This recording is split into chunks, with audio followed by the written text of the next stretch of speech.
I used to be a modern-day weapons engineer. Until one day, a sudden explosion changed everything. I was transported to the Joseon era, right into the role of the crown prince, stuck in a world of outdated traditions. In crumbling politics, I decided to rebuild the empire using every bit of 21st century tech I could remember. Steam trains, check.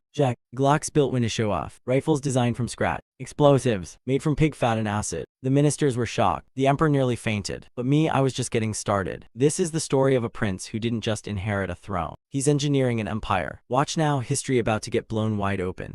In the majestic palace during the morning court, the emperor sat high upon the red dragon throne, while rows of officials stood below, neatly lined up and bowing with utmost respect. The emperor spoke. When will the railway repairs be completed? Every word he said was meticulously recorded by the historian below. A senior official near the throne respectfully reported, "Estimated completion is in about 3 months, Your Majesty." The emperor coldly responded, 3 months? Just the thought of watching my people suffer for 3 months is unbearable. Finish it within 1 month. The official was terrified by the order. But Your Majesty, doing so will cause countless problems. We'll need to increase the workforce, including the labor of commoners and slaves. This goes against your original plan. Your Majesty, we beg you to reconsider, the official pleaded, listing numerous complications if they had to meet the 1-month deadline. The historian frantically typed everything down, even sparing a thought for the poor slaves so they wouldn't be overworked. All the officials bowed in unison. We beg Your Majesty to reconsider. However, half the emperor's face was hidden in shadows, making it impossible to read his expression. Seems like all of you are a bit confused. If you truly care about the people's hardships, why don't you join them out there? Every word from the emperor struck fear into the ministers, their faces frozen in disbelief. Did he really just suggest that? The emperor majestically rested his chin on his hand, lifted his teacup and smirked at the shocked expressions. If even that won't be enough, maybe I should join them too, The entire court went into panic mode. We only seek Your Majesty's understanding, the emperor asked slowly. So, should I take it that the work will be done in 1 month? At this point, who would dare say no? The ministers trembled and said in unison, Yes, Your Majesty. The historian typed like his life depended on it. As the historian was focusing hard, the emperor suddenly addressed him in a stern voice, freezing his hands mid-typing. Why are you typing so slowly? Are you secretly cursing me under your breath? The historian turned pale and stammered, No, Your Majesty, my fingers are just not very nimble yet. Oh really? The emperor said casually, should I send you back to the capital for further training? One glance, one simple sentence, yet the imperial aura was enough to make the historian sweat buckets and nearly faint. He tried to speak clearly without shaking. I will try my best to type faster, the emperor replied. I'll be watching you. The historian's face wrinkled like an old eggplant, his whole body trembling. Your Grace is truly infinite. The officials near him gave him sympathetic looks but could only shake their heads in pity. The emperor dismissed the court. I'm hungry, I'll eat something first. You all reconvene in 30 minutes. The civil and military officials responded together, Yes, Your Majesty, then slumped away like defeated soldiers. The emperor raised his teacup. Exiting the court, he sipped his tea and leaned back into the dragon throne with a sigh. Why are they so slow? The palace was now blanketed in night. The beautiful full moon above was being swallowed by gathering clouds. The light that reached the rooftops was dim and eerie, like a strange blend of ancient and modern times. When will the airplane take off anyway? Cut to a small forge, the furnace still roaring with red flames.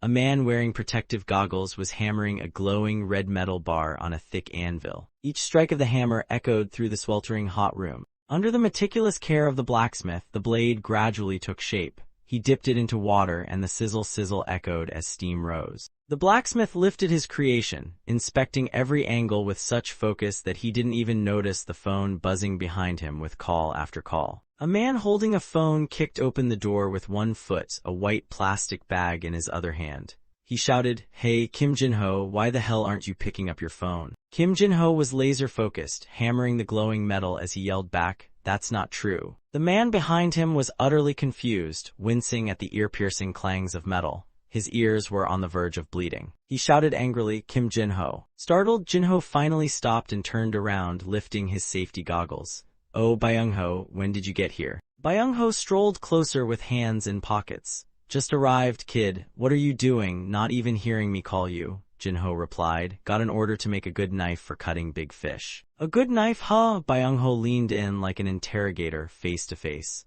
Jinho, under pressure, explained quickly, "It's just a fillet knife. A Japanese restaurant in Seoul ordered it." Byung-ho let it slide. "All right, I'll believe you since you're so bad at lying." Jinho sighed in relief. "Geez, stop acting like a detective all the time." After Jinho finished talking, Byung-ho handed him the plastic bag. "Here, take it. Mom made some kimchi. She wants you to eat properly." Jinho took it. "Thanks, send my regards to your mom." Byung-ho walked around the room. "Why don't you clean this place up, huh? It's a total mess." Jinho, meanwhile, was excitedly opening the kimchi box like it was treasure. Suddenly, Byung-ho spotted something in the corner. He shouted, "You little punk, what's this?" Jinho, pulling the kimchi box out of the plastic bag, turned his head in surprise. He saw Byung-ho holding an antique-looking gun out of nowhere, fuming. "Are you crazy, making stuff like this in Korea?" Jinho cheerfully raised his hands. "Oh, that's for a foreign cosplayer's custom order." Byung-ho calmed down a bit. He held the gun properly, aimed with one eye closed. "Really? Looked real enough to me." Just as he said that, he flinched. Then he started unscrewing the gun barrel. The front of the barrel was crafted in intricate detail. He inspected it carefully, quietly thinking, steel wire. Without a word, Byung-ho whacked Jinho on the head. "Whack, you little rascal, why the hell did you put steel wire inside a prop?" Jinho rubbed his head and weakly explained, "If I'm gonna make it, I gotta make it right for the customer." Kim Jinho was grabbed by the collar and shaken like a maraca by Byung-ho. "Are your clients terrorists or what? You little punk, you moved here just to drag your big bro into messes like this? You called me just to cover for your shady business, didn't you?" Jinho tried to defend himself. Byung-ho now looked like a demon, eyes flashing with scary light, still gripping Jinho's collar tightly. "This is bad, open your storage, now." Jinho was sweating. "Why are you always so obsessed with that storage?" Byung-ho growled. "I brought a search warrant, kid." After much intimidation, Jinho finally gave in and opened the storage, leading Byung-ho inside. Standing in front of Jinho's shelves, Byung-ho asked, "Why do you need all these chemicals in a forge?" Jinho scratched his head and confessed, "I use them for acid etching and the final adjustments." Byung-ho leaned closer to the bottles. "You bought all these legally, right?" Jinho sighed in defeat. "You want me to show you the receipts?" Byung-ho raised a glowing fist, eyes blazing. "If you cause any trouble, you're dead meat." Jinho straightened up like a soldier. "Why yes, sir, I wouldn't dare." Byung-ho grew suspicious. "Are you really the guy who builds guns on commission?" Jinho quickly looked away, opting to keep his client's info confidential. Realizing he wouldn't get anything else, Byung-ho dropped the subject. But suddenly, a strange smell wafted in, making him cover his nose. "What's that smell?" "Which neighbor dumped a ton of fertilizer?" Jinho replied, "It's from my field." Byung-ho was stunned.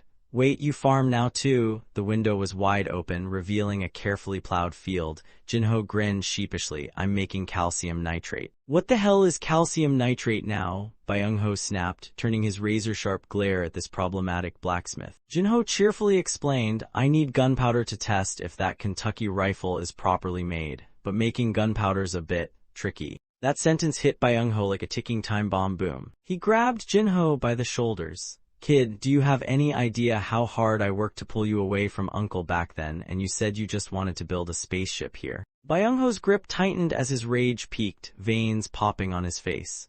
"There's gotta be a limit to your chaos, man." Jinho stood there sweating bullets, staring at the angry god before him. Byung-ho ordered, "Go plow that field, now." His voice shook the walls of Jinho's forge. "I'll be back in 2 days to inspect. You better get that field done, you hear me?" He pointed. Jinho sniffled like a puppy. "Why yes." Before driving off, Byung-ho added one last order. "Put that kimchi in the fridge, right now." Jinho obeyed, "Yes." Then he watched the car disappear and sighed in relief. Jinho walked back into his forge, muttering to himself, "Guess I'll need to borrow Mr. Hwang's tractor tomorrow." He headed to his shelves and carefully pulled out something hidden behind a pile of bottles. Thank God he didn't find this. He gently opened the box, thinking, if he caught this, I'd be in jail by now. Inside the square box were 2 bottles of nitroglycerin, yes, the real explosive kind.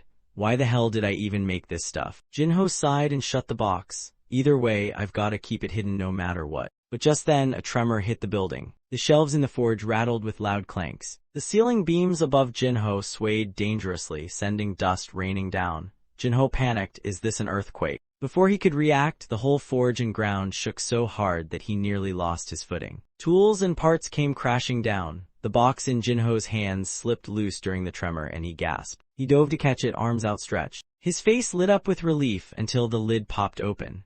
One bottle of nitroglycerin flew in a graceful arc right before his eyes. He stared, dumbfounded. The bottle made gentle contact with the ground like it was giving it a kiss. The light blue liquid inside reacted to the impact, swirling wildly under Jinho's horrified gaze. That beautiful shimmering liquid danced. Oxygen and nitrogen molecules joyfully rushed toward one another. They collided and lit up the room with a blinding flash. At that moment, Jinho knew there was no saving this. He stared at his own creation. "You little devil, I made you, but damn, you sure know how to make an exit." Boom, the explosion swallowed everything in a fiery inferno. Am I still alive? Kim Jinho thought about something in the dark, then slowly opened his eyes. In front of him were two people who looked like a cheerful married couple chatting away. The man spoke. "Look, my love, our child has opened his eyes." Jinho blinked. Did these people save him? The woman smiled warmly at him.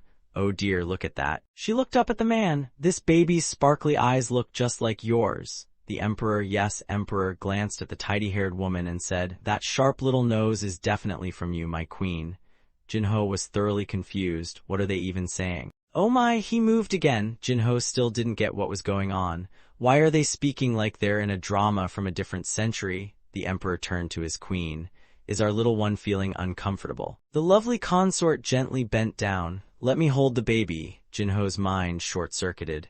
Wait, am I being picked up right now? The consort cradled the baby wrapped in a blanket and gently cooed. There, there. The two of them gazed at the baby with pure affection. The adorable little one in her warm arms stared back with big round eyes. Goo goo ga ga. Kim Jinho, who died at age 35, had just woken up in the form of a newborn baby in the Song dynasty. Jinho panicked. Who the heck are you people? It had been 3 months since Kim Jinho was reincarnated as a baby, and the scenery was slowly becoming familiar, from the rooms to the unmistakably aristocratic daycare. Current Jinho was still just a baby, lying on his back, waving his tiny arms and listening closely to the people around him. And through that eavesdropping, he started figuring things out. First off, he realized he was now in the Song dynasty. Judging by the clothes, it seemed to be early in the dynasty, and his father was royal but not the crown prince. Based on what I learned in school, the emperor once said he spent all day studying. That brought Kim Jinho back to his modern-day school memories. Back when he wore a school uniform, resting his chin in class while the teacher passionately lectured about history. The boys sitting around him, completely uninterested in the boring lesson. "That's not even gonna be on the test," they'd mumble, so obviously no one listened. The teacher pointed energetically at the board, saying, "Unlike busy emperors, royals who aren't kings must avoid learning to survive. What king wants a smarter noble hanging around?" Kim Jinho, now a baby, recalled that line and made his decision.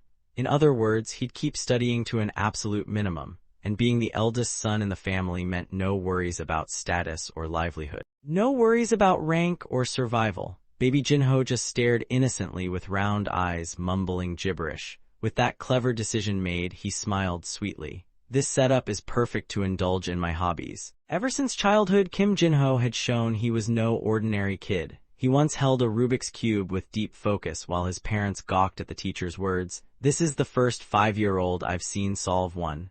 Their expectations soared. He grew up taking intelligence tests. Your son's EQ is off the charts, and his IQ, well, it's what we call genius level.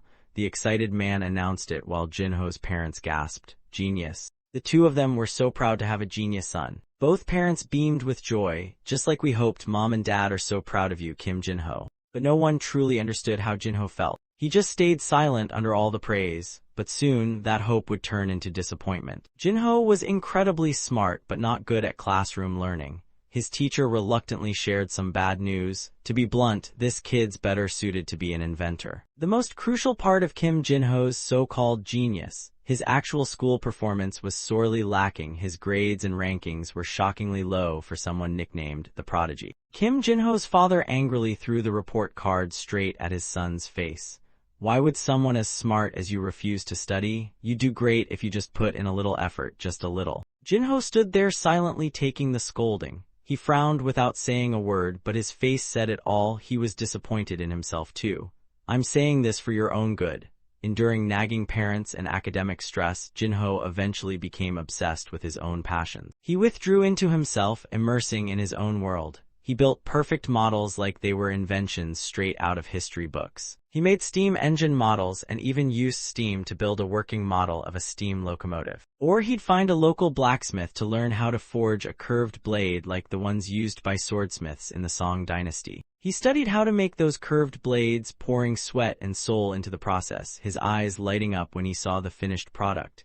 He even crafted full-body armor based on historical tales. Seeing his passion for so many different fields, people started calling him a scholar. But that nickname didn't last long.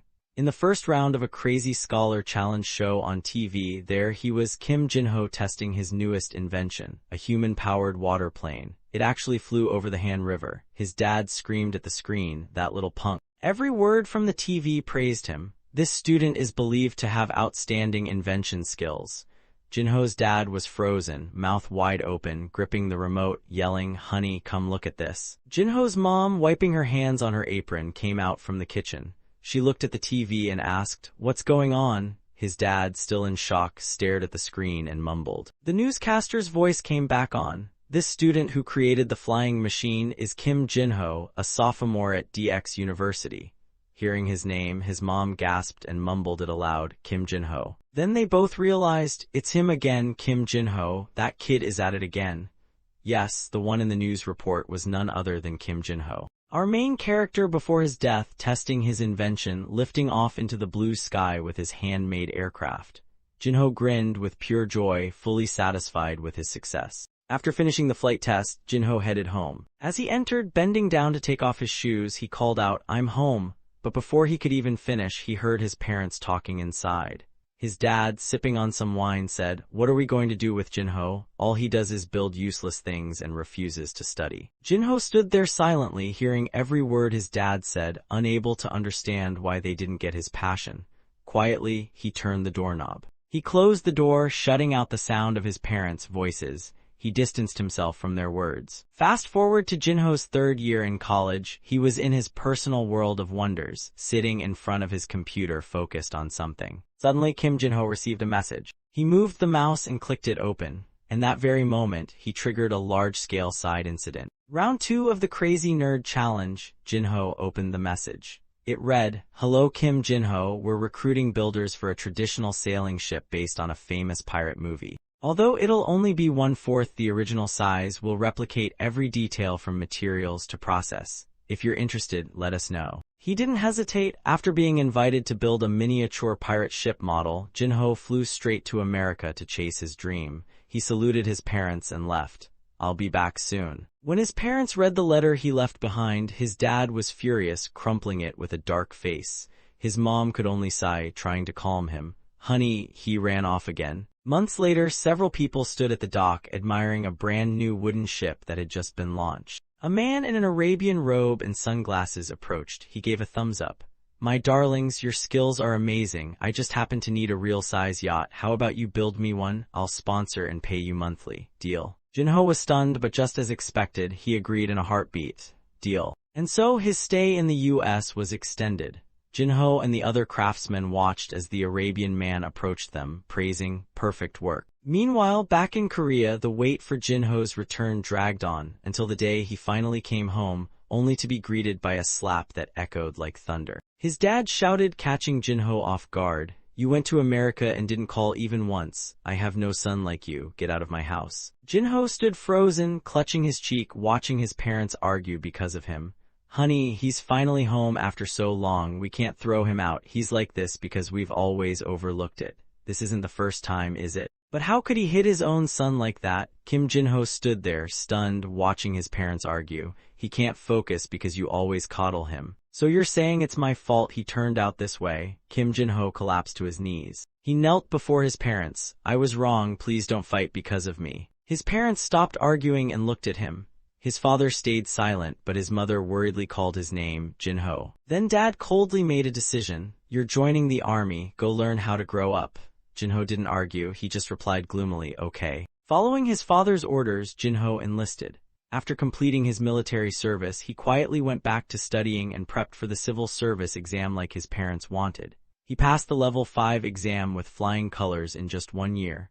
On the day of his success, family and relatives came to celebrate. But no one really noticed how he looked that day. He silently watched as people congratulated his parents instead. Then Byung-ho walked up, threw his arm over Jin-ho's shoulder and said, "Hey Jin-ho, congrats man." Byung-ho added softly, "Stop making mom and dad worry, alright?" Jin-ho, a bit embarrassed, tilted his head and replied, "Yeah, I know." And just like that, peace finally seemed to return to the family. Jin-ho loosened his tie and sighed. Then he stared at the mountain of paperwork and ruffled his hair in despair. It was late, but he still hadn't gone home. Jin-ho's father quietly opened the door to his son's room. It was a mess, papers and trash everywhere. Then he noticed 2 small packets sticking out from the half-open desk drawer. He walked over and pulled out a bunch of medicine. He was shocked to discover Jin-ho had been taking a lot of pills. Suppressing his emotional turmoil for so long, Jin-ho had been hospitalized for depression. Upon seeing this, his parents made a decision. The couple sat down to talk to him. His father folded his arms and spoke to the kneeling Jin-ho, "Go live the life you truly want. I guess I've failed to understand how you've felt all this time." Those words from his father left Kim Jin-ho stunned, staring up in disbelief as if trying to confirm he'd actually heard them right. His gloomy, exhausted face slowly brightened and he smiled like sunshine after a week of rain. "Thank you, Dad." After submitting his resignation letter, Kim Jin-ho began chasing his dream. He built himself a little wooden cabin, the blacksmith workshop where he'd poured all his passion until that incident happened. And then, boom, he reincarnated into the Song dynasty because of an explosion. Now in the body of a few months-old baby, Kim Jin-ho was giggling like a happy potato. Honestly, this was better. He'd been born right at the finish line and could finally do all the things he loved before. His new mother's voice rang out in a gentle lullaby. Seeing her son laugh so brightly, she asked softly, "What's making our little boy so happy, She glanced down as if an idea popped into her head. The sweet lullaby echoed through the cozy room like a soothing spell. Jin-ho's new mom sat there joyfully doing embroidery, glancing over at her chubby-cheeked son rocking side to the melody. "He loves poetry already. I bet he's going to be a great writer someday," she whispered to herself, which, well, turned out to be a deadly miscalculation. The scene shifted to months later, snow-blanketed rooftops and thick white layers. Seasons passed and time flew like falling autumn maple leaves dancing through the wind. In the palace, a small table overflowed with colorful towers of pastries. Officials arrived one by one to offer congratulations. "Congratulations, Your Highness." Chungyong bowed slightly in return. "Thank you, everyone." Our main character, now a bit older and dressed in fancy baby clothes, was being carried by his mother as he observed the ministers bowing to his father and thought, maybe my old man's status is way higher than I expected. In Kim Jin-ho's tiny baby brain, a theory was forming. Could it be that a royal family not competing for the throne is actually more dangerous? Am I safe here or what? Just then, a loud announcement echoed outside. "His Royal Highness, the Crown Prince has arrived," sending all the nobles into a surprised frenzy. The teacher's voice from the past replayed in Kim Jin-ho's mind. "This is the first time I've seen a 5-year-old solve that puzzle cube." Now, instead of a classroom, he was surrounded by people in traditional outfits bowing to the prince. The Crown Prince waved graciously and smiled, "Glad to see you all." He laughed heartily and strode toward Jin-ho's father. Arms open for congratulations. "Is my nephew already old enough for a first birthday celebration?" "Chungyong, congratulations, brother." Chungyong stood beside his wife and child, bowing formally. "Thank you, Your Highness. Thank you, Crown Prince." The little baby was the only one still clueless. The Crown Prince asked, "May I hold him?" The lady handed Kim Jin-ho over respectfully. Still lost in his thoughts, the baby thought, "Wait, did I just hear something important?" The Crown Prince lifted him high into the air with a chuckle. "Oh wow, what an adorable little thing." Our protagonist in baby form told himself to smile, and then gave the goofiest, most innocent grin he could manage. The prince handed him back to his mother, still grinning. "This kid is absolutely adorable," she bowed gently. "Thank you, Your Highness." After returning the child, the prince turned to the father. "Chungyong, this kid seems as sharp as you are." Kim Jin-ho kept mumbling the name in his head. Chungyong, Chungyong the Great. He whipped his tiny baby head around to stare at his father in shock, under his mom's confused gaze. Prince Chungyong. His father was Chungyong the Great, the same Chungyong who would later appear on the 10,001 bill in the Republic of Korea. the man who would be cast in bronze for his greatness, the one who invented Hunminjeongeum and became one of the wisest kings in all Korean history. In the era Kim Jin-ho used to live in, this man was revered by generations. Even kindergarten kids would draw him in their little art projects with shiny crowns and sparkles. That man was his father. He couldn't believe that in this new life he had reincarnated as the son of the legendary king. Kim Jin-ho stared intently at his majestic father. Then anxiety crept in. Wait a second. He suddenly remembered the old preschool song, "I'm the moon and my child is the Dan. Does that mean I'm Moon now and my kid will be Dan later?" Deep in thought, he didn't notice that his mother had started lowering him. Gently, she placed him in front of a small table. Confused, he looked around while his mother nudged him sweetly. "Hyung, come on, pick something." On the round table in front of him lay gold and inkstone, calligraphy brushes, a bowl of rice, a wooden sword, some rice cakes, and more. He realized he was at a doljabi ceremony. Baby Hyung reached out with wobbling baby hands. What should I grab? While he was zoning out, suddenly a beam of light hit his face and made him squint. Hyung blinked and turned toward the glare. The sparkle was coming from the earrings of the crown prince sitting off to the side. Hyung locked eyes on the earrings like a cat about to pounce. His eyes sparkled with admiration as he reached out and babbled nonsense sounds that made the crown prince blink in confusion. The prince tilted to the left, and Hyung happily leaned that way too. The prince leaned to the right, and Hyung toppled enthusiastically after him. The prince pointed at himself baffled. "Is it me?" Meanwhile, little Hyung kept babbling random baby sounds, clearly thrilled, probably in love with sparkly things. The crown prince stepped forward and picked him up. Instantly, Hyung reached up his chubby baby hands toward the shiny thing. He grabbed onto the crown prince's earring like it was his life's purpose. The prince raised an eyebrow, puzzled, then realized what Hyung wanted. "So it's not me you like, it's my earring." The crown prince lifted Hyung up, and Chungyung quickly stepped over with concern. While the adults were still trying to figure out Hyung's fascination, the baby himself was totally engrossed, examining the earring like an expert artisan. Impressive craftsmanship for this era, he thought. Despite a few unexpected moments, the doljabi ceremony ended successfully. After the celebration, only 3 people remained at the banquet table: the crown prince, Prince Chungyong, and another prince holding baby Hyung in his arms. The crown prince seemed a bit tipsy, his robe loosened, shirt slipping open to show off some royal abs. He waved a hand lazily and slurred, "Bit of a letdown, huh?" Chungyong glanced at his brother and whispered, "Your Highness, please pull yourself together." The prince leaned against a cabinet and shrugged. "Come on, relax, I'm just vibing." This was Yongyong, the 3rd son of King Taejong. Still scolding, Chungyong said, "You represent this nation, remember?" Yongyong rolled his eyes. Meanwhile, baby Hyung, cradled by another prince, was still mesmerized by Yongyong's earring. That prince was Hyeoryong, the 2nd son of King Taejong. Hyeoryong chatted with Chungyong. "Hey Chungyong, I heard your grades are off the charts. Your useless older brother here can't even keep count."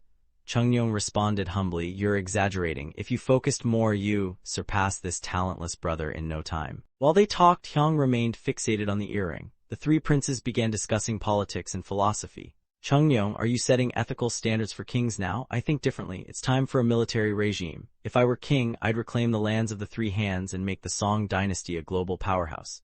Hyung was trying really hard not to giggle with greed. "You can't be serious, Your Highness."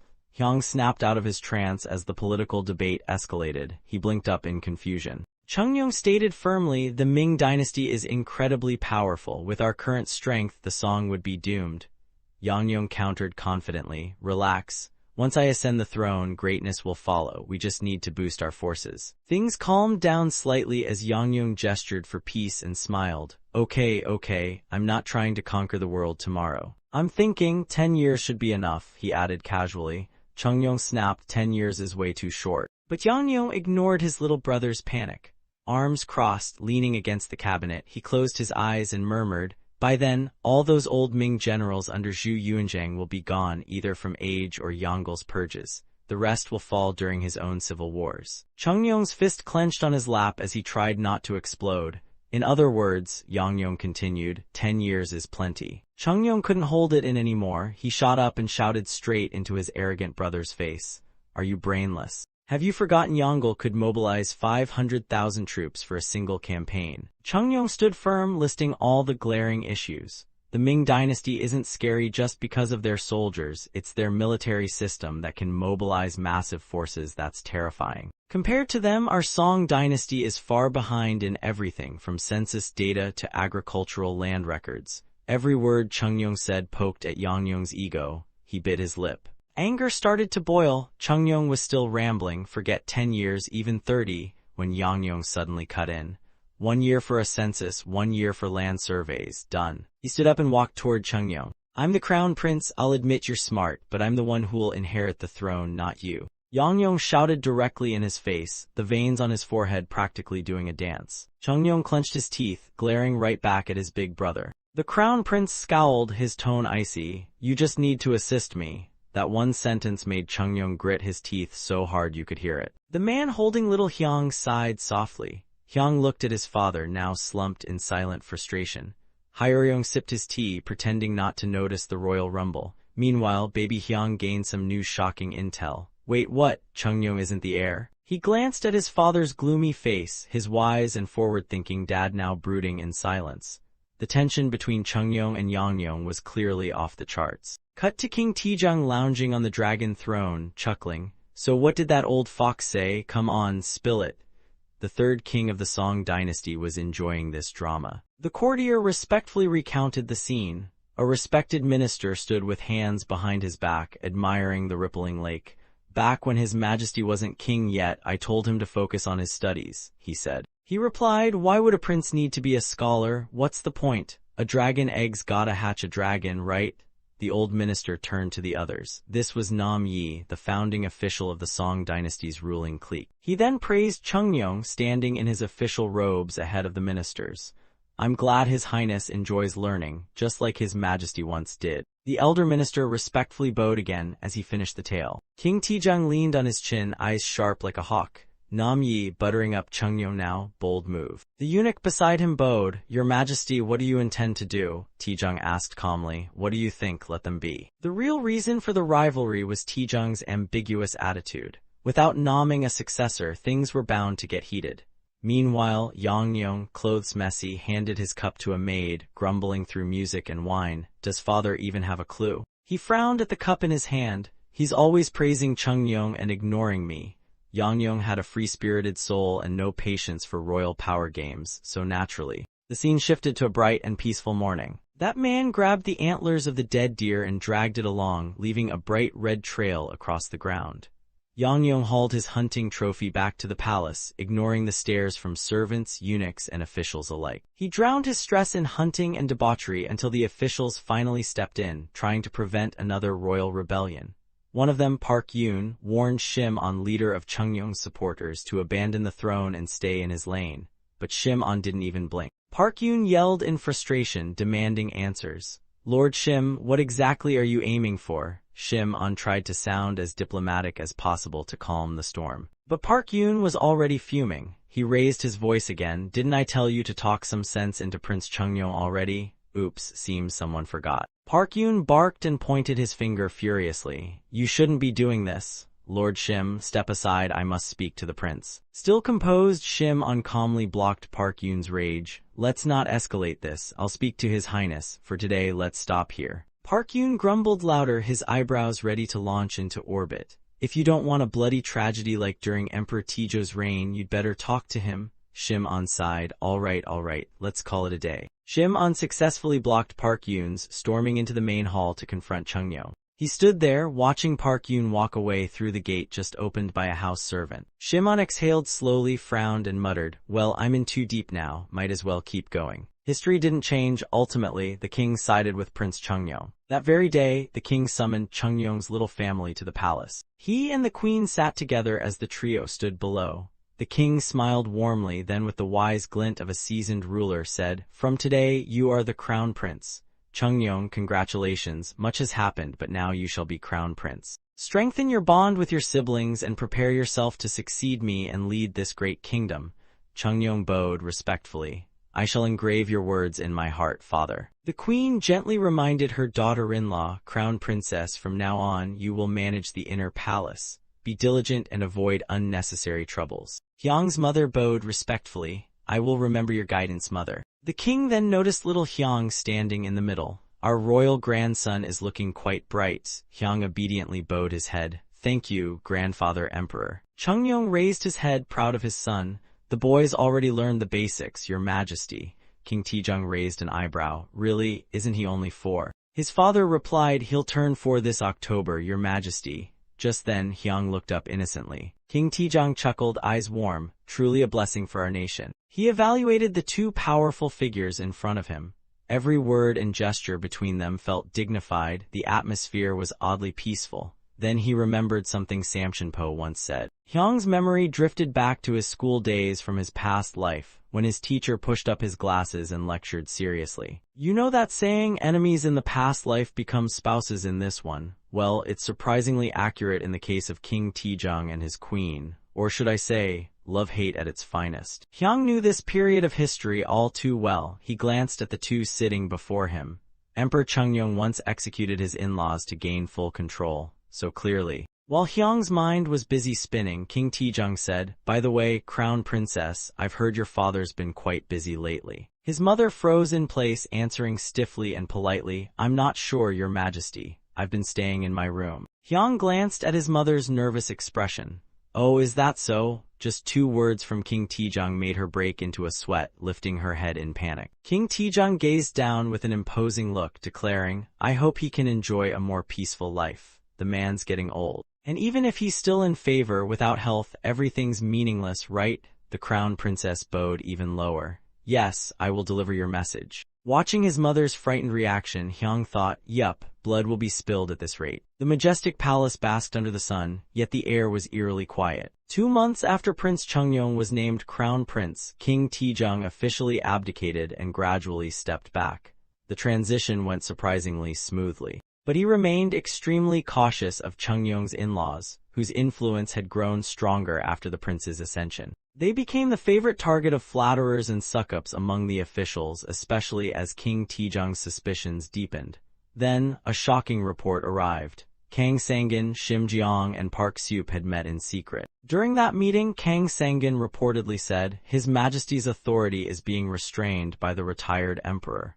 King Taejong, cold as steel, said, "I see." The retired Emperor Taejong didn't tolerate whispers behind his back. They should have known their place. Eliminate them. His order triggered immediate military action. The Queen Mother cried and beat her chest, scolding his cruelty. "I'm not enough. You want to destroy the Crown Princess's whole family too." Kang Sangin was captured and sentenced to death. He was bound tightly, limbs stretched in all directions under the burning sun, dressed in prison rags. Shim On was sentenced to life imprisonment, and Hyang's maternal family was reduced to slavery. Yet through it all, Chungyong remained focused on state affairs, not intervening in the retired Emperor Taejong's decisions. He kept reading his book nonchalantly, completely ignoring everything, including the wife he cuddled with every night, who was now silently trembling in shock. Hyang looked at his mother, not knowing how to comfort her. If the in-laws were stable, maybe they'd become a solid backing in the future. He turned to look at his father, wondering, should I try to persuade him? But what met his eyes was a stern face, eyes closed, deep in thought. Seeing that expression, Hyang decided quietly, nope, best to stay put. This already happened in history anyway. Judging by that face, Taejong and Chungyong must have had some kind of agreement. So the smartest move, do nothing. He simply closed his eyes and pretended he saw nothing. The purge by Taejong had ended, but the aftermath was anything but peaceful. The officials started criticizing and protesting. How can the daughter of a traitor become the empress? They made outrageously bold demands. Depose the empress. This time, Chungyong didn't stay silent. He stood up and spoke firmly in front of the former Emperor Taejong. If you insist, I'll return the throne to father. Then she won't be empress anymore. Happy now? Even the former Emperor Taejong got angry and roared at the nobles, causing chaos. Executing the mother of 3 imperial children for no reason is unacceptable. Don't bring up deposing her ever again. Hearing all this, Hyung thought, Hugh, good call staying out of that mess. At just 4 years old, he sat cross-legged, frowning in deep thought, quite an odd sight for a toddler. Maybe being born into royalty just makes you calm by default. Genetics don't lie. But he didn't understand. Was his father's end goal to expand royal power or what? Later, the Ming envoy asked why the former emperor abdicated so suddenly, though the transition had gone smoothly. It came up during a court session attended by the Ming delegation. At that moment, Hyang was sitting on Chungnyeong's lap while the emperor reviewed a letter. He sighed, such a shame. Hyang looked up blankly, pretending not to understand a thing. But to appease the Ming envoy, and because Taejong still controlled the military, Chungnyeong launched a campaign against the Yue and invaded Suzuma Island. He told his son, if I had more time and power, I could have prepared better for this campaign. Hyang clumsily reached for a scroll, wondering, wasn't Zhou's invasion only half successful or something? But those stubby 4-year-old arms couldn't reach that far. He stretched with all his might, arms shaking. That tiny effort caught Chungnyeong's attention. Smiling, he said, already interested in national affairs, my son, then you'll have to study hard. Hyang's cheeks flushed. The emperor looked at someone below and ordered, summon the chief archivist. The attendant bowed, yes, your majesty. A figure stepped forward. Then happily he hoisted the little prince onto his shoulder and walked off. Let's go, your highness. Hyang had no chance to resist and was carried away from his father's lap. Deep down, he screamed, I hate studying. Night had fallen, the window of the room was still wide open, with moonlight streaming in. This can't go on. Hyang sat cross-armed with a scowl. If it stays like this, I'll just die young. No fun, just study like some historical tragedy. I gotta make a plan now. A plan based on the fact that Chungnyeong the Great was an absolute fanatic. A king known for his genius inventions, who created the Hunmanjeongeum script himself, besides designing intricate stuff like sundials and mechanical arrows. He was also passionate about nurturing the nation's talents, brilliant engineers and astronomers. Recalling those history records, Hyang made up his mind. I need to pull Dad onto my side. He propped his arms on the table. First step, gather skilled craftsmen. If they're not skilled enough, polish them. I'll be crown prince soon, what's stopping me? He imagined himself standing proudly, arms crossed, directing a team of craftsmen running a full assembly line building sailboats and steam engines. And once he shows Dad a finished invention, that man will surely fund it all. He pictured piles of gold. If I achieve something big, I won't just secure my position, I'll expand my influence too. And then, a life of indulgence and joy awaits just around the corner. That glorious vision filled Hyang with excitement. Still, he knew reality. He had to study a bit, just enough to keep up in debates with the officials. Minimum effort, maximum survival. He sat there staring out the window. Next on the list, win over the crown prince's tutors, the guys in charge of my education. He imagined himself as crown prince, served by well-educated ministers. By the time he comes of age, they'd be in power. So better lock them down now. Hyang smirked. Even better, he'd shape them into loyal servants who live for him alone. Just that thought got his blood pumping. With a wicked grin, his calculating eyes stared far into the distance. Just wait, my future minions. Scene change, morning arrived. Hyang was strolling down a corridor, trailed by a long line of eunuchs and attendants. As he walked, something suddenly caught his eye. Something was giving off a stench from the nearby forest. Hyang spotted the source. Right under a tree, a lonely pile of poop was silently spreading its foul fragrance. Hyang's face darkened, he frowned in disgust. This palace is gross beyond belief. Shaking his head, Hyang kept walking. Palace maids approaching from the opposite direction bowed respectfully. Long live your highness, Hyang waved them off. All right, get back to work. As he walked past the group of maids, that foul smell floated by again. Hyang sniffed, surprised. No way, this smell can't be. He turned his head to look at the maids who just passed. His eyes locked on the hem of the last maid's skirt on the right, stained and soiled. Hyang glared at her in disgust. Damn it, I swear I'll flip this whole stinking empire upside down. Cut to, Hyang was now leaning slightly, listening to the royal tutors teach. That concludes today's lesson. One elderly tutor asked, if His Highness still has any questions, please feel free to ask. Hyang furrowed his brow in deep thought, then looked up and asked, on my way here today, I saw a maid with poop on her dress. I mean, pooping is normal and all. He recalled her outfit and added, but letting it get on your clothes, that's not okay. What do you all think about this? A tutor spoke up, clothes not only protect us from heat and cold, but also conceal private parts and reflect one's social class. So I think a bit of inconvenience is acceptable. Hyang asked seriously, social class, you don't think it's wrong to judge someone's status based on what they wear? Even if a gentleman wears rags, his virtue should still shine across the land.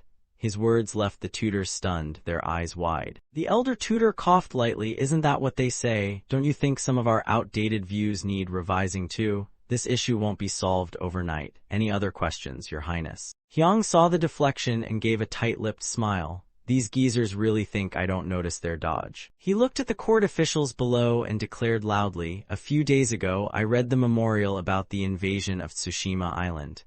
The tutor's jaw dropped. "How did you get that?" Hyung quickly said, "I read it with father," recalling how he sat on his dad's lap going over those memorials. The memorial said everyone, from nobles to commoners, had to join the military, except for farmers, of course. Hyung seriously voiced his opinion. "The lack of an elite navy isn't a huge issue, so why don't we just train one, huh?" His question had the tutors sweating bullets. Well. Not done yet, Hyung pressed harder. "Also, I want to know why we didn't evacuate the people on Tsushima. If you're scared Japanese pirates would take that land, wouldn't moving the islanders to northern Song be smarter? That way we could stop stressing over that Tsushima lord. Plus, we could accidentally forget about handing him the bronze seal." Every word from Hyung made the tutors sweat harder. They didn't dare touch political matters and only looked nervously at the eldest, most powerful tutor in the room. The elder bowed slightly. "That is not a matter lowly officials like us are permitted to discuss, Your Highness." Still dodging the topic, Hyung forced a smile despite his inner rage. "These old farts." Whispering broke out among the officials. Is he really just 5 years old? Two senior ministers who heard the tale were stunned. Hard to believe a 5-year-old could say such things. One nodded at the other. "When the king ordered us to educate his highness, I thought he was overdoing it. But if the boy's this sharp, we should probably teach him more advanced stuff." The three elders chuckled. One stroked his chin and said, "I'm starting to look forward to the day he ascends the throne." His friend smacked his arm. "Hey now, careful what you say." Laughter filled the palace hall. Cut to a book slamming hard onto the floor. "Damn it." Hyung was furious. "Just because I'm not crown prince, they think they can give me half-baked answers." He leaned back and sighed loudly to release his frustration. Annoying. He frowned. "At this rate, I'll drop dead young like King Munjang." He had planned to wait 10 more years, but maybe he needed to act sooner. Hyung clenched his tiny fist and slammed it on the wooden table. "Just wait till I become crown prince, you'll all see what happens." Time flew by, and in the 3rd year of Chungyong's reign, when Hyung turned 7, a grand ceremony was held. Dressed in regal attire, Hyung stood high above, receiving bows from ministers, soldiers, and palace staff. He was officially named crown prince. After the ceremony, Hyung collapsed onto his little desk. "Becoming crown prince is exhausting. This coronation thing is insane. But it was worth it. At last, he was the crown prince." Tears of joy welled up in his eyes as he clenched his tiny fist in self-congratulations. "I've waited so long for this day." Hyung stretched out his short arms. "All right, time to look at father's policy documents, I guess." He picked up a calligraphy brush, rested his chin on his hand, and scribbled on paper, "Monopoly on salt. That must make a lot of money." Even though the tribute list to the Ming dynasty didn't include gold or silver, those envoy trips sure were expensive. Hyung wrote each character with all the seriousness a 7-year-old could muster. He meticulously reviewed every issue, land problems, smuggling. And of course, the current environment was terrible for boosting trade. Suddenly, a blob of ink dropped onto his draft, making him jump. Hyung scowled at the brush. "This cursed calligraphy brush, I should really come up with a solution for this mess." But the biggest issue was, the court had no money, scratch that, no gold. He rested his chin again, his baby face not matching his heavyweight concerns. Plus, he was just 7, no real power yet, even if he was crown prince. Hyung sighed in frustration. He looked down at the paper packed with tiny letters and ink smears. He couldn't just sit still. Time to start small. He glared at the annoying brush dripping ink again. "Damn it, no matter how many times I use it, I still can't get used to this thing. This era is a pain." While grumbling, an idea suddenly struck him. Hyung looked at the troublesome brush. "Right, instead of jumping into big reforms, I can start by fixing these small annoyances first." This was just the beginning. A hammer slammed down. Hyung was now at the Bureau of Military Supplies, the government facility responsible for weapons production. He inhaled deeply with a smile. I've missed the smell of iron." Hyung decided he'd visit this place more often, so it was best to let them see his face early. From afar, an official approached to greet the crown prince. Hyung replied, "Nice to meet you." Lee Chang-ho bowed sincerely. "Thanks to your efforts, the Song dynasty's defenses are stronger than ever. It is an honor to serve the crown prince as the head of the Bureau of Military Supplies." Hyung got straight to the point. "Actually, I came here to look for something. I need to know who's the most skilled at working with gold and steel here." The man echoed, "Gold and steel, Your Highness." He thought for a moment and then suddenly remembered someone who might be helpful. The man entered and bowed. "This lowly one presents himself before your highness." Hyang looked puzzled. "Lowly, don't say that. How can someone responsible for building the empire's defenses be lowly?" The man replied, "Your grace is boundless, your highness." Hyang pulled something out. "Come closer, I have a task for you."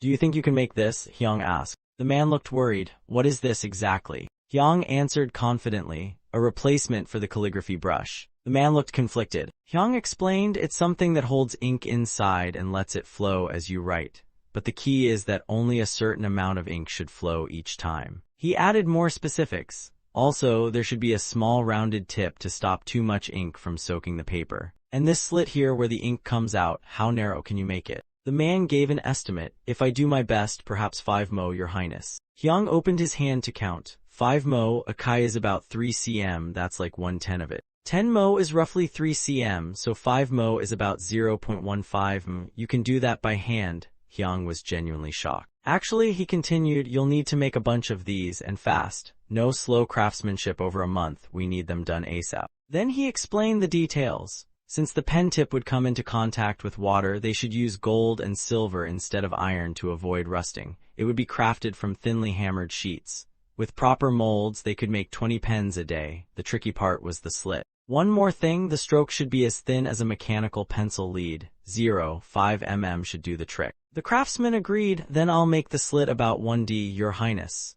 Hyang asked, "How long do you think it'll take?" The man replied, "If you give me 2 days, Hyang interrupted, "I'll give you 3. Bring me your best work." The man bowed. "I shall obey, Crown Prince." He returned with the results. "In 3 days, I've made 5 pen tips, each with a different stroke thickness." Hyang picked one up to test. "Please try them, your highness, and choose your preferred stroke." "All right." He dipped the pen into ink. The first stroke hit the paper. Everyone around gasped in awe. Hyang looked absolutely delighted. "I love it. You did great." The craftsman replied humbly, "Only thanks to your guidance, Crown Prince." Hyang decided make 100 more with this stroke width and keep 10 well preserved. The craftsman obeyed. Hyang then added, "Can you engrave plum blossoms on the gold nibs?" "Of course, your highness," the man beamed. "So how long will that take?" Hyang asked excitedly. 10 days should be enough, he answered. Hyang raised an eyebrow. "I'll give you 12, but no defective products allowed. I plan to present this to my father." The man knelt. "I swear I won't deliver a single faulty item." Hyang added, "Oh, and I'd be really grateful if you kept this secret until I reveal it to my father." "Understood, your highness." He exited the room. Li Changho praised, "He's more mature than his age suggests." The blacksmith agreed, "Exactly, he's only 8 but talks like he's 30. The other man chuckled and teased, "Enough about him. You got something out of this too, didn't you?" The craftsman had received a certificate. Best Artisan of the Song Dynasty, pretty awesome title, huh? Best Artisan thanks to Crown Prince Hyang. He was so thrilled, he bragged, "I'm gonna find a carpenter and make the coolest frame for this thing. It's totally worthy of being a family heirloom." The pen was once again put to use. And while it was seriously impressive, Chungnyo exclaimed, "This is a magical item." And thus marked a new milestone, December 10th, the 3rd year of the Chungnyo reign, the day the crown prince introduced the golden pen to the king. Tijung lavished Hyang with praise. "My wrist and arm feel so comfortable writing with this. Even writing fast, the letters still look elegant. My son, you've created something truly remarkable. You flatter me, father." Chungnyo turned to the court. "The emperor has tested the golden pen and won't stop praising it. Historians, be sure to record what the crown prince did today." "Yes, your majesty." Tijung admired it gleefully. "Hyang, this is quite the feat." He was clearly impressed. He suddenly noticed the pen tip. "Wait, is this a plum blossom?" Hyang confirmed, "Yes, that's right." He explained, "They're engraved because plum blossoms symbolize the royal family." Tijung beamed. "Excellent, but what gave you the idea to create such a thing?" Hyang tensed up a little. "Here it comes," he thought. Just as predicted, the king wanted to know the origin story. "One day when you were writing, I noticed something unusual, father." Tijung raised an eyebrow. "Unusual?" "I saw the ink soaking into the brush hairs. And that's when I got the idea. Water flows down, but this ink seemed to flow the other way. Isn't that fascinating? So I got to work." Tijung was astonished. So many people have used brushes before, but none thought of this. Isn't this the perfect example of learning through observation? The emperor clearly admired Hyang's cleverness. The boy bowed gratefully. "I thank father for his generous praise." "Then I have a request," Hyang said. Chungnyo responded warmly. "Go ahead, eunuchs, bring them in." "Yes, your highness." "I'd like to distribute these golden pens to the historians and officials." All of them. Everyone was stunned. Yes, the historians tirelessly document everyone's deeds. It's exhausting work, so I thought they deserved a little help. The scribes were thrilled. Chungyong turned to them and said, "The Crown Prince recommends these pens for ministers and officials who need to write quickly. I think the Crown Prince's idea is brilliant. What do you all think?" Everyone was deeply touched. "We believe His Highness is absolutely right. Isn't it heartwarming to see someone so young caring for his officials like this?" The king ordered guards distribute the golden pens to all the court historians and officials. "Yes, your majesty," permission granted. The ministers praised, "His Majesty and the Crown Prince are truly thoughtful and wise." Hyang was pleased. But there was a catch. Not long after, the golden pen Hyang invented stirred up a new issue within the Song court. According to historical records, on December 10, year 3 of Chungyong's reign, the Crown Prince introduced the golden pen to the emperor, who praised it repeatedly. When asked why he made it, Hyang said the sight of ink crawling up brush hairs sparked the idea. The emperor admired his intelligence. Hyang proposed the pens be used by busy officials and scribes. The reaction was intense. Once Hyang handed out his invention, the golden nib pen, the officials went into a frenzy. They eagerly asked each other about the pen. "Have you tried the Crown Prince's pen yet?" "Yes, I did. It's amazing." Because with the golden nib pen, so many things just got easier. Writing memorials became a breeze. Plus, Hyang invented a portable writing board just for them. Generals often need to give rapid orders, so I made this board so you can write comfortably anywhere. It's the perfect companion to the golden nib pen. People were overjoyed. Chungyong was so pleased. He ordered mass production of both items and had them distributed to the generals along with the pens. Furthermore, Hyang's golden nib pen started changing the entire kingdom in unexpected ways. "How much is it again?" 23 dough of white rice total, but I'll give you a deal, just 22 dough, still pricey though. Everything became a trend. "Let me borrow your ink and writing board for a sec. Let's see, I just bought 23 dough worth of rice today. This pen must be that famous golden nib pen, huh?" "Exactly, that's the pen His Majesty promoted. It even has gorgeous plum blossom engravings." Everyone was delighted. "So pretty and portable too. It's perfect for emergency writing." "Now I've got to haul all this paper home," one man said. "Take care," the vendor waved. The vendor smirked. "Golden nib pens, I smell a fortune coming." "At court, Your Majesty, there's been some troubling news on the streets lately." "Troubling news, speak." "There are rumors that fake golden nib pens are flooding the market."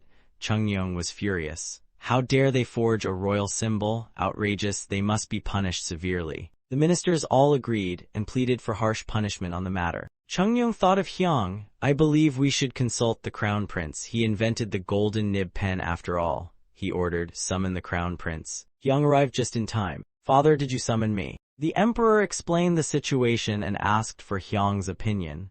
"The ministers say these forgers must be harshly punished. What do you think?" Hyang paused thoughtfully. "Yes, father." The ministers looked at him. How adorable this kid was. Then Hyang spoke to his father. "May I be the one to handle this, father?" 1 month later, the prince's Ministry of Finance arrived. Hyang stepped inside the chamber. Everyone was already there. "We humbly greet the Crown Prince." Hyang walked straight in. "All right then, do you all know why I've summoned you here today?" He held up the pen. "It's because of this." Everyone in the room grew anxious. They quickly denied everything. "My merchant guild would never commit such treason, nor mine." But that wasn't Hyang's goal. "I'm not here to punish anyone, get up." They didn't dare move, trembling in fear. The little Crown Prince started showing a very displeased expression. His tone shifted. "Must I repeat myself?" They all followed the order. Hyang sat down calmly. Everyone was filled with anxiety. "I'll be direct. I plan to assign the production of golden nib pens and regular pens to one of the merchant guilds here. But don't get too excited just yet. Here are the conditions. Merchants must give 20% of their profit to the court, and the market price of the golden nib pen must not exceed 60% of its production cost." One merchant couldn't hold back. "Your Highness, pardon me, but there's a small issue.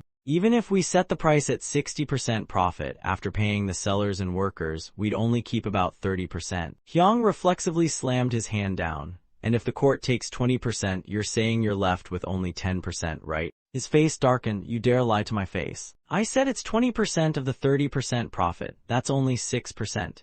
0.2 times 0.3 equals 0.06. Throw that greedy, lying fraud out and revoke his guild's bidding rights." The man, terrified by Hyang's deadly aura, trembled as he pleaded. But Hyang showed no mercy. Guards dragged him out immediately. "Forgive me, Your Highness." Even as he was hauled away, his shrill voice echoed, "Your Highness." Silence fell, the room grew heavy. After silencing the troublemaker, Hyang continued. His Majesty and I believe the merchants and citizens of Song are important. No one can do everything alone, we always need each other. He made sure to remind them, but if you dare lie like that fool, you'll all be seen as useless garbage. His voice was firm and commanding. Mark my words. Everyone quickly complied without protest. We understand completely, Your Highness. Hyang remained stern from beginning to end. Everything went smoothly after that.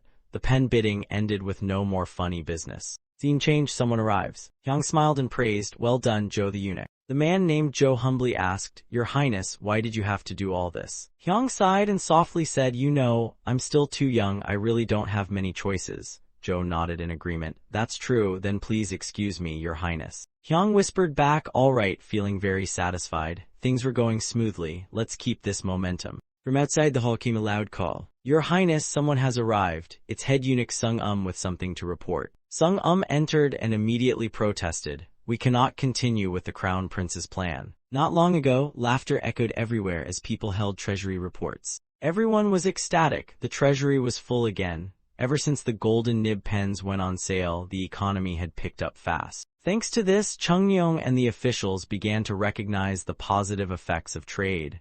The Crown Prince really pulled off something great, he said. But not everyone was happy. Some officials began whispering, has the court turned into a business hub? If we keep this up, merchants will be ranked lower than dung beetles. Sung stroked his beard and said, all of this started with the Crown Prince. We must expose this to His Majesty. We can't let this misdirection continue. Everyone nodded. No matter how smart the Crown Prince is, he's still just a kid. Letting a child handle national matters, huge mistake. They quickly reached an agreement. Shall we submit a petition then? Sounds good, but before the anti-Hyang squad could act, Emperor Emeritus Tijong passed away. On May 10, 4th year of Chungyong's reign, the Emperor Emeritus died at age 56. Seeing the political tides shift, they shelved their plot. We'll wait for a better chance. Fine, leave it for now. Meanwhile, Hyang was buried in books. He'd spent days reading and researching. So those European books actually originated from Chinese texts. Hands on hips, he confidently muttered, let's hope this will be enough to explain where I got my inspiration. Stretching up to the bookshelf with his little arms, he whispered, if I claim all this was my original idea, they'll get suspicious. Hyang's face darkened, his eyes gleamed with ambition. Guess I'll have to learn how to fool them too, everything's going just as planned. After many days of research, Hyang stood proudly before everyone. That's why I think it would be much more convenient if these Indian numerals, or Arabic numerals as the Westerners call them, were used in our country. Chungyong nodded in agreement but still sought opinions. What do the court officials think of the Crown Prince's proposal? After careful consideration, Kim Jiam nodded. I believe Indian numerals are very practical for expressing numbers. Right after, another voice joined in. It was Hyo Jo, Minister of Rights. Seeing no objections, Chungyong decided swiftly, with both major ministries in agreement, you may begin using Indian numerals next month. If results are good, we'll make it nationwide. All officials shouted in unison, yes, Your Majesty. With no further debate, he pulled out another memorial. All right, next item. After glancing through it, Chungyong lowered his voice. I think the Crown Prince must hear this. Hyang blinked. Yes, father. The king rubbed his temple. The Emperor Yang has sent a letter. Apparently, Chungyong had gifted golden nib pens to Emperor Yang, who was so pleased he requested 10,000 more as tribute. The king sighed. You already know the national treasury is running low. Hyang heard this and fell deep into thought. Then suddenly, a spark lit up in his little brain. Cheerfully, he spoke up. Father, what if the court opens its own merchant guild? The words merchant guild made everyone's face stiffen. Sung couldn't help but shout, a guild, how could we? Chungyong raised a hand. Grand Censor, silence for now. Crown Prince, continue. Hyang explained calmly, if Emperor Yang sent that letter, it means golden nib pens are quite popular in the Ming dynasty. Ming has a vast territory and large population, so their number of literate citizens must be several times that of Song. Hyang confidently laid out his plan. If we cooperate with merchants to handle pen production, then the number of pens sold could far exceed the tribute demanded by the Ming. The king stroked his chin in thought. Kim Jiam was already calculating numbers in his head. The two of them looked at each other and smiled in sync. Confidence level, maximum. We're definitely going to make a profit from this. Seeing no objections, Hyang added, also, we'll ask merchants to escort the diplomatic envoys to Ming, and in return, they only need to cover lodging expenses. As soon as the words were spoken, Sung stepped forward and snapped, absolutely not. Hyang looked at the old man, confused by his sudden loss of control. We cannot go through with the crown prince's plan. Bowing slightly, Sung began explaining, yes, the plan will bring wealth to the court, but based on history, when we get too rich, people fall into decadence. That leads to tyranny. And then, the royal family's power collapses like a bad pastry. Just as he finished, the Minister of Rights stepped up in support. I, Minister of Rights, agree with the Grand Censor. The fact that a top-ranking official just shot down Hyang's plan left the boy wide-eyed. Hyang glanced at the Minister of Rights, still ranting on. How can lowly merchants be allowed to visit the emperor of a great empire like Ming? That would tarnish the dignity of our Song kingdom. The old man's eyes flashed as he added with a smirk, seems the crown prince still doesn't quite grasp national affairs and policy matters. His mocking tone continued to echo in Hyang's ears, making him grit his teeth in frustration. Perhaps the prince should return to his studies and learn to govern like a real monarch. Hyang turned to Chungyong. Father, may I have your permission to respond? Chungyong nodded. Permission granted. With his father's approval, Hyang spun around sharply and asked coldly, did the Grand Censor just say that getting rich would plunge our people into decadence and tyranny? Sung without a second thought, answered, indeed, if we look at the past. Hyang cut him off. Exactly, if we look at the past, it's the people who bled and sweated to sustain that decadence. Are you suggesting I bleed them dry too? Didn't I say the money would come from outside? Sung ignored the words completely and barked, even if it works now, there's no guarantee things won't fall apart later. And when disaster hits, it's the people who suffer. Hyang coolly shot back, do you only live for today, Grand Censor? The sarcastic tone made the old man flare up. What did you say? Amid the shocked stares of the court, Hyang continued, and how do you know those pens will only sell once? You think merchants just stop at selling pens? Sung frowned and challenged, do high officials even use fountain pens? At first people buy them out of curiosity, but in the end they'll just be toys, fancy, useless toys. Kim Jiam couldn't take it anymore. Grand Censor, you're dead wrong. Do you even know how many pens were sold last month? Over 400 in the court and 1,000 among commoners. Hearing that number, Sung shrieked, in just 1 month, how could such a frivolous object sell that much? Hyang smiled and said, well, sorry it's so frivolous, probably because it was made by a mere child, me. Only then did the old man realize how rude he had been. He quickly bowed. Please forgive my rudeness, Your Highness. Hyang didn't dwell on it and declared, that's why, for the sake of the people, our alliance with merchants is crucial. With that, Hyang turned and called, Joe, bring me the book from my room, titled World Geography. Soon after, Chungyong had the book in hand, flipping through its pages. Meanwhile, Hyang's young voice rang out, this is one of the books I collected from envoys sent to the Ming dynasty. It records geography and local goods of Ming and neighboring countries. Calmly, Hyang explained, it also notes that Ming and D-stroke letter 1EA1 IV I letter 1EC7T harvest more grain than us. They even have reserves. Meanwhile, our poor people starve from droughts and spring famines. That's why we must use trade profits to buy food and save them. But Sung screamed once again, unacceptable. He ranted on about royal philosophy, completely ignoring Chungyong's deepening frown.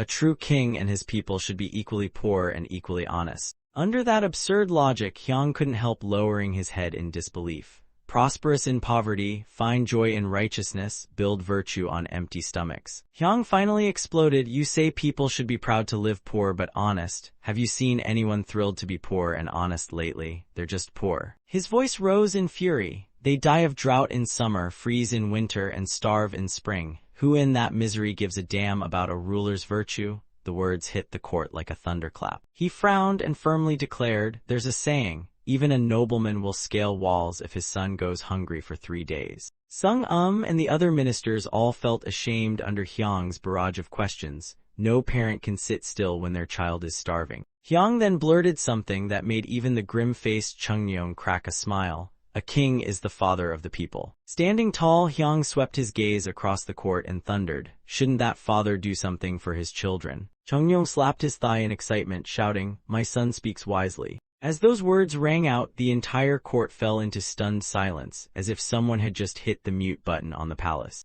Chungyong cleared his throat several times, trying to regain composure. Hyang of course noticed. The officials all bowed their heads, pretending they hadn't seen anything, classic court survival move. After a moment Chungyong spoke. Crown Prince, continue. Hyang nodded, yes, father. Then Hyang resumed calmly, ministers and nobles outside the palace can endure hunger because they understand why and how. But the common folk, they lack that knowledge and the patience. He asked with a serious tone, if we want to enlighten them, shouldn't we at least make sure their stomachs aren't growling? Chungyong clapped loudly. Exactly. That sudden reaction made the officials gawk while Hyang's mouth dropped. Father's about to explode from excitement. Realizing things might go overboard if he said more, Hyang frowned and thought, let's stop here for today. Yet before anyone could breathe, he slowly added, since ancient times they say the will of the people is the will of heaven. Even if we preserve our virtue, what would the gods think if the people are still wailing in despair? The young yet commanding voice of Hyang echoed through the court. They say man proposes, God disposes, so after we've done our part, shouldn't we just wait and see how the heavens respond? Chungyong sat upright, listening seriously as Hyang continued. Yet whenever drought or plague hits, ministers say it's because the ruler lacks virtue. Isn't that contradicting the very idea of preparation? Hyang calmly reasoned, shouldn't we secure food and water before the drought, prep medicine before the plague, and stock grain before a poor harvest? Isn't that the logical order? Then, sweeping his gaze around, he added, if we blame it all on lack of readiness and call it moral failure, well. His sharp eyes landed on Sung.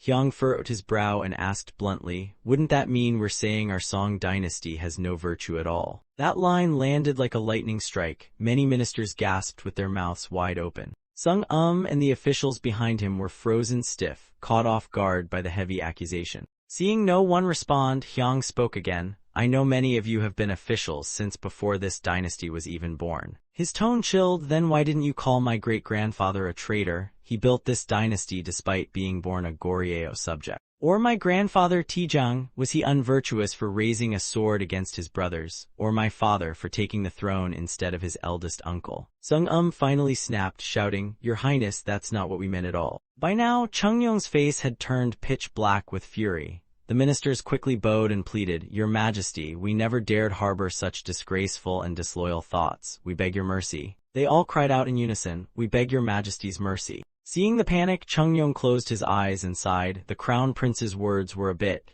intense. Please forgive him. Then he turned to Hyang with a warning look. Be more careful with your words next time. Hyang bowed respectfully. Understood, father. Chungyong glanced at the ministers and declared, Ministers, listen well. I too believe the livelihood of our people is most important. Furthermore, the tribute to the Ming Emperor shall proceed as Hyang proposed. Everyone bowed in obedience to his majesty. Then he turned to the Crown Prince. Do you wish to add anything else? Hyang quickly replied, I believe paying the people with food is more reasonable than simply handing it out like charity. Hearing this new term, Chungyong blinked, paying them. Sensing his confusion, Hyang explained, Sure, lack of rain causes droughts, but don't forget our poor irrigation and lack of reservoirs play a big part too. We should prepare by building water reservoirs in every town and fixing old ones. We can mobilize the people for this and pay them in food. That way, fewer folks will go hungry. Isn't that hitting two birds with one stone? He asked the ministers. They all nodded. Your Highness, that's a brilliant idea. Pleased with the proposal, Chungyong commanded, Return to your chambers, Crown Prince. Hyang bowed respectfully. Yes, father. Chungyong then remembered something. Oh, and be ready to join court discussions after the ancestral rites. Hyang cheerfully replied, Thank you, father, for letting this humble little child meddle in state affairs. With that, he turned and left the hall alongside his eunuch. Chungyong rose and announced, That's enough for today. Court is dismissed. The officials below all shouted in unison, Yes, your majesty. But before anyone could leave, he added, Oh, and one more thing. With a grim expression and a heavy tone, Chungyong warned, Perhaps I should reconsider what you ministers really think about this dynasty. Panic erupted. Your Majesty, we've never had such disloyal thoughts. Please show us mercy. His face darkened as he snapped, Get back to work. They panicked even more. Please have mercy, Your Majesty. A while later, outside the court, some ministers whispered, One wrong step and we might see blood. He's not just Tijo's heir, he's got the blood of emperors past too. Hearing the murmurs, Sung couldn't hold back and scolded, Stop spouting nonsense. Mind your mouths. I'm only worried about the future of this nation, that's all. He furrowed his brow, lowered his head, and muttered softly, "So this is how it ends." The other officials, hearing that, hastily signaled him, "Watch your mouth, man. Ever heard of loose lips sink ships?" Sung sighed, "Heavens, we've suffered too much. We underestimated His Highness just because he's young." Hearing this, the Minister of Rights asked, "So what do you suggest we do?" With a deep frown, he said, "If there's no other way, we may have to submit resignations." Everyone looked alarmed. "Resign? Seriously?" Sung spoke again, "But still, it's our duty to correct His Majesty when he strays. Even the Book of Documents says the wise must heed the voice of the people." A glint of ambition flashed in his eyes. "I'll make sure His Majesty becomes a wise one, or else." Elsewhere, a steaming cup of tea was gently placed down. The Empress asked with concern, "I heard the Crown Prince stirred quite a storm this morning at court." Chungyong rubbed his neck wearily and replied, "The Crown Prince didn't do anything wrong. Quite the opposite, he was spot on. I was the one making a scene." He let out a long sigh. "I lost my cool and ended up repeating the nonsense I used to shout back when I was still a general. What a majestic image of a king, huh?" Hearing the whole story, the Empress laughed until tears came out. "Such a shame I missed seeing that face of yours." She burst out laughing again while he mumbled, embarrassed, "Come on, Empress, I was already dying of shame." Still smiling, she replied, "But your Majesty does look much more relaxed than before." Chungyong blinked, "Really?" As she poured tea, she reassured him, "You should feel free to speak your mind. You're the emperor, not a prisoner of the historian's scrolls, right?" He took the teacup and softly replied, "You're right, priority one, keep myself sane." Chungyong continued, "I also told Hyang he'll be joining the political discussions after the ancestral rites." Hearing that, she looked a little worried. "Is that really okay? He's still so young." He recalled Hyang's sly little face and chuckled. "Judging by how he handled things this morning and managed the golden nib issue, I'd say we're fine. Honestly, he's like a 40-year-old man in a kid's body." Yoongjin couldn't help but laugh. She whispered, "Not long ago, your Majesty was worried his intelligence might create distance between you, but now it seems you've made peace with it." Chungyong replied without hesitation, "Yes, I'm at peace now." When he returned to his palace, he gave an order. The chief eunuch quickly responded, "Yes, your Majesty." Chungyong said firmly, "Leave me alone for a while," and so the eunuchs all bowed and left. "Yes, your Majesty." Once the chamber was quiet, he let out a deep sigh of relief. In an instant, his eyes sharpened like a blade. Time to strategize. He recalled those pesky ministers and muttered coldly, "Should I let them step forward themselves or drag them out kicking and screaming? Should I let things end quietly or make it messy with a little royal bloodshed?" The more he thought about it, the worse his headache grew. "There are still too many of my father's old men lurking in this palace." Only his weary sigh echoed in the hall. "I need ministers who follow me, only me." Since Hyang had been reborn into the Song dynasty, his words had begun to carry weight. After Chungyong's decree, the Ministry of Revenue began producing golden nib pens as tribute to Emperor Yang. While Hyang was busy commanding his subordinates, the blacksmiths under him worked tirelessly. He thought everything was going smoothly until a serious problem popped up. Meanwhile, his father, Emperor Chungyong, was facing his own group of ministers. Their report darkened his expression. "What did you say? Not enough time to produce them." One flustered official stammered, "Forgive me, your Majesty, but the Merchants Guild in charge of making the pens says they can't meet the deadline." Hyang stood nearby, his face gloomy. "Just as I feared," he thought grimly. Hyang rested his chin on his hand, quietly calculating. There was no way the current artisan workshops in the Song dynasty could produce golden nib pens on time. With that thought, he stepped in front of his father and declared loudly, "Father, I need confirmation on something. May I summon the people from that Merchants Guild here?" Sung-um's face twisted in rage, and he shouted, "Absolutely not. How dare you summon a lowly merchant to a place where national affairs are discussed?" Sitting high above, Chungyong suddenly spoke, "Grand Censor, you interrupted me because you knew how I'd respond, didn't you?" Sung-um's face paled and he stammered, "Your Majesty." Chungyong went on, "I appreciate your loyalty, but wouldn't it be better if you offered solutions instead of just shouting no at everything?" Sung-um bowed awkwardly, "Please forgive me, your Majesty." With the room falling silent, Chungyong's calm voice echoed, "Then summon the Merchant Guild representative, quickly." After the order was given, the merchant entered and knelt in the grand hall. "This humble one greets your Majesty." Emperor Chungyong said sternly, "I called you here because the Crown Prince has questions. Answer truthfully." "Yes, your Majesty." Hyang, still looking very much like a kid despite his tone, stepped closer and asked, "I heard you can't make the golden nib pens in time. Why that? The merchant thought of the intricately designed golden nibs and replied, because the pen is a delicate masterpiece, we must craft it with absolute precision. No matter how fast we work, there's a limit. Hyung paused and asked, so each pen is made from start to finish by a single craftsman? The kneeling merchant nodded. Yes, that's correct. The merchant added, a skilled artisan must focus on one pen at a time. Hyung tapped his chin again, just as he had suspected. He turned toward his father and said, Father, I have a solution, but I need to speak with the artisans from the guild first. Sung panicked. First it's a merchant, now a craftsman in the sacred hall. Please reconsider, your majesty. Chungyong snapped at him. You should shut up. Why shouldn't I summon him when this concerns national interest? Sung looked conflicted but pushed back. But your majesty. Chungyong slammed his fist on the table and roared, silence. If you keep yapping like that, I might start doubting your loyalty, Chungyong warned coldly. The ministers below were so terrified that cold sweat ran down their backs. No one dared utter another word. Finally, he ordered the craftsmen to be summoned. Once the officials had brought them in, Hyung folded his arms and looked down. I've heard that one craftsman does all the steps to make a golden nib pen. Is that true? The kneeling craftsmen responded in unison, Yes, your highness. Hyung paused for a moment, then said, I have a little suggestion for you. Images of each step in golden nib crafting, from hammering to shaping, flashed through his mind.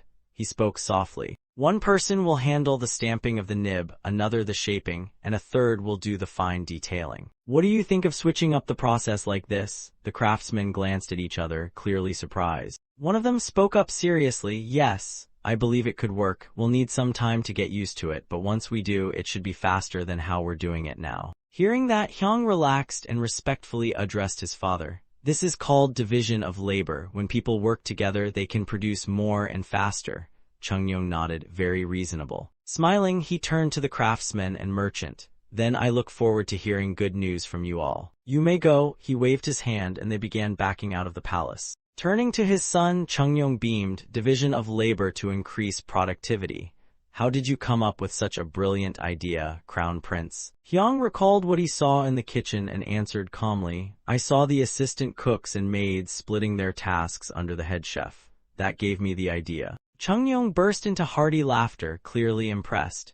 He got a genius idea from something most people would overlook. Our crown prince truly is extraordinary. What say you, ministers? The ministers below all bowed respectfully, saying, We agree, crown prince is truly insightful. Suddenly, Sung approached with a discontented face and voiced his opinion, but I believe the crown prince is focusing too much on trivial matters. He continued, His Highness should use his brilliant mind to study the teachings of ancient sages instead.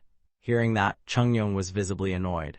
Why do you treat deep thinking on often overlooked matters as something trivial? Didn't the sages reflect on what's best for the people and share their thoughts too? He questioned sharply, why such shallow thinking? Sung defended, I only meant well for His Highness. Cutting him off mid-sentence, Chungyong's voice began to rise in anger. Is it like the crown prince said the other day? You believe I and my ancestors are unfit to rule, which is why you dare spout such nonsense, isn't it?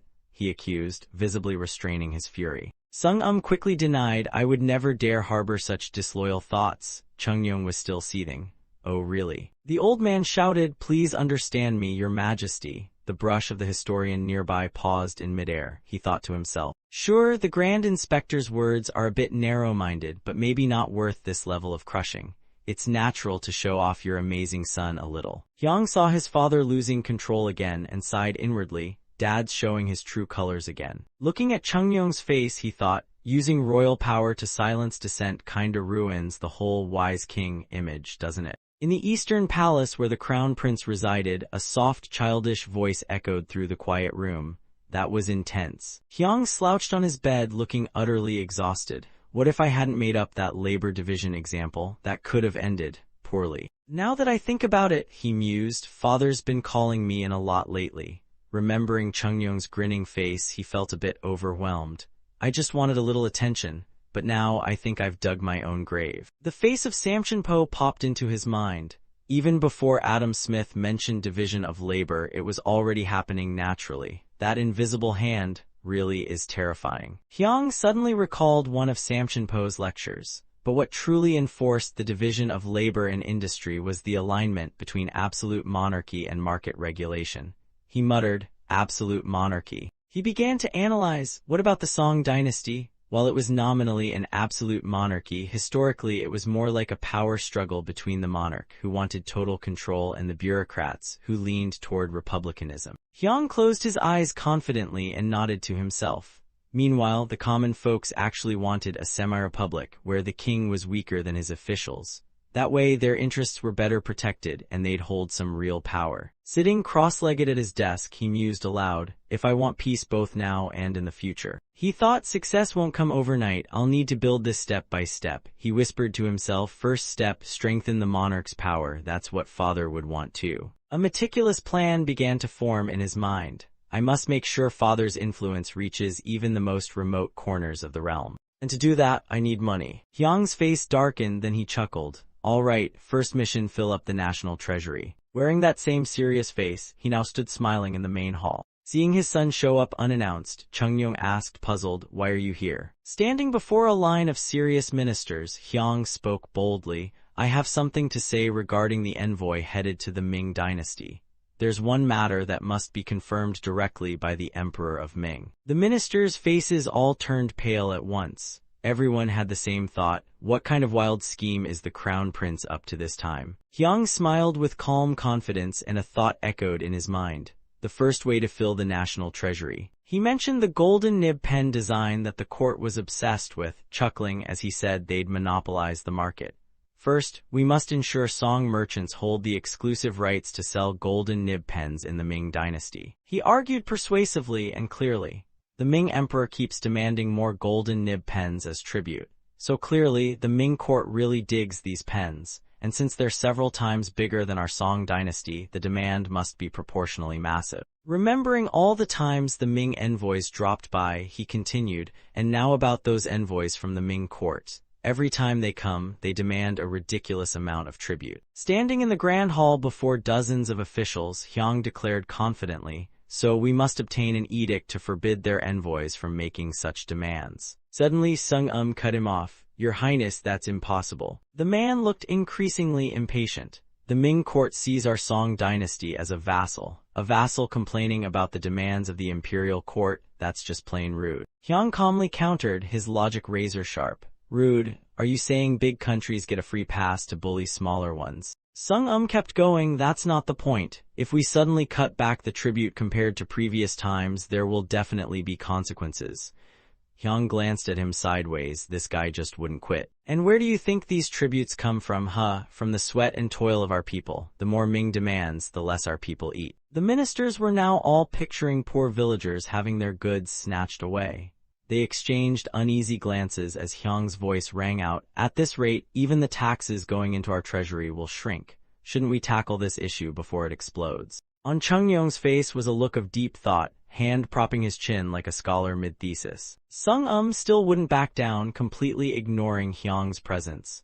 Your Highness just doesn't understand statecraft. Those envoys are eunuchs, the closest attendants to the emperor. If they badmouth us to him, we're doomed. Hyang suddenly cut in, his face flushing red with anger. So you're telling me the Ming emperor is that dumb? The Ming emperor is that dumb? Sung-um's face went ghost white, lips quivering but no sound coming out as he fumbled for an excuse. I didn't mean it like that, it's just, His Majesty is still young and I fear he'll cause big trouble over something so small. Hyang trembled with rage and pointed straight at Sung-um, shouting, what does this have to do with my age? And did you just say huge trouble for a small gain? He pictured the convoys of Ming envoys looting their way through. Every time they come, the tribute they haul away blocks 5 whole li of road. That's not tribute. That's daylight robbery from our treasury and our people. Hyang marched right up to Sung-um, his cool gone. Ancient sages said officials exist to ensure the people live in peace. And you want us bowing and scraping to a bunch of eunuchs. Sung-um's eyes widened. He stammered, you've misunderstood, Your Highness. We're not groveling, it's just... Cutting Sung-um off, Hyang shouted angrily, I'm not done talking. He spread his arms wide, standing tall before all the ministers, his voice confident and commanding. Mencius once said, a true gentleman shows kindness even in luxury, remains upright even in power, and never strays from virtue. The ministers trembled, glancing nervously at each other, some staring at the floor. Hyang's voice rang on, bowing and scraping to eunuchs, bribing them with treasures. Does that match any of the 3? Hyang frowned, eyes sharp with sarcasm as he pointedly questioned them. Is this the benevolence and righteousness you've learned? If so, how dare you still call yourselves gentlemen? With that, he stepped closer to the throne. Father, I humbly request. Hyung knelt down and bowed his head to Chungnyeong. His young voice echoed through the hall. Please let me lead this envoy to the Ming dynasty. I'll petition their emperor and do everything I can to end this nonsense once and for all. Please grant me permission. Yes, I'm young, only 9, but I believe my determination is taller than any mountain. Chungnyeong rubbed his temples, visibly conflicted.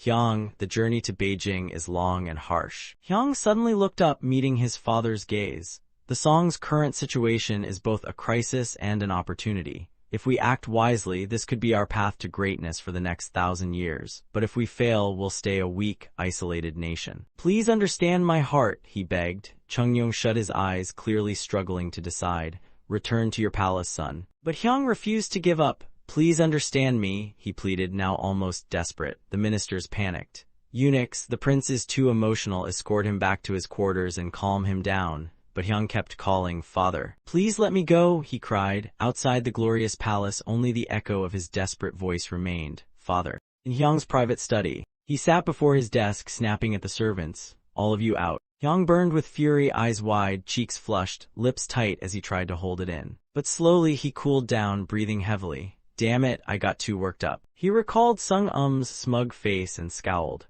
That damn Sung-um, he thinks I'm easy to dismiss just cause I'm a kid. He's been nitpicking me since last time. They really think I'll just give up. He clenched his thigh, his grip wrinkling the fabric beneath. Hyung stood up and shouted toward the door, Eunuch, where's the eunuch? Yes, your highness. He gave his order, get ready, we're heading to the Ming courts. The eunuch's face went pale. What out of the blue? I'm not gonna sit around, Hyung thought fiercely. Get my stuff ready, now. He grabbed his coat and threw it on like a storm was coming. Outside the magnificent palace with its ancient layered architecture, the ministers stood in a long straight line, each calmly speaking in turn. We cannot do as His Highness suggests. Please understand us, Your Highness. On the imperial throne, Chungnyeong looked down, his face dark and unreadable. He spoke softly, yet with force. His words were calm, but his eyes hinted at something deeper.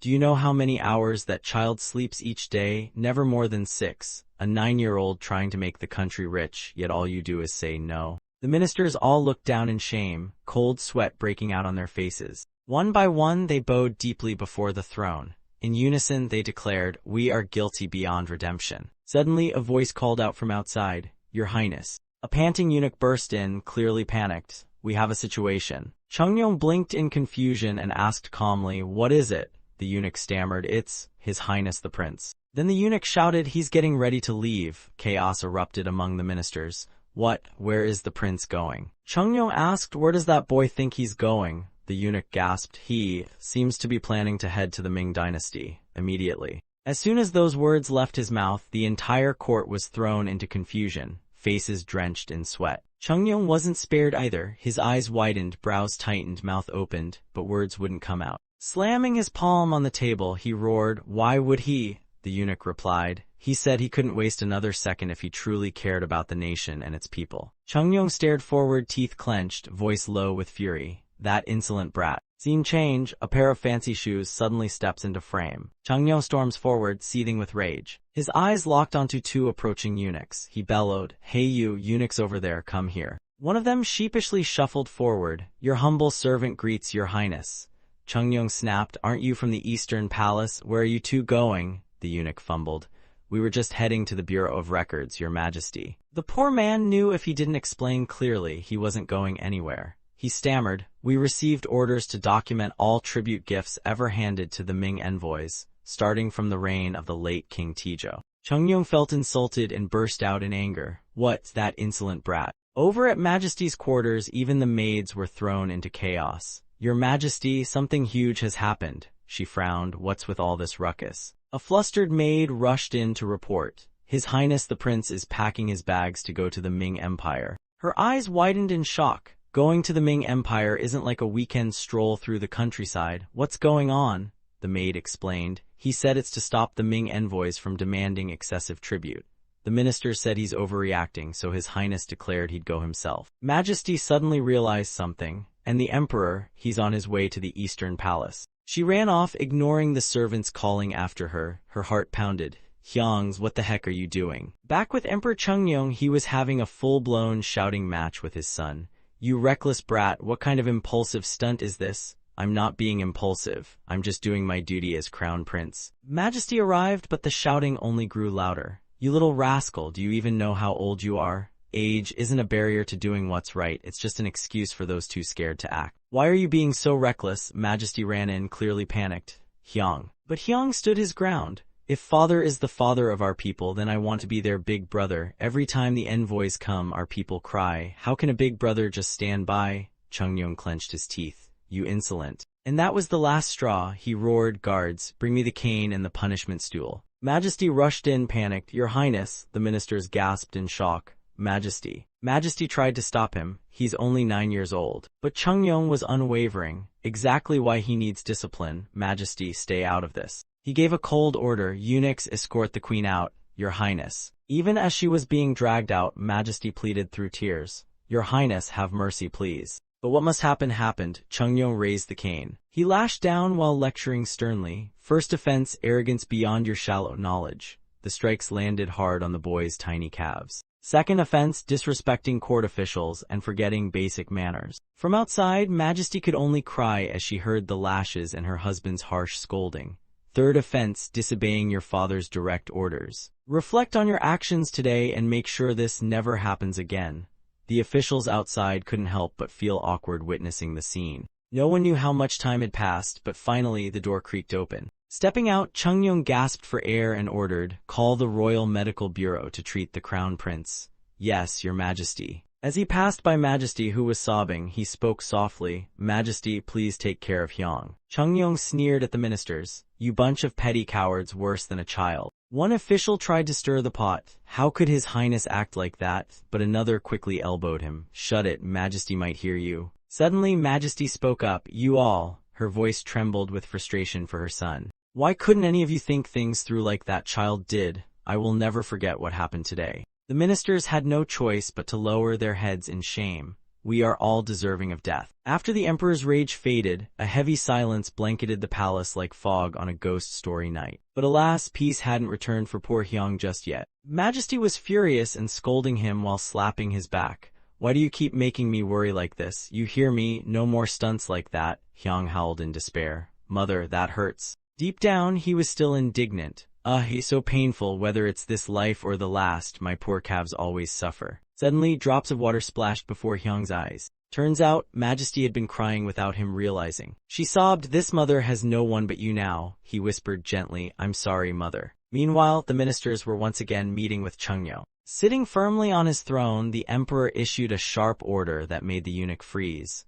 Where's the eunuch? Bring me those documents the crown prince told you to prepare. Why, yes, your majesty. The eunuch bowed respectfully and presented the materials to the emperor. Emperor Chungyong carefully read through the stack of documents. After finishing, he spoke to the ministers. The smallest amount of tribute they took equals 2 months of our annual treasury. The largest, 5 months. And if we include what they took from smaller villages, we're talking about nearly a year's worth. See it now? Ministers, this is the full tribute list we've sent to the Ming Empire so far. The ministers could only stand there, frozen. Year after year, the tribute to the Ming Empire just kept increasing. The senior ministers didn't look much better. Well then, what do the secretaries think? He slammed the table in fury. Bursting with rage, he scolded them. Why are you all silent? Even a 9-year-old crown prince is thinking about this, and you old men can't come up with anything. The tension was so thick you could cut it with a knife. Only the trembling voices responded, we apologize, your majesty. Emperor Chungyong immediately gave an order, pick representatives for the envoy and their aides within 2 hours and report back. Fail, and I'll charge all of you with treason.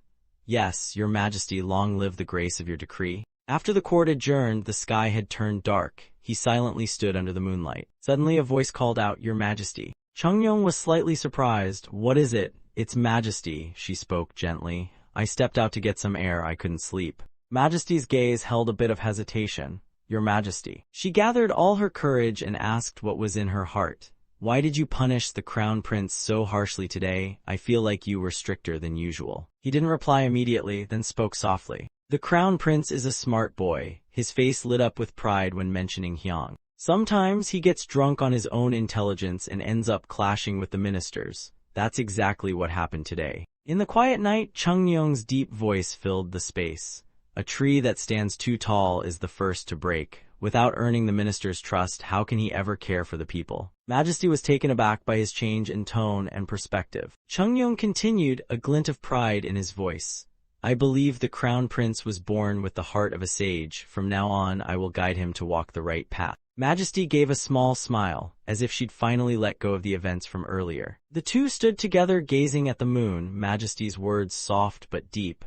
I may never fully understand the meaning behind your actions. I ask for nothing else, if that's your path. As the story unfolds, after disciplining the crown prince, His Majesty immediately ordered the ministers to select an envoy leader and assistants.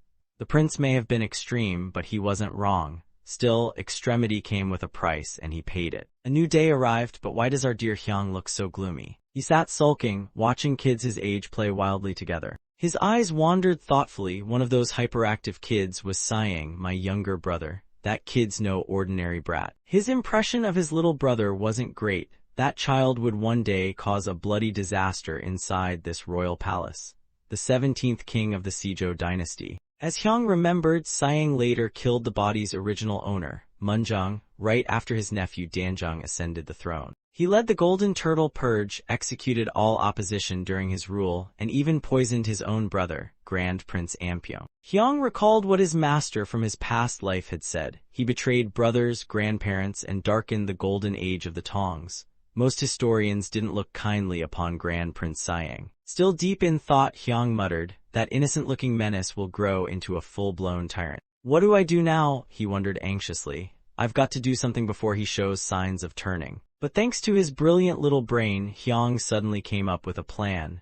Yes, that method is perfect for transforming someone. With a deviously determined face, Hyung walked toward his brother. Thanks to some early education and rote memorized rituals, Siang sensed danger. Why do I feel a sudden chill? He thought. I'm going to make sure he works under me until he drops. While the other two were still goofing off, a voice interrupted, Morning, Siang, morning, Siang. The two boys greeted him respectfully. Good morning, big bro, Hyung smiled warmly. Happy to see you guys so cheerful. He reluctantly tried to bond. Siang, isn't your calligraphy class starting soon? The kid looked wary. Hyung added, wanna study with me today? The reply was cold. Why? Surprised at the frosty tone, Hyung pressed on. Why ask that? I'm just curious about your study habits. Deep inside, he still believed he could tame the boy. Sooner or later, you'll be working non-stop under me, so better start shaping up now. Siang remained silent, lost in thought. Without a second thought, he refused flat out. No thanks, I'll study on my own. The crown prince could only cling on in vain. Wait, but Siang couldn't care less and pulled Siang away. Siang, don't play there, you're disturbing big bro. Hyung was completely thrown off by the rejection. This little brat. Siang's face turned oddly serious. He recalled something, walking away cheerfully. It's almost dinner time, a servant reminded him.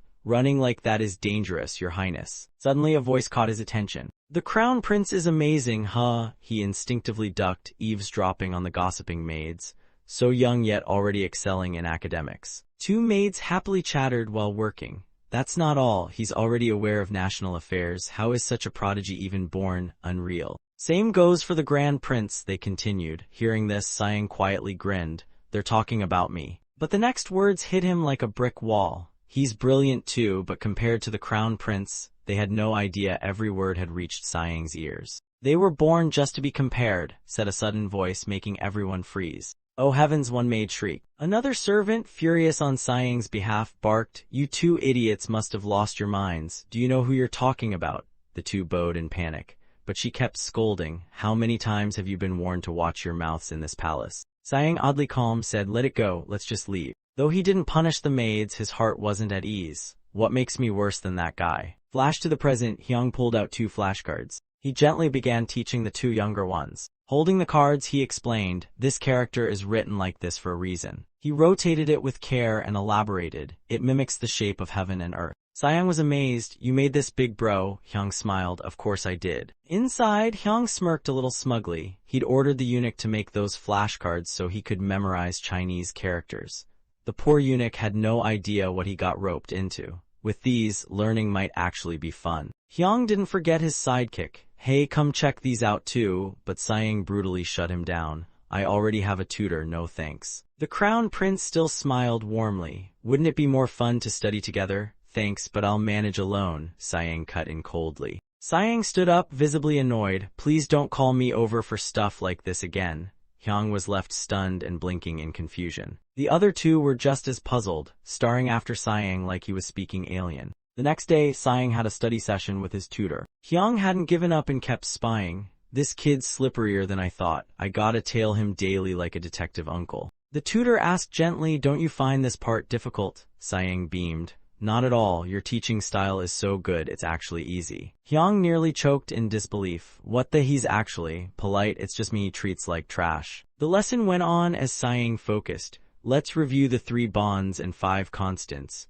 Yes, sir, and Siang recited it all flawlessly. Loyalty from subjects to ruler. The ruler oversees his people. Filial piety from children to father. The father manages the son. Witnessing this, Hyung's worldview cracked a little. Devotion from wife to husband. The husband manages the wife. Under the tree, Hyung stared, flabbergasted. Wait, what? He memorized not only 1,000 characters but the 3 bonds and 5 constants too. Sweat rolled down Hyung's face like he was in a sauna. Then it hit him. A voice from his past life whispered in his head. There was a rumor about Grand Prince Siang. They said he was second only to King Munjang. He was talented in both literature and martial arts, but his brother outshined him. Then again, maybe it was just gossip. Snapping back to reality, Hyung froze. He finally understood what that brat really needed. At that moment, Siang moved to his sword training. He was dead serious, swinging his blade with fierce focus. Suddenly, the sword slipped right out of the kid's hand. It flew and landed at the crown prince's feet. Hyung didn't mind the accident one bit and smiled warmly. So, you're practicing swordsmanship, huh? Hyung happily picked up the sword and tried to make conversation.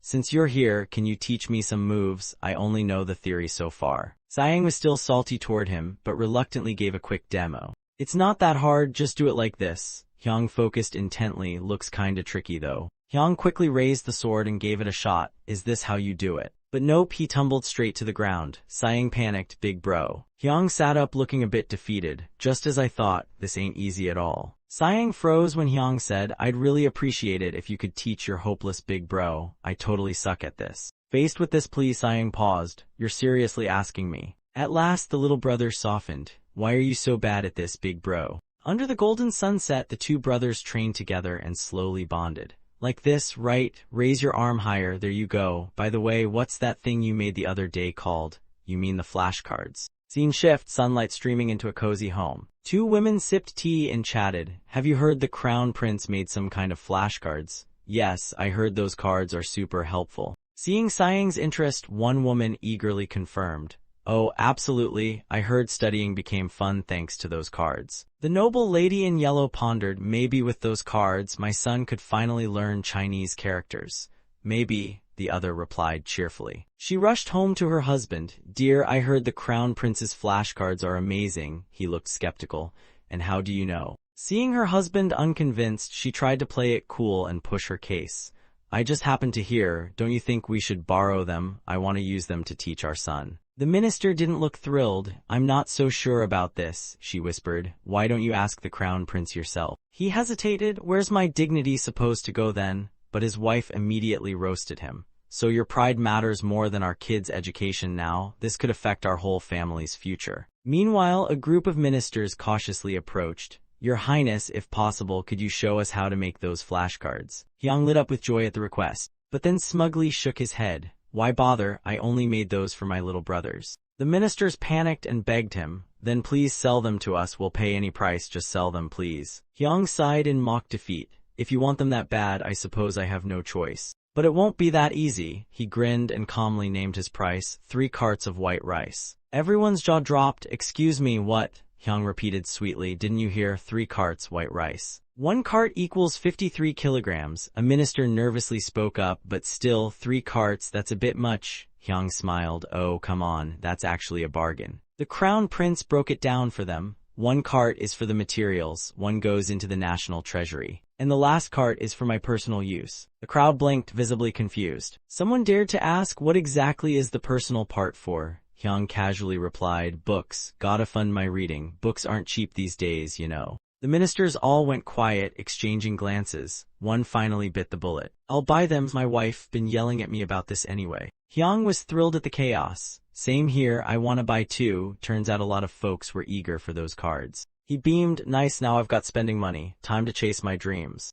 Meanwhile, back at Chungyong's palace, he nervously glanced around. Staring at the food on the table, his face turned contemplative. Cautiously, he picked up a piece with his chopstick. Suddenly, the crown prince's urgent voice made him jump. Father. Hyang barged in like a storm. You're eating nothing but meat again, aren't you? Chungyong stammered. This brat again. The moment they saw each other, father and son started bickering nonstop. You brat, even a dog doesn't like being interrupted while eating. Healthy eating is essential for well-being. Outside, two eunuchs whispered nervously, should we go in? Wait for His Majesty's command first. Feeling attacked, Chungyong slammed the table. Did you just insult my meal? Are you saying it's unhealthy? Ironically, the food on the table did look quite healthy. Hyang held up a plate of vegetables, scolding. This is healthy, it's all meat, you haven't even touched the greens. Chungyong was speechless. This brat. Even the palace maids sympathized with the emperor. Please stop, your highness. His Majesty's been suffering enough lately. It was clear Hyang was obsessing over his dad's diet. So much that it became borderline abnormal. He hovered like a nutrition ghost. If we refer to Yuan dynasty forensic texts, a diet rich in vegetables is key to long life, okay? He even cracked down on the kitchen. This seasoning's too salty, cut the meat, redo the dish. The staff were in shock. Chungyong couldn't even eat in peace. Too much meat thickens the blood, father. Hyang kept nagging until the emperor was about to explode. And when your blood thickens, your brain and body get stressed, which leads to what? Affected brain function, which leads to what? National instability. If your head goes bad, the country follows. The eunuchs and court ladies were sweating bullets. Hyang just kept going, nag nag nag, all for daddy's health. The court ladies braced themselves. They knew His Majesty was about to lose it. At the count of 2, the emperor erupted. You brat, I've been patient because you're still young, but I can't take this anymore. Seeing his dad truly furious, Hyang was stunned. Stop interfering with my meals, even ghosts need their post-meal peace. Guards, drag him out. The phrasing emphasized how sacred mealtimes were. Don't you dare come in here while I'm eating again. But father. Inwardly, Hyang panicked about his future. I can't let this happen. At this rate, the old man will fall sick. He needs to stay healthy to rule longer. Only then can I live comfortably. Standing outside the firmly shut door, Hyang looked helpless. Looks like watching his diet's gonna be harder than I thought. A eunuch approached apologetically. Forgive us, your highness. Watching his old man pig out again, Hyang's brain went into overdrive. What do I do now? Think. Meanwhile, Chungyong was still shouting, more meat, bring me meat, let this old man live strong. Suddenly, Hyang had a lightbulb moment. That's it, there's a way. Rough hands tirelessly carved the wood. So this is the crown prince's latest creation. No, not like that, redo it, make it rounder. The two poor workers, exhausted to the bone, only dared to grumble inwardly. Why does His Highness make us craft these weird things? And ever since that day, he's been showing up here way too often. One of them cautiously handed over the finished product. Your Highness, it's done. With one light tug, Hyang snapped the string clean off. Furious, he smacked the man. That's not it, do it again, this time make it sturdy. The palace echoed with the crown prince's rage. Rounder, I said, rounder. As crown prince, Hyang was granted an audience with his royal father. Chungyong grew anxious. What now? What chaos is this brat bringing me today? The ministers also looked on nervously at the boy. Looking at the odd pile of items his son presented, the king was confused. What now? Hyang calmly explained. I made these for father's health, your majesty. The items Hyang offered were a bell and a jump rope. Chungyong blinked, baffled. This is supposed to be good for my health, isn't this just a rope? Hyang quickly responded. It's not just any rope, father. With a sly grin and cryptic words, he declared, this is part of a brilliant health plan for your majesty's well-being. Hyang gently introduced the items. This is called jump rope, a great way to maintain health, father. The emperor raised an eyebrow. Jump rope, and how exactly does that make me healthier? Hyang offered, allow me to demonstrate, and was surprisingly granted permission. Fine, I'll allow it. He put the bell around his neck. His small hands gently gripped the handles. To everyone's surprise, Hyang gracefully demonstrated jump rope. Even Chungyong was baffled by this sport. Gasping for breath, Hyang said, and that's how you use a jump rope. Chungyong raised an eyebrow. Isn't that just jumping? You're saying this will make me healthier. Picking up his research book, Hyang declared proudly, yes, indeed. According to Western scholars, people who sit too much tend to have weak lower bodies. But this book says jumping rope strengthens your legs, father. That sly look slowly turned toward the others. Also, there's another benefit. Hyang gave Woonji's face a look and added, it's very beneficial for men. He paused, but I don't know how to explain it properly. The minister suddenly got what he meant and looked enlightened. Chungyong wasn't clueless either. You mean, really? Hyung nodded firmly. Absolutely, father. The king was hesitant. It does look odd, but if the boy says it helps, maybe it's worth a try. He finally agreed, so I just swing the rope and jump over it, right? Hyung added, or you can just follow the rhythm of this bell. Hyung instructed the head of palace kitchen.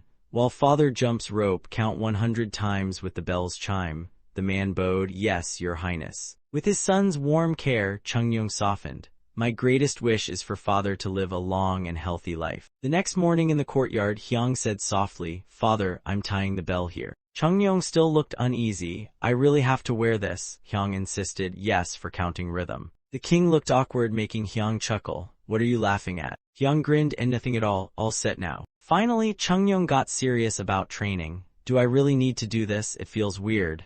Hyung coached him like a pro. You'll get used to it, father. The king kept trying to jump rope, but after just a few hops, his face started scrunching up. Take a break, he gasped. It's harder than I thought. How many jumps did I do? Palace kitchen? The man sighed. 9 times, your majesty. Even his highness struggled and only got to 9. Chungyong stammered nervously. Maybe we should reduce the jump count today. It's just the first time.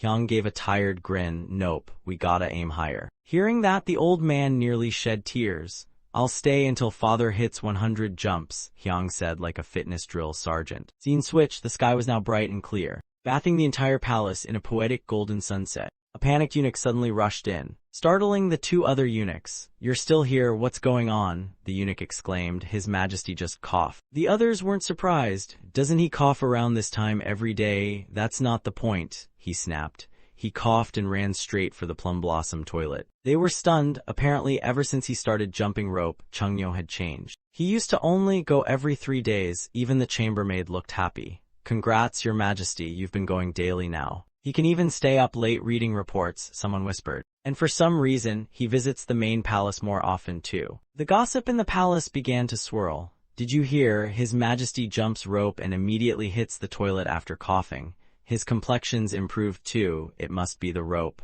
The ministers suddenly had a collective realization. Don't tell me it's the rope.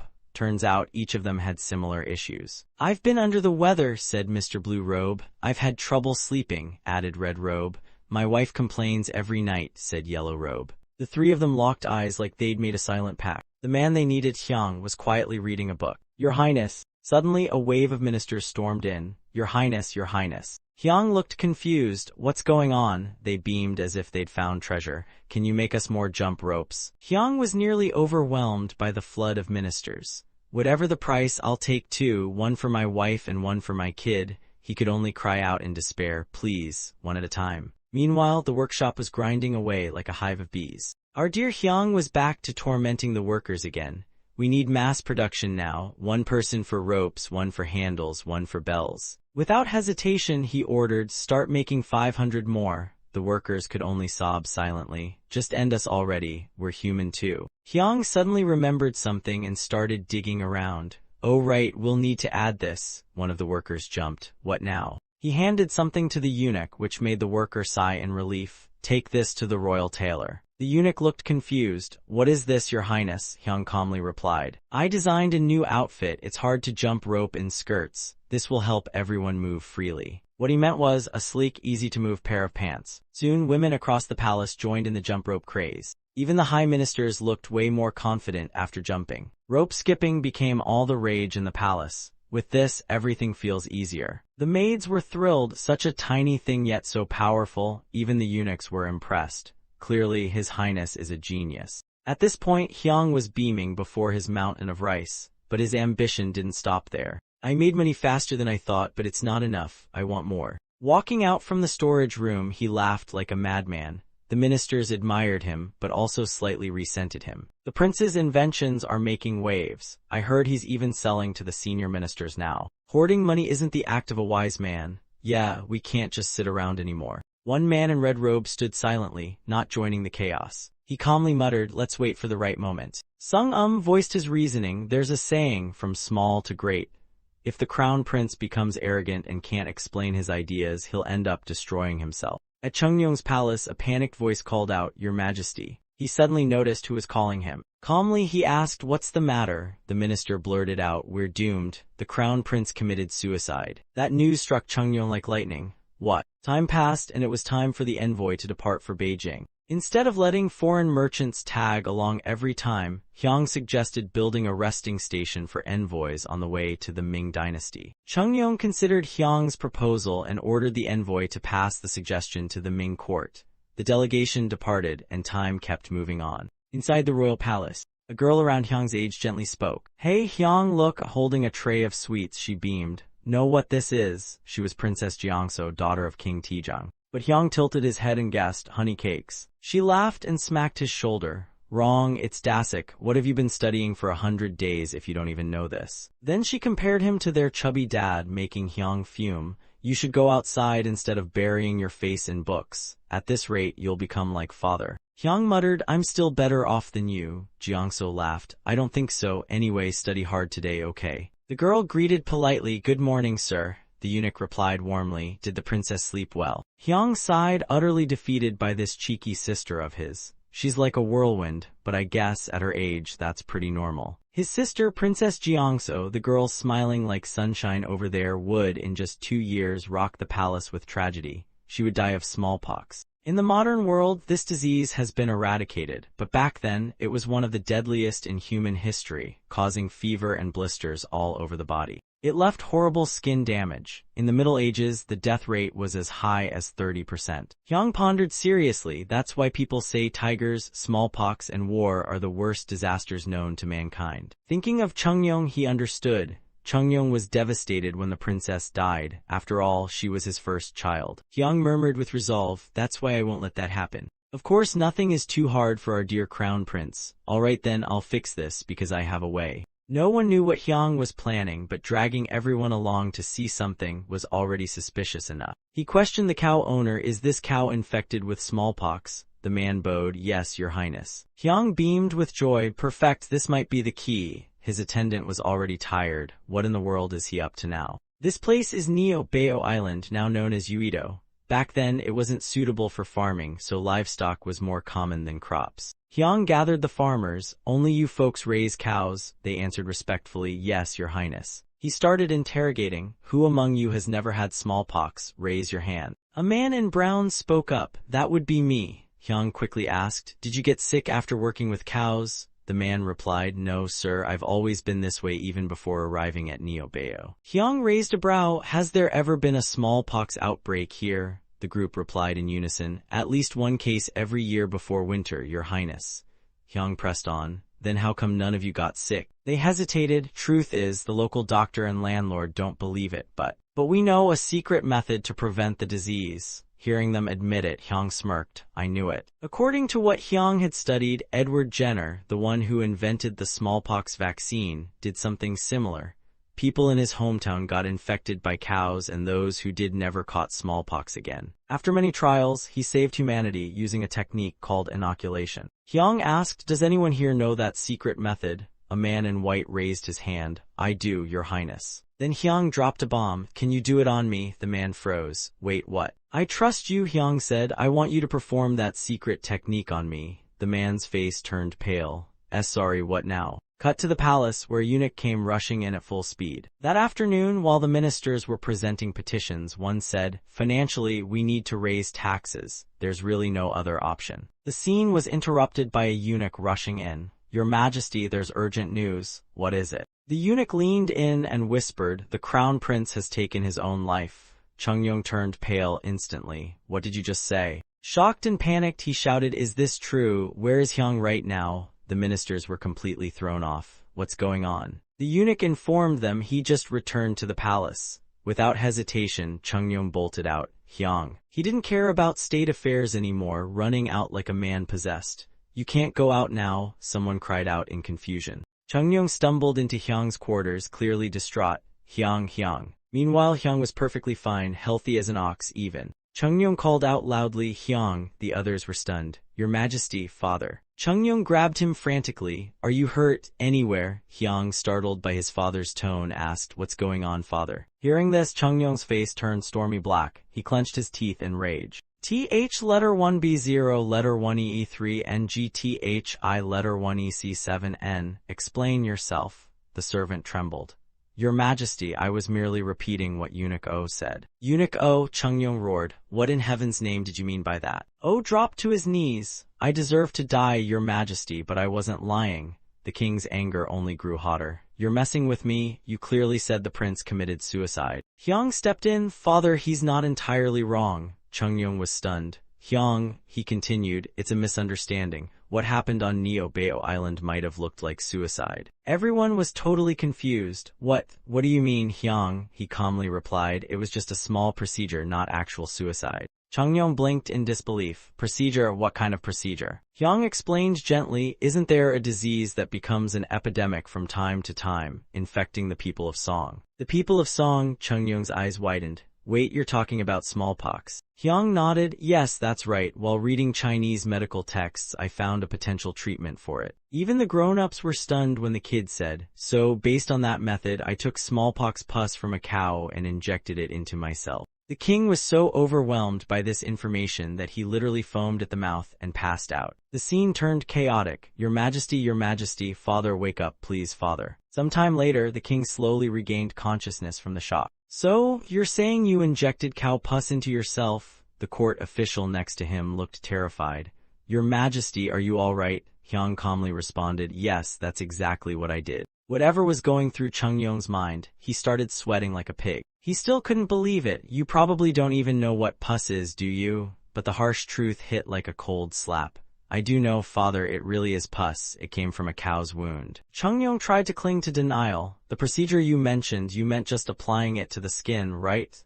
But Hyang jumped in cheerfully. Nope, I used a needle and injected it right into me. Chungyong nearly went feral, grabbing Hyang's shoulders. You little devil. He shook the boy so hard his eyes spun. How dare you do such a thing just because a book said so? Hyang yelled weakly. Father. He quickly tried to calm his father. I'm fine, really. A skilled person did it for me. Chungyong blinked. Wait, what? Everyone turned toward the direction Hyang was pointing, curious. Who is it? The poor cowherd looked completely lost under the spotlight. He quickly bowed respectfully. This humble servant greets Your Majesty. Hyang happily introduced him. This guy is, not my future servant. He's a cowherd from Neo-Bao Island. He performed the procedure. Says it's a secret technique passed down through generations to fight smallpox. Chungyong looked doubtful. A cowherd. The guy was trembling like a leaf. Why, yes, Your Majesty. The king leaned in toward his son. So my crown prince, you're saying this wise man you speak of is this guy? Hyang firmly nodded.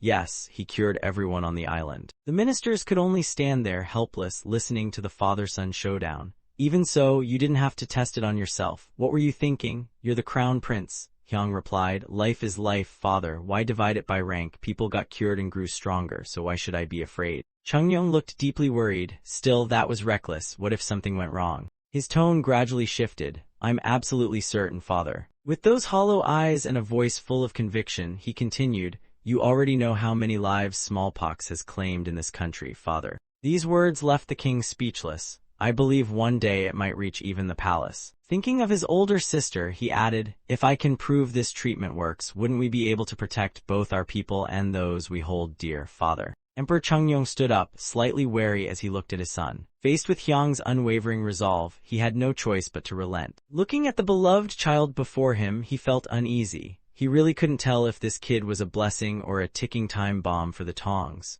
Sometimes he was a sage, other times, a lightning bolt trying to crack a rock for 100 days straight. The king ordered the guards, lock this man in prison, feed him well, no torture, understood? Yes, Your Majesty. Chungyong also warned the cowherd, if anything happens to the crown prince, I'll take your life. But if what you say is true, you'll be handsomely rewarded.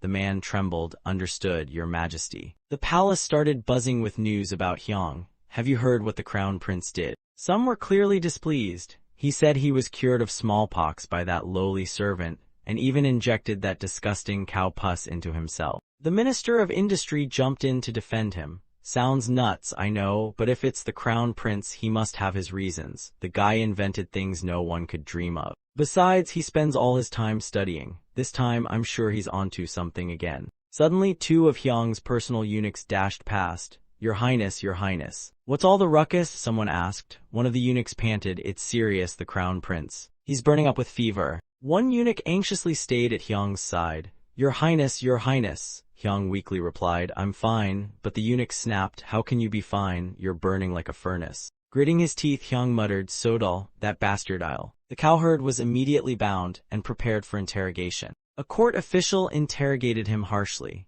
You filthy wretch, how dare you mock the royal family and endanger the crown prince's life? The man was completely baffled. What's going on? The official exploded. Don't lie to us again. The crown prince is suffering a torturous death right now. But the cowherd calmly asked, Are you referring to the fever, sir? The official was stunned.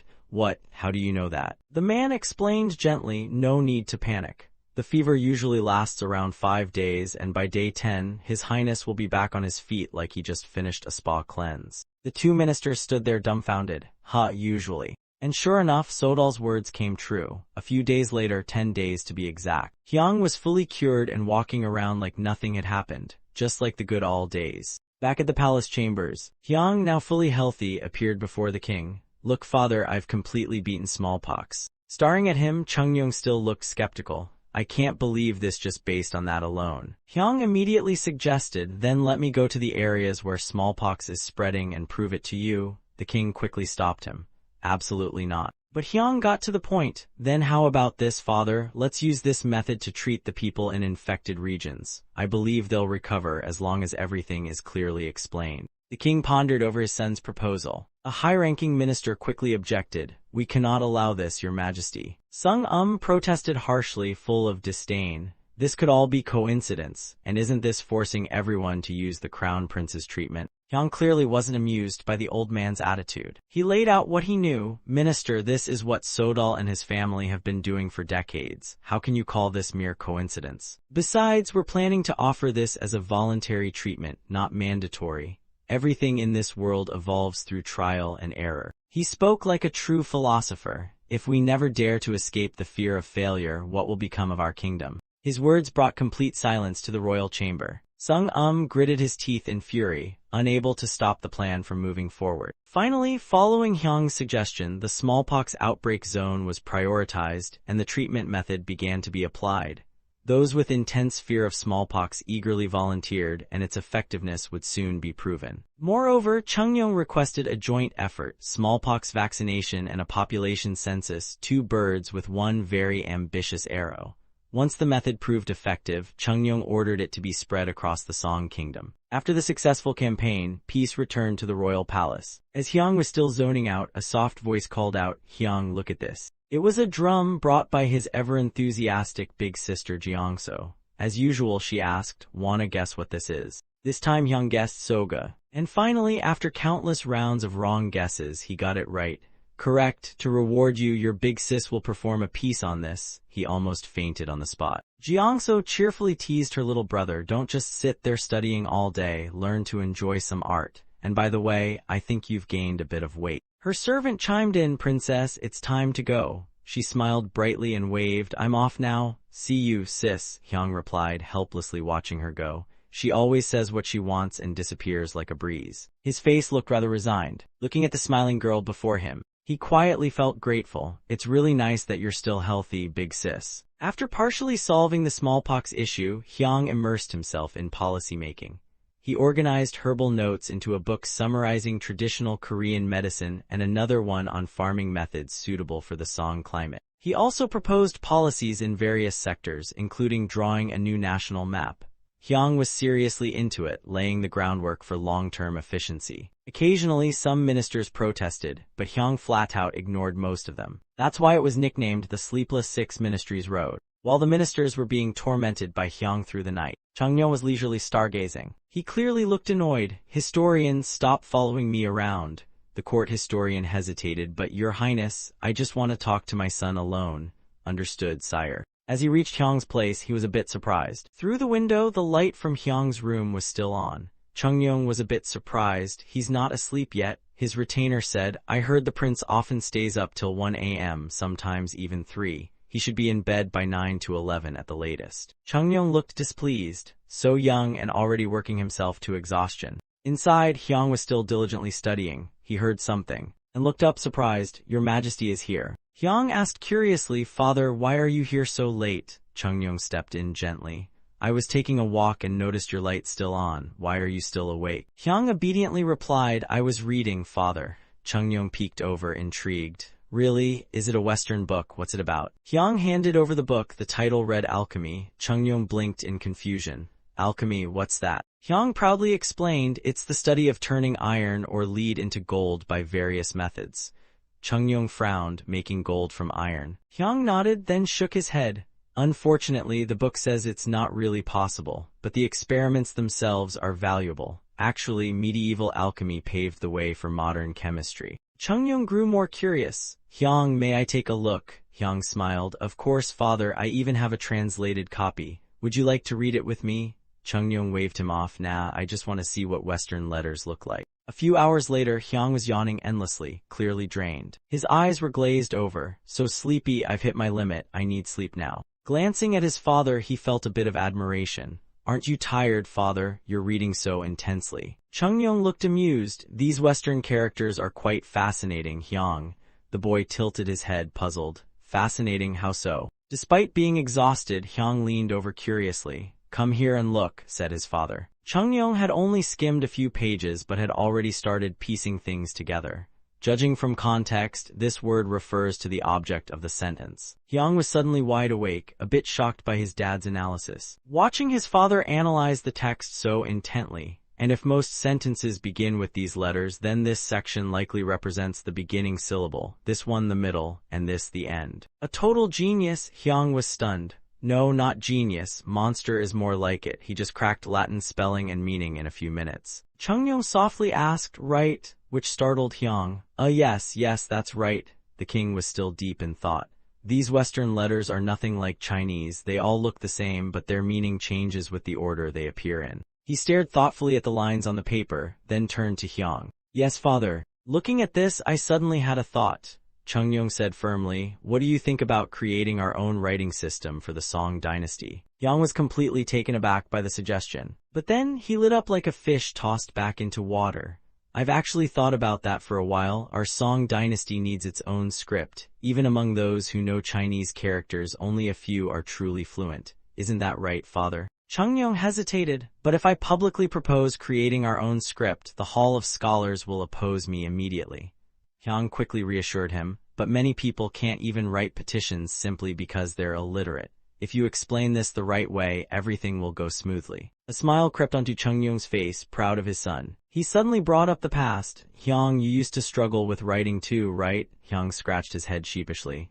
"That's true." Memories suddenly flooded back. "I remember it took me forever just to write my first line. I spent 2 hours writing a poem, and when your grandfather saw it, he burst out laughing." "It was time to leave," he gently advised. "Looks like I've stayed too long. You should get to bed." Hyang bowed respectfully. "Yes, Father, you should rest too. The Song dynasty needs you healthy." Chungyong looked at his son with changing eyes. "This rascal." Then suddenly said something strange. "I hope you reach 15 soon." Hyang blinked, confused. "Huh." Chungyong just smiled and walked away. The lights in Hyang's room went out, along with the king's gentle voice, "Go to sleep." The next day, Hyang reported to the king. "Father, the 6 ministries should be separated completely, and each must keep detailed records of its work. If everything's just in chronological order, future generations will waste so much time just finding what they need." Chungyong turned to the court. "Does anyone object?" But all the officials agreed. "We support the crown prince's suggestion." The king nodded in approval. "Yes, I think it's a good idea too. We know why certain policies were made, but future generations will have to dig through old records just to figure that out. From now on, each minister must record and categorize their work based on the crown prince's instructions, by royal command." After court, a group of ministers gathered again. Sung was fuming over Hyang's new policies. "Damn it, now the crown prince is sticking his nose into our record-keeping too. We're the ones doing the work." Kim Jiam agreed. "Yeah, isn't all this already recorded in the historian's logs and the secretariat's journals?" The two of them walked while grumbling. "Exactly, isn't this just doing the same pointless work twice? Even without these changes, we've already been run ragged because of the crown prince." One of them expressed concern. "At this rate, the crown prince might become a real problem someday." "You think so? A big problem, I mean." He thought carefully before speaking. Honestly, if things keep going like this, the entire court atmosphere will shift. I can't help but think he might end up wrecking everything he built. Yet they still held a bit of hope for Hyang. Surely it won't come to that. The crown prince still has a sense of morals, after all. At that moment, Hyang's eyes sparkled with hope. This is a real reform. He was practically bouncing with excitement, dreaming of a future where he'd overthrow these disgusting old traditions.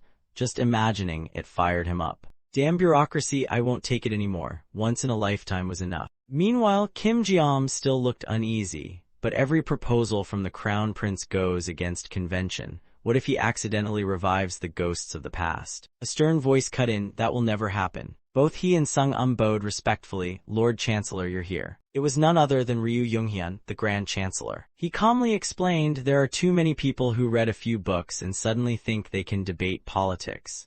Most of them are clueless about how the real world works. He seemed to know Hyang very well. His words painted a picture of the boy. If the crown prince crosses the line and undoes all we've built, then even if he is the crown prince, I will not stand idly by. At that moment, Chung Yong showed concern for his loyal minister. The return trip from the Ming must have been tough, right? Thank you, Your Majesty, for your concern. He also asked about the situation over there. How's the Song Embassy? The minister reported. After talks, the Ming agreed to let us build our embassy in Shandong province. The king nodded. I see. Anything notable from the trip? Hyang was all ears and soon picked up on something.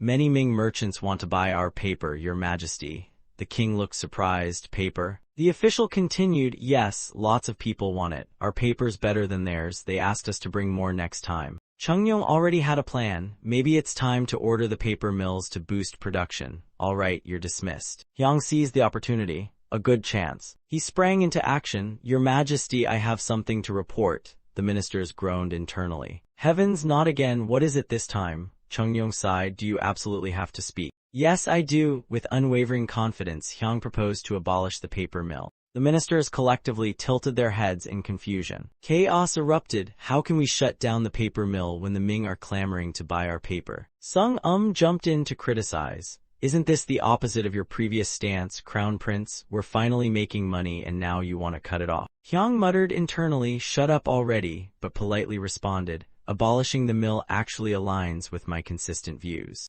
Changyong looked intrigued. Oh, then explain. Of course, Hyang began. Father, you know how high-quality Song paper is. That's because we have skilled papermakers, but as I've learned, they're underpaid. It said their wages can't even support a family. So many seek side jobs or quit altogether to become farmers or work in other workshops. Ryu Yonghyun was present, listening with a serious face. Hyang continued, under such conditions, if the workload increases and management tightens, even more will walk away from the job. Ryu Yonghyun quickly jumped in to poke holes in the logic. That's because they're just lazy. Those in the military factories and royal workshops hold 9th-rank positions with matching salaries, yet very few resign from those posts. His argument was sharp, so lack of money isn't an excuse for laziness. Hyang was visibly annoyed, being flipped like a pancake. Ryu pressed on without mercy. Are you unaware that the officials you mention enjoy tons of unofficial perks? Even the Chancellor's place is buzzing with guests from dawn till dusk. Ryu remained firm. Those are just tokens of gratitude, heartfelt gestures from the people. He didn't back down either and immediately shot back. I never said it was wrong, did I? Understanding the struggles of the paper workers, Hyang said, if we keep ignoring their efforts, how can they give their all at work? If this continues, not only will we fail to develop technology, but our paper-making skills might vanish with the craftsmen. Changyong spoke up too. The Crown Prince makes a good point. Ryu Yonghyun, not one to yield easily, chimed in. Does the Crown Prince know that it was Tijung who founded the paper mill? That's because the paper collected for banknotes was of inconsistent quality, making sorting an absolute nightmare. He and the ministers stood firm against the proposal. If we shut down the mill, we'll face the same mess again. Please reconsider, Crown Prince. Changyong was stuck in the middle, rubbing his temple. What should we do now? And he shoved it over to his son.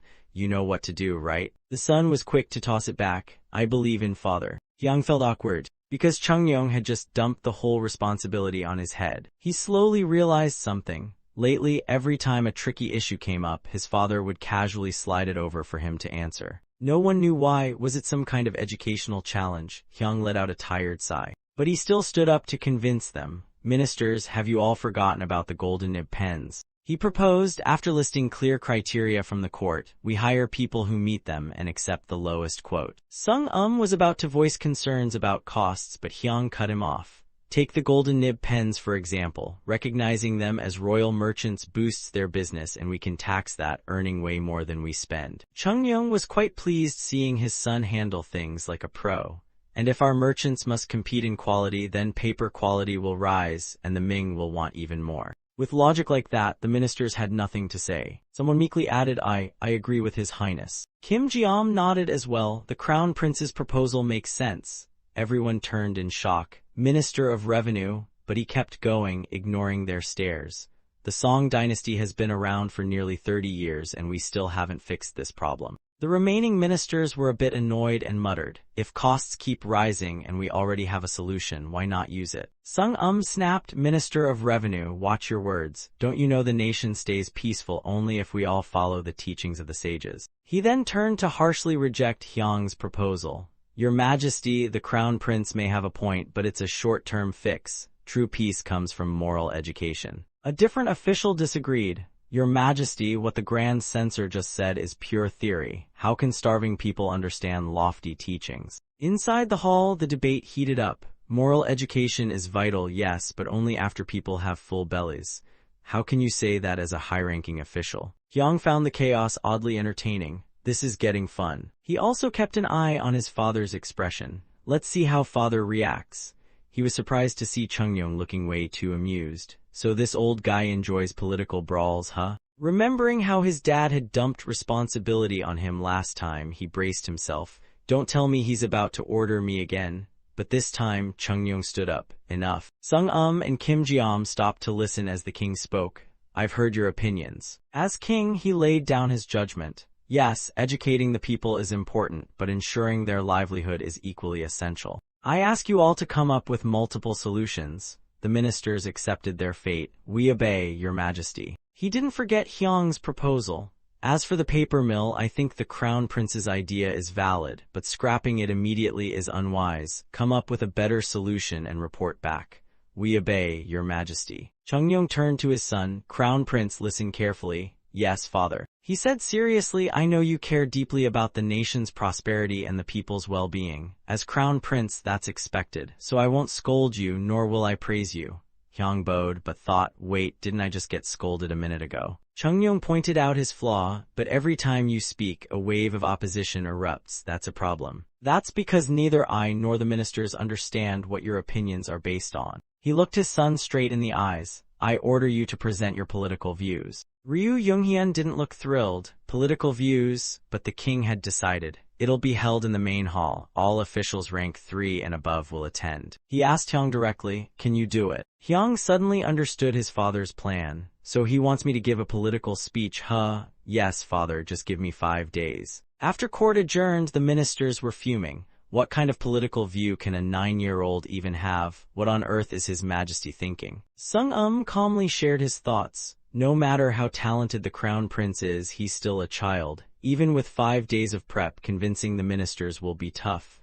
Kim Jeom agreed, exactly what I thought. As Kim Jeom kept ranting, even if the Crown Prince preps nonstop for 5 days, a familiar voice cut in, no, we need to prep ourselves too. He turned, surprised. Prime Minister, Ryu Younghyun said sternly, we must not just rely on the classics, we need to study foreign policies as well. Kim Jeom didn't back down, but he's just 9. Do we really need to go that far? Ryu snapped. Have you forgotten what that 9-year-old already put us through? He calmly analyzed, the Crown Prince isn't the only one we're dealing with. He may be the one speaking, but those are clearly His Majesty's thoughts too. Has His Majesty ever opposed the Crown Prince's ideas? Kim Jeom hesitated. No, never, Ryu confirmed. He may be 9, but don't forget who's behind him, His Majesty himself. Faced with that logic, the ministers could only nod reluctantly. Fine, we'll all prep thoroughly. Ryu Younghyun got serious. How do we build this nation? We must never let the bad habits of past kings come back. In the censorate, someone spoke up. What do you think? A minister in blue robes protested loudly. We must send a memorial to oppose this. A 9-year-old debating politics. Ridiculous. Another official defended the Crown Prince. But remember the golden nib pens, he handled that masterfully.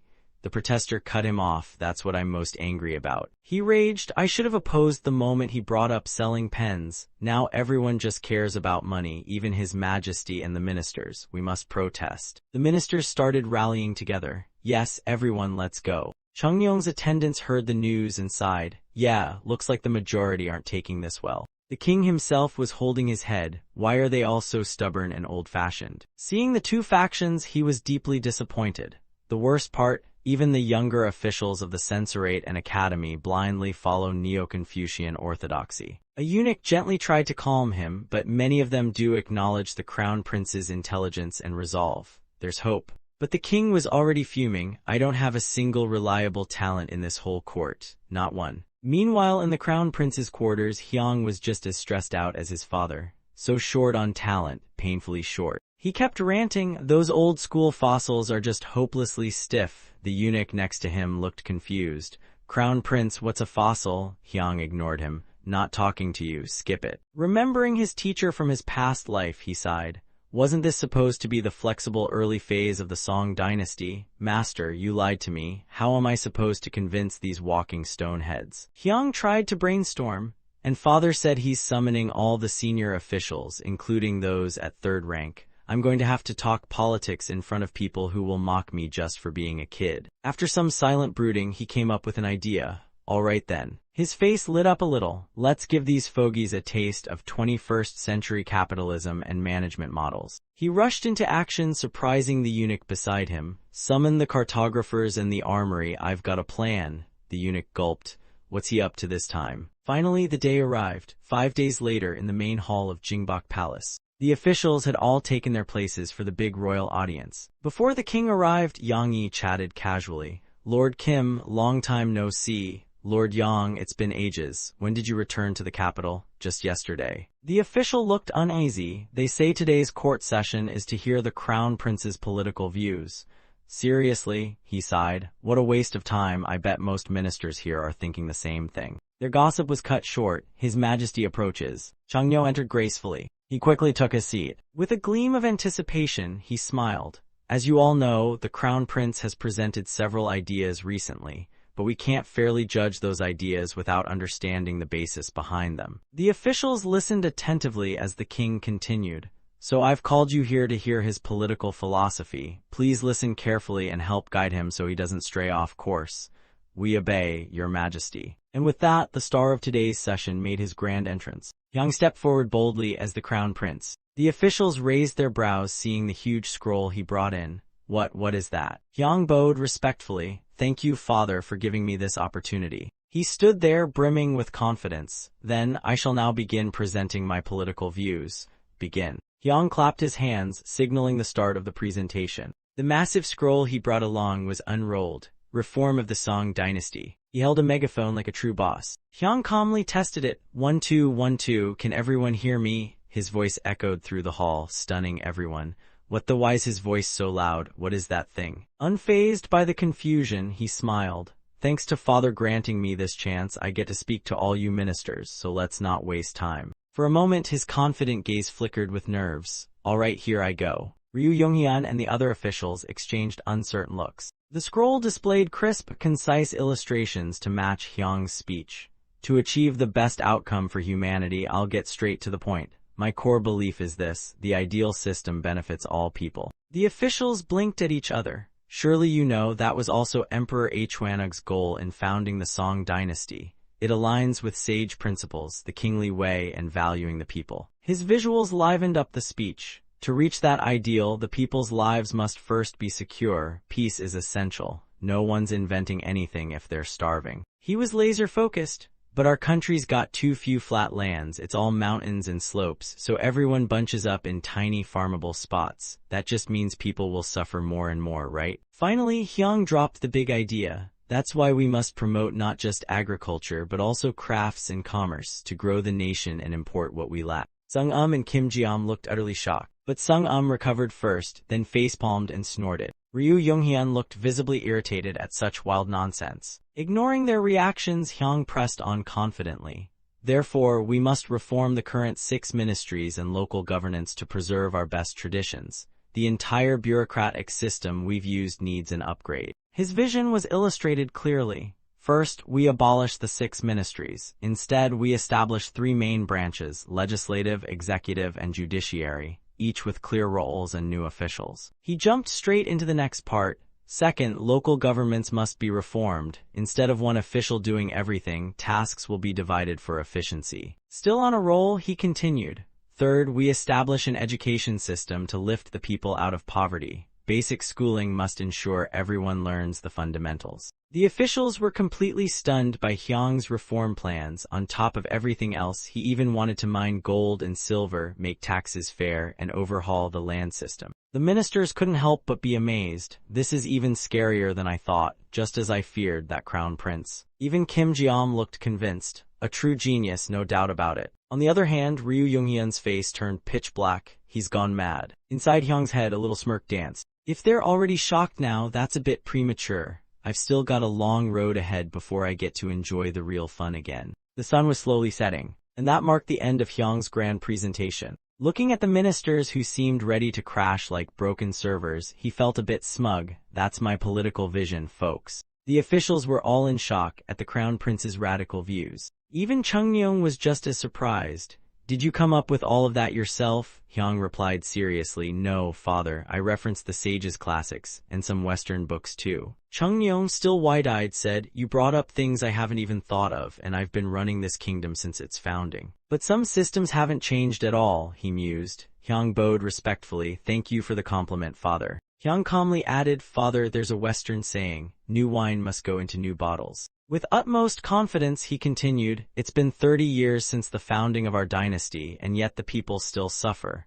That's why I believe we need reforms for the future of everyone. Chungnyeong pleased replied, for the future of everyone. With His Majesty's stance clear, the ministers dared not say a word, swallowing their anger like bitter pills. Finally, the meeting ended with the king declaring, let us conclude the crown prince's presentation here. The ministers stormed out with stomping feet and grumpy faces. I'm uneasy, Land Chancellor. What do you think? Ryu Younghyun frowned. My brain, still fried from all that. He furiously declared, we must submit a memorial to oppose this. The crown prince is hiding behind pretty phrases like, for the future of everyone, while discarding our values and traditions. Old Ko grumbled, that's not even the worst. He's siding with legalism over Confucianism. My heart can't take this. One official nodded, right, how can a kid think up something so reckless? Over at the supervising bureau, the officials were in similar chaos. They huddled up and concluded, we must submit a petition immediately. Yes, indeed, agreed. Kim Hoyeon couldn't help but spice it up. It may sound good at first, but he's clearly trying to recreate Emperor Qin's dictatorship. We have to stop him.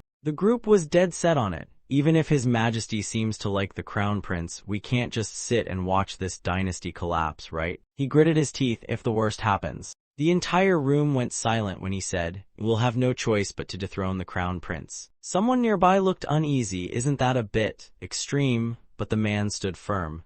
After hearing that whole presentation, you still think I'm overreacting. The more Kim Hoyeon spoke, the more unhinged he became. Even His Majesty never intended him to be king. A fellow minister quickly cut him off. Watch it, he whispered, glancing around. You think your neck's made of steel or something. But the old man wouldn't shut up. Tell me I'm wrong, he's just a 9-year-old brat babbling nonsense. At that moment, Hyung was still buried in his studies, completely unaware that someone was scheming behind his back. We must blame those who taught the crown prince, and even His Highness. Discipline has always been paramount. If they only praise him, we're doomed. A minister tried to calm Kim Hoyeon down, maybe just suggest tightening discipline for the crown prince, but dethronement. But Kim Hoyeon roared, look at the current situation. Don't you think it's already too late? We must dethrone him now to stay true to the royal path. The others just sat helplessly while he ranted on. Geez, someone lower his volume. On the contrary, many ministers actually supported the crown prince's vision. They looked oddly cheerful, hadn't felt that light in years. They all praised his ideas. Totally agree, we've been fed nonsense forever. Finally, something practical for Song. My ears feel purified. Did you see His Highness's face? He looked ready to implement those ideas on the spot. Didn't expect the crown prince to be this brilliant. Song's future is wait, what was I saying again? Opposite them stood a faction of ministers fiercely opposing Hyung's ideas. Kim Hoyen's group stared them down like they were prey. But the pro-Hyung team didn't back down either. The showdown was on. The two factions walked past each other like in a drama about rival clans. Yeojo couldn't help throwing shade. Hypocrites sure talk a lot. Kim Ji-am snapped back, power-hungry frauds like you are the real shame. Not bothering with the kindergarten club, he said. Let's go, no point bickering. Writing memorials is the only real move. Kim Hoyen's side wouldn't be outdone. What, they think we can't write memorials? Let's write too. Yeah, let's. While the palace was in chaos, our royal father-son duo was chillin' by a stream cafe. Over lunch, Chungyong complimented his son. Your presentation was excellent. Thank you, father. He brought up Hyung's ideas again. I've said it before, but your proposal included things I hadn't even considered. Some I want implemented immediately. Hyung humbly replied, you flatter me, father, but to be honest, these policies are hard to pull off overnight. I know, the king sighed. The two of them chatted cheerfully. We should discuss policy more often, said Chungyong. Though I do worry about tomorrow's flood of memorials. The chief bureau is gonna suffer. I'll have food sent there. Meanwhile, in another room, two officials sat looking salty. They just stared at the pile of memorials in front of them, utterly defeated. They're so hardworking. Yeah, did they stay up all night? They're beasts. I don't even dare walk in. The guy in blue snapped, talking won't reduce the workload. Start sorting. The guy in yellow hadn't even loaded mentally yet. Sorting already. While working, the trio kept chatting. You know, some support the crown prince, others oppose him. Let's divide the pile into two categories. Got it. Seems like today's assembly wasn't exactly a fun time for Chungyong. Looking at the mountain of memorials piling up before him, he sighed deeply. That much, seriously. The ministers remained silent, listening to his grumbling. You all work so hard, huh? Ryu Yonghyun's plan seemed to be gaining traction as the emperor began reading. Let me take a look first. Chungyong unrolled the memorial to read it. But after reading just a few words, his face darkened with fury. His eyes grew increasingly fierce. His hand clenched the scroll tightly. He said calmly, TH letter 1B0 letter 1E3 NGTH I letter 1EC7N. Yes, your highness. Chungyong was truly angry this time. Summon the crown prince. Hyung entered and greeted Chungyong. Father, did you summon me? Indeed, at ease. Holding the scroll in hand, he spoke gently. Crown Prince, I summoned you because it seems many officials didn't understand your points from yesterday. Then he called out, Majesty. Yes, your highness. Without mercy, Chungyong ordered him, this is your memorial. Read it aloud to the crown prince. The ministers who had spoken so boldly yesterday suddenly shrank away nervously. Majesty was powerless to resist his highness. Chungyong gave him no escape. Take it. Since you're being questioned, you should read it directly so there are no misunderstandings. With no choice, he accepted.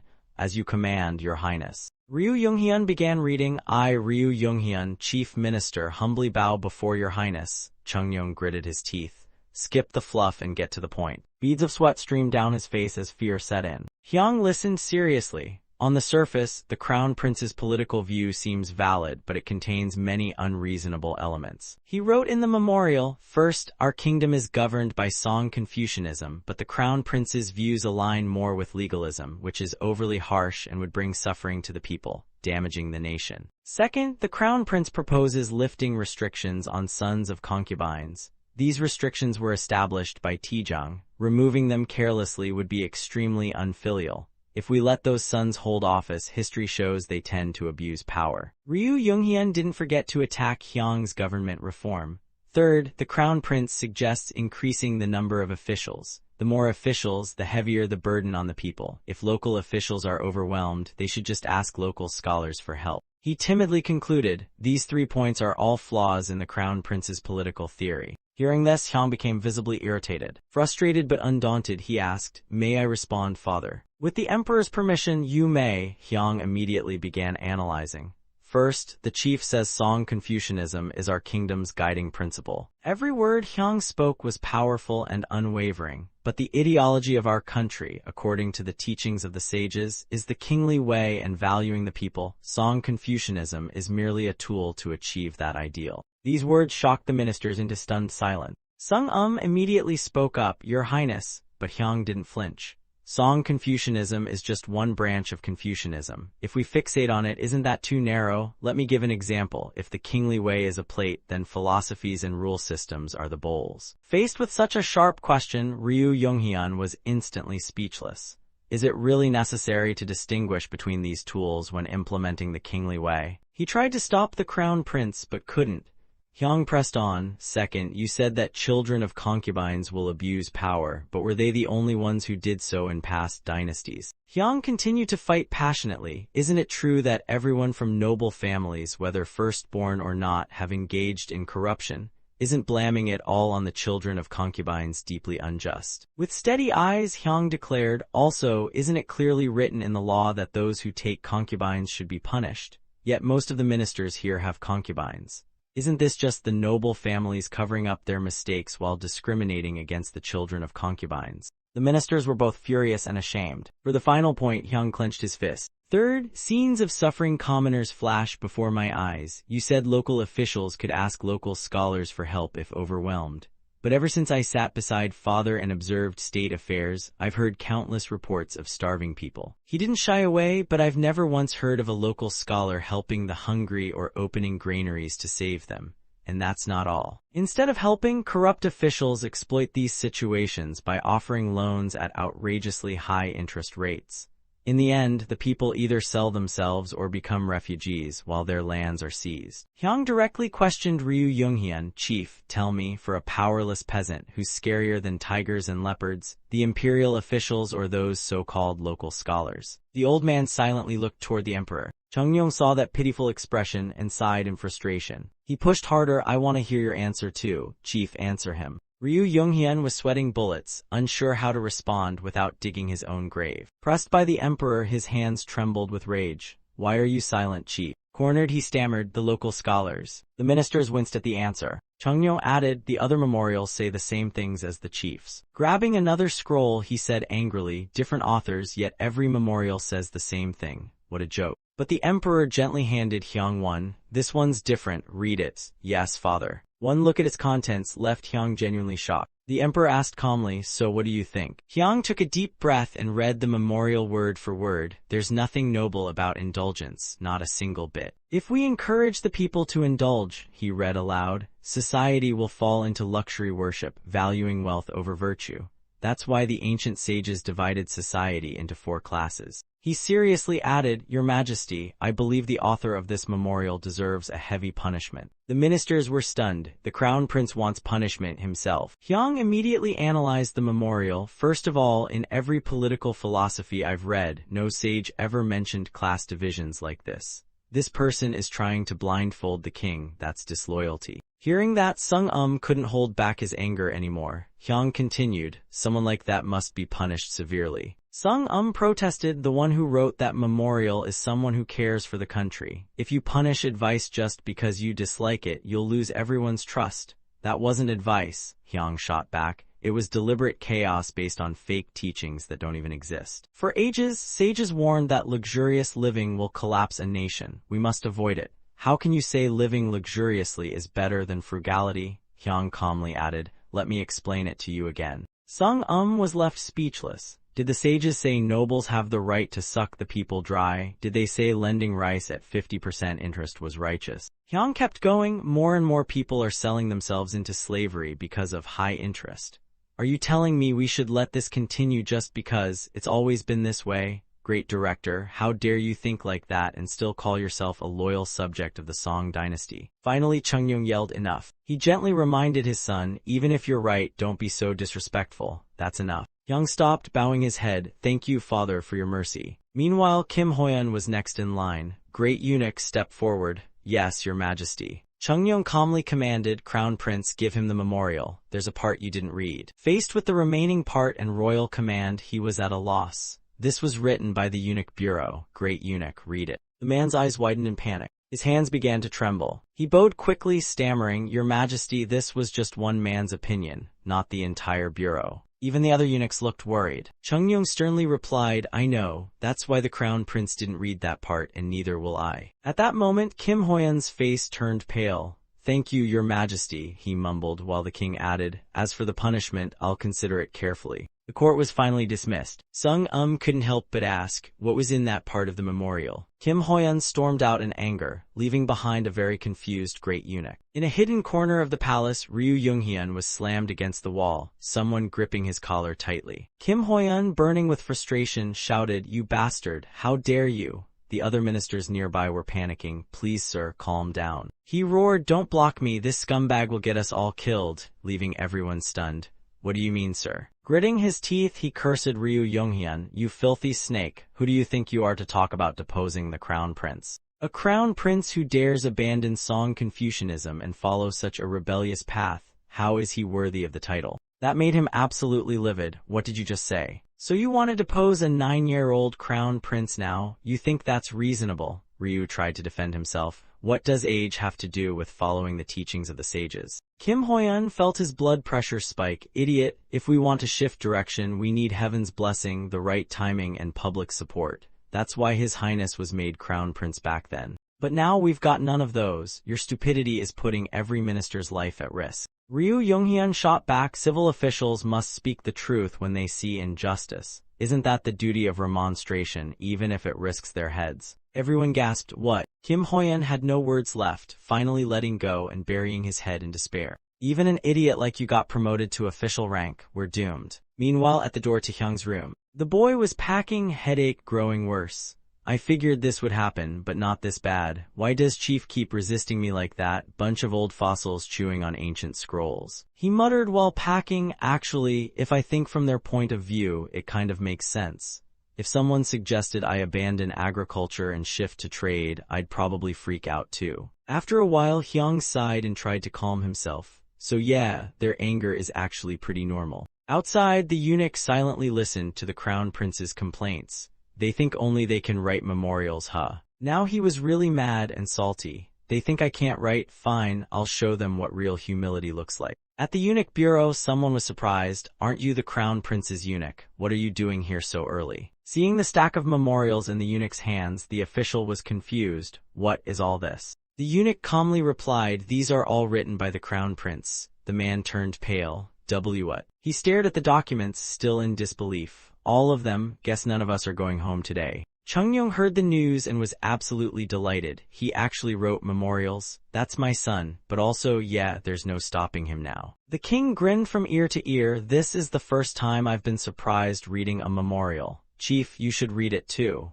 Ryu Younghyun reluctantly replied, "Yes, your majesty." He opened the scroll and started reading like he was just going through the motions. But once he finished, there was no more pretending. He was shaking with rage. Chungyong ordered, "Shangshan, bring the crown prince's memorial to the Minister of Revenue." Kim Jiam was caught in the crossfire and had no choice but to comply. The Minister of Revenue nervously read it aloud. He hesitated but eventually revealed the contents. "I, Hyung, crown prince and loyal subject of His Highness, humbly submit this memorial. Many ministers have accused me of following legalism, using the Qin dynasty's fall as a cautionary tale. But the Qin didn't collapse because of legalism. They fell because Qin Shi Huang and his officials lost their humanity. They looted and murdered innocent people. Of course, the empire crumbled. And yet, it was legalist thought that helped the Qin rise as the strongest power in the Warring States era. Its ideas still live on in our core legal codes. Why do you think that is?" Kim Jiam continued reading, "A great tree does not fall in strong winds because its roots are deep and strong.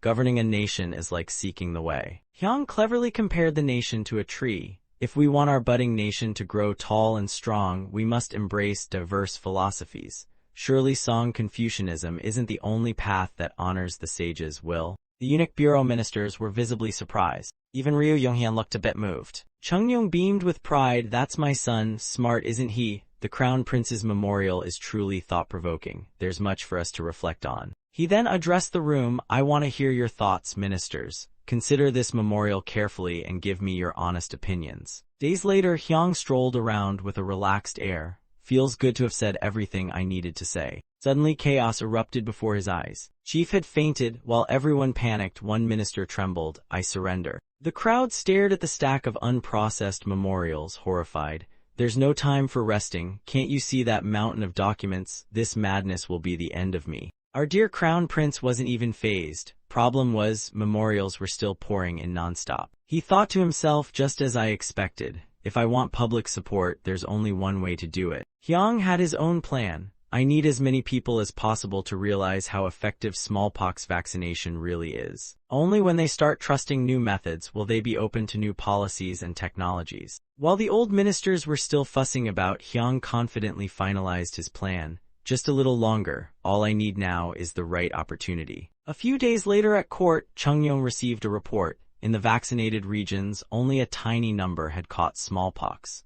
As soon as he heard, a memorial was submitted suggesting vaccinations be expanded to other areas. While discussing state affairs with his ministers, Chungyong said, "Very well, let's expand the smallpox vaccination to other districts." But there were only a few cases reported. Ryu Yonghyun immediately objected, "Your Highness, basing expansion on just a few cases is too hasty. And isn't that just disgusting cow pus anyway?" The emperor frowned at that unpleasant remark. "We must observe a little longer." A few days later, Chungyong was informed that most of the people in Gyeonggi district had been vaccinated, though a few did experience side effects. Consequently, neighboring districts began submitting memorials requesting vaccination.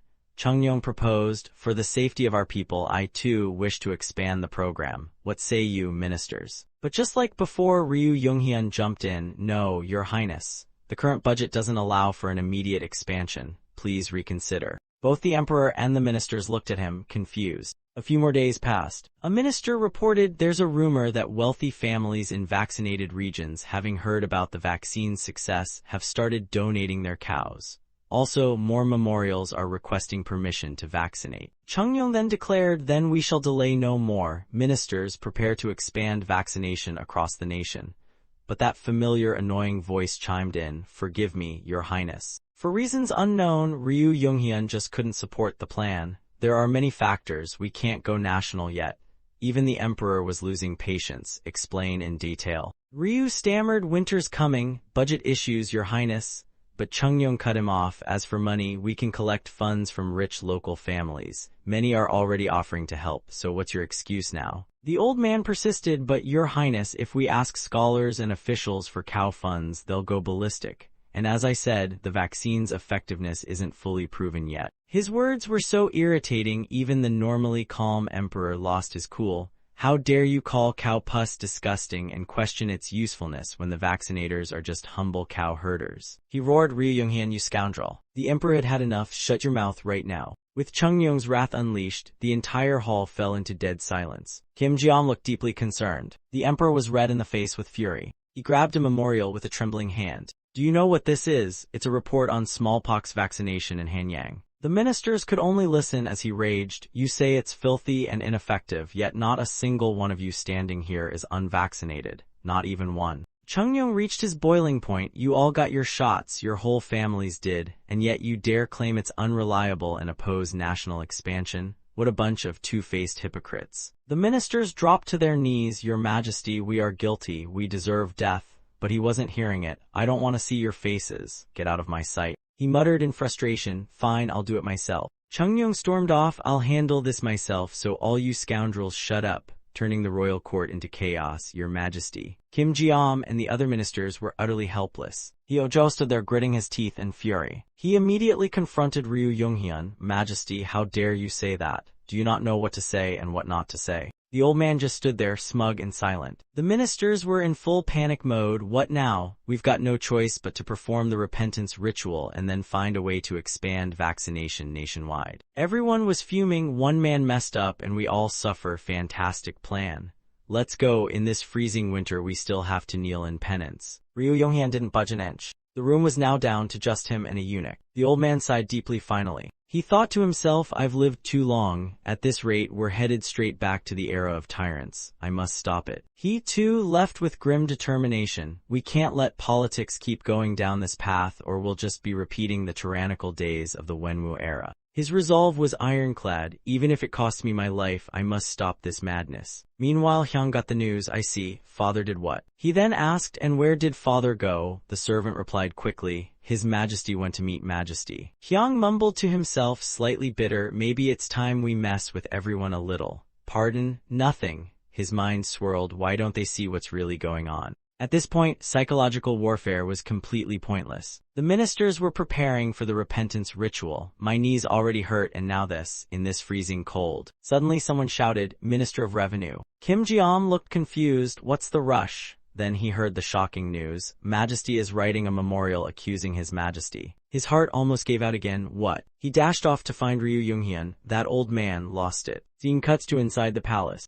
Things were utter chaos. We must stop him. Finally he found him. The moment he stepped in, he shouted, "Majesty, what are you thinking?" "Majesty, what memorial are you trying to submit now? A repentance ritual might not even be enough. Have you lost your mind?" But Ryu Younghyun calmly replied, "I must submit this memorial." Holding the scroll firmly in his hand, determined, this must be handled thoroughly, if you truly care about the future of the Song dynasty. The two men broke into a scuffle. "Majesty, are you insane? Move aside." The old man fumed. His Majesty has forgotten how important governing a country is. He's even forgotten why we need ministers in the first place. Kim Ji-am could no longer stop him. "Majesty." He could only watch helplessly as Ryu Younghyun stormed off. He turned to the others. "What are you doing? Why didn't you stop him? Do you want bloodshed?" Sung joined the old man. "I'm not opposing him. I get what he means." He added, "If you want to be a scholar with integrity, you must stand firm." Then the content of the memorial was revealed. Minister Ryu Younghyun humbly submits this memorial to His Majesty. Chungyong read it seriously. A royal court, as its name suggests, governs a nation, so all policies must be carefully considered before implementation. Ryu Younghyun didn't forget to mention the king's decisiveness, but most importantly, consistency in policies. Without that, how can the people trust the government? And of course, he dragged in the smallpox vaccination again. Initially, the plan was to try this in Hanyang and evaluate the results before nationwide expansion.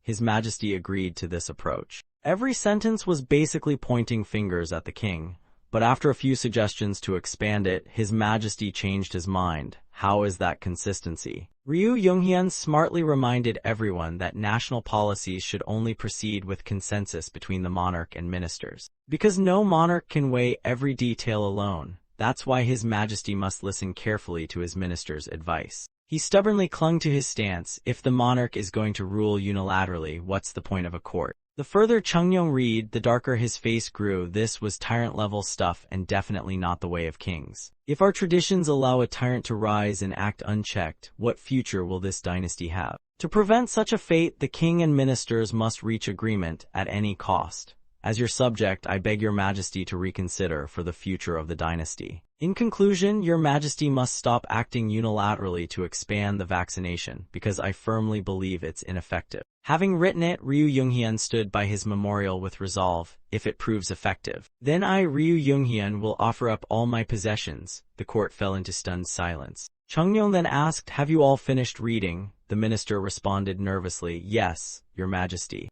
Sung stared at the king's expression, clearly worried. Kim Ji-am was visibly trembling in fear. Chungyong's eyes gradually turned colder as he spoke in a low voice. "When I heard about the benefits of vaccination, I thought of applying it nationwide. But I didn't. Why? Because the right chancellor said it would be too hasty, and I agreed with him. It sounded reasonable." The king's words were heavy with pressure, making even Ryu Younghyun a little uneasy. "I want to ask the ministers." Though furious, the king still held back. "When have I ever acted like a tyrant, huh?" After Chungyong's question, the entire room fell into dead silence. Trying to stay composed, he added, "If a king just waits for his ministers to finish arguing and misses the moment, isn't that just incompetence?" Thinking about how he devoted himself to the nation only to be called a tyrant, he slammed the table and roared, "Do you even know why I'm being so tyrannical?" The officials could only silently endure the outburst. His words grew heavier. "Let me ask you this. If smallpox breaks out in the unvaccinated regions, what will you do? Wait until it reaches the vaccinated ones so you can say, 'Ah, now we have proof.'" He imagined countless innocent people dying, heart aching.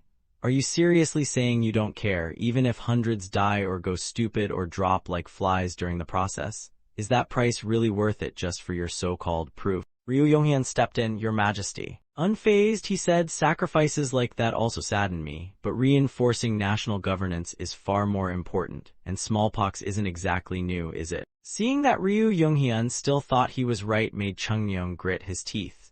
The old man continued, "So I firmly believe that the acceptable number of deaths is worth upholding the structure of the Song court. As Chungyong was angrily tearing into him, "You still dare claim to follow the sages?" A panicked official burst in. "Your Majesty, urgent news." Putting the argument on hold, he asked, "What's the rush?" The minister breathlessly reported, "An outbreak of smallpox just hit Yangyepo district in Jiangcheo." The king was utterly stunned by the news. Even Ryu Yonghyun hadn't expected this turn of events. Regaining composure, Chungyong ordered, "Quarantine Yangyepo immediately. Only allow contact with Hanyang. Now move it." "What about treatment?" he asked. Hyo-jo quickly replied, "We've already dispatched royal physicians across Yangyepo, Your Majesty." The king nodded. "Good, get it done quickly so the sick can be treated." Just then, familiar footsteps came rushing down the hallway. Chaos erupted outside, startling everyone. "Your Majesty, Father," Hyang shouted, "may I have an audience, just a quick one?" The king calmly said, "Enter." As soon as he stepped in, Hyang was panting.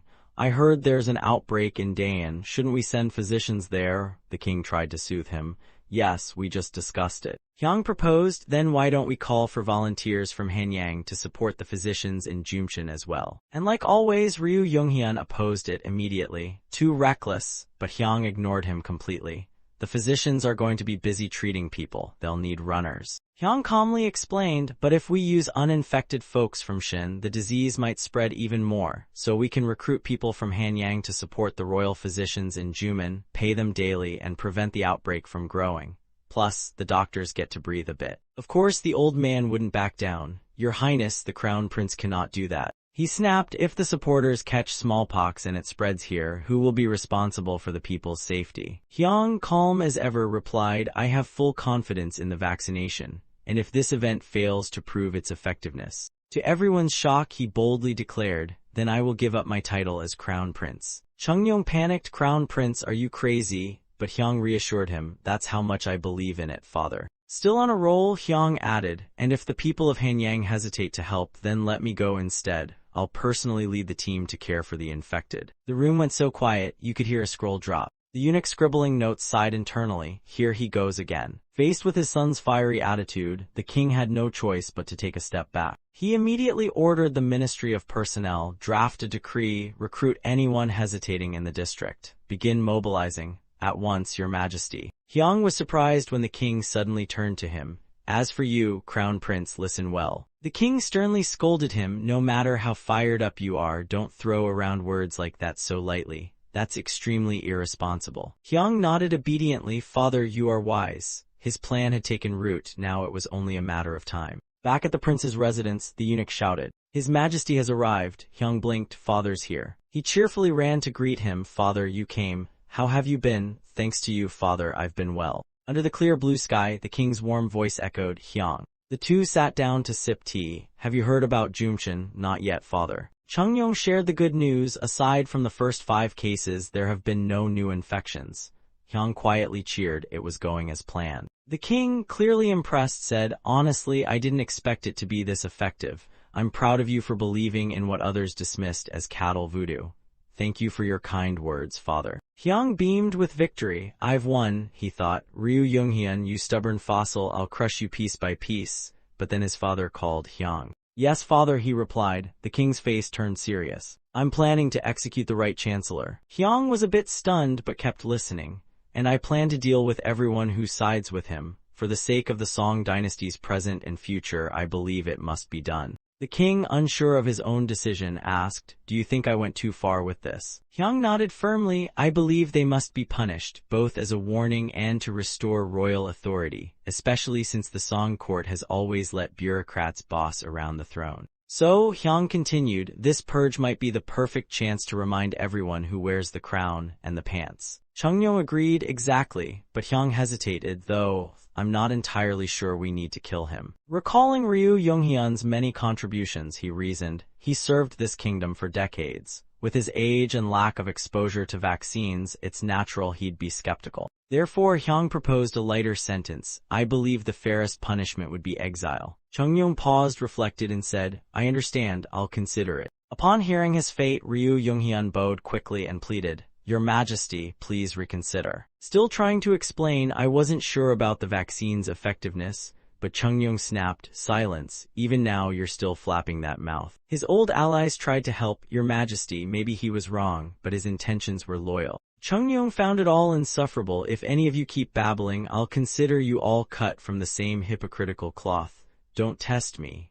But they didn't back down. Punishing an innocent man is unjust. Sung chimed in national affairs, the ruler and officials must agree. Like the sages said, unity is the foundation of righteous rule. The king nearly burst out laughing. Unable to contain himself, Chungyong shouted, "What a pack of twisted liars! You block my orders in the name of virtue, but it's all about protecting your own greedy necks. What you really want," he growled, "is not a balanced kingdom, but a puppet king. Ryu Yonghyun, don't even try to deny it. Your Majesty, I never intended." A soldier couldn't take it anymore. "Your Majesty, Jinmu of the Royal Guard awaits your orders." "Good," the king declared. "Jinmu of the Royal Guard, hear me, throw these hypocrites in prison. Ryu Yonghyun, the vice-chancellor and the high officials, arrest them."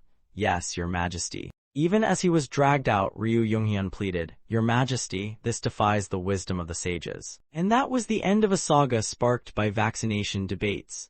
One official who once dared suggest dethroning the crown prince was now branded a traitor and exiled 1,000 miles. For trying to mislead the king with outdated ideology, Ryu Yonghyun and his allies were stripped of rank and made commoners. 80% of their property was confiscated. That was the fate of those who failed to adapt to change, especially the whirlwind named Crown Prince Hyang. Hyang heard the news and felt a little pleased. Well, at least they're still alive, right? After the royal opposition was banished, time passed and spring arrived. Court meetings resumed, everyone seemed present. "Today," the king began, "I have an important announcement." The ministers were shocked and confused inside. What on earth did the crown prince do this time? Did jump rope really turn him into a genius? After some intense training, Chungyong underwent a notable transformation. "For the future of the Song dynasty, I want to launch a massive reform." Everyone was shocked except Hyang, who looked like someone just canceled his weekend. His face turned pale. "So it's finally happening." To understand why he was so freaked out, we have to go back a few weeks. While he was in dreamland, a familiar voice yanked him out. "Hyang, are you asleep, father?" Half awake, he mumbled, "Not yet, come in, father." But his dad declined. "No need, I just need that chart you used in your last presentation." Hyang, still groggy, replied, "Oh, that's on my desk, feel free to take it." His dad grinned and called a servant. "Th letter 1B0 letter 1E3 NGTHI letter 1EC7N, go get it."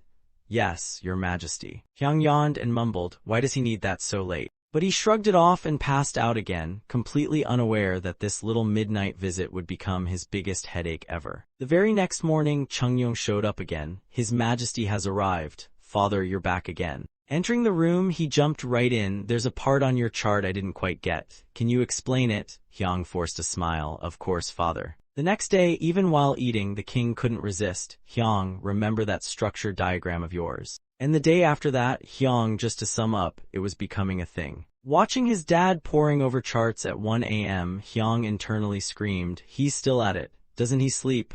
The king's eyes practically glowed with joy. Seeing Hyang zoning out, the king said, "Seems like you don't get it yet. Let me explain again." Hyang, dead inside, replied, "No, I totally get it, father." The king beamed, "I'm glad I have a smart son like you." Hyang cried inside, "Yeah, real thrilled." Back to the present, Chungyong proudly declared, "So, here's the reform plan I came up with." He kindly reminded the ministers, "I'd like you to go over it thoroughly. Let me know if there are issues or places to improve." "Yes, your Majesty." Still buzzing with excitement, he added, "And if you have any better ideas, let me know ASAP." And so the reform era began. First up, restructuring the central government. Chungyong crafted a meticulous chart based on the 6 ministries and mapped out a new workflow. Reform 2, local government restructuring. Hwanggi province was split into 5 regions, Gyeonggi into 7, Gangwon into 5. Each zone was to form its own local administration. "Hyang, today let's talk commerce and industry." Hyang blinked. "Right now?" "Yes, I thought of something during morning stretches." Outwardly confused but secretly curious, Hyang asked, "What is it, father?" "Your presentation didn't cover it, but your chart hints that boosting industry also boosts royal power, not just the economy." "I get the economy part," he added, "but how does that increase my royal authority?" Hyang listened seriously and offered basic example. "Simple logic, father. Agriculture doesn't build a bureaucrat's fortune, right?"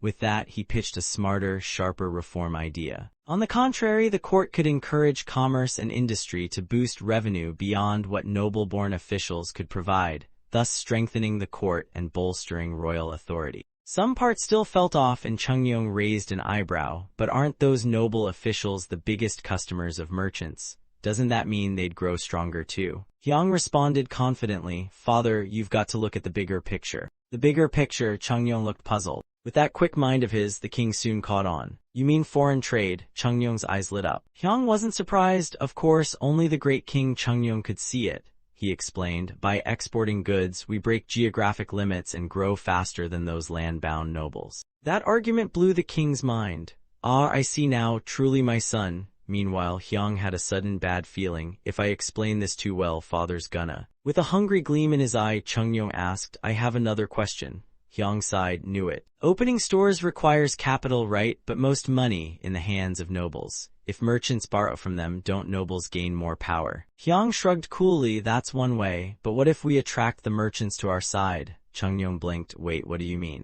The ones lending them money wouldn't be nobles, it'd be the royal court. Drawing from modern logic, Hyang explained, it's like a national bank. A state-run bank serving a national purpose. The state would be the investor, not private nobles. Merchants could borrow at reasonable interest.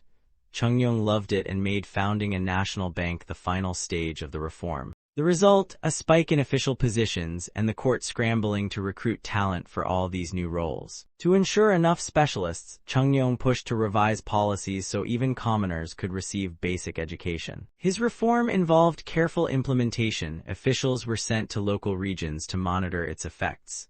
Still, from day one, problems big and small popped up all over the place. It took ages before full implementation. Only 15 years later would it be truly complete. Historians in the far future would call it the Namjin Reform. The reform was a success. Chungyong thanked his son, Hyang, thank you. It'll take time, but thanks to you, the people will live wealthier lives. Hyang replied playfully, no need, father. Helping you makes me happy already. Chungyong thought, this kid's even more obsessed with this than I am. The king laughed, you little rascal. Hyang then asked curiously, why don't you just let me handle things with the office of worthies? Hearing that innocent question, the king chuckled inside. This kid thinks I don't have to get my hands dirty. He whacked his son playfully, you silly boy, I'm king of song. Of course I must understand things myself. Hyang still didn't get it. That's not what I meant. I can work with the ministers and report to you. Chungyong smiled gently, Hyang, between learning by doing and learning from hearsay, which one do you think sticks better? That sentence was etched into Hyang's soul. I don't want to be a king who just sits and stamps papers all day. Then the king cheerfully said, come on in. From that moment, Hyang realized the limits of his abilities, no matter how much he knew about the future. Watching that proud, commanding back, he came to terms with the fact there are still things I can't surpass. At the palace, the eunuchs announced, His Highness has arrived. Hyang respectfully stood and bowed as Chungyong entered. Father, you've come.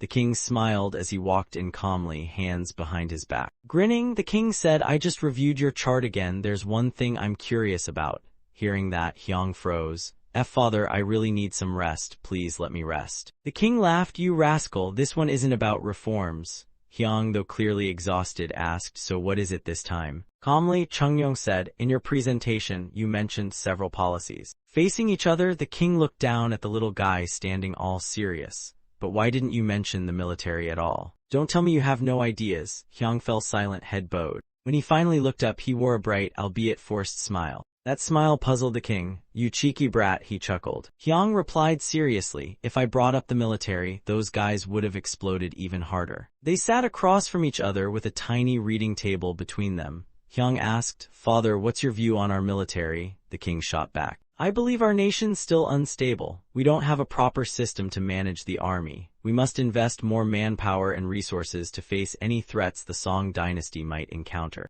Hyang smiled, perfect, it's time. The king then asked, what do you think, Hyang? He confidently replied, I completely agree, father. In particular, I think we must build a much stronger navy. The king was surprised. Navy, you say? Hyang began his case, yes. Sadly, the Song dynasty doesn't yet have a powerful enough navy to dominate the seas. Even during the Tsushima campaign years ago, our navy wasn't strong enough. Over half the troops were untrained civilians. That's not even close to what we needed. And that's not the only issue, Hyang continued.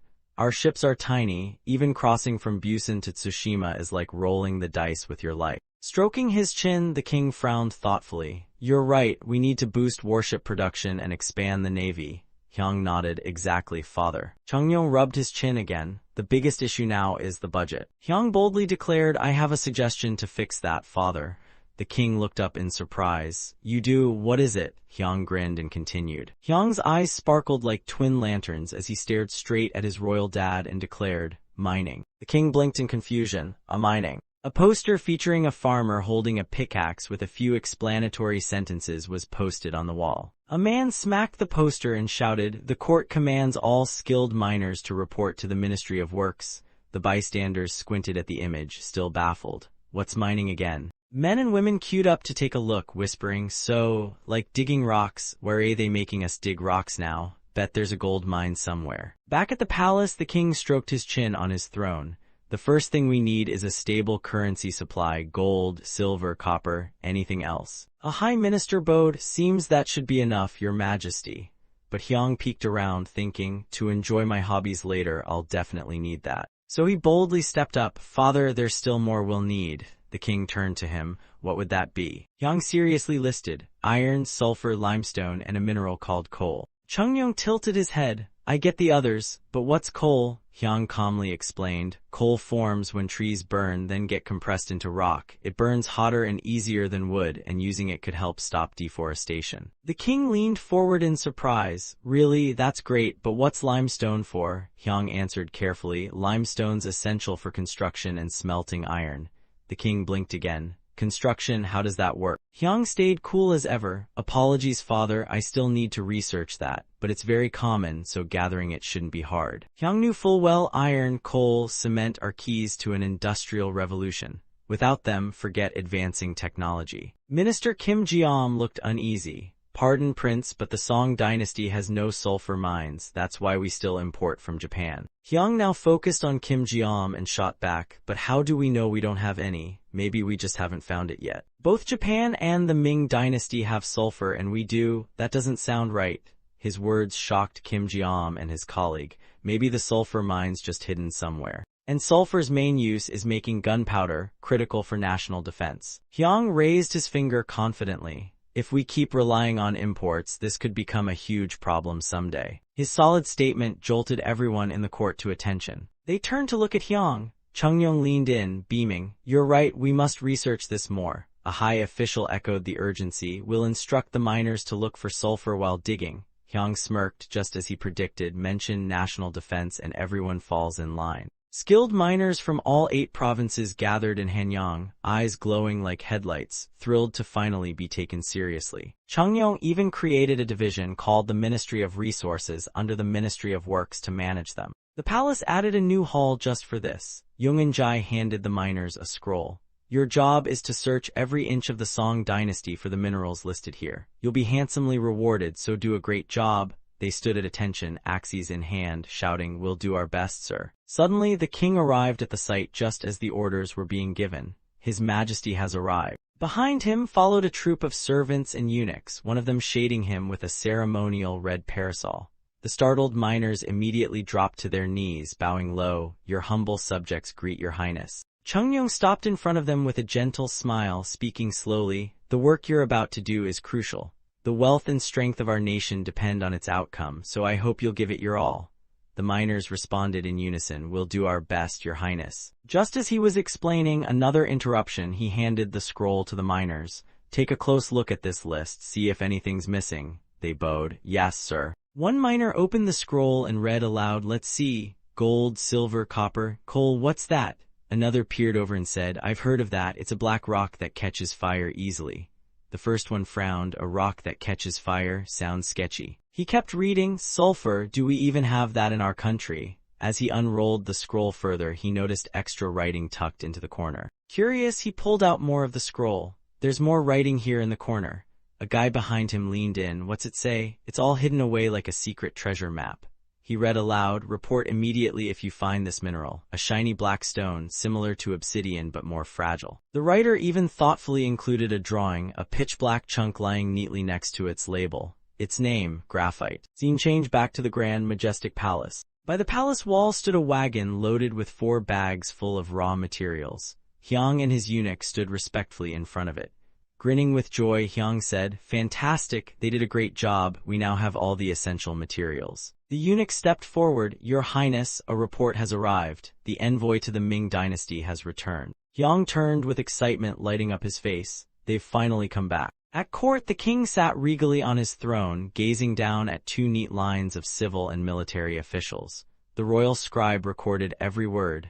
"These are the gifts received this time." Minister of Revenue Kim Ji-am and Lee Chang-ho stood closest to the tribute display. They stared surprised at the gift items. Chung-yong stroked his chin in confusion, deep in thought. After a while he finally asked, "What's this map about?" On the table was a map of some unknown place the king couldn't quite figure out. The emperor tilted his head. "And what's with this pile of books and maps?" Hyang quickly chimed in, "Father, I asked the envoy to bring those. They're essential for managing a country." The map was full of labeled spots, notes, and routes, records of Zhang He's great explorations. Minister Kim Ji-am stepped forward. "I've heard of a man named Zhang He, a eunuch under the Yongle emperor. He supposedly led voyages to distant seas on imperial orders." Hyang recalled Zhang, the famed eunuch of the Ming dynasty, revered by modern Chinese, who reportedly reached Southeast Asia and even Africa. Chung-yong snapped his fingers. "Ah yes, I've heard of him too, but I still don't get what his travels have to do with governance." Hyang unrolled the map and beamed, "Father, look at this. This thing is worth 1,000 gold coins." But clearly no one else understood the map's true value. The whole court just stared at the young prince with a bunch of question marks floating over their heads.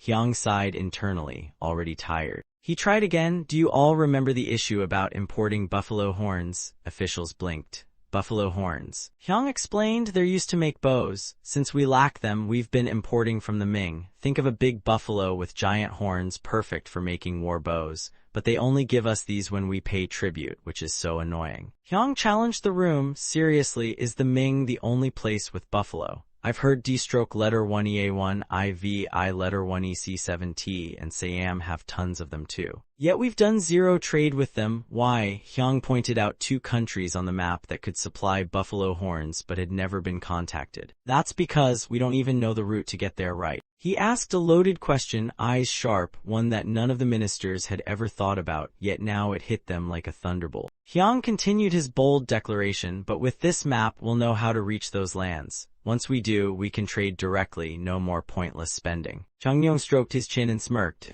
"Oh." Then he gave a thumbs up. "Well done, kid." Lee Chang-ho, thoroughly confused, whispered, Your Majesty, what's the thumb gesture mean?" Hyang looked like he wanted to laugh but held it in. The king proudly explained, "It means you're the best. The prince just taught me that last week." The king cleared his throat, becoming serious again. "But Hyang, there's something I'm wondering. Why would the Ming just give us such crucial information for free?" "What did you do, son?" he asked, narrowing his eyes. Hyang broke into a cold sweat.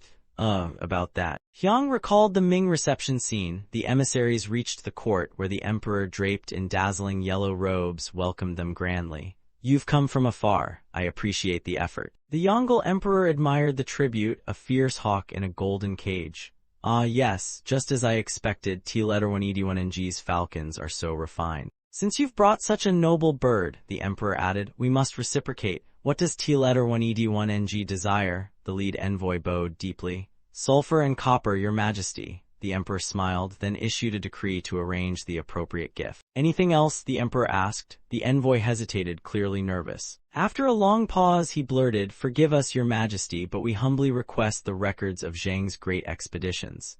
The emperor raised an eyebrow. "Zhang's exploration logs. And what would T-1ED1NG want those for?" The envoy stammered, then suddenly looked up with wide eyes. The three emissaries exchanged glances, then launched into full performance mode. "We're but a tiny country, hidden in a forgotten corner of the vast world. We had no idea the world was so grand until your majesty revealed it to us. We've heard the eunuch Zhang spread your majesty's greatness across the seas. How we envy the nations who witnessed it firsthand." The emperor beamed, clearly enjoying the flattery. "We just want a chance to witness the Ming Empire's magnificence with our own eyes," they said in sync, almost singing. Even the Ming ministers started getting annoyed as the trio kept chirping nonstop. "That's pretty much how it went," Hyang said flatly. Chung-yong blinked. "Wow, those emissaries really earned their salaries." He leaned on his palm. "Still, I can't help but wonder, why would they give us something this valuable so easily? Could they be plotting something?" The king's question drew everyone's attention to the documents. One official squinted. Wait, what's this? He approached the table of maps and texts. Your Majesty, something feels off about this. Chungyong raised an eyebrow. What do you mean? The official picked up the document and gasped. This isn't a copy, it's the original. The room exploded. The original? Did they mess up? Sung widened his eyes. This won't be a problem later, will it? The official carefully flipped through the pages, then something slipped out and landed with a thud, making everyone jump. He picked it up. It was a letter. He quickly reported, Your Highness, there's a letter inside. Chungyong reached out. Give it to me. The man, trembling for some reason, handed it over with both hands and a nervous look. Chungyong received the letter, opened it, and began reading its contents. He scratched his chin in confusion, furrowing his brows. Good grief, I just can't make heads or tails of this. Hyang, standing below, asked, Father, may I read it too? The king nodded. Shangshan, let the crown prince read it. Shangshan took the letter and respectfully handed it to Hyang. Hyang focused on reading. This document came through official channels. Therefore, T-letter 181NG doesn't need to question its validity. As he finished, Hyang lit up with excitement and thought to himself, no way. He imagined the Yongle emperor grinning while shoving the map and letter into Chungyong's stiff hands like a used napkin. Here, take it, just take it, don't ask anything. Even Hyang found it all too generous to believe, but that's exactly how it felt. Hyang bowed. Your Majesty, his words caught the king's full attention. The young prince continued. It seems the Ming dynasty really wants to give this to us. Chungyong blinked in disbelief. What you mean? Hyang's memory drifted back to his past life. A chalkboard, a teacher writing Yongle Emperor on it, and asking, do any of you know why the Ming Emperor sent Zhang on expeditions? Teacher Min turned, his face serious. To understand that, we need to talk about how the Yongle Emperor came to power. It was through a coup, so he lacked legitimacy. Thus, he needed impressive political achievements to wow the people, and the Great Voyages were one way to do that. So then, why didn't anyone repeat Zhang's expeditions in the 15th century? If they had, the age of exploration might have started in Asia instead of Europe. Because their foreign trade wasn't really trade, it was a tribute system. People sent tribute, and they had to be rewarded for it. But tribute from faraway lands wasn't profitable. The Yongle Emperor was plagued by logistical headaches. Reality didn't match the ideal. Why? Because when ships returned, they had to reward contributors, repair vessels, and if one sank, boom, build a new one. That cost a lot. Officials got fat bonuses for funding expeditions, but maintenance alone drained resources. That's why, after the emperor died, all records were wiped to stop future emperors from repeating his ambitious mistakes. Tiny Hyang stood tall, quoting lessons from Teacher Min's class like a mini historian. That's why to the Ming Emperor this record was just a hot potato. Chungyong rubbed his chin. You're right, expeditions are expensive. A minister chimed in, but Your Highness, if it's so costly, shouldn't we avoid it too? Hyang replied calmly, no worries, we're not the Ming dynasty. The king leaned in. What's the difference? Hyang smiled with confidence. Our foreign policy structure, while the Ming relied on tribute and return gifts. We'll go with bilateral trade. Hyang proposed the solution. Chungyong perked up. Trade. The court ministers were equally stunned. Bilateral, what now? Hyang beamed. Instead of copying the Ming dynasty, we could develop bilateral trade ourselves. A wave of murmurs spread through the court. Bilateral trade? What on earth is that? Hyang looked at his father and explained, it's the opposite of the Ming's tribute gift system. Instead, we can buy and sell daily necessities with other nations. Chungyong requested, explain in more detail. Yes, father, first our state will handle transportation and ensure merchants' safety. In return, we'll collect taxes and fees to ensure profits from the trade. Doing so, we can import many essential goods for our people at low prices. And since we'll be the sole supplier, the government can control market prices. Chungyong listened to every word like he was binge-watching a palace drama. The Minister of Revenue raised a question. Essential goods from other countries. Most of the high-quality stuff we already produce ourselves. Hyang looked calmly at the ministers and asked, Gentlemen, are you familiar with black pepper? Minister Kim Jiam jumped at the name. Black pepper. Then it seemed to hit him and he gasped, oh right, pepper, totally forgot about that. Pepper, exactly. Hyang smiled as he watched them chat excitedly. He remembered bawling over bland meals in his past life. These guys have no idea how miserable food is without pepper. He recalled how rare and expensive pepper was, sold only through Arab traders. One official objected, but importing goods from foreign lands is risky. If things go south, our nation's wealth could bleed away. but Hyang was prepared.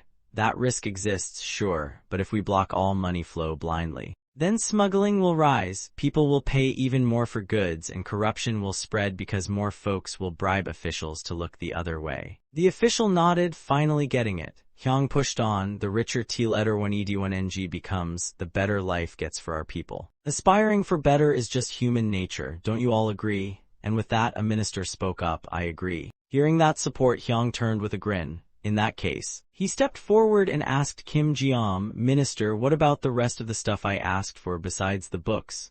The old man tilted his head and replied, they're in storage, Your Highness. Hyang turned to his father, may I bring them to the Eastern Palace, father? The king immediately nodded, granted. Kim Jeom reminded him, there are 20 more chests though. The old man signaled for a chest to be carried out. Hyang's eyes sparkled, seriously. Happily, he opened one. Lee Chang-ho stretched his neck to peek inside. There's more than I expected, Hyang mumbled. The king asked, what is it? Hyang turned to answer, this is the first thing we should sell. The chest was packed with fine brown powder. Sugar, the king guessed. In the Song era, sugar was a luxury item. Hyang remembered a class where a coffee and a bar of dark chocolate were on the teacher's desk. Teacher Min sipped coffee and continued lecturing. Sugar's expensive due to tough farming conditions. It's a luxury. The class grumbled, teacher, it's lunch break. One minister gawked at the chest. Sugar, that reddish stuff, Lee Chang-ho frowned, and the crown prince has 20 chests of it. Even Chung-yong glanced awkwardly and reminded, Crown Prince, even if you are royalty, living this extravagantly is a no-go. Hyang burst out laughing below and quickly defended himself, glancing to his right. Minister of Revenue, the goods list includes prices, doesn't it? The old man nodded, yes, it does.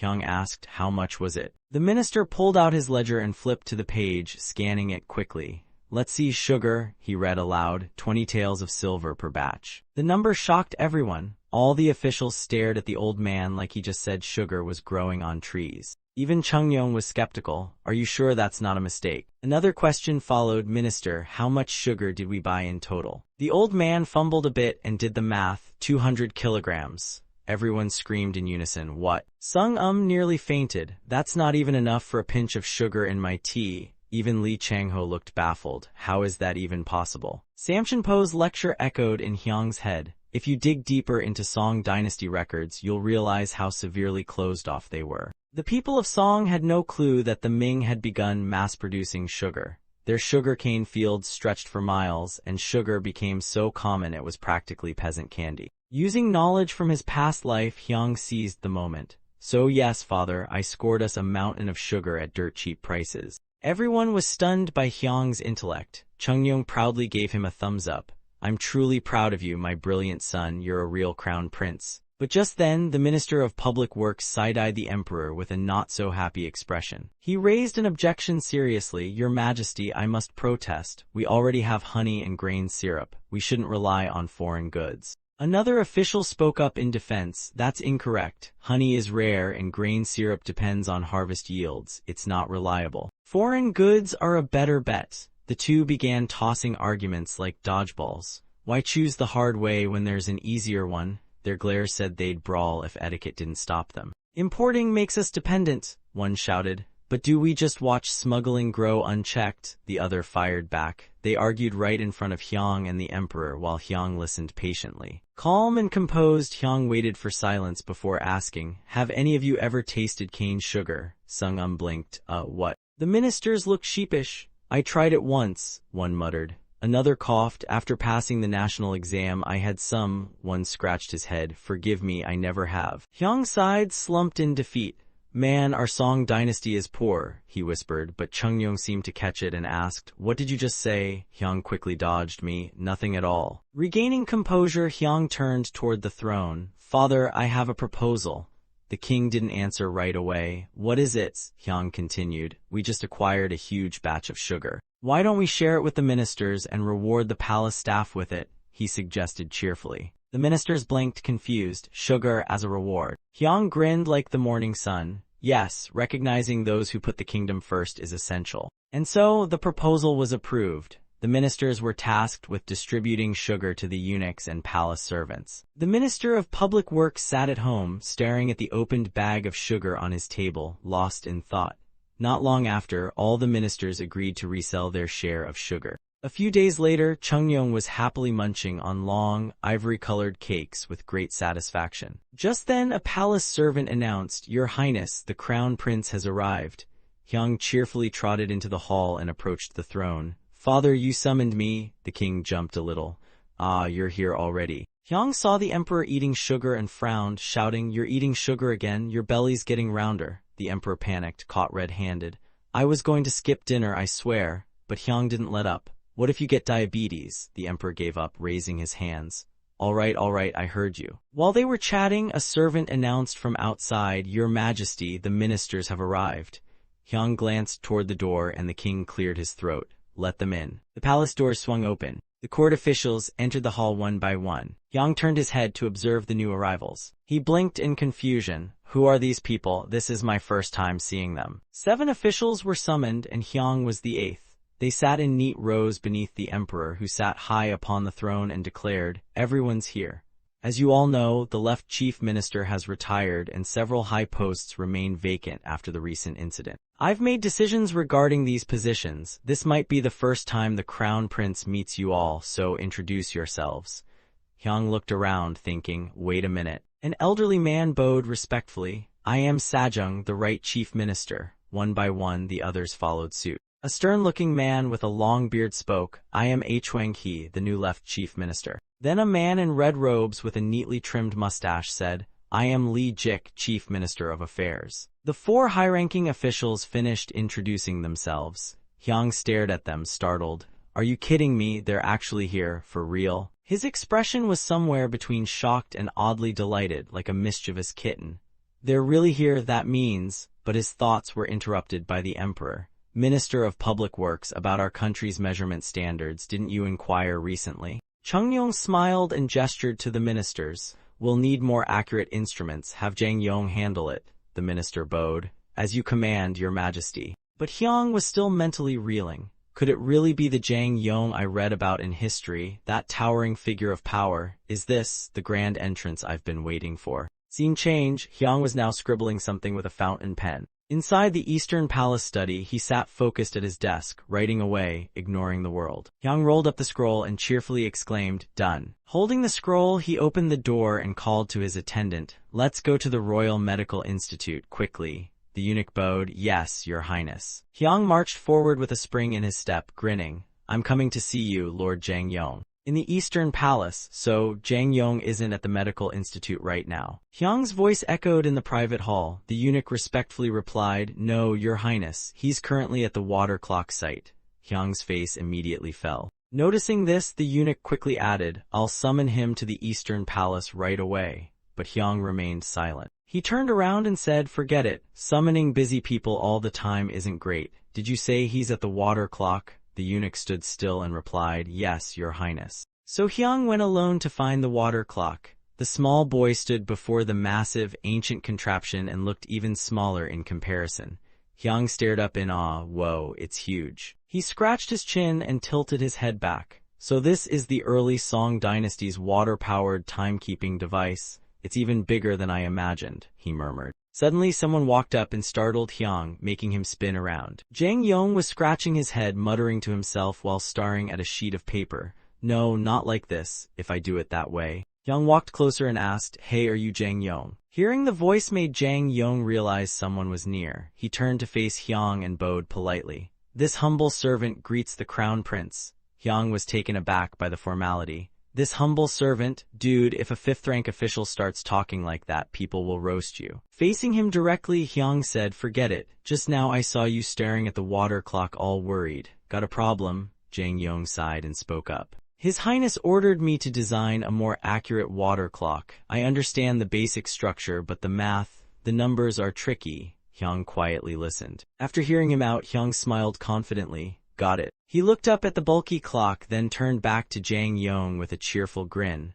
"Well, what if we just make a smaller version?" That suggestion practically put question marks in Jang Yong's eyes. He bent down and replied, "I thought of that too, but we really can't make it smaller." Before he could finish, Hyang shoved a scroll into his hands. "So I took the liberty of sketching a new design. You're the expert, take a look and tell me what you think." Jang Yong opened the scroll and examined it closely. What the? Outwardly he stayed calm, but inside he was screaming, this is nuts. Designing a new clock isn't child's play. But as he read through the scroll, his eyes widened like flying saucers. His gaze was filled with shock and disbelief. In his mind, this is a fully detailed schematic of a water-powered clock meticulously drawn by Hyang. The design even featured a pendulum system that replaced water force with kinetic force. There were gears of all sizes carefully aligned. Jang Yong silently praised the blueprint. This was way too convincing. He glanced at Hyang. How can such a tiny kid come up with this? Meanwhile, Hyang was grinning, waiting for feedback.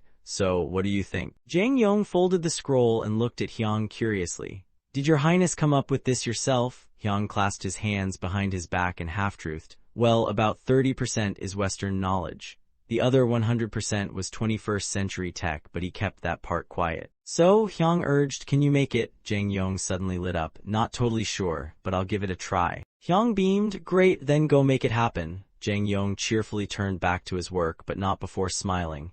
As you command, your highness. After running just a few steps, Jang Yong skidded to a stop. Oops, I forgot something. Hyang looked confused. Jang Yong rushed back and said apologetically, actually, I can't. I'm currently working on a royal assignment. Please forgive me, but as soon as that's done, I'll get to the clock. Hyang didn't look too happy. Fine, I'll handle that part for you. Jang Yong blinked. Wait, what? Hyang said, I'll handle father's orders. You go ahead and start designing that clock. Jang Yong hesitated. Is that allowed? I might lose my head for this. Hyang declared firmly, don't worry. He started offering Jang Yong a few options. You said doing all the calculations by yourself is hard, right? Do you know anyone good with numbers? The two of them exchanged ideas. Jang Yong thought, math, huh? Then he listed names. There, Lord Hyo-jo from the Ministry of Works, Lord Young In-jai from the Hall of Worthies, and I heard Lord Kim Hoyun from the Ministry of Justice is also. Hyang snapped his fingers and chuckled. All right, I get it. He patted the hand holding the scroll and said, I'll handle those issues for you. No need to worry, just focus on studying this design. Scene shift in front of Chungyong's palace. A eunuch announced, Your Majesty, the Crown Prince has arrived.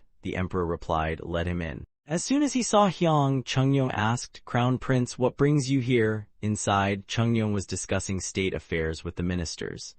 Hyang bowed respectfully and declared, I have a proposal, father. The ministers gasped when they heard Hyang had yet another proposal. Here comes the Crown Prince with more ideas. Chungyong was also surprised, his expression tense, thinking, what now? But aloud he stayed composed. Of course, what's your proposal? Hyang calmly explained. I would like your permission to recruit certain officials, father. Chungyong, intrigued, asked, you want to recruit people? Hyang boldly named names. I need Lord Young In-jai from the Hall of Worthies, Lord Hyo-jo from the Ministry of Works, and Lord Kim Hoyun from the Ministry of Justice.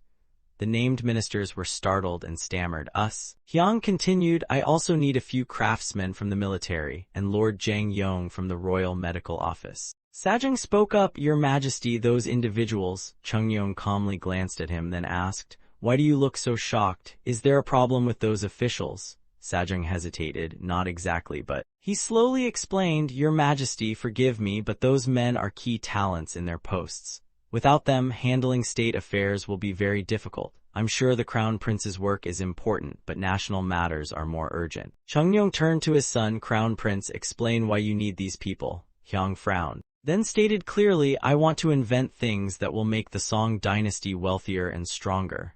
The emperor was surprised. Invent? Hyang carefully continued, yes, father, I wish to invent new things to enrich and empower our nation. His mind filled with the dozens of designs sitting in the East Palace study. But they're only basic structures for now. I need precise calculations, so I need experts in mathematics. Those experts were precisely the ones he had listed. If they work with me, they'll become pioneers in creating prosperity and military strength for our dynasty, like wings for a tiger. Just imagining it got Hyang pumped up, but contrasting his fiery passion were the confused, pitying looks from Chungyong and the ministers. What is the Crown Prince even doing these days? The next day at the East Palace, the three requested officials gathered. Young In-jai greeted first, Lord Kim Hoyun, long time no see.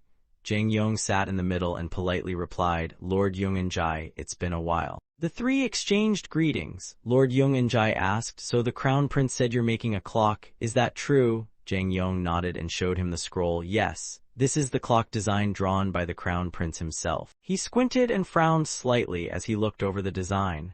This uses a single time system to define the whole day, but the Song dynasty currently uses a different time system at night.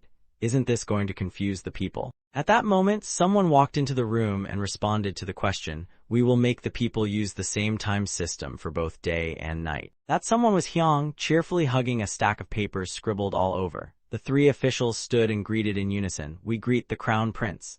Hyung continued explaining, "The current system depends on the seasons, so it's inefficient. Isn't it better for people to switch from the old timekeeping system to just one universal time system?" Jang Yong spoke up, "That's right, but may I ask, what exactly does His Highness want us to do?" Hyung tapped the stack of papers on the table with a grin. "First things first." He happily shoved the whole stack toward the three scholars. "Would you be so kind as to solve all these math problems for me?" Lee Jik and Jang Yong were both visibly surprised. The Minister of Works blinked at the problem set he received. "What is this?" Hyung explained quickly, "Just some simple problems. Go ahead and try them out." Holding the papers, Lee Jik stared in disbelief. "Land area calculations." Meanwhile, Jang Yong sighed in despair. "If only I had an abacus." A while later, Hyung sat in thought, analyzing the results in his hand. "Wow," he muttered, slightly speechless. "Their scores are kinda tragic. Highest was just a 70. Inside that small head of his, he was already cooking up solutions. "We've gotta standardize these calculations and teach them math, but I'm way too busy to teach personally." So Hyung made up his mind. "Guess I'll have to find someone who can." Scene shift, 1 month later, in the Prime Administration Hall. A pendulum clock stood proudly in the middle of the hall. Chung Yong clapped his hands in delight. Hwang Hee and the Minister of Rights were just as shocked. Standing proudly beside it, Hyung pointed at the clock and announced, "This new clock is to replace the water clock. It'll be placed not only in the palace but in all 6 ministries. That way, everyone in the Song dynasty can know the time." Chung Yong walked up to it with joy, giving orders as he inspected it. Yes, Minister of Works, begin installations in the palace and ministries."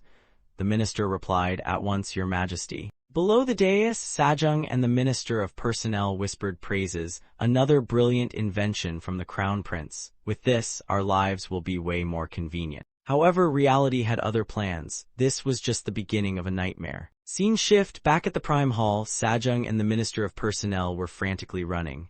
"Oh no, we're late again." As they entered, they froze in fear at the grim, stormy aura radiating from Chungnyeong. "We're doomed." The Emperor smiled coldly, brows twitching, and asked, "Minister of Rights, Minister of Revenue, what time is it now?" Hearing that, Sajung and the minister instantly dropped to their knees and wailed, "We beg Your Majesty for forgiveness." Over at the Ministry of Rights, things weren't going much better. The minister exploded, "Are you still not done with that report I asked for?" A junior official turned pale. The poor guy stammered, "I am so sorry, please just give me a little more time."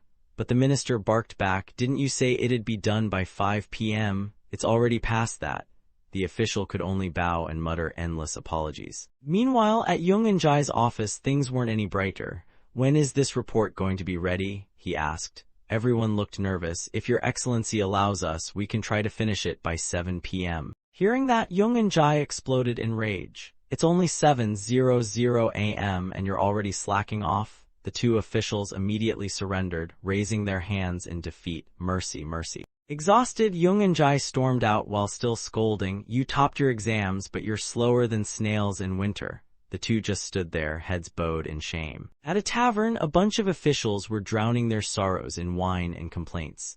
"Damn it, what kind of cursed era is this? Who the heck made that ridiculous clock? I swear, I'm gonna find them and beat 'em up." Their swearing echoed beyond the tavern walls. "That damned Minister of Works, I'm this close to resigning." Scene shift inside the palace. Hyung was strolling with his father, chatting as they walked. "Thank you, Hyung." Chungyong shared his thoughts. "Thanks to you, court matters have been lively lately. We're no longer wasting time like before." Yet Hyung humbly replied, "You flatter me, father. I'll continue doing my best and bring even more useful things for you." Chungyong beamed, patting his son's head. They laughed together. "Such humility. I'm truly proud to have a son like you." Then Chungyong offered, "Is there anything else you need to build those inventions?" As if waiting for that cue, Hyung smiled slyly, so sly that even Chungyong broke into a nervous sweat. "To be honest, father, there is one little thing." Chungyong replied, "Really, let's hear it." Hyung gave him the full puppy eye treatment. "It's nothing big, I just need," he paused dramatically, "a small independent palace." Chungyong was so shocked he nearly fainted.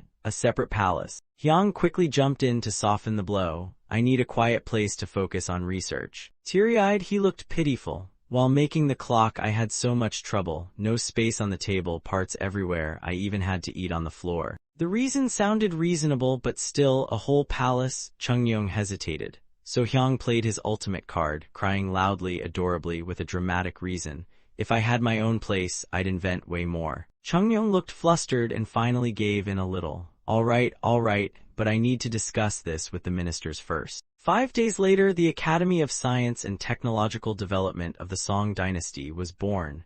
Jung In-jae and Jang Yong were stunned by what stood before them. One asked, one answered, but both were baffled by the sight in front of them. Where even are we? They say this is a court department, this tiny shack. Looking at the rundown space, Hyang teared up a little but declared with resolve, a small start, but our results will be great. No one will ever look down on us again. Still skeptical, they asked, Your Highness, what exactly are we here to do? Hyang beamed and invited them in. Good question, come in first. He unrolled a set of blueprints and began explaining the structure of the Science Academy. Standing before the 4 high officials, Hyang confidently presented, This is the organizational chart for our research academy. Here, we'll work on inventions to make the Song dynasty rich and strong. I'll be the head, and under me will be 2 subdepartments. He explained the first will be the Institute of Basic Sciences and Technical Research. Let's call it the Basic Institute. The second will be the Applied Sciences and Technical Research Institute. Just call it the Applied Institute. All 4 men were visibly surprised and paid close attention. Then Hyang assigned tasks. Jung In-jae and the Minister of Works, you'll be part of the Basic Institute. And Lee Jik, he added, you'll be with the Applied Institute. Director Jang will manage military supplies and craftsmen from other departments to help fabricate what's needed for our research. Naturally, they asked, we understand, but specifically, what are we actually doing? Hyang grinned, glad you asked, I'll explain now. The Basic Institute will use mathematics to explore fields like metallurgy, chemistry, and architecture. The job of the Applied Institute is to take those research results and push them to the next level, using both the Basic Institute's output and prior knowledge. Jang Yong blinked. Wait, metallurgy and architecture are fields of study? Hyang just casually replied, of course. Only when we understand the theory can we come up with awesome new ideas. Jang Yong nodded, I see. Hyang, feeling pleased, added, if any of you know officials good at math, drag them into our institute. And if there aren't enough, he added cheerfully, you can recruit Muslims too. Jung In-jae did a double take. Wait, what? He scratched his head, aren't Muslims just merchants from Saracen? The suspicion was too strong, so Jung In-jae asked, pardon me, but won't other ministers object if we use Muslims? Hyang calmly replied, this is necessary for what the Basic Institute is about to do. If anyone complains, just drop my name. Muslims have been in the Korean peninsula since the Silla period, doing trade through the Qin and Song dynasties. They're great at math, definitely useful. Lee Jik chimed in, so the Applied Institute just waits until research is done, but Hyang didn't answer immediately. Sir, he said instead, could you step outside with me for a moment? The 2 walked off to another location. While walking, Hyang mused, he's a military man from the Ministry of War, so for him. Once they arrived, Hyang began, we're going to. He then pulled out something that looked like a cannon and declared their next mission. Let's upgrade artillery. Lee Jik froze on the spot like a statue. I'm sorry, what now? Seeing his reaction, Hyang chuckled inside. For a military man, what could be more exciting than this? As expected, Lee Jik agreed enthusiastically. I'll make it happen no matter what, but Hyang wasn't done. Good, but first. He got serious. We need someone who knows how to build firearms. Anyone come to mind? Lee Jik hesitated. Well. Then he remembered General Heesun. He's the director of the Military Supplies Bureau. Hyang asked, Heesun, that name rings a bell. He's the son of General Choi Museon, a former official of the previous dynasty. He should be working at the Ministry of War now. Once he found the man he needed, Hyang grinned from ear to ear. Then let's go straight to the Ministry of War, Lee Jik quickly followed. Yes, Your Highness. At the Ministry of War. A senior official stood before Hyang and asked, Your Highness requested to see me. Turns out he was a retired military man and weapons expert, director of military supplies, Heesun. Seeing Heesun's stern and commanding aura, Hyang couldn't help but admire him.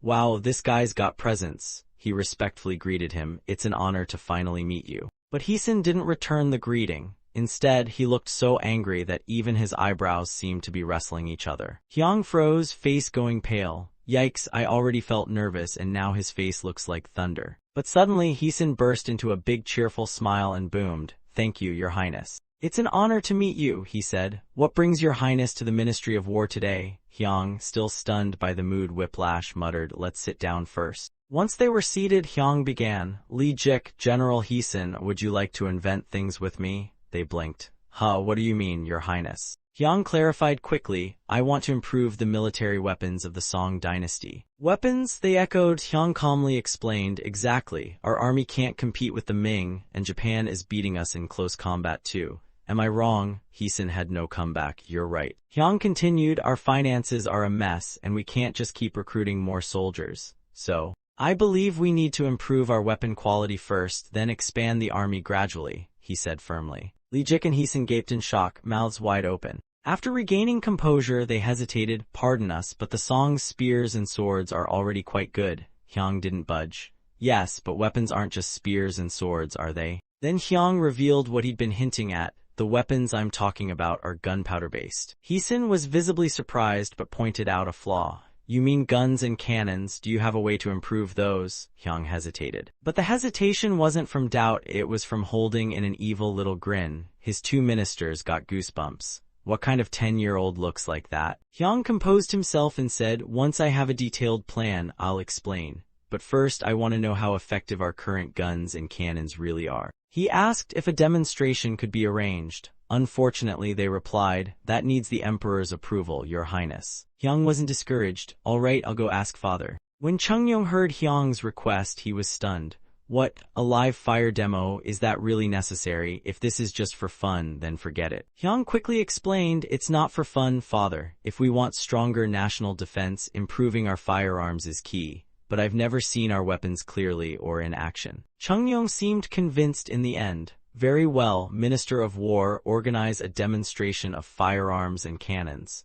As you command, Your Majesty." He even tossed out some exciting suggestions. "By the way, why don't we expand the demo? Let's bring in cavalry, other military units, and show off a whole buffet of guns and cannons." As per Hyang's request, the live fire drill began 10 days later in the training grounds. Chungyong stood tall and announced, "I also want to use this opportunity to assess the current condition of our Song army. I expect you all to give it your best."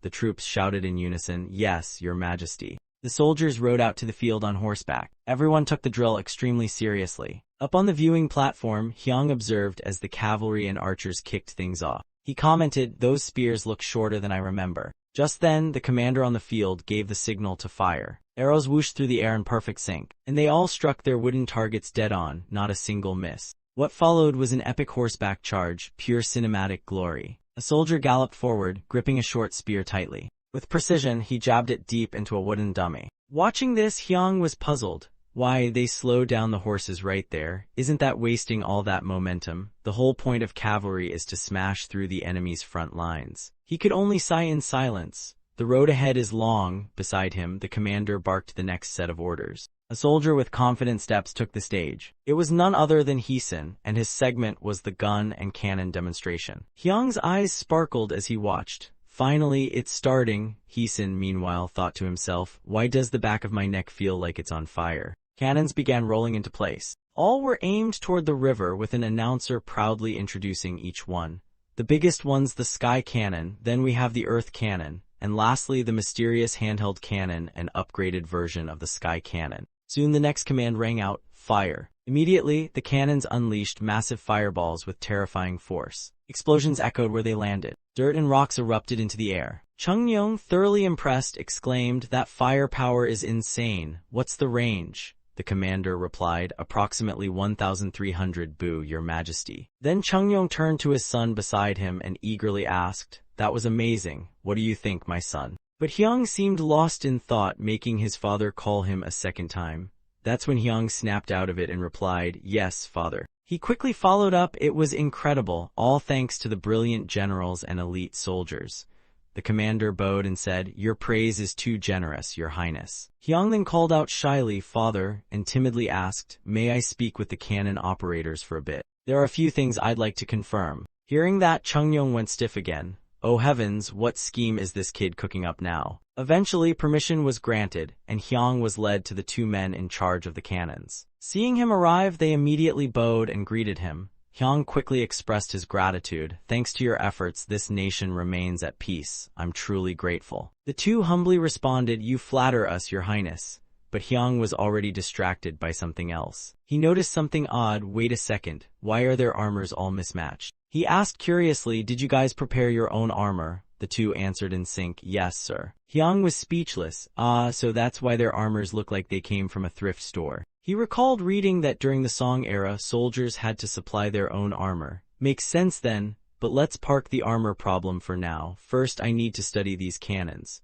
He turned back and asked, "Are all the cannons and hand cannons here?" They replied, "Yes, Your Highness." Meanwhile, at the armory, several hand cannons were neatly displayed in front of him. Hyang's eyes sparkled with joy. He was overjoyed. "Who knew I'd get to see these beauties in person? The colors gorgeous." Heesun, standing nearby, had no idea what Hyang was babbling about. Hyang happily touched each cannon. "I've only ever seen Song-era cannons in museums, but these are even cooler than I imagined." Suddenly he paused and stared deep into one of the barrels. He realized they were still using wooden cannons without reinforcing rings. Well, makes sense. Cannons with metal rings won't become common for quite some time. He then turned to inspect the rest of the hand cannons. "This one made of wood but has reinforcing rings, right?" he asked. Heesun confirmed, "Yes, sir." Hyang pondered for a moment. "We're still upgrading things bit by bit, but what we need is a full overhaul. The real question is, which should we improve first?" After some thought, he made a decision. "Let's skip the big cannons for now. I'll focus on the hand cannons." He followed up, "General, how's the armor-piercing capability of these hand cannons?" Heesun looked puzzled. "Armor-piercing?"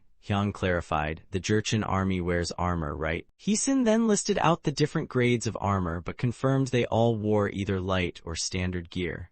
Hyang immediately caught a loophole and asked, "So if they're wearing light armor and got hit by this hand cannon, what would happen?" Heesun answered honestly, "I haven't seen it firsthand, but reports from the north say a Jurchen soldier once died from a shot at 40 paces. With that data in mind, Hyang said, "All right, I've seen enough, let's head back." Heesun followed, "Yes, Your Highness." Hyang walked forward slowly, each step heavy with worry. This is getting complicated. He frowned. It's hard to pinpoint exactly where to even begin solving all this. Back at the training grounds, Chungyong was praising the soldiers. "You've all done a fine job." Then he rewarded them. "I've prepared food and drink. Eat to your heart's content." The exhausted soldiers suddenly revived, cheering, "Long live His Highness." Amid the loud cheers, Hyang stood silently, lost in thought. "Thank you, Your Highness." He finally couldn't contain himself and blurted out, "This won't do. I'm way too curious now." He called out to the cannon crew, "Hey, you two, hand cannon guys." They turned and responded, "Yes, Your Highness." But instead of orders, Hyang just gave a suspiciously cunning smile and asked, "Come with me for a bit. I've got a question for you."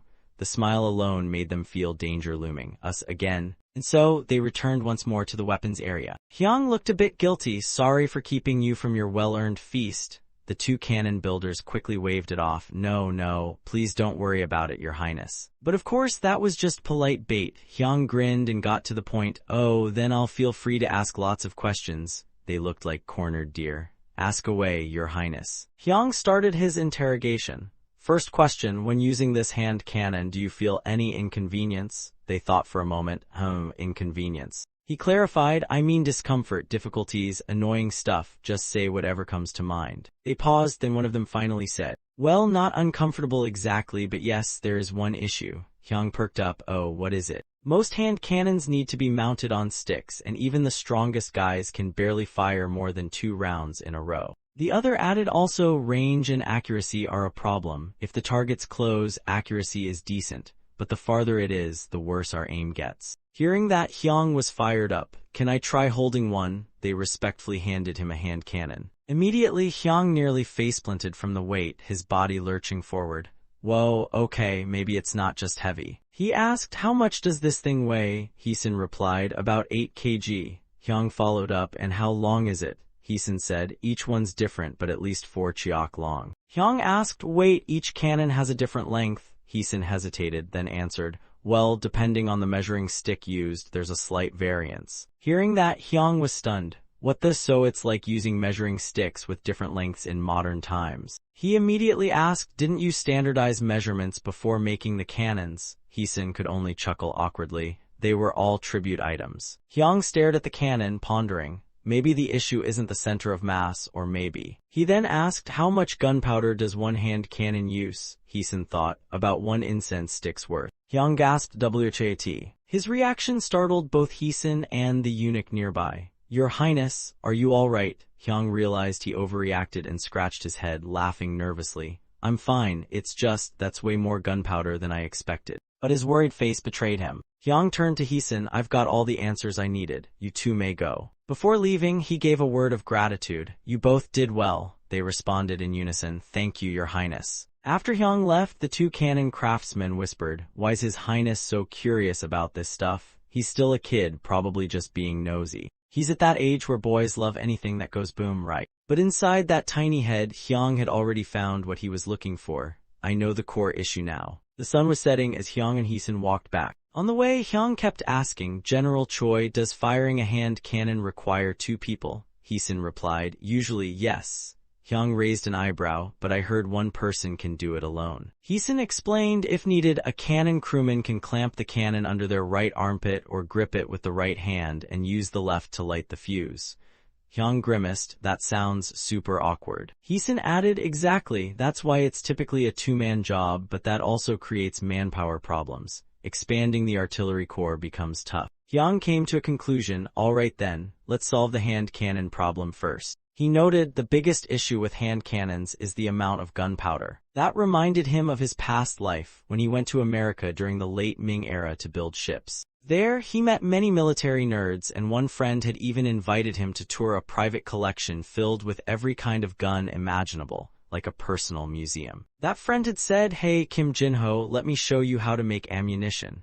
Hyung was in awe. He even knows how to make bullets. Man, America really is the land of guns. Watching his friend pour in the gunpowder, Kim Jin-ho blinked in surprise. Wait, isn't that way too little? He asked. How much powder do you use? His friend replied, about 30 grains. Kim Jin-ho frowned. 30 grams. The guy laughed. No, not grams, it's grains. Grains, big difference. So how much is that in grams? Kim Jin-ho googled it, and his eyes nearly popped out. What, only 2 grams? With just 2 grams of gunpowder, you could shoot a 14-gram bullet at the speed of sound. Simply amazing. Back to reality, Hyung stroked his chin like an old man with too much free time.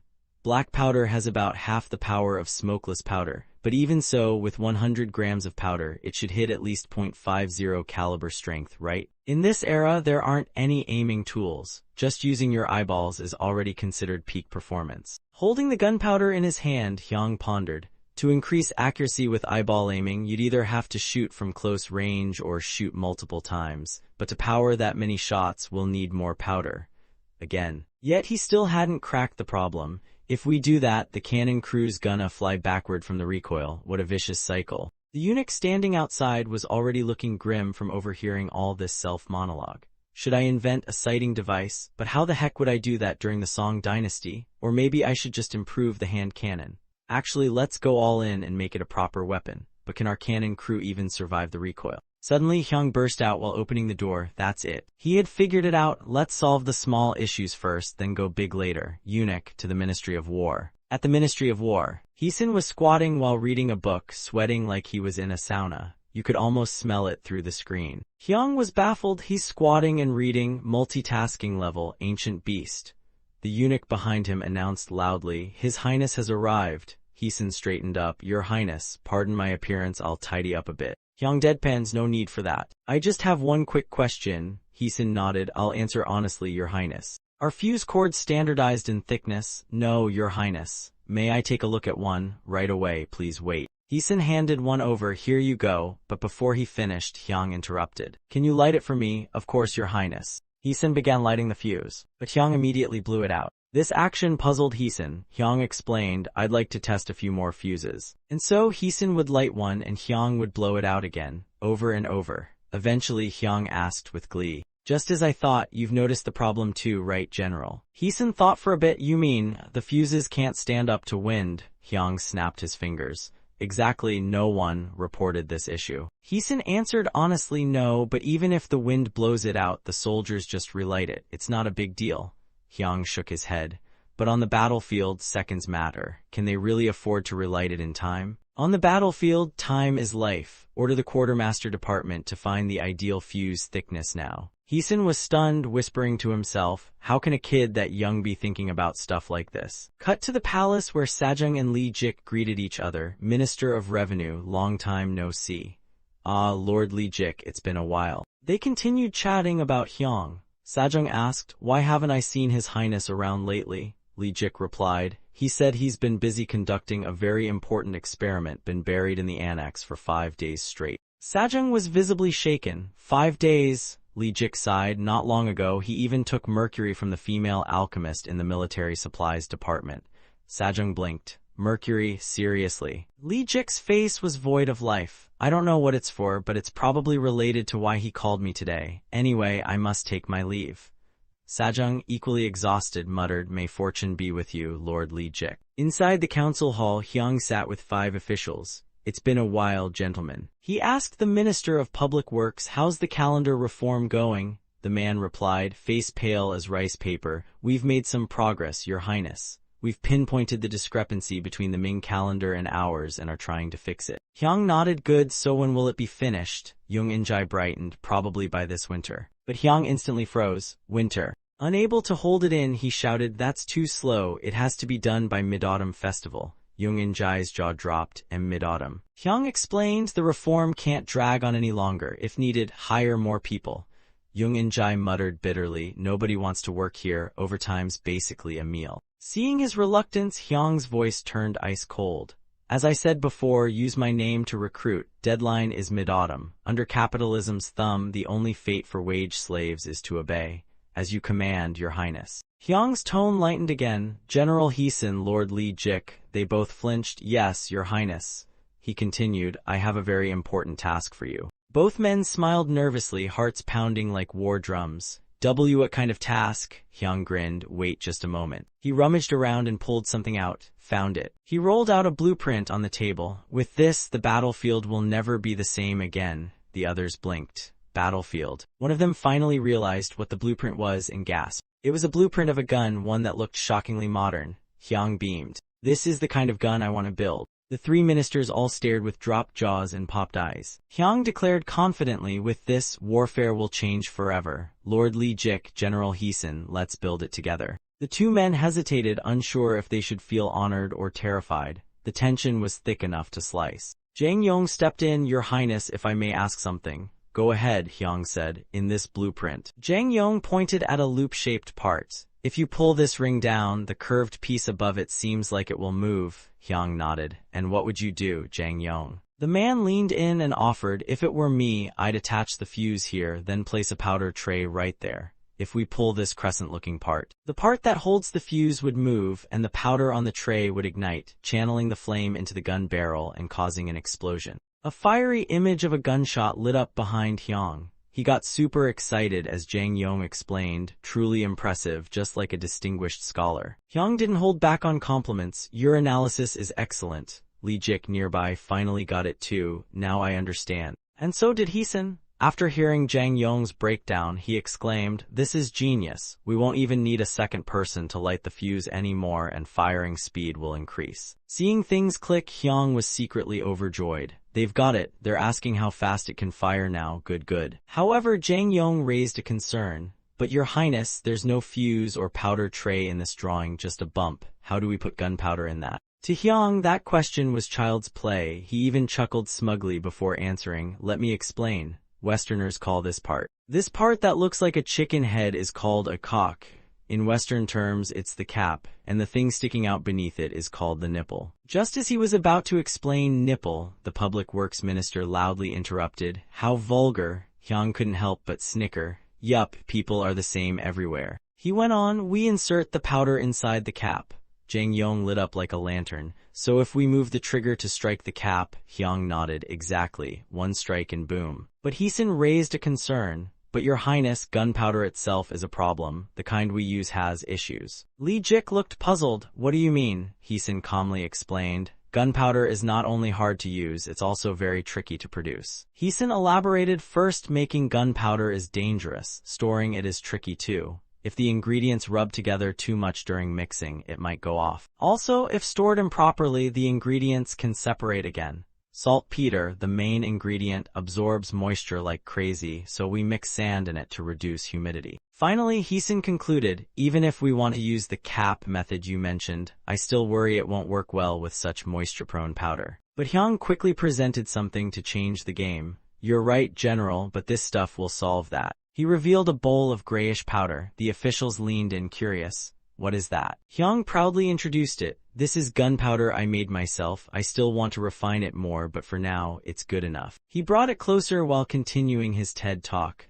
I call it silver powder. Jang Yong blinked. Silver powder? Wait, do you mean actual silver? Hyung rolled up his sleeves and explained while pouring it onto paper. No, I used saltpeter, mercury, and alcohol. Jung and Jai whispered in awe, what kind of strange recipe is that? Just then Hyung called out, Scholar Nam. Yes, Your Highness. Smiling mischievously at the Minister of Public Works, Hyung asked, you seem very curious. Would you like to strike it? The minister froze like a statue but still picked up the hammer. Why yes, Your Highness, why am I always chosen for useless things? Then he tapped the powder with the hammer. Instantly, the Minister of Public Works jolted so hard he knocked his own hat off. Everyone was stunned by what had just happened except the Minister of Public Works, who was still recovering from the shock. What was that? Oh heavens! Seeing this, Hyung smugly asked, General Heeson, Lord Lee, what do you think? Heeson, still startled, quickly became thrilled. With this, we can definitely make it work. Your Highness, how did you even manage to create this? That flattering question made Hyung raise his nose like a proud rooster. Because I'm a genius, obviously. Okay, jokes aside, this is a prototype based on our drawing structure. In practice, we can position it here. What do you think? Lee Jik had been a bit slow on the uptake and said, I don't quite understand. Meanwhile, Heeson asked excitedly, may I hold it for a moment? Hyung, of course, replied, go ahead. With permission granted, Heeson immediately picked up the gun and aimed it. So this is how it works, right? This valiant gun-wielding pose made Jang Yong and Jung and Jai admire him deeply. General, you look so stylish. Hyung, watching the whole scene, silently muttered, old men these days. Lee Jik then raised a valid point. If we're using this type of gun, then rapid-fire systems won't fit anymore. A single-shot system seems better. Everyone agreed. True. On the flip side, Jung and Jai was concerned. But Your Highness, I don't know much about tactics, but won't it be too hard to hit with just one shot? Jang Yong chimed in. That raised section at the front is likely for aiming. And the length of the gun improves accuracy. Jung and Jai finally nodded. Ah, I see. After examining the gun, Jang Yong voiced another question. Your Highness, I have one more question. Hyung responded, go ahead. The blueprint makes me wonder, this gun isn't cast, is it? Hyung calmly replied, correct. He added, this gun will be forged, not cast. Lee Jik and Jang Yong were surprised. Forged, Your Highness, you plan to use iron? Hyung confirmed, exactly. At this point, the others caught on and suggested notifying the Military Supply Bureau. Yes, Your Highness. A few weeks later in court, Changyong voiced his concerns to the ministers. The Crown Prince hasn't been around lately. Even yesterday afternoon, he was absent. What on earth is he up to? Just then, a eunuch announced, Your Majesty, the Crown Prince has arrived. Changyong raised an eyebrow. Huh. He immediately ordered him in. The ministers muttered to themselves, speak of the devil. Hyung entered the hall and bowed. Is father still in good health? Changyong responded, so you've finally shown up. He then asked, where have you been lately? What are you working on? Hyung promptly answered, I was just about to report on my current research, father. With that, Hyung gave a signal, eunuch. He handed a book to Changyong, announcing in a confident and sonorous tone, this is the report on the latest achievements from the Song Institute of Science and Technological Development. Changyong accepted it and began flipping through the pages. Very quickly, Changyong was utterly astonished. Crown Prince, is everything in here real? The emperor was still in shock. You actually developed a method to adjust the Ming calendar to fit ours? Hyung simply replied, yes, father. Then he added, do you remember that time a few years ago when the ritual was off schedule? Changyong nodded, yes, that time the ceremony started 15 minutes late. He recalled, so the poor soul responsible for predicting the eclipse got caned. Hyung added, exactly, the reason that unfortunate mess happened. It was because the Ming calendar doesn't align with ours. That's why we need a proper formula to fix the discrepancies. Chungyong finally saw the value, so this could be really useful, huh? He asked, what about astronomical observation tools? What's that? Hyung answered quickly. It's a device used to observe celestial events, just like the name suggests. The ministers below whispered and muttered in confusion. The whole vibe made Hyung a little timid. But then he boldly declared, I'll submit an additional memorial, father. Chungyong was taken aback. Huh, you mean? Suddenly he realized something. He sighed, so this kid is even thinking about diplomacy with the Ming dynasty already. Hyung remembered that astronomy might become a major issue in Song-Ming relations. That's why his memorial suggested not to reinvent the lunar calendar but to adjust it based on the Ming's method. After that, Chungyong allowed him to leave. We'll talk again once this is resolved. Hyung replied, yes, father. Besides the calendar reform, there are plenty of other achievements to report as well. After finishing his report, Hyung politely concluded, that's all for now. But all Chungyong could think about was one thing. He didn't mention the part I was most curious about. So he asked, Crown Prince, I don't see any reports on military matters. Hyung hesitated. That part. He explained, the research is being conducted in utmost secrecy, so we need a bit more time. Internally, he was screaming, what the heck are they doing over there? Hyung continued pleading, even if we're behind schedule, we'd also like to request more funding. Chungyong exploded, you brat, at least show us some results first if you want more money. Despite that outburst, Hyung refused to speak. And so did Heesun and Lee Jik. No matter how much pressure the emperor and ministers applied, their lips were sealed. In the emperor's chamber, even though it was already late, Chungyong was tossing and turning, too annoyed to sleep. Do I really have to wait until that brat Hyung hands in a report? Maybe I should visit him now. Suddenly, a eunuch announced, Your Majesty, the Crown Prince has arrived. Chungyong immediately ordered, let him in. He was surprised. Crown Prince, what are you doing here this late? Hyung responded, forgive me, father, for coming so late. It's nothing urgent, really. Hyung smiled and politely requested, Father, I have a favor to ask. I need some military officers and soldiers from the training camp. Chungyong was speechless and asked, do you really need them? Yet the boy cheerfully answered, yes, father, I need some people to try out the new weapons we just developed. Eventually, Chungyong gave in, fine, I approve. Hyung was overjoyed and shouted, Your Majesty is truly wise. But of course, give him an inch, he'll ask for a mile. Hyung quickly added, also, I'm about to run out of funds, so... But before he could finish, the once gentle father turned purple with rage and bellowed, You brat, get lost already. A few days later, officers and soldiers from the training camp were dispatched to the research facility.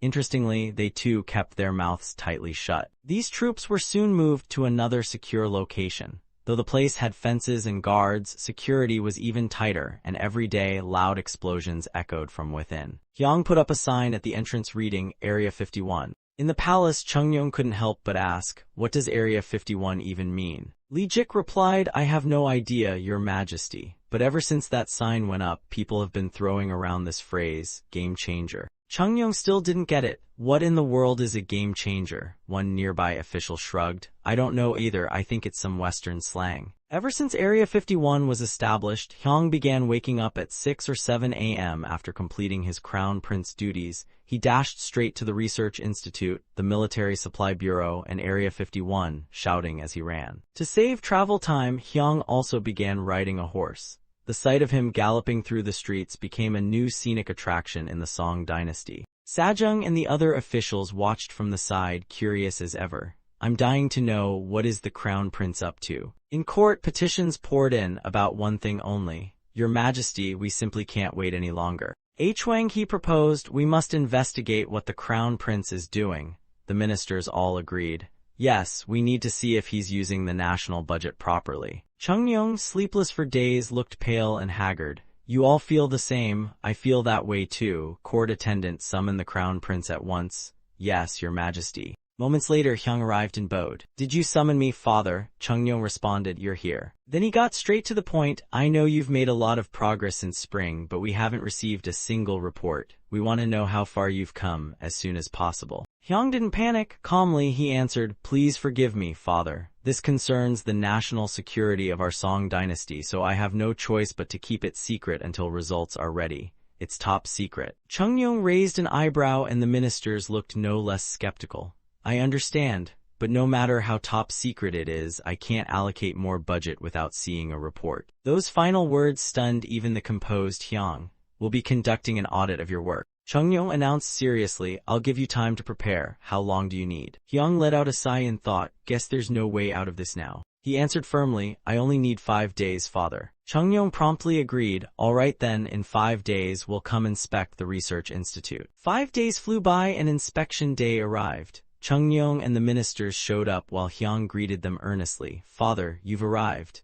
Chungnyeong replied, indeed. Looks like your research operation has grown quite a bit. There are a lot more officials here now. He added, but they don't look so well, or is it just me? Hyung quickly answered, you're mistaken, father. Then Hyung invited them inside. Let's begin the inspection this way, please. Upon a quick glance around the room, Chungnyeong couldn't help but start pondering. He was curious about what he saw. Aren't these the inventions from BI letter 1EC7TT letter 1ECD a yang? Why are they so tiny? They're just scale models for display. They don't actually run. Still, he said, is that all? Doesn't seem worth the budget we allocated. At that moment, Hyung dashed toward a door leading to the next room and said, Father, this is just the beginning. The real stuff is in here. He spoke while swinging the door open. It's right here. Inside, a variety of strange-looking items slowly came into view. Seeing this, Chungnyeong got excited. What are all these things? He exclaimed eagerly. Come on, let's go in. But Hyung grabbed his sleeve, stopping him. Father, wait. He explained, from this point on, everything you see is top secret. So aside from you and the high ministers. Got it, Chungnyeong interrupted. Everyone else wait outside. Only the top officials may enter. Once inside, the emperor asked in amazement, so you and your institute actually invented all of this? Hyung replied, yes, that's right. He proudly introduced specifically these people right here. They've worked incredibly hard.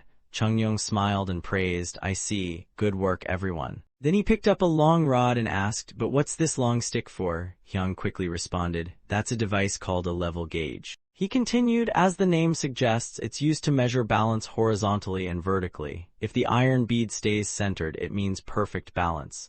Chungnyeong asked, I see, but what's the point of measuring so precisely? Hyung answered swiftly, for construction. The emperor blinked. Construction. Hyung explained, exactly. When assembling astronomical instruments, the most important thing is making sure their base is absolutely level. Ah, so we can use it for building walls and government structures, right? Hyung replied, apologies, father, but it's still too early for that. Chungnyeong was puzzled. Why? Hyung sighed and explained, the device is still in testing. Once it's ready for real-world use, I'll submit an official report. Chungnyeong finally understood. I see, I'll await your reports. Then he noticed a model of a ship and looked intrigued. Huh. Is this a warship? A model of a warship you made? Hyung confirmed. Yes, it's a simulation model of the largest kind of warship. Chungnyeong asked, but what kind of ship is this? It doesn't look like one from our Song dynasty. Hyung explained, that's because it's a Western ship. The model is built to scale with that massive warship.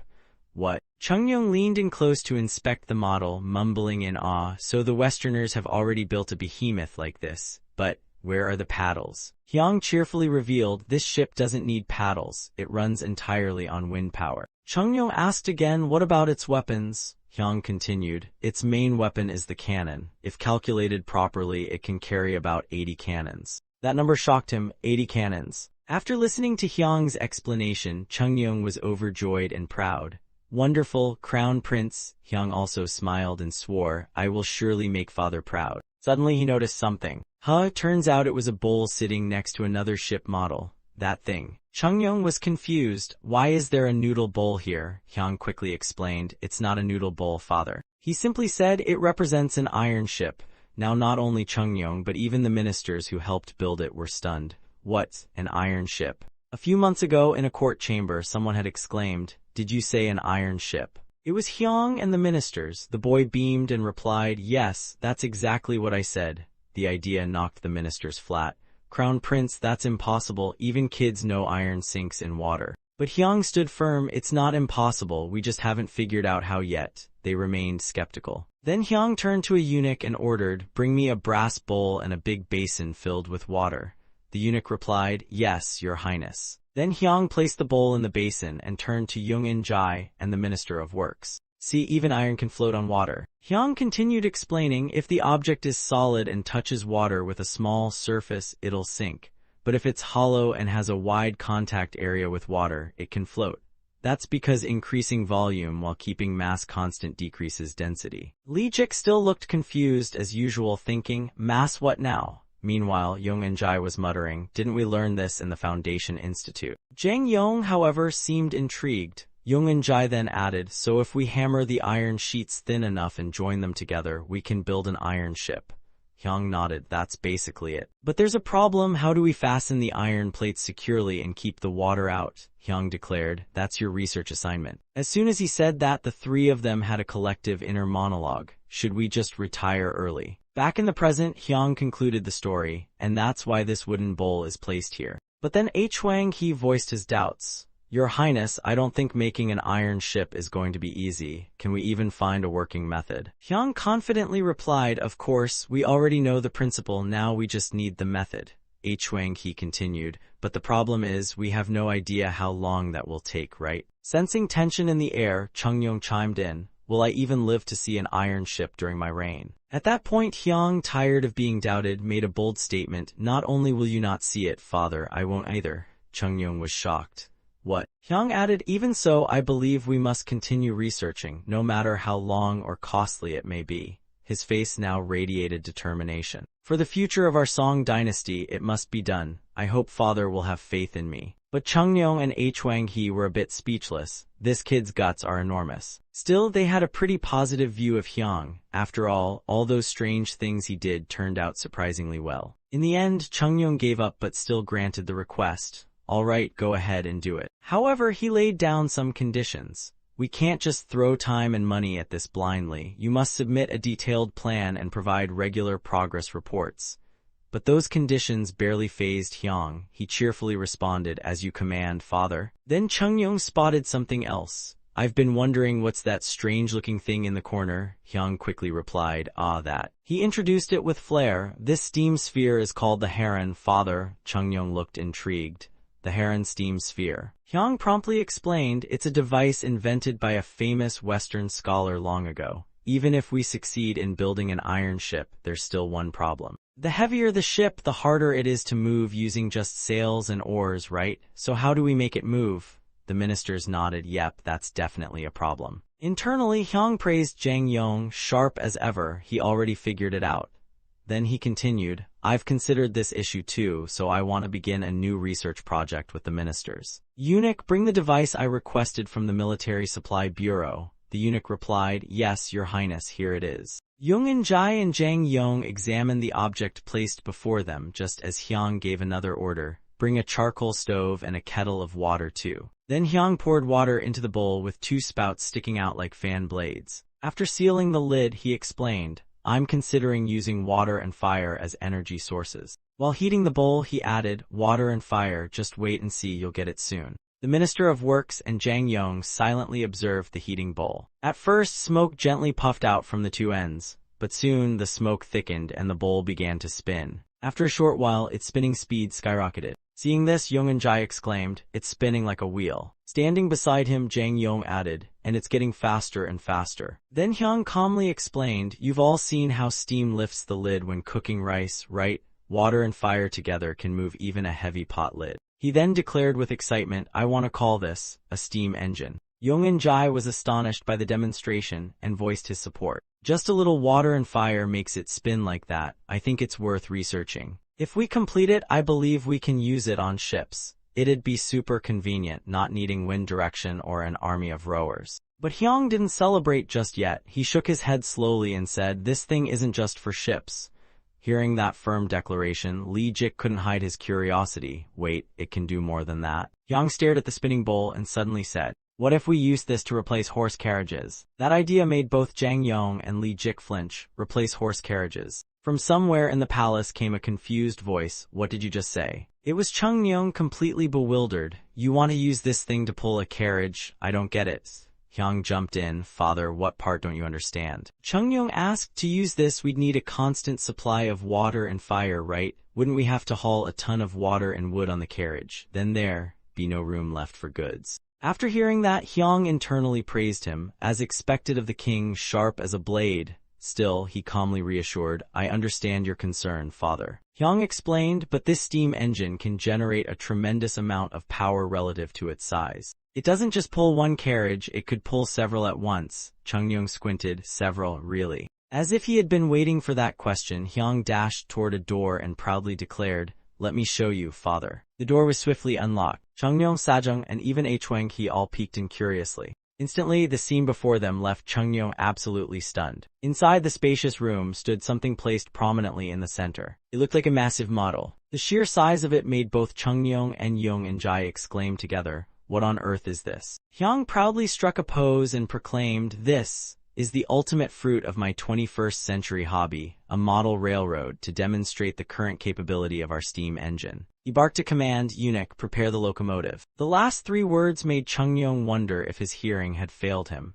You put the steam engine on wheels? Hyung simply replied, yes, I did. All right then, let me show you how it works. He picked up a glowing red-hot coal and dropped it into the furnace of the locomotive. Chungyong and Hwang-hee stood frozen in suspense, eyes glued to Hyung's every move. Soon, smoke began puffing from the chimney of the train car. Then the wheels started to turn. And finally, it slowly began to move forward. They were thoroughly impressed. It's moving, it actually works. Hyung's nose was basically pointing at the sky from pride, but he still declared, this is just a model. But I will do my utmost to make this work in real life. If successful, we could travel from Hanyang to Boyang in just one day. He pointed to the map and elaborated, no, actually, we could travel from the southernmost tip to the far north of the Song Empire in a single day. And when that happens, Hyung boldly declared, the heart of Song, which has long been stagnant, will beat once more. Chungyong was stunned. The heart of Song will beat again. Not stopping there, Hyung went on, if we look at the present, the heart of Song has slowed due to mountainous terrain.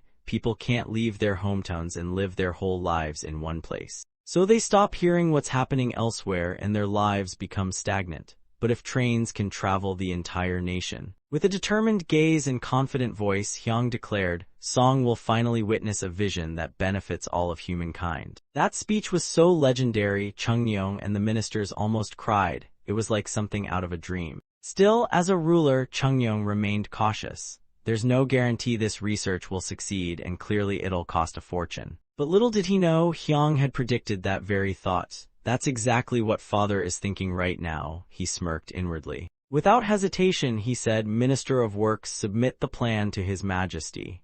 The minister replied, yes, Your Highness. Then both the minister and Young-in-jai rushed to gather the documents. A stack of books landed on the desk, and Chungyong couldn't help but ask, what are all these? He read the top title aloud, A Comprehensive National Development Plan. He flipped it open, the ink was so faint it was hard to read.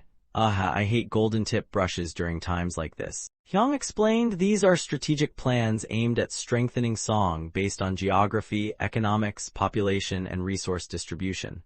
Meanwhile, Chungyong was counting how many books there were. Not one to waste effort, he quickly organized them. Well, it's worth reading through. Minister of Policy, review them with the others.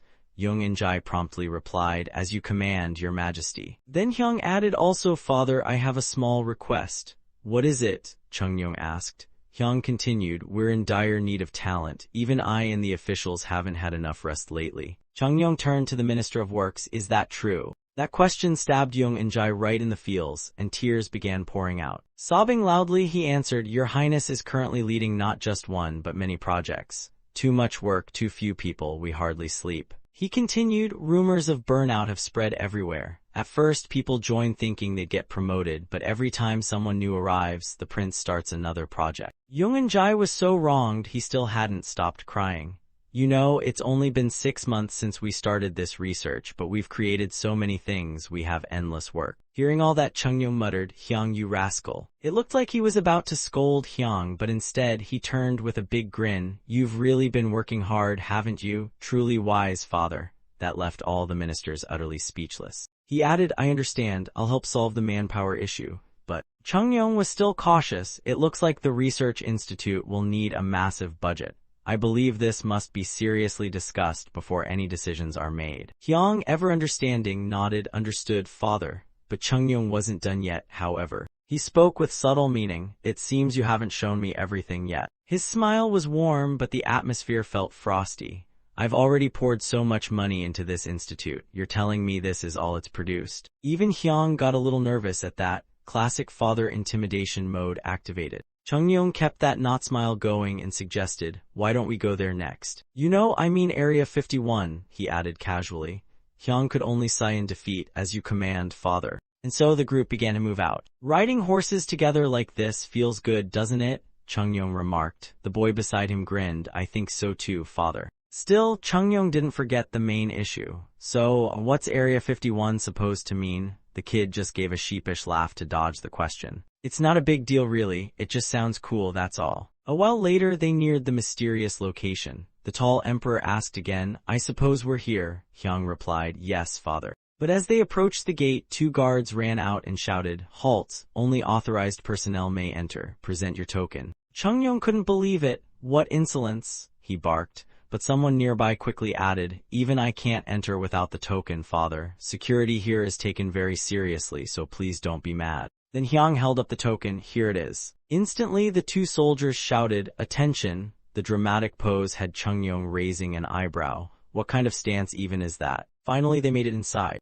As they walked, Chungyong muttered, you really care about security, huh? Hyung replied, it's to prevent secrets from leaking, father. Hearing that, the emperor mumbled, what are you even doing in here to need this much secrecy? Inside, Heesun and the artillery maker spotted them and shouted, attention. Chungyong whispered, that pose is different from before, but still pretty intense. He then spoke up, everyone's working hard, even the soldier uniforms look unique. Heesun quickly replied, all thanks to your majesty's blessings. Then Chungyong asked, so what exactly is the main task here? Heesun answered, it's to improve and develop explosives, your majesty. He elaborated, besides that, we're working on enhancing cannons and firearms, as well as inventing new weapons and strategies. Basically, he finished, we do anything and everything military-related here. Chungyong said, I see, I want to see the work you've all been doing. Will you show me around? Heesun quickly replied, please come this way, your highness. He added, from here on, we can't continue on horseback.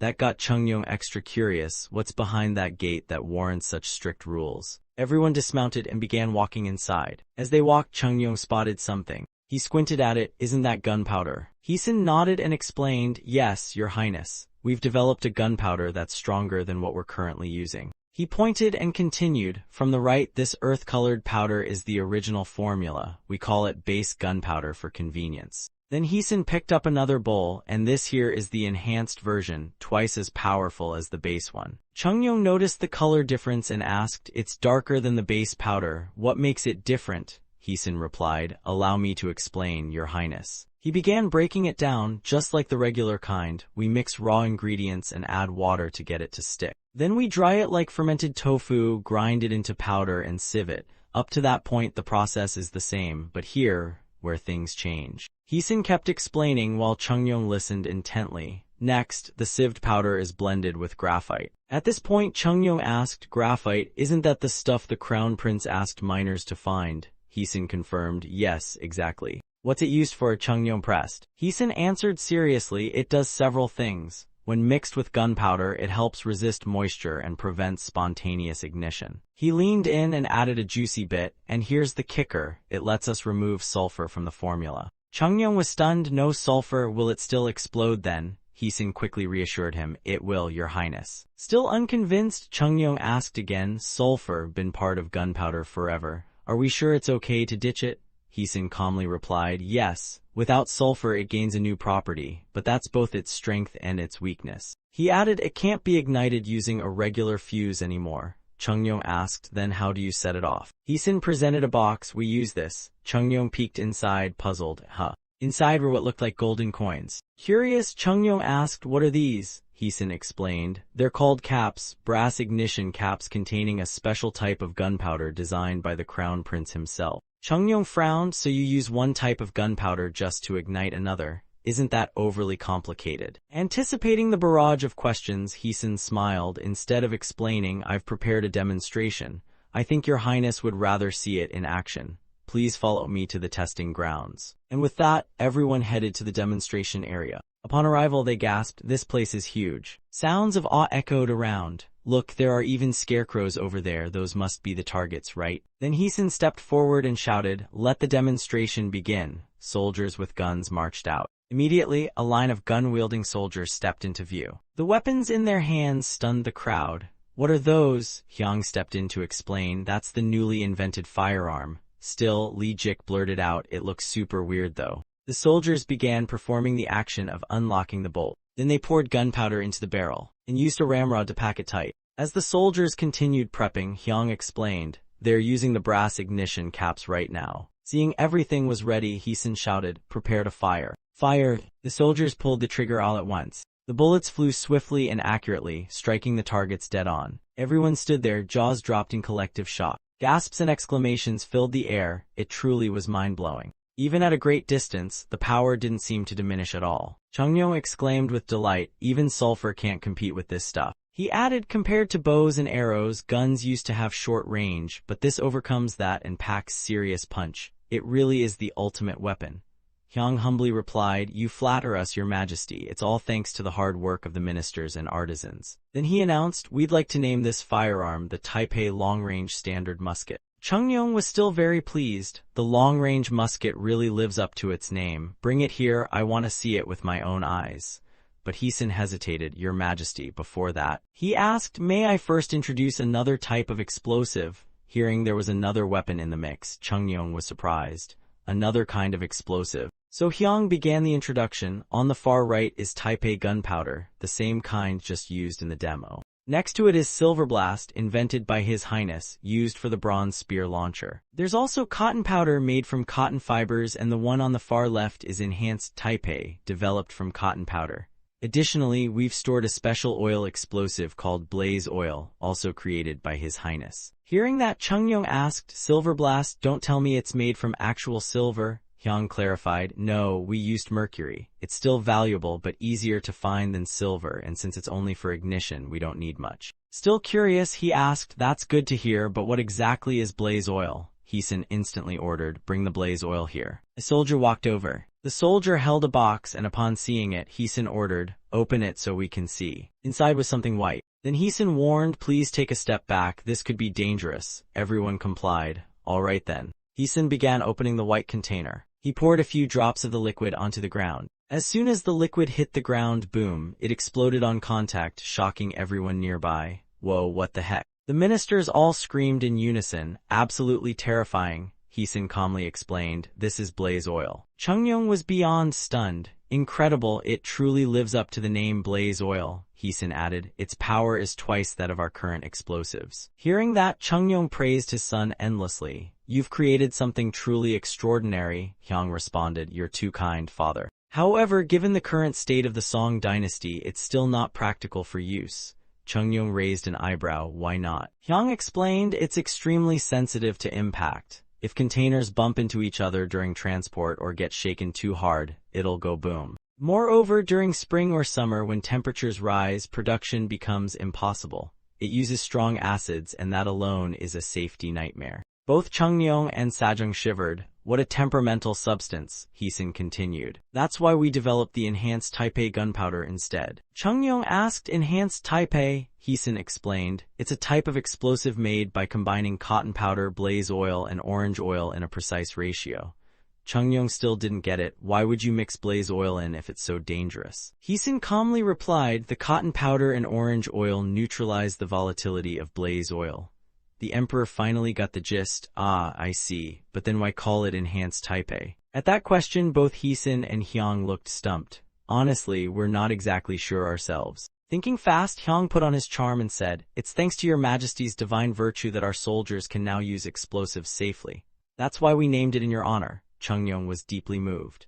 Hyung, on the other hand, was secretly relieved. He nearly blurted out that the name was inspired by a certain European empire's formula. Oblivious to the truth, Chungnyeong continued showering praise. "My son has made great contributions. A new gun and a new explosive, these will be tremendous assets. Our Song dynasty will thrive." He then turned to Hwang-hee, "Prime Minister, what would it take to mass-produce this?" Hwang-hee answered, "First, we need to understand the production cost." "Prince, what are we looking at?" Hyung replied, "About 30% more than the standard gunpowder for the same amount. But we only need half the quantity to get the same power." He was amazed. So although it's pricier, we can offset the cost by using less, then I recommend mass production. Chungnyo agreed wholeheartedly. I think so too. No need to hesitate, begin mass production of enhanced Type A gunpowder immediately. Hyang hesitated for a moment. Your Majesty, I must report something. Given the current state of the Song dynasty, mass production is impossible. Chungnyo was shocked. What did you say? He and Chungnyo asked in unison. Why, what's the reason? Facing them calmly, Hyang replied, to make enhanced Type A gunpowder, we need highly purified nitric and sulfuric acids. He continued, however, it's very difficult for the Song to obtain large amounts of saltpeter and sulfur. Also, the main ingredient, cotton, must be of premium quality and free of fibers. Then he pointed and said, but the biggest issue is. Hyang revealed the main ingredient for blaze oil is orange oil, which is extracted from pork and beef fat. Scene shift inside the palace. Hyang was deep in thought. In an era without a petrochemical industry, he deduced to extract glycerin, the main component of nitroglycerin, pork fat is the only option. But pigs only have about 15% fat. Hyang continued, troubled. In other words, even if every citizen eats pork 3 meals a day, we still won't have enough fat to meet the demand. Finally, he couldn't hold it in and screamed, whether it's the 21st century or now, eco-friendly products are never cost-effective. Long live petrochemical industry, long live heavy industry. Back to the present, Chungnyo was left speechless by the explanation. Then he let out a sigh of deep regret. Such a shame, if only I never knew about the existence of such an incredible explosive. Hyang noticed his father's gloom. He immediately spoke up, Father, don't give up. Surrendering in national defense is the path straight to destruction. But Chungnyo still looked defeated. I know that, but the current state of the Song doesn't allow it. What can I do? Hyang didn't back down. Wasn't your reason for reforming the nation to overcome our hardships? He laid it all out. Right now I, General Heesun, Minister Lee Jik, and many officials, and many artisans too, we're all doing our best to find a solution. He kept encouraging Chungnyo. Father, I truly believe, survival is the challenge, giving up is death. Hearing this, Chungnyo regained his spirit. You're right. Ever since I took the throne, I swore to give my all for the growth of the Song dynasty. Then he turned to his ministers and gave a decree. My loyal officials, focus your minds and give everything you've got for the success of our national reforms. The ministers were so moved that they couldn't hold back their tears. The atmosphere was electric. Everyone shouted in unison, we pledge our hearts and souls, together we are one. From afar, Hyang watched the scene unfold. He couldn't hide a knowing smirk. Years later, all those ministers would say, it wasn't that fierce determination we remember, it was the lifeless eyes we had afterward. If only we hadn't inspected Area 51. He even slapped his own mouth. Darn this mouth, truly disaster does come from the tongue. Previously, we witnessed Hyang's resurrection and how his inventions and policies brought immense benefits to the nation. Now, the neighboring kingdoms are on the move. Let's see how Hyang handles the coming wars. If you enjoy the video, don't forget to give Ray Scroll a like and a sub to keep me motivated to drop new videos every day. Hyang silently rejoiced and respectfully replied, yes, your majesty. Chungnyo, still not noticing his own son, was too concerned for everyone else. All this, it's thanks to the craftsmen, look how worn out they've become. He then turned to Heesun, saying, General Heesun, would you please explain to me how the firelock was perfected? Heesun, still touched by the moment, quickly replied, yes, your majesty. Hyang began explaining, to make a firelock with rifling, every tool must be custom crafted. Meanwhile, in Zone 51, some workers were murmuring, His Highness wants us to use an anvil as a chisel. Can't we just use the old one? The conversation continued, we don't know either, His Highness ordered it, so we follow. From afar, someone came running with a package, shouting, His Highness has sent the necessary materials. Curious, they all gathered, what is it this time? Then Hyang shouted, let's get to work. He busily pointed and delegated, Don family roll and punch the iron bar. Tu family place it in the mold. Kim family use the special anvil to forge it properly. Hyang's voice rang out after filling the gaps, use the file to smooth the surface. Check carefully that the mold is fully sealed. The team responded in unison, yes, understood. But it seemed that wasn't enough. Hyang grabbed a megaphone and yelled, we need speed, precision, perfection, move it. Inwardly they cried, oh dear heavens, how are we supposed to do this? Thanks to the craftsmen's efforts, 5 prototype firelocks were completed. Hyang looked at them joyfully, a masterpiece, forged from sweat and blood. In Zone 51, he announced, now let's begin testing their performance. Calmly, Hyang said, first check how much gunpowder it can handle. Yes, your highness, they replied. Hyang continued, the old firelock used one tail. Let's start with half a tail this time. Reasonable enough. Then Heesun shouted fire. Instantly, the soldiers raised their guns. Hyang asked, what's the result? Heesun, wiping his sweat, replied, both types of powder, ignition, and propellant worked fine with half a tail each.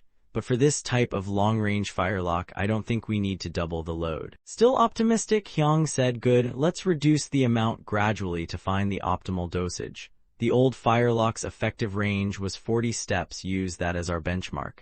Heesun nodded quickly, yes, your highness. Soon after, more bullets were fired. Lee Jik was astonished. He cheered, the bullet pierced the target at 40 steps. From the impact, it might even reach farther. Hyang, unsurprised, smiled calmly, of course. Lee Jik, thrilled, proposed, let's try 50 steps this time, this is getting exciting. Scene change, zoom in on the mountain that just got hit. Witnessing the shocking impact, Lee Jik gasped, your highness. The two-powder combo pierced the target from 70 steps, incredible. However, Heesun looked disappointed and muttered, but this is only half a success. Lee Jik, startled, went, what now? Heesun explained, we fired more than 20 shots but none hit dead center. Seems like the bullet's trajectory isn't stable, too much deviation. Hearing this, Hyang couldn't help but admire him, sharp as always. He thought maybe it's time to suggest that idea. Then he spoke up, but is that the only issue? Cleaning and packing the barrel takes way too long, why don't we just skip both? Lee Jik looked puzzled, but wouldn't the bullet fall out?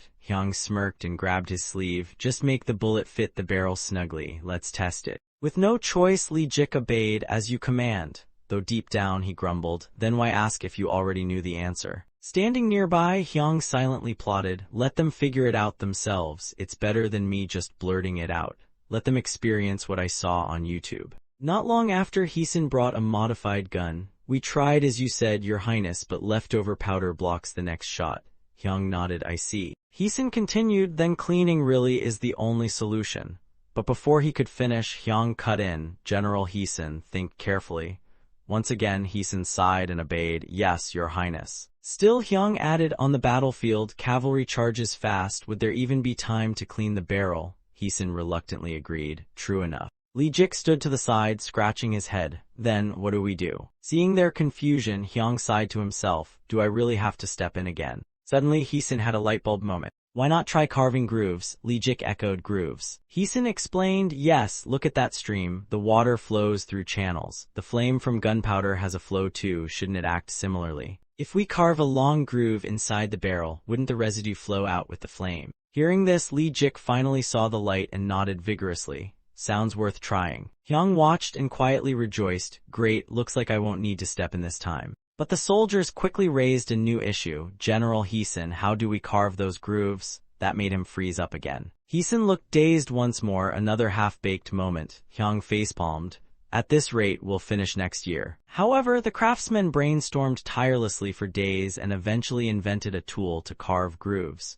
They also made new firelocks with 3 to 5 grooves, but during further testing, Heesun and his team faced a new issue. Scene changed to a group discussion. Lee Jik spoke up, so in the end, cleaning is still the answer. The Minister of Works looked confused. What's the exact result? Lee Jik replied, well. He explained, each groove count has pros and cons. With 6 or fewer, the power's fine, but there's too much residue. He continued, 9 or more grooves give less residue, but the firepower drops significantly. Frustrated voices echoed, so what do we do? 9 grooves, but the power's too weak. 6 grooves, too much residue, if only there was a better way. Hearing this, Hyang quietly thought, as expected, he was a bit worried, can they figure it out this time? Just then Jang Yong spoke up, how about spiral grooves? Hyang was thrilled, yes, that's the spirit. He encouraged him, Jang Yong, please elaborate. The man replied, yes, your highness, what I meant was. Jang Yong explained, if we make the groove spiral, it lengthens the flame's path.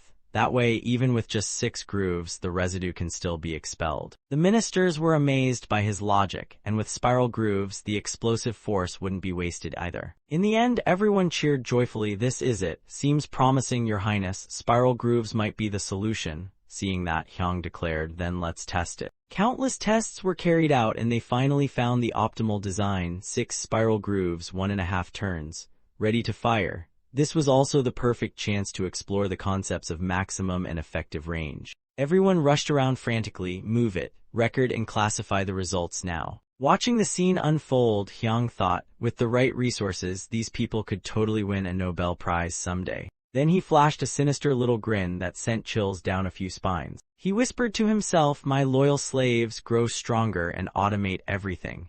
The ministers working nearby suddenly felt uneasy. Why is it so cold all of a sudden? Scene change, rows of weapons neatly arranged. Li Jik raised an eyebrow. What's going on here? Passing by, Heesun paused and asked, is something wrong, sir? Li Jik quickly replied, not really, General Choi. But didn't Royal Advisor Jang say we didn't add spiral grooves on the barrel? Li Jik added, and yet, accuracy improved significantly. What do you think, General? Heesun also found it odd and nodded. They both fell silent. Heesun eventually said, improved performance is great, but not knowing why makes me uneasy. A nearby soldier overheard and approached. Excuse me, could the grooves be making the bullet spin as it fires? They were surprised. Wait, what? Explain that, soldier, they said. The soldier began, I used to be a Fletcher. When I attached feathers to arrows, I'd tilt them slightly. That made the arrows spin midair when fired. And thanks to that, they flew straighter and resisted wind better. Heesun and Li Jik were both impressed. Not long after, Chungyong came to inspect. As expected, he was amazed. Now I see why the Crown Prince and the others kept this under wraps. If the Firelock's performance leaks out, our tech will be stolen for sure.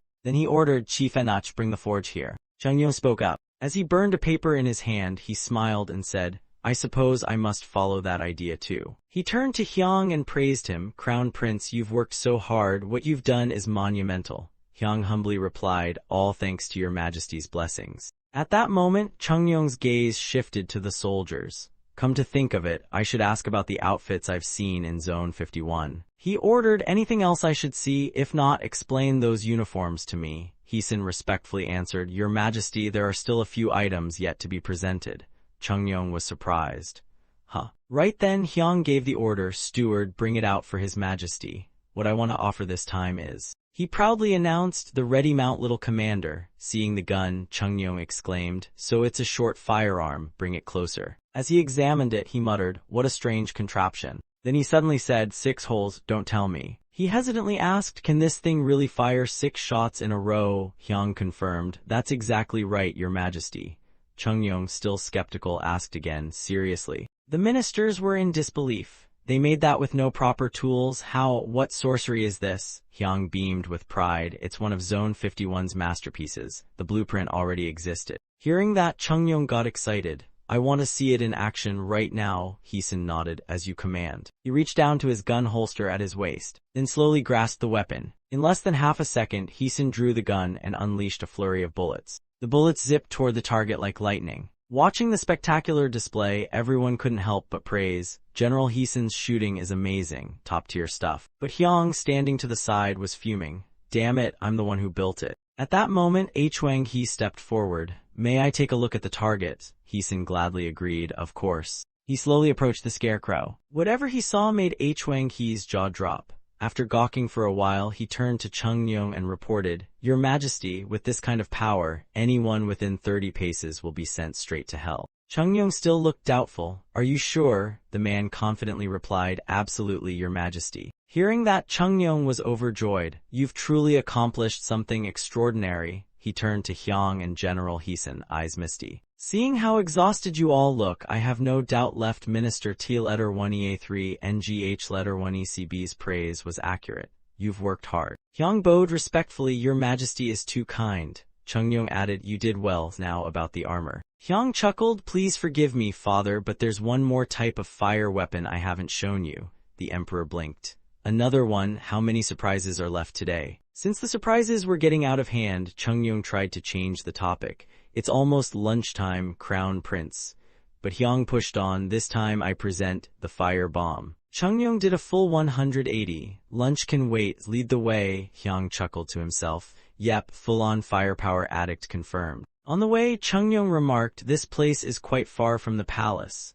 Hyang quickly explained, we needed a wide, open space to safely test the fire bomb, Your Majesty. Upon arrival, Chungyong froze at the sight before him. What kind of bomb needs this much open land? He turned to ask, did you have them chop down all these trees? Hyang replied, we cleared the area to prevent forest fires just in case. Chungyong sighed, good grief. Everyone gathered around the fire bomb. This is our newest development, they announced. We humbly name this weapon the sky-piercing thunderstrike bomb. Wang-hee blinked. Sky-piercing thunderstrike, Sajung added. Thunderstrike, you mean like the one used by Jin Nation long ago? Seems like it, someone said. They started comparing it to the explosive weapons developed by General Heesun. Sajung speculated the term sky-piercing might be because it's launched via cannon. Hearing their chatter, Hyung couldn't help but think, even after reincarnating, I can't escape the classics. At sea turtle ships, on land it's always sky-piercing thunderstrike bombs. Night fell and groans echoed through the palace. This is getting tricky. All the ministers were gathered, enduring another rant from Hyung. Should we use MK1 or MK2, maybe MK21? In their hearts they cried, what even is MK? Not again, we're not going home tonight, are we? Finally, one minister stepped in. His Highness is talking about classifications based on how the bomb explodes. MK1 is the kind that sprays shrapnel everywhere upon ignition, like a modern grenade. The minister continued, MK2, when activated, shoots flames from the ignition hole, spinning while hurling sparks and shrapnel in all directions. And MK21 seals the back with an iron plate, creating an even fiercer burst of fire and metal. Hyung then asked, so which one's the most practical? Yong and Jai was about to answer, I believe, but Jang Yong quickly covered his mouth. Please, sir, give it a second. Confused, he turned only for Jang Yong to clarify, forgive me, but I ask you to wait a bit longer. Suddenly, Hyung slammed the table. Damn it, why are we hesitating over this? The loud bang startled them both so badly their souls nearly left their bodies. Hyung growled, we're making all of them, and picking MK21. The 21st century edition. This military conference is over, dismissed. The ministers were stunned. What about you, your highness? Hyung shouted, I just had a genius idea. I can't sit still. You're all distracting me. Out. That was all they needed, they scattered joyfully. Let's go, he's got it all covered. Meanwhile, Emperor Chungyong picked up a round object from the table. Did you all invent this too? Heesun stepped up. The sky-piercing thunderstrike bomb was personally designed by the Crown Prince, from concept to structure. Chungyong was stunned. Really, I'd love to understand how it works. He hesitated. That is, Hyung quickly jumped in. Allow us to demonstrate first, then we'll explain everything. The soldiers began setting up for the trial shot. Heesun, worried, pointed at the wall. It's dangerous, please take cover behind that. Chungyong nodded, all right. Then the soldier slowly inserted the grenade into the launcher. He called out, preparing to fire. Another soldier waved the flag and yelled, fire. A loud boom echoed. The grenade had exploded. But despite all that hype, the grenade missed the scarecrow and just plopped onto the ground. The emperor watched this anticlimax unfold, visibly disappointed. He asked, nothing happened. Heesun solemnly replied, it's about to explode, now. Just as predicted, the grenade slowly began to move. A moment later, it erupted in a thunderous explosion. The blast pressure forced Sajung and Wang-hee to shield their faces, eyes wide with disbelief. After the explosion, only a thick cloud of smoke remained. Chungyong looked visibly shaken. Wang-hee asked with concern, why, your majesty, are you all right? He reassured them, I'm fine, just a little startled. But his worried expression gave him away. Wang-hee, seeing things had settled, announced, it's safe to stand up now. Sajung next to him nervously wiped sweat, pretending everything was totally fine. Lee Jik, still stunned, gasped, how is that even possible? Staring at the smoke and the shredded scarecrows, he fell silent. The blast tore apart everything nearby. Still in disbelief, he muttered, is this really the power of a single fire bomb? Sajung agreed quietly, hard to believe. Wang-hee picked up the scarecrow's head. If this had been a real battlefield, it would have turned into hell on earth. Chungyong ordered, General Heesun, explain to me how this sky-piercing thunderstrike bomb works.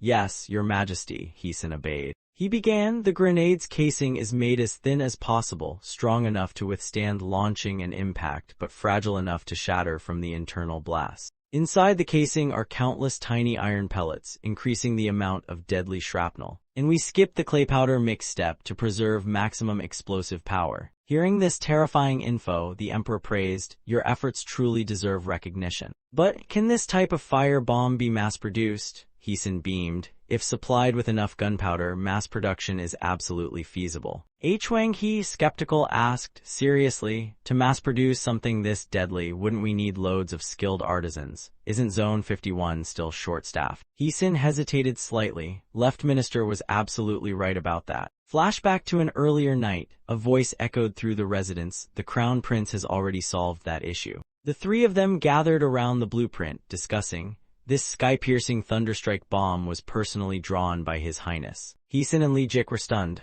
What? Lee Jik confessed, I'm looking at this and I still don't get it. Heesun nodded, its shape is bizarre. Staring at the schematic, he muttered, internal and external threading. Heesun recalled when the young prince slowly explained, if you want to stuff gunpowder inside a sphere, making a full ball from the start is inefficient. So we split it into two hemispheres, one with internal threads, the other with external. Hyung had grinned excitedly, it's like a puzzle, just twist the two halves together and boom, a perfect sphere. With a thoughtful look, Hyung added, might as well teach them about bolts and nuts while I'm at it. Later, the two of them tested it, and it exploded exactly as expected. Their faces said it all. Lee Jik was awestruck. That power is insane, Heesun chimed in. With strength like this, we can deploy it for our troops immediately. Heesun asked, shall we report this to His Majesty? Hyung pondered, not yet. His expression lit up with excitement. There's still more testing to be done. The thinner the casing, the stronger the blast. Hyung suggested, let the skilled craftsmen continue refining it. For now, let's try reducing the casing's thickness. Lee Jik excitedly reported, Your Highness, after several tests, we found the minimum thickness that can still survive firing and impact is reduced by 3/10.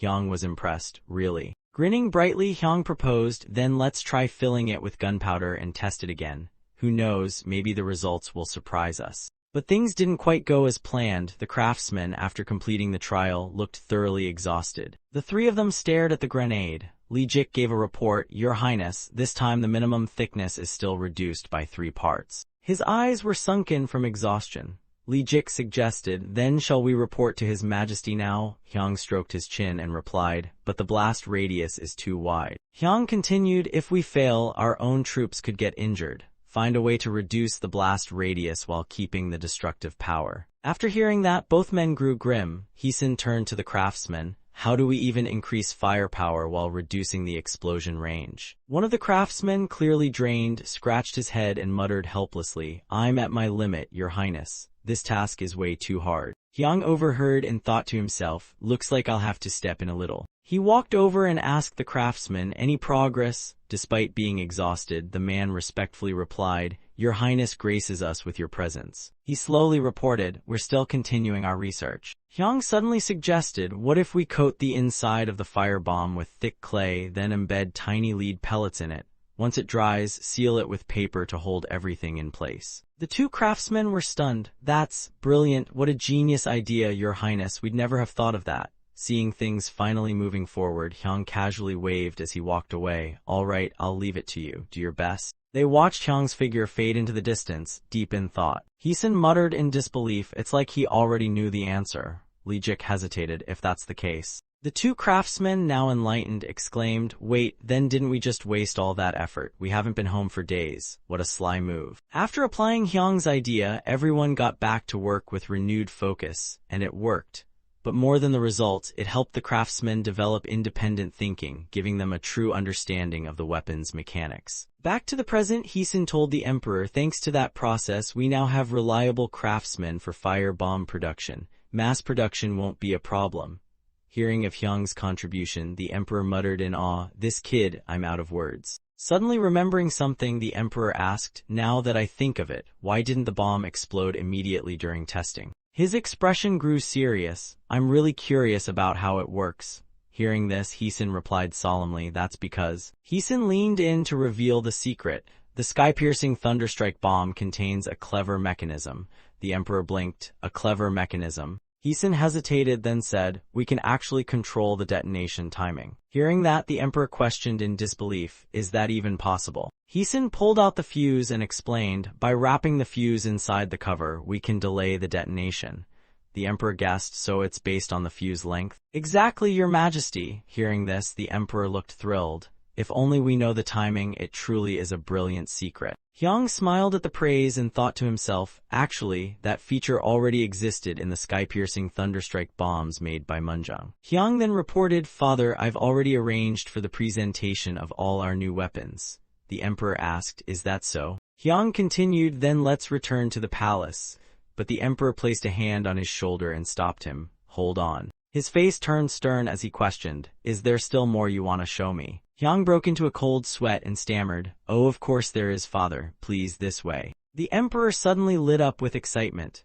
Finally, watching his giddy expression, Heesun muttered to himself, "He sure doesn't look tired, I just want to go home." The emperor ordered, "The soldiers' uniforms here differ from the regular Song army. Explain." Hyung respectfully replied, "Yes, father." Pointing to a green uniform, he began, "These are the standard uniforms for our troops. We modified them to better accommodate firelock usage, then dyed them green and ochre."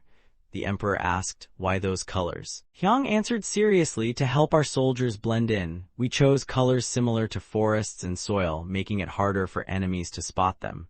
Hearing this, the emperor stroked his chin thoughtfully. Still unconvinced, the emperor voiced concerns. "Shouldn't we wear bold colors on the battlefield to intimidate the enemy? And won't this make it hard to tell friend from foe?" Hyung didn't argue. "We're still refining our tactics to address that, Your Majesty. This design is only in testing, real implementation will take time." Finally understanding, the emperor muttered, "I see," Hyung added, "but that's not all." He enthusiastically announced, "We're also working on upgrading our armor." The emperor grew curious. "Armor, you say?" Hyung politely opened a door. "Please everyone come inside." In the center of the room, elaborate armor sets were displayed. Hyung began, "These are the armors currently used in the Song military." The emperor glanced over them, unsurprised. "I know these well." Still, Hyung wasn't afraid to criticize. In truth, properly equipping our troops with these is a huge challenge. He recalled the image of soldiers forced to wear tattered, outdated gear. As you know, many soldiers must procure their own armor. Due to financial limitations, much of the gear is low quality. That affects their safety on the battlefield. Even the emperor nodded in agreement. "Yes, that's a serious issue." Hyung then gestured toward a red armor set.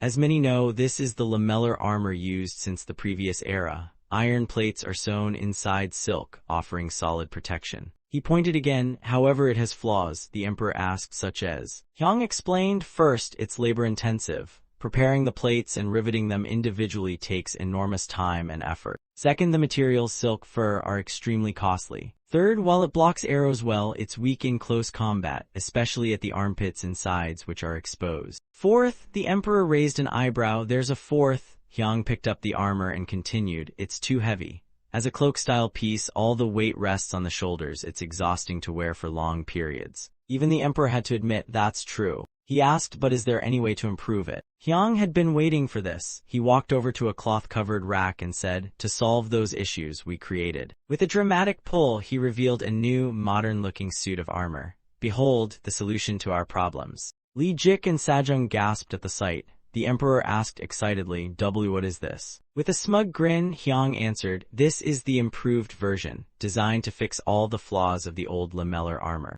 He remembered the frustration he once had, slamming down his pen and sighing, "It's way too expensive." Looking at the cost breakdown, 16 taels 10 caddies for the body, 4 taels 5 caddies for the helmet, he fumed. What, only nobles are allowed to fight now? Hyung thought it over carefully. "I wanted to skip armor, but I can't. I have to think of close combat troops too." His brain went into overdrive, trying to design armor that merged Western plate armor with traditional lamellar.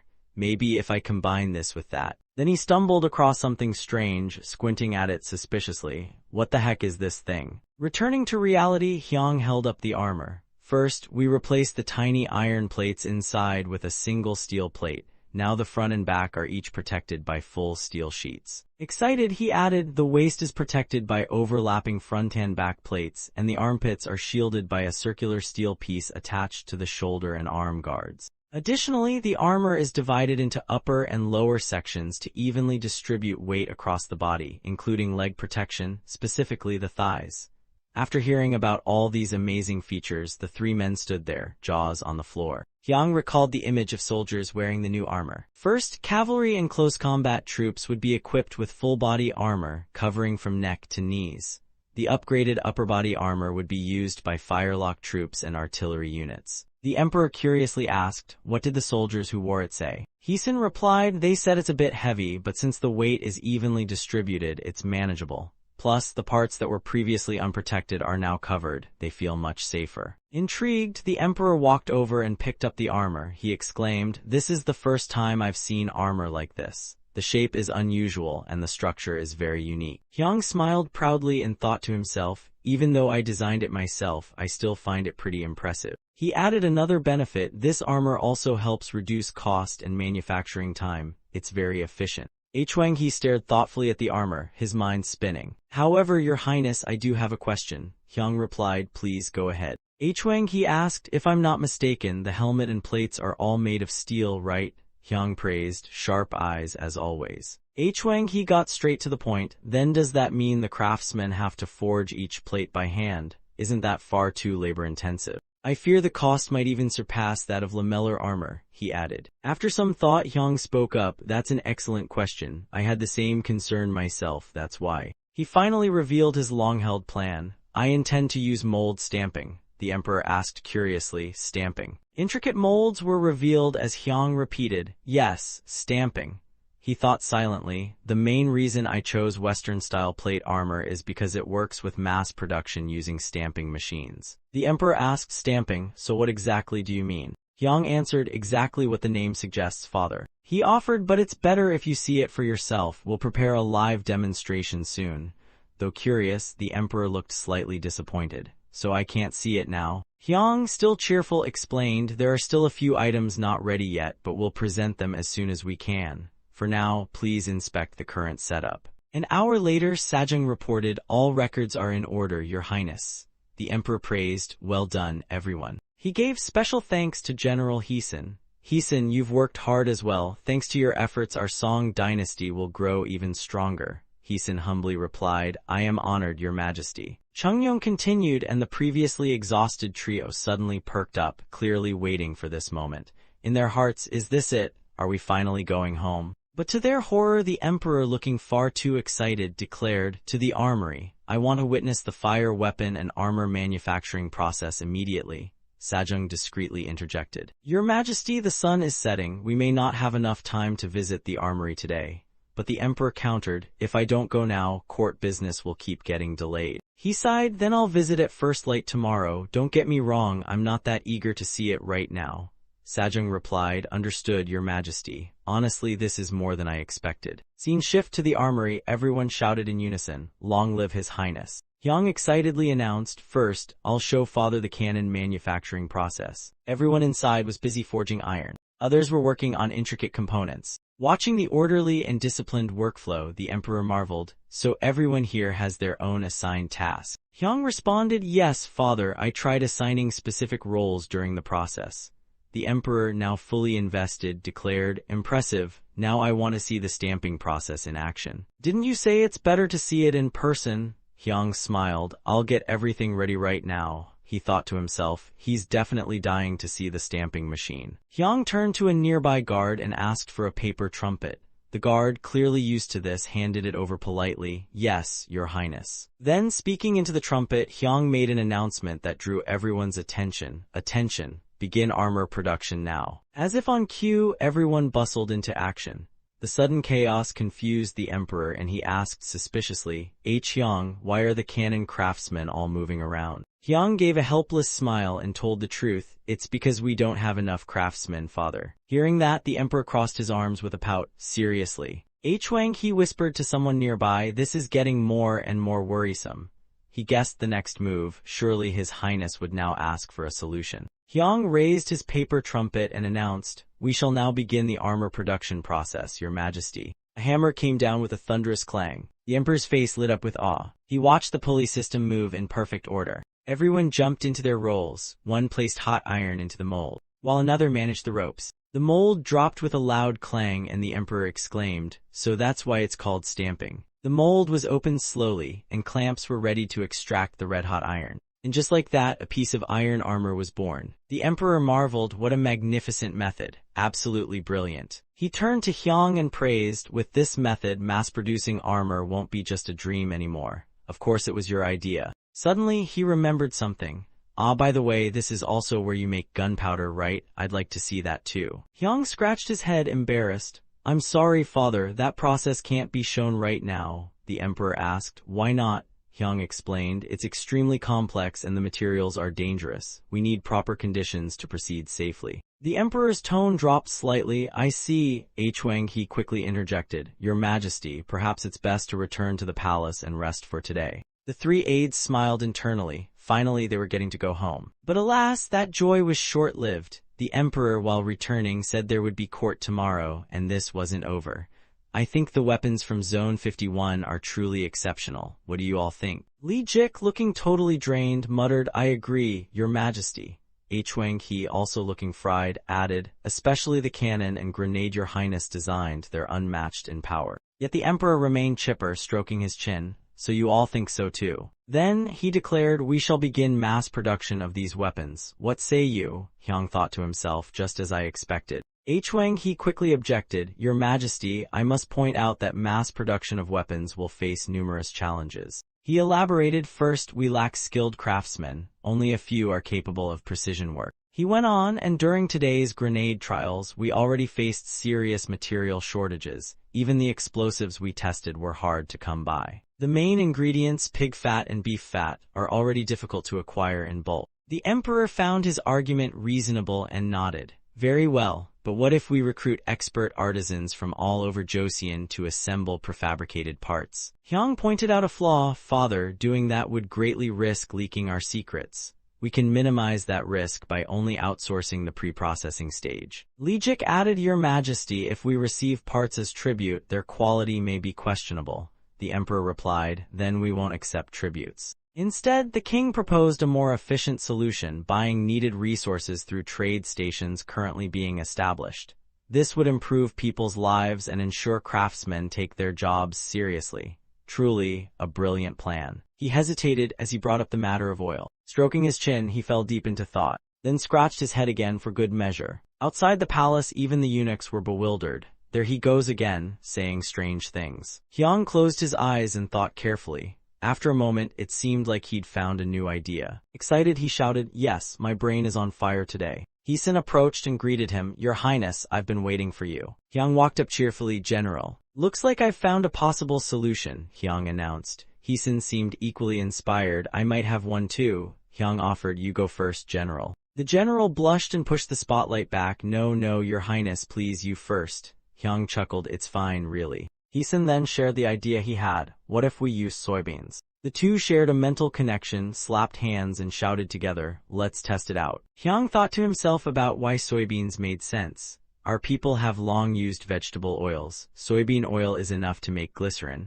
Heesun asked for permission. Your Highness, may I try firing the weapon? Hyang nodded. Go ahead. Seeing Heesun's enthusiasm, Hyang grinned. I totally get his excitement. As Heesun took aim, Hyang instinctively covered his ears. Looking at the holes in the straw target, Hyang proudly declared, With this performance, Heesun finished the thought. I think it's ready, Hyang ordered. Let's report to father immediately. When the king heard the news, he beamed. Really? That's fantastic. He then asked, So we can now mass produce it, right? Hyang respectfully bowed. Yes, father. But Hyang added, There's still one important matter. The king paused. Oh. Hyang explained, thinking of the happily grazing cattle. To supply the soybeans, we used those grown on the livestock farms fields on the island. He continued, Turns out, the leftover soybean mash makes excellent feed for pigs and cattle. The king stroked his chin again and pointed out a flaw, but that amount won't be enough. Hyang nodded in agreement. Exactly, father. Plus, lard, beef fat, and soybeans are staples for the people. If the court gathers them in bulk, it may cause hardships. The king shared the same concern. Yes, national defense is vital, but we can't neglect their livelihood. After a long pause, the king said warmly, I'll think more on this. You've worked hard, Hyang. Hyang politely responded, Thank you, father. I shall take my leave. The king stared at his son's back, his face filled with deep thoughts. Hyang walked out of the hall and looked toward the palace with quiet determination. Father, I believe you will surely find the best solution. Sometime later in the palace, during a state meeting, the king brought it up. The boy suggested an oil supply plan. Hyang, explain it to the ministers. Hyang stepped forward and spoke clearly. Yes, the plan I propose is to use soybean oil. The ministers were visibly stunned by the proposal. The king summed up the idea firmly. Therefore, we'll encourage farmers to migrate to the northern frontier and cultivate soybeans. The court will buy the entire harvest. This will stabilize the people's lives. Hyang's face lit up with joy. Cultivating soybeans in the northern wilderness and buying it all, it solves everything, he thought. The king added also, purchase lard and beef fat at reasonable prices. No one objected. They all declared in unison, We shall follow your command. Afterward, Hyang looked at the king with sparkling eyes, his face full of pure happiness. The king praised Hyang, "You've made a great contribution this time." Hyang respectfully replied, "Thank you, father. It was all thanks to your guidance and the people at District 51. Seeing how talented and polite he was, the king chuckled, "This kid, seriously." The king grabbed his thigh tightly with pride. He firmly declared, "This will be the first step in strengthening Song's national defense." He issued a command, "Everyone carry this out meticulously. No room for even the slightest mistake." All the officials and Hyang responded in unison, "Yes, your majesty." Hyang thought silently. Speaking of the northern frontier, there's a legend that the Tum River's name means filled with beans. Seems like a sign. I'll give it everything I've got. Scene changes to the northern frontier land of Hamgyeo. A subordinate walked in and reported, "Sir, more migrants have come to farm." The officer, buried in paperwork, sighed, "Got it. Process them as usual and arrange housing." Following orders, the subordinate led them away. "This way, follow me." Staring at the mountain of documents, the officer sighed, "So this is why Hyang gave local commanders golden pens? My work hasn't lessened, it's multiplied." He cried out, "Anyone literate out there, help me please." Meanwhile, folks were grilling meat over charcoal elsewhere. A servant warned, "Hey, grab a bowl and catch the dripping oil, be careful." Another exclaimed, "Ow, hot," then added, "We gotta collect every drop of oil. This stove was a gift from Hyang." Eventually the two sat down and blissfully enjoyed the juicy meat. A soldier in a gold hat walked by, puzzled. "Sir, are we allowed to eat meat like this here?" The officer explained, "For now, it's for the military. But if you take good care of the soybean fields, you'll get your share. Just remember, collect that oil and bring it to the workshop." Back to the office, stacks of paperwork towered over the table. Some documents had already been opened. Hyang, lying on a mat, flailed in frustration. More reports, and they're all about the gunpowder shortage. With arms crossed, Hyang fell into deep thought. Even with northern supplies, it won't be enough. Suddenly, a light bulb went off in his head. That's it, a mental map popped up. What if we look south? Scene shifts to early morning. The king strolled around the palace with guards. It was clear the royal court was in chaos. After the conservative elders were dismissed, power quickly consolidated under King Chungnyeong. The king's dignified smile showed confidence. As reforms began, he slowly implemented his long-desired policies.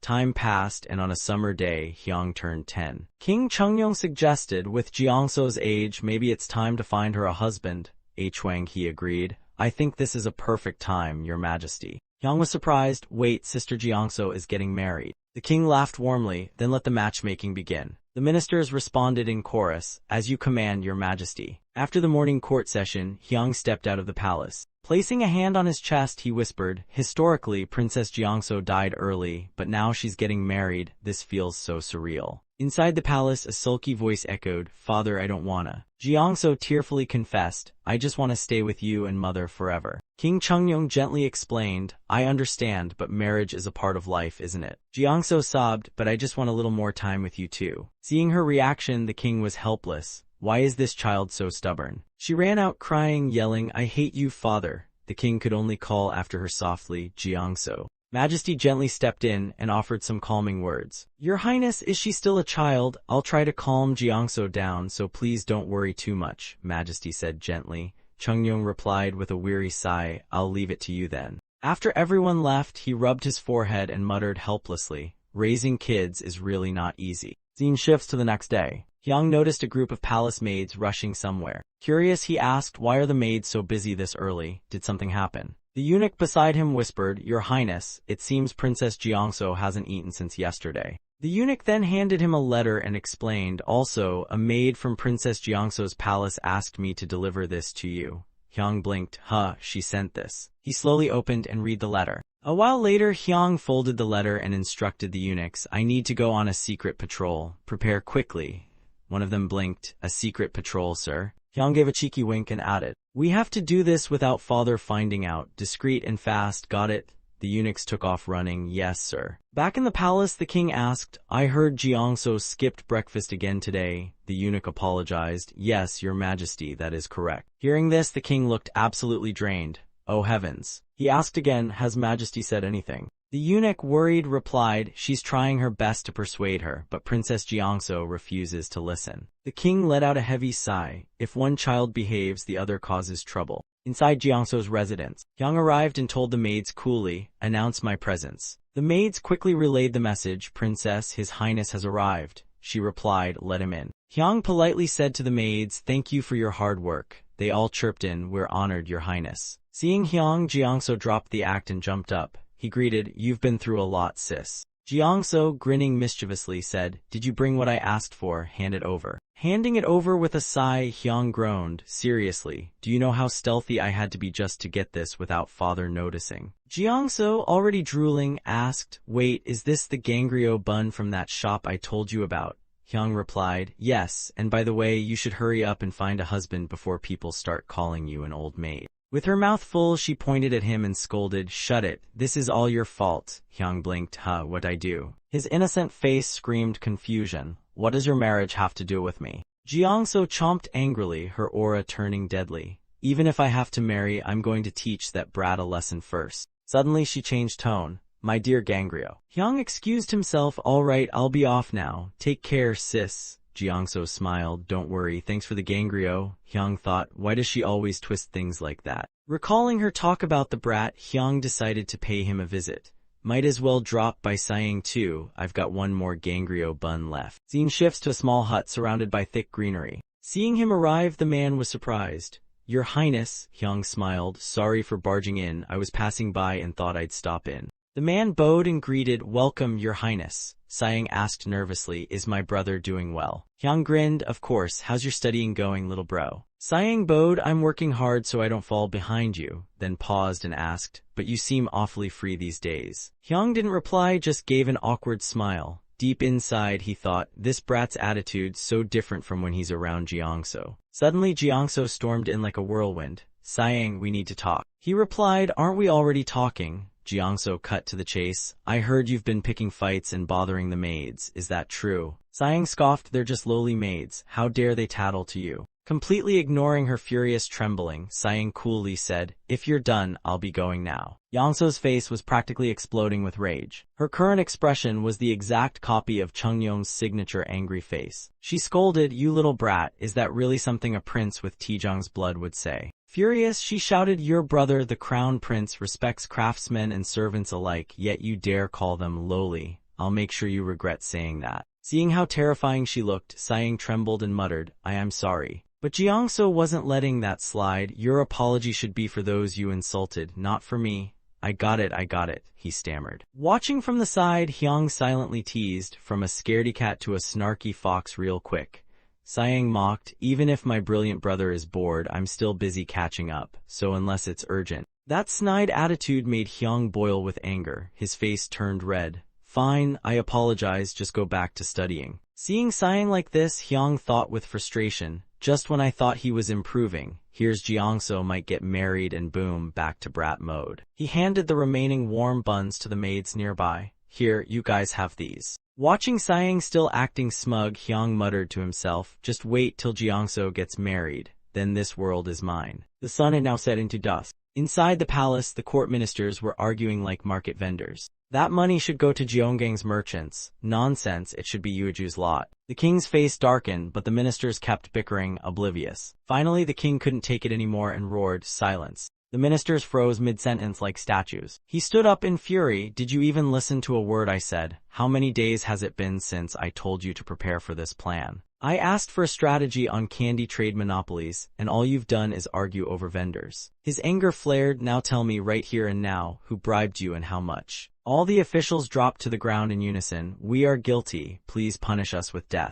The king sneered, "So eager to die, huh? I'll consider it after we settle this policy." The officials chorused again, "We shall give our utmost, Your Majesty." Then the king dropped a name bomb, especially the ministers in charge, causing them to jump in shock. His anger reached a new peak. "I trusted you and gave you power. You've really let me down. Don't disappoint me again." Everyone broke into cold sweat. Even Sajong wasn't exempt. "We shall etch Your Majesty's words into our bones." Only then did the king sit back down. Now on to the next matter. As they stood up, something felt off. The room plunged into chaos again. Wait, what was the next topic? Watching this mess, the king held his head in despair. Seriously. That night, a frustrated thought echoed in his study. Why didn't anyone think of this sooner? The king, overwhelmed with national affairs, pondered, why did I even appoint these people? Was my judgment too generous? Now I have to entrust everything to folks not even as competent as an 11-year-old. Meanwhile, old Him In, eyes dark from lack of sleep, was diligently working on something. In a dim room, he copied lines from a book when a voice called from outside, "Sir, Saesung has arrived." Himmin looked around in a daze. Oh, let him in. The moment he saw Saesung enter, he quickly adjusted his hat and clothes. "Ah, you're here." Saesung said nothing and just took a seat. Silence fell over the room until they both sighed deeply at the same time, shattering the quiet. Saesung frowned slightly. "Honestly, I can't pretend you look well, Fuang Thon, sir." Himmin quickly replied, "Well, same to you, Kafut, sir." When the servant brought up tea, the old man waved it off. "Forget the tea, bring out the wine instead." Without beating around the bush, Saesung got straight to the point. "I came only to check on your health and have a chat, no wine needed. Also, if I get drunk and pass out here, that'd be pretty awkward." A mental storm was brewing. If they couldn't find a solution in 2 days, what then? Just imagining His Majesty screaming at their faces with fire in his eyes was already terrifying. "This is your best idea, trying to disappoint me again." Him-in and Saesung both yelled, "Forget it," so suddenly that even the maid froze for a moment.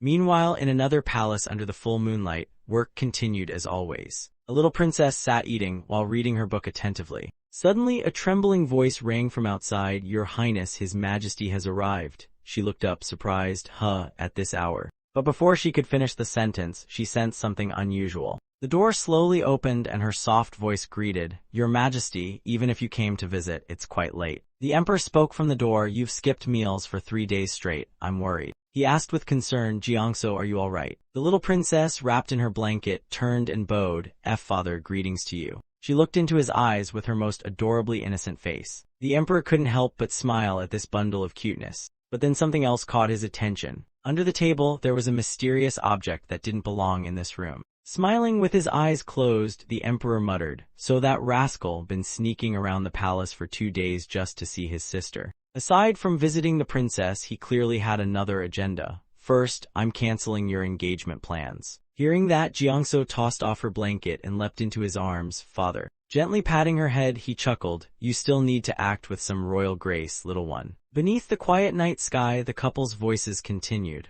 "Really, what do you mean about Jiangso's marriage? They'll probably be glad to drop the topic." The Emperor turned to his queen. "Besides, she's still young. Let her stay with us a little longer." The queen sighed helplessly. "Your Majesty." The Emperor lifted his gaze to the sky, visibly contemplative. "Actually, I nodded off earlier and had a really strange dream." "What kind of dream?" the queen asked. He went on, "It was a nightmare. I dreamed Jiangso died from illness while lying in my arms. It hurt so much that even after waking, I still felt shaken." As they walked together, the Emperor continued, "It took a while to tell dream from reality. Only then did I calm down." He finally admitted, "Maybe I just don't have the heart to marry her off yet." Morning sunlight gently lit up the court hall. The young Emperor stared intently at some documents, but he clearly wasn't pleased. While he pondered, the officials below all looked gloomy like failed exam candidates. After reading everything, he slowly placed the letter down. He calmly commented, "I've reviewed your plans carefully. While they're better than before, they're still not good enough." He specifically called out Heesun's proposal completely missed the point of the policy. As for Jung and Jai's, so outdated it belongs in a museum. His critiques echoed through the hall all morning. The judge's plan, all appearance, no substance. Even the prime minister's idea was half-baked. Only as the sun began to set did the Emperor finally say, "Start over." Following that was a separate meeting of the officials, and the mood was as heavy as soaked cloaks. Howing broke the silence. "You all look like walking corpses." His statement was met with a round of sighs. Saesung muttered, "We stayed up all night prepping that plan after the last meeting and got shot down in 5 seconds. Howing bluntly asked, "We all know what His Majesty wants, right? The policy on exclusive trade is meant to stop monopoly on certain goods." He added sternly, "But local officials and greedy nobles have teamed up with merchants to dominate the market and exploit the people." Finally, he raised the million-dollar question. His Majesty wants to break the cycle. So, why don't we send household department officials to directly oversee the operation? 2 officials were stunned, their jaws nearly dislocated. Ministry, the whole taxation department. Saesung stroked his white beard thoughtfully. "If we want to oversee exclusive trade, we must assign someone to each regional governor's office." Him-in was shocked even more, "But there are tons of governorates. If we do that, the taxation department will be drained dry." At this point, Howang was visibly fuming. He slammed the table and shouted, "Then what the heck do we do? If we hand it to merchants, we'll be fired, and that's the best-case scenario." Silence fell again like a heavy blanket in winter. Suddenly, one official spoke up, "I have a plan." Cut to Siang standing stiff as a board, thinking to himself, "My name is Siang, Prince of the Song Dynasty." His small clenched fist trembled. After 3 years in the palace, this is the most dangerous moment of my life. A sweet voice chimed in, "Hey little brother, did you sleep well last night?" Princess Jiangso saw Siang trembling and nudged him gently. "Why are you just standing there like a tree stump? Greet your brother and sister already." Siang suddenly remembered his manners. The boy quickly bowed. "Greetings, my lord brother and lady sister. Did you both sleep well?" Suddenly, Princess Jiangso turned and asked Hyung beside her, "Hey, has Siang done anything annoying lately?" Hyung laughed and patted his little brother. "Not at all, he's been studying hard. Just 2 days ago I saw him buried in his books." Hyung even flashed a bright smile. "Be sure to teach me some sword skills next time, okay?" Siang replied obediently, "Of course, brother." Remembering Hyung's schedule, Jiangso nudged him. "Aren't you supposed to attend the court session today? Hurry or you'll be late." Hyung nodded and just before leaving, casually mentioned, "Since your engagement was cancelled, I'll visit you more often." A moment later, Hyung waved goodbye. "I'll be going now." Jiangso smiled. "Do your best, little bro." Once Hyung left, she threw her arm over Siang's shoulders and dragged the poor kid off. "It's been a while, hang out with me a bit," Siang stammered. "Why yes, ma'am." During the court session, the emperor asked sternly, "So the taxation department will directly manage exclusive trade. Won't that leave the department empty?" Apparently, after yesterday's meeting, the officials had made their decision. Him-in stood up to report, "Yes, your highness. To address the staff shortage, we propose holding an examination." He thought to himself, that should make his majesty happy, right? But the emperor still looked unsatisfied. Him-in was speechless. Still not enough. The emperor suddenly turned to Hyung. "Crown Prince, what do you think?" The youngest in the room spoke up. "I think it's a decent proposal, but..." Hyung declared confidently, "It will take a lot of time and money. However, if we recruit students from the military academy, it could work." The emperor considered it. "Students from the military academy, Him-in quickly objected, "But your highness, they've never passed a major exam. They're just rookies." He looked down nervously. "Appointing them would be like handing the keys of the palace to amateurs." Hyung countered, "But the academy students do take monthly exams, don't they?" The scene of students standing before the scoreboards flashed in Hyung's words. "The rankings are clearly recorded. We could select those with top scores from recent months." His expression darkened slightly, but his logic was razor-sharp. If they pass the main exams later, great, they'll become skilled officials. If not, they'll still be reliable budget managers. The emperor smiled at his son. "Well said, that's my boy." After Hyung's presentation, the emperor asked, "Prime Minister, do you have anything to add?" At this point, Him-in was utterly defeated and just nodded. "I believe the crown prince is absolutely right, your majesty." The emperor loudly declared to the court, "Issue the order, recruit from the military academy to reinforce the taxation department and establish exclusive trade agencies down to the district level."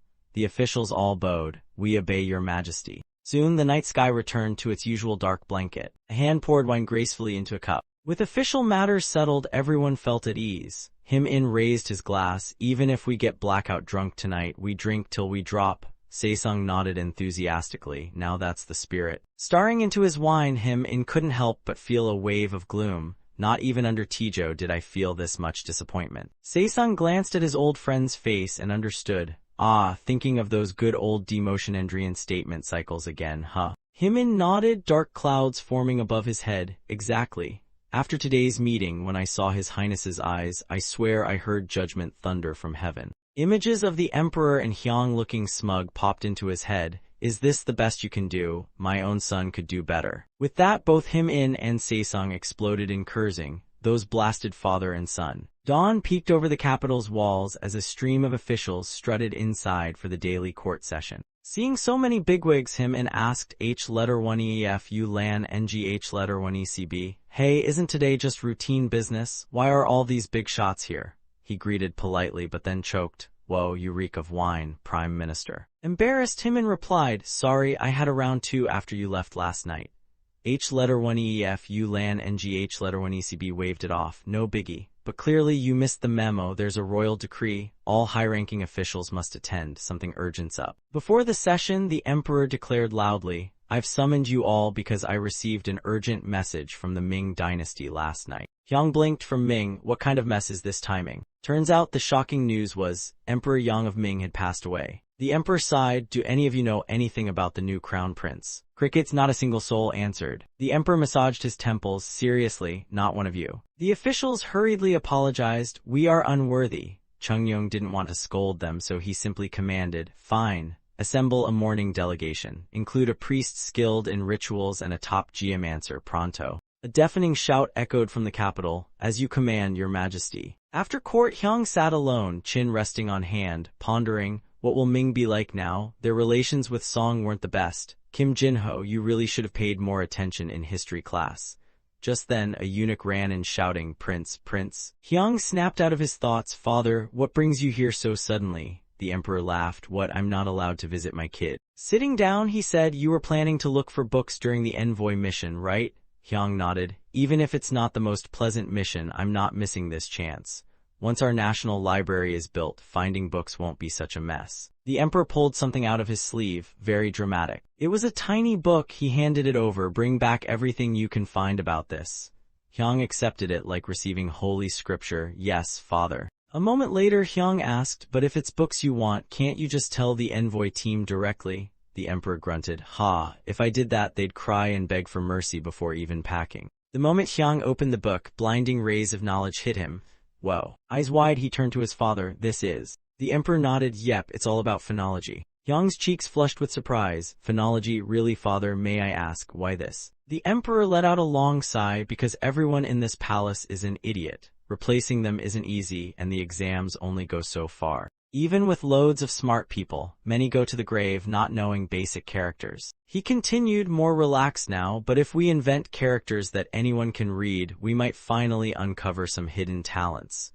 Hyung still had many questions, but why phonology? The emperor explained gently, all the letters in Western books represent sounds, and I believe sound-based letters are easier to learn. Hearing this, Hyung clutched the book like it held the fate of the realm. This will change history. I'll tell the envoys to put this on the top of their list. A voice suddenly echoed through the air. Kim, Kim, where are you, brother Kim? It was the scholar Kim In-sun calling out. A scholar was frantically running around looking for his buddy. Kim In-sun, where are you, bro? Just then, Kim In-sun's voice echoed from the treetop above. Dude, are you a cuckoo bird or what? You're so loud it could kill a man.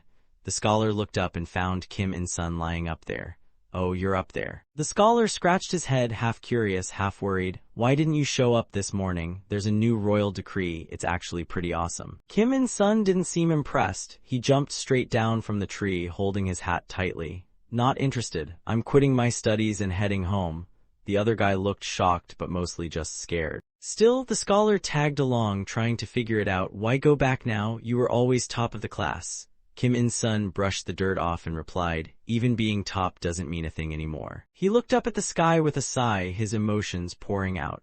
You know what? I'm 26 now, got a 6-year-old kid, and I can't even pass the small exam, let alone the big one. Memories started flooding in. It's been 8 years since my first try at the small exam. Know what happened? Kim In-sun didn't wait for a reply. My ink bottle broke, my hands were shaking, and that regret still haunts me today. I pulled out a spare, but it was defective. It cracked too. I couldn't even finish half the paper. Total disaster. And that's not all. During my second try 5 years ago, I got hit on the head on the way there, passed out cold, and woke up after the test was over. Thought it couldn't get worse? Haha, wrong. On my third try, I got quarantined for illness and couldn't even show up. And remember 2 years ago, we both got sick with stomach issues and skipped the exam together. You were really upset about that one. As he finished, tears rolled down Kim In-sun's cheeks. He turned away quickly. It's almost funny now, like someone cursed my life. I've had so many exorcisms already. He finally declared, I'm going back to the countryside, living a chill life. My scholar days are over.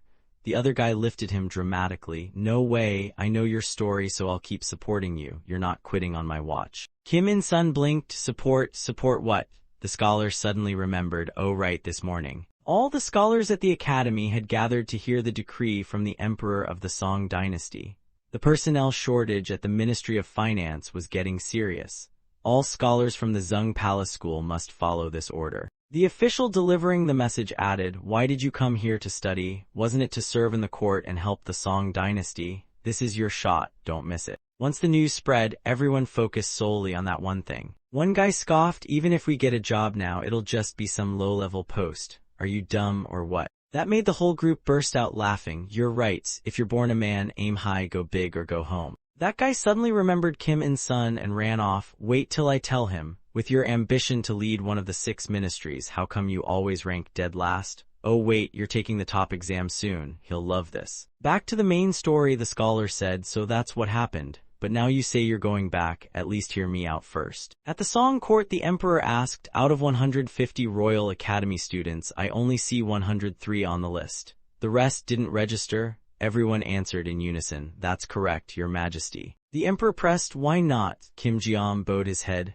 I studied at the Royal Academy out of obligation. Hearing that, the emperor clenched his jaw. Seriously. Another minister respectfully tried to interject, but the emperor snapped, respectful? You call this respectful? You want to serve the court with a mindset that narrow. Him tried to defend Kim Jeom. He's just inexperienced, your majesty. But before he could finish, the emperor slammed the table and shouted, that's nonsense. A narrow mind has nothing to do with experience. His scolding grew more intense. This is about capability. Are we filling the court with people like this? The same minister bowed so low his forehead nearly hit the floor. Forgive me, your majesty, I misspoke. The emperor fumed silently, thinking, how could father ever use someone like this? Still, he suppressed his anger and asked, Kim Jeom, what are your plans for the future? Kim Jeom fumbled his words, yes. First, I will provide a 3-month education program on industry and commerce for the Royal Academy students.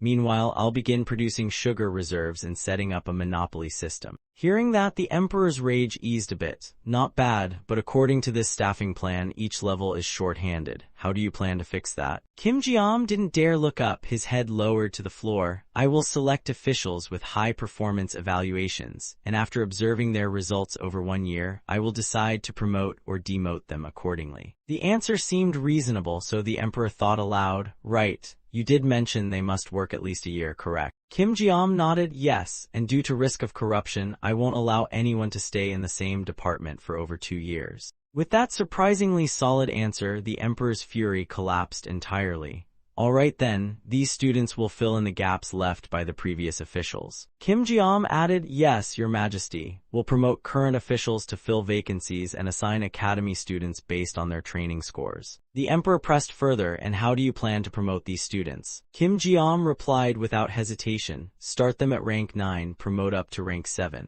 The emperor rubbed his chin, rank 7 huh. After thinking for a moment, he declared, make that rank 6. Kim Jeom, of course, didn't dare argue. Yes, of course. A voice called out in court, your majesty, is that okay? Kim Jeom didn't think it was that big of a deal.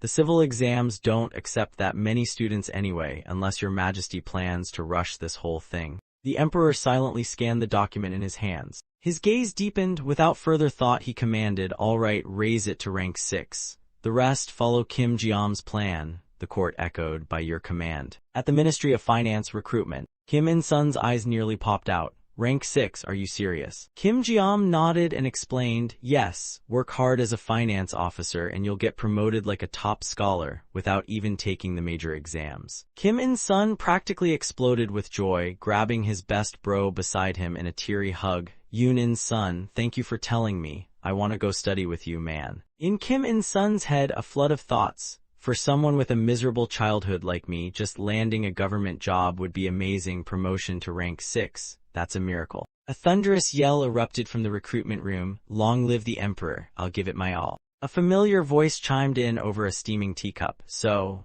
even students who fail the exam have hope now. Hyung grinned as he held the hot tea, like interns, right? Come on, interns, we're gonna make it to full time. The emperor smiled. All right then, stubborn Kim Jeom actually came up with a good plan. They'll be paid by rank and rewarded based on performance. Hyung beamed. Thanks to father, the students are studying harder than ever. The emperor raised his own cup. This rascal really knows how to flatter me. Hyung gazed at his father with sparkling, childlike eyes. I really mean it. I'm so happy you came all the way here to tell me yourself. The emperor added softly, isn't this policy all your idea anyway? I had to at least do this much. Then, as if something hit him, he asked, Hyung, how long till you're 15? The boy replied instantly, 4 more years, father. The emperor sighed deeply. Still a long time. Sometimes I wish time would just speed up already. Just like that, 3 months passed. A scholar at the academy boasted. Yesterday I was just a student, today I'm an official in the finance department. Sure, it's just a trial role, but it's my first step toward being a real rank 6 official, finally. Meanwhile, Kim In-sun was locked up in a dark cell, shouting, "This is so unfair, hear me out, what the heck happened?" Scene shift, an old cloth hat placed neatly on a folded uniform. A voice echoed, "Appoint Kim In-sun, scholar of the Capital Academy, as provisional assistant for rations, rank 7, working in the records office of the Finance Bureau. A 1-year assessment will decide his official position." Nearby, a safety helmet sat perfectly aligned on the desk. Sunlight streamed through the window, making the room glow with hope. From inside the room, a man stepped out with quiet dignity, now dressed in his appointed robes, flawlessly tailored. "Remain upright and just complete your mission well." He slipped into new shoes and walked toward the Grand Palace. Just yesterday, he was still a scholar. Turned out that man was Kim In-sun. Today was his first day as rank 7 assistant. Fired up with excitement, he strode proudly toward court, shouting, "Your Highness, I, Kim In-sun, pledge my loyalty to serve." But after a few steps, Kim In-sun suddenly burst into tears, remembering the bitter months of study and pain it took to reach this day. Especially business math, what a beast. Out of 103 students, only 20 passed. The rest were sent back to the academy. A middle-aged man with a kind face passed by and nudged him. "Hey, court is about to begin. Move it or we'll be late." Kim In-sun blinked. It was his old buddy from the study days. "Yoon In-sun, you too?" "Yup, assigned to the records office too. I'm a rank lower than you, but I got in." A group of 4 old friends, now colleagues, proudly marched to their first court meeting. "Let's go, don't want to be late. This is the first step to going official." As they reached the gate, hushed whispers filled the air. 2 jealous trainees stared at them. "If only I signed up. Too bad these guys only got low ranks, even the top scorers just rank 7. One of them gasped, "But with good evaluations, they can be promoted to rank 6 next year." The other scoffed, "Yeah, right. You think promotions fall from the sky? They'll have to compete with real officials." The dummy nodded like he was hypnotized and shouted, "Exactly. Real men aim to be top scholars." Scene change, now we see the working chambers of court officials, clean, majestic, serious. Welcome to the finance records office. Inside, a eunuch looked utterly dead inside, eye bags darker than his soul. He dragged a pile of reports to the finance minister. "Sir, here's the data you asked for, list of regions with major population spikes since the last census." Kim Ji-am, exhausted, barely lifted his head. "You've worked hard." Staring at the mountain of paperwork, he flipped through it, muttering, Why is there so much? This area looks bad. Wait, this one too." A sudden migraine hit, his face twisted in pain. "These scoundrels aren't afraid of heaven or hell." Suddenly, I remember that nightmare. Back then, things were smooth. He smiled daily. Until one day, the old officials got fired. It all began when the Crown Prince initiated the smallpox vaccination plan. On that fateful day, the Emperor ordered, "From now on, you two will handle population audits for proper vaccination. Start with the capital and cooperate with finance records to speed things up." Kim Ji-am happily accepted, thinking it was a piece of cake. "Yes, Your Majesty, just a census, nothing too serious." Then the report presentation day came. Everyone submitted their data to the Emperor. He unfolded a page full of dense writing, eyebrows lifting in surprise. "What the?" Sitting on the throne, the Emperor flipped the paper over and over, eyes fixed. The officials below looked ready to faint. Am I just old and forgetful? Or, even the elderly officials gulped hard when the Emperor grumbled, "Do my people farm at all, or do they only make bobbies?" With growing suspicion, the Emperor ordered, "Crown Prince, check the pre-census population. How many people did Song have?" "Yes, father." Hyang stepped forward and read carefully. "According to records, 1,000,003 people, Your Majesty." Chungnyeong blinked, "But the new report says over 4.3 million. Are they vaccinating the same people 2 or 3 times? Hyang respectfully answered, "No, 1 jab is enough." The Emperor's face turned stormy, stroking his chin with fury. "So tell me, am I senile or are the people just obsessed with baby-making?" Everyone below bowed their heads, dead silent, not a peep. He leaned on his knee, documents clenched in his hand, and ignored the cowardly officials. "Why is no one speaking? Hyang, you tell me what's going on." Hyang replied firmly, "There must have been an error in the previous census." Chungnyeong closed his eyes, pulled out the report, and reviewed the mess again. "Yes, but how could there be such a blunder? The census is every 3 years. The Crown Prince turned his gaze on the officials, cold and lethal. You bunch of slackers, can't even count or just too lazy to pretend. Every citizen, young or old, had to pay taxes, yet local officials were cutting corners and pocketing cash, collecting tax for full population but reporting only half. And the difference, straight into their greasy pockets. Hyung calmly laid it out, no need to bribe all the officials, just team up with the village elders, the ones who passed their little positions on like family heirlooms. The officials looked like ghosts in broad daylight, sweaty, pale, eyes darting like rats in a trap. The emperor roared, veins popping, I trusted you all. After the founding, our people were few and starving. I reduced taxes, even cut royal salaries, and this is how you repay me. He leapt up and shouted, real population is double what's reported. Treasuries broke and the people are still poor. Why? His fury boiled over and the report was torn in half. Say something, or should I spell it out? It's you slimy bureaucrats. The court gasped, mouths agape. Did that just happen? Chungyong threw the papers aside and pointed directly at the corrupt bunch. I was going to raise your salaries as reward, and this is how you thank me. The crooked ones finally got the memo, heads dropped like dying flowers. We'll fix the registry, we swear. Kim Jiam, hands trembling, was scribbling reports. Just remembering this gives me chills. The war with numbers had begun. He recalled the chaos, 10 men packed in a room, shouting census numbers. This area tripled in size. Who's in charge here? Find the local governor, quick. Suddenly someone burst in. Sir, reinforcements are coming to help. Kim Jiam almost wept in joy. He skipped outside like a kid seeing candy. Quick, bring them in. Finally, help has arrived. Kim In-sun stepped up for the group. Greetings, sir. We're academy scholars assigned to the ministry. We're ready for anything. The Minister of Revenue laughed joyfully. You heard him right. All of you take one task each and follow instructions. Inside, the eunuch had already set up desks. You two, sit here. Yes, sir, that's your spot, no mistake. The two eunuchs brought out stacks of documents with relieved smiles. Sorry to dump this on you, but here's today's workload.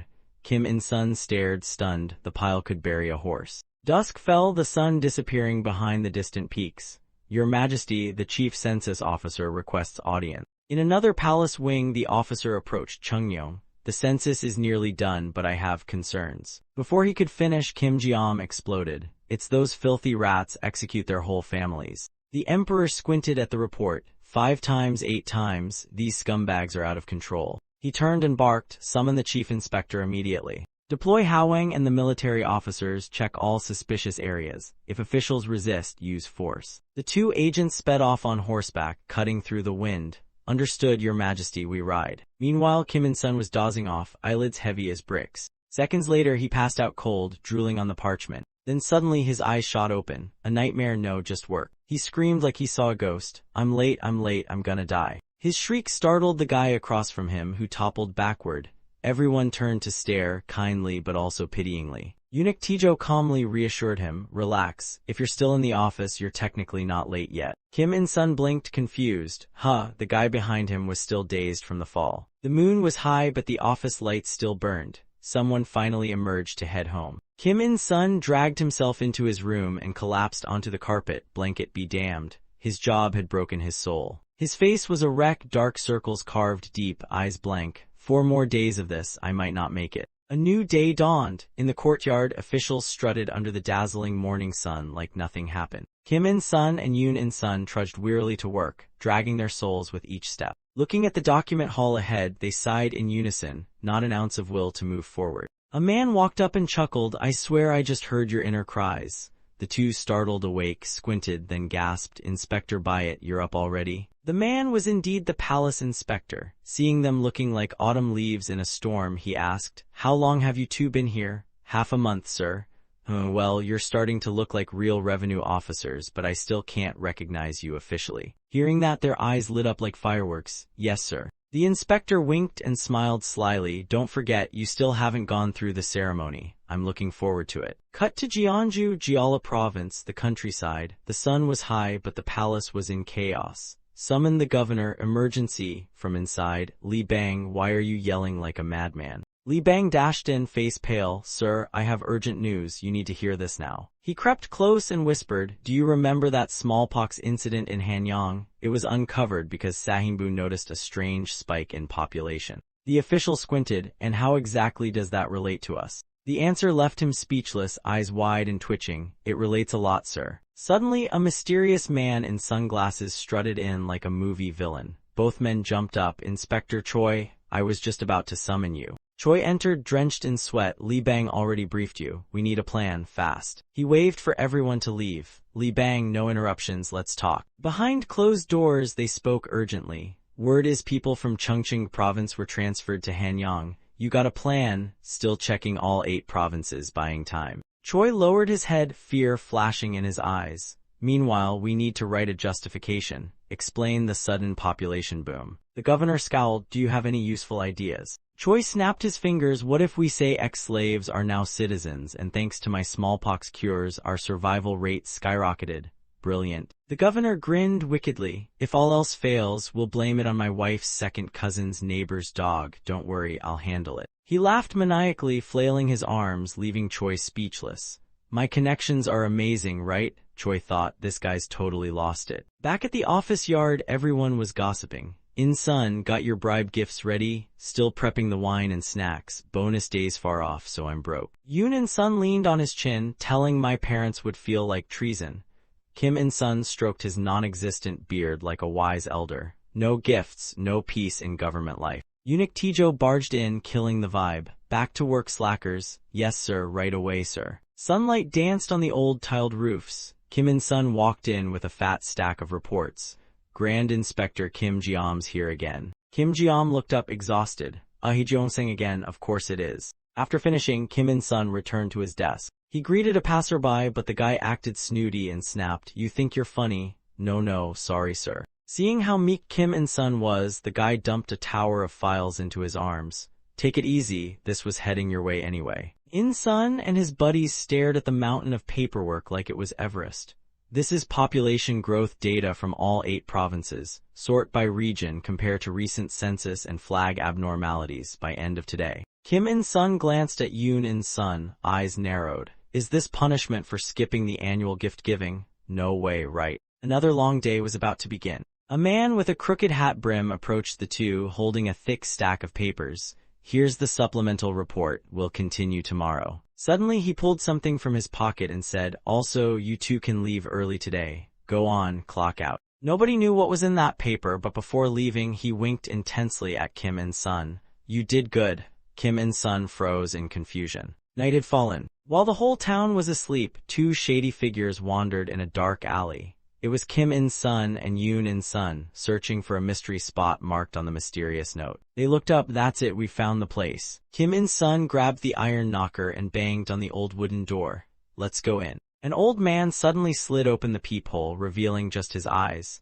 Kim In-sun nearly screamed. Who's there? Regaining his cool, he whispered through the gap, We're here to set up a special party from the Ministry of Revenue. Turns out they were looking for a venue for the annual party. The old man grinned brightly and swung open the door. Welcome, customers, come in. Inside, they were treated with warm tea and midnight hospitality. What kind of party are you throwing? Wait, revenue guys, you're doing the annual bash, right? Hearing that, Kim and Yoon's eyes lit up like light bulbs. That's it, that's exactly it. The owner proudly declared, We do all kinds of parties, weddings, birthdays, coming of age, and of course, annual parties too. Kim In-sun was tempted, but the real question was, how much is this gonna cost? Can we even afford it? The old man smirked. If I get to arrange your marriage, it's free of charge. Kim In-sun instantly waved his hands. No way, I already have a wife and kids.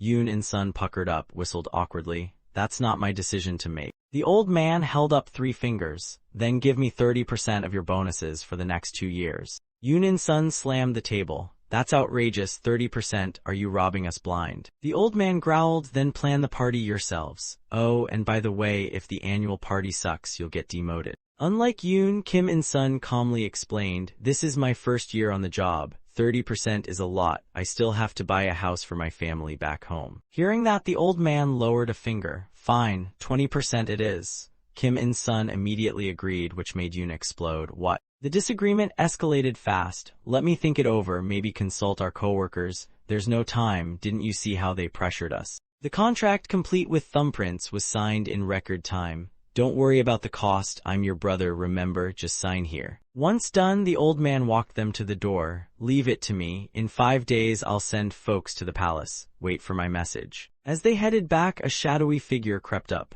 So, how much did you rake in this time? My bag always gets fuller when guests come, hee hee. Turns out it was the same guy who gave them the address earlier. These two scammers had been working together all along. I won't forget your cut, handle it cleanly. The old man sneered, you messed with them good, huh? Me, what do you mean? I didn't mess with anyone. 5 days later at Joseon. Inside a shabby tent, some folks danced, some drank, others flirted with ladies like it was spring break. Kim In-sun got jumped by his coworkers, who scribbled nonsense all over his face. Yoon In-sun wasn't spared either. He was dragged across the ground like a mop. Someone even had to drink booze poured into their own shoe. Everyone winced in silence. And just when you thought it couldn't get worse, they were tossed into a freezing river at midnight. Poor souls. At dawn, a thunderous scream shattered the sky. A trembling hand writing suddenly dropped the pen. What? Annual party? How many idiots were there? Eunuch Tijo was reporting last night's incident to Kim Jeom. Over 20 people, they say. Kim Jeom banged the table. Are they insane? Summon them all to the courtyard. The drunken revelers were dragged out, facing Kim Jeom's fury. Have you all lost your minds? Tradition or not, court orders take precedence. Face red with rage, he yelled, didn't you know His Highness banned these parties? Kim In-sun and Yoon In-sun turned pale as ghosts. That sneaky jerk from earlier whispered to Kim In-sun, relax, he's just scaring us. A few days of remorse and we're good. Meanwhile, the emperor himself got the news and fumed with rage, crumpling the report in his hands.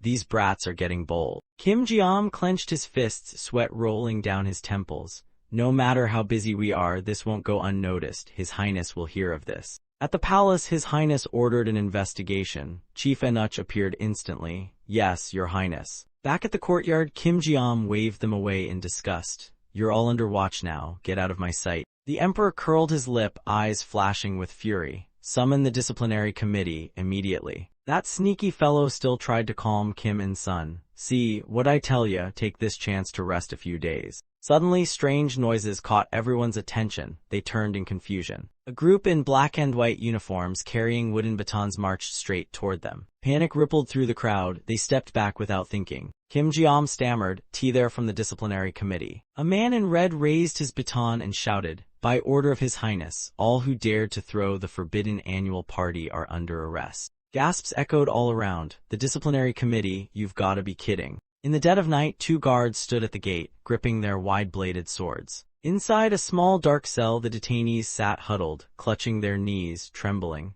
Once you're in the committee's hands, you don't come back. One of them banged on the bars and screamed, "I'm innocent, I just joined, I didn't know anything." Another cried out, "Chancellor Lee Jik is my cousin, please let me explain." Their pleas echoed unanswered in the darkness. In the dimly lit hall, the emperor sat high on his throne. 6 officials knelt and chanted in unison, "Please have mercy, Your Highness." Lee Jik bowed and calmly spoke, "Please, Your Majesty, calm down. They made a mistake, but the committee is being excessively harsh." The emperor frowned. "Last year I banned this tradition and declared punishment. Are you saying this still isn't enough?" Kim Jeom added, "But Your Highness, this time many officials were sent across provinces. These were just scholars from the academy." That only made the emperor angrier. Exactly, that's what enrages me more. New recruits dare ignore my decree.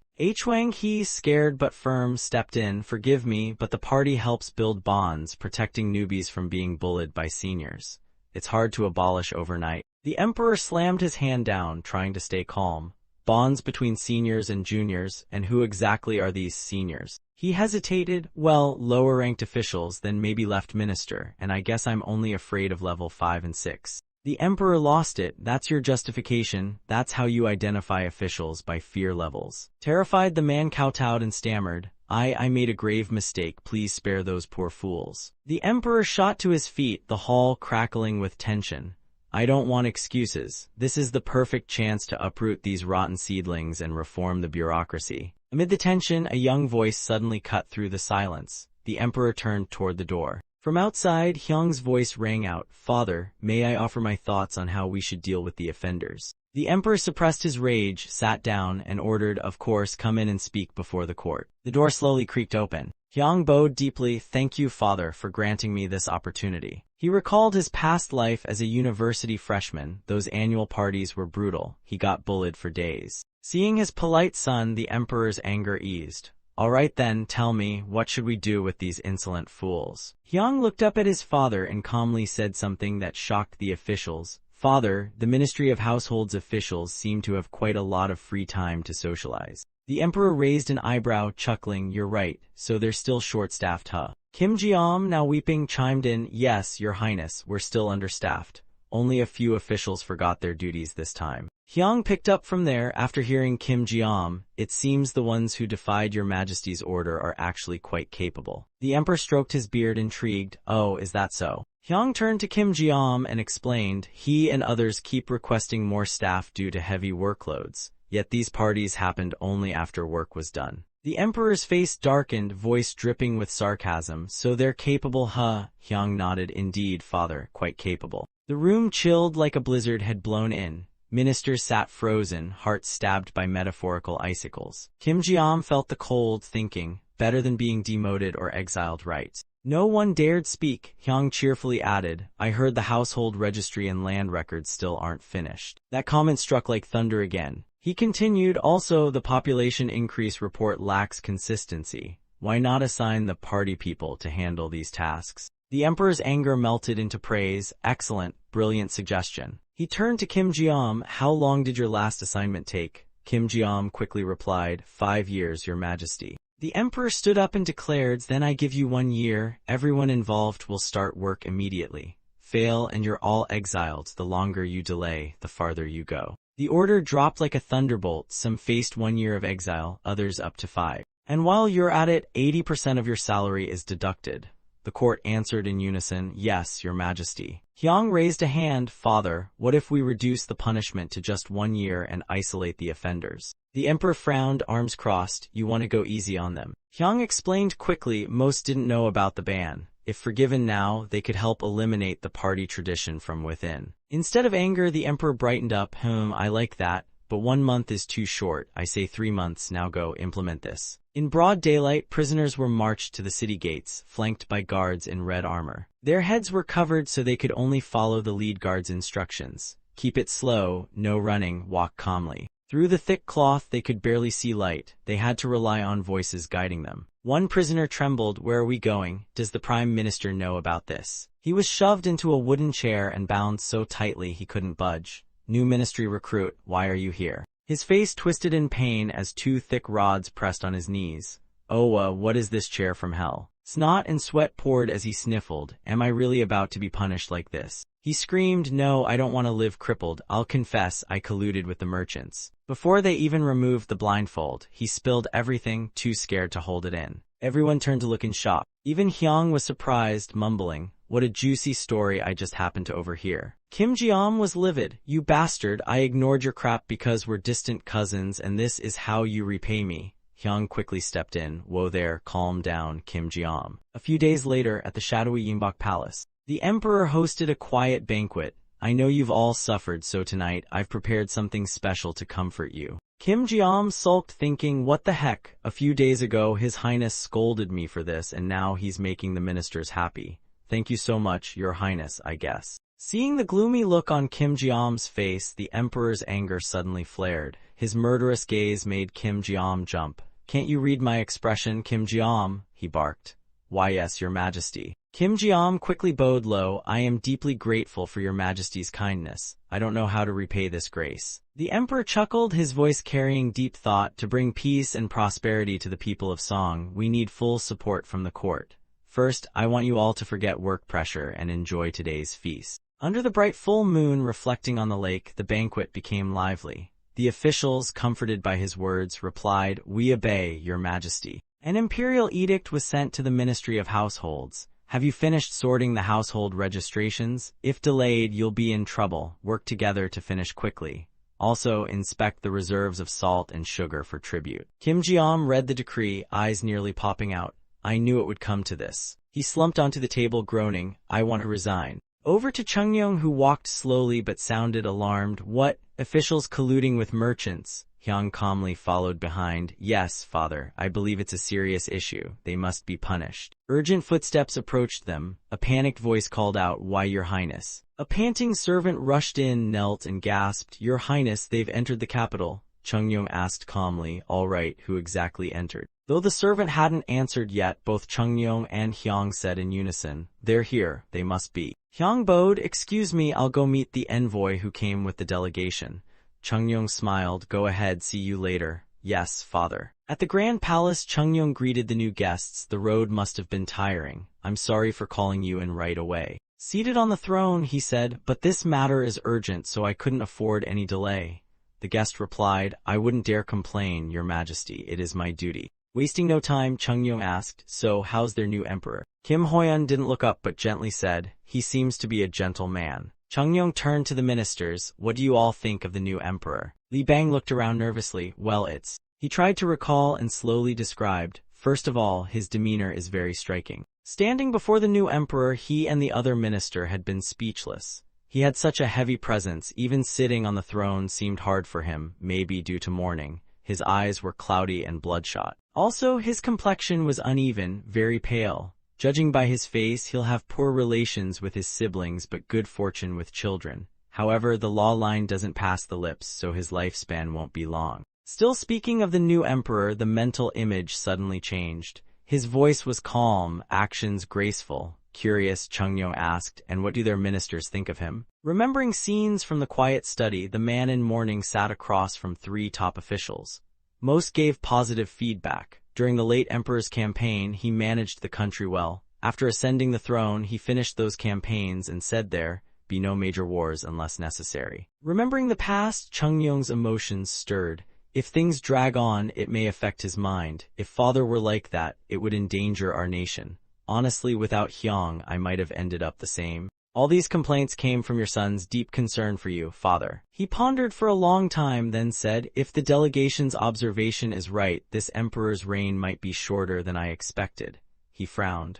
But what'll happen to the song merchants in Shandong if the emperor changes? Kim Hoyeon quickly replied, that's actually one of the biggest discussion points of this trip, Your Majesty. Trade between the Song and Ming is booming, more tax gold for the Ming treasury. Sitting on the dragon throne, Chungyong's gaze was stern yet thoughtful. I know, our treasury's swelling too, so what are they planning next? Kim Hoyeon jumped in, the new emperor has stated that the Song merchants will be kept around since they bring huge benefits. However, there's been an uptick in pirates lately. Those words stirred loud chatter among the ministers. So Ming troops will be stationed near the merchants to fight pirates? Oh, that's great news. Ming soldiers protecting us, now we can sleep in peace. Everyone tried to speak over each other, such a blessing from the heavens. Compliments flew like confetti, it's all thanks to Your Majesty, but Chungyong just rubbed his face in dismay. Himin chimed in too, if that's true, then we'll be super safe. Truly a gift from the Celestial Empire. He couldn't take it anymore. Rage flared across his face, freezing the room like a surprise winter storm. No one dared say a word. Rubbing his temples, he looked worn out. Sometimes I wonder if ruling Song with you all was ever the right move. Cold sweat dripped from the officials. We truly appreciate Your Majesty's wisdom. But the fire in him exploded. If you're grateful, then stop doing things that deserve punishment. He snapped, pointing straight at someone. Left minister, do you even know what crime you've committed? Himin stuttered, I apologize. But the old man cracked, pouring out his frustration. You think I'd say that? Why is it always me? My son's the same age as you. I've had it, I'm done. The old man hurled a memorial straight at Chungyong's face. If you can't take it, fire me, I quit. Storming out, he left chaos behind. Someone screamed after him, Minister, wait. His wife suddenly appeared, worry written all over her face. My lord, please be patient. Think of our children, especially our daughter who married into the Seo family. She's childless and anxious every day. For her sake, you must endure. He looked up, all that ranting just now. I've always thought it but never had the guts to say it out loud. I seriously want to resign. He trembled, I am shameful. Chungyong passed by without even a glance, enough already. The old man flung the doors open and stormed out yelling, we're done for today, everyone get lost. No one could understand his mood. What's up with him? What happened? Man, life in Ming was way less stressful. Himin cleared his throat, everyone turned to look. The old man growled, you think I know, just go home all of you. Himin looked up at the sky, muttering, damn it, why does the sky have to be so clear today? At the Eastern Palace, a cheerful voice piped up, can't believe you actually found it. Someone inside responded, yes, Your Highness, I've recovered it.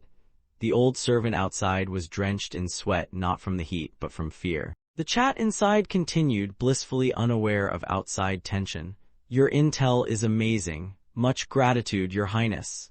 Chungyong stood outside, quietly listening without saying a word. The old servant fidgeted anxiously, finally blurting, Your Highness, should I report now? It's been half an hour already. Chungyong, now much calmer, replied, No, let it go. Let's head back. Bathed in golden morning light, the procession marched steadily into the grand hall. Their feet echoed on white stone paths beneath a towering palace with soaring tiled roofs radiating majesty. At the back gate of Changning Palace, a guard asked, Official from the household department. The calm officer nodded. Is Deputy Director inside? The guard pointed inside. Yes, sir, he's in there. Inside the quiet study, several officials were deeply engrossed in reading. Yong-eun-jai saw Kim Ji-am and greeted him. Didn't expect to see you here, sir. The old man frowned. I came to seek advice. He politely gestured to a seat. Please have a seat. The old man sat down and nodded. Much appreciated, thank you. The man studied him for a while and asked, But why come here in person, sir? The old man replied frankly, Surely you've heard, about an hour ago, the Ming delegation returned. The chief of the delegation already reported to the Ministry of Rights. His expressions shifted rapidly as he briefly explained what had just happened. The old man sighed, wrapping up his tale, and just like that, His Highness got mad and stormed out. Honestly, with how things are, it's hard to survive in court. What did we even do wrong? I've thought about retiring and moving back to the countryside at least 10 times a day lately. Yong-eun-jai stroked his beard and muttered, Things really have come to this. After pondering a bit, he stood up. Come with me. The old man blinked. To where? Yong-eun-jai didn't answer right away, to the one who knows the answer. At that moment, Hyung was in the study, holding a blueprint, his face full of surprise and curiosity. A eunuch bowed respectfully. Hyung beamed. You've worked hard, go rest now. The eunuch grinned. Thank you, Your Highness. As he exited, the eunuch greeted another official. Hyung noticed and thought, That's Jang Yong from the Research Bureau. What's going on? Curious, Hyung approached. Wait, isn't that the finance minister? What brings you to the Eastern Palace? They walked up to Kim Ji-am, who replied, We've come to consult His Highness. Great idea, let's go inside. After hearing Kim Ji-am's report, Hyung tensed up inside. So that's what happened at the border. No wonder father was furious. Suddenly, Hyung asked, Minister, you're in charge of national finances, right?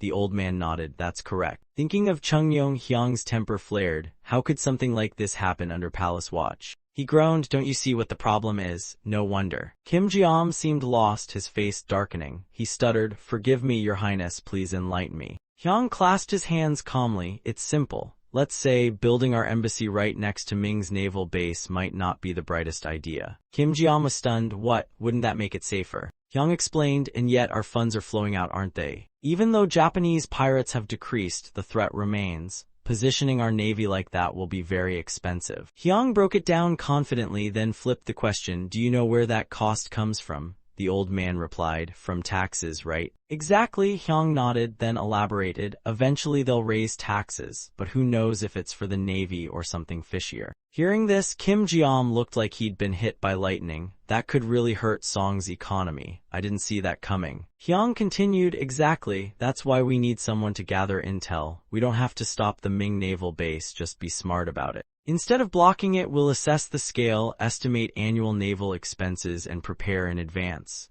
The old man lit up. I get it now. Hyung barked. No time to be impressed. Move. Kim Ji-am saluted. Yes, Your Highness. Thank you for opening my eyes. Hyung shouted. I said move. The old man scrambled. Why, yes, sir. Watching Kim Ji-am's back slowly disappear, Hyung turned to ask Jang Yong, who was sitting nearby. Master Jang Yong, do you think the Ministry of Revenue and other ministers will argue over my idea? He replied, Yes, probably, and if so, His Majesty might just lose it. Hyung rested his chin on his hand. Maybe I should mix in their ideas too. Jang Yong nodded. Yes, Your Highness, I believe you're right. Deep down, he really wanted to say, Everything you said is on point, Your Highness.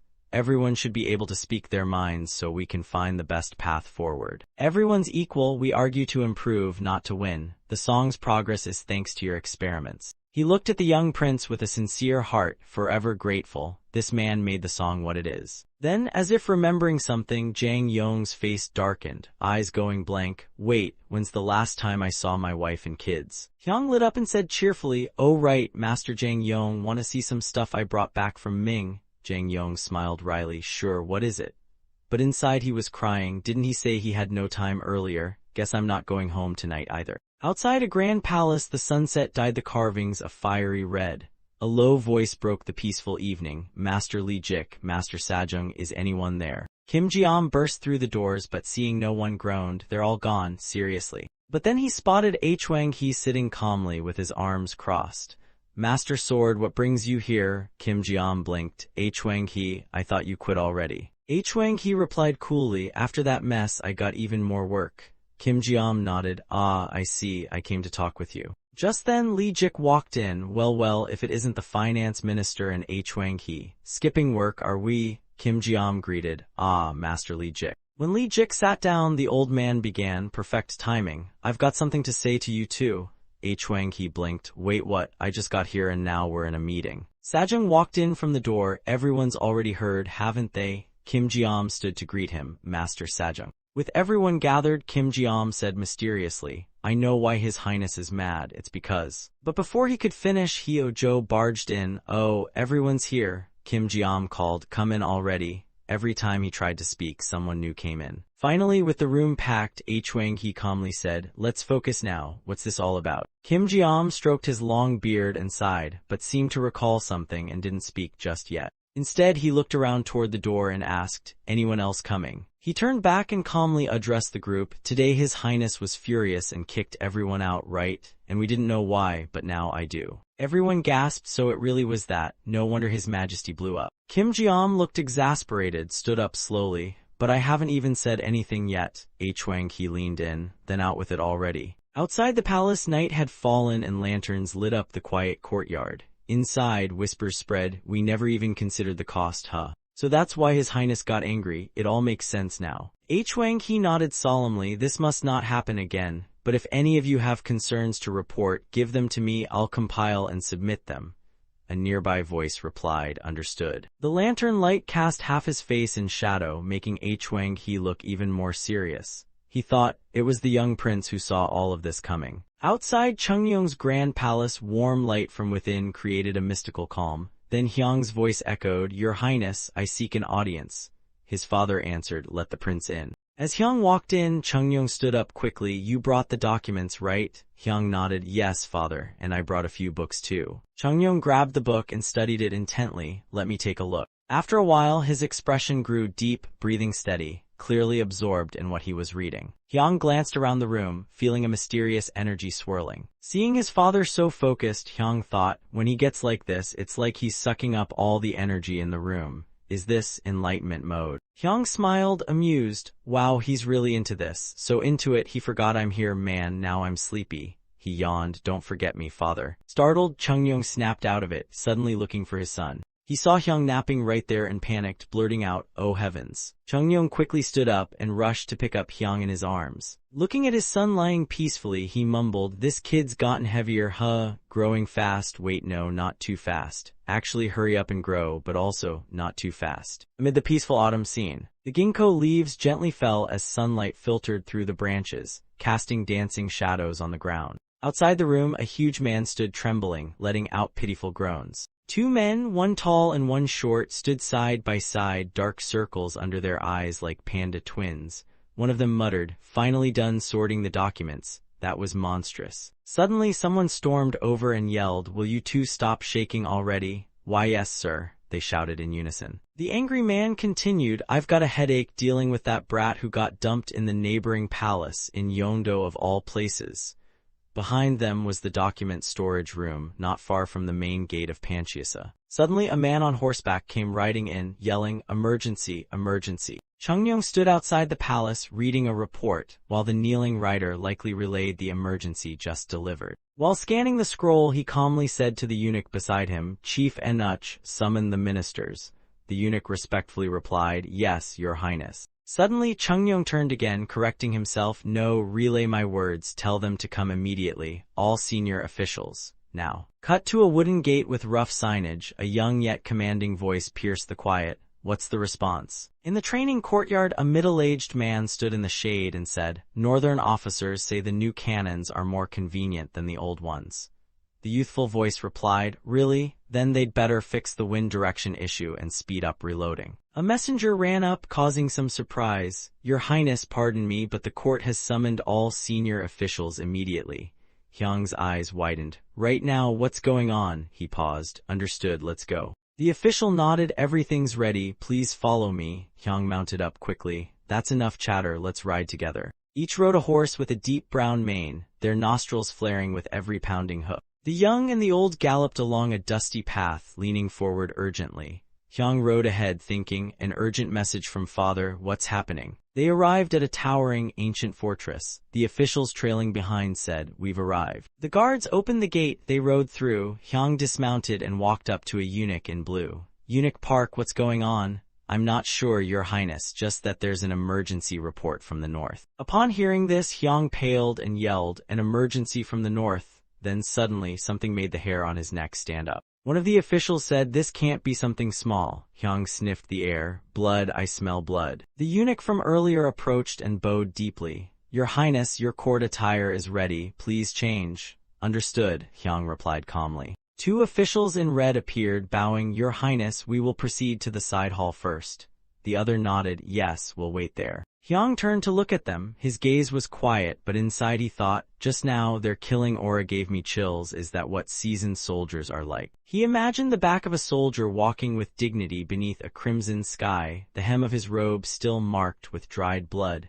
If war breaks out, these men are the first in. The Song dynasty stands on the blood of soldiers like them. I must never forget that. At the Hall of Governance, Chungnyeong, clad in royal robes, sat sternly on the high throne, flanked by top ministers. He finally spoke, I've summoned you because we just received urgent news from the north. The officials below looked unsettled, some glaring in anger. Everyone was thinking, what now? Chungnyeong ordered a eunuch, read it out loud for everyone. Yes, your majesty. Standing before a giant map, the eunuch announced, as you know, last year the Jeondu Jurchens stirred up chaos. They moved south from the Heel tribe and recently unrest broke out. The reason was a massive migration from the north to the south. Additionally, their movement was also due to pressure from us. An estimated 10,000 households were involved. Sitting nearby, Hyung thought hard. Each Jurchen household has 10-15 people, that's nearly 150,000. Officials murmured below, that means about 10 to 30 cavalrymen per household. That could mean up to 10 elite cavalry units. An ancient map was unrolled, lines marking regions with thick and thin strokes.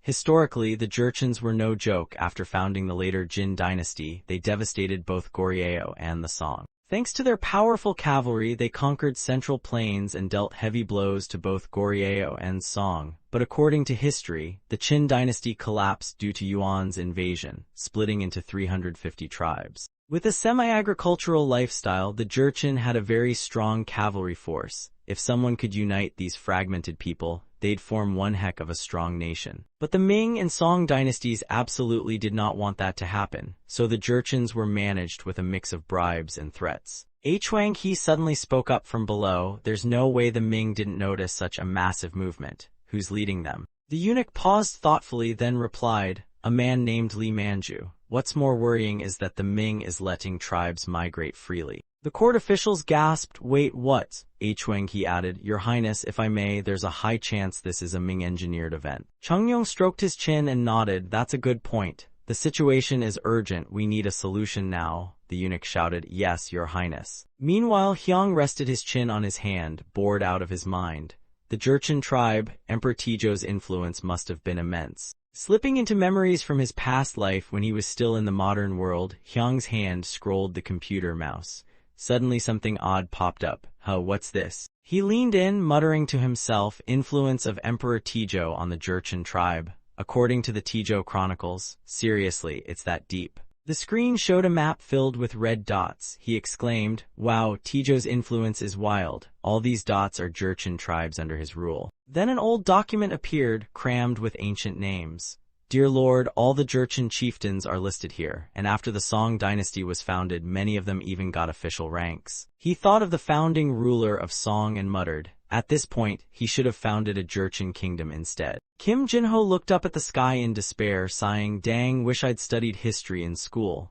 Then told himself, but hey, this much knowledge is enough, right? Who knew I'd ice guy here? Back in reality, sitting among historical figures in an ancient palace, he thought, I tried reviewing chronicles to verify this stuff, but that kind of obsession, that's Yonsen level crazy. Hyung rubbed his smooth chin and nodded with eyes closed, thinking, When I checked those records, Tijo's influence on the Jurchens checked out.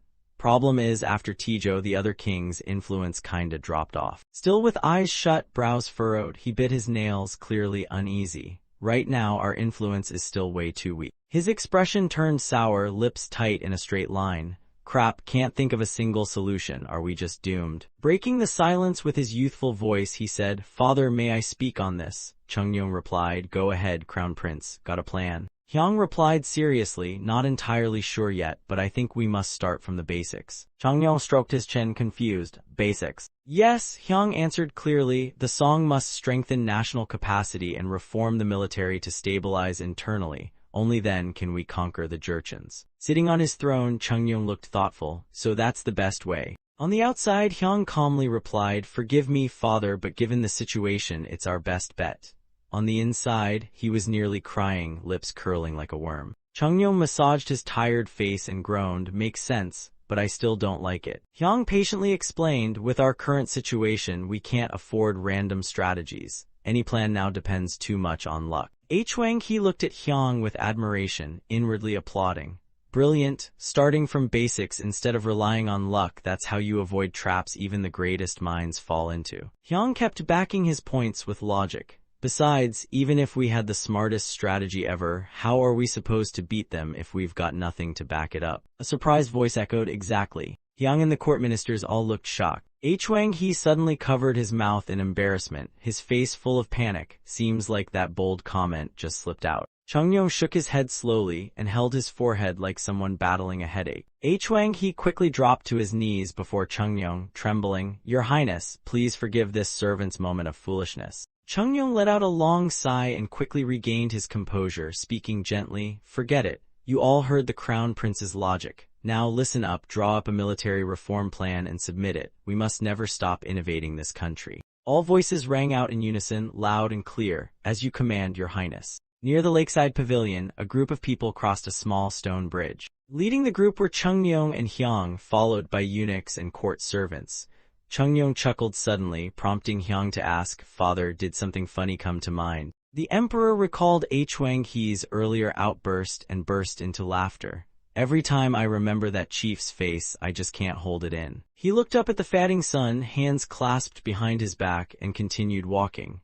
"I never expected that old bag of bones to give me the best laugh of the month." Watching the golden leaves fall, he laughed out loud again. The emperor caught one leaf midair like it was a divine sign and declared, "Honestly, I was planning to delay military reforms." Gazing at the bright yellow leaf, he paused before adding, "I thought rushing would mess everything up, but I guess I was wrong. We need a strong military to brace for our neighbors' politics. The time is ripe." Seeing his father's silhouette, Hyang's face turned slightly red with joy. He's already thinking that far ahead. Chungyong the visionary, he silently called out in admiration. 5 days later in the grand hall, colorful memorials were brought in. They were carefully presented before Chungyong. His face twisted in fury, and with one swipe he knocked over the tray, sending papers flying as ministers gasped in horror. Chungyong roared, "Trash it all, I'll feed you poison if this nonsense continues." In the majestic vastness of the palace, Chungyong slouched on his throne, exhaling deeply. Still seated, his face was flushed red with rage. His hands trembled as they clutched a red memorial. He clenched his lips tightly and in a moment of fury flipped the entire desk. Scrolls flew like fireworks. "Throw them all out," he yelled. But that was all in his imagination. Outwardly, he calmly closed the scroll, though his lips quivered from frustration. He thought, "Oh, how badly I want to do that, but as a king, I must stay composed." Then he asked the ministers below, "Is this really the best you've got?" The ministers responded in awkward unison, "Respectfully, Your Highness." Wang He answered, "Your Majesty, given our current situation, this is the most practical plan." Chungyong clutched his head, eyebrows furrowed, and grumbled, "Fine, then starting today, the Council of State and the 6 ministries are disbanded." The ministers were all caught off guard and began stammering in panic. "Yes, Your Highness. Wait, what now?" Still stroking his chin like a wise sage, Chungyong continued, "Instead, we'll form a new body. I've decided to name it the Beeknakran Assembly. It will take over the council's duties with 3 chiefs and 1 document overseer. With authority," he added, "we'll call these 5 men the 5 pillars. Let's ditch those boring old titles and give them something cooler." The ministers looked exhausted already. Wang He will be the Eastern scholar, Saesang will be the Western officer. Lee Jik will be the central state. Kim Jeom will be the southern scribe, and the scholar Jung In-jae will be the northern chancellor. He assigned the roles one by one and declared, now we've got all four corners covered. Given the shaky state of our Song dynasty, we'll keep the same number of officials. Chung Yong said it with full imperial flair. With the new structure and titles in place, the Song dynasty will absolutely thrive, just trust the process. The ministers were utterly crushed by the appointments. All it took was renaming departments and reshuffling personnel. Chung Yong stepped down from the throne, glaring at the officials below. This is your brilliant military reform plan. What if things get worse? What's your backup genius idea then? His face flushed with anger, he snapped, what, you'll propose something even worse and call it the best we could do? Do you even read the scriptures with sincerity? Chung Yong stomped off, shouting, clear out, I'll handle it myself. Respectfully, Your Highness, Wang He didn't get to finish as nearby ministers clamped his mouth shut. They covered his mouth in panic. Suddenly, Chung Yong's footsteps froze. His angry gaze turned toward Wang He, veins bulging on his forehead. The entire room flinched in terror. With a sharp spin, Chung Yong marched right out the palace door. Wang He collapsed to the floor, still trembling and drenched in cold sweat. The two officials beside him whispered, say one more word and it's off with your head. It's just a reflex, okay? Beneath the full moon, the palace glowed with a flickering light that danced across ancient carvings. Inside a dim room under the soft glow of an oil lamp, Chung Yong stared at scrolls neatly arranged on the floor, stroking his chin in deep thought. Then he turned and began writing on a large piece of paper pinned to the wall. His golden brush froze mid-stroke, his face tightened. At this rate, it won't do, there must be a better way. At dawn, a voice echoed outside the palace, Deputy Minister. His Majesty requests further review and documentation on this. Two ministers were chatting. Kim Jeom said, wasn't this guy here 2 days ago? The other replied, yes, and 4 days ago too, today makes it the third time. Kim Jeom ordered, since this comes from His Majesty, gather all scholars at once. Yes, sir. Kim Jeom thought to himself, this is the third time now. The documents are flawless, but clearly His Majesty sees something, maybe a problem down the road. As the crimson sunset lit up Chung Yong's palace, a eunuch called out, Your Highness, the Tap Hyen Institute has sent more documents. Bring them in, he ordered. In his study, Chung Yong held one memorial scroll and sighed. He tapped his fingers on the scroll and asked the eunuch, so if we boost our finances, artillery power increases. Navy too, that lets us control the seas and fortify the northern defenses. Is this really the best plan? Suddenly a young voice came from outside, Father, it's me Hyang, may I come in? Of course, Crown Prince, come on in. Hyang stepped inside and seeing his father's worn-out face asked worriedly, Father, are you okay? Chung Yong rubbed his forehead and said calmly, I haven't slept in days, son. My head's spinning from this whole military reform mess. The minister's suggestions were a joke, so I decided to do it myself. Hyang looked worried and gently said, Father, your health is most important. Only when you're well can the Song dynasty thrive. Please take care of yourself. Touched by the concern, Chung Yong smiled, You rascal, I get it. I actually got a nap in today. But surely you didn't come here just to scold your old man, right? Well, Hyang suddenly remembered, I had an idea about the Nujin tribes. That's what brought me here. Chung Yong perked up, oh, let's hear it. This current chaos was stirred up by Lee Manju of the Chen tribe. He led his people down to the Yalu River basin. If someone been whispering in his ear, then things around him must be heating up. Lee Manju seemed like a puppet being pulled by strings, recklessly challenging all the powers around him. Hyang continued, during that time, we should rebuild our ties with the Jurchen tribe. Standing before Chung Yong, he laid out his idea. I've heard that the Song dynasty had great influence on the barbarians. Also, Jianzhu and Haxi don't seem to be getting along. Maybe we could invite the Ayuan tribal leader to the palace and sweet-talk him. Chung Yong fell silent, staring at the memorial scroll in front of him, but clearly zoning out, pondering Hyang's suggestion instead. Hyang added, Father, they once served under Tijo. We're his descendants, they definitely know who we are. Chung Yong smiled knowingly. Moments like these give me goosebumps. I had the same thought, so I've already had the Jurchen leaders tracked. Of course you did, Father, Hyang blurted out, impressed. Chung Yong pointed at the scroll and said, Would you like to take a look? Hyang asked. Oh, is this the military reform plan, Father? That's right, this system was drafted by Sambong back when the nation was founded. Hyang raised an eyebrow. Wait, Sambong, Yung Dojian. Hyang held the long scroll in his hands, eyes glued to the details of Chung Yong's reform plan. Chung Yong, resting his chin on his hand, asked, Well, what do you think? Hyang clapped, just as I thought, Father, you're amazing. Chungyong could tell the kid was skimming the scroll without a clue. He sulked, with that empty stare. I might just cut the research budget. Hyung pouted and tapped his fingers together in fake despair. Suddenly, Chungyong chuckled and encouraged him, but if your plan actually improves the military, I might increase it instead. Hyung's eyes lit up like stars. You promise? Chungyong yelled toward the door, attendants, bring the crown prince's casual robes to the East Palace and fetch sweets and tea from Sabang, lots of it. Hyung clenched his fists, pumped up. All right, time to shine. He recalled what Teacher Min once said in his past life, remember this especially, unified Silla. The answer is always hidden in the question, got it? As he changed into his casual robes, Hyung thought seriously. Yes, teacher's voice still echoes in my ears, thank you, sir. At the start of the Song dynasty, the 5th rank was created by King Sejong after dethroning his nephew Danjong. Hyung thought about Donggun. Donggun meant all citizens aged 16 and up were conscripted. Fun. Gapsa were junior officers who passed exams administered by experienced military officers. Special units included nobles and the sons of high officials, naturally even military camp brats. Hyung absent-mindedly dressed, lost in thought. The system evolved bit by bit, but it wasn't enough. Then it got totally wrecked during Japan's invasion.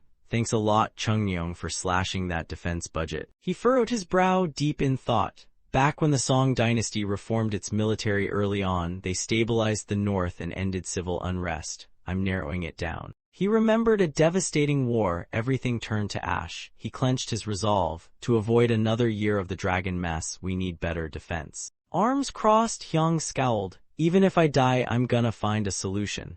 Chungyong did write that training manual after Japan's invasion, group of 3, artillery, sniper and assassin, plus a few others. Suddenly an image of Kim Jin-ho from his past life flashed in his mind, sending chills down his spine.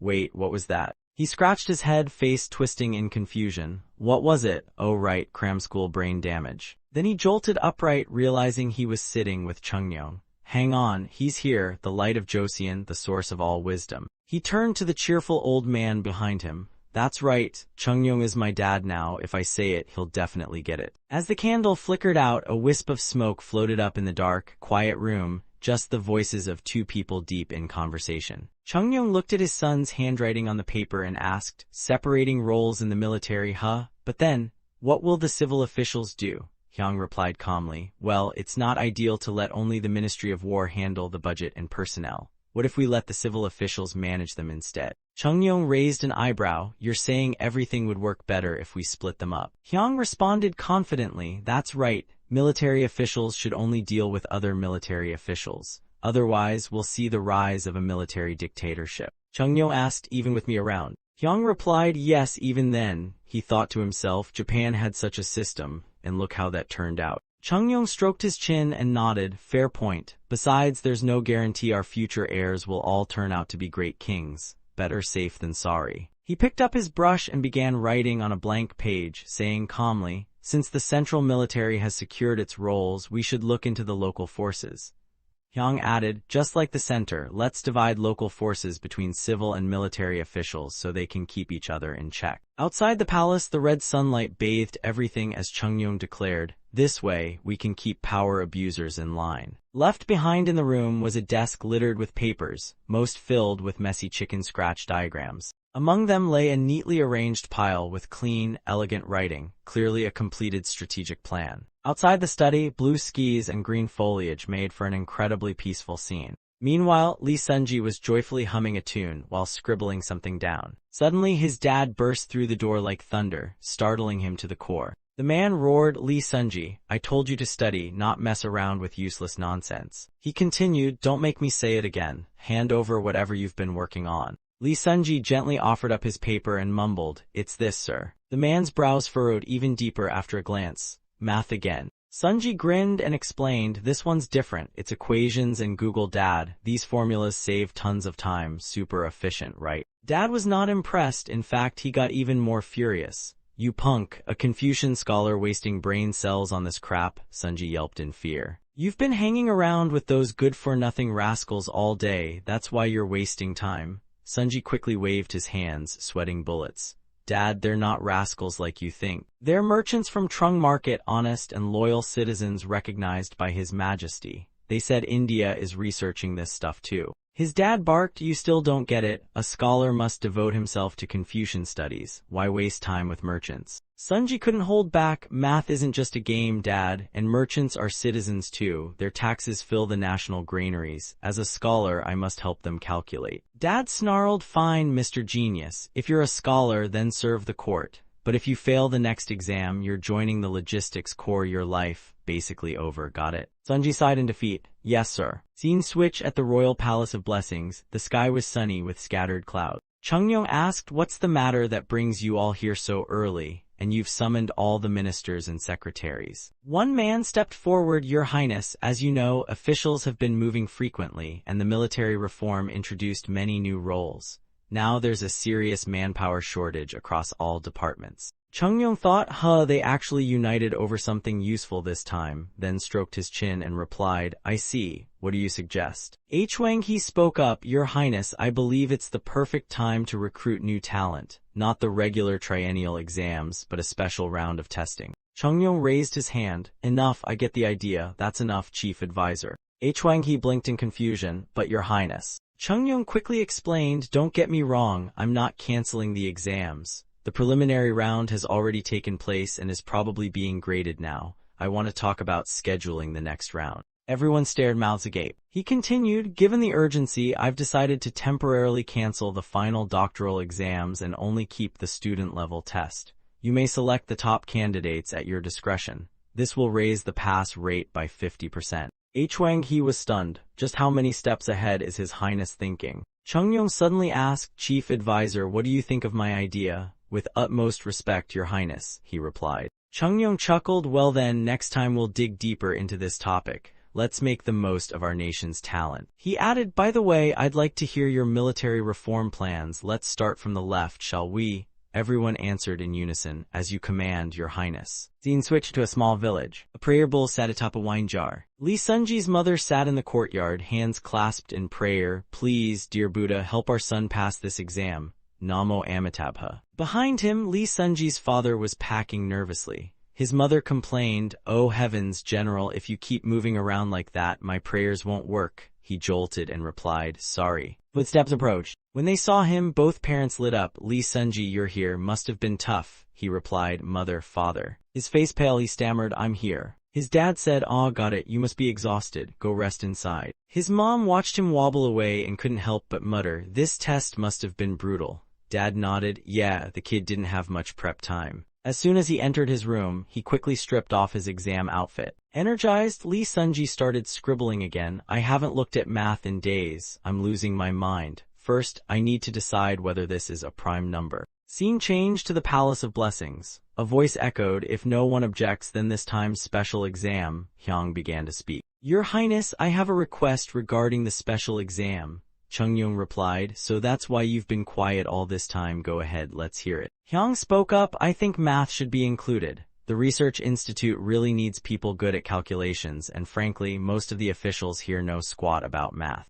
Wang He objected, "That's not appropriate. The special exam should focus on Confucian scholars, not math nerds." Hyang thought, "Well, that's the reaction I expected." Meanwhile, Min wondered, why hasn't he said anything yet? Chungyong stayed silent, deep in thought. Kim Jiam chimed in, "Your Highness, as the Crown Prince said, both the palace and the Ministry of Revenue really need math-savvy folks."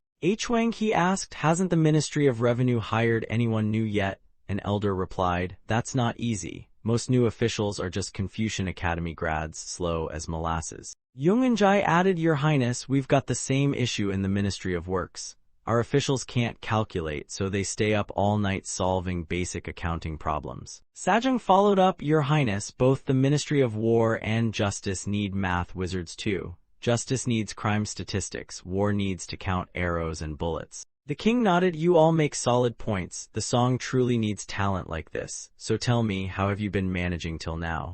Wang He's face turned pale. "I hate to admit it, but it's not lack of people, it's lack of budget." This again, Chungyong turned to Hyang. "How many people do you need for the institute?" Hyang replied, "At least 20, father." 20, that's a bit much, no? Hyang hesitated. "Well, their skill levels vary." Chungyong slapped his forehead, thinking, he's not wrong. If they pass the exam, they're practically geniuses. The king asked, "Anyone else have thoughts?" Chief Advisor still against adding math. He replied, of course. Everyone blinked wide-eyed, waiting for the buts. As a Confucian scholar, my stance is hard to change, he said dramatically. However, for the peace of the nation, I'll go along this time. The king replied, great idea, but we still need a budget. He silently pondered tax income and merchant profits. He turned to Hyang, 20 is too many, cut it down. Hyang thought, greedy won't win this, then said aloud, yes, your highness. Chungnyeong declared, we'll increase the number of passing scholars and include math in the exams as the crown prince proposed. Adjust your numbers and report to me. Also, because of the budget issue, I expect you to settle staffing matters amongst yourselves.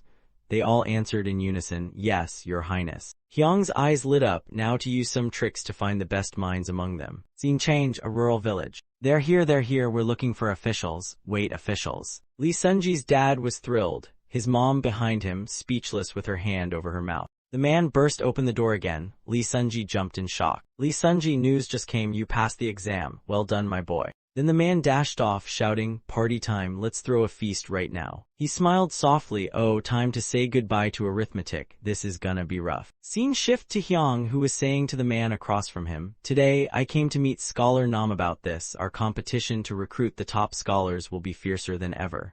The Minister of Public Works replied, I figured. As the one managing personnel, you're going to feel the heat. Hyang declared, I'll do my best to rope in the brightest minds for our team.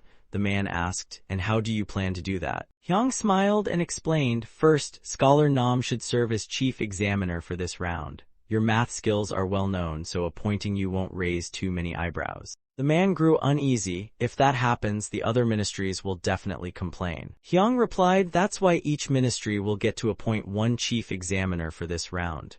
The minister nodded. Ah, now I see where you're going. Hyang continued, all tests will be graded right in front of the examiners. This is just the beginning.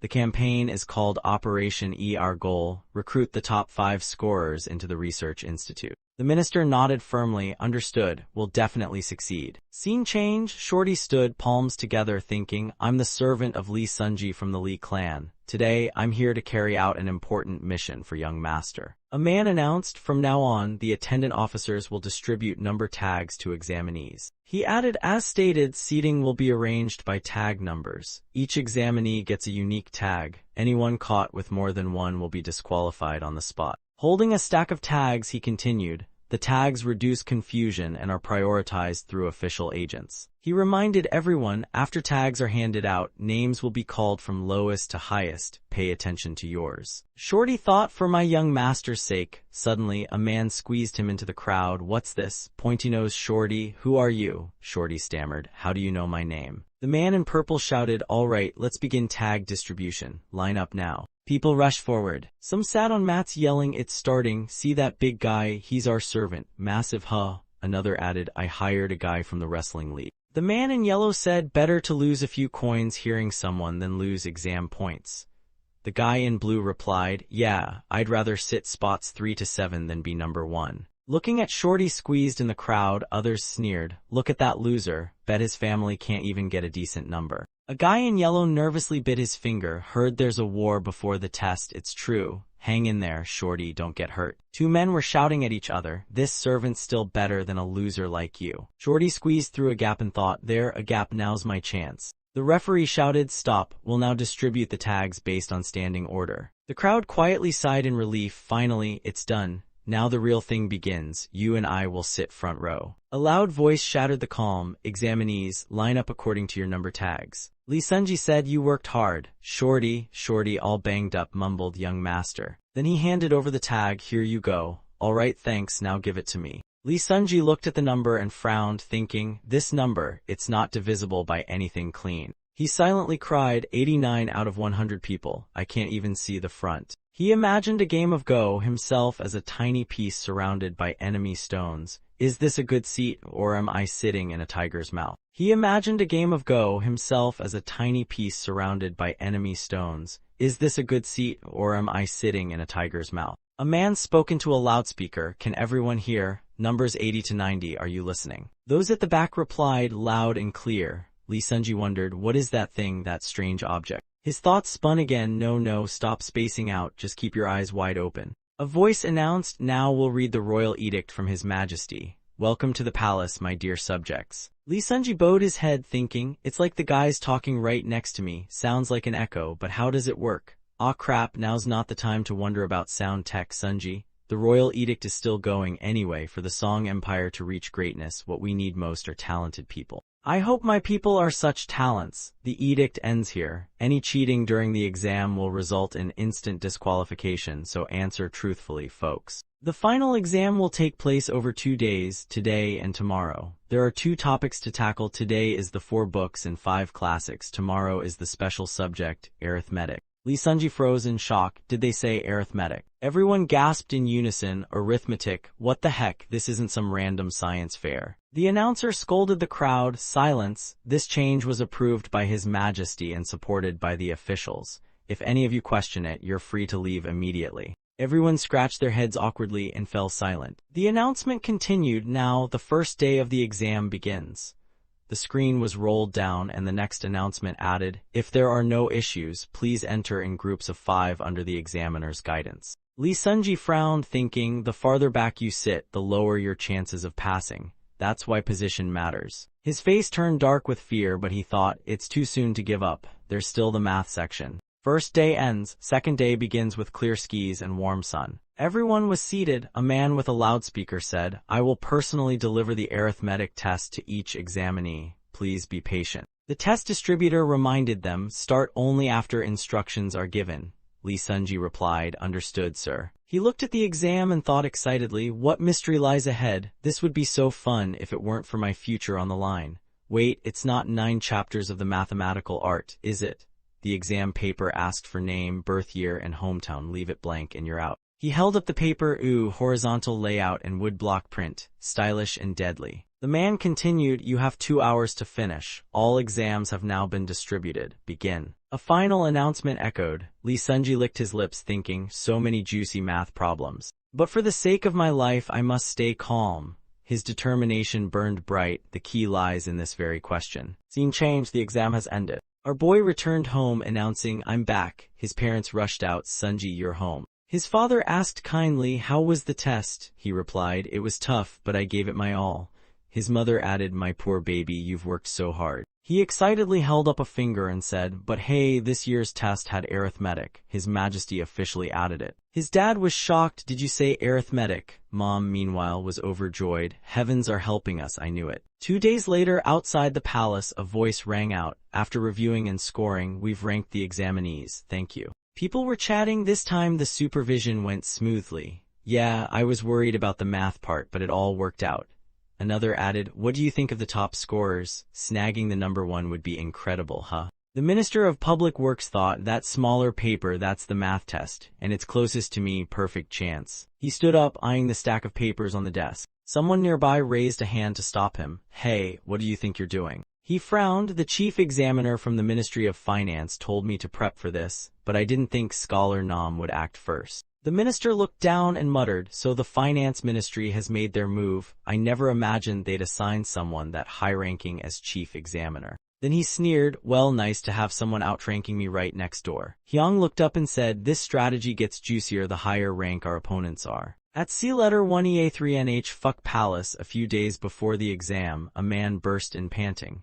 Kim Jeom opened the door as he huffed and puffed. So this is where you all were hiding. Sajung turned around and asked, the chief examiner from finance is here. What's going on? The old man hesitated. I've heard things. Lee Jik glanced over and said, if this is about appointing the chief examiner, then we're already aware. You came at the right time. Have a seat. He unfolded the decree and announced, this document lists the examiners responsible for drafting, scoring, and supervising the Fuck Thai exam. Hwang Hee stroked his beard, frowning. Since this year includes arithmetic, there's a lot more to manage, but I still don't get why Young and Jai was appointed chief examiner. Lee Jik replied, I don't get it either. Kim Jeom and scholar Young and Jai are both neck and neck for the top 2 math minds in the court. Hwang Hee averted his gaze nervously, and they're both like the crown prince's right and left arms. Clearly, His Highness wants to secure the best talents. Isn't this a bit of power abuse? Sajung clenched his fist. Exactly. This is clearly an ethical issue.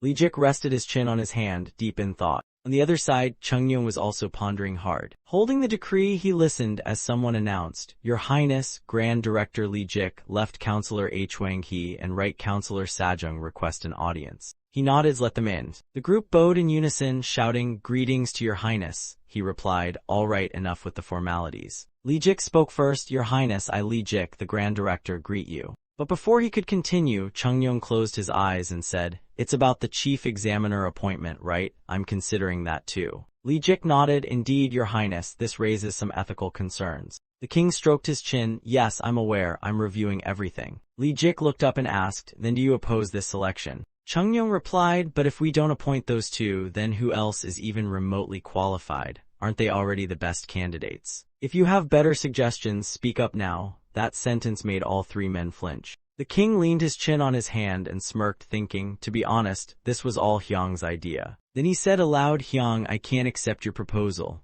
Hyang was startled, "But father," he continued, "I know you and the officials worked hard to add arithmetic, and appointing someone like Kim Jiam makes perfect sense." Hyang lowered his head and listened, "But appointing Jung In-jai, a scholar, as chief examiner will raise red flags. People will accuse you of using your status to snatch up top minds. That's dangerous, so drop it." Hyang smiled and asked, "Then father, what if each ministry chooses one chief examiner?" He hesitated, "Each ministry." He frowned and asked again, "How would that even work?" Li Jik was sweating bullets. "You mean every ministry nominates one chief examiner?" Sajung hesitated. If that's the case, there'll be 7 chief examiners." Li Jik echoed, 7 people in one exam, that's unheard of." Suddenly, H. Wang-hee spoke in a low voice, "Actually, I think it's a good idea."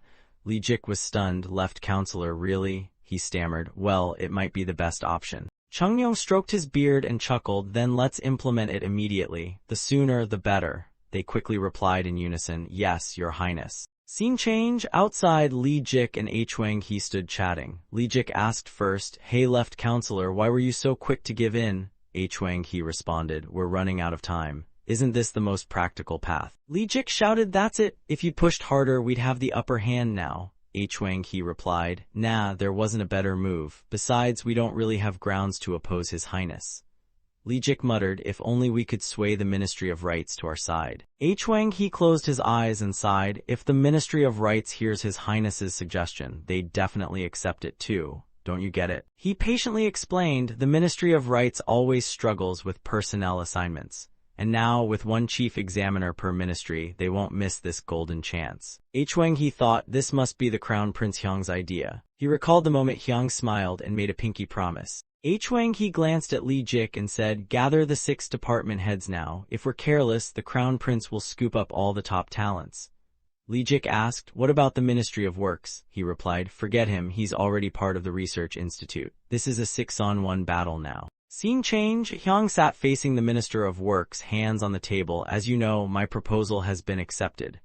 The minister responded, "Seems His Highness read your intentions, but..." The Minister of Works asked nervously, "Why does having higher-ranking opponents give us an advantage? If we mess up, isn't the failure more disastrous?" Hyang smirked, "Let me explain. Since I announced Nam Scholar would be a chief examiner, they'll likely send big-shot officials. At least 2 or 3. He recalled their discussion. "That's exactly what I wanted. The higher the rank, the more they nitpick literature essays, but math, that's a whole other beast. They'll barely know what's good or bad." He raised his hand to conclude, "Just focus on identifying strong math candidates. Don't grab too many or too few. Deal, aim for 10 to 15 solid ones." The minister nodded but then blinked in confusion. "Yes, I understand, but wait, what's deal?" Hyang flinched. "Oops, slipped some English there." Flustered, Hyang waved his hands, sweating buckets. No, it's Western language. Deal means agreement. An agreement, sir." The minister closed his eyes, thinking, sounds weird but catchy. Scene change. A man in red grabbed the minister's arm. "Stop, what are you doing?" He continued, "The Grand Examiner warned me about you. I didn't expect Nam Scholar to be this sneaky. If you snatch all the top candidates, what about the rest of us?" The minister replied sharply, "The Research Institute needs math geniuses."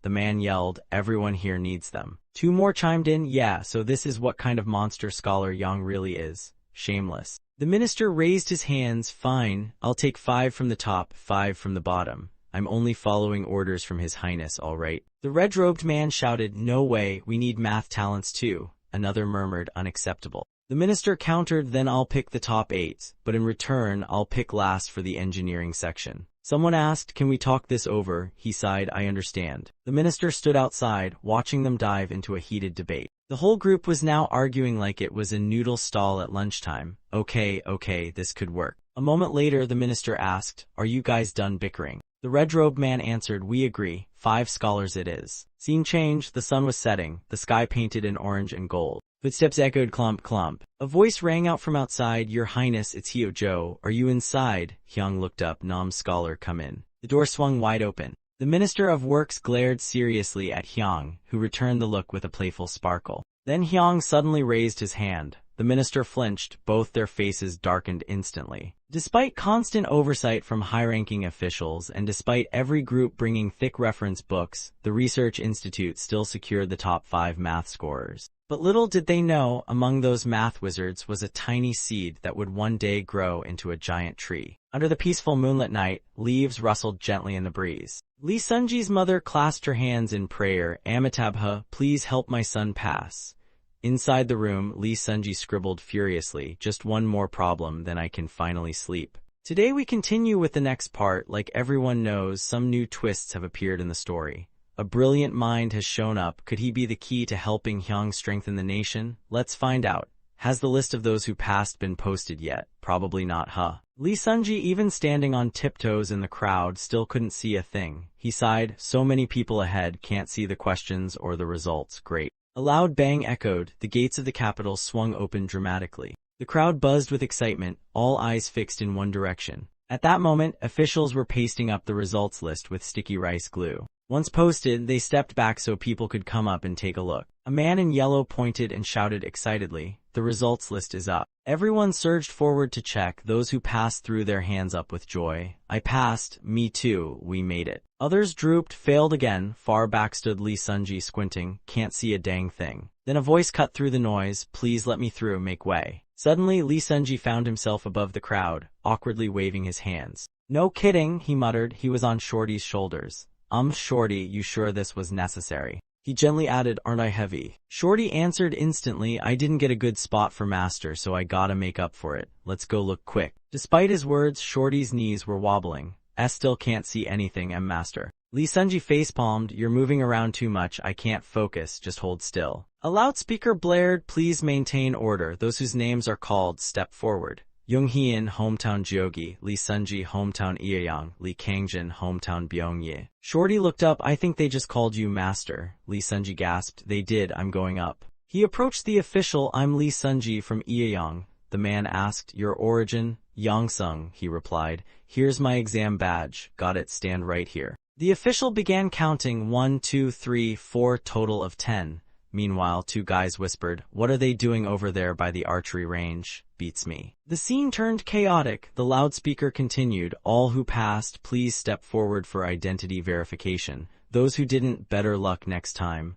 A soldier added, you guys, follow me. An official chewing on snacks glanced at the long line. Nearby, a man wiping tears sniffled, I'm 40, how am I gonna face my parents now? Scene change, Chungyong stroked his chin, we have 185 passers this time. We increased the number of openings, yet the final number is still below average. Hwang Hee bowed, some passed the theory and reflection tests, but were disqualified for scoring under 20 in math. Chungyong raised an eyebrow, isn't that wasting potential? It is, he nodded, but retraining them from square one would cost us a fortune and half our patience. Chungyong slapped his thigh, face turning serious, got it, those who passed are elite, use them wisely. Aside from assigning posts, what are your plans for those who finish their training? A man in yellow stepped up, just like the Royal Academy scholars, we'll classify them based on performance and work efficiency, then distribute evenly among the 6 ministries. After a 3-month internship, they'll be officially appointed. Chungyong stroked his beard, sounds good, but won't there be conflicts over who gets who? Sajong grinned, not to worry, your highness, everything's pretty much settled. Beside him, Kim Jeom and another official exchanged knowing smiles. Chungyong looked pleased but asked again, that's good, but what if they want to enter the Royal Academy? Hwang Hee spoke softly, then they must start from the lowest level. Honestly, staying here might benefit them more than going to the academy. Besides, he added, the academy will undergo changes soon. We plan to graduate all scholars at once. Chungyong hesitated. Not everyone agreed with that idea. Scene switch, the sky was blue with scattered clouds. Out in the courtyard, someone was briefing the young scholars. You'll begin work after completing training. A blue-robed student raised his hand. Sir, if I aim for the grand exam, can I still join the Royal Academy? The man replied, nope, starting this year, the Academy's function will change. All students will graduate. The grand exam rules are changing too. He continued, until now, those who passed the initial exam went to the Academy for further study. To take the grand exam, one had to be a mid-level official, from 5th or 6th grade or higher, 3rd to 4th rank. But things will be different now. After passing the officials' exam, those entering literary offices will study at the Royal Academy.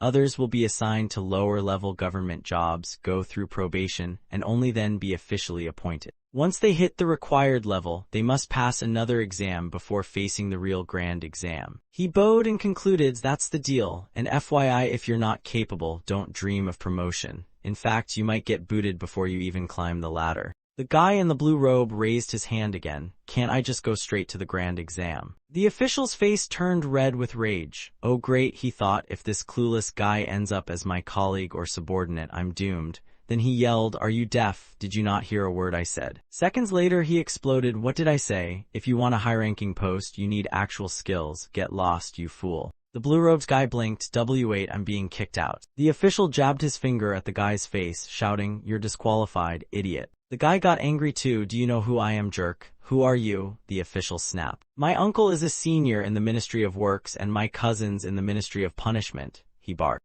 The official folded his arms, oozing disdain. So basically, you're still a nobody. The guy screamed, what did you say, you arrogant jerk? Someone nearby said, quick, go to the Tihin Bureau and call in Prosecutor Kang. Tell anyone who asks that the ministry ordered it.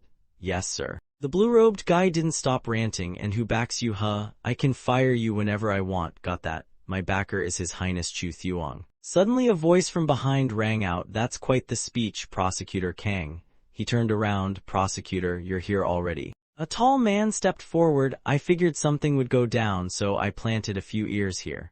Prosecutor Kang is a third-rank official from Tihin Bureau, empowered to investigate corruption and prosecute even top officials. This position wields enormous authority. It can greenlight or even block administrative and legal reforms. He raised his hand. Why are you still standing there? Drag that insolent brat out. Two guards grabbed the guy and started hauling him off. He clasped his hands, begging, please, just once, spare me just once. Then the tall man shouted, if any of you screw up during training or probation, whether it's incompetence or misbehavior, you'll be kicked out immediately.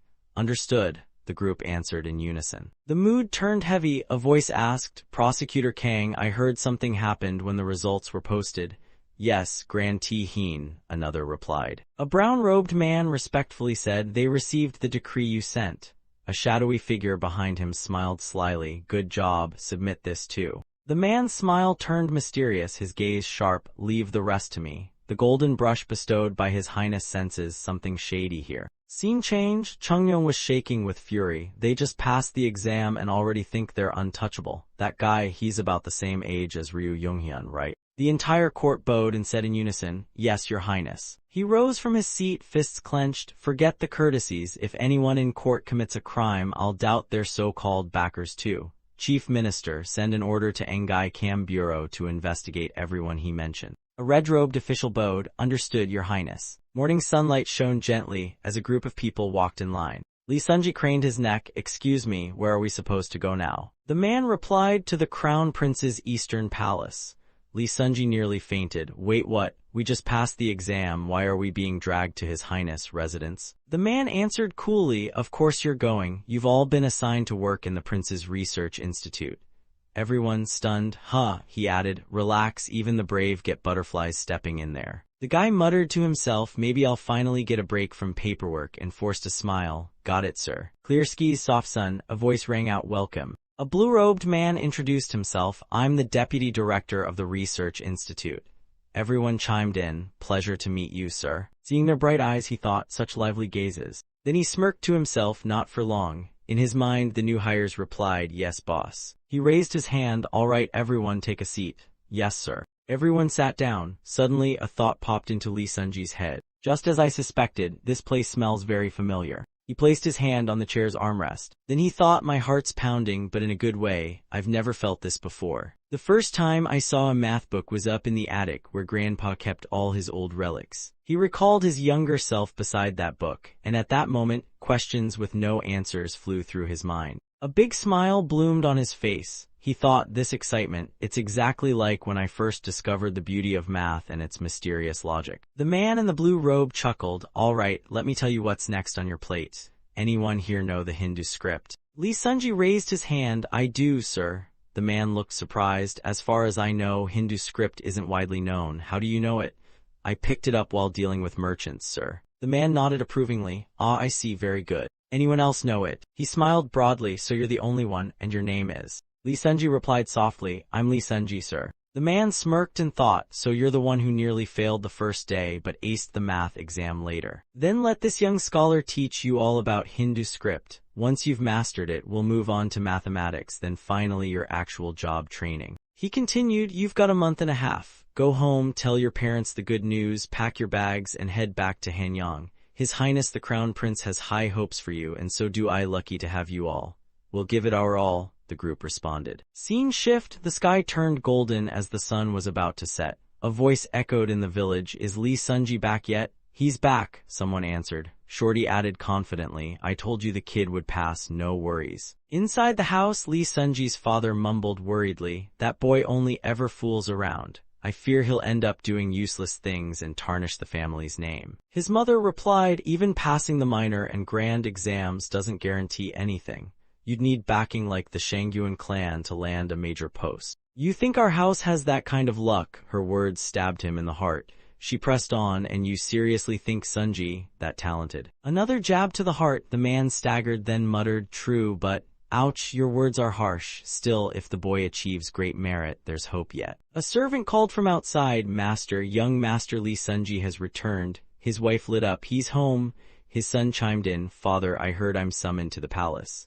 What's going on? Let's go inside first, I'll explain everything. Night fell, two guards chatted while holding long spears. It's time, the curfew starts 2 hours from now. Wait, curfew where exactly? Lee Sunji sat across from them. The place is called the Institute of Science and Technology Development of the Song Dynasty. It's under the Crown Prince's direct control and independent from the 6 ministries. They value people who can calculate. The guards looked at each other in silent shock. Then they jumped up and hugged him. My boy works for the Crown Prince. This is insane. We need to throw a party. At that moment, Hyung held the imperial edict and let out a small sigh. He looked serious. These are the results of the math exam. I still think it'd be better if Father announced them himself, but... Scene shift, it's a scorching sunny day. Your Highness the Crown Prince awaits. Let him in. Hyung respectfully kneeled before Chungyung. Father, did you sleep well? The Emperor replied calmly. And you, Hyung? The boy hesitated. Actually, I couldn't sleep. There's something I wish to report. Oh. The Emperor frowned. What now? Is this another one of your lectures? I exercised hard this morning, you know. No, not that. It's great you're staying fit, Father. I just wanted to thank you for supporting the results of the recent periodic test. Hyung folded his arms as he spoke. The Emperor stroked his beard. You're thanking me? First time that's happened. So what favor are you about to ask? Outside, the weather was picture perfect. Jang Yong was deep in thought. So, what if we do it this way? A voice called out, Mr. Kim Hoyeon, are you here? What's the matter? His Highness wishes to see you. Footsteps echoed. Your humble servant, Jang Yong, reporting in. Enter. Jang Yong opened the door and bowed. Your Highness. Hyung immediately said, Mr. Hoyeon, I've received the results of the periodic audit. This is the very first one since the institute was founded. He clenched his fists, face darkened. No matter what you say, apologize now. I've told the eunuch already. Go change your clothes. Mr. Hoyeon was stunned. Yes, Your Highness. Why is he so cold all of a sudden? Did I screw up that badly? Hyung barked. Move it. Why yes, sir. Hyung grinned. You made it just in time. The man bowed respectfully. At your service, Your Highness. How are you today? Hyung turned back and said, the army captain and future artisans, I'll be working with them.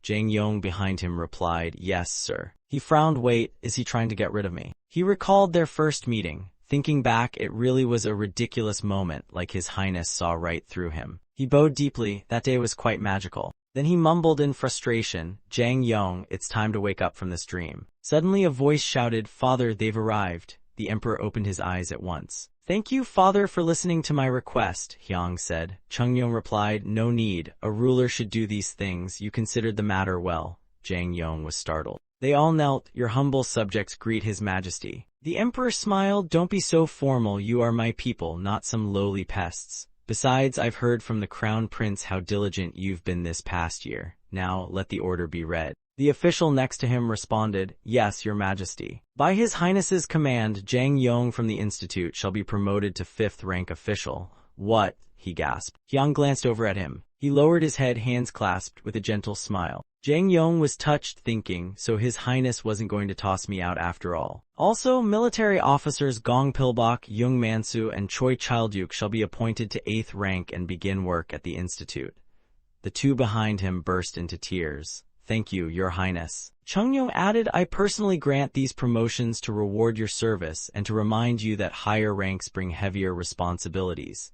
Keep this in mind. Both I and the crown prince expect great things from you. The emperor winked. Well, crown prince, is this enough? Hyang looked up. Yes, father, this is perfect. It'll give them extra motivation. It'll also help them unlock their true potential, Hyang thought. Efficiency will soar. They all bowed low, shouting in unison, we shall risk our lives to serve you, long live your highness. Back at Lee Sunji's house, after a long night's sleep, he stepped out onto the porch and breathed in the crisp morning air. Such nice weather. Shorty politely approached. Young master. No, master, did you sleep well? Lee Sunji smiled back. Very well. Shorty, Nanny said you all slept poorly last night. Why, yes, sir. Lee Sunji grew serious. My parents gave me a guest house with 3 rooms, one for you, one for Nanny, who raised me. This is where the story of Lee Sunji begins.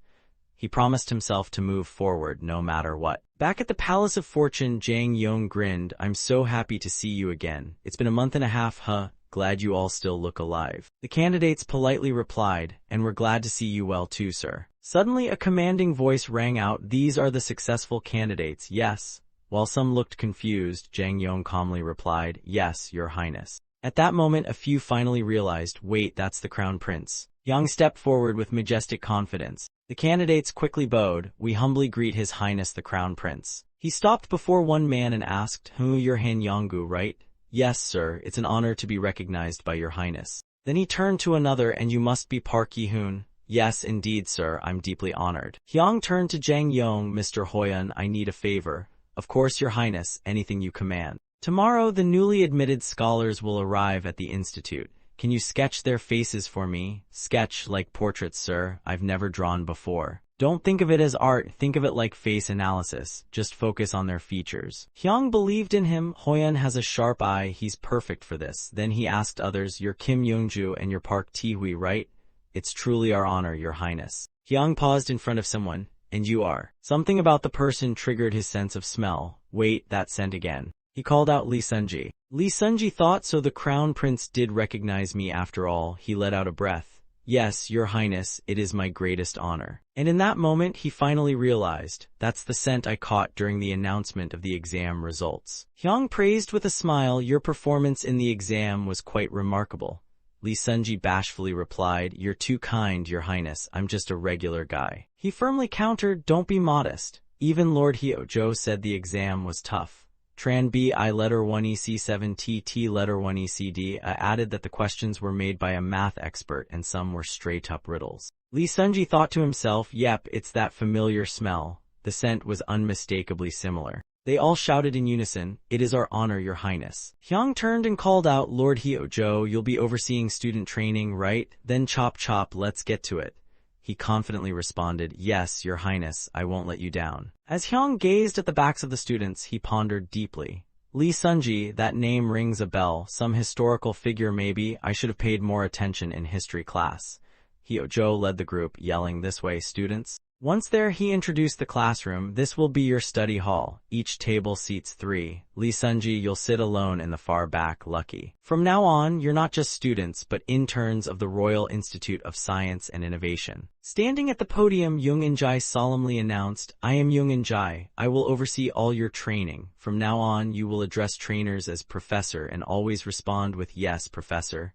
They all echoed, yes, professor. Jung In-jai nodded with satisfaction. Fast learners, good. Today's first lesson will cover the basics of Hindu numerals. Come in, Jahan. A towering man entered, and jaws collectively dropped. He wore a pink headscarf, had a thick beard, and a body that could wrestle bears. The students murmured, "Is that an ogre? Why so dark? Did they let demons into the palace?" Hearing this, Jang Yong barked, "How rude! This is a renowned math instructor from Hindu, personally invited by His Majesty. That's minus 10 points. And yes, behavior is graded. Fail too hard and you're out." They panicked and scrambled. "Sorry, Professor, we'll never forget your teachings." The man waved it off. "Call me Jahan. During training, it's Professor Jahan. I'll teach you Hindu numerals, and yes, I speak your language a bit, but I understand plenty." Lee Sunji thought, so this is the math mastermind who made the exam. I wonder what else we'll learn exciting. Jahan's voice echoed down the hall. "Class dismissed. Continue tomorrow." "Yes, Professor, thank you, sir." Meanwhile, in the hallway, Lee Sunji heard his name called and politely responded, "Yes, were you calling me, brother?" The other guy introduced himself. "I'm Park Yi-hoon from Jeolla. Everyone in class seems shy. Let's help each other out."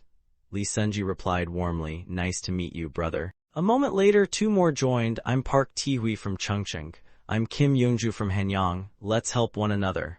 "I'm Lee Sunji. Aren't you the top math student? Please help me. I didn't get anything today." Another student rolled his eyes and muttered, They're not like us. I can't stand those Korean-American types." Night fell quickly. In the conference room, Hyung asked seriously, "So, first day of class, overall impression?" One responded, "Everyone seemed enthusiastic. No issues today." Jahan volunteered, "Student Lee Sunji is exceptionally sharp." Hyo-jo added, "His skills stood out." Other students naturally gravitated toward him. Hyung stroked his chin thoughtfully. "If they can push each other to grow, great, but envy will come. Make sure to mentor them well so everyone gets a shot." Everyone agreed, "Yes, Your Highness." The next day, Jahan shuffled test papers. "This week was rough, but you all did well." With this, Hindu numerals class concludes. Some students sighed and groaned. "That was ridiculously hard. Yeah, way tougher than I expected." Kim Youngju turned to Lee Sunji. "I finished every question thanks to him. He tutored me through it." Lee Sunji blushed. "Don't say that. I learned a lot from you too." Another student excitedly blurted, "We don't even know the results yet, but why am I this hyped?"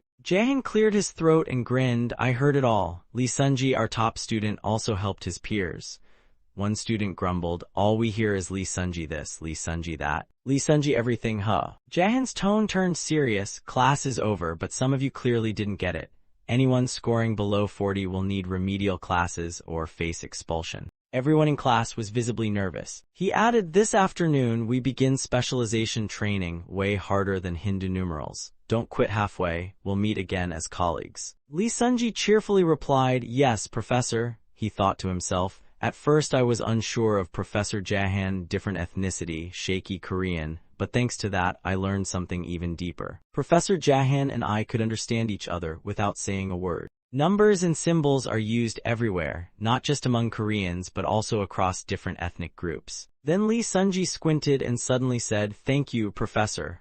"Ah no, Master Jahan," making Jahan flinch with a look that could kill. Afterwards he came to meet Hyung holding a stack of tests. "Is this the result of the Hindu arithmetic exam?" Jahan hurried to explain, "Slightly worse than the retest scores, but no one scored below 40. All thanks to Lee Sunji." Then Hyung sternly said, "In that case, immediately strengthen the professional training and raise their skill levels." "Yes, Your Highness." A sudden creaking door diverted everyone's attention. Lee Sunji blurted out, "What now?" Another surprise. At that moment, Jang Yong calmly ordered, "All right, place it on the table." The students quietly observed, "Looks like we're getting a new curriculum." Lee Sunji slapped his palm on the textbook, eyes troubled. "It's been a while since day one. The deputy director will hand these out. Each of you take a book. It contains data from last year's flood recovery, though not quite accurate." His voice was steady. "First, analyze the data, find the errors, note your corrections, and write a report. You'll get some time, so be thorough." Holding the brush, Lee Sunji confidently smiled and thought, "The errors here. First, adjust the stats using Hindu math, then flip the equations upside down."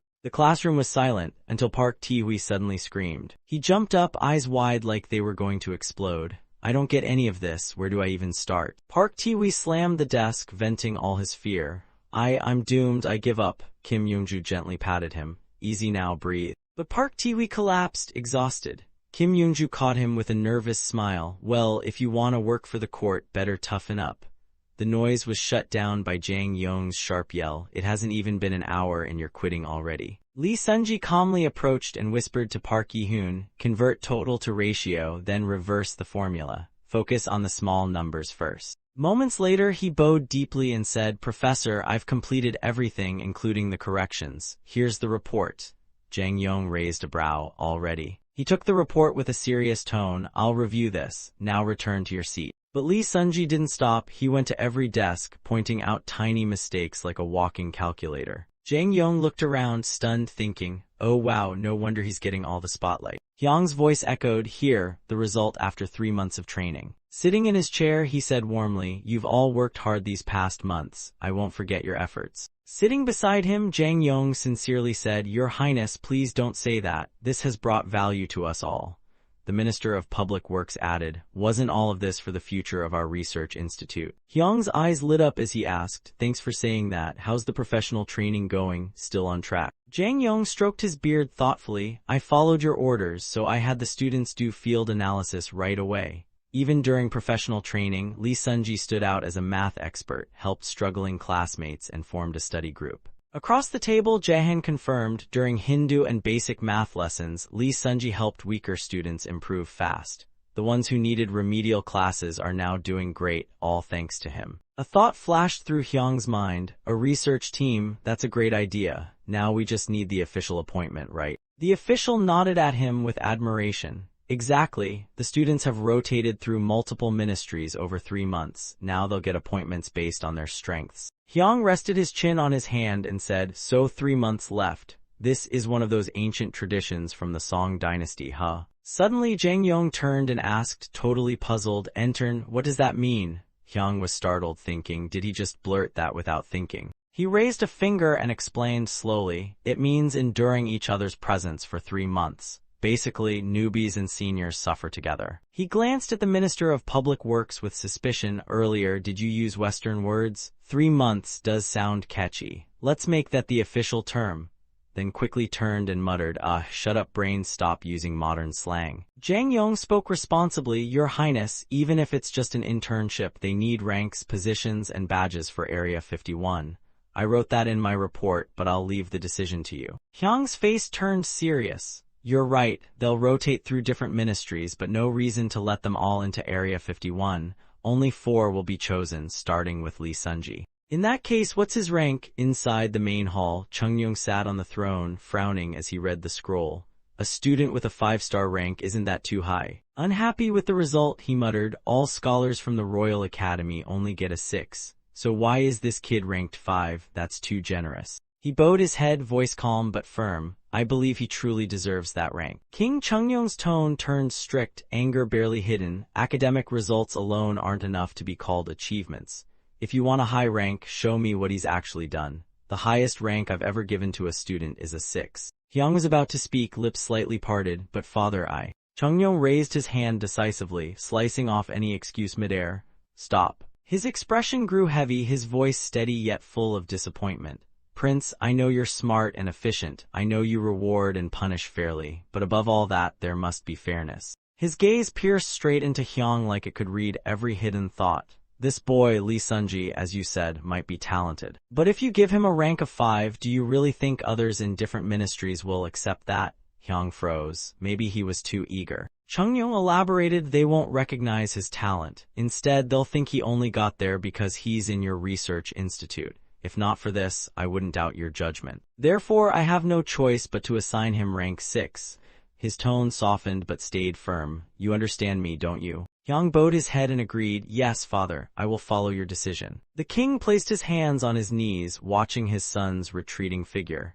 I'm glad you understand me. A monarch's job isn't just to care for the people. In the end, Lee Sunji received a rank of 6, but even so, he and the entire research institute held the highest scores among the test takers. The enduring training program was divided into 4 groups, each with 1 researcher and 2 students at Area 51. Lee Sunji was placed in the first group and sent to begin practical training at Area 51. He looked around, curious. First day after receiving our ranks, this isn't the palace, right, Professor? Where is everyone going? Chief Kim Hoyan, walking ahead, replied, I'm not a professor anymore. Training over, so now I'm just a researcher. Suddenly, he turned around and added, no need to fuss about rank, just call me Senior Kim.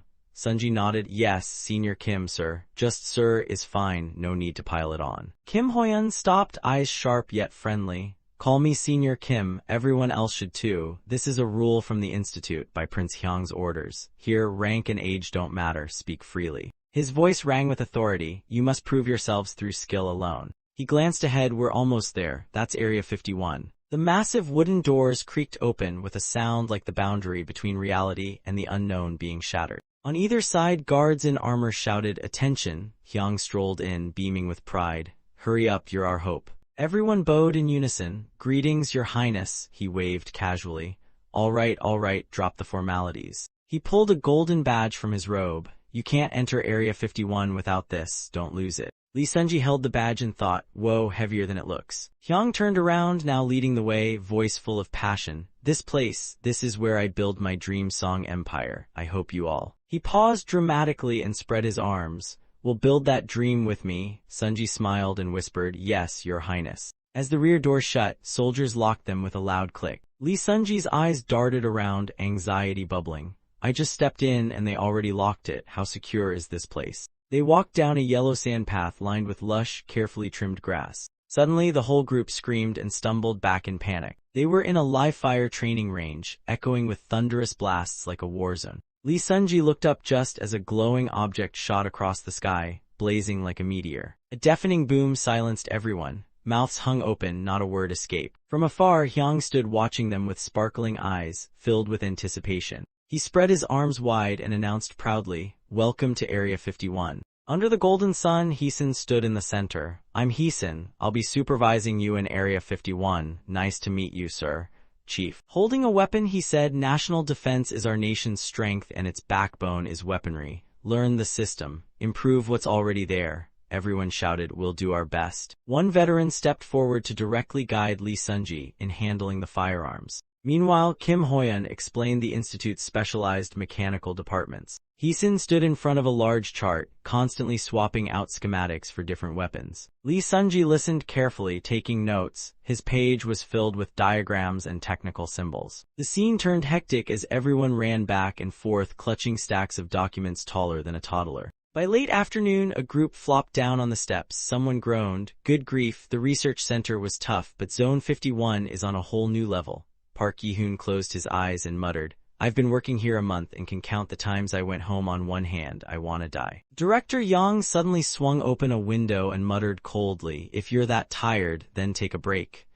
The group jumped up in panic, stammering, "Director Yang, sir." His gaze turned ice cold as he spoke. "Do you want me to report you to the higher-ups? You're only here because you passed the exam, so quit whining like ghosts at a funeral and get back to work." Park Yi-hoon and the others glanced at each other, totally silent, not daring to talk back. Then he placed both hands on the window sill, his eyes softening a bit. "Stop fixating on how hard the work is, find joy in what you do. If you excel, not only the Crown Prince but even His Majesty himself will reward you."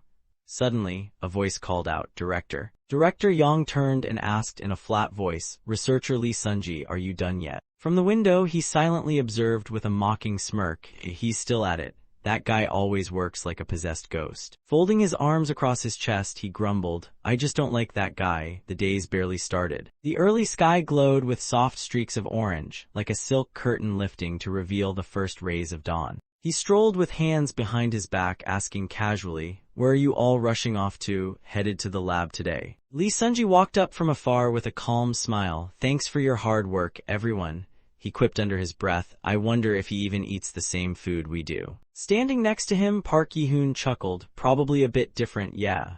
The other guy snorted half-jokingly, "Every family's got its quirks. Doesn't he have some unusual bloodline or something?" His voice got louder. "That's why he's not like us. Honestly, is his blood even red like ours?" Lee Sunji lowered his head, fists clenched, but his voice came out calm and chilling. "I hope someday you'll get to see it for yourself." His eyes turned razor-sharp like a beast cornering its prey. "Motivation? It's breaking through your limits, and I promise one day I'll make you pay." Elsewhere, Hyung rose from his seat. "Researcher Lee Sunji, what do you mean?" "Yes, Your Highness." Director Yang bowed respectfully. "Technically, it's early, but I believe we should officially appoint him as a full researcher now." "If Director Yang thinks so, I'm sure the deputy agrees too." Hyung nodded. "Yes, Your Highness, he left this task to me." He added, "Researcher Lee Sunji really stands out." Hyung's eyes lit up in surprise and admiration. It's only been a month, yet he's already proven himself. The training period is 3 months. Should I break precedent for him? Yes, Your Highness. Lee Sunji's abilities far surpass the others, Director Yang replied, cautiously adding,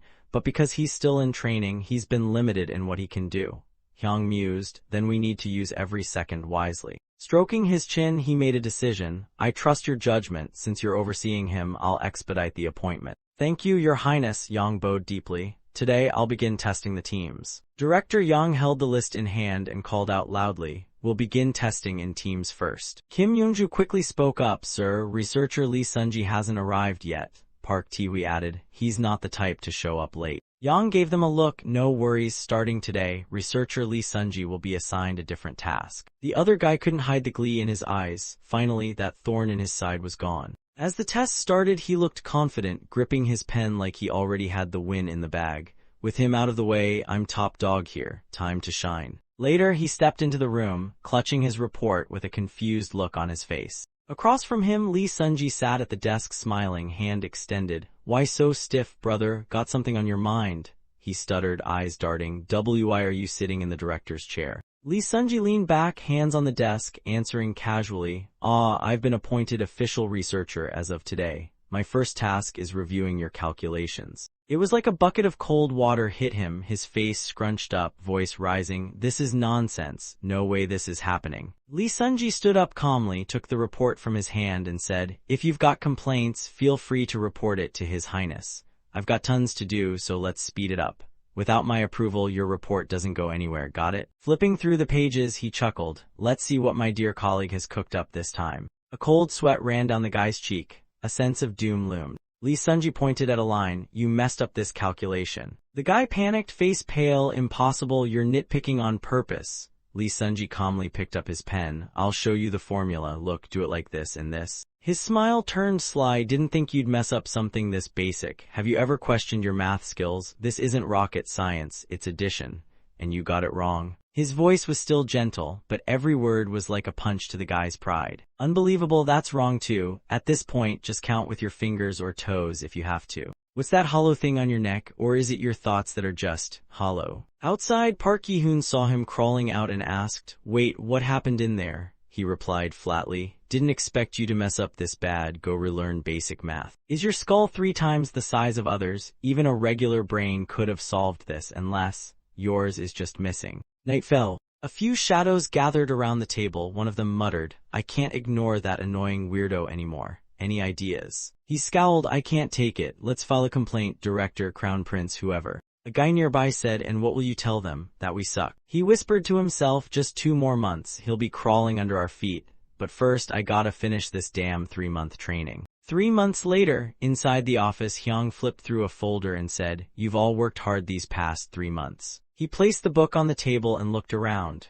Besides Lee Sunji, 9 others would now be appointed. His eyes gleamed with joy. These scholars were the first batch trained in his lab, so everything would be recorded for future reference. Jang Yong tilted his head and asked, so, like, compile a list and post it up? Hyung smiled, thinking, these guys really are sharp. Hyung gently stroked the book cover, closed his eyes briefly, then opened them again. Your performance has been impressive, ever since researcher Lee Sunji got appointed. The man replied quickly, yes, Your Highness. Seems like he's been working insanely hard. Hyung raised an eyebrow, curious. Oh, I've heard his tongue can be quite venomous. Jang Yong smiled awkwardly. Yes, but it does get results. Lee Jik, seated on the right, added calmly, though we're peers, the hierarchy is real now. Sometimes a superior needs to be strict, and I see that as a positive. Hyung nodded, agreed, but keep it in check, don't go overboard. Lee Sunji really is a rare gem. Everyone bowed and said in unison, yes, Your Highness. They didn't speak further, but their eyes said the same thing. That guy's a bit ruthless. But he fits perfectly with the Crown Prince and His Majesty. Seeing the timing was right, Hyung spoke up, let's move on to the projects I've been dreaming about. He looked over a complex sketch on the desk, saying, first, let's develop our own calendar system to run things more smoothly. Lee Sunji stood at the entrance of the research center, thinking, it's been half a year since that qualifying exam. Looking up at the blue sky, the sunlight warming his face, he smiled. Talk about a literal transformation. I went south with traders, helped them with accounting to kill time, and just yesterday, got yelled at by Dad for doing math problems. What a glorious stretch of time that was. Numbers really are beautiful. Okay, maybe not all numbers. but accurate ones, or better yet, infinite varieties of them. Every day felt amazing. Kim Yongju and Park Taehui walked up smiling. "Senior Lee Sunji, how's your health?" He chuckled. "Don't tease me." Then he glanced over at Park Yi-hoon and the other guy. "You two don't even know how to greet a senior. Maybe it's because you can't count." That guy clenched his fist, trembling with rage. His friend whispered, "Calm down, there's nothing you can do when the crown prince and deputy director both like him." Lee Sunji exhaled, his eyes turning cold. Now's not the time to rehash old drama. He pushed open the door to the large hall, stepping in with his new title, Grade 6 Official and Senior Researcher of the Song Science and Tech Institute. In his mind, if the nation holds meetings at Shangyuan Avenue, then the institute holds special personnel meetings. And yes, I'm officially a member of that meeting now. Hyung, seated in the center, spoke. "This special meeting has new members. They're a bit unique, but thanks for accepting them." Jang Yong replied nearby, "I totally get it, Your Highness. Anyone with Lee Sunji's skill should be welcomed." He glanced at Lee Sunji stepping in. Across from him, Jaehan watched too, but compared to the Korean fluent members, these guys from Inchuo Kingdom were nothing special. Hyung smiled, tapping his finger on the chair arm. "Lai Ta Lang, stand up and greet everyone." Lee Sunji quickly replied, "Yes, Your Highness." He stood up calmly and said, "Thank you all for overestimating my flawed abilities. I'll do my best not to disappoint His Highness and you respected seniors." Jang Yong, the Minister of Public Works, and Lee Jik both nodded in approval. A while later, Hyung spoke, his voice carrying a hint of relief. "Thanks to you all, the vacancies have been filled, so we can now focus our key personnel on long-cherished projects, starting with developing our own calendar." Hearing that, Lee Sunji frowned in confusion. A calendar. Hyung tightened his grip on the armrest, his gaze firm. "We've been trying to modify the Ming calendar to suit our nation, and we've seen some results." His voice rang out clearly. "Father, do you remember the Real Food Festival incident from years ago?" "I do. The solar eclipse prediction was late by a good chunk." Hyung then concluded, "That's because the Ming calendar no longer suits our Song dynasty. So to fix that, I've studied some arithmetic formulas to correct it." He continued, smiling faintly though his eyes were serious. "After thorough research, I've reached a conclusion. We need our own calendar." The table was full of densely written symbols and formulas. Calculating the Ming calendar was not only complex, but also prone to critical errors due to its reliance on predictions. Jang Yong and the Minister of Works bowed their heads apologetically. "We're sorry. It's our lack of ability." Hyung closed his eyes halfway and gently shook his head. "No, I'm not blaming you. Honestly, I don't even know where to begin." A sudden thought sparked in his mind. Good grief, you guys should have studied math. No past, no future, just me running full speed in my past life. Let's give it our all. Jaehan stepped forward and introduced, "This is my younger brother Ohan, whom I mentioned before." The boy stepped up politely. "I am Ohan from District 34. Lee Sunji smiled and bowed. "Pleasure to meet you. I'm Lee Sunji from Anseong." Curious, he asked, "So the Ming calendar was also based on Persian astronomy?" Jaehan replied while pointing, "Exactly. Your Korean's great. My brother Ohan speaks better than me, even though he's worse at studies." Ohan stood near a shelf full of old books. "These are all about calendars. If you're confused, just ask me or Jaehan." Lee Sunji sat down and eagerly flipped open a book, eyes locked on the symbols. "Since the Goryeo era and Ming's Datong calendar, we've used Islamic-based formulas to replace earlier astronomical records." He muttered, eyes suddenly sparkling. "It's arithmetic, it's all arithmetic. This place is heaven for numbers, so exciting." Night fell, palace servants walked the corridors, lighting oil lamps one by one. On his way back to his room, Hyung's mind lingered on thoughts. Astronomy is a way to track time, sure, but it's also a tool of divine authority. If we can calculate celestial movements precisely, royal power can reach the heavens. Astronomy legitimizes imperial rule, so we need a precise calendar, one that fits all 8 provinces of the Song dynasty. A brightly lit room in the night made him pause. Someone's still here at this hour, that room must be. Lee Sunji was scribbling furiously, his face nearly glued to the table. They used this equation, just plug in the numbers already. Suddenly a soft noise made him freeze. He turned and Hyung was standing behind him. Lee Sunji jumped, screaming, "Why are you sneaking up on me?" He sprang up in panic and bowed, "Greetings, Your Highness." Hyung smiled, "You're really into this, huh, researcher Lee Sunji?" Hyung stepped closer, eyes gliding over the papers. "What's got you so focused? I was behind you and you didn't even notice." Lee Sunji adjusted his cap and answered seriously, "Yes, Your Highness. I was trying to convert the older records into mathematical expressions." His face turned stern, eyes piercing the dark. The margin of error is calculated by comparing the vernal equinox and dragon boat festival dates.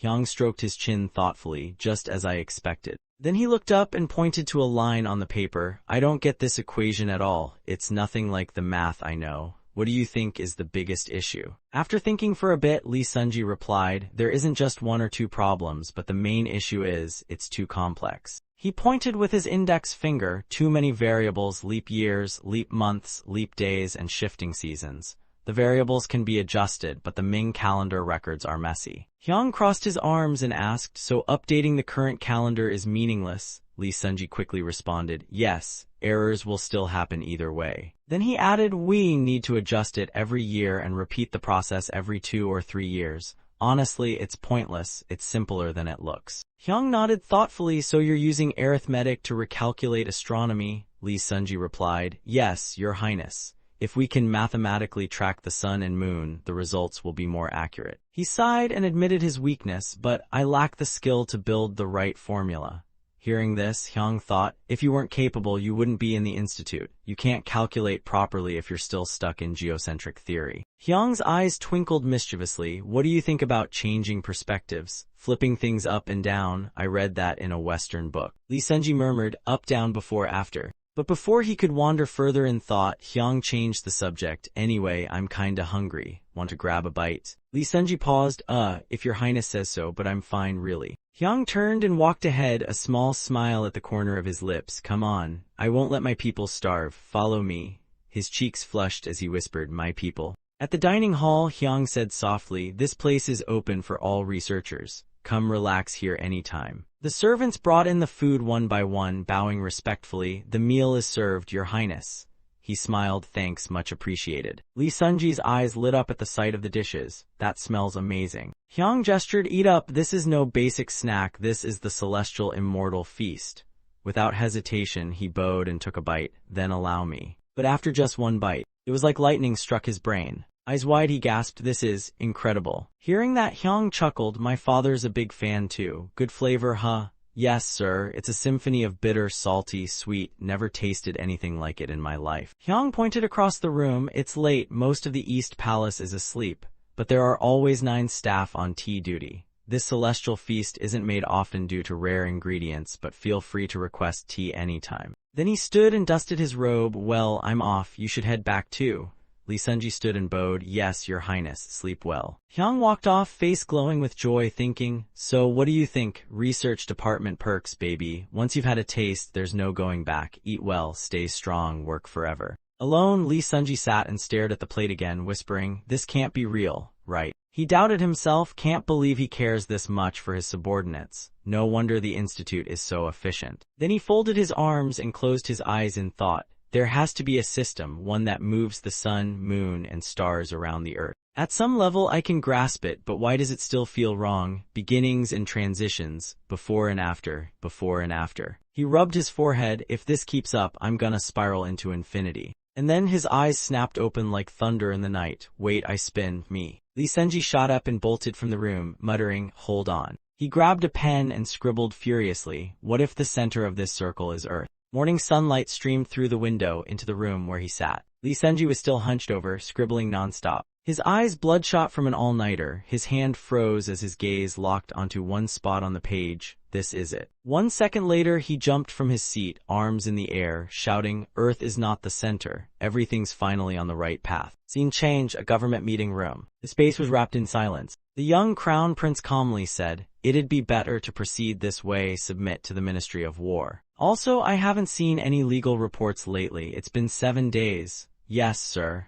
The Minister of Works accepted the report, puzzled. You didn't get your private copy. He frowned. This concerns researcher Lee Sunji. There's a weird rumor going around. They say he lost his mind and quit, resigned from the hall, like a medieval rage quit. Hearing that, Hyung looked up. Excuse me, what now? Loud noises came from the next room. Inside, Lee Sunji was snoring away, face down on the table. Young In-jae's voice echoed. Why are you telling me this just now? While Oh-han calmly replied, of course the insanity rumor is false. The resignation one too, he was just worried Your Highness would scold him. Look at that, researcher Lee Sunji pulling another all-nighter again. Jung and Jai walked up, placing a hand on his shoulder. Hey, you hear me? No matter how passionate you are, you've got to think of your surroundings too. He stared in disbelief, then suddenly panicked and shouted, "No way is Lee Sunji." The guy mumbled in his sleep, "I've figured it out, your highness." Seeing him still mumbling, Jung and Jai sighed in relief. "Phew, he's just asleep. Took 10 years off my life. Hey, researcher, go home and rest already." "What the heck have you been doing in here for days?" He picked up a sheet from the desk. "And what's this sketch?" Jung and Jai was shocked. "No way this is." Jaehan's twin brother walked up. "What in the world is this?" Jaehan also marveled and pointed. "This is incredible." Jung and Jai echoed, "What a brilliant approach." Hyung walked up behind him and tapped his shoulder. "What on earth are you talking about?" He replied, "This is a revolutionary formula." "Then explain it already." Jung and Jai turned to answer but jumped and shouted, "This formula could change the world. Don't distract me, look here." He quickly bowed. "Forgive me, your highness." Hyung waved it off. "No worries. So what's got you glued to the page?" Jung and Jai answered, "I'm looking over Lee Sunji's calculations." Hyung picked up the draft, frowning. "I've seen this before and still don't get it." "Huh." Suddenly his eyes fixated on one spot. "Wait a minute, I know this. It's about calculating stellar parallax, the distance between stars." He based this on observations of Venus. He might not even realize it, but parallax is one of the clearest proofs of heliocentrism. The more Hyung looked, the more excited he got. Precise observations will be needed to confirm it, but just thinking about it is thrilling. Hyung muttered while staring at Lee Sunji, This is the treasure I've been searching for." Hyung turned and ordered, "Eunuch, take Lee Sunji to bed immediately and summon the royal physician. Get him conscious ASAP." "Yes, your highness." He turned to Jung and Jai, "Also, keep this from father until Sunji finishes the project."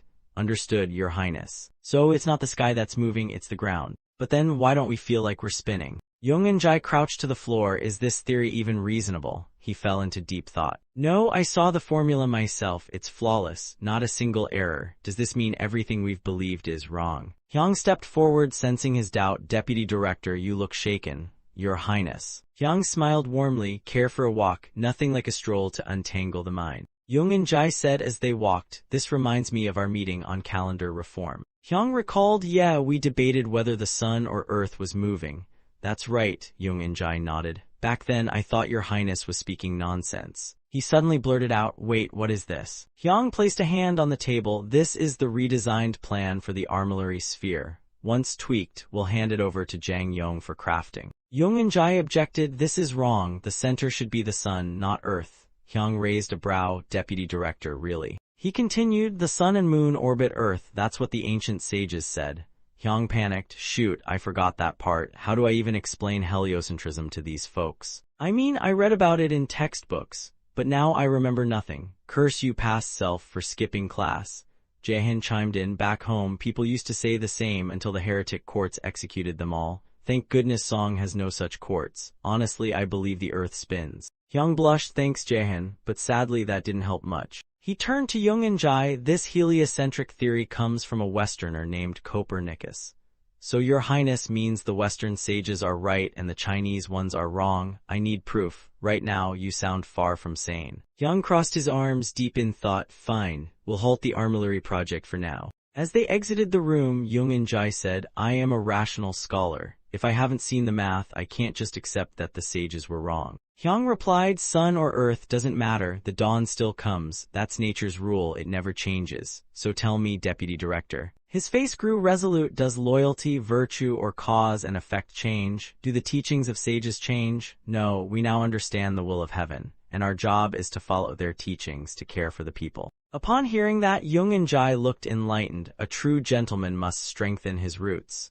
Only with strong roots can a country stand tall, and the foundation of a nation is its people. Their spirits lifted. Hyung smiled. "Well then, let's get to work."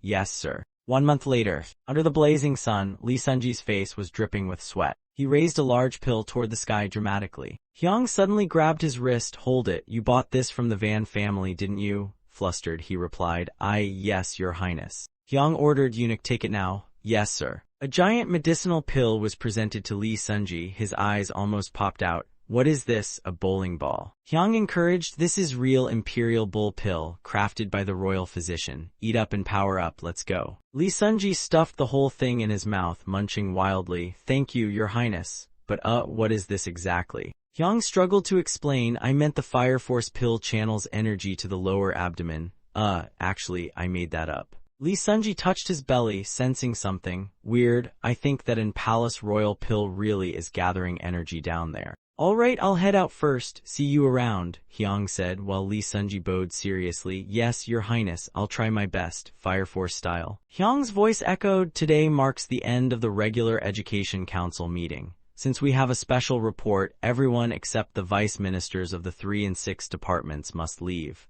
Yes, Your Highness. In the room, Hwang-hee whispered, Minister Law, have you heard anything? Lee Jik replied, not yet, but... Lee Jik glanced at Hyung and murmured, looks like it involves the Crown Prince. The sovereign spoke, this is a special report from the Research Institute. The door opened and someone entered. Lee Sunji knelt. This humble assistant, Lee Sunji, pays respect to the sovereign. The sovereign chuckled, I've heard many rumors about you. They say you're a math genius. You may step forward and explain this new calendar to me and the court. All the ministers reacted in surprise. A new calendar. Standing on the podium, Lee Sunji hesitated. I will now explain the newly developed calendar from our research institute. Hyung thought, can he convince these grumpy scholars? Kim Ji-am and Hyung listened intently. The other ministers also listened seriously to Lee Sunji's explanation. Some, however, looked uneasy and anxious. After a while, sweating and nervous, Lee Sunji announced, that concludes my explanation. Thank you for listening. The military officials and the king remained silent, which made Lee Sunji break out in more sweat. Finally, the king spoke, you've worked hard, this theory is impressive. Then to Hyung, son, what's your opinion? Hyung answered firmly, I've cross-checked it with all existing records of eclipses, there are no errors in the formula. Lee Jik added, Your Majesty, with such sound logic, I suggest we implement this new calendar system immediately. Hwang-hee raised his hand, however, I do have one concern. Hyung muttered to himself, I knew it, no way it was going to be that easy. Hwang-hee shouted, the earth is a sphere spinning around the sun. This is blasphemy, that's not how the world works. Hyung wasn't surprised, knew he'd say that, old Confucian hardliner. Suddenly, Hwang-hee's voice boomed, we'll need to explain this to the Ming dynasty properly. Hwang-hee proposed a solution. Once the formula is published, it'll reach local regions and eventually the Ming. These heliocentric theories might stir trouble, so I propose removing all mention of a round Earth and Earth orbiting the Sun. Hyung eyed him suspiciously. Hold up, is he agreeing? Wait, is he actually convinced? Hwang-hee elaborated, the Ming believes the Earth is flat and China is the center of the world. If they read this, they'll think we're crazy and make demands. Hyung admitted to himself, yeah, can't argue with that. If I were him, I'd probably do the same. But as Prime Minister, Hwang-hee couldn't say, the sun, still the earth moves outright too spicy. Hyung pondered, then what is the nature of the sun? And earth? Either way, earth isn't the center of everything. Looking at a sweaty Lee Sunji behind him, Hyung couldn't deny it. Those young folks proved the theory with actual calendar reform. He even recalled Confucius himself. Yeah, Confucius said never stop learning, no matter age, status, or height. Fired up, Hyung felt his academic fire reignite. Let's call it heliocentrism. Yes, the earth moves. After all these years, I feel like a student again. The king finally added, stirring up trouble should be avoided, but skipping over the theory seems lacking. Is there another way? Hwang-hee answered, what if we present this as a law of nature? Though to make that claim, we need stronger arguments. The Research Institute's version isn't enough yet. He turned to Hyung, you know what to do, don't you? Hyung nodded, yes, we'll work to create more convincing arguments. Please, the king praised, you get me, son. Then he asked, and what about the rest of you scholars, what's your stance? Lee Jik replied, I'll strive to shape our theory around natural laws without violating the 4 virtues. The king nodded, good, everyone knows what to do, let's prepare thoroughly. Especially you, Ministry of Rights, the foreign affairs role is crucial. The officials responded in unison, yes, Your Majesty. And with that, the session concluded. As soon as he left the palace, he grumbled, another miserable mission, convincing the chancellor again. With a sulky stride, he muttered, seriously, why is His Highness wasting time on this nonsense? Suddenly, a voice startled him. Oh, did I just hear you call my plan nonsense, Chief of Rights? He didn't deny it and boldly replied, I blame Lord Toa Sang entirely. This is a waste of time. Still fearless, he added, the calendar we use now isn't exactly perfect, right? Even if it goes against the chancellor's beliefs. Hwang-hee couldn't take it anymore and exploded, you idiot, this affects international diplomacy. One mistake and it could blow up in our faces. Hwang-hee continued, you enjoy the royal salary, do some royal level work. guilt-ridden, the man apologized. Yes sir, my fault. Seeing Hwang-hee finally storm off, he sighed in relief. Kim Jeom eyed Hwang-hee's back and wondered, he's been acting kind of different lately. He pointed out the odd change. He doesn't side with us ministers anymore, he's acting like His Highness's mouthpiece. Kim Jeom asked, really, are the other two grand advisors like that too? From a distance, Hwang-hee fumed, I heard that, you pair of backstabbers. He reflected, if the harvest fails, the people starve, they'll blame His Highness who will then punish. Guess who? Yep, us. He pictured the emperor in full rage mode and thought, in the end, it's always the three grand advisors getting roasted. The more he thought, the angrier he got. Suddenly, he spun around and stomped back, no more turning the other cheek. The two men froze, completely confused. Watching Hwang-hee approach slowly, their faces screamed panic. Eventually, he stood tall right in front of them like an angry mountain, scaring them silly. He unleashed his fury. Before badmouthing anyone, maybe try finishing your job properly. Why would the king yell at me instead of you two, huh? He threatened, if you want peace, submit your resignation first. I'm sick of chewing you out. Meanwhile, back in the palace, Hyang addressed everyone. Thank you to all the researchers for helping develop our national calendar. We've weathered the storm thanks to your efforts. He continued, but our goal was never to persuade stubborn ministers or impress Ming. Our calendar's accurate. Lee Sunji's formulas are solid. The issue now lies in the prototype. The ministers remained laser-focused on his every word. On the other side of the hall, same intensity, everyone locked in. Hyang turned to a man and asked, Vice Director, what do you think about building a heliocentric armillary sphere? The man stammered, why, you're punishing me for the past, aren't you? But yes, I support it. Hyang continued, let's simplify things for better observation. I'll handle the location and budget, rest easy. He wrapped up the meeting, great job, everyone. The hall echoed back, at your command, your highness. Night had fallen. Two shadowy figures tiptoed through the palace grounds. They carefully scanned the area like secret agents on a mission. One hid behind a wall, peeking at the guards. Then they received a hand signal from an insider. The insider ushered them in, whispering, you're finally here, everyone's waiting. The man replied, yeah, lead the way. The insider called into the room, Master, our final guest has arrived. A reply came, send him in. He stepped inside, apologizing, sorry I'm late. Lijik waved it off, no worries, with martial law even teleporting is hard. The man added, everyone's here now, let's begin our secret three grand advisors meeting. He recalled how it all started as a wine-fueled venting session. Remember the old days, just drinks and complaints, now I'm getting yelled at again.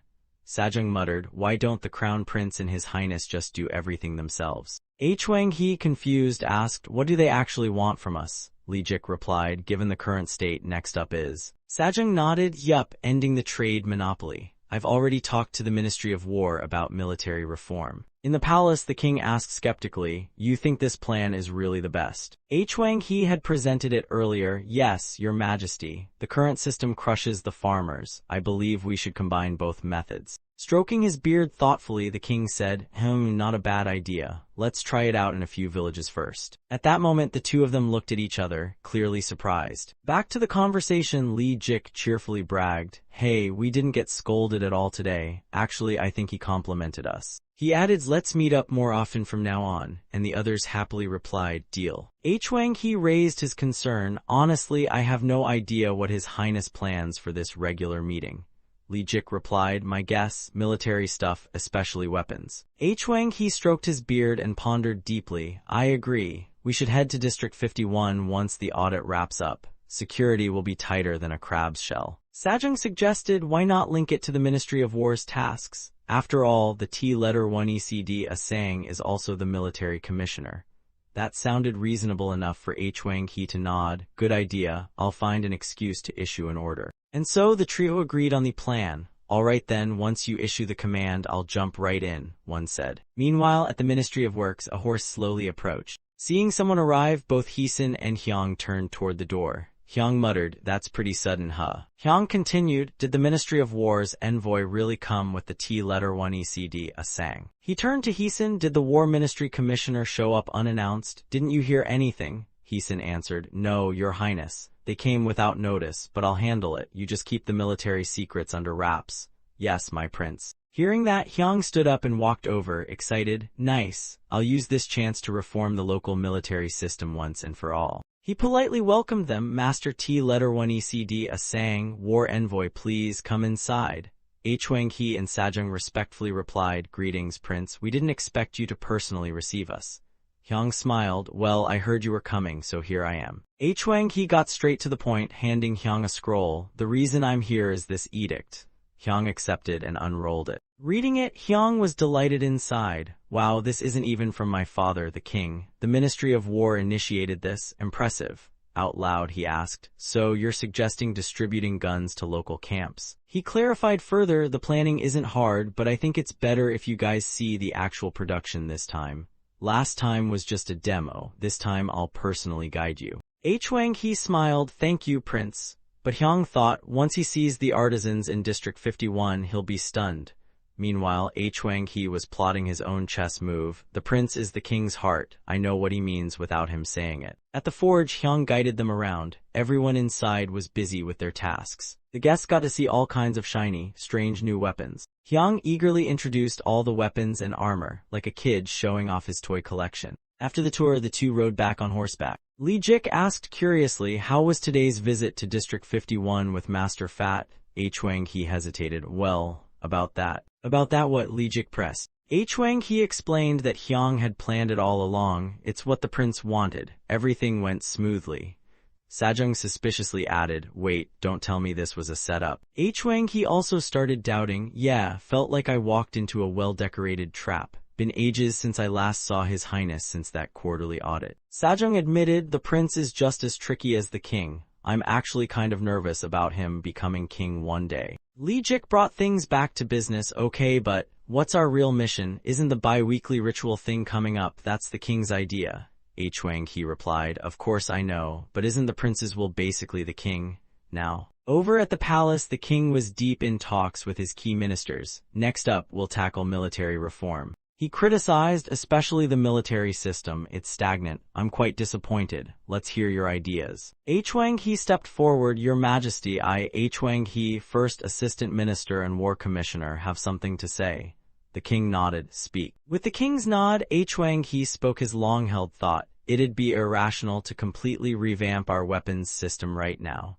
I propose creating small shooting units at local camps first and training elite commanders." The king turned to Hyang. "Not central forces, but local ones. What do you think?" Hyang added, "I believe combining this with my earlier proposal will yield excellent results." Inside, Hyang recalled how, historically, local military was neglected out of fear of rebellion. He thought back to the Song dynasty. After the reigns of Emperor Renzong and Tijong, centralized power rose. Even under Chungyong there were minor reforms, but after the Siang Rebellion, Siang reversed everything to keep control. And so that situation dragged on for centuries, weakening the dynasty.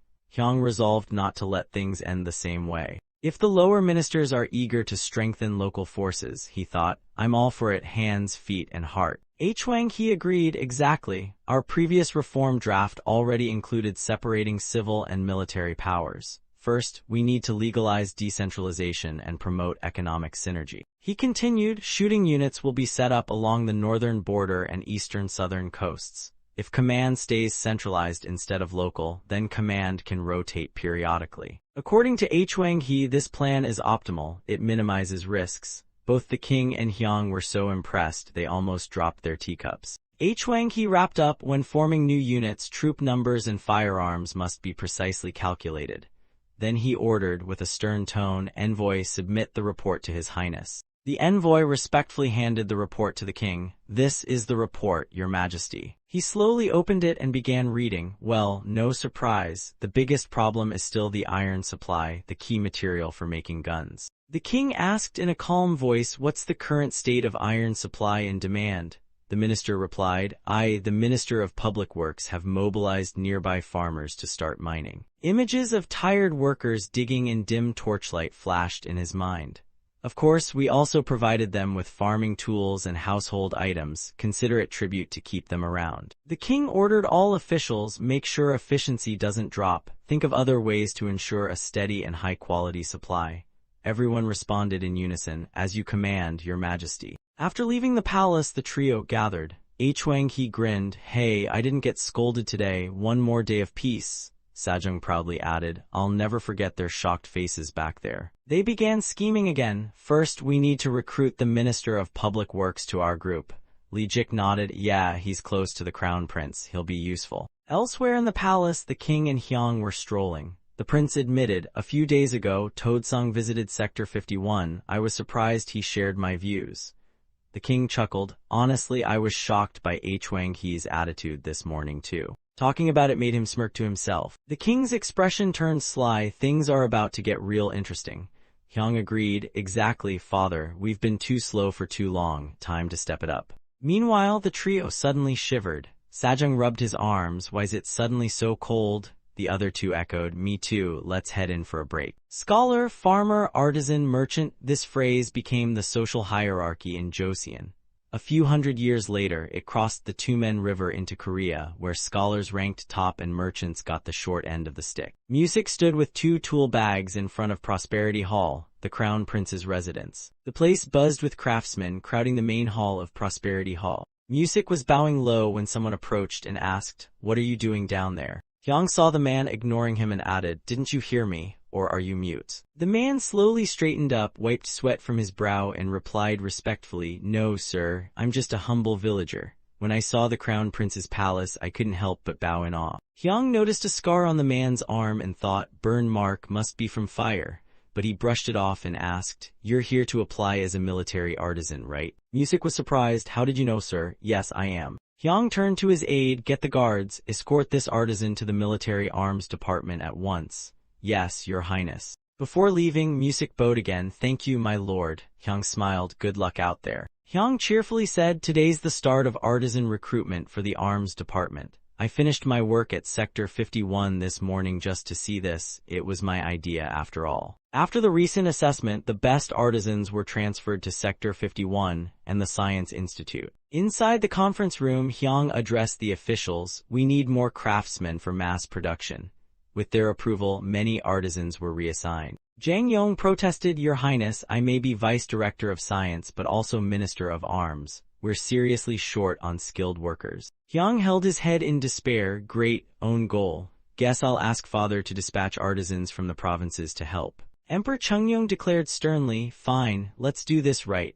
I'll issue a decree requiring every regional base to send 5 artisans. The Minister of Arms and the Crown Prince will select the proper number for the arms department." The minister bowed. "Your servant obeys, your majesty." Standing nearby, Hwang Hee nervously asked, "Then how will local bases make weapons?" And boom, he got dragged into the mess. Chungyong turned red with rage, scolding, "Use the reserve armory and assign more staff. Must I micromanage everything myself?" Hwang Hee winced. "I am ashamed, your majesty." He knew he'd get scolded. Some habits die hard. And so, changes started spreading across the kingdom's class system. At Music's modest home, he was hard at work, hammering and grinding away at broken tools. Suddenly someone called from outside, "Music, are you home?" He threw on a jacket and stepped out. "Yes, village chief, that hoe should be ready by tomorrow." The visitor replied, "No, not about that. Someone from the government is here to see you." A red-robed official asked, "You're the village blacksmith?" Music flinched. "Oh no, sir, I'm not a blacksmith, just someone who fixes tools with a bit of self-taught skill." Lee Jik sighed dramatically. "I've seen your work. Your skill is top-notch. All our weaponsmiths are either retired or about to be. We're in need. You'll work at the military base for 3 months, tax-free for a year, and maybe become a swordsmith's successor."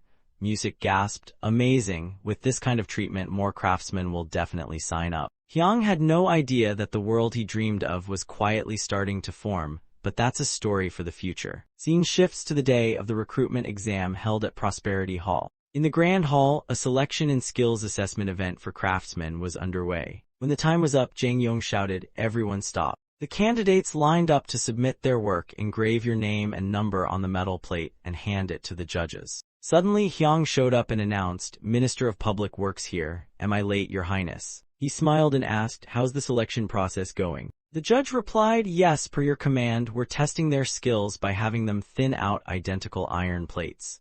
Hyang added, "They've all worked in local garrisons, so the skill gap won't be huge. This is a fair way to make even the losers nod in agreement." The next group of craftsmen was called in. It was Music's turn, and as he entered, he saw Hyang chatting with an official.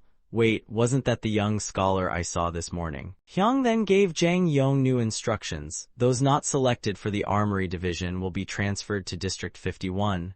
Filter out the weak and pick the top half for the Armory." Then with a mysterious tone, he added, and between us, I doubt His Highness will stop at just recruiting craftsmen. According to the reform plan, the armory's craftsmen will increase to 300 per year, and the ministry's own craftsmen will max out at 600. Music, unable to hold back, whispered to a nearby judge, "Who's that young scholar?" "That's the Crown Prince. You'll see him a lot if you work here. He treats even lowly folks like us with respect." Music nearly jumped. "Wait, the Crown Prince." As Hyung approached, Music panicked and bowed deeply. A judge next to him also greeted respectfully, "Greetings, Your Highness." Hyung responded, "Craftsmen of the armory, keep up the good work. And you doing that bowing thing again, huh?" Music stuttered. Why your humble servant greets His Highness the Crown Prince." Hyung just looked at him sternly and sighed. Then he declared loudly, "Let it be known to all who hear me, there are no lowly people here." Clenching his fist, Hyung passionately proclaimed, "Metallurgy is the foundation of the strong song empire my father dreams of. How could someone like you call yourself lowly? You're vital to the prosperity of our nation. Passion will save us all." Then he paused. "Wait, nation. Stay-toned enterprise." He suddenly dashed off excitedly, calling back, "Thanks for the inspiration. I've just had a genius idea. Take care, everyone. Be careful, Your Highness." Jang Yong looked confused. Did he just say something about saving the country?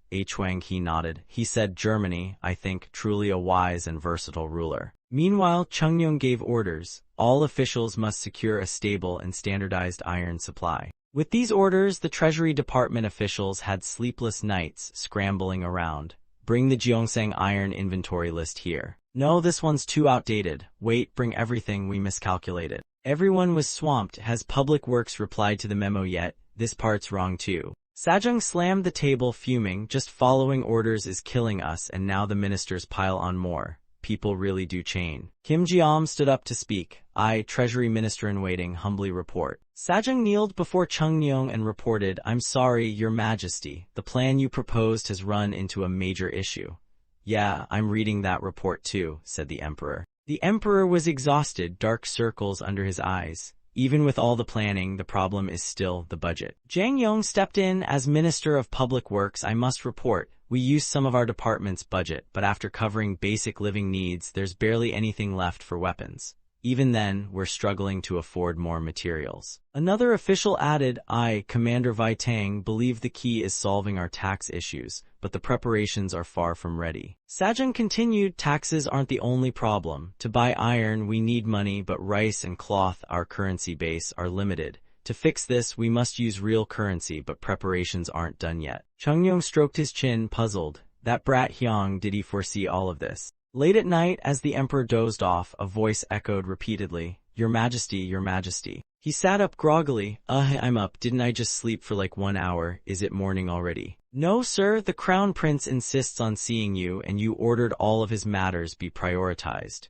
Chungyong nodded. "Fine, take me to him." He saw Hyung kneeling and muttered sleepily, "What is it, Crown Prince?" Hyung respectfully spoke. "I'm terribly sorry to wake you, father. This is urgent. Please forgive this rude interruption." Chungyong gave a soft smile. "Okay, what's this about?" Faced with the Emperor's confusion, Hyung spoke up. "I've found the solution to our iron supply issue, father." "But first," Hyung added, "I have a question for you, father. Do you believe there's truly a hierarchy between scholars, farmers, artisans, and merchants?" In the previous part, after finding a math genius to help with Zone 51, this time we'll continue building key steel enterprises to boost the nation's strength. Don't forget to like and follow for more motivation. At that moment, Chungyong froze for a beat. "If you were trying to wake me, you succeeded. Now spit it out." Hyung gave a sheepish smile. "Yes, father, I believe the court should directly control all steel production and trade." Chungyong stroked his chin thoughtfully. "So that's why you asked about the 4 occupations, if the court controls iron production." "Right now, the quality of iron paid as tribute by the people varies wildly, so we'll smelt and recast it.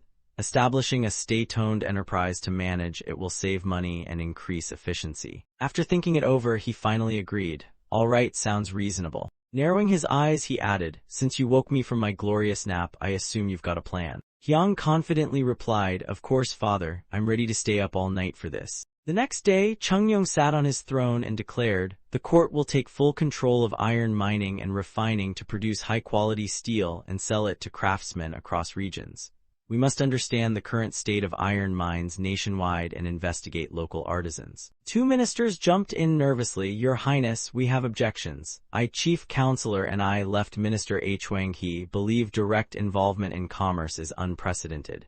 Isn't the court just profiting off the people? Chung Yong scowled at their naivety. Do you really think the court will charge extortionate prices? Isn't iron produced throughout our land, and it's needed in every sector? Everyone along the hall lowered their heads. He barked on, prices are low where iron is made, high where it isn't. Doesn't that burden the people? If the court produces it, this won't be an issue, and we're not here to profit. Now the ministers finally got it, looking like they'd rather dig a hole and crawl in. Holding his head, Chung Yong groaned, my head. If you understand, can we move on now, please? Yes, Your Highness. A few days later, the ministers gathered to discuss the creation of the state enterprise. Both Lee Jik and Hwang-hee looked like they were facing a final boss. Sajin wore a heavy expression as well. No one spoke. The air was so tense you could slice it with a sword. Hyung thought, hey, what's up with everyone? Did I step on a landmine? Finally, Lee Jik broke the silence. Your Highness, as summoned by the Grand Director, I will speak. He shared his thoughts. We have many issues already, so if we don't participate, but Hyung cut him off. Considering the resources needed for the Research Institute and Zone 51, this is essential. You all know the current tribute system for iron has serious flaws. Farmers mine iron based on farming land and must pay tribute. Hyung dove into analysis. Farmers in areas without iron must buy from iron dealers. Iron prices vary depending on their distance from the source. Poor farmers have to sell household goods just to pay tribute. Hwang-hee exclaimed, I see the issue clearly. That's why we implemented the Salt and Iron Act to centralize all iron tribute. Hyung closed his eyes and sighed. Of course I know about that law, but the real problem is farmers in iron-poor areas. They bear the burden of long travel and must bring food. Some say we're still in the slave age because of this tribute system. All related information is in this report. He chuckled dryly. Thank you for your hard work, you've earned it. The ministers beamed. It's our duty, Your Highness. Hyung continued and pointed to Jang Yong. The four ministries will unite to create the state-owned company.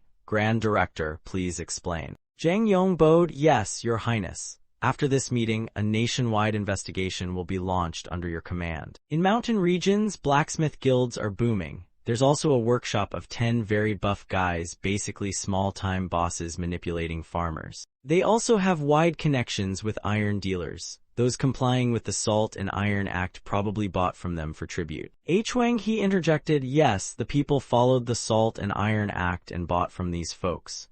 Jang Yong responded quickly, exactly, the tribute system feeds these guys. Then he asked, but if iron mines belong to the court, what then? They wouldn't be able to jack up prices. Hyung confidently declared, the court will take iron directly from these merchants. Lee Jik was skeptical, is that even possible? Hwang-hee added, are you saying we'll give these dealers official court roles? Hyung grinned at the misunderstanding. Of course not, I don't have that kind of authority. Though, if one of them ends up as a court official, hey, could be useful.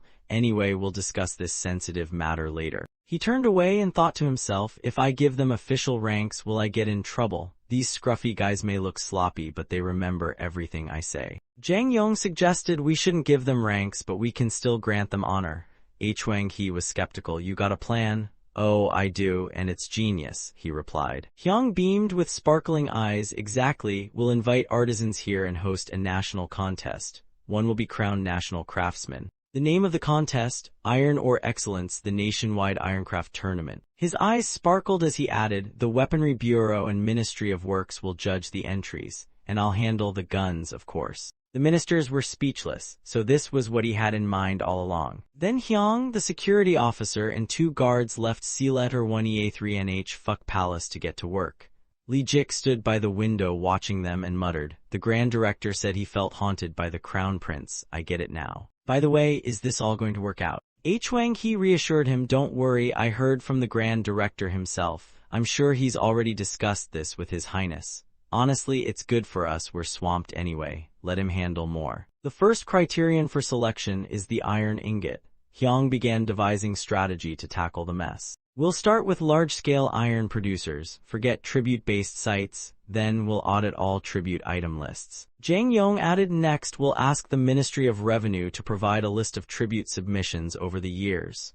Fast as lightning, that guy. A moment later, Hyang called Deputy Director Kim Hoyeon. Yes, Your Highness. Hyang peeked around the door and asked, Ministry of Revenue still not here? He replied, Your Highness, it hasn't even been an hour since we sent the request. Got it, Hyang grumbled. That door hasn't even stayed closed for 5 seconds before it creaked open again. That familiar voice returned, Deputy Director of Revenue. He sighed, Your Highness. I can't wait anymore, Hyang bolted off. Get someone to rush them or I'll go myself. Guards scrambled after him. No, Your Highness, please don't. You must read today's edict first. But Hyang wasn't backing down. It's been too long. This is father's top priority, so they had to cave. Yes, sir. He studied the documents intently, his face serious. This fast, father, you were right again. He recalled what Chungyong once said, the best way to crush something in your mouth is with law. Inside the wooden pavilion, Chungyong asked, You've been busy lately, huh? Hyang replied politely, thanks to father's permission, yes. The two enjoyed tea together. Noticing Hyang's uneasy expression, the emperor asked, How's the tea? Bitter, sir. The emperor explained, This tea is tailored to your body. From now on, you must drink 1 cup every morning and night. I was waiting till you turned 15, but you must take care of your royal health now. Hyang cheerfully obeyed, Yes, father, I'll remember it. In the cool forest air, the emperor's voice echoed, Drink the rest. He stared at the cup, still more than half full. Hyang thought to himself, Today is important. This is Dad's love in tea form. He then lifted the cup and downed it in one go. The bitter aftertaste clung to his lips, making his face twitch a little. Quickly regaining composure, he adjusted his hat and reflected it had been almost a month since he proposed the idea. After being thoroughly reviewed by trusted officials, 3 top candidates for national craftsmen had emerged. First up, Deoksu from Jeonju, then Bakti from Chungcheon, and finally Manjiak from Hapshin. That morning at C-1EA3NH Fuck Palace, the Crown Prince would attend a royal conference about the state enterprise. Chungyong asked, It's been over a month, is the enterprise progressing smoothly? Hyang politely answered, Yes, father. First, I'll focus on selecting craftsmen to oversee iron refining. The emperor raised an eyebrow. Craftsman selection, what's next? I've summoned them to Hangseo and plan to hold a competition. Now Huang he spoke up, Your Highness, if I may, there are so many craftsmen out there. Is this really feasible? Chungyong nodded, Good question, Crown Prince, please explain. Prompted by his father, Hyang eagerly explained, Actually, the number of craftsmen in the contest is small.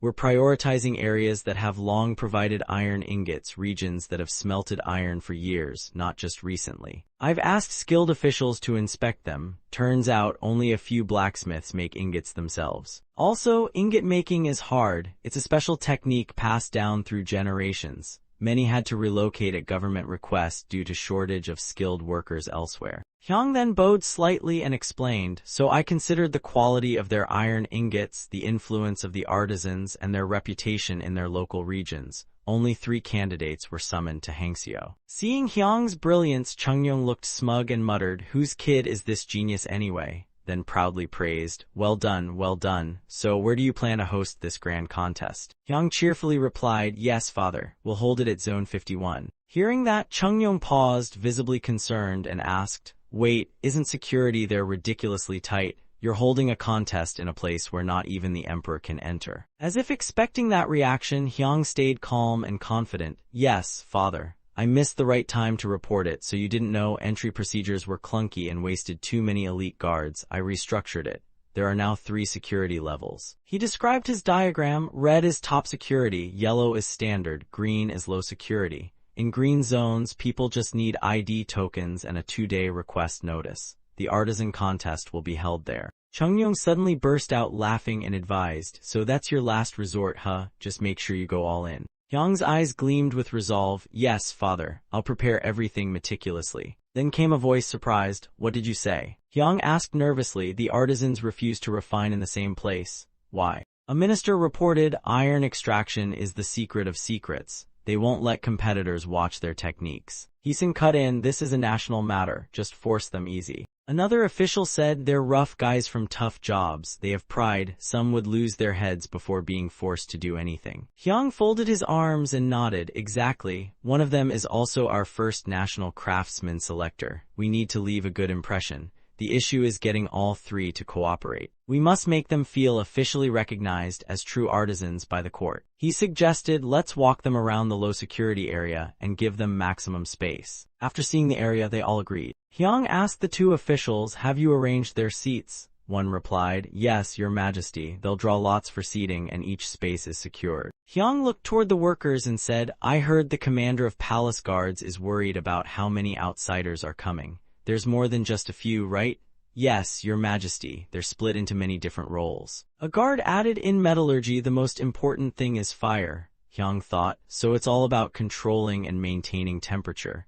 Exactly, that's why people say the furnace is both the beginning and end of smelting. That man is the master blacksmith of Jeonju, Hyung asked skeptically. A master. The guard quickly explained, yes, your highness. That's what blacksmiths call their leader, the one who decides furnace size, where to put it, when to add fuel, when to add iron, when to cool it.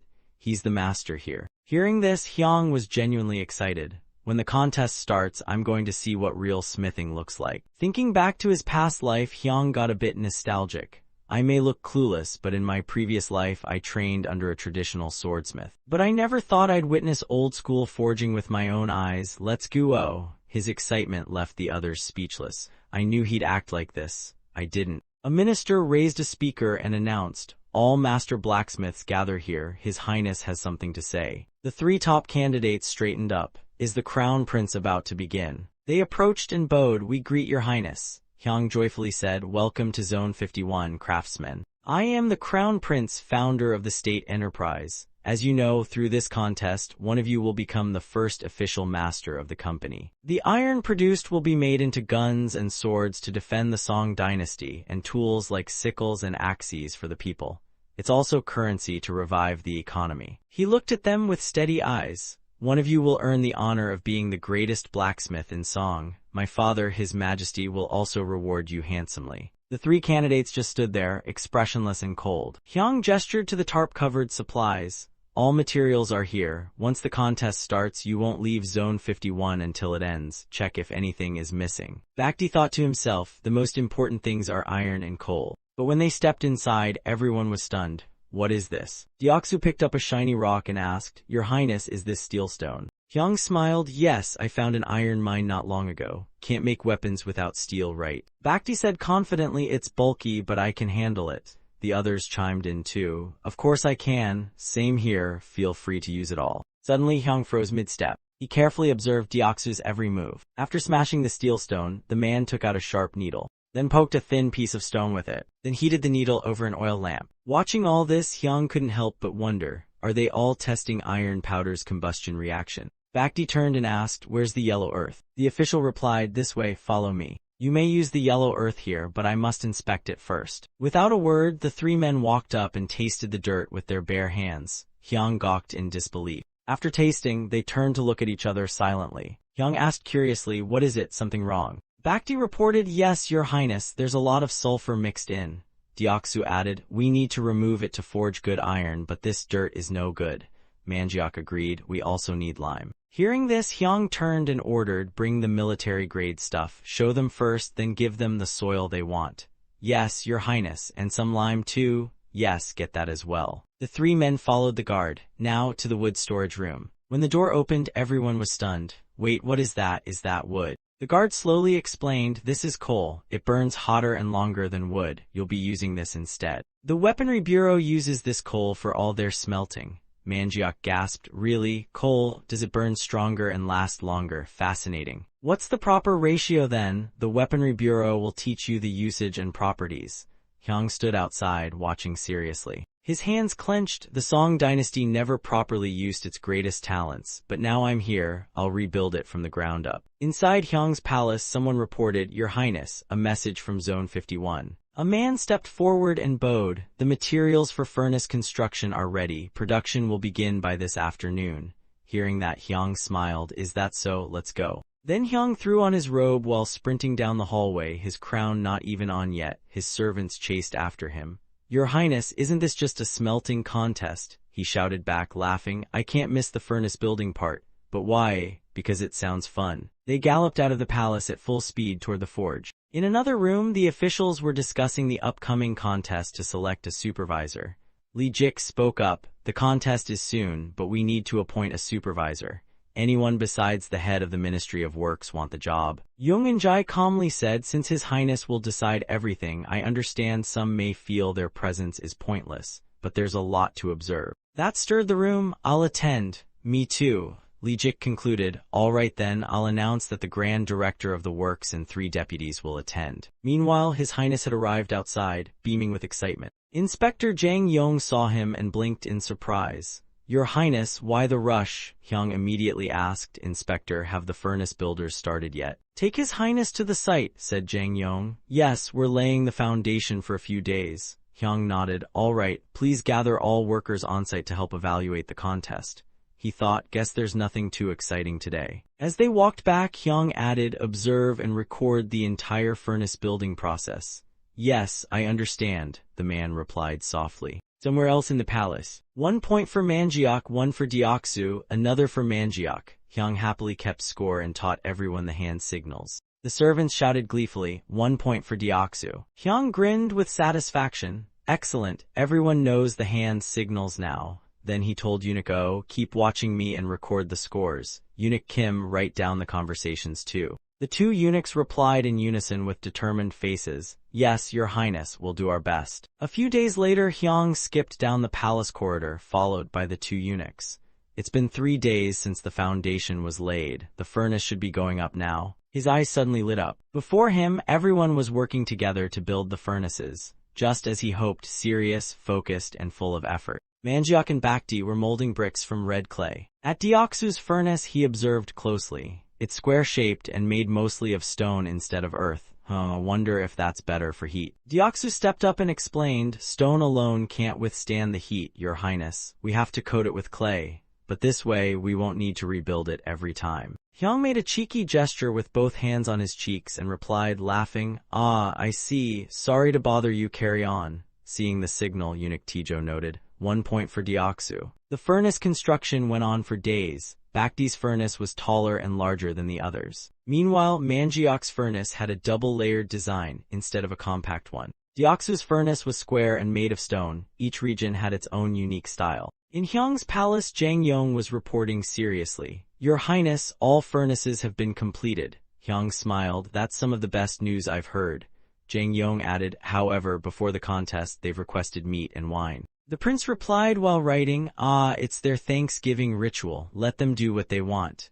Technically, civil servants can't drink, but father will probably overlook it. Just tell them clearly and only give them half a bottle." Jang Yong beamed, "Yes, Your Highness, but how do you know all this?" Hyung chuckled, "Oh, I used to be a traditional swordsmith myself." Blushing, he coughed, "I saw this kind of thing during furnace building." Then he darted out into the hallway. "I've gotta see it." Jang Yong and the eunuchs rushed after him. At the furnace site, the Thanksgiving ceremony was underway. One craftsman was kneeling before an altar, offering incense. Curious, Hyung asked, "I thought it would be a group ritual, so each person does their own ceremony for their furnace." Turning away, he smiled, thinking, the furnaces may differ, but their hearts are the same, praying for heaven and earth to bless them. Bakti stared ahead, silently wishing, "Please bless this furnace." Even Manjiak shared the same hope, until the day this furnace crumbles. Deoksu too prayed silently, "May it run safely without any major accidents." Witnessing it all, Hyung was deeply moved. "The contest begins tomorrow. Inform the court and pass the list of supervising officials to the captain of the guard."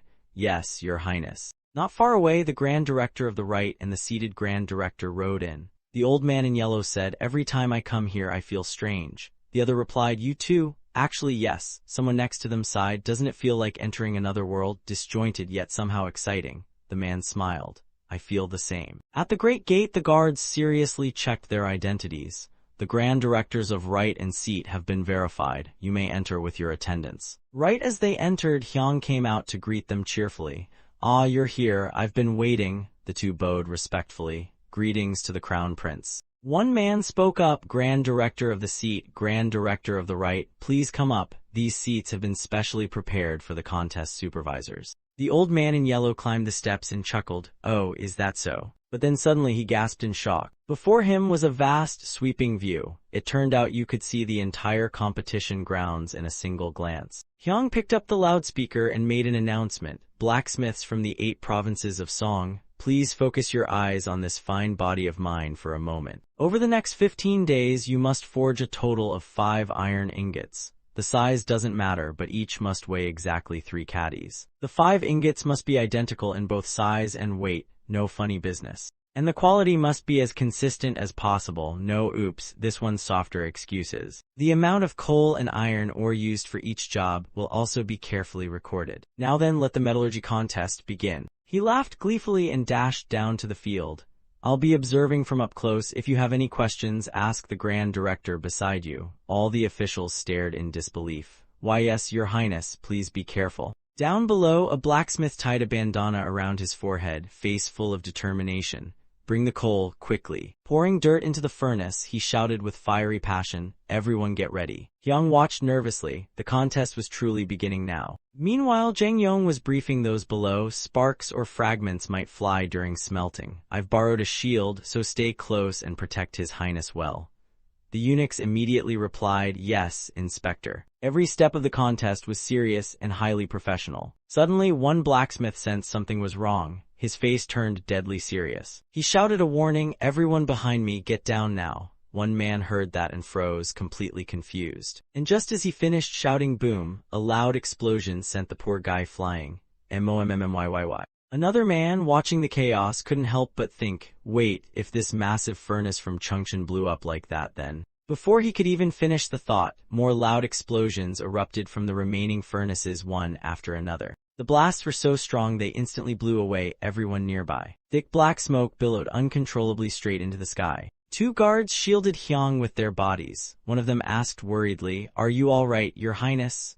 But Hyung looked more thrilled than scared and grinned, I'm totally fine. Up above, Jang Yong and the two grand directors looked on in horror, jaws dropped. Jang Yong shouted, Your Highness, are you hurt? Hyung, still holding the loudspeaker, yelled back, don't worry, get the royal physicians we prepared and have them check on the blacksmiths. Once the situation settled down, Hyung, still deeply concerned, asked, is anyone injured? The blacksmiths quickly bowed before him and answered, no, Your Highness, we apologize. Hyung smiled, it's all right, this is your first time working with coal after all. Two nearby guards whispered to each other, I heard some smiths got hurt but thankfully no one's in critical condition. He then turned to a nearby official and asked, how's the furnace holding up? The official replied softly, no issues, sir. Hearing that, Hyung's eyes lit up. Good, then let's pretend today never happened. The contest will begin tomorrow instead. The blacksmiths cheered up and replied, yes, Your Highness, we will do our best. Inside the cramped, blazing hot forge, the clanging of hammers and sizzling of iron filled the air like an orchestra of fire. During the contest, the craftsmen made the most of every second to figure out the best way to forge high-quality ingots. Smoke rose so thick, it wrapped the entire building like a smoggy burrito. Watching from the side, Hyung thought to himself, it's been a week since the contest began, everything's gone pretty smoothly. They're all top-tier craftsmen, it's like their tools are extensions of their own bodies. Techniques vary, but the best one, still too soon to tell. That night, the sounds of two men arguing echoed through the compound.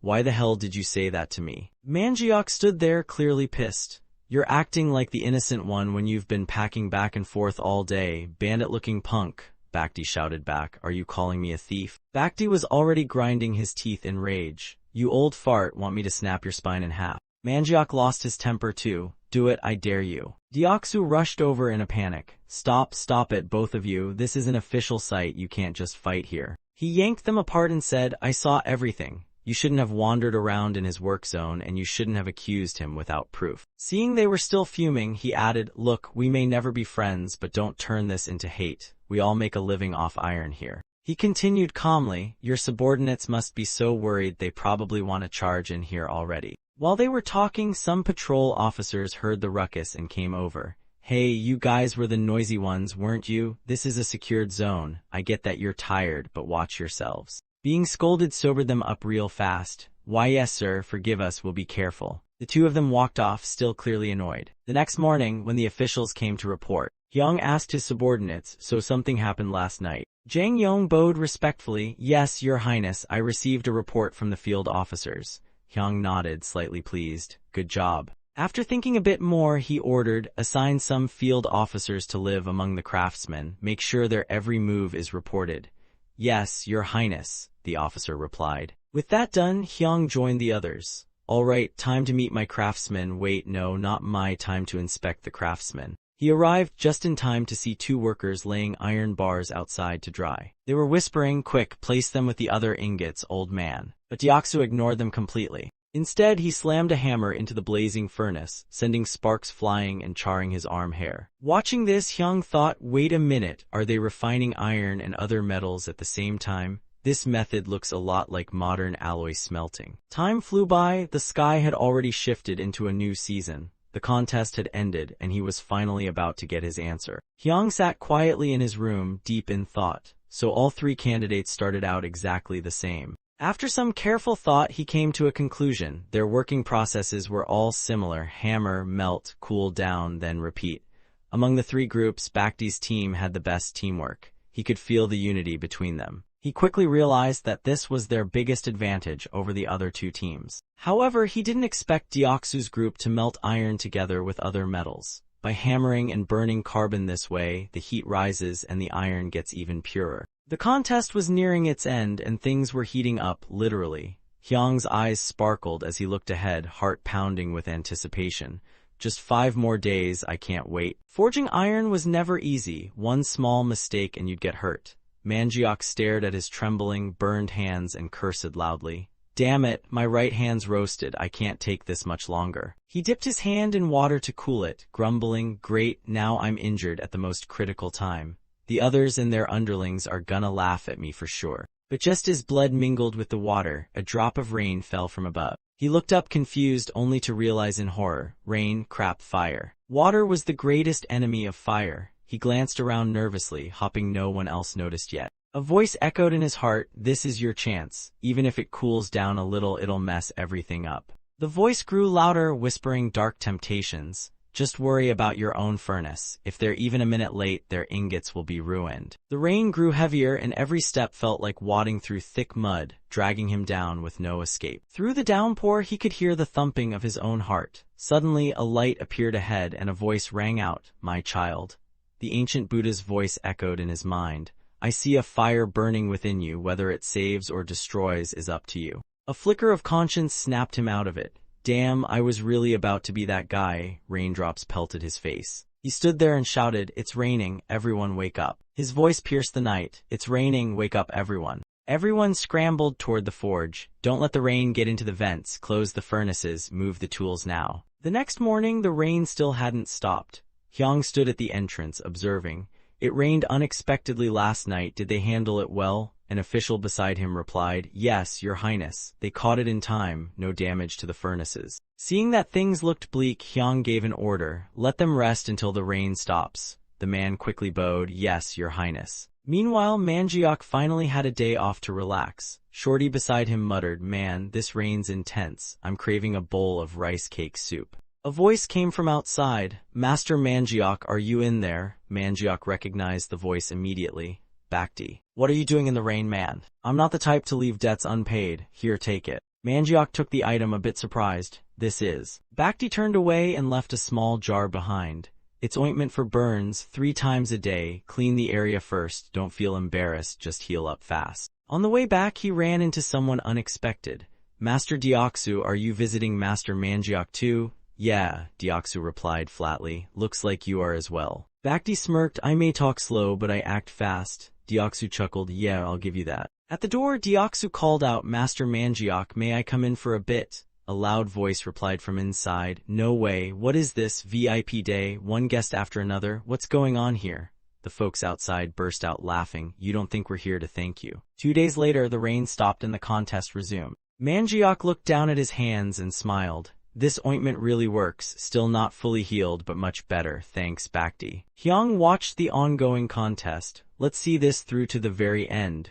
A servant behind him replied, yes, your highness. The final days of the contest went smoothly. Deoksu stood proudly, satisfied with his latest work. Manjiak also admired what he had produced with quiet awe. Bakhti, however, looked a bit tired after everything he'd been through. I thought things would stay smooth to the end. The Tihin Fu served as the modern equivalent of a court. The Grand Justice who led it held a suspicious letter. Is this information reliable? It sounds plausible, but send someone to verify it thoroughly. A man sitting nearby nodded with a smile. Good work, handle it quietly. We'll prepare the next step before this goes public.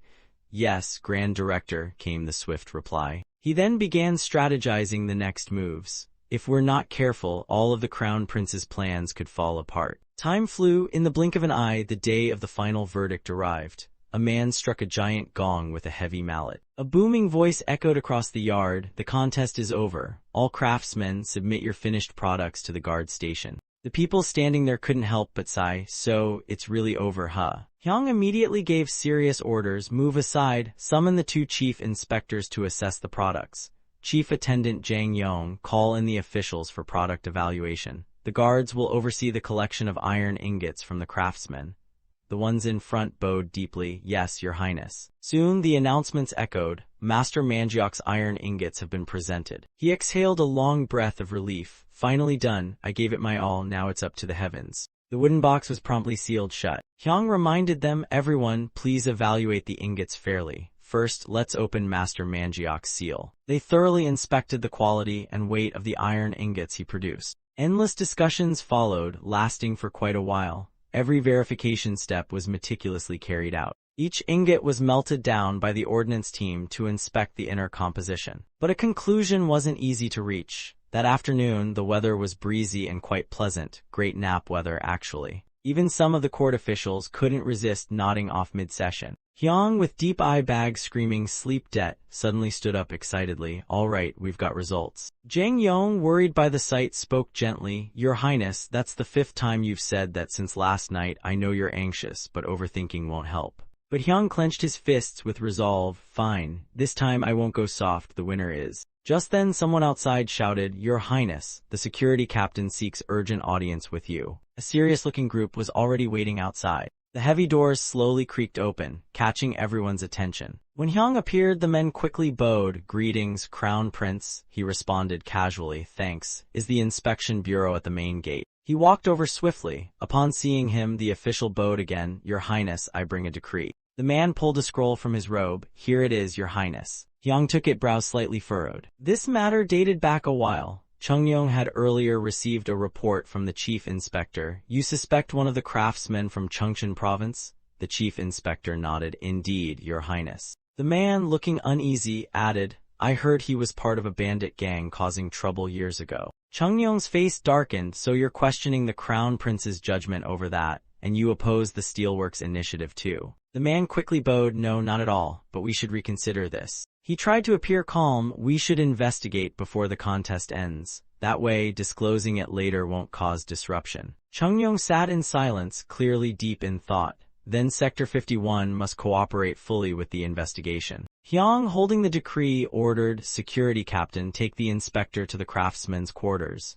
The man bowed. Yes, Your Highness. The group was then escorted inside promptly. Hyung slammed the table, asserting his authority. His young face frowned, visibly displeased. I'm disappointed in you all. I heard one of the craftsmen was a former bandit. The room fell into shocked silence. Jang Yong replied gravely, That can't be true, Your Highness. I conducted thorough checks on every contestant. Heesun quickly questioned, What about non-metalwork tasks, like weaving? Jang Yong hesitated. I believe we only collected basic personal info. Hyung rubbed his forehead, exhausted. You didn't just let a criminal into the village, you let him into my security zone. If someone exploits this, we're toast. The craftsmen were soon gathered into a group. Manjiok was fuming inside. What's going on? Where are they taking the masters? Bakdi, standing nearby, shared the confusion. No idea, they're dragging all the Chungcheon craftsmen off. Manjiok, unable to hold back, yelled, Wait a minute, you can't just take them like that. But someone quickly ran over to calm him down, whispering, Don't do that or they'll drag you along too. They're from the secret police bureau, you know. One of them calmly explained, We heard someone in their group used to be in a bandit gang, so they're being taken in for questioning.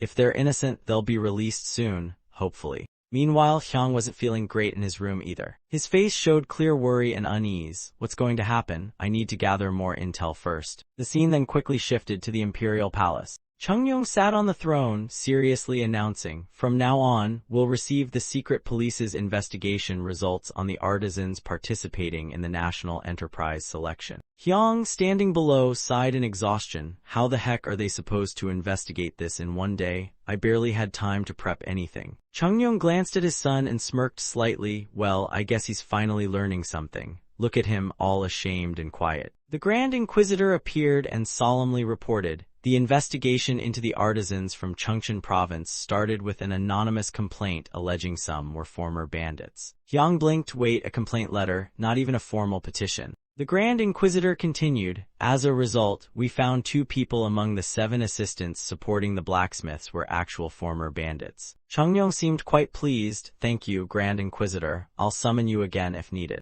Li Jik, standing below, quickly spoke up. Your Majesty, shouldn't we hear the Crown Prince's opinion since he's overseeing the competition? Chungyong nodded in agreement. Li Jik has a point. Hyang stepped forward. Hyang had no choice but to approach and bowed. Yes, Your Majesty. Guess I've gotta spill it now. Standing in the center, he declared, I couldn't stop this earlier due to lack of information. I apologize for the inconvenience to Father and the officials. Chungyong sighed at his son's expression, holding his forehead with a bit of sympathy. Oh, B1E1CH, you messed up big this time. Just then, Hyo-jo bowed and voiced his opinion. Your Majesty, the Crown Prince is still young and perhaps got too involved in state affairs. He went on, clearly enjoying himself. Might I suggest assigning a minister to Zone 51? I recommend Kim Jeom. The place is too large for the Crown Prince alone. Another voice chimed in. Zone 51's ministry should be dissolved too, and the secretariat needs to be restructured.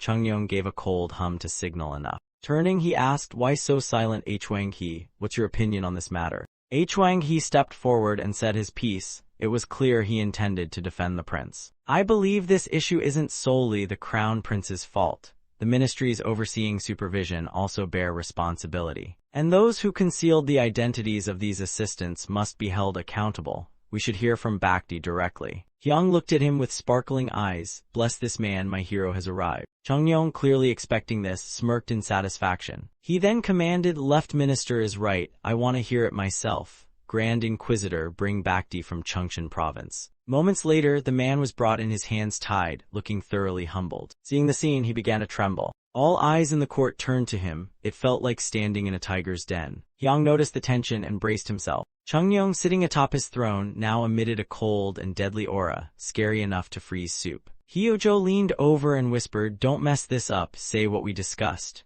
Baekdi finally remembered and nodded quickly, yes. Then he bowed deeply toward the emperor. This lowly blacksmith from Chungcheon humbly greets your majesty. Chungyong waved his hand and commanded, Secret police, return to your positions. Now you, the one from Chungcheon, what's your name? The man replied softly, I'm an orphan, so I've never had a real name, but my family always called me Baekdi. Chungyong nodded as if understanding. All right, Baekdi, I heard you had bandits among your assistants. Care to explain? Baekdi looked up and said gently, Yes, your majesty, it's true they were once bandits, but they've paid their dues and changed. Chungyong turned to the Grand Inquisitor. Is that true? The Grand Inquisitor bowed and confirmed, Yes, your majesty. The 2 were minors when involved with the gang. They confessed fully, served 1 year of hard labor, and completed their sentence years ago. However, Hyo-jo quickly voiced his stance. Your majesty, human nature rarely changes. Appointing scoundrels to court is a terrible idea. From his throne, Chungyong didn't respond directly, but coldly asked, Baekdi, you knew they were bandits, why hire them as subordinates? Hearing this, Baekdi's heart sank, but he calmly shared his story. Your majesty, dangerous. These guys once got beaten up by a stray dog. I've known them since they were tiny. One day, the Japanese pirates raided the coastal village and, well, it wasn't pretty. The survivors fled into the mountains, desperate for shelter. But they ended up in the clutches of mountain bandits instead. Escaping a tiger to fall into a wolf's den, the weak and elderly were gone. The women and children were taken. They had no choice but to survive as bandits. Chungyong, now mildly intrigued, asked, I see. So how did you meet them again and take them in? Your Majesty, I was part of the anti-bandit forces, Baekdi replied, face full of sorrow. Choi Kwon-do stepped in eagerly. Your Majesty, allow me to explain this man's involvement in the anti-bandit campaign. Back then, the inspector granted a general amnesty, urging bandits to surrender. Many did, served minimal sentences, and were allowed to settle down. However, a few chose to retreat deeper into the mountains. Even bandits need tools and weapons, so I ordered blacksmiths to trace their supply sources. And the greatest contributor to that effort was none other than this blacksmith Baekdi. Hyang, off to the side, muttered, This inspector was sharper than he looked. Chungyong nodded and added, So that's when you met those kids again, huh? Baekdi sighed, Yes, your majesty. They were too young to qualify for amnesty, so they stayed with the bandits. After they served their labor terms, I asked permission to take them in. He then lowered his voice, I didn't know it was a crime. Please forgive me, Your Majesty. Chungyong rubbed his temples. So should we punish you or reward you? Any thoughts? The ministers wisely kept their mouths shut. But Heo Zhou jumped in again. Regardless, Your Majesty, I still believe bringing shady people into high places is a mistake. Chungyong clenched his fists, frustrated at how things were spiraling, not great for his beloved son's image. With no good options, he called out, Grand Chancellor, step forward. Chungyong then muttered, You've been stripped of rank, exiled more than once, all for opposing my son's succession, right? The man below winced, and more scandals about other officials came tumbling out. Even the deputy chancellor had once opposed the crown prince and got jailed. Turning to another, Chungyong growled, And you were exiled too, weren't you? Slamming his armrest, Chungyong roared, A crime is a crime. If they've served their sentence, they're no longer criminals. Or should I toss you all out too? Why do you think you get second chances and the common folk do? Or are you saying noble crimes are somehow classier than peasant crimes? The elders froze, too scared to even breathe. No one dared to contradict the emperor. Hyang, meanwhile, looked at his dad as if he were a radiant bodhisattva. A crime is a crime, a man is a man, what a modern mindset. Suddenly remembering something, Chungyong asked, And Hyang, today's the day for announcing the state enterprise leader, isn't it? Hyang lit up, Yes, Your Majesty, I was just about to announce the results. Chungyong nodded, Good, bring the other two candidates in. Everyone else gather back in 1 hour, we'll announce the leader then. Just like that, the chaos faded and the competition resumed. Hyang strolled forward cheerfully. Deoksu Manjiak, you made it just in time. Yes, Your Highness, we rushed over the moment we heard. We pay our respects, Your Highness. Oh yes, most respectful greetings. Deoksu opened his mouth to speak but paused. Your Highness, sorry. Because just then he spotted someone behind Bakti. Bakti smiled cheekily. Wow, didn't expect to be treated like royalty. The man beside him blinked in surprise. And so the three reunited, laughing together. Glad things worked out, old man. Wait, are you smugger than before? Is it the palace air or what? Bakti heard this and cheerfully replied, My subordinates have all been released. His Majesty handled everything splendidly. Deoksu finally let out a sigh of relief. Phew, what a stroke of luck. Hyang stood there and announced, Before His Majesty and the ministers, I will now reveal the winner of the industrial assessment. Deoksu, hearing this, obediently bowed and declared, Your Highness, I humbly request to withdraw my candidacy. The moment he said that, the two standing nearby were shocked. What are you saying? Deoksu then knelt straight down on the floor. With no hint of hesitation, he respectfully declared, I deserve death, Your Majesty. The craftsman I brought was the one who wrote the anonymous letter that caused all this. As their leader, I take full responsibility. Hyang sighed upon hearing this. I understand, but what does that have to do with? Then Bakti quickly knelt down too. This is serious. I must step down as well. Manjiak glanced at his bandaged hands and sighed before joining them. I won't be the opportunist who benefits from this mess. Hyang looked at this dramatic display, visibly frustrated, and shouted, Are you guys kidding me? Do you know how much tax money went into this assessment? They were terrified by his outburst. Why, Your Highness, we're sorry. Please, what do we do now? It's not that we disrespected. No, that's not it. Jang Yong quickly stepped in to mediate. You two, withdraw your withdrawal and say you'll serve faithfully no matter what you're assigned to. They immediately responded in unison, Yes, Jang Yong, we will. The three of them frantically said, Your Highness, we behaved arrogantly. Please forgive us. We will carry out our duties faithfully, whatever they may be. Please believe in us. Hyang finally let out a long breath, If that's how you feel. Then he smiled and turned to leave. That puts my mind at ease. It's getting late. Let's go meet Father. I'll announce the final winner of the assessment there. Someone muttered, Good grief, is he really just a kid? At court, an official spoke up, I now announce the person responsible for managing the National Steelworks enterprise. Hyang presented the evaluation chart and outlined the judging criteria, including strength, purity, material consistency, collaboration with subordinates, and refinement skill. He continued, some even resmelted their steel to run different experiments.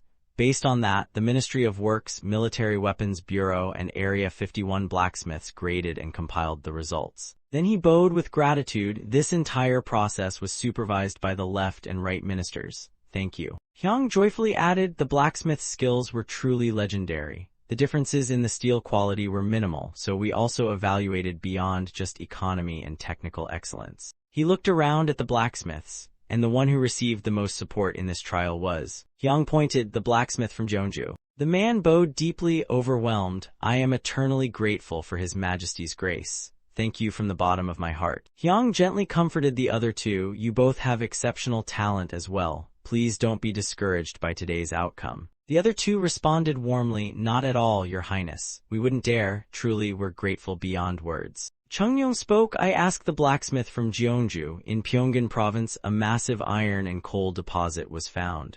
I plan to build the biggest and best steel factory there. Do you accept this responsibility? The blacksmith from Jeonju declared with resolve, as long as your majesty entrusts me, I will devote my life to fulfilling this duty. Chungyong nodded approvingly, good, but no need to die for it, just live long and finish the job for me. Hyang turned to his father. Though I failed the assessment, I have something to say about the two other masters, if father permits. Chungyong nodded, go on. Hyang explained, as you saw earlier, the blacksmith from Chungcheon showed incredible leadership, so much so that even former bandits follow him loyally. He gestured to another man, and the Hapshin blacksmith is so influential in his region, no one doesn't know his name. He concluded, for the national steel enterprise to succeed, we must unify or at least gain cooperation from each region's blacksmiths.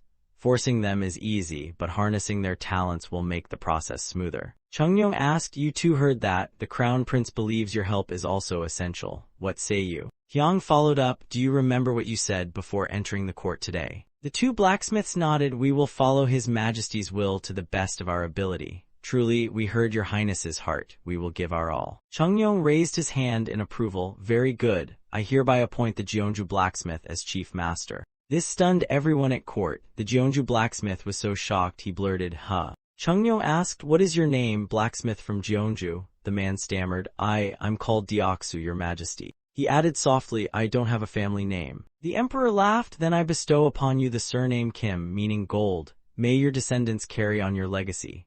As for the other two, Chungcheon and Hapshin blacksmiths, I temporarily grant you special titles. Once the enterprise stabilizes, I'll officially appoint you. The three men bowed deeply. We are eternally grateful for His Majesty's boundless grace. After the court session, Hyang and the three craftsmen left together. Wait, even blacksmiths can get official titles now? Is this a dream or what? It's all thanks to His Highness's grace, one exclaimed.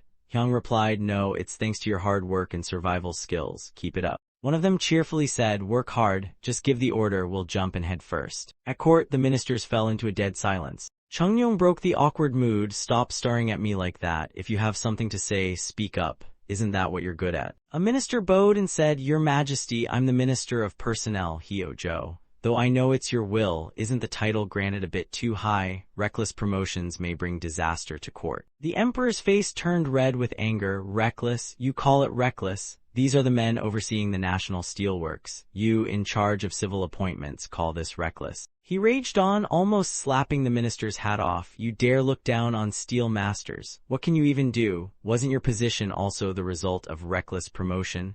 The minister stuttered, I deserve death. Furious, Chungyong returned to his throne. If you know you deserve death, why still act up? All of you, get out. The minister cried, Your Majesty, I truly deserve death. As usual, Chungyong went to drink tea with his son. You've worked hard, Hyang. Thank you, father. He asked, so what now, still using this same carriage? Hyang replied, they say maps and writings alone aren't enough. Location is as important as muscle. He took a sip and shivered, tongue sticking out. They said they'll personally survey the sites to find the optimal one. Then we can begin construction, Hyang added. Chungyong nodded, smart, much better than some of our useless ministers. I chose right. Hyang smiled, it's all thanks to your support, father. You sweet talk well, but why the long face after such a big success? Hyang rested his chin, I'm worried about the budget. Even though the Ministry of Revenue approved it, in reality, it's like pouring water into a leaky jar for the next 6 years. He gestured, can the current budget even cover the start? Chungyong nodded, don't worry about that, I've got it covered. The two continued chatting, finish your tea, so bitter.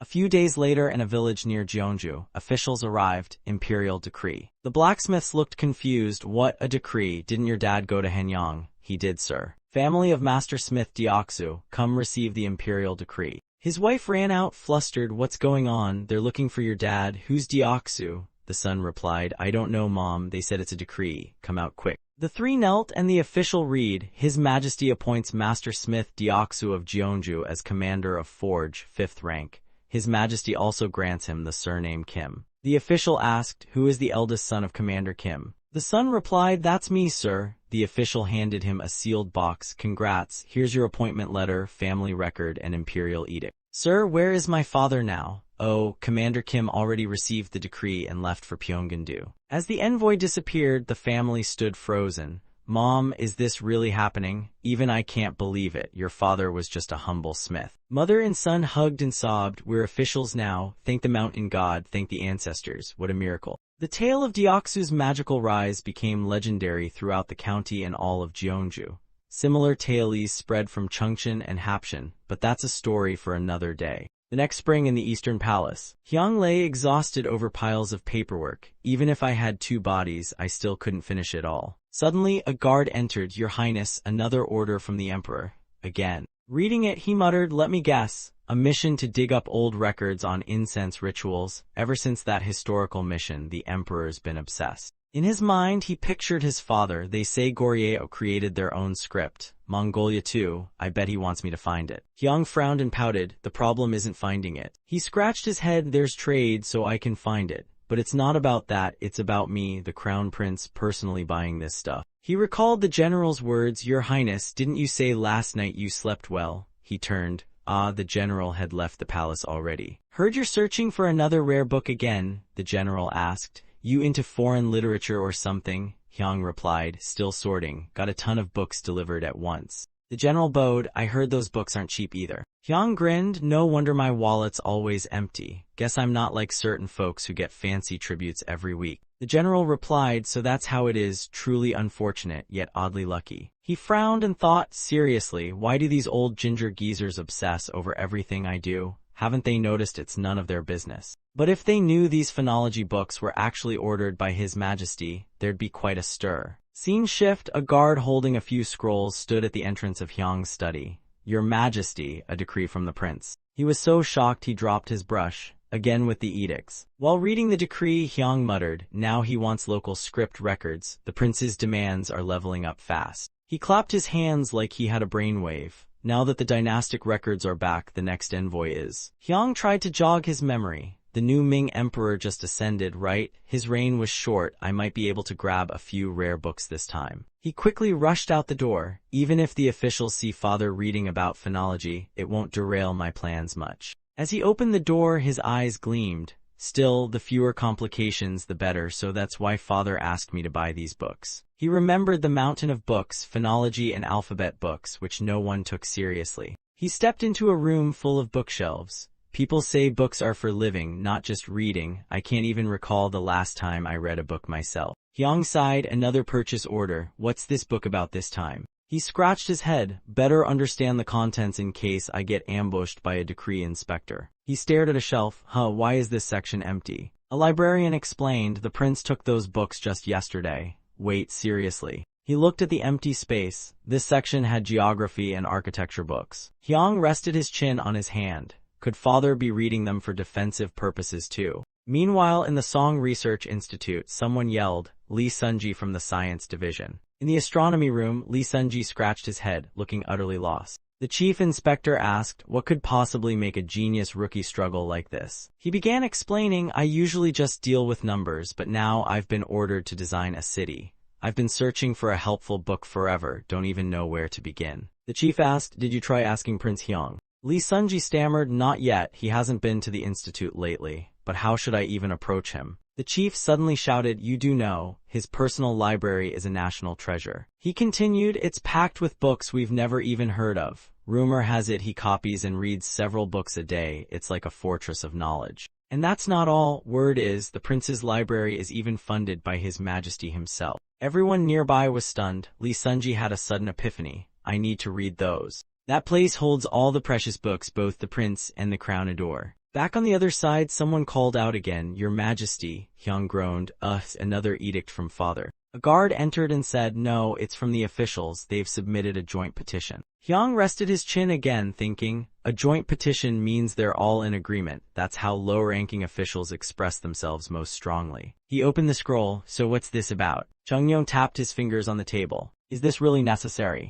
Hyung smiled, yes, Your Majesty, it absolutely is. Chungyong groaned, wouldn't it be easier to just leave the 2thi letter 1ebf and hall as it is? Hyung insisted the number of books isn't increasing anymore. One visitor, sure, but recently 30 officials submitted the same request. The emperor fumed. 30, are they fearless or just reckless? What did they even say? Hyung rubbed his forehead and sighed. They want access to the books in the 2thi letter 1ebf and hall. Didn't father already put me in charge of all that? His eyes lit up. Then let's build it, a library for storage and lending. King Chungnyo rested his chin, deep in thought. Hyung added, father, isn't there an old saying, the most dangerous place is the safest? If we build it near you, you can read anything you want anytime. Finally the king agreed. Fine, let's do it. Hyung cheerfully replied, thank you, father. But suddenly his face turned sour. But wait, why build it next to the cold hall though? Construction moved fast thanks to Song's finest royal engineers. The foundation was already done and the stone base was going up. Watching the workers, Hyung mused, craftsmanship is actually kinda cool. He smugly thought, time for the Ming flex, my dad's a legend. Hyung announced, father, the library is now complete. He added, full of excitement, all that's left is the sign, please name it, father. King Chungnyo nodded, all right then, the library shall be called. He stroked his beard, lost in thought. Suddenly he turned and said, Chief Enuch, bring me paper and ink. Yes, your majesty. The king chuckled, it's been a long time since I've done something like this. Hyung bowed deeply, yes, father. He carefully ground the ink for the emperor himself. Dipping his brush, the king said, books hold knowledge, not just from our Song dynasty but from faraway lands as well. He gently placed the brush on the paper. A book is the very gathering place of the world's knowledge, after all. Seeing his father writing, Hyung was filled with eager anticipation. And so its name shall be. King Chungyong wrote, knowledge is stored in books, carefully pondering the name. This library doesn't just hold song books, it has tomes from the distant west too. Truly, this is where all human wisdom converges. The perfect name would be the Institute of Compiled Knowledge. Hyung admired the sign proudly. My personal study named by King Chungnyo himself. He was ecstatic. This is peak bragging rights. Unbelievable. Suddenly some voices called out from behind, Your Highness, we're honored. May we help organize the books? Hyung turned around. Lee Sunji, a researcher, and these must be the youngest from the institute. Hyung worriedly asked, you all left your work to come here. The deputy director allowed that. Lee Sunji smiled, not exactly. He said this library will benefit us all in the future. In fact, he was the one most eager to come. He patted a friend on the back, laughing. This guy's a book maniac, probably read enough to fill 10 carts. He even reorganized the entire research library on his own. The man bowed respectfully. My name is Park Yi-hoon, Your Highness. Ever since I heard of the library, I've been thinking about the most efficient way to classify everything. Hyung was surprised. You dare say that without knowing what books I own? Park Yi-hoon replied, by reading the titles, I can infer the content. First, group by title, then by subject, and finally reorder based on title again. Hyung grinned. Ah, so he's both a bookworm and a classification genius. Excellent, you're in charge of organizing it all. Park Yi-hoon eagerly responded, thank you, Your Highness, I'll give it my all. Hyung turned to Lee Sunji, summon all the scribes and record officials here now. Yes, Your Highness, came the quick reply. Hyung cheered, good, let's all work together and finish before the grand opening. I'll gift 5 of you special library passes. Inside the library hall, everyone was bustling with energy. It wasn't until late at night that Hyung finally had a moment to rest. Lying flat on the bed, he groaned, so exhausting, even just supervising work all day wore out this young body. While rubbing his stomach, he thought, didn't expect the 5 youngest from the research institute to volunteer like that. They must truly want to help, but I'm sure they're also curious about what kind of books I have. He recalled the moment when Lee Sunji held up the book. Isn't this the world's first mathematics book, considered a legend?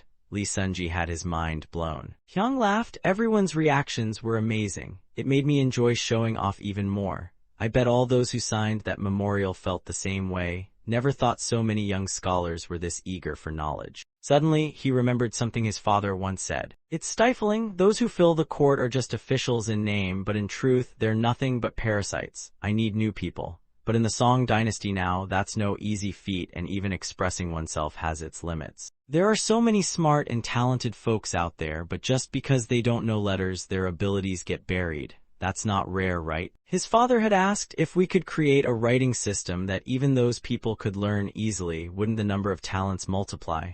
Hyung replied, but why phonology, Your Majesty? Coming back to reality, he thought, yes, that pioneering task eventually led to the Institute of Compiled Knowledge. I hope the day will come when I can establish a special corner for the Hangyeo script there. From the day the institute opened, officials had constantly been coming and going. Everyone came to borrow and read books. This was something Prince Siang witnessed personally. He felt a bit uncertain inside. He went to see his teacher. Master, I have something I'd like to ask. The man replied, yes, your highness, please go ahead. Siang asked seriously, today I passed by the Eastern Palace and it was crowded as always. Why is that? The teacher explained kindly, because the Crown Prince is handling a lot of work, sir. He played a major role in founding the Song Science Institute. He was surprised. Can I go visit there too? The teacher was caught off guard and replied, what, your highness is a lively prince. If something big happens because you mess with the institute stuff. But maybe this could be a good opportunity for Prince Siang. The teacher said, I will ask for permission from His Majesty. Upon hearing this, King Chungyong grew thoughtful. Take Siang to the Eastern Palace and to the Research Institute too. The teacher nodded, yes, your Majesty. He added, the young prince has just begun to show interest in learning. If he visits, it could inspire him to study harder. The king looked worried, but there are many delicate instruments in the institute. If he touches them carelessly, won't it cause trouble? The teacher quickly assured, I will personally accompany and supervise the prince, your Majesty. King Chungyong agreed, very well, I'll send a letter of notice. You coordinate with the Crown Prince to schedule the visit. The teacher gratefully replied, I humbly thank your Majesty for such a great favor. On the way back he thought, this is urgent, I need to go meet them right away. He called out, I'm here to see the Crown Prince. A palace guard replied, the Crown Prince has gone to the Song Science Institute. He hurried to the institute. I'm here to see the Crown Prince, he said, but someone there responded, he's already headed to the Institute of Compiled Knowledge. He rushed straight to the Institute of Compiled Knowledge. Upon arrival, he found a large crowd already waiting. Why are there so many people lining up? He was completely taken aback. What on earth is going on here? Then he remembered, oh right, I heard the institute was lending out books, so this must be the line to borrow or return books. Someone yelled, hey, get in line properly, just 'cause you're an official doesn't mean you can cut. He quickly explained, no, I'm not here to borrow books, I'm here to see the Crown Prince. The man growled, don't joke with me, just earlier someone said the same and tried to cut in line. Faced with a sea of glaring eyes, he gave in. Alright, fine, I get it, I'll line up okay. As he got to the end of the line, he sighed, I'm the one who said the Crown Prince was always busy, but I didn't know it was this bad. I guess I'll give up for today and come back another time. When he finally got back to his residence completely exhausted, a servant greeted him, please come in, sir. Madam, your lady commander just returned from court. He slumped and said, I'm back, dear. She rushed over, oh my, why do you look so pale? Teaching the little prince must be tough, huh? He replied tiredly, it's not just that today, there was a bit of a hassle. His wife suddenly remembered, oh, a court official brought a letter earlier, I left it in your room. Wait, a letter came while I was in the palace. He was stunned, what? I was at the palace all day, how did a letter end up at home? He picked up the letter, curious, just who sent this to me? The letter read, to the tutor of the prince, father has received your message, so I'm writing this with a golden brush. I heard Siang is planning to visit the Research Institute, correct? I'm usually at the institute on Tuesdays and Thursdays. Feel free to come with Siang or alone to discuss the schedule.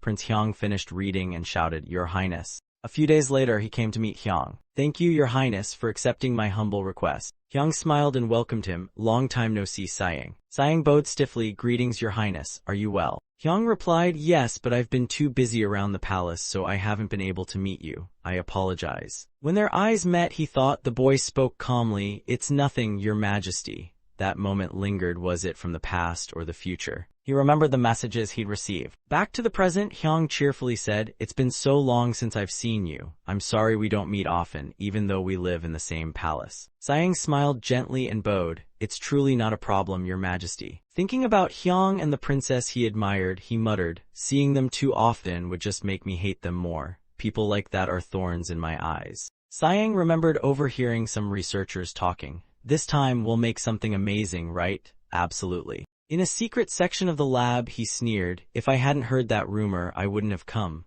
I'm genuinely curious about my brother's lab. Hyang enthusiastically opened the library door. Come in, I'll personally show you around. Siang bowed, thank you, Your Majesty. Entering the library, he was overwhelmed. What is all this, Your Majesty? Hyang pointed, those are astronomical models, tools for observing stars in the night sky. Siang nodded, I see. He looked at a dragon model.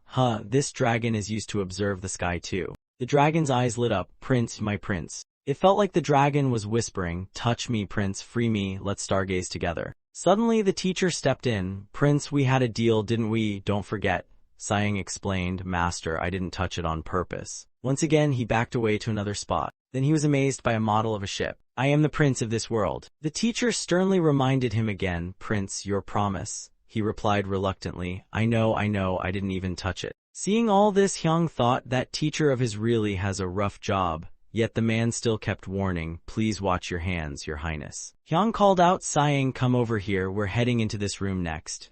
The boy looked curious, what's in this room? Hyung happily pushed open the door. This is the pride of our research institute. Due to security, officials must go through strict checks, but I'll make an exception for you and your master. The door slowly opened. Sighing looked very excited. In front of him stood a massive model. The earth and a puddle. The boy asked, what exactly is this? Hyung explained, this is our steam train prototype.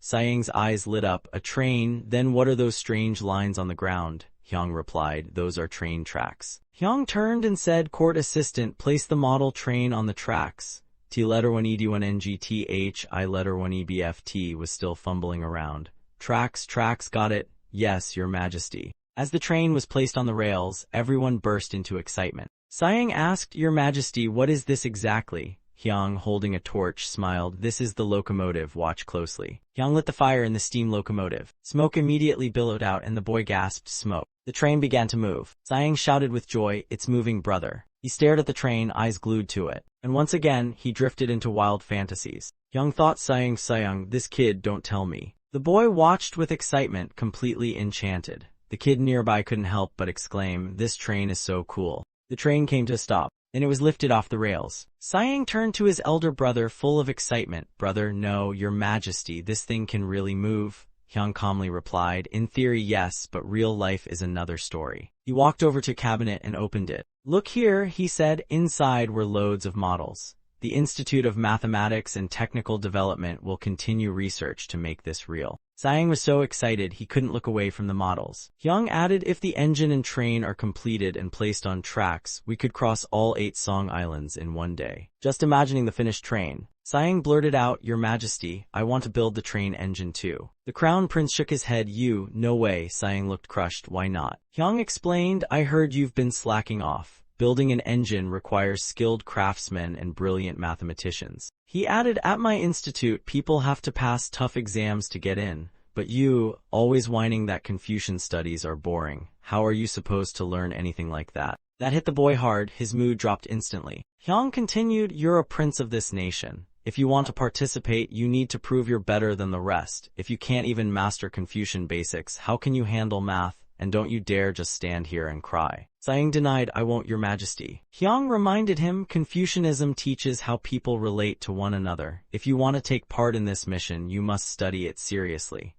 The boy wiped his eyes and asked, if I study hard, can I really do it? Hyung replied sternly, that's just the foundation. You'll need to learn a lot more than that. Sighing looked a little disheartened. Then his eyes lit up again. I'll win your majesty's heart someday. Master Yu, watching this, was very pleased. He thought, yes, this is the right path. Hyung smiled, so the brat is interested in this stuff after all. The brothers began chatting more. Your majesty, can I see the engine again? Hyung smiled. Of course, you can look at it all you want. Suddenly a shadow appeared. It was Jahan. Lord Jung In-jae asked, is something wrong? The man stammered, and no, not really. The lord continued, you haven't looked well lately. Are you all right? He shook his head, and not at all, sir. The lord asked again, I see you lurking around here. You want to meet his majesty, don't you? Still, he refused. It's not that. Finally he confessed, actually, it's a problem I can't solve. The lord was stunned. If it's an unsolvable problem, why not ask our genius mathematician? The lord grabbed Jahan, come on, let's go. But he kept saying, no, that's not the issue.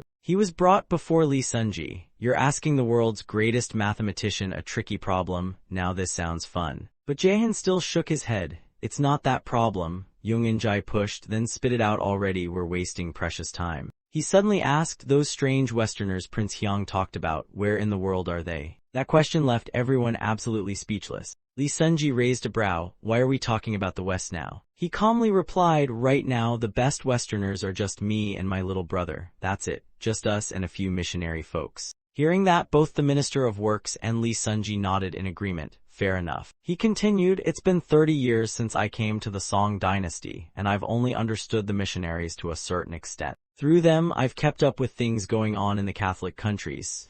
But before he could finish, the Minister of Works interrupted. Hold up, not trying to cut you off, but this isn't something we can just casually chat about. Let's go meet the Vice Director. Inside the Vice Director's chamber, he spoke. You mean the things the Crown Prince said were Western inventions might not be Western at all? Jahan replied, exactly, Vice Director. He asked, do you have any proof? Then he began his story. Do you recall when the Crown Prince sent me to the Ming to find skilled craftsmen? The Vice Director responded, of course I remember. Your brother ended up returning because he couldn't find anyone skilled enough. Jahan added, yes, back then His Highness requested a craftsman who could make glass panels and something called lenses.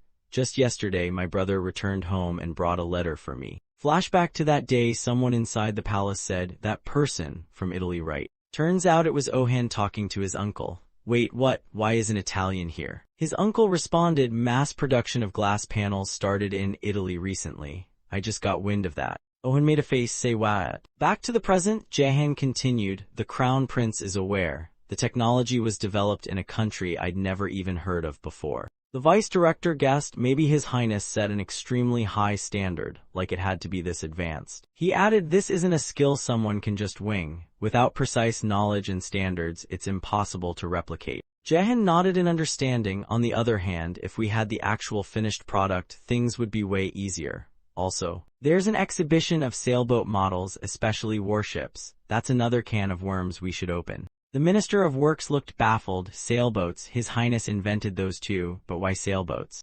Flashback again, Ohan asked his uncle, but those non-believers don't use paddles, don't they walk everywhere? His uncle calmly replied, I know. He explained, I recently went to the Mediterranean for trade and saw it firsthand. Spain built a massive ship, a real beast. Curious, Ohan asked, what did it look like? His uncle picked up pen and paper. Here, let me draw it. Back to the present, Jahan pulled out the drawing his uncle made. Here, what the picture and letter looked like. The Vice Director held it and stared at it silently. Then he walked over to a cabinet and took out a wooden box. He explained, this is the design blueprint His Highness gave me when we made the model. The Minister of Works suddenly remembered, right, the first-generation sailboat. He gasped, it really looks just like the sketch Ohan sent. Someone commented while others were still examining the drawing, so this is the Westerner's crime, huh? Everyone else nodded, you got that right. Jahan added, and there's more. Western troops just got new armor, check it out. A full-body suit of armor appeared, as described by Jahan. This image came from a book imported from the Ming. This level of craftsmanship is nuts. He continued, besides, the West doesn't even have the technology to cast and mold everything at once like this. Jahan concluded, this is definitely a brand new technology. The Vice Director asked, so all the Western tech His Highness mentioned is actually his own stuff? Jahan answered with a firm nod, yes, I believe that's exactly it. Then added, but the question is, why did he say it came from the West? The Vice Director pondered, we'll have to think carefully about this, but for now, everyone, keep it under wraps. This concerns the future of the Song dynasty. They all agreed, yes, sir. A few days later at Jahan's home, he and his wife were enjoying tea when a servant came running. Master, there's a letter from the Vice Director of the Research Institute. Jahan replied, bring it here. After reading it, he told his wife, looks like I'll be home a bit late tonight. She sighed, you've been working nonstop. That research institute's treating you like cattle. Hearing that, Jahan was moved. They crossed a whole desert just to find me, and because of that, I met my dear wife. I'd be your horse or donkey, whatever you need. His wife was speechless. What kind of cheesy nonsense is this now? Cut to a shadowy figure standing in front of a mysterious house. Turned out it was Jahan. Hearing a noise, the servant opened the door. You've arrived, Lord Jahan. The servant quickly ran in. Master, our guest has arrived. The host responded promptly, bring him in. And so Jahan slowly stepped inside. Upon entering, he recognized a familiar face and greeted him. Lee Sunji Taling, you're here too. The man looked surprised, Lord Jahan. Jahan stepped closer, why are you sweating like a pig? But Lee Sunji didn't answer. Instead, another voice came from inside. Ah, Jahan is here too. The familiar voice stunned Jahan. Turned out it was none other than Chungyong. Jahan immediately knelt down, Your Highness. But Chungyong raised his hand and calmly said, let's head inside, you and I. Once everyone had arrived, Chungyong began, given the circumstances, let's skip the pleasantries and get straight to it.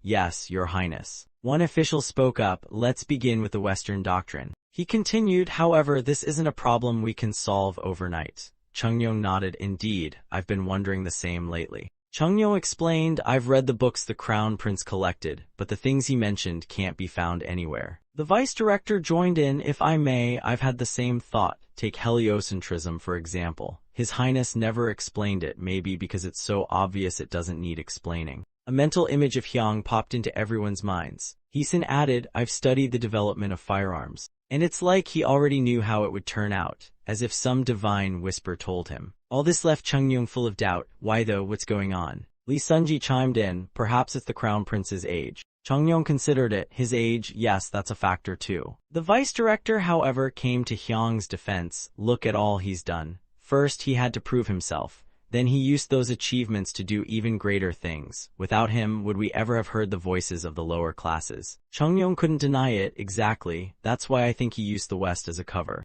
Then he asked, you mentioned the Western doctrine earlier, right? Jaehan respectfully answered, yes, your highness. Chungyong then wondered aloud, are those Westerners really as skilled as the Crown Prince says? He added skeptically, and what about the others, those proud Romans with their so-called empire? They put their faith in God, sure, but they also slaughtered non-believers and craved tech like a kid craves candy. At that point, Chungyong grew serious. If we meet them without preparation, things will end just like the Crown Prince warned. A candle still burned brightly in the chamber. Chungyong raised his voice, everyone listen closely. I believe everything the Crown Prince invented came from his own mind, but let the world believe it's from the West. As he intended, this is a two birds with one stone plan. It's also a way to protect him. If other nations think this tech came from the West, they won't suspect him. All the officials listened intently. And now we must find those Westerners. It'll also buy us time and divert attention. You all get what I'm saying? They responded in unison. We'll remember it forever, Chungyong added. Also, you all know this stays confidential, right? One foreign man stood up boldly. I, Jaehan, live and die in the Song dynasty. My family name is carved into this land. I will keep the secret to the grave. Chungyong asked, would you swear on the god you worship? Jaehan answered firmly, in the name of Allah, I swear, your highness. I won't speak of this to anyone, not even my family. Chungyong smiled, good, the cost of betrayal is steep, you know. Once the meeting ended, everyone quietly returned home. Chungyong was walking back, mumbling to himself, that kid. He felt both proud and worried thinking about Hyang. Surely he knows a bit about writing, why's he playing dumb? He pondered, the court's overloaded. Should I shift some duties? No, can't be that kind of terrible dad. He planned silently, my son, I'll lay the strongest foundation for you to ascend the throne and rule as you see fit. The next morning, light broke through the court as a herald announced, Your Highness, the Crown Prince requests your presence. Suddenly someone came running. It was Saiyang, and just as he sprinted past, he tripped and startled Hyang next to him. Whoa, what the? Hyang blinked, Saiyang, why are you crying like someone stole your dumplings? And suddenly a familiar sense of dread crept in. Oh no, not another headache coming my way. He walked over to see Chungyong. Father, the next time I shall, just get in here, Chungyong waved impatiently. Why yes, sir. Hyang sat down and asked, so what's going on? Why are mother and big sis here? And why was Saiyang crying like a fountain? Majesty could only sigh and say, no idea what that little rascal Saiyang is even trying to say anymore. Saiyang, who would one day be a prince, was 4 years younger than Hyang. Tijo and the queen had 3 other sons, Yangnyong, Hyoryong, and Chungyong. 3 died young, and Seongbyong died after 8 years of marriage with no heir. Hence, Saiyang was intended to inherit from his uncle Seongbyong. Once he reached a certain age, he would shuttle between the royal hall and Seongbyong's residence. Cut to Jiangso sitting uncomfortably in a palanquin. This sucks, but I gotta hold it in. Coming-of-age ceremonies coming soon. Suddenly something caught her eye. Curious, Jiangso lifted the curtain to peek outside. A maid noticed her pale expression and asked, Princess, are you feeling unwell? Jiangso replied, I'm fine, what's with all the noise? The maid answered, it seems there's some event at the ancestral hall. Jiangso, curious, said, Gang, I want to take a look. The maid protested, my lady, it's quite uncouth there, best not to look. But Jiangso insisted, but I want to, my lady, it's full of things like. Jiangso had had enough, I want to see, let me see. And what she wanted to see, a full-blown festival underway. People gathered to watch performers, the atmosphere electric and dazzling. A royal prince is here, blessings for all, someone cheered. Jiangso watched, eyes sparkling like a starstruck kitten. Back in the palace, a voice announced, Your Highness, the third prince seeks audience. Sayang. Chungyong said, "All right, it's been a while since I saw the boy, bring him tomorrow." "Yes, your highness." Suddenly Chungyong remembered, Sayang's the gentle one, not a worry like Jiangso, Hyang, or Sayang, but still. Cut to a lotus pond where a sweet voice chimed, "Thank you for sparing time for me, father." Turns out it was the emperor and Sayang chatting. "So, what did you want to see me for, father?" His eyes gleamed with hope. "I want to join the ancestral hall." Chungyong blinked. "Say what now?" Back to present, Majesty was at a loss. "That's why I called the boy here today, to talk sense into him. But he won't listen." Hyang sighed. "Wait, seriously." Chungyong rubbed his temples. "Anyway, Crown Prince, what did you come here for?" Hyang answered, "Father, Sayang wants to enter the exhibition room daily. I wanted him to go weekly, but I heard you approved." Hearing that, Chungyong looked defeated. Hyang didn't look any better. His face screamed, "This is not my department." Fed up, Chungyong gave him a side-eye death glare. Hyang had no choice but to sigh. "Fine, I'll go talk to Sayang and try to talk him out of it, but in return lend me the pavilion for an hour." As if waiting for that exact sentence, Chungyong burst out joyfully, "Done, I'm counting on you, my beloved eldest son." A few days later, at the Lotus Lake, a tray of snacks was laid out on the table, looking absolutely mouth-watering. Sayang stared at it and asked without taking his eyes off, "Big bro, can I really eat all this stuff?" Hyang chuckled, "Yup, go ahead, these are treats prepared especially for father." Sayang beamed, "Thank you, your highness." Seizing the moment, Hyang casually asked, "So, Sayang, you want to become a ceremonial dancer, huh?" The kid munched happily and replied, "Yes." Hyang followed up, "Is it because you like dancing and singing, or do you just think they look cool?" Sayang paused deep in thought. Noticing the hesitation, Hyang warned, "If you become one of them, you won't get to eat your favorite snacks anymore. No sweets or desserts." "Wait, what? That's awful." Hyang gently advised, "If you only want to watch them perform, then grow up to be someone great. You can summon them anytime. In fact, if you become super famous, they'll come from all over the country to perform just for you." Then Hyang turned dramatic, "But judging from my expert eyes, you don't look like a good kid." "Why not?" Sayang panicked. Hyang went serious. "Look at the mess you're causing, making father, mother, and big sis worry just to become a performer." Sayang's face turned pale. He clutched his cheeks and burst into tears. "I'll be great, I swear." Hyang shook his head with mock sorrow. "It's tough, nearly impossible. You don't listen, don't study, no way." But Sayang shouted through the tears, "I'll do it, I swear." "Really, you promise?" "I promise." Hyang grinned. "All right then, I promise too. If you study hard, I'll personally take you to see the local ceremonial dancers. And if you grow up to be great, I'll invite them from all over the nation to perform for you." "Yes, I'll definitely study hard," Sayang declared with sparkly eyes. Hyang looked at his brother eating happily and thought, "This kid's so dumb it's impressive. Is there a cure for this kind of cute idiocy?" He sighed, half laughing, "But hey, I'm no better, and those other fools too." In modern times, this guy would have started a fan club for ceremonial dancers already. Cut to outside the Ministry of Revenue. It was pouring rain. Inside, officials quietly worked under lamplight, not a peep in the room. Kim In-sun carefully brushed each stroke onto the paper. Suddenly, a blinding light flashed across his face. Moments later, he flipped his desk over, startling everyone in the room. Thunder roared outside, unrelenting. Standing before Kim Jeom, Kim In-sun couldn't even raise his head. Kim Jeom just sighed deeply. Silence followed. He finally broke it. "I have no words. Senior mathematician Kim In-sun, did you really flip your desk out of boredom? Too much energy, huh? Want me to send your files to the department next door?" Before Kim In-sun could respond, Kim Jeom snapped, "You tried that thing, didn't you? How was it? Delicious. Do you want to get punished for this lazy behavior?" Kim In-sun could only stammer, "Please forgive me." Kim Jeom softened, "If you know you'll have to apologize, don't do the thing that makes you apologize. What in the world made you lose it like that?" Tears rolled down Kim In-sun's face. His shoulders trembled as he confessed, "Even if I pour my soul out, I can't make more money. I'm broke. Not a single coin left." Kim Jeom was genuinely distressed by that answer.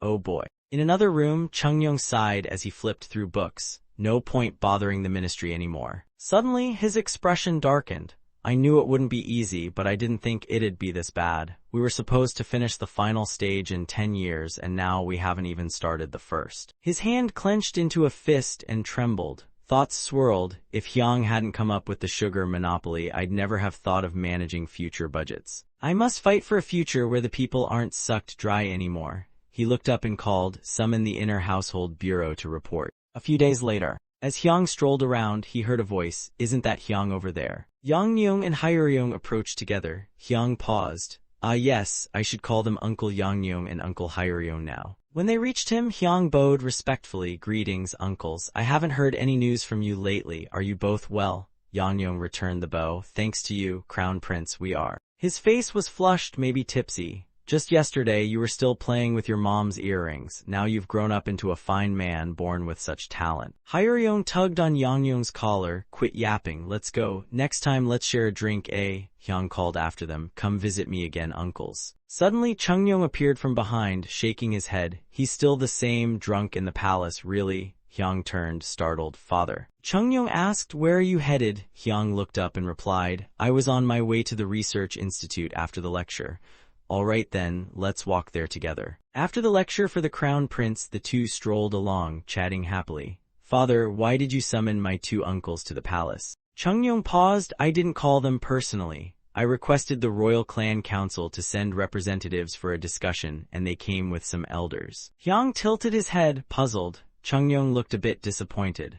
The clan holds court posts and receives annual rewards, but it's a waste. Even if small, it drains the treasury. Hyang felt helpless. Guess we just have to accept it, huh? For a moment, Kim Jeom lowered his gaze and said, the elders agreed, but for the country's good, as a royal, I'll endure it. Please proceed as you see fit, your highness. But the man beside him erupted. No, uncle, you can't agree to this. Your majesty, are you really throwing your own brother under the carriage? After pondering, the king stroked his beard and announced, all right, here's my decision. Reduce it for 5 years, then restore it, then increase it. Hyang was impressed. Father, that's truly amazing. This is exactly why I admire you. Suddenly thinking of something, he asked, is the budget sufficient right now? Chungyong smiled, sipped his tea, and replied, you brat, don't worry, I've got it all planned. Hyang silently thought, he really has planned it all. He looked at his father and said, then I'll head to the research institute. No, Chungyong cut him off coldly. At the ministry the next day, Kim In-sun brought a stack of books. Kim Jeom asked, now what? Kim In-sun hesitated. Seriously, don't you plan on saving even a single coin? Kim Jeom didn't hesitate. I can't help you. Mid-Autumn Festival is coming. I need savings too. Kim In-sun panicked, but what if disasters hit? Floods, plague will be ruined. Before he finished, Kim Jeom slammed the desk and shouted, why are you so gloomy? Try being positive. You won't die from optimism. As Kim In-sun turned to leave, Kim Jeom continued scolding. I told you, no shameful antics. Look at that paperwork mountain. Kim In-sun dashed out like his pants were on fire. Kim Jeom slumped back into his chair. There's no budget, maybe I should file a petition to the higher-ups. Hyang burst into the throne room, father, about the research fund, but Chungyong cut him off again. Not allowed, Hyang left in disappointment. Arms crossed, Hyang mulled over the steel plant location. It was closer to the border than expected. The map flashed in his mind, but he couldn't send border guards there. A new defense unit would drain the budget, and even with father's plan, reserves were now bone dry. He imagined his father's scolding voice, there's no money, brat. Hyang tried to stay calm. He probably thinks I spend like a maniac. He doesn't even call me Crown Prince lately. When Hyang opened his eyes, he was so shocked they nearly popped out. A bald monk stepped out from inside. Hyang gasped, why are monks here? The eunuch beside him replied, they've probably come to preach at the palace. Hyang frowned. Is it okay for them to wander around? What if the officials see? Suddenly, a flash of inspiration struck him like lightning. Hyang jumped with joy like a firecracker and ran toward the monks. Found it, a way to attack Japan. Wait up, you clueless bald guys. Meanwhile, Chungyong crossed his arms before the officials. Fine, let's leave the matter as it is. Yes, your highness. A familiar voice interrupted. Your highness, the crown prince wishes to speak. The king raised an eyebrow. Didn't he just leave? Let him in. Seeing Hyang kneel before him, Chungyong grumbled, you again? I told you, drop the budget issue. But this time, Hyang calmly responded, yes, father, I have no complaints. And then he excitedly asked, father, what do you think about selling books? The emperor jumped a little. Selling books. The surrounding officials fell into a tense silence. No one dared breathe. The diplomatic picture appeared. The Ming dynasty demanded that Song sever ties with Japan. Publicly, Song agreed, but secretly maintained the alliance. This was to suppress the infamous Japanese pirates. At the time, the shogunate had good relations with Kyushu, which was geographically close to Song. The shogunate had sent administrators to Kyushu to build ties with powerful clans like Aochai, Soi, Uomo, and Tsushima province. Hyang finally got to his point. hasn't the Japanese government repeatedly asked us for woodblock prints of Buddhist scriptures? The ministers nodded in unison. That's true indeed. Chungyong fell into deep thought. This wasn't a simple matter, especially with the shogunate's general involved. The records about the Tripitaka were now a hot topic. Hand it over, they said, or we'll declare war and detain your envoy until you give us the scriptures. Chungyong had a headache just thinking about it. A similar letter had arrived not long ago. Causing a fuss wouldn't help, but handing them over, these were vessels of ancestral spirit. A sly smile spread across Hyang's face. A country that oppresses Buddhism using Confucianism dares ask for Buddhist scriptures? Japan, really? He raised his hands chin high, declaring boldly, yes, I believe we'll find exactly what you need soon. Our clients will fill our treasury for us. Chungyong hesitated before speaking. You mean we'll only print a small number of the Hyinsa Tripitaka? Yes, father, just a limited run. That's when the story shifted to involve the shogunate. We'll present one copy to their general, then a copy each for the governor of Kyushu and the heads of the noble houses. Hyang concluded, and the rest we auctioned to Japan's wealthiest nobles at top price. The hall went silent until Kim Ji-am spoke up. Your Majesty, won't this benefit Japan more? Chungyong waited for him to finish, then asked, don't you know, the rarer the sword, the greater its value? Or do you have a better idea? Kim Ji-am bowed and muttered, Your Majesty, I clearly wasn't thinking deep enough. With no further objections, the king turned to Hyang. So we print 7 copies, not 10? Yes, father, fewer copies, better quality. That'll skyrocket their value in Japan. Hyang's plan was genuinely clever. Also, monks in temples might request copies too, spreading them through Japan like Buddhist Pokemon cards. Left Minister looked like he wanted to speak but held back. The king, ever observant, called him out. Left Grand Chamberlain, as a Confucian, are you unhappy with the court engaging in business, or are you secretly against my Buddhist outreach? Hyang jumped in to save the man. I get why you're not fully on board, but this isn't an attack on Confucianism. He continued with solid examples. Father still favors Confucianism and suppresses Buddhism. Temples, slaves, and land were reclaimed and sects consolidated into just 2 main ones. If we donate 1% of the scripture sale to monks, we could reclaim all remaining temple lands too. Chungyong looked at his son. Everything he said made perfect sense. It's true, we can't erase Buddhism from the hearts of the people. A little leniency might earn their trust. Hyang added, and these scriptures, all made here, will be exported to Japan. That doesn't undermine our anti-Buddhist stance. It makes the Song dynasty look glorious in their eyes. The king nodded, half squinting. Well said. What about you, Left Grand Chamberlain, still grumpy? The man had nothing left to say. Bowing low, he admitted, Your Majesty, I was wrong. I will follow your will. The king declared, then summon the abbots of Hyinsa, Sion, and Jio. I will give them orders personally. 3 months later, in Japan's domain, a monk smiled gently at his guests. Thank you for coming, Lord Aochai Moriharu of the Grand House. Left Minister bowed respectfully. Thank you for receiving us. Thankfully, no storms. We arrived safely. The monk, Dharma name Aochai Moriharu, got straight to the point. So why have you traveled all the way from the Song dynasty? Got some thief to catch? The minister replied calmly, All is well. I've come by our prince's order. We have a gift prepared. Please join us in the garden. Moments later, the monk stood before a large gift from the Song. This is it, said the minister. Moriharu blinked at the massive box. What on earth? Before he could guess, the minister dramatically pulled the cloth covering it. What lay inside made Moriharu's eyes pop in delight. The golden statues had left him speechless. And that wasn't even the final gift. The minister leaned in and whispered, Go ahead, open it.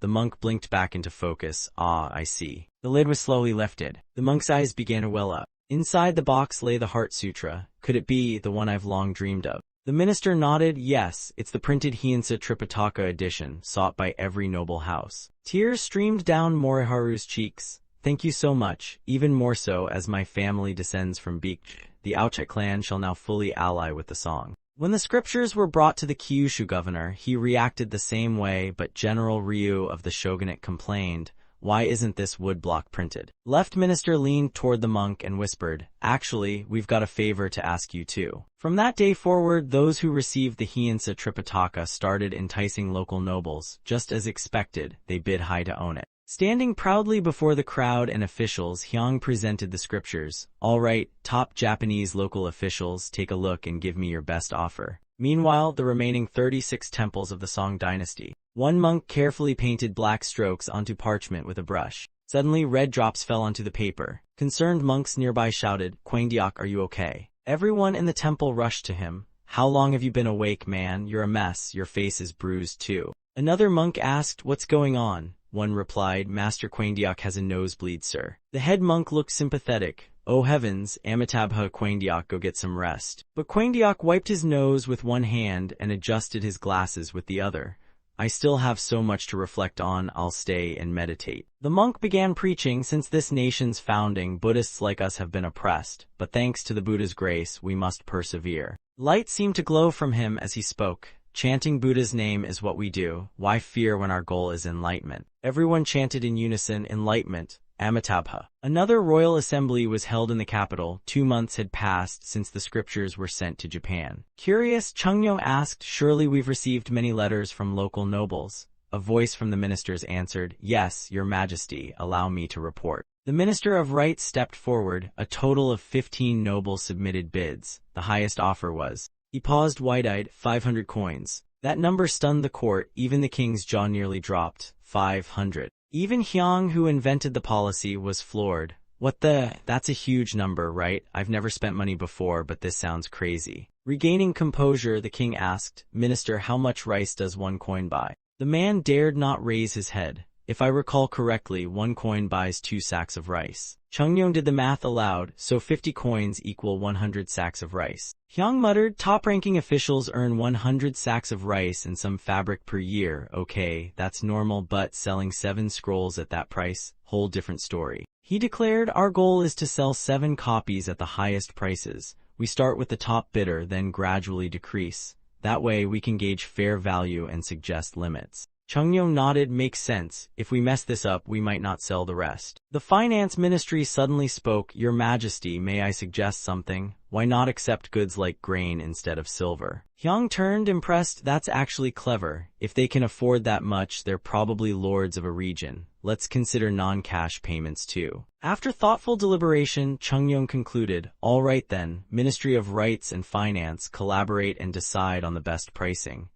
The court responded in unison, yes, your majesty. Before the meeting ended, Hyang raised another point. Father, I have one more idea. Go on, said Chungnyeong. If foreign nobles attend the auction, they should receive free scriptures copied from the 36 Song temples. The entire court gasped at Hyang's bold proposal. But the finance minister frowned, wait, everyone who joins the auction, not just the winners, that's basically giving away 15 scrolls. Hyang shook his head, not giving, investing in future customers of this empire. The king didn't reject the idea, so this was your plan all along, huh? All right, let's go with it.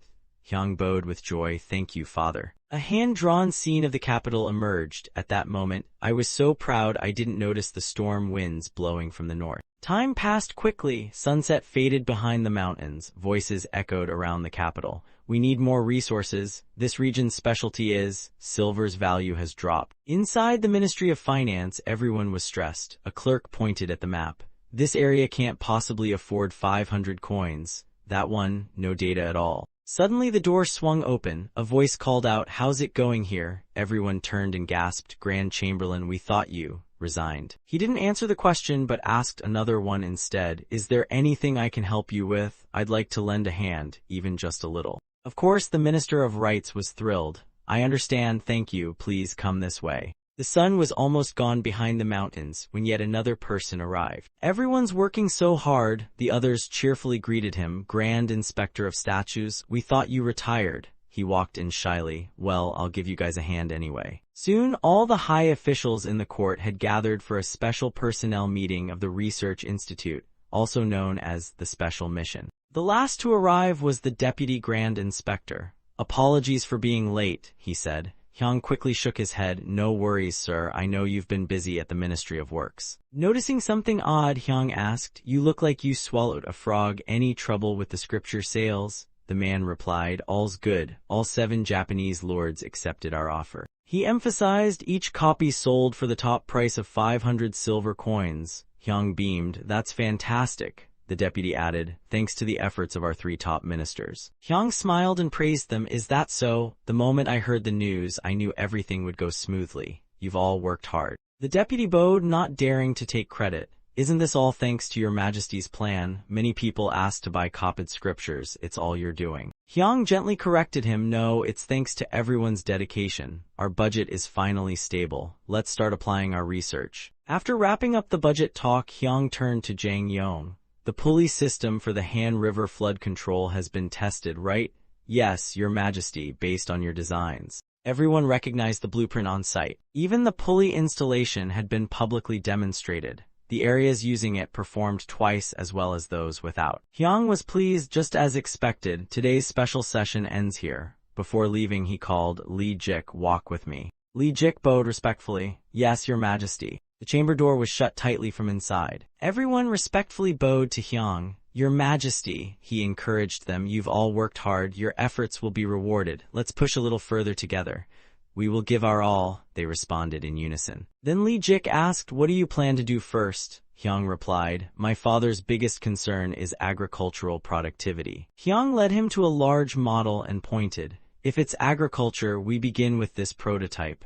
Li Jik stared blankly. Yes, your majesty will prioritize this project. Noise from the next room distracted Hyang. Why is it so loud next door? A minister behind him replied, that's the train exhibition room. I think Prince Siang is in there. Hyang leaned to the door and heard, let's go, Kangseong number 3. He pouted. That kid is really obsessed. He even named the model. The sounds were all too familiar. Hyang sighed. Familiar footsteps approached. The eunuch appeared behind him. Didn't I say no running in the lab? The eunuch froze. Forgive me, your majesty. He quickly reported, but this is urgent. Please come to the privy hall immediately. Seeing Hyang's surprised face, the eunuch added, it's a direct order, summon all high officials right now. In front of the privy hall, the king declared, the reason I called you all urgently is due to emergency news from Ming China. Turns out the 4th Ming emperor has passed away. Later we'll refer to him as Hongxi. His reign lasted less than a year. Changyong looked grim. The fortune tellers and physicians were right again. We must send our condolences. But do any of you know who the new emperor is? Huang He stepped forward respectfully. Your majesty, he is brilliant, skilled in both literature and combat. The late emperor loved him deeply and named him crown prince early on. Changyong nodded, I see, but do you think he'll focus on foreign affairs like his predecessor? Huang He shook his head. No, he's cautious. Also, there's a disturbing rumor we mustn't ignore. Hyang was shocked. A scandalous rumor, now what? Huang He turned toward Hyang. Yes, your majesty, it said that the crown prince's uncle, the king of Han, is incredibly ambitious. Hyang was visibly stunned. What? No way. Huang He continued. According to my sources, there's a rumor in Beijing that the king of Han was already preparing to seize power when the emperor fell ill. The king stroked his chin. Form an intelligence team, disguise them as merchants and send them to gather information about the crown prince and king of Han.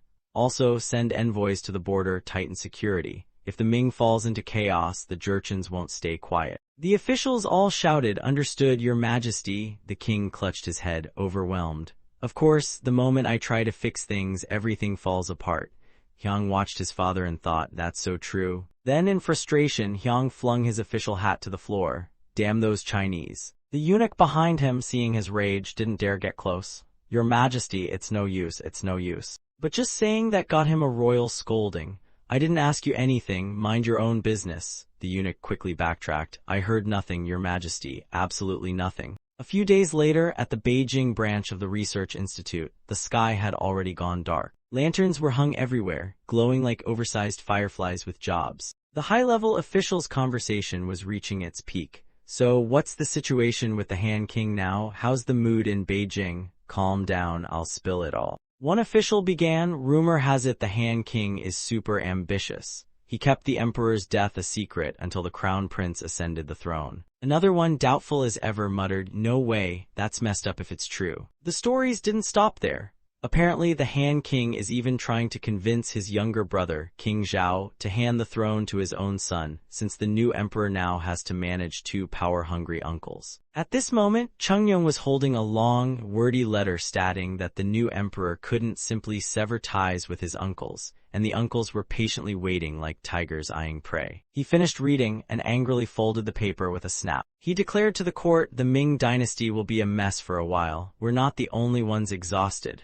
Preach, your majesty. Changyong turned to the Ministry of Rights, postpone the invitation to the Jurchen leader. Right now, they can't afford to leave their tribes. The minister had no objections. "As you command, your majesty." The king assigned more tasks: strengthen border security, Grand Minister of Labor, speed up the armament upgrades for our border troops.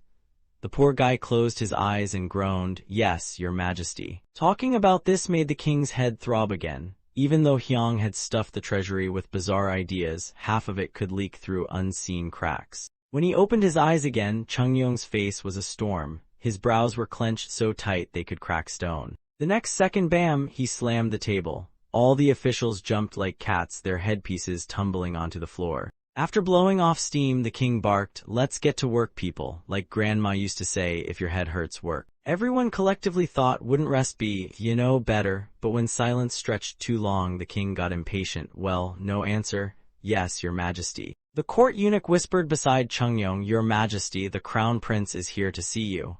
Instantly, the king's mood brightened. "Let him in." Hyang entered and knelt. "Father, may I borrow a moment of your time?" Chungyong blinked. "What's going on?" Hyang lifted his face. "Father, I have something I want to show you." Intrigue level rising. Chungyong frowned slightly, curiosity activated. A short while later, they were outside the capital walls. Hyang pointed toward a mysterious object. "This is it, your majesty." On the ground lay a gigantic, pitch-black object. Even the king couldn't tell what the heck it was. "What's this thing even for?" Discussion resumed. Chungyong concluded, "The key to this strategy is boosting trade and industry. That way, people will flock to commerce hubs and urbanization will follow. If that happens, even a sluggish monetary economy will revive, landlords lose grip, and the crown gains strength." Hyang chimed in, "But father, urbanization can also backfire and become the monarchy's biggest threat." The king sighed. "Yes, I know. If urban merchants' livelihoods get threatened, the throne's in danger." Images of revolution flashed in Hyang's head: flames, pitchforks, guillotines. He couldn't help but worry.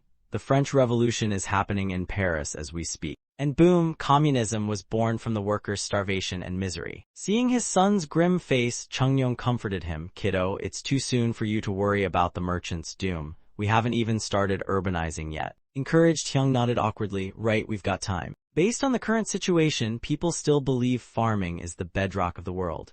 It'll take forever for trade and industry to catch up.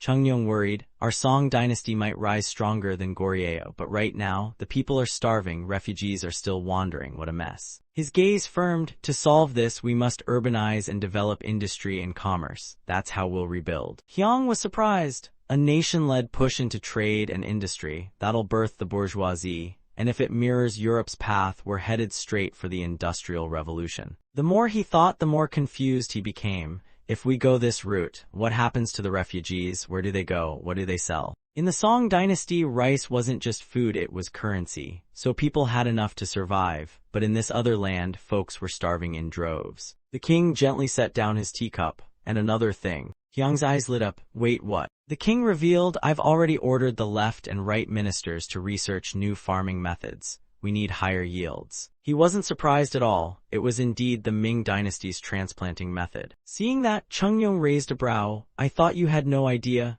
"Actually, we've been testing this in several areas since last year. Uncle Ta Lang likes to read agri-books, so I helped him find them," Hyang admitted with zero hesitation. Chungyong elaborated, "So the current method is direct seeding, just tossing seeds in the field. This transplanting method saves a ton of labor." Hyang listened carefully. "It's hard to implement this nationwide right away, but we can gradually expand. Let's do it, father. I'll support you all the way." Chungyong looked bewildered. "Wait, this thing, it works." Hyang's eyes sparkled. "It's a thrashing machine. Let me show you." While the king and ministers were still confused, Hyang was already on it. "Bring out the equipment I prepared." He explained step by step like a true engineer. "First, grab the freshly harvested rice. Right now, farmers beat rice by hand, grain by grain. It's exhausting. Cleaning up afterward, even worse." He dramatically compared it to the machine. "Just 2 stomps and boom, lay the rice here, roll it like this, then stomp with all your might." With Hyang's mighty stomp, the rice kernels flew out one after another like popcorn. Chungyong's eyes lit up. "Incredible, draft the design and distribute it nationwide." "Yes, your majesty." Hyang also began understanding the world better while watching the Ming's unstable politics and disrespectful foreign policies. That year, the Song's focus was on agriculture and border defense. Cue dramatic cut to Zone 51. Flames flickered, fiery chaos incoming. Loudspeakers rigged with DIY modern tech blared in all directions. At the captain's command, the disaster response squad snapped into formation like clockwork. They and their oxen carts were instantly on alert, ready to charge. Even though it was just a tiny spark, they panicked hard. Fire. But then their hype deflated fast. Wait, a campfire. The captain immediately scolded, seriously, be thankful it wasn't worse, you nitwits. The emergency crew still did their job properly. Watch those stray embers, fire's out. Hyung arrived, I heard there was a fire, so I came right away. He looked around and was at a loss for words. This is the place, good job putting it out fast, it could have spread big time. A bit flustered, he praised them inwardly. Nice, training really paid off. The team captain was all business. As you taught us, we never underestimate even the tiniest spark. Hyung added, Zone 51 has tons of explosives and flammable materials. We must stay hypervigilant. Exactly, with fire safety, too much is never too much. He whispered to the official beside him, Heeson, if damage keeps dropping like this, reward him. He's old school, insisted on reporting directly to the king. Hearing that, Hyung nodded, so that's how it is. He then decided, all right, I'll go visit the fire safety team to cheer them up. Your decision is brilliant as always, the official beamed. February 1426, a whiny voice echoed through the palace, Nuo, it's too cold to go, tilde. Today's court session was loud. Your Highness, I beg you to attend, you've announced this for ages. Lee Jik added, the court is buzzing with anticipation. Even soldiers and martial artists are hopping to join but can't due to low rank. They're all hype. Sitting nearby, Hyung was impressed. Dang, that hit Dad's soft spot right on the nose. Chungyong hesitated, so, this year's event is in Hongseong, Gangwon Province, right? When do we depart? Lee Jik lit up, tomorrow's already the 4th, we should go between the 1st and 10th. Chungyong sighed, fine, a king's gotta do what a king's gotta do, let's go early. Chief Enuch, get things ready? Yes, your majesty. While he was still grumbling, he caught his son's smug little smirk. The weather's clear but still cold, so pack warm. Unwilling to suffer alone, Chungyong grabbed his son.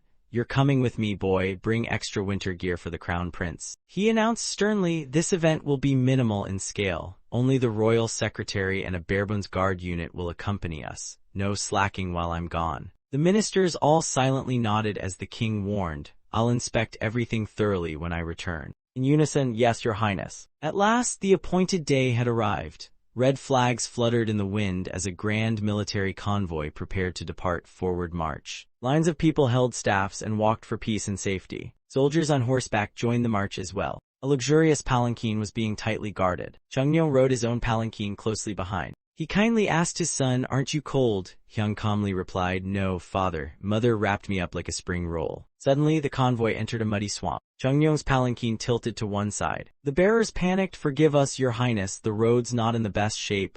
It's fine, he smiled, encouraging them gently. I understand, let's proceed with caution. But this trip was turning into quite the ordeal for Chungyong. He grumbled, right, we really should fix these roads. The snow just melted, but this path's been heavily used and it's a mess. Hyung chimed in from beside him, we should inspect the roads in Gangwon Province too. The king perked up, great idea. As a result, the royal convoy arrived late in Hongseong. Meanwhile, in mid-February at Haiyang, an unfamiliar face suddenly appeared. What was he up to, lighting a fire near someone's house? His eyes were empty as he stared into the flames. The fire spread, lighting up the whole corner of the town. As if fueled by some cursed blessing, the fire roared to life. That jerk grinned wickedly at his fiery masterpiece. Flashback to a few days earlier at a court meeting. One official stood up, Your Highness, Itijo have something to say. Speak. With the king's permission, he stepped forward. Lately, fires have been breaking out nightly 2 to 3 times per town. I suspect it's the work of arsonists, not public carelessness. He firmly added, I suggest posting guards along major roads and rewarding anyone who catches the culprit. Chungyong frowned, is that really happening? HMPH, your proposal is solid. He immediately ordered, Chief Long Elephant, don't dump this task on him alone. The city administration must also fully cooperate.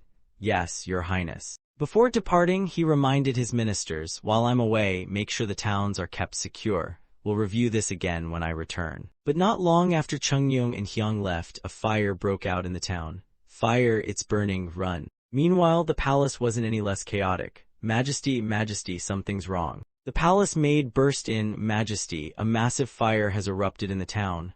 What? She shouted, we must evacuate immediately. Majesty was panicking, quick, call the court officials now. Trying to keep her cool, she said, also send someone to the envoy's chamber. Yes, ma'am. Majesty's footsteps echoed in a frantic dash. She and the others began evacuating at once. Suddenly she clutched her belly, sharp pain hit her. Panic erupted again. Majesty, we need a royal doctor now. She tried to rise, I'm fine. But the maid worried, if you push yourself the baby might not be. She cradled her belly, whispering, hang in there, little one, just a bit more, wait for your father to arrive. At that moment Chief Enuch arrived, bringing someone along. Majesty, this man is the finest knight in the palace. The knight saluted boldly, I, Kang Kian the Unbreakable, greet your majesty. She didn't mince words, Kang Kian, I have an important mission for you. She immediately pulled out the command token and ordered sternly, this is the Lord's official badge. Go inform His Highness that there's a fire in the capital and he must return immediately. The knight respectfully accepted the mission.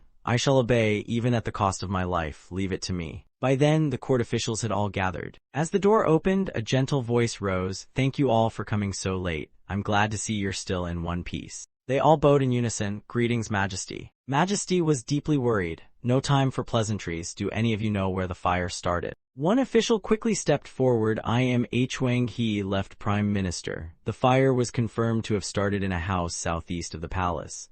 She gasped, southeast of the palace. He nodded at the map, yes, that's near the cemetery. He added grimly, the fire is spreading fast, carried by the northern wind. Though shaken, Majesty stayed composed. We've sent someone to inform the king. Until he returns, we must protect the people. Forget the storage and offices, mobilize everyone to guard the palace and the ancestral temple. The official hesitated, but if we do that, we won't have enough men to put out the fire. Majesty sighed, if there's a fire in your house, save the family first. We need to stop it from reaching the temple. She snapped, stop standing there like statues, get moving already. Meanwhile, at Zone 15, chaos had erupted. Where's the disaster response commander? One sleepy disaster response soldier still had no idea. Sir, what's going on? Heeson rushed in, there's a fire in town. He anxiously explained, we must protect the palace. The fire's spreading fast from south to north. He immediately gave orders, forget that burning building. Evacuate civilians if you can, but priority is the ancestral temple. The disaster response squad responded in sync. Understood. Sirens wailed across Zone 15 like an army of angry roosters. Sleepy soldiers bolted upright. What's happening? Is this a fire drill? A scar-faced officer shouted, disaster response team, get your butts out of bed now. His voice snapped them awake one by one. Hurry up, get your protective gear, grab your riot shields. The disaster response unit prepared to deploy, casting aside all fear. Just do what you were trained to do, don't think, just move. Their eyes were filled with fear, but the captain rallied them.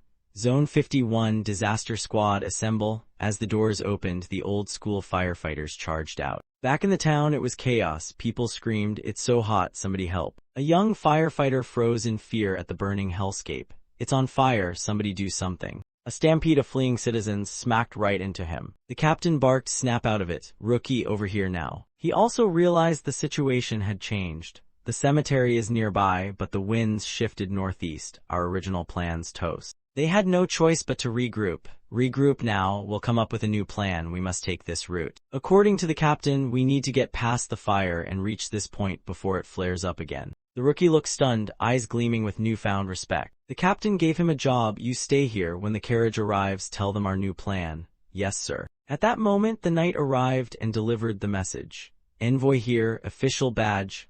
First time I've seen you since I joined the palace, I'm busy, talk later. He gently climbed onto his horse. Please help me get through. And off he went, galloping like thunder. Faster, come on. Even the ox started plodding in with heavy hooves. Urged on by the soldier, the poor thing begrudgingly pulled the water barrel. Come on, big guy, a little faster. The soldier whispered, at least the damage on the main road isn't too bad. But they remained alert, civilians must be evacuated quickly. Everything's too quiet here, suspiciously quiet. The young guy looked confused. Why are you still here? He glanced at the man sitting in front of him and asked, everyone else evacuated, why are you still here? The man quickly made up an excuse. I was tired, just taking a break, I'll leave soon.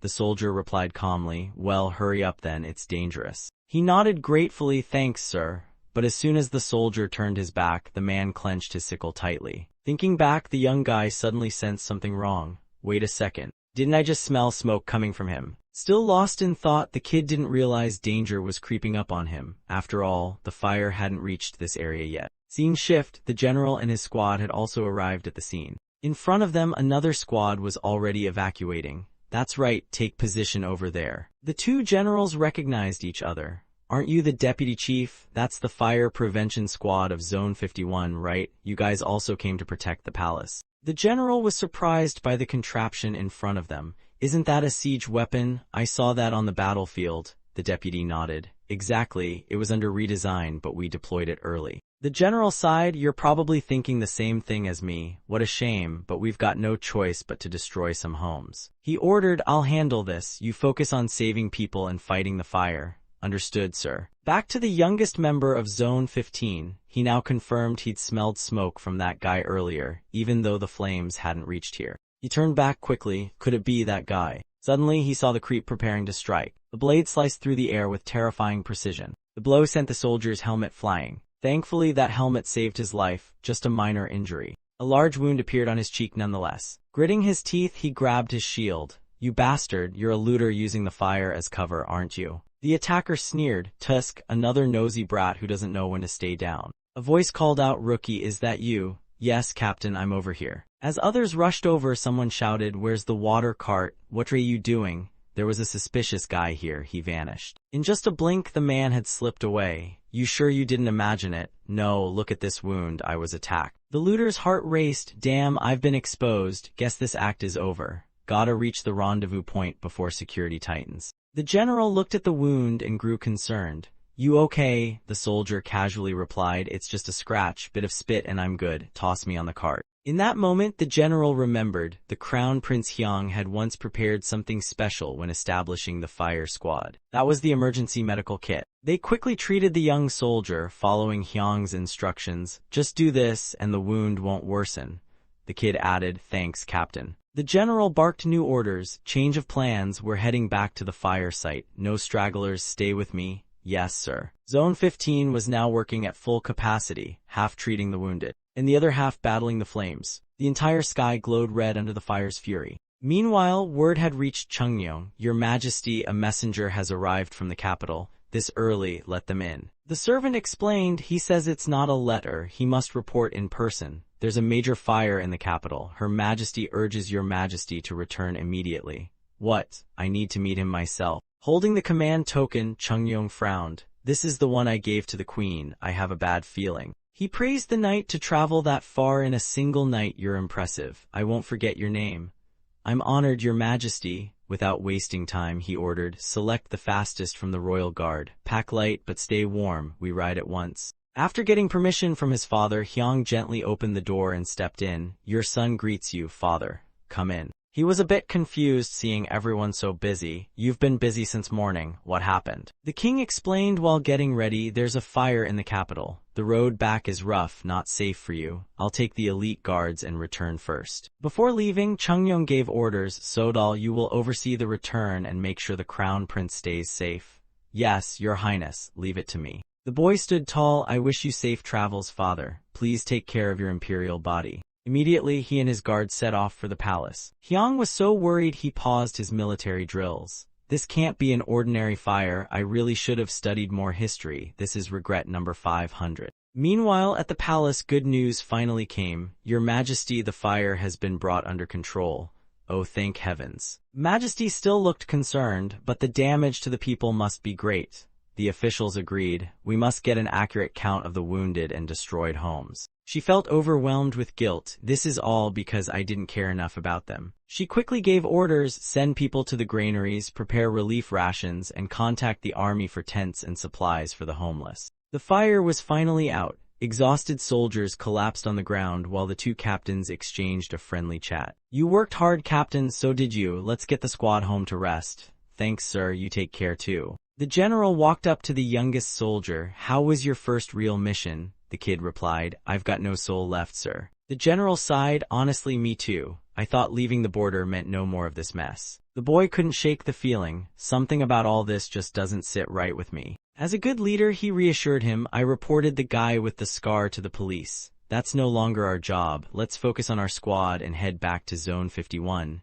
Yes, sir. In a rundown shack, the arsonists were fuming. They put the fire out way too fast. We barely got anything from the rich. The four schemers huddled around the table. If that idiot had burned Majesty, we'd still have a shot. The guy in purple yelled at the arsonist, "Don't mess this up again or you're out of the loot." Though annoyed, the guy muttered, "Fine, fine, one last big one tonight, then we vanish from this dump." Back at the palace, Chungnyo had finally returned. He rushed in and opened the door. Majesty and the officials were already waiting. "Welcome back, Your Majesty. You've all worked hard." Majesty tiredly spoke. "Please, this way, Your Majesty," he gasped at his wife's panda eyes. "The queen looks like she's been through war." He confessed, "On the way back I kept worrying, was Majesty and Changdeok Palace safe? I'm so grateful you protected everything." "Leave it to me now, go rest." She finally breathed out, "Yes, Your Majesty, I'll do as you say." Majesty had finally returned to the palace. Her maid looked concerned. "Your Majesty, are you okay? We must summon the royal doctor." She smiled faintly. "It's just stress. I'd rather soak in warm water than get poked by needles." "Understood, I'll prepare the bath right away." But then her face paled again. "So many homes burned down, I feel so ashamed." She changed her mind. "Forget the bath, call the doctor for the baby." "Right away, Your Majesty." On the third day of what later became known as the Great Fire of Hanyang, the streets were so scorched, you couldn't tell if it was a dog or a wolf roaming. The palace guards finally noticed. "Fire, fire again." The king clenched his jaw. "Another one, this is definitely arson." At Zone 51, a soldier bolted up from bed. "What's going on? Is that the fire alarm? Disaster squad, get up." The general checked on the boy. "You all right?" "I'm okay, sir." The entire unit was already in position. Disaster Response Team Zone 51, assemble. The king slammed the table with fury. The old man was about to blow a fuse, gritting his teeth. "Who dared to start a fire? I won't forgive them. Where are they headed this time?" The official reported, "Your servant Hwang, he reports they're moving toward the Infernal Bureau." He realized, wait, isn't that near the 6 Ministries alley? Chungnyeong immediately issued orders to rally as many senior officials and soldiers as possible, and summoned all royal guards to boost internal security. At the palace gate, a soldier nervously reported, "Your Highness, I'm sorry but..." Hyung was returning, confused. "Didn't you say you were already in town?" "Yes, Your Highness, but by royal order, the city gates are closed." "Ah, I see, then I'll walk in." The gate guards respectfully greeted him. "Long live His Highness," he replied kindly. "You've all worked hard." As the soldier led Hyung inside, he explained, "Thank you for understanding, Your Highness. Citizens can't leave the city and refugees have camped outside the gates." Hyung nodded. "Don't worry, orders come first." Before entering, a royal attendant looked anxious. "Your Highness, I'll stay close to you at all times." "I understand." Inside, chaos reigned. Soldiers tried to calm citizens. "If you go out now, you'll be tiger snacks. Just wait a day. What are we even doing staying in here?" Suddenly, someone noticed movement. "Hey, someone's coming from the other gate." People panicked upon seeing Hyung enter. "Wait, isn't that the gate commander escorting someone? Must be someone really important." Both citizens and soldiers realized, if it's not just any noble, then could it be? The crowd gasped. Hyung was startled. "I know him, that's the crown prince, His Highness is here." The people went wild, rushing toward him. "Your Highness, please save us." He was stunned at the desperate sight. "You're home now, Your Highness, save us, back away now." His expression turned anxious as the crowd chanted, "Your Highness, Your Highness." Hands reached out nonstop. "Crown Prince, Your Highness." As things spiraled out of control, the gate commander and soldiers jumped in. "I said don't come closer, step back." Seeing force wasn't working, they drew their swords. "From now on, anyone approaching His Highness will be executed on the spot." The man in front froze in fear and dared not move. Hyung quickly ordered, "Stop, sheathe your swords now." He scolded them. "I know you're loyal, but you just pointed swords at His Highness's own people.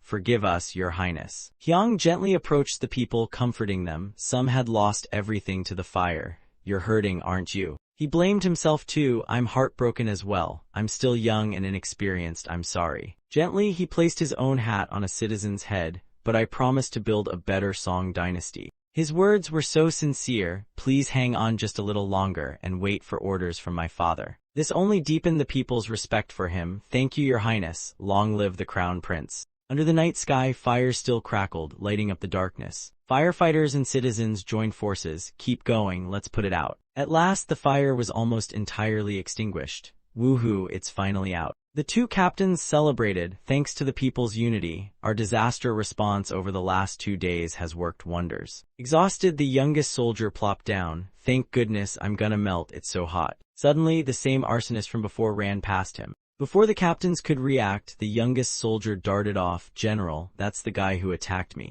The man's steps began to slow. He cursed under his breath. Damn it, they put the fire out before it reached the infernal bureau. I tried torching more spots, but no luck. What now? The young soldier was hot on his heels. The arsonist suddenly felt uneasy and glanced back. Shocked, he blurted, "You," the soldier calmly replied. "Pleasure to meet you again, scumbag. How dare you hit me?" The arsonist bolted without another word. At that moment, the crown prince and the gate commander were also on their way back to the palace. The arsonist was getting seriously annoyed. This brat again. Hyang gently reminded him, "Hey, running on dark roads is super dangerous, you know." The arsonist cursed, "What though, another kid?" He didn't expect to run into royal personnel out here. The soldier chasing him seized the moment and landed a punch. The youngster grinned, "How's that taste, you piece of trash?" Hyung also asked, "What's the situation?" The young soldier stammered, shocked to see him. "Your Highness, I'm the youngest member of the disaster team 51. That guy ran off again. Catch him now," Hyung ordered. Upon returning to the palace, Hyung immediately met with the emperor. "Father, losing homes is one thing, but losing food is worse." "Don't worry," the emperor said. "Majesty already sent envoys to the rice granary in Bupyeong." Hyung offered, "But transporting that much rice takes time. Area 51 has emergency rations, so let's use those first." The emperor hesitated. "About those rations," Hyung reassured him. "Yes, I already had them checked out through the drawings." With panda eyes, Hyung continued managing things. Meanwhile, Area 51 was running a weapons drill. Chungyong recalled being amazed by his son's invention back in Area 15. "You're giving these rock-hard rations to the soldiers. Are they even edible?" Hyung had explained in detail. "They're made by steaming grains, roasting them, wrapping them in seaweed, then sun-drying the whole thing." The emperor finally remembered. "All right, we soak them in hot water to eat like rice. It's actually more filling than expected. Fine, let's use them until the rice arrives." Suddenly, Hyung remembered the arsonist. "Father, what should we do with the guy Area 51 caught?" The emperor was fuming. "That guy's clearly part of the arson gang. I'll personally investigate and expose his crimes.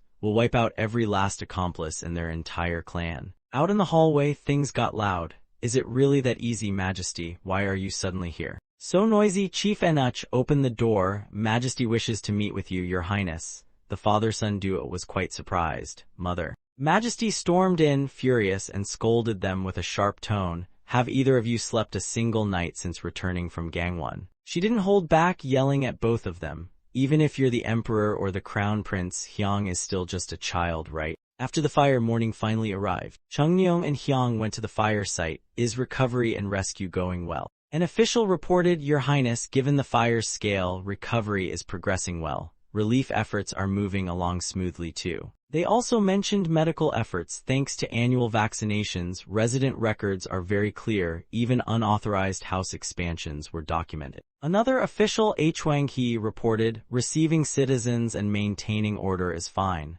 The rations Your Highness invented covered the rice shortage, if there's any issue." He recalled a citizen's request. "Sir, can we receive rations instead of rice?" "Why would you want that?" They honestly explained, "Well, the soy sauce and pickles all burned down. Eating plain rice is hard without them." Chungyong was exasperated. "Why didn't you tell me sooner? How can the people stay full with no food?" "It's my fault, Your Highness." While the emperor scolded the ministers, "If you don't want to be ashamed, stop doing shameful things," Hyung secretly rejoiced. Area 51's rations are high in deer meat, store well, and the umami from dried kelp and seaweed makes them extra tasty. The emperor didn't forget to ask, "So, what's the status on those arsonists I ordered to be investigated?" The official replied, "Your Highness, all 10 remaining culprits and their families have been captured." According to the report, the 4 ringleaders will be personally supervised by Minister of Justice, Joseon. The arsonists received a hefty punishment. They were executed yesterday afternoon at the Seosamon intersection. Their heads were displayed as warnings. The other 7 accomplices were also executed that same day. Their family properties were confiscated. All males over 15 were hanged. Women, children, and the elderly were enslaved. Hyung stood by listening, spine turning to ice. Yikes, that's brutal. He recalled something his teacher once said. During Chungyong's reign, over 1,491 people were executed. 83 of them faced extreme punishments like dismemberment. Fun times. He understood now. Peace for the people came at the cost of blood. When you need to be ruthless, go all in. Suddenly, Chungyong spoke, startling him. Hyung, what are you staring at? You okay? After fumbling a bit, Hyung replied, I am just focusing, father. This is the city map I drew last year. I'm analyzing which areas catch fire most often. Hearing his son's findings, the emperor was impressed.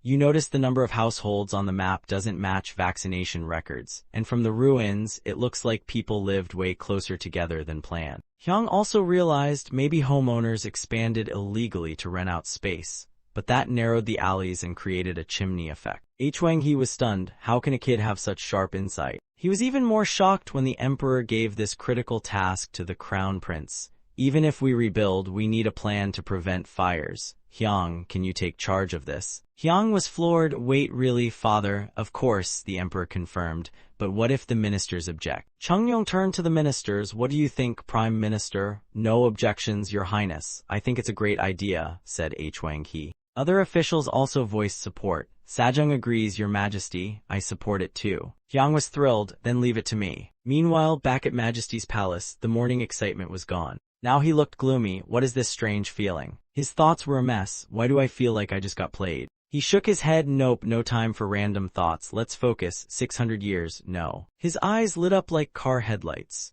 In 1,000 years, the capital will rise, and I'll lay its foundation right here in Hanyang. Chungyong was also curious. Let's see what silly thing my son has for me this time. The town recovery project was officially underway. Hyung met with other ministers to discuss reconstruction. But it wasn't going smoothly. The ministers had valid arguments. Even Jahan chimed in. In the palace's private hall, the officials were puzzled. This isn't a court meeting or a minister's council. What's this about? Does the finance director know anything? Nope, but it probably involves the crown prince. Hyung calmly opened the door and entered. After working tirelessly on the project, he stood proudly. Long time no see, everyone still alive. Greetings, Your Highness. Kim Jiam mumbled with a dark face. See, I told you so. Hyung handed each person a scroll. Before we begin, please take one. The ministers were baffled. What is this? Hyung smiled. It's the key material for today's report. Just then, Chungyong entered. The emperor has arrived. Greetings, Your Majesty. The emperor read Hyung's scroll and nodded in approval. This is a fine proposal. He said softly, now go convince the officials and start the report. His aides rushed in with their gear. Yes, father. Hyung began his presentation. If everyone reads the materials I handed out while listening, it'll be easier to follow. My plan consists of the following stages. Confidently pulling down the board, he explained, first, we'll adjust the waterways. I'll connect the major streams like the one in Chingyecheon and Hanseong's inner city into a sewage system. It'll improve wastewater processing and clearly divide districts. Moving on to Phase 2, Hyung's presentation dragged from bright blue skies to a golden sunset. And that concludes my 5-year recovery plan for the fire damage in Hanseong. He added, if you have any questions, feel free to ask away. Chungyong nodded. Quite an extensive plan. At this scale, it's practically a city overhaul. I agree, 5-year plan fits. But tell me, what do you mean by paving roads? Calmly, Hyung explained, as the name suggests, paved roads, Your Majesty. Currently, when it rains, the roads in Hanseong turn into mud pits. Paving them will help both people and animals travel even during storms. Hwang-hee was taken aback. So, you mean paving actual streets, not palace courtyards? That's gonna be pricey. Hyung glanced smugly at Kim Jiam, who was already shaking.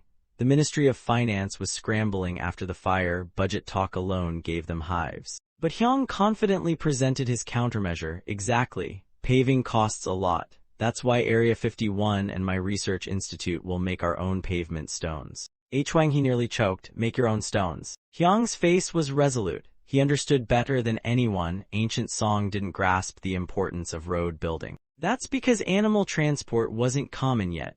People had no concept of long-distance travel via ox carts or wagons. But to pave roads, you need durable granite, something hard to process without skill. Of course, the court could do it. After all, we already use such stones in palaces and royal tombs. It's not that they couldn't, more like they wouldn't. Hyung calmly turned to his aide. Lee Sunji, bring it in. In his hand was a stone, handmade. Chungyong was stunned. This thing's harder than fired clay bricks. You didn't carve it, you made it. Hyung explained every detail. Yes, father. This technique came from developing the National Ironworks. It's quicklime used in furnaces, but when processed this way, it becomes paving stone. And, Hyung concluded, the raw material is plentiful. Plus, if we run it alongside iron production, we can mass produce it cheaply. As expected, the emperor approved immediately. Excellent, start implementation now. He reread Hyung's plan, thinking, these two father and son really click, huh? Then he noticed something odd. On Hyung's city map, there was one curious spot that caught his eye. Wait, is this a public bathhouse? Chungyong held the scroll in his hand and sternly asked, roads are important, but the urgent matter is to provide shelter for those who lost their homes in this fire, so how do you plan to handle it? Hyung sat on the chair, signaling the official near the board to flip the next page of the blueprint, raising his hand like a presenter and saying, indeed what His Highness said is right,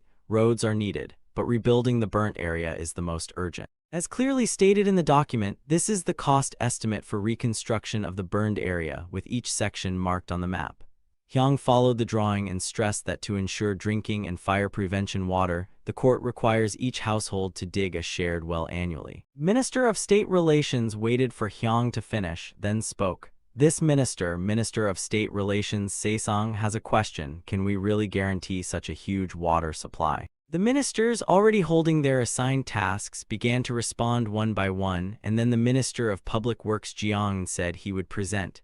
Hanseong has abundant water sources, so supply won't be a problem. As soon as he finished, Minister of State Relations, looking worried, raised the issue. If that's true, then why does the profession of water selling even exist? The Public Works Minister, looking slightly embarrassed, explained the reason. The problem is, one must dig very deep to actually reach water. Minister of State Relations was surprised, but realizing his attitude was awkward, he quickly covered his mouth with both hands and widened his eyes at everyone's reactions. Hyung didn't mind much and continued presenting, saying that digging wells could serve two purposes: giving jobs to those who lost homes in the fire and ensuring both living and fire prevention water sources. Another minister, after examining Hyung's sketch, raised his voice. This Minister of State Relations Hwang-hee, reports that in the map approved by Your Highness I noticed markings for public baths. Does that mean places where people gather to bathe together? He and his colleague held the drawing, eyes fixed on Hyung, awaiting his reply. Hyung calmly answered, yes, exactly. Hwang-hee imagined the utility of public baths where everyone could wash and also store plenty of water, which would be useful for firefighting, but he worried aloud. In past dynasties, public baths became places where men and women gathered naked, turning into hubs of debauchery. Honestly, he was thinking the same. Hyung calmly clarified every doubt, pointing out the drawings showed very clearly. Men's and women's baths would be separated into two distinct areas, with tall walls to keep them apart. No Rome-style parties here. After reviewing the drawings and hearing both sides, Chungyong skeptically asked, so building an entire bathhouse like this, is it really worth the trouble? Sitting by the blueprint facing his royal father, Hyung confidently replied, of course it's worth it, because frequent bathing is the best way to prevent disease, smelling good is just a bonus. Hyung reminded them, if the officials carefully checked the appendix of the documents he distributed, they would see a health summary report of laborers and their families living in Zone 51. Zone 51, where exposure to hazardous materials is common and accidents frequent, made residents often rely on doctors. They even had scheduled health checks. If one paid attention to dermatology and related cases, one would see a significant drop in skin diseases once regular bathing habits were adopted. Residents' frequent visits to doctors for minor illnesses gradually reduced. Hyung had thoroughly investigated and gathered opinions from the physicians in charge, and they all agreed personal hygiene drastically lowered these annoying ailments. What Hyung said ignited heated debate among the officials. Some argued it was very beneficial long-term, while others worried about morality degrading, and a few stroked their beards thinking about construction costs. Money always kills the mood. Hearing the murmurs, Hyung smiled with full confidence. He then threw in the trump card. Besides, if used wisely, public baths could even boost currency circulation. That one line from Hyung hit like a thunderbolt. All the ministers were stunned, staring at their crown prince. Chungyong stroked his chin thoughtfully. Yes, that makes a lot of sense. Seizing the chance, Hyung boldly added, indeed, who would want to lug sacks of rice or bolts of cloth to the bathhouse? Of course they'll prefer to pay with money. Hyung's thoughts drifted back to his past life, remembering in the 2000s there was a city building simulation game he loved dearly. He recalled its simple interface, Just a house and a small plot. Then the player was given a vast empty land, and the first step was always to find water and install pipelines. In that game, he built his own fire station. Naturally, the next essential facility was, you guessed it, a fire station. Double fireproofing, why not? With confidence, Hyung used his knowledge to persuade everyone, stressing that aside from fire prevention, there must be a force ready for floods or sudden disasters. He proposed establishing a dedicated agency to protect the entire capital. Chungyong pondered seriously. So what you mean is creating an organization to protect the capital from disasters, like a professional rescue team? Something like the Capitol Guard. Hyung replied, yes, this team would patrol fire-prone areas, train people in firefighting skills, and in fact, Zone 51 already has a disaster response team operating around the clock. The king listened to the boy's explanation and seemed quite pleased, stroking his chin with a smile and saying, well done, I read in the fire report that this team indeed achieved significant merit, so it turns out their constant readiness allowed them to respond so quickly. Hyung smoothly continued, not only that, but this team also uses advanced equipment invented by the Research Institute.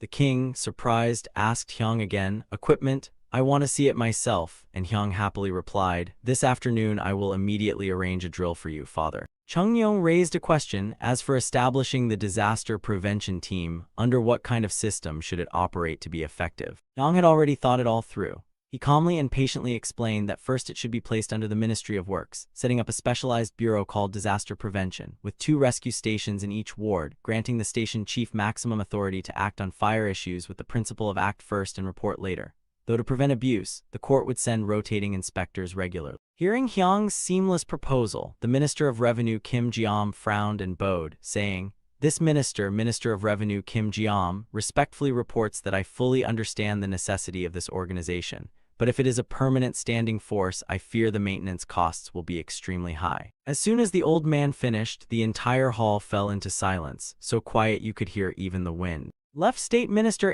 Wang He spoke up. This minister, Left State Minister Wang He, respectfully suggests taking a portion of the treasury from the silver gained when selling Buddhist scriptures last time along with reserves from the mines to cover these costs. The scene then shifted outside the palace. Chungnyo stood beside Hyung, both gazing in the same direction. He asked Hyung, that carriage there, is it used to extinguish fires? Hyung, watching intently, answered, yes, father, that is a water-spraying carriage. It is called the water chariot. A soldier with a long scar across his nose, dressed in red uniform, bowed respectfully. From now, I will demonstrate how to operate the water chariot. He gave the order for the water chariot to take position, and the entire team quickly moved according to command, echoing, water chariot into position. Each man took a role, one pumped water, another fitted the hose to the tank. Everyone busied themselves with their assigned tasks. Once the hose was secured, that position reported back, water supply ready, while 2 men stood by the pump handles attached to the copper tank, preparing to pump water.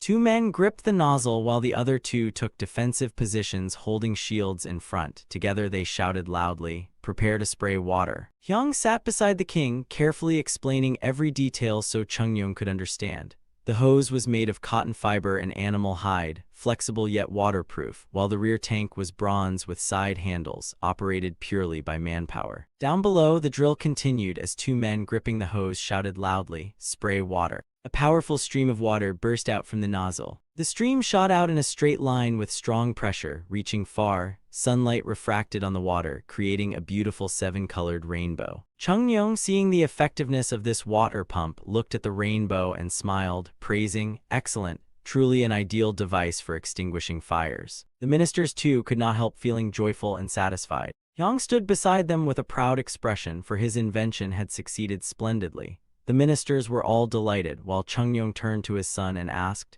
you intend to equip all the rescue stations with this device? Hyung smiled back and answered, yes, to react swiftly, each station should have at least 2. Right State Minister Sajung, standing below, heard Hyung and the king's conversation and collapsed in despair, muttering to the heavens.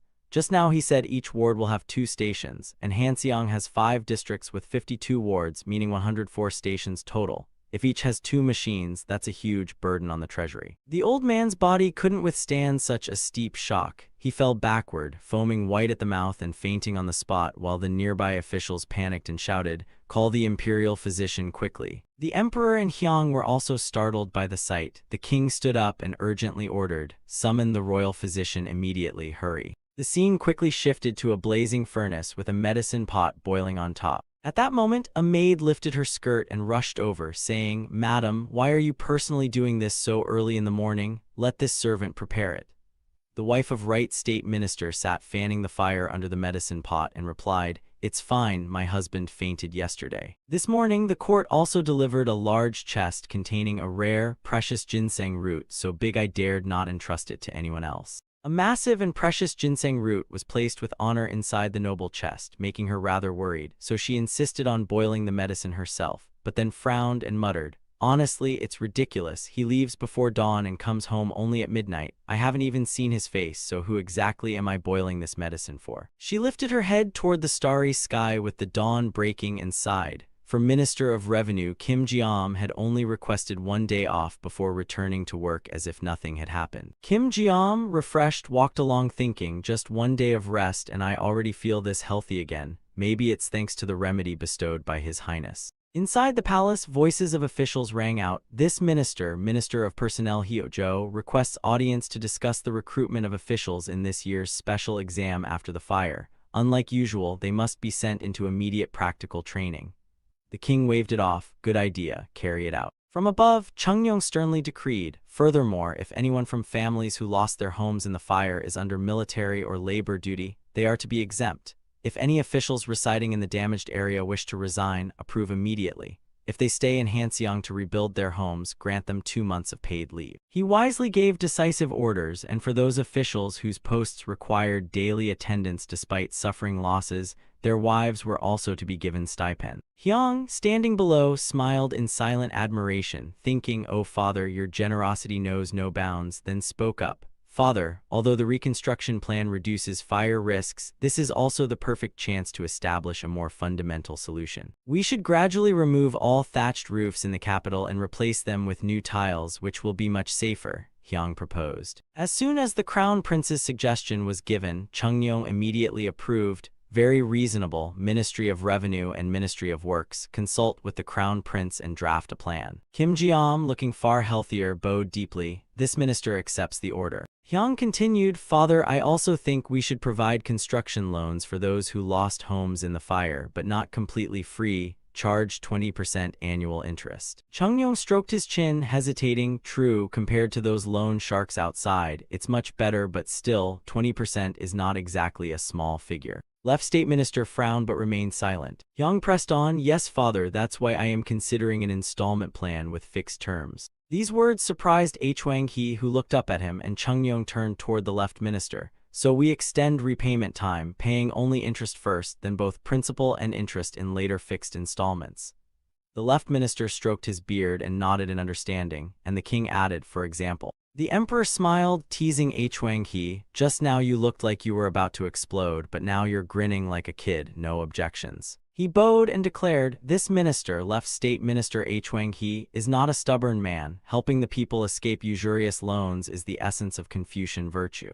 Though it feels a bit odd for the state to take interest from its people, with the Crown Prince's method, I believe 20% is not a crushing burden." Yang was quite pleased hearing these words. The emperor, equally content, turned toward the Minister of Revenue. The minister bowed respectfully. "Yes, your highness, I will work with the Crown Prince to draft a detailed plan." At that moment, Hyang suddenly added, "Father, while reviewing property rights for reconstruction, I discovered something," which made the Minister of Revenue glance at the Crown Prince with silent complaint, thinking, "Oh no, not again." Hyang reported, "In Hanseong, many people are living in rented houses, from martial guards sent from provinces to newly appointed officials who just passed exams, all can only rent." Chungnyeong stroked his chin, closed his eyes, and reflected, "Renting houses, that is indeed rather pitiful." Hyang continued, "There is a saying among the people, better to live in your own thatched hut than rent another man's tiled mansion." Minister of Revenue Kim Ji-am and Left State Minister Hwang-hee nodded in agreement. "But right now, abolishing all rentals is impossible, and renting itself is not a crime. Therefore, once reconstruction stabilizes, I suggest we build government housing for officials. The emperor, hearing this, happily smiled. Reasonable, it can be applied to many tasks. Submit the plan, and the 6 ministries must actively support the crown prince's proposal. The minister of revenue, upon hearing the royal order, could only force a stiff smile and bow. Yes, yes, this minister obeys. 5 high officials followed Hyang out of the audience hall, and the crown prince cheerfully raised his hand and said, "Anyone who wishes to discuss detailed recovery plans with me, please come to my study." The scene shifted back to the historian diligently recording. The sorrow of tenants transcends class or rank. Is that not a matter heavy on the heart? Yet perhaps the wisdom of the crown prince is the only hope for the people now, while the ministers ought to reflect on their own failings. Although the reconstruction project began smoothly, within less than a month obstacles arose. The construction site outside lay half-finished with not a worker in sight. Inside the palace, the emperor raised his voice. "What a shortage of manpower, seriously." The officials replied, "This Minister of Works Jo Mal Sing, reports that even after mobilizing laborers from Hanseong and nearby towns, the workload is simply too great and we lack hands." Chung Myung, with dark circles under his eyes, frowned deeply and muttered, "No choice, we must deploy soldiers." At the construction site, workers bustled, some hauling stones while music swung an axe down on the hardened ground. He paused, confused, lifting his sweaty face, and asked, "What is going on? Is there a war?" From outside, a group with military bearing approached, the leader clad in red and carrying a sword. A senior official rushed out to greet them warmly, while music blinked in bewilderment. Oh heavens, they finally came. The 2 sides greeted each other amid the messy construction. "This minister, construction overseer of this area, Ministry of Works Deputy Choi Hein, thanks you for coming." The newly arrived officer replied, "This minister, military official Park Sul of the Central Army General Staff, has come under royal command. Please direct us as needed." The scene returned to the grand hall, where the emperor tapped his fingers on the armrest. Resting his chin in thought, he mused, "At last, this proves the crown prince's proposal correct." Months ago, when reviewing military reform feasibility, the court summoned ministers with military backgrounds. At that time, Hyang had proposed, "I recommend establishing an additional corps, called engineers, who will be in charge of constructing or dismantling fortifications." But his proposal was immediately met with opposition from court grandees. Which soldier doesn't know how to swing an axe or hammer? Why waste effort creating a separate corps?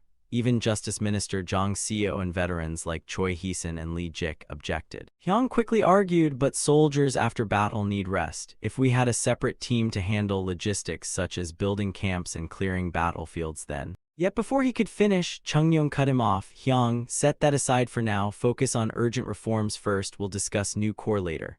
Hyang, frustrated, bit his tongue, replying reluctantly, "Understood, father," while Chung Myung now regretted not pushing ahead with his son's idea earlier. The next day at the Hanseong Yamen, 2 guards with blades stood at the gate, keeping watch. Inside suddenly came a hurried call, "Is Lord Magistrate of Hanseong here?" At the sound, an official rushed over. "I am here. What is the panic? Please look at this, sir." The magistrate of Hanseong frowned angrily. What nonsense is this?" His face flushed red with rage as he looked at the paper handed to him. Such flyers had been pasted even in places untouched by the fire. The magistrate of Hanseong quickly submitted those flyers to Chung Myung. Reading the contents of the flyers, Chung Myung too was so furious he nearly burst into flames. The text of the flyer read, "Cranes cry on the pines at the ancestral temple. The weather turns erratic with constant rain and black clouds, signs that the dynasty is nearing collapse." Chung Myung's eyes turned icy, his teeth grinding as he suppressed his fury. Insolence. These were pasted in areas not burned.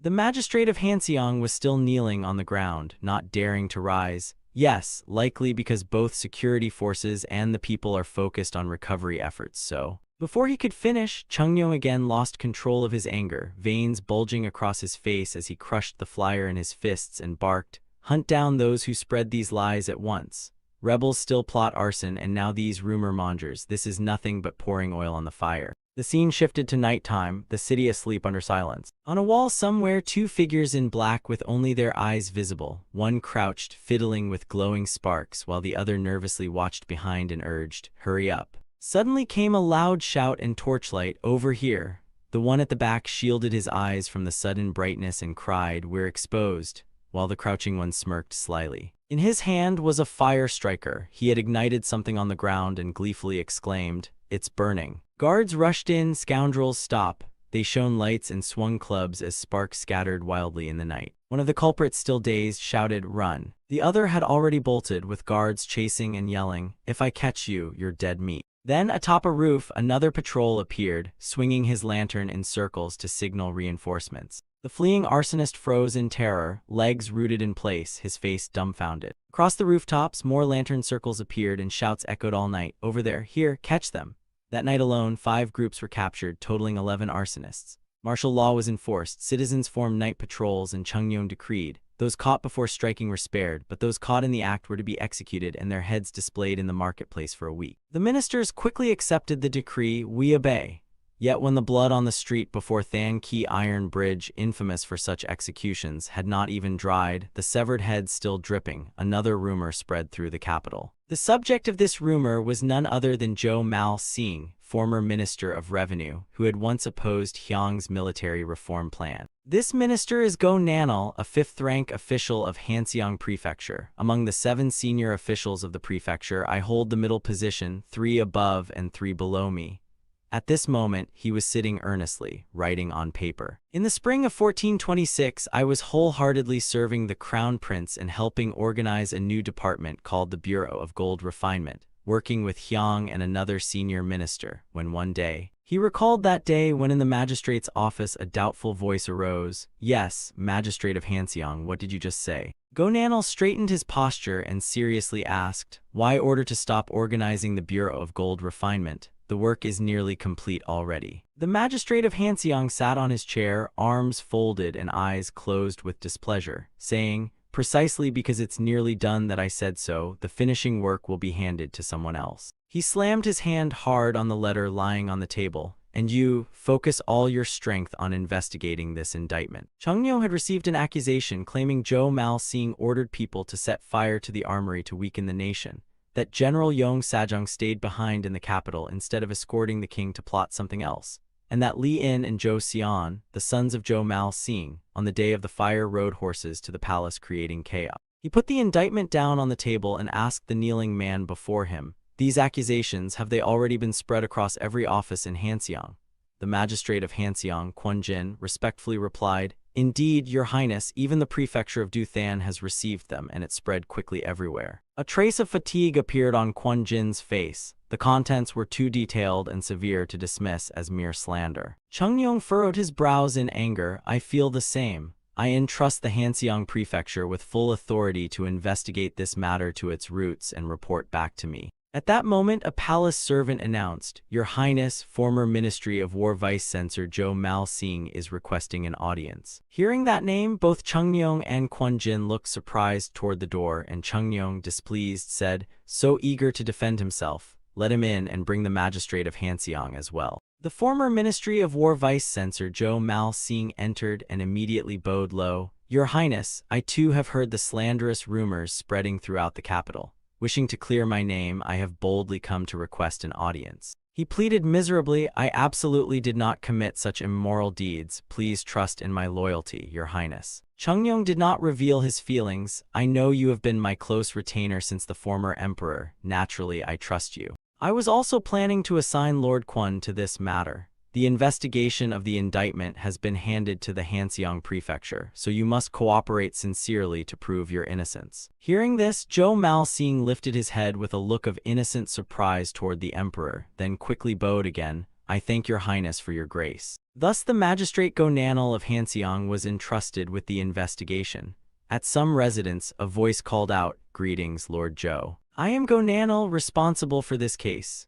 Go Nanal approached Jo Mal-sing and greeted him. The old man kept his calm, innocent look and said, "Ah, so it is. I hope you will help me, Investigator Go." The two sat facing each other in a small room. Jo Mal-sing glanced around suspiciously and asked, "What's with this place? It feels odd."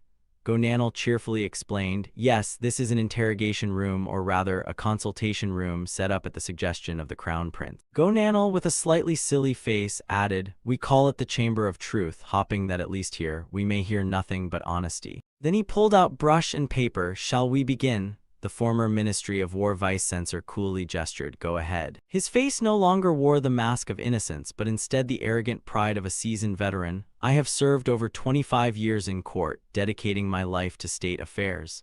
Ask whatever you like."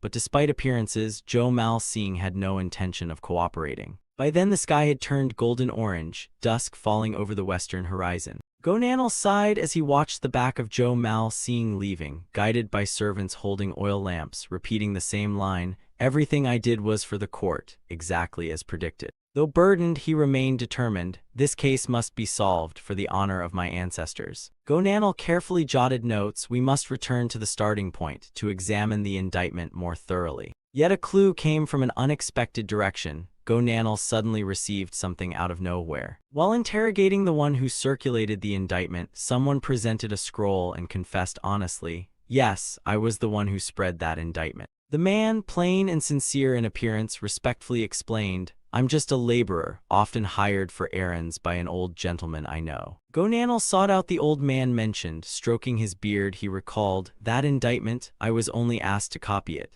The person who asked me was at that mound over there." And so the clues unraveled easily, as if the mastermind wanted to be caught. Soldiers stood straight and called out loudly, "Kim Yong-sing, hear the arrest order." They arrived at the residence of a certain high official and read out, "By orders from Hanseong Prefecture and Eastern Capital Prefecture, you are to follow us peacefully."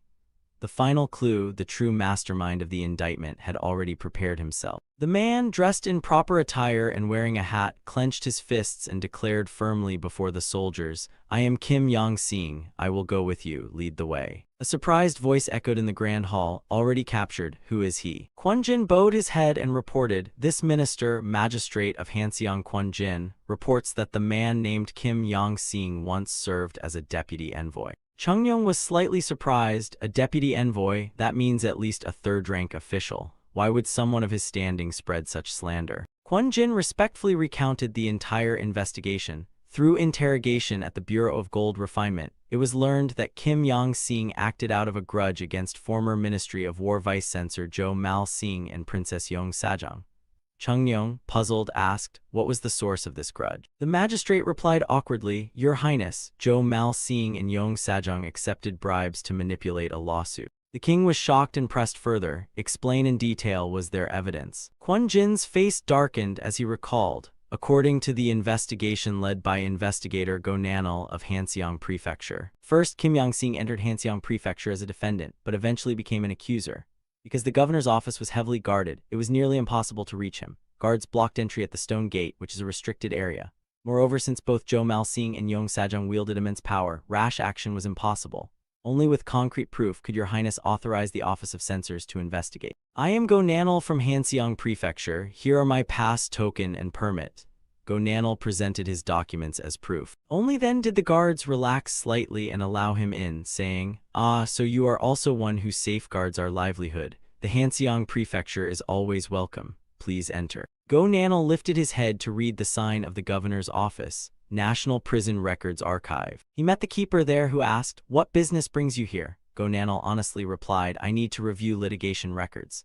The two conversed at the doorway, where scribes inside were busily recording everything on paper. The manager said coldly, "You know the rules, never damage documents. If you need copies, inform the supervisor." Gonanal answered, "Understood." Entering inside, he gazed up at the towering cabinets filled with registers.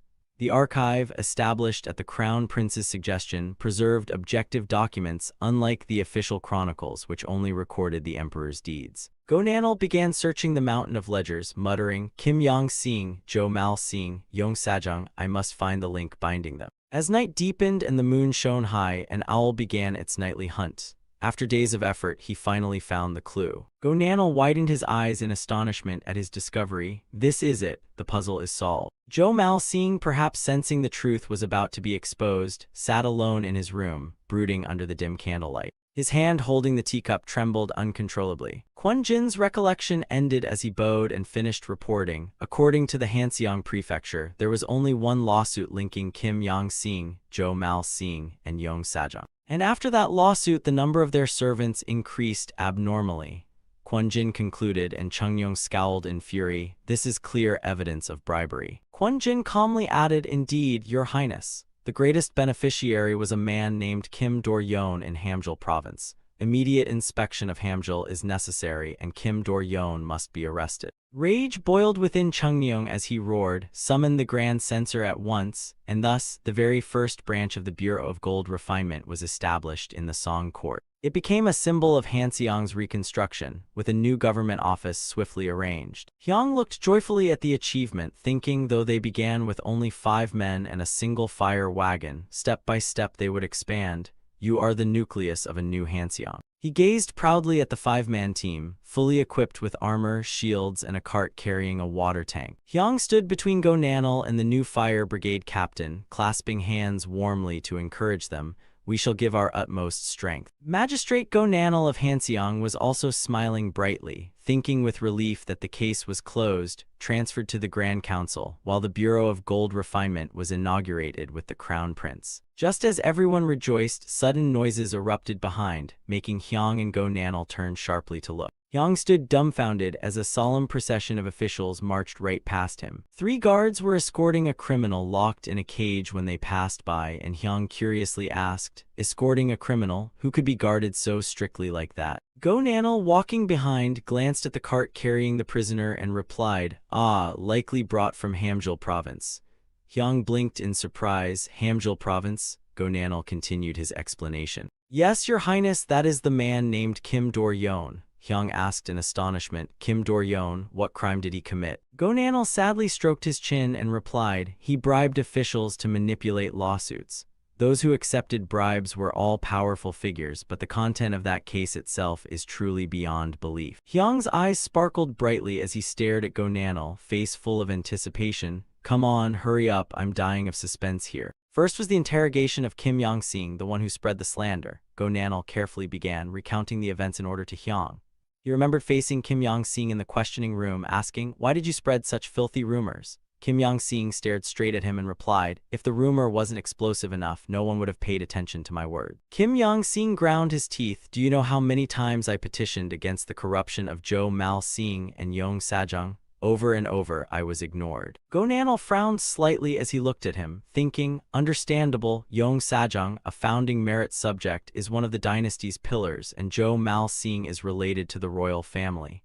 Kim Yong-sing recounted everything, his resentment still burning as if it were yesterday. Instead, they dug into trivial matters, exaggerated everything, and found excuses to convict me, pushing me to dismissal. He shouted furiously in Go Nanal's face, "If not for that recent fire in Hanseong, this petition would have been buried like all the others. Perhaps I would have been silenced forever, maybe even buried alive. Do you know why?" Go Nanal could only sit quietly, listening with a heavy heart. Kim Yong-sing regained some composure and spat out each word. "Because of their collusion, hundreds of commoners were turned into slaves overnight." That final statement shocked Go Nanal, making his eyes widen. Sitting across from Hyang, Go Nanal recounted, "Because his words made sense, I painstakingly rechecked the records, verified convincing evidence, and by following those trails, I came upon a man named Kim Dor-yeon." After hearing the whole story, Hyang smiled cheerfully and asked, "So, you found proof that Yong Sajung and Jo Mal-sing colluded to tamper with the lawsuit?" Hyang remembered the history he once studied, recalling a modern scholar who mockingly dubbed the Song dynasty as Mad Dynasty.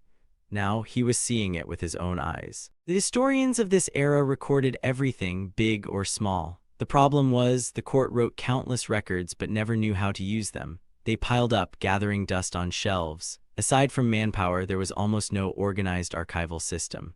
Therefore, Go Nanal honestly said, "Yes, Your Highness. Thanks to the National Records Office that you established, I was able to trace everything." Hearing this, Hyang beamed joyfully, smiling ear to ear. Sitting upright, Go Nanal added, "Though details will be fully revealed during the interrogation of Kim Dor-yeon at Yeojumbu, I believe what I've uncovered will not differ much." Hyang lifted his teacup, looked at Go Nanal, and said, "Excellent. Now tell me clearly about the disgraceful lawsuit involving Kim Dor-yeon." He promptly answered, "Yes, Your Highness. This matter begins in the previous generation, with Kim Dor-yeon's grandfather, Kim Won-yeong. At that time, Kim Won-yeong resided in Hamgyal, and through his close friend Kim Sing, he was introduced to stay at the house of his son, Kim Song. At that time, Kim Song was both the head of a local noble clan and heir to his father's estate after Kim Sing retired. Kim Won-young was astonished, marveling at the grandeur of the house. "What a magnificent house! How many rooms could there be?" Kim Song laughed heartily. "Not even 100 yet, sir." Kim Song warmly hosted him. "I'll assign attendants to serve you, so please feel at home and command as you wish." Kim Won-young, being polite, smiled and said thank you. But then, stroking his beard with a sly gleam in his eyes, he evaluated the grand residence. That vast house stirred greed in Kim Won-young, and so he went with Lee and Im to meet the powerful minister of the time, Im Jeon-mi. The man in red, dressed improperly and lounging lazily on his chair, glanced down at Kim Won-young with half-lidded eyes. "Well, isn't this Kim Won-young? What brings you here?" Kim Won-young respectfully bowed. "It has been a long time since I last met you, my lord." Kim Won-young presented a wooden box. "I have just returned from Hamhung, bringing a humble gift, and along the way I met a man named Kim Song." Im Jeon-mi received the box and opened it. Inside was filled with gold shining brightly. Kim Won-young clasped his hands and reported, "It turns out his father, Kim Sing, is an acquaintance of mine." Im Jeon-mi, dazzled by the glittering gold, spoke, "Is that so?" Only then did Kim Won-young reveal his true purpose. "Do you recall a runaway servant from my estate years ago? The one named Hyo Jo Arim." Im Jeon-mi shut the lid of the precious wooden box, his face full of greed. Heavens, how could such a grave disruption of national order occur? How could Im Jeon-mi, possibly ignore this? Soon after, soldiers stormed into the house of Kim Song, son of the so-called criminal Kim Sing. Kim Song, submit to judgment. Kim Song and his family were utterly confused, not understanding what was happening. He stood frozen in shock upon hearing the verdict. In just one night, the family of Kim Sing, once ordinary commoners, were branded as slaves, all their property seized by Kim Won-young. By law, the children of slaves also became slaves. Thus, not only Kim Song but his entire family and household staff were reduced to bondage. From ordinary citizens, they were stripped of everything. The number of those implicated exceeded 400 people. Many years later, in the year Mujin, when Lee and Im Jeon-mi were purged, the Kim family was finally vindicated. Kim Song was reunited with his family. Yet decades later, Kim Won-young's son, Kim Do-yeon, dug up the matter again, continuing to sue in order to seize the family's assets.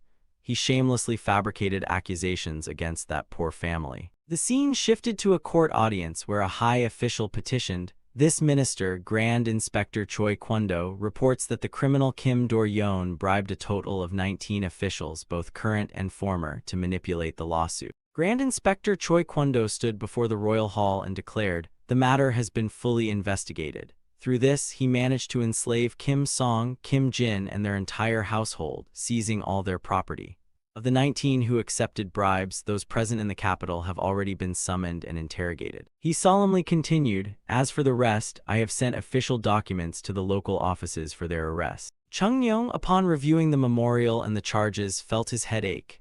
Angrily, he muttered, "Even former officials are implicated. Perhaps the men at the inspectorate are feeling quite smug right now." Choi Kwon-do bowed his head. "Your Highness, I swear I am not smug in the least. I only feel deep sorrow and outrage." Chung Yong scowled. "Enough, that was meant as praise. Now bring me Jo Mal-sing. I want to confront him directly." Jo Mal-sing was brought in, collapsing to his knees before the king, his appearance disheveled, trembling uncontrollably. The high officials witnessing this scene all showed faint traces of sorrow on their faces. Seeing this criminal, Chung Yong's anger burned hotter, veins bulging on his forehead. "I still remember the words of the late king to you." He recalled the former king once saying, "I truly wish to appoint you as chancellor, but you must wait a little longer. Do not refuse this duty." Furious, he roared, "I once valued you highly. During the recent military reforms, I was even planning to entrust you with a crucial role. And yet, because I paid you too little, you colluded to forge records and turned commoners into slaves." Each scolding word from the king lashed down on Jo Mal-sing. "How dare you commit such vile deeds?"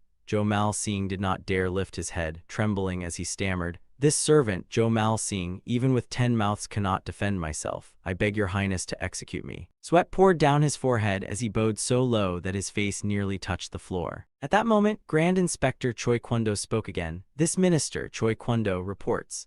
Among the bribes received by Jo Mal-sing, the slaves alone amounted to the equivalent of 780 kwan in coin. According to national law, bribes below 40 kwan may still be pardoned, but anything above 80 kwan must face corporal punishment." As soon as Choi Kwon-do finished, another official followed up. This minister, Prime Minister Lee Jik, petitions. Though Zhou Mal-sing was once trusted by the late king as a renowned statesman, if such a man is pardoned, who will ever obey the law again? He must be executed. Please grant the death penalty to Zhou Mal-sing. Amid the chorus of voices begging for the death sentence from the court officials, Zhou Mal-sing kept kneeling there, trembling pitifully, looking utterly pathetic, muttering, "Please judge me, please deliver the great punishment, please kill me." Chung Yong sat in silence, gazing at the once highly trusted official, while the entire hall resounded with desperate cries. "Your Highness, please deliver the great punishment, please." The scene shifted outside the palace hall, where Chung Yong was sitting with Hyung in a pavilion beside the lotus pond, quietly observing the scenery under strict guard. The king spoke. "I came to find you, my son, to calm my mind."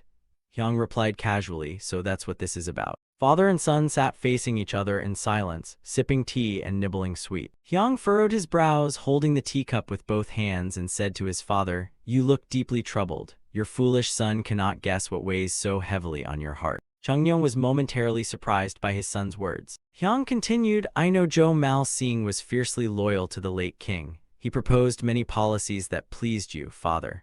But once someone commits such an obvious crime, shouldn't we just follow the law and be done with it?" The weary emperor closed his eyes. "I know that. In my heart, I want to gather them all up and punish them mercilessly." Then he asked gloomily, "But do you know whom Yong Sajong married?" Without waiting for Hyung to answer, he continued, "She is the daughter of the Jeong clan, Jeong Mongju's family. Though she was a concubine's daughter, by seniority she is my younger sister, your aunt."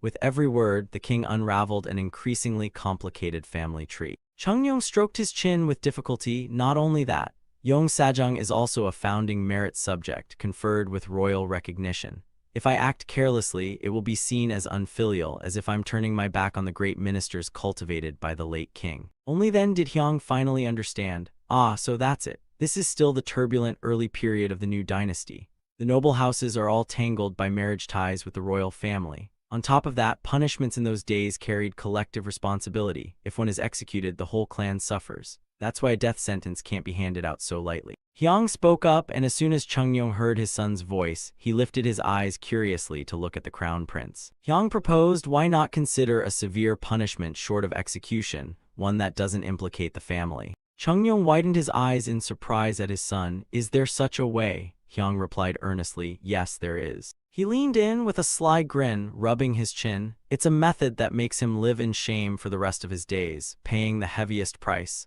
Ah no, what I mean is, it's a way for him to pay dearly without damaging your political reputation, father." Inside the prison, Zhou Mal-sing sat facing the wall, shivering involuntarily, muttering, "Why do I suddenly feel such a chill down my spine?" The scene shifted again. In front of the palace hall, the officials knelt en masse, their faces full of anxiety and desperation, crying out, "Your Highness, please reconsider."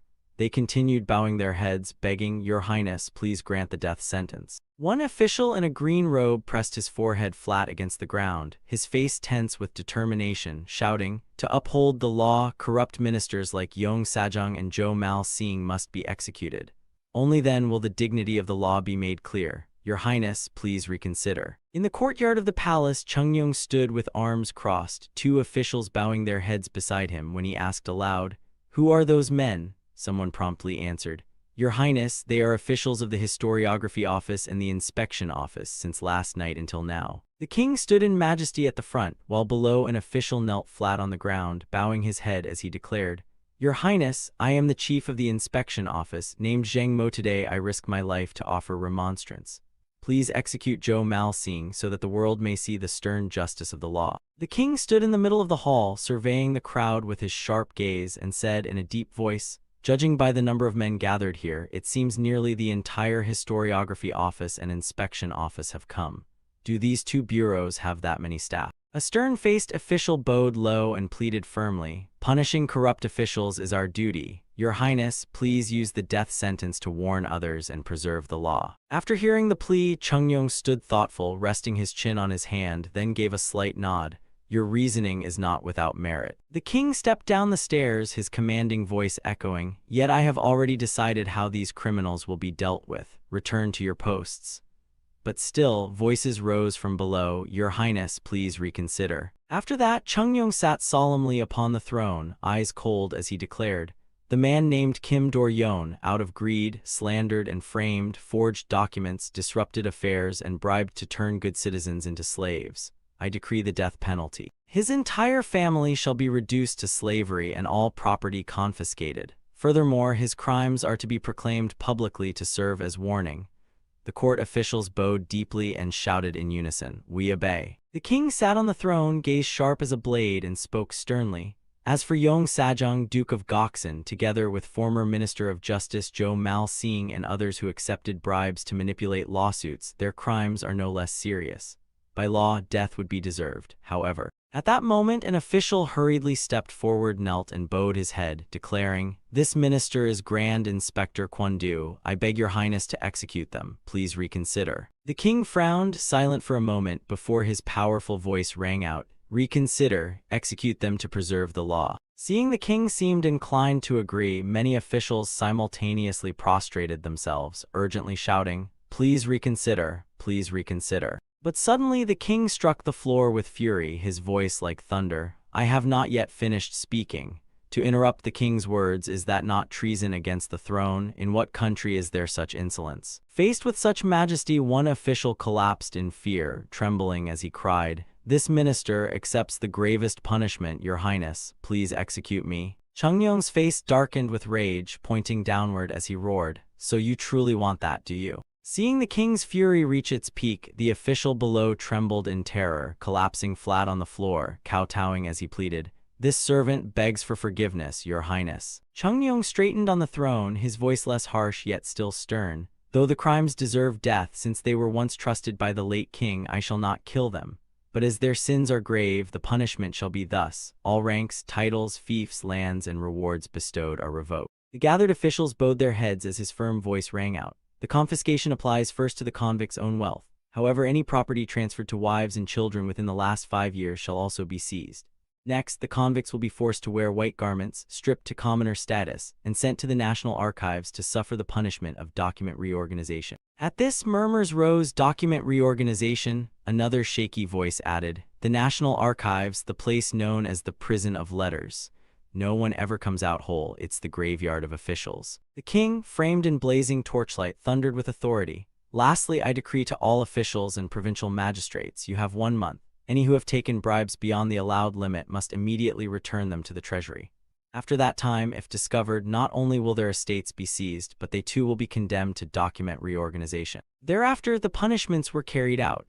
Among the bustling citizens, some pointed at the fortress wall, exclaiming, "Look, wasn't that man once the Minister of Justice?" Another replied, "Yes, and that one was a meritorious subject and the other a high minister." The crowd grew restless, voices buzzing. What terrible crimes could they have committed? A sigh of regret followed. Heavens, nobles of such stature, and yet. In the city streets, the convicts trudged along in white robes, bound and flanked by guards. Onlookers muttered, "They say they took bribes to turn free people into slaves." Outrage spread, some shouted, "How could such cruelty exist?" Well, luckily His Highness was merciful and did not execute them. But one citizen asked anxiously, "Then what of those who were turned into slaves?" A hesitant reply came, "That I'm not sure." Scene shift. Under the dark night sky, the great gate creaked open amid thick rolling smoke, echoes of mournful cries chilling the blood. Before them stood an imposing building with a plaque clearly inscribed, and a cold voice declared, "This is the National Archives." Jo Mal-sing, clad in white, raised his head and sighed. Compared to its infamous reputation, this place looks rather ordinary. In the main hall, disgraced officials sat copying documents as a guard barked, "Bring the new convicts forward, verify the names." A soldier holding a register silently scanned Jo Mal-sing with probing eyes. Jo Mal-sing's brow furrowed with doubt, thinking, "This looks lighter than the rumors. Are they scheming something?" Seeing his expression, the soldier sneered, then said sternly, "Oh no, not at all. Follow me. This area is for minor offenders. As for the section for heavy criminals like you, that lies deeper inside." Immediately after, they were led to the rear. Before a massive wooden gate, the guards roared, "New convicts, open the gate." The sound of heavy footsteps echoed steadily across the ground as the chain of prisoners marched in. One man raised his head, halting as he noticed a sentry on the watchtower staring down with sharp, wary eyes. Above, a soldier in blue appeared, face stern, gripping a musket upright, ready to threaten and suppress at any moment. Zhou Mal, seeing, whispered shakily, "That cannon, it's the improved version I once designed at the Ministry of Justice, the newest model." Suddenly, the realization struck him and he gasped, "What?" Before them loomed a massive fortress bristling with guards, sending shivers down their spines. Isn't this basically a fortress? The heavy gate slowly creaked open. The screeching echoed as the figures of convicts in white garments turned their anxious eyes back before stepping fully inside. The large door shut tight behind them, and Zhou Mal turned his head uneasily as he entered the courtyard. The warden's voice rang out in the prison hall, "Welcome to the heart of the National Archives. You were once men of rank, surely none of you would be foolish enough to act rashly, yes?" But then the warden's tone hardened. "Still, there are always fools who don't know their place, so consider this a warning." Finally, he forced a fake smile, spreading his arms, "Now scatter to your assigned work areas." In the dim hall, officials stood in rows, reading names loudly. "Those called, step forward and follow your supervisor. Now, let's begin." One official read from a large sheet, announcing, "From now on, all honorifics are abolished. You are nothing but convicts, remember that. Yong Sajung Jo Yon Li 1, step out." Immediately, outraged prisoners cried out from behind, "What? I was once the prime minister, and he was Duke of Goksun. Where is the respect?" Seeing resistance, two guards in blue armor hefted wooden batons, eyes stern, ready to strike down rebellion. In the cell, Zhou Mal angrily shouted at the trembling convicts, "Enough, have you no shame? To be spared execution by His Highness is already fortune enough, so shut your mouths."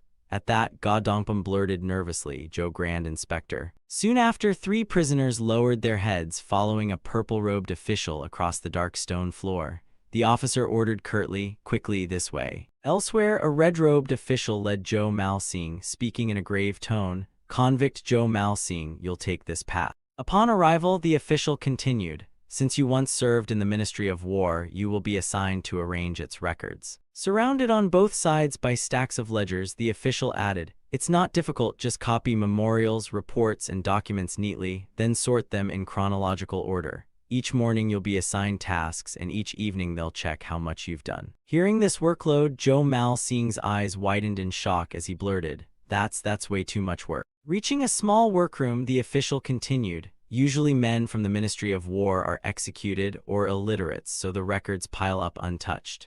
Now then, guard, call in number 27, prisoner number 27. From a dark corner, a long-haired convict turned with weary eyes and answered, I'm number 27. A guard responded awkwardly, yes. The red-robed official's stern face turned colder. "Number 28 has just arrived. Explain the basic rules to him." Witnessing this, Zhou Mal looked half surprised as the old prisoner chuckled. "Haha, finally a successor. I'm glad. Forgive me though, I can't stand to greet you." The frail old man, gaunt and trembling, knelt and confessed despairingly, "My back is too bent, I can't straighten it anymore." Seeing it all, Zhou Mal's face grew heavy with grief and pressure, silently bracing himself. The days ahead will be torment. Scene shift. In the moonlit pavilion, Chungyong sat conversing with Hyang, his voice praising, "Thanks to you, handling this case went smoothly."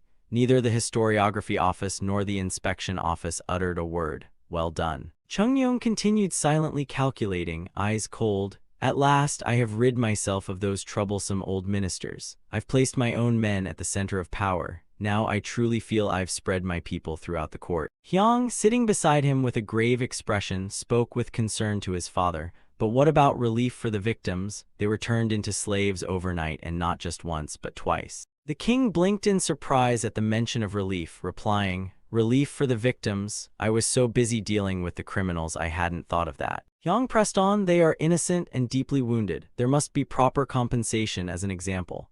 The king asked indifferently, "And how?" Hyang continued, "First, use the confiscated assets to restore their homes, then gradually reinstate their status, beginning with the head of each family." Hearing Hyang's counsel, the king fell silent in thought, eyes flashing a hint of surprise before murmuring to himself, "HMPH, this boy cares for the people even more than I. You will be a great minister one day." Scene shift. Before the palace hall, Go Nanal followed Hyang respectfully as Chungyong declared, "Magistrate Go, I summon you to grant reward for your great service." He bowed deeply. "This servant accepts, your majesty." Immediately after, Hyang turned, smiling slyly as he probed, "So then, would you like to serve in Military Division 51 as well?" Go Nanal was taken aback for a moment, then fell into silent shock. But then Magistrate Go lowered his head, his voice calm yet firm. If it is a royal order, I shall obey. But I fear wherever I go, I will always stumble upon cases. I see solving crimes as my very calling. Hearing this reply, Hyung smiled in satisfaction and said, "Ha ha, I respect your decision. Keep doing even better than at Hanseong Prefecture." Inwardly, he sighed with admiration. Having talents like him scattered everywhere is indeed a blessing. On the way out of the palace, Hyung curiously added, "But you know, this case, there is still one thing that bothers me, just a personal doubt." Go Nanal answered, "Please ask, Your Majesty." Hyung frowned, saying, "Though this time it may be excused by special circumstances, false accusation remains a grave crime. I only wonder who exactly is Kim Yong-seeng, and what enmity did he have with Jo Mal-seeng to strike so boldly?" Go Nanal's eyes darkened with thought and suspicion, as if tangled in unfathomable calculations. Chungnyo asked gravely, "So what deep grudge existed between Kim Yong-seeng and Jo Mal-seeng that he dared play such a dangerous game?" Go Nanal bowed respectfully. "Indeed, Your Majesty. I also grew suspicious, so I had this matter investigated." He slowly raised his hand to explain. Kim Yong-seeng was also born in the northeast, that is, today's Hamgyong region. His Kim clan were once military officials under Goryeo, but lost everything in the Jurchen uprisings. Before the Crimson Palace Gate, a man stood with folded hands introducing himself. While wandering, they heard that Gam Seeng, the head of a descendant clan in Hamgyong, was a virtuous man who often aided the poor. "Greetings, I am Kim Song." A humble family appeared in narration. Kim Song, the heir of the Kim clan, was kind and generous. The family of Kim Yong-seeng sought refuge with the house of Kim Song. They all bowed together in gratitude. "Our deepest thanks." While Kim Wonyoung schemed in secret to seize the assets of Kim Song, young Kim Yong-seeng grew close with his children, cheerfully saying, "Thank you for being like brothers.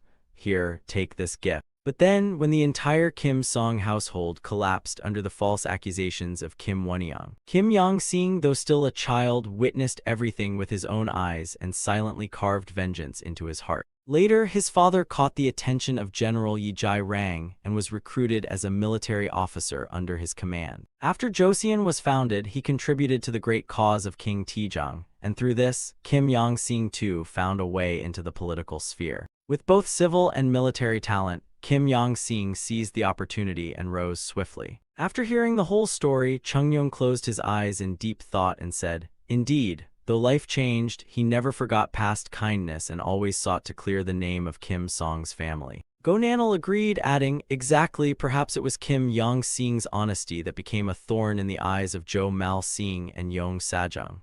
Chungnyeong nodded in agreement. Beneath the clear blue sky, Chungnyeong stood tall, stroking his chin with pride, thinking, "Truly, a gentleman's revenge need not be rushed. 10 years is never too late. I must quickly report this to His Highness." Scene shift. Before the gate of a house, an official arrived with soldiers, his voice loud and commanding. By royal decree, Kim Yong-seeng stepped forth to receive the edict. Kim Yong-seeng knelt with his wife and children standing solemnly behind. His face showed acceptance of fate.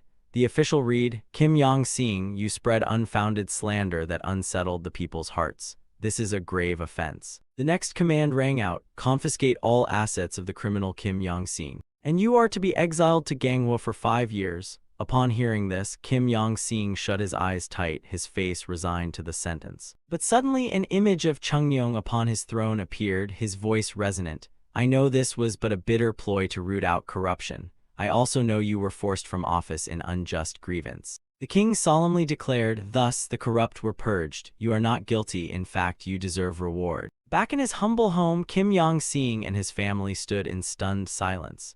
The royal grant was read. Kim Yong-seeng is promoted to junior third rank, awarded 30 sacks of rice, 10 bolts of silk, and 3 strings of silver. Overcome with emotion, tears streamed as Kim Yong-seeng cried aloud with all his gratitude. "This servant shall forever be indebted to Your Majesty's grace." An official nearby, witnessing a just verdict and a family restored to happiness, smiled in satisfaction. "At last, my duty here is done." Suddenly, a stranger arrived, having witnessed the entire affair, and asked, "Is this the residence of Lord Kim Yong-seeng?" Kim Yong-seeng looked at the man before him, startled, and exclaimed, "Elder brother." The stranger immediately replied with a smile, "Ah yes, it's still the same face as when you were a child." And then the image of two children appeared, bright faces and confident eyes. The elder brother gratefully thanked the younger for wholeheartedly helping his family, while the younger humbly replied that the true debt of gratitude was from the past. Outside, Chungyong stood with folded arms, witnessing it all, expressing satisfaction and gratitude that the king had granted his man such a humane verdict. Beneath the vast sky, that confident face appeared, silently vowing to strive even harder for his nation. Back at the palace, the sound of officials reading inventories echoed. Land, servants, gold, horses, saddles, coral, jade, gemstones. Chungyong frowned, gripping the report tightly, angrily exclaiming, "All of this is bribery he willingly surrendered within just 1 month. Truly, there is no treasure in Joseon untouched by his hands." The king sat on the throne, still unable to quell his anger, addressing his ministers. "Eating and drinking so lavishly, and yet nothing happens to you." Hyang held the memorial and shouted, "I truly cannot help but admire your talents, utterly miraculous." Below, the ministers simultaneously knelt, realizing their fault, all shouting in unison, "Please execute us." Chungyong smirked coldly, eyes sharp as he looked down. "What, this time no pleading for mercy like before? Honestly, I was tempted to grant your wish or punish you all for clerical blunders. But since I already gave my word, I'll spare you this once." The king continued sternly, while an official below broke into a sweat, not daring to raise his head. "But if this happens again, do not expect leniency." The ministers all shouted together, "We shall engrave His Majesty's words into our very bones." At the same time, along the Yalu River Valley, a bold voice rang out, "HMPH." General I.M. Jeongseok, with a stern expression, asked aloud, "Was it truly the Jurchens behind this?" A cavalryman behind him replied, "By now it's too late for farming, 9 out of 10 it's the Jurchens." The general nodded in agreement. Indeed, this time, fortune or misfortune, who knows? A military diagram appeared, showing that after reform, the training bureau was expanded and reorganized into the Capital Military Training Command, effectively under the king's direct control, and its ties with Sector 51 grew stronger. For the Training Bureau had begun developing tactics using weapons crafted in Sector 51, and was tasked with training soldiers to wield them. Thus, many talented young officers from both central and local armies were transferred to the Training Bureau. Some even directly joined in developing weapons alongside blacksmiths from Sector 51. Once the new weapons and tactics reached a certain level of completion, officers from the Training Bureau would be dispatched as instructors to border regions, first to test them in real combat, detect problems, and adjust accordingly. General I.M. Jeongseok was also performing such a field inspection mission, in his role as an officer of the Training Bureau. From afar, a group of scouts rushed back urgently, reporting to the general. The general asked gravely, "What's the situation?" The scouts quickly replied, "It's indeed the Jurchens, sir." The general pressed, "What scale?" The scout explained, "About 40 Jurchen cavalry currently attacking a small village of around 10 households." Hearing this, the general's eyes lit with excitement. He immediately ordered, "Let's give it a try then." A cavalryman beside him nodded in agreement, adding softly, "Seems this time we won't be too outnumbered." The cavalryman turned back to ask, "Any objections?" In reply, only blazing eyes filled with fighting spirit, an answer in itself, showing they were ready for any battle. Immediately, General I.M. Jeongseok donned his helmet with a cold snort. "Still the same scum. My hands have been itching. Let me vent a bit today." On the other side, the Jurchens continued slaughtering gleefully, ignoring the villagers' desperate pleas.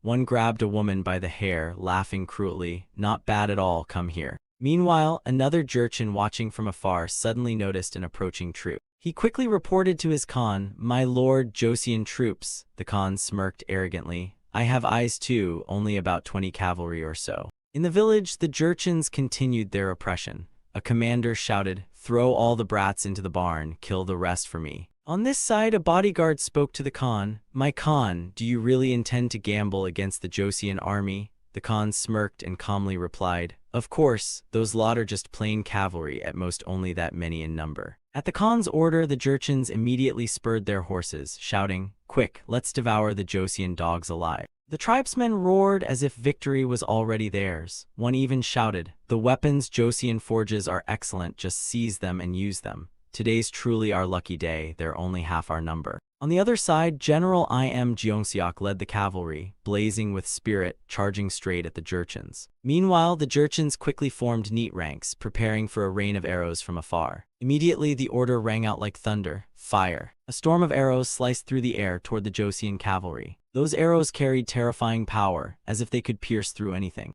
At the critical moment, the Joseon general gave the order, "Scatter!" The cavalry split into many directions, each darting like a living arrow. One cavalryman was struck by an arrow, but thanks to his solid armor, he was practically unharmed. Inwardly, he couldn't help but sigh with relief. As expected, I knew it, Sector 51 really is reliable. Immediately after, as they closed in, the Joseon cavalry simultaneously drew their weapons and spurred their horses forward. On the other side, the Jurchen Khan still sneered calmly. The Joseon think they can belittle us, outnumbered and still daring to charge on horseback. Right after his words, a harsh command rang out: "Charge, slaughter them all." Both sides spurred their horses furiously, the distance now only a few steps, the air thick with killing intent. And at that very moment, a little bird fluttered leisurely across the peaceful sky, completely ignoring the carnage about to explode below. Flashback to a few days earlier, the general was explaining tactics. "Today marks the completion of our mounted musket formation.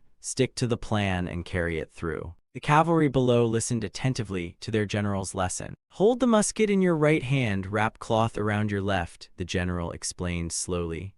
"We won't let a single one live, but just in case, hide the matchlock under the cloth." Amid the Joseon cavalry neatly mounted, the general sternly ordered, "Veteran marksmen will take position on this hill. Wait for orders to fire rockets. If retreat is necessary, fall back this way while the veterans cover with fire." Back to the battle, one cavalryman in the rear remarked, "Looks like today the veterans won't need to smell gunpowder." The general up front nodded in agreement. The general's eyes turned sharp as he addressed his men. "HMPH, don't get overconfident. Now let's give them a proper dance of blades." In the scene of cavalry charging forward, murderous cries rang out: "Kill them all, leave none alive." An enemy officer on horseback brandished his sword and roared, "Where is your general? Come take my blade." A Joseon cavalryman, enraged, spurred his horse forward, shouting, "Insolent wretch, how dare you threaten our general? A mere insect like you, I'll end you here." Amidst the blazing battlefield, two horsemen clashed swords ferociously, one bellowing, "You arrogant Goryeo scum." As the swords clashed, the Jurchen sneered, "Oh right, Goryeo fell long ago, didn't it?" The Joseon warrior, cold behind his armor, replied, "That's true." The sound of weapons colliding thundered across the steppe, the scene trembling with its terrifying echo. The enemy troops suddenly turned with horror, realizing the Joseon cavalry had already flanked behind them. A Joseon rider slashed down, sending an enemy sprawling, who desperately raised his weapon in vain defense. He immediately failed to resist, collapsing into the dirt, resigning himself to the fate of a loser. The Joseon cavalryman, heavy in armor, looked down coldly and declared, "Joseon has long since been founded, you fool." At once the enemy was cut down, his body falling back, blood gushing along the wound, his sword clattering to the ground. That battle became the reason the Jurchens called Joseon's riders the blue-clad demons. Back at the palace, a voice rang out, "Then today's lecture ends here." Hyung sat upright and spoke with gratitude. "Yes, thank you, master. Now please prepare some light tea and snacks to entertain the masters. My father, His Majesty, has already approved this banquet, so please rest assured." Before Hyung, Prime Minister and Jik and Left Minister Hwang He did not refuse. They nodded in agreement. "It is truly an honor, Your Majesty." Seeing their expressions, Hyung thought to himself, "For the elderly, sweet treats are indeed the ideal choice." After the Crown Prince's office was established and renamed the Crown Prince's Lecture Institute under Tijang, formal education truly began in my generation. At first, there were 3 lectures each day, morning, noon, and night, not to mention supplementary lessons in between and even night classes. Exams were frequent, with scheduled tests every 5 days. With such an education system, Hyung's schedule was nearly non-existent. Each time his family wanted to meet, they were told, "The Crown Prince is in the middle of a lecture with the eunuch." In the grand hall, the king sat solemnly on his throne and said calmly, "As for Hyung, I've assigned him extra duties, so reduce his study hours." At the same time, Hyung's inner voice sighed with relief. Fortunately, thanks to father's resolve and my few achievements, the lessons were reduced to just once a day. A minister bowed deeply and implored, "Your Majesty, this is Hwang He speaking. Early education for a monarch is of utmost importance. The benevolent heart that cares for the people must be nurtured from childhood." The king raised his hand to reassure them, his voice firm. I understand that well. Do you think I don't want him to study? But a father who needs to schedule days in advance just to meet his own son, is that reasonable? Therefore, the morning lectures remained, while the other lessons were alternated between the left and right ministers. At first, I felt overwhelmed, but over time, through dialogue, we grew to understand one another. Chungnyeong closed his eyes, holding a pastry in his hand, and thought, the elders have finally accepted reality. In the end, I still cannot escape my destiny as the future CEO of the nation. In class, the Prime Minister spoke. Lately, discontent has been spreading in the 6 ministries. Are you aware of this? Hyang, puzzled, replied. Oh, what happened? Deep inside, he marveled. See, the fact that they confide political affairs to me proves their trust. The Prime Minister continued. They say it's because Your Highness allowed the palace maid's maternity leave. The Crown Prince suddenly realized, so that's what this is about. A few days earlier, while sleeping soundly, Hyang was suddenly awakened for a scheduled visit. Half asleep, drooling, he mumbled, all right, I'm up. A palace maid behind him combing his hair informed, today's session is still at King's residence, Your Highness. Still groggy, he coldly muttered, got it. At the palace gates, Hyang respectfully bowed. Father, mother, your son Hyang greets you. From inside came a warm response, come in, my child. Inside the hall, Hyang knelt and asked, Father, mother, were you at peace last night? Chungnyeong smiled gently. Yes, though the queen is close to childbirth, so I personally watch over her every day. Hyang nodded slightly, I see. He then lifted his gaze, speaking clearly. Mother once commanded relief efforts during the great turmoil, so I understand why father worries so much. Besides, many palace maids have recently given birth, and they too toiled through the night alongside mother. The king and queen listened proudly, exclaiming, my goodness, such mature thinking, truly admirable, Crown Prince. Indeed, perhaps they should be granted 10 days leave. Returning to the present, Hyang felt awkward, thinking, who would have thought that would spark resentment among the officials? At that moment, Left Minister sternly reminded, there are always those who complain. They don't realize how privileged they are. The Crown Prince widened his eyes and whispered, really? The Left Minister anxiously reported, I struggled to dissuade His Majesty in his fury. He wanted to punish them all by forcing continuous document copying. It's not as if they never get a break. When I was a junior scribe across all 24 solar terms, I only rested during New Year and Mid-Autumn. The Crown Prince opened his eyes wide, truly so, but thought to himself, and that was all because of me. Scene shifts, the Crown Prince kneels before his father, pleading, Father, please grant regular holidays for the officials as well. The king curtly replied, New Year and Mid-Autumn are enough, why add more? The king chuckled heartily, waving his hand. They only sit and write documents, it's not like they'll die from it. Hearing this, the Crown Prince screamed inwardly, yes, they will, from overwork. Yet he calmly said, perhaps so, father, but to boost morale, rest days are essential. Work efficiency will rise as well. In the end, I persuaded father. The official holidays were set as New Year, first full moon, Dragon Boat Festival, Mid-Autumn, the 24 solar terms, father's birthday, and the 1st, 8th, 15th, and 23rd of every month. Yet deep inside, I thought, who knew they'd even envy maternity leave? The king slowly closed his eyes, his voice resolute. Officials must be exploited to the very limit, only then will governance run smoothly. Hearing this, the Crown Prince pressed his palms together, nodding. Indeed, father is not wrong. In the solemn atmosphere of court, a voice declared, the most crucial matter in today's council is this. Surely you have all read the report submitted from Pyongan province the other day. The king sat on his throne, face heavy with grief. After reading it, I was so enraged I couldn't sleep all night. Even if the victims were northern migrants, they are still subjects of Joseon. The military commissioner of Pyongan province has requested permission to punish them. The king turned and asked, the new Minister of War has experience in the north. What do you think? At the mention of his name, Minister of War Kim Yojai spoke sternly. From my experience, the Jurchens are like sly foxes. If they sense weakness, they cling on endlessly, but if they see strength, they immediately bow their heads. We must show them power. Another official stood opposite and analyzed. It is said the culprits are a small branch of the Donjua tribe. Donjua is a large tribe, is it not? With the forces currently stationed in the north, is it feasible? The Minister of War replied, though Donjua is a major tribe, the attackers were only a small branch. Judging by the disparity of forces in the last clash, we are fully capable of dealing with them. The king then asked, even so, might rushing to dispatch troops end up stirring the forest? The Minister of War quickly replied, Your Majesty, even if we strike, Donjua will not retaliate with a grand strategy. Hearing this, Chungyong raised a doubtful eyebrow. Truly so. Kim Yojai continued to explain. First, because of their half-nomadic, half-agricultural lifestyle, now is their only harvest season in the north.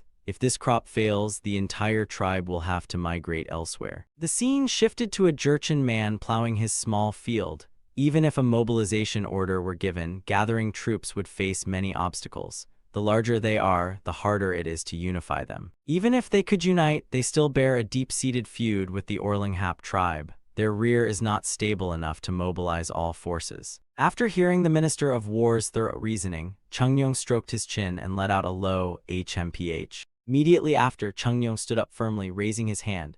Very well, convey my command to the military commissioner of Pyongan province, but order the general staff to coordinate the Pyongan garrisons with the training army armed with cannons and muskets. They are to join forces, and strictly forbid remaining beyond 1 month after crossing the Amnok River. The Minister of War instantly bowed and shouted, "This minister receives the command." At court, Chungyong on his throne added, "Send orders to the prime ministers." Though this is retaliation against the Jurchens, the fact remains that it involves crossing borders. The Ming may seize upon it as a pretext to censure us, so prepare a proper justification and dispatch envoys. The court officials responded in unison, "We obey the royal decree." And thus the campaign of retaliation was launched. A squad of cavalry charged forth valiantly. A few days later, 6 divisions of Joseon troops, each with 400 cavalry and 100 artillerymen, simultaneously crossed the Amnok River. The scene shifted to a vast green steppe with mountain ranges stretching afar, the land where the Jurchens dwelled. Inside a tent, a voice rose, "Great chieftain, will you just sit idly like this? Do you realize how many times this has happened already?"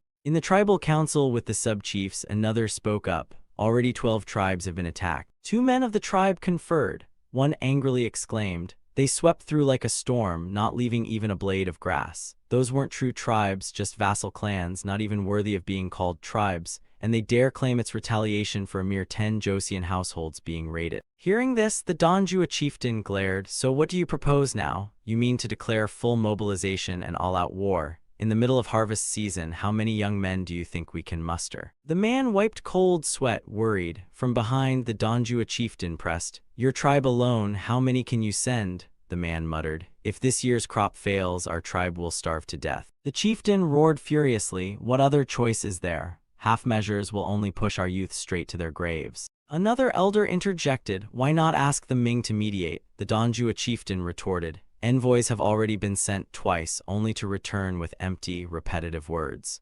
Joseon had already sent official letters stating the preemptive strike was merely retaliation for the losses they suffered in the West. Thus, this is a justifiable action. We have no grounds to interfere. The Donjua chieftain looked annoyed, muttering as he calculated, "Doesn't this mean they tacitly agree to ignore Joseon's brutality? Even if it weren't harvest season, without guarantees from the Ming, we can't possibly issue a full mobilization order when the Orlinghap are still lurking behind us." Just then, a subordinate entered and delivered surprising news. "Great chieftain, the Tungjureo chieftain, the one defeated by Joseon, has regained consciousness." He sprang up in shock. "Oh, truly?" In a small thatched hut came the muffled sobs. "Hic hic." A badly wounded man, his body covered in blood and bandages, trembled on the bed, crying out in panic, "They're coming, those green-clad devils." Inside the room, an elder opened the door to calm him. "Be at ease, this is your homeland, no Joseon soldiers here." Meanwhile, the chieftain entered and said,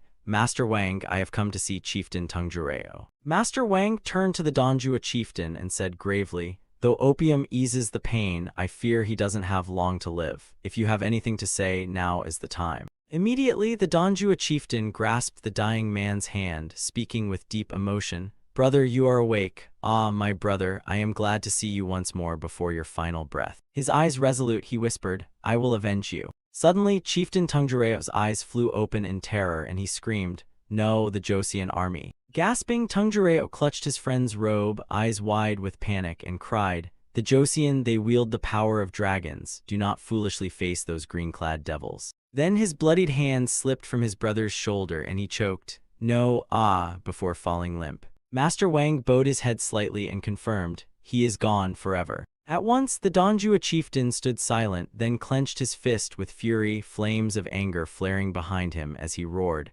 "Kuk, I will annihilate Joseon to the last one of them." The Donjua chieftain turned back sternly. "I heard Joseon troops used cannons in battle.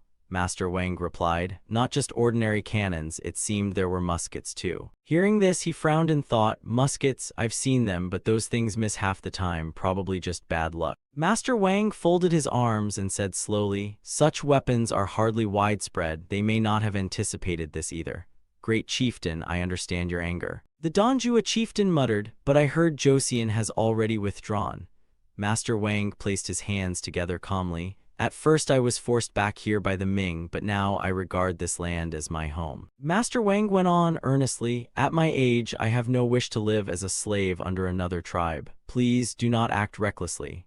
The chieftain said nothing, his eyes tense. Moments later he stormed outside in rage, kicking a stone hard and bellowing, damn it, cursed wretches. The Donjua chieftain clutched his foot in agony, yelling, "Ag, my toe!" He stumbled away while Master Wang, watching from inside, bent down to examine the table. This bullet is far too small for a musket, and these shards of iron, what could they be? As night fell, he sat deep in thought, eyes heavy with concern. And what does it mean, this power of dragons that Joseon holds? Back in the Joseon palace, a joyful voice rang out. Joseon's soldiers have triumphed, a glorious victory, such rare fortune indeed. At the grand ceremony, officials shouted in unison, "It is all thanks to His Majesty's virtue." Chungnyeong, seated on the throne with the edict in hand, replied, "It is thanks to your service. I am deeply grateful." Chungnyeong's face lit up with a broad smile. "In this battle, we punished 12 tribes in total, including those reckless raiders who once crossed our border. With this success, the frontier along the Amnok River should be quiet for a time." Below, the Minister of War stepped forward after Chungnyeong's declaration and respectfully added,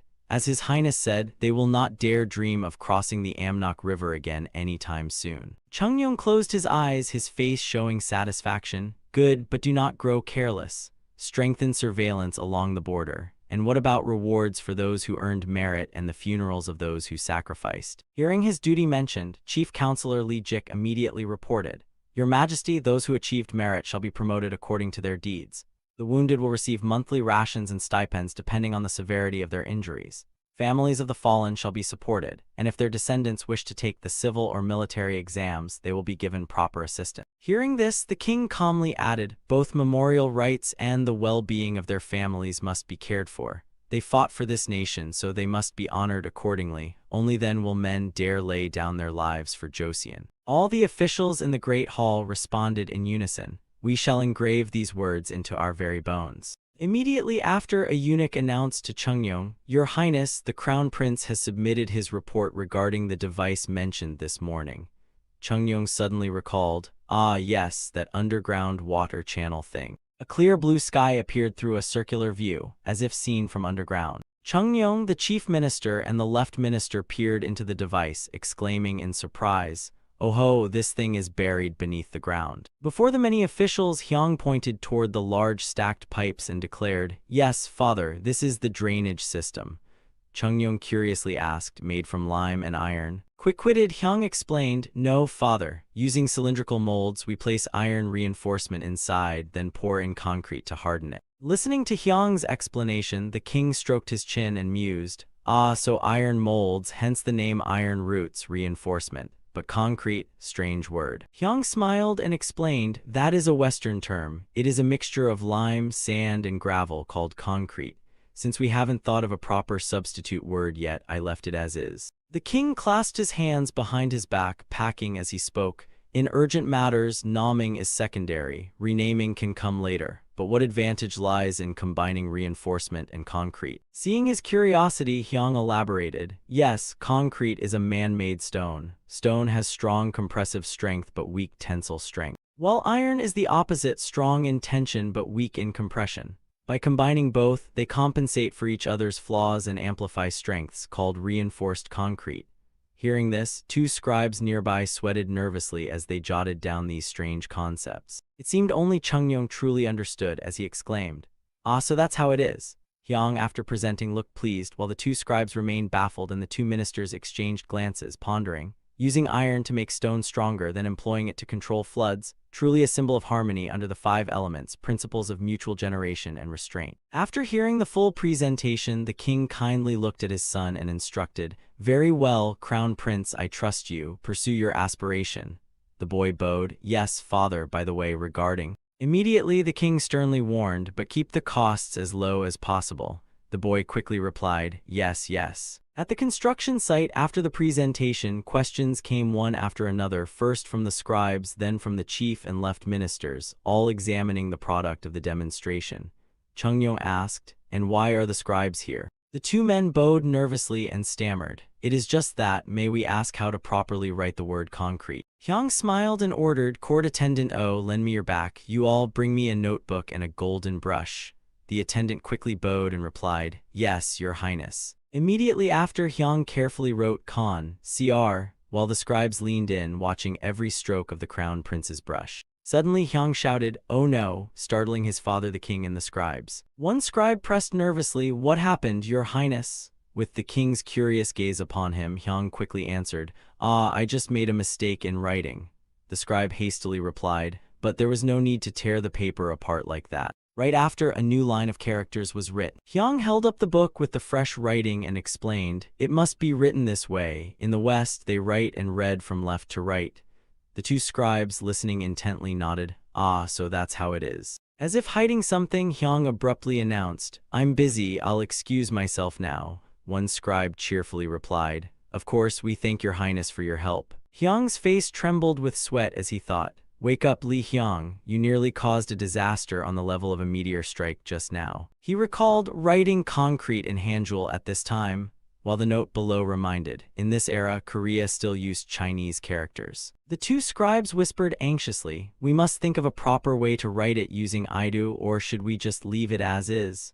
Behind them, a dark silhouette with sharp eyes silently observed their every move. It turned out to be the king. He approached and asked, what are you asking the crown prince about? The scribes immediately replied, your majesty, we merely asked about how to write the word concrete. One scribe, looking uneasy, respectfully added, because it is not part of the chronicles, we are allowed to view it but not touch other sections.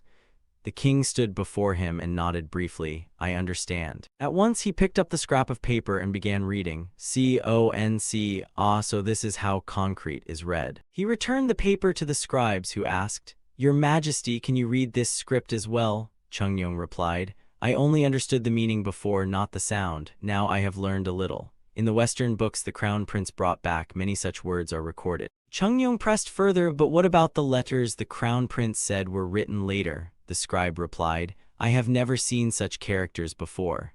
Chungyong wondered, are they not Western letters? The scribe answered blankly, their shapes are completely different. Suddenly curiosity sparked in Chungyong as he asked, do you still remember their forms? In the darkness of night, a single candle lit the entire room. Chungyong sat there holding the scrap of paper, deep in thought. He recalled the scribe's words, I only saw it briefly, but every character began with the same mark. Days passed, and inside his study, Chungyong still pondered the matter. If it is from a book he read, it must exist somewhere in the library. He sipped tea with one hand while flipping through books with the other, thinking, I have searched everywhere, but the character the scribe mentioned, this shape, it is not here. Nothing. Holding his aching head, he muttered, could it be that boy simplified Chinese characters himself? Not impossible, but if so, why tear it up? His thoughts churned endlessly. Knowing the crown prince's nature, he would surely have promoted it widely already. Everyone knows the crown prince is talented, but few know the true extent of it. In his mind appeared the boy's image, always striving, never overly boastful. Is he pretending? Then Chungyong muttered aloud, he only does as he pleases. That narrow-minded brat. A eunuch nearby overheard and asked, did your majesty summon me? He waved his hand. No, I was merely talking to myself. And so, even while strolling, Chungyong could not escape his thoughts. Not long after being invested as crown prince, he once hinted at creating a writing system for Joseon. He has devoured every book on phonology in the library since entering the palace. And now, perhaps the boy has produced part of the result. Chungyong stroked his chin, looking pensive. Just when I am at a dead end, this comes. Good, I must find the time to strip that brat bare with questions. Immediately, Chungyong turned and asked an official, Chief Eunuch, don't you think having a talented son is also a blessing? The official nodded in agreement. Yes, I believe so too, your majesty. Chief Eunuch squinted his eyes with slight concern. But too much is not good either, your majesty. He is still too young. Chungyong's expression turned blank for a moment as he glanced at the chief eunuch. Humans, surely we won't end up being eaten, right? In the middle of the royal court, the chief eunuch standing behind Chungyong thought in shock, his eyes wide as he muttered internally. Unbelievable, eaten alive but chewed with garlic until death and rebirth. Beside him, 3 officials appeared stunned, faces pale, bodies haggard as though just returning from a torturous interrogation. Scene shifts to the construction site where workers bustled about, installing massive drainage pipes. Machines and pulleys rattled noisily. From afar, the young crown prince stood directing, shouting orders with vigor, "Hey-ho!" making everyone immediately focus on their tasks. A close aide, worried, bent down to ask, "Your Highness, are you unwell?" The crown prince shivered, sweat dripping as he whispered, "Suddenly I feel a chill," the aide quickly offered. "I will summon a royal physician at once." But the crown prince forced a smile. "No need, I can walk on my own." Before the white tents set up in camp, a royal physician approached respectfully. "Your Highness, please allow me to take your pulse." Inside the tent, after checking, the physician remarked, "It seems you have been overworked. How many hours have you been sleeping lately?" The crown prince answered wearily, "About 4 hours." The physician shook his head, sternly warning, "That is far too little, you must rest more." But the crown prince's gaze remained resolute. At this time, rest is not possible. Even while being examined, he pushed away doubts and continued his duties, though the physician insisted. During growth, proper rest is crucial. You need at least 8 hours to develop fully. The crown prince nodded softly. "All right, I will try." Yet inside, he was determined. With this schedule, even if I had 2 bodies, it still wouldn't be enough. A blueprint of Joseon's drainage system appeared, with the central avenue running from Gwanghwamun to Sungniemun, the foundation of Seoul for 1,000 years. And tomorrow morning I must persuade the elder ministers too. The next day at the palace, an announcement echoed. "Today, in council, we will discuss the crown prince's proposal." Inside the hall, Hyang spoke firmly. "Surely you have all read the documents. I propose establishing an office for managing intellectual property." At once, the left state councilor stood and said, "I, left state councilor Hwang-hee, request to ask, according to the documents, I understand you wish to protect the rights of the original inventor, but calling it intellectual property, does that not also include general knowledge?" Hyang replied promptly, "That is correct, both knowledge and techniques should be protected." Hwang-hee pressed further, "Physical objects can be proven, but knowledge is intangible. Can it truly be recognized?" Hyang turned to answer, "That is why knowledge must be documented and verified." Hearing this, Hwang-hee still frowned, "But knowledge is meant to be shared. Isn't that the noble way?" Sensing his concern, Hyang gently explained, "Indeed, sharing is noble, but our aim is for the court to officially recognize and protect the first publisher. This way, more people will apply that knowledge and society will progress." Hearing this, Hwang-hee's eyes widened in realization. Oh, so it is like the disciples of Confucius who interpreted and developed their teacher's teachings. Seeing Hwang-hee understand, Hyang added with a smile, "Exactly. Confucius had many disciples to spread his knowledge, but here, the state itself will do that. Not only knowledge, but also calligraphy and writing shall be included." And so, the Office of Intellectual Property officially came into being under the Military Engineering Bureau. Hyang walked briskly, thinking, the start may be small, but the outcome will surely shine. First, I must register the inventions from Area 51. Number 1 on the list, the handcart. A design sketch appeared. Joseon had carts, but most were pulled by oxen or horses. At the construction site, soldiers used the handcarts efficiently, hauling concrete once tested for density.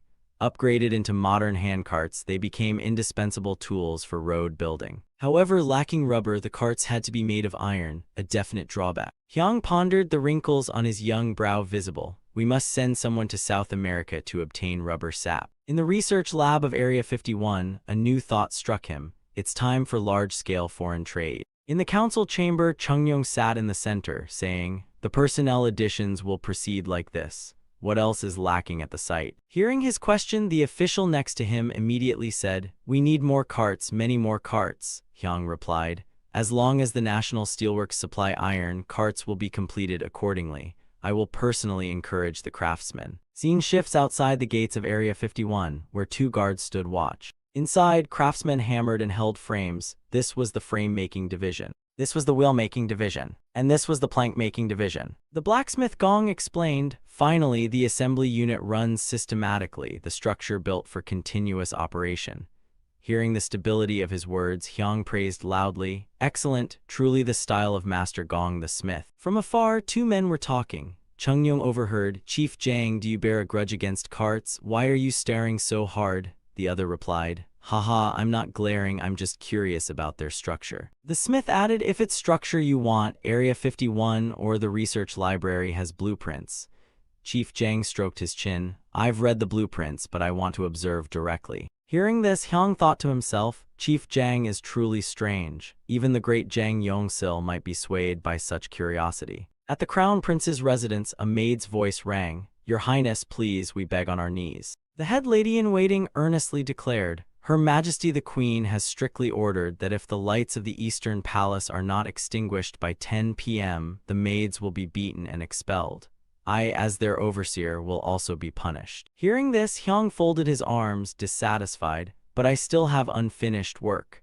The head lady-in-waiting pleaded, "Your Highness knows Her Majesty's temper. She never speaks idly. Please, for the sake of us servants who entered the palace from common homes, have mercy." Faced with such earnest pleas, Hyang reluctantly agreed, sighing, "All right, fine, I'll go to bed." A dark court scene appeared, smoke drifting to make the place even gloomier. Suddenly, lightning bolts struck down. The image of an overturned palanquin in the pouring rain appeared. A weak hand quietly pressed against the ground. A shadowy figure loomed behind, lit by streaks of lightning, creating a terrifying sight. Chungyong's face appeared, eyes wide, jaw clenched, blood dripping from his head as if after a brutal battle. A voice echoed in the night, "Your Highness must punish Jang Yongsil for crafting an unstable palanquin. Execute Jang Yongsil." Execute Jang Yongsil, but it was only a dream. Hyang jolted awake, shouting, "No." Outside, a maid, startled, called, "Your Highness, are you all right?" Hyang awkwardly replied, "Ah, yes, I just woke up." Biting his hand nervously, sweat dripping, he thought, could this be the event that caused Jang Yongsil to vanish from history? But that happened when King Sejong was about to abdicate. It's still far in the future. Could my handcart have brought it sooner? The next day, in the research lab of Area 51, Hyang ordered, "Summon Chief Jang Yongsil here." The servant immediately answered, "Yes, Your Highness." Soon after, Chief Jang arrived and spoke, "Your Highness, humble subject Jang Yongsil has come as summoned." Hyang sat upright, resting his hands on the table. "Chief Jang, I heard you've been interested in handcarts lately." Hearing this, Jang Yongsil eagerly replied, "Yes, Your Highness. In fact, I wish to attempt designing a new palanquin, and I thought the cart's structure might be very useful." His face lit with enthusiasm as he continued, "This palanquin could move on its own, based on the pulley principle that you devised." Hyang fell silent, thinking, self-moving, isn't that basically a car? Seeing the silence, Jang pressed on, "If we connect the front and back wheels with pulleys controlling an inner wheel, we could create a palanquin that moves automatically through push and pull mechanics." Hyang raised his brows. "Isn't that practically the king's palanquin?" Chief Jang replied, "Indeed, such a creation would be the dream of every Joseon craftsman. But I, your humble subject, still dare not dream so far yet." Continuing with gestures to illustrate, Jang said, "First, I must study more about handcarts, then move on to principles of automatic motion." Hyang thought to himself, "No matter what, Jang Yongsil, you must keep your head on your shoulders first." Then he said aloud, "Chief Jang, listen carefully. Whatever you attempt, you must never do it alone. You must seek my permission first." Seeing Hyang's serious tone, Jang nervously wiped his sweat. "Why, yes, Your Highness, I understand." Realizing his words had dampened Jang's spirits, Hyang quickly encouraged, "Don't be disheartened. It's not that I don't trust you." With a worried look, he added, "It's because such bold ideas need support. A self-moving palanquin, truly marvelous." Hearing this, Jang smiled, stroking his chin, eyes emotional. Really, Your Highness, I am deeply grateful that you show such favor to a lowly subject like me." Hyang clenched his fists with determination, thinking, who knows, given the right conditions, Jang Yongsil could become the Carl Benz or Tesla of Joseon. Meanwhile, in court, Hyang was pushing to expand trade with Japan. From the throne, he said, "The profits from trade with the Japanese have exceeded expectations. Find more items we can sell to them." The court soon discovered that what the Japanese wanted most after Buddhist scriptures was porcelain. The king then restructured the Gwangju kilns into the Joseon Porcelain Company, modeled after a state-owned enterprise. Back in court, Hyang added, "The Joseon Porcelain Company will be removed from the Office of Works and placed under the Ministry of Taxation to supervise quality control." From below, Kim Jeom rose and said, "Your Highness, until now, trade with the Japanese has been monopolized by Dongni merchants. They currently hold exclusive rights. Outraged, Hyung ground his teeth and shouted, "Unacceptable, Minister of Taxation, have you been bribed?" Alarmed, Kim Jeom frantically waved his hands. "No, absolutely not, Your Highness, I swear before the heavens I have never done such a thing." From the throne, Chungyong spoke sternly, "I will never allow merchants to monopolize trade. If there are rumors, the first I suspect will be you, Kim Jeom." Hearing this, Kim Jeom broke out in cold sweat. "I shall carve this into my heart forever." Chungyong continued, "For now, merge the scattered trade posts at Busanpo, Niepo, and Yompo into one at Busanpo under Dongnibu. A map appeared, zooming in on the southeast region, clearly marking Dongni and Busanpo. Returning to the court, Chungyong ordered firmly, "Merchants of Dongni should consider this sufficient. Furthermore, Minister of War, instruct the coastal garrisons to strengthen patrols and monitor smuggling vessels." From below, an official bowed deeply. "Your subject Kim Yojai, Minister of War, shall carry out the command with utmost loyalty." Chungyong continued, "3 ministers, last time when we carried out vengeance against the northern Jurchens, you persuaded the Ming.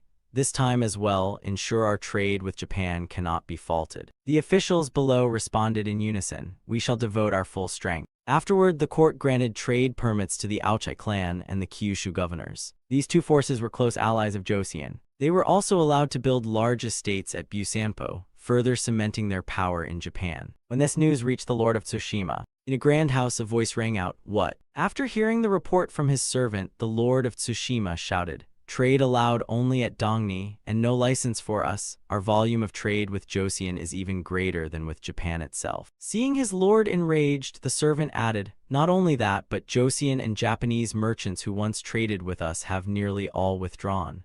The lord, frowning in thought, muttered, "This is dire, we must capture the Joseon king's attention." Soon after, the scene showed the Lord of Tsushima on a ship, determination in his eyes. "No, I shall go there myself." Back at the royal palace, Chungyong sat with eyes half-closed, arms folded, letting out a low HMPH. From the throne, Chungyong declared loudly while the Lord of Tsushima knelt trembling below, "Since the last campaign, you swore loyalty, yet there is no proof of your sincerity. How much longer must I tolerate you?" Hearing this, the Lord of Tsushima broke into sweat, begging, "Your Majesty, please forgive the disloyalty of your humble servants." Instantly turning 180 degrees, Chungyong replied calmly, "Very well, I shall pardon you once more and grant Tsushima a trade license."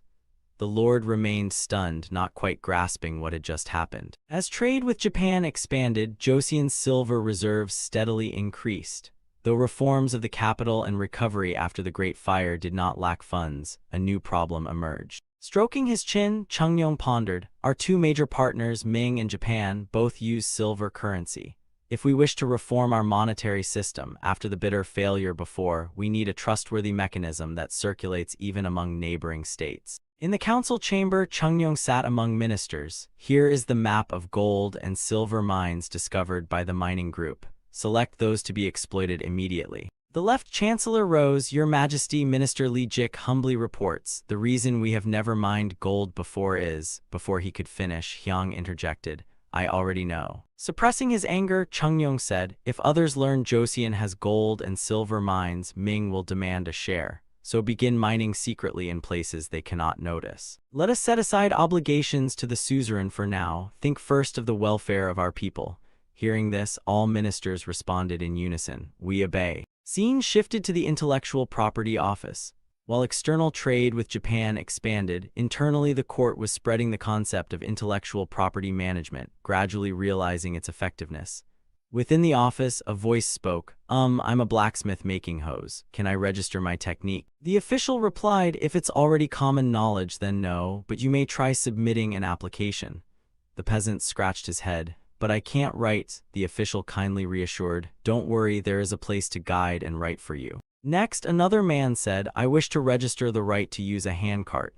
The official asked, "What is your intended use?" Soon among the people rumors spread. "Did you hear? That Dalso kid next door invented a golden pen but lost it, then sold the usage rights and built a 12-room house." Another added, "And Mr. Park in the lower village uses a cart to deliver soup door to door. Mr. Kim over the hill registered weights for scales, so rice merchants scrambled to buy rights to measure accurately." Indeed, the seeds of an industrial revolution were being sown, and the fertilizer was the urban middle class. A young lady with a delicate face and wide eyes exclaimed, "It feels as if the ground itself is glowing." She immediately bent down to touch it and cried, "The earth is so hard and smooth. Amazing." Her maid beside her panicked. "Oh dear, milady, you mustn't touch dirty soil with bare hands." Just then a stranger appeared, having witnessed it all. He explained, "This is called concrete. Mix lime with water into a slurry like porridge."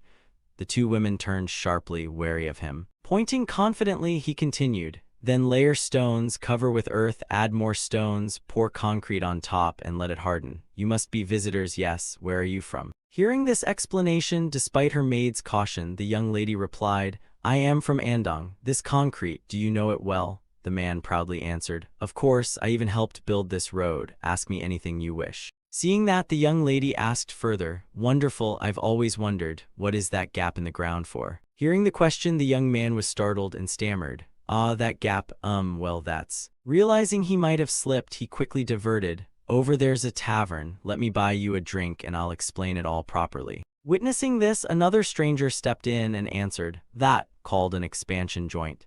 In Hanyang, the difference between winter and summer temperatures is huge, so concrete expands and contracts strongly. Those joints are needed to extend the road's lifespan." Stroking his chin, the stranger continued, "In fact, those joints should also be filled with waterproofing material. What's best, I wonder? Asphalt. Perhaps we should invent asphalt as well." With people popping up like that, both the young lady and her maid stood bewildered, eyes wide. From afar came a voice, "Sir, where have you gone?" A young noble with a refined face turned his head and replied, "Oh, I'm here." Seeing his face clearly, the young lady's cheeks flushed, her heart whispering, "Oh heavens, such a dignified countenance." The noble turned back to her and added with a smile, "But who would have thought you're curious even about concrete expansion joints? You might just be a technical nerd yourself." At those words, both the lady and the maid blinked in confusion. The young lady asked, "A nerd, technical?" Just then the distant voice called again, "Sir, please don't walk alone without guards." He waved back, "I know, I was just lost in thought. Remember to mind our titles while we're incognito." When the east-west road connecting Yukjojiuri to Unjanga and the central avenue from Gwanghwamun to Sungniemun was completed, people began calling it Hanseong Daro or Hanyang Daro. At that time, Hyang was only 13 years old. Still puzzled by his earlier words, the young lady turned to her maid. "What is a technical nerd?" The maid shook her head and they both turned to the governess. "What does technical nerd mean? Is it supposed to be a compliment?" Jiangso carefully applied her makeup, covering her face with her hand while two maids stood by her sides.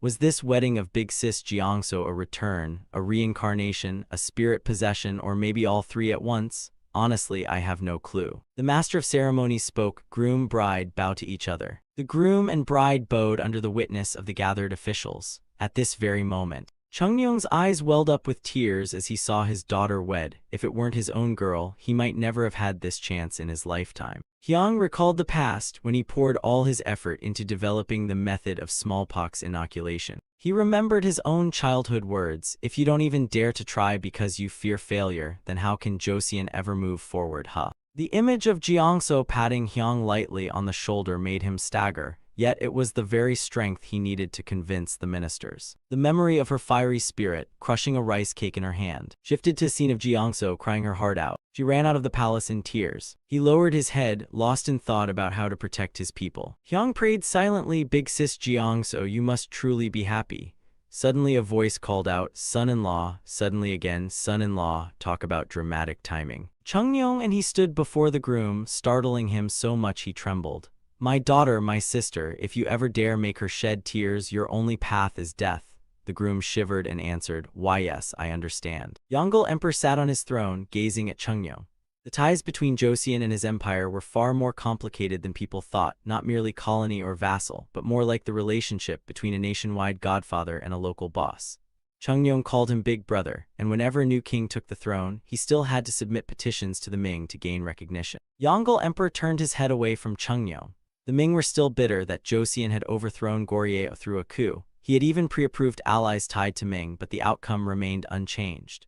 Though King Chungnyeong tried to improve ties with Ming, ever since Yangyong, who had married a princess of Ming, was deposed, relations had once again grown cold. Yongle Emperor pointed straight at his face. "Yangyong, from now on you cannot walk this road with me," he asked in a troubled voice. "Father." Father, then he sighed after reading the letter sent. Its contents said, Joseon maidens are beautiful indeed. Bring them here. Joseon boys are handsome too. Whoever has the fire, bring them as well. Sounds like an odd talent recruitment ad, doesn't it? He imagined Yongle Emperor reading that letter. Joseon food, not in the mood, but seafood, oh that's tasty. Bring it. Skewered tofu made with such skill, delicious indeed. Send me a chef. Even hawks or lynxes had to be caught by the dozen for tribute. Thanks to that, the Ming court turned a blind eye to Joseon's northern expansion, campaigns against the Jurchens, and trade with Japan. So diplomacy, it turned out, was really just keeping the Ming emperor's belly and whims satisfied. Yang Yong raged, hurling his hat while cursing that fatso emperor over in China. He felt he had spoken a bit over the top, so he turned back and said, I was a little too formal. Please soften the record just a bit, all right. Chungnyeong worriedly said, Jiangso's marriage is already later than planned. We must marry off the crown prince before it's too late. One minister added, if we start selecting consorts now, Your Highness, the process could drag into next year. Stroking his chin, he thought of making a new law. Hyang was only 13 this year, so issuing a ban on marriage between ages 12 and 14 would be reasonable, and perhaps an edict should demand families submit lists of their unmarried daughters. Wang He and another man twitched their faces but still agreed, yes, that sounds reasonable enough. The consort selection system created by the former king actually came from no families wanting to marry into the royal clan, so royal power forced families to help strengthen the throne. Chungnyeong tried to defend the retired king, saying it was slander, but Minister Shim, on the queen's own father, would never do such a heinous thing. The retired king hated foreigners, so he not only despised the queen's maternal family but even the whole line of majesty. King Tijong clenched his teeth angrily. Enough. Shim-on insulted me and moved troops without permission, so I gave him poison wine already. Chungnyeong sighed, remembering that, because the former king had been too strict with aristocratic families, they feared linking with the royal house. Even after selections, finding a husband for Jiangso was no easy matter. A man requested entry. Your Highness, the Ministry of Rights Vice Minister seeks your word. He wondered, the Ministry of Rights, have the three ministers been informed of anything? Li Jik hesitantly denied, no, but if it is a sudden visit, Chungnyeong guessed the order, likely 70% from Ming, 30% from Japan thrown in for spice. Shin Sang entered and bowed deeply. This servant, Vice Minister of the Ministry of Rights, Shin Sang, kowtows before your majesty. Chungnyeong looked puzzled. Vice Minister, what is it? He reported, Your Highness, there has been a reply from Ming regarding the previous memorial. He suddenly realized and asked, what could it be about the appointment of the crown prince? Since the Hongwu emperor, the Ming had always ignored requests to formally invest Joseon's crown prince. Yongle emperor coldly ordered, the last crown prince was deposed, and the current king rose from that. Why recognize titles anymore? Just send salmon and tofu. Another letter was delivered. In fact, since Hyang was 7, the content of the memorial had been quietly changed. It said the crown prince would receive envoys from the celestial kingdom but lacked proper robes, so they humbly requested a dragon robe. A hand prepared to open the chest. Inside was a red dragon robe, which even Chungnyeong was surprised to see when he lifted it. The officials rejoiced at the meaning of this gift. The celestial kingdom has bestowed a red dragon robe. Doesn't this secretly confirm the crown prince and the legitimacy of the current king? A red letter slipped out as he was touching the robe.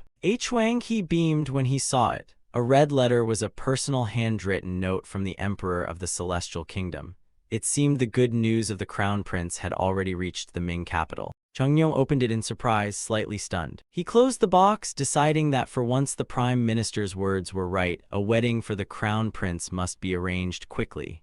Chungnyeong insisted the sooner the better. The people whispered while reading the public notice. What did it say? Because of the crown prince's consort selection, girls aged 12 to 14 were forbidden to marry. What? The crown prince's marriage has nothing to do with us. Why stop our daughters from marrying? Some citizens, uninterested, said, this selection is just swapping dishes anyway. Why block others' lives? Even if chosen, it's scary. Who dares slack off once your daughter becomes queen consort of such a powerful house? One villager panicked at the new law. Heavens, this marriage ban means my daughter won't marry this year at all. Scene shift, someone is presenting a hat. The servant adjusting attire asked, Your Majesty, do you feel any discomfort? Hyung calmly replied, No, I'm fine. Outside, soldiers stood guard everywhere. The queen and the king sat waiting for their greetings. Hyung bowed low and asked, Did you both sleep well, father and mother? He was dressed in the blazing red dragon robe. Chungnyeong cheerfully praised, You look perfect in the red dragon robe. Hyung's eyes welled up as he replied, father, you also look wonderful in red. The two moved forward and high-fived each other. King Chungnyeong in a red dragon robe, that's the real deal. Little did Hyang know, this was happening earlier than actual history. The butterfly effect named Lee Hyang had fluttered beyond Joseon's fence. Hyang had heard rumors of the new order, but he wasn't pleased. Father, I heard rumors of my marriage, a ban on weddings, and that preliminary selections are already in progress.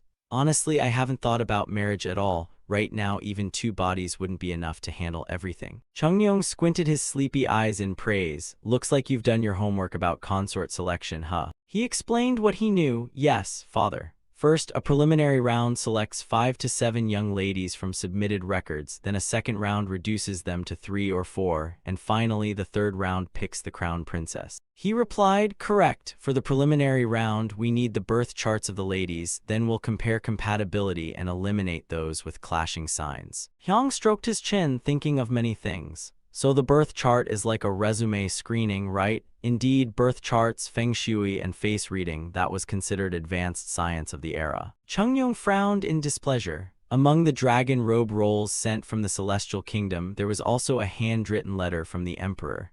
Hyang asked curiously, what did the letter say? He brushed it off. It asked for the crown prince's birth chart. Hyang didn't pry further and simply answered, yes, understood. Suddenly something passed through Hyang, making him shiver. It seemed the celestial kingdom had thoughts of turning Joseon into a son-in-law state like Yuan with Goryeo. Though just an inquiry, if careless he might be forced to marry a Ming princess. That's why his marriage had to be arranged quickly. He remembered his lecturer's words. The biggest reason for Danjang's tragedy was Munjang.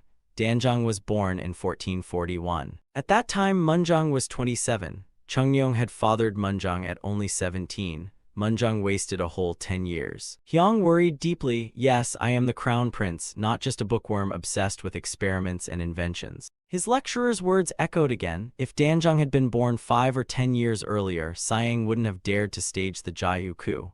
In Joseon, at 15, one was already considered mature both socially and physically. For the future, Hyang decided, I must act now. Inside, Chungnyeong kept asking again and again in shock.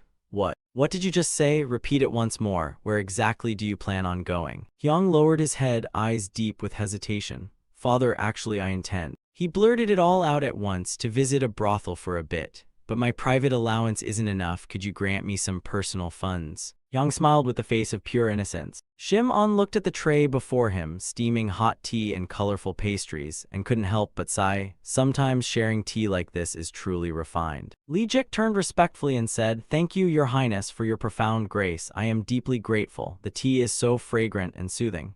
Shim-on's well-placed flattery successfully pleased King Chungnyeong. As expected, the Grand Minister truly has discerning taste. This is a tea I carefully selected. Just as he raised the cup, an announcement sounded from outside. Your Highness, the Crown Prince seeks audience. King Chungnyeong looked up in mild surprise. Oh, Hyang. He thought for a moment, then asked the guests' opinions. It's not on today's schedule, yet he knows the 3 ministers are here and still requests to enter. Shall we meet him? The officials quickly chimed in. Yes, let it be as your majesty wishes. Let him in then. Hyang respectfully knelt and greeted everyone in the room. Thank you, father, for granting permission. What a coincidence that my 3 mentors are also present. King Chungnyeong looked at him kindly and asked, is something the matter? Hyang, without circling around, spoke directly. Yes, father, I came to request something personal. A sense of unease rose within, though outwardly he remained calm. Very well, speak then. Hyang innocently stated his wish, making the 3 ministers freeze like statues with hairspray. I wish to go to a brothel. King Chungnyeong burst with fury, eyes twitching as he shouted, What nonsense did you just say? Repeat it once more. Where do you intend to go? Hyang remained unfazed and replied casually, Yes, father, I wish to visit a brothel. But since I lack enough personal funds, I ask you to grant me some allowance. I gave you permission to leave the palace for research and inventions, and now you speak of brothels. You brat, have you fallen into wine and women already? He scolded in disbelief. Though scolded, Hyang calmly and politely explained his reasoning. Absolutely not. I've never set foot in a brothel, but since marriage is being discussed, I suddenly thought it might be worth visiting once. What does marriage have to do with brothels? King Chungnyeong scratched his chin, musing, if it's about husband and wife relations, you'll learn after marrying anyway. And that's exactly why even in the 21st century, sex education is still outdated. Hyung sighed helplessly while continuing to persuade. Forgive me, father, but since learning to read, I've only focused on studies. He seriously shared with his father and the three ministers. Thus, everything I know about female beauty comes from books. I can't even tell if my own aesthetic sense is correct. Finally, Hyung smiled and summed it up. When people mention brothels, the first thing they say is the beauty of the courtesans, right? I want to personally go and experience what physical beauty is. King Chungnyeong, hearing his son's logical yet awkward persuasion, could only nod in reluctant agreement. Suddenly, Hwang-hee looked at him and politely requested, "Your Highness, forgive my rudeness. May I dare to offer the Crown Prince some advice?" King Chungnyeong heartily agreed. "You are his teacher as well, of course you may advise him." Then Hwang-hee kindly counseled him with timeless wisdom. Since ancient times, people say inner beauty is far nobler than outer looks. Whether man or woman, appearance is fleeting. What truly matters is the beauty within. Hyung widened his eyes in innocence and asked, "I've lived long enough to know that truth. Of course I don't deny it. But inner beauty can't be seen instantly, can it? If inner beauty matters most, then why are brothels always bustling? And about men keeping concubines, what's the noble reason for that?" As soon as he finished, the room fell into silence. King Chungnyeong and the three ministers were all at a loss for words. Hyung then looked at his father earnestly and made a solemn promise. "Father, after I marry, I swear never to take anyone besides my main wife." King Chungnyeong disagreed and retorted, "Crown Prince, continuing the royal bloodline is also your duty." Hyung smiled gently and used the royal family's own example to counter. "Father, counting the infant born last year, I already have 7 full siblings. If I follow your example, then 1 queen is surely enough, isn't it?" He recalled chaotic scenes among commoners. "Father, when I visited District 51 or worked at reconstruction sites, I often saw men beaten by their wives for cheating." Hyung analyzed earnestly from his perspective. That's because they failed to appreciate inner beauty in their partners and also couldn't find outer beauty in them. So after marriage, they went looking elsewhere. Then cheating and concubines became inevitable, but I absolutely refuse to fall into that. Therefore, I request permission to spend a few days at the famous brothels of Hanyang to personally study and research physical beauty. As for the standard of inner beauty, I'll leave that for you and mother to teach me. With that, his eyes sparkled with excitement. King Chungnyeong and the three ministers froze, all thinking the same. This brat just wants to pick someone who pleases his own eyes, nothing more. Indeed, blood ties can't be denied. Hwang-hee looked at Hyung, weighing many things in his heart before sighing. The late emperor had 11 consorts, and your highness recently took a 4th. Honestly, I worry the crown prince is diving into state affairs too early. But if the choice is between being too indifferent and choosing a life partner, this is 100 times better. After a moment, King Chungnyeong slammed his hand on the tea table and shouted, "I understand your intention." However, he also spoke sternly to warn Hyung, "With your temperament, even if I forbid it, you'll find a way. I will order the inner court to grant you funds as you wish, but you are absolutely not allowed to stay out overnight. Remember my words, your uncle, General Yangnyeong." At this, King Chungnyeong's face darkened as he issued the threat. Hyung and his attendants set off back to the palace, and on the way he couldn't help but let his thoughts wander. So the reactions of father and the ministers were because of General Yangnyeong. After all 3 ministers had suffered greatly from that old affair. Inside the chamber, Hwang-hee calmly reassured King Chungnyeong, "Please don't worry, your highness. The crown prince is utterly different from General Yangnyeong."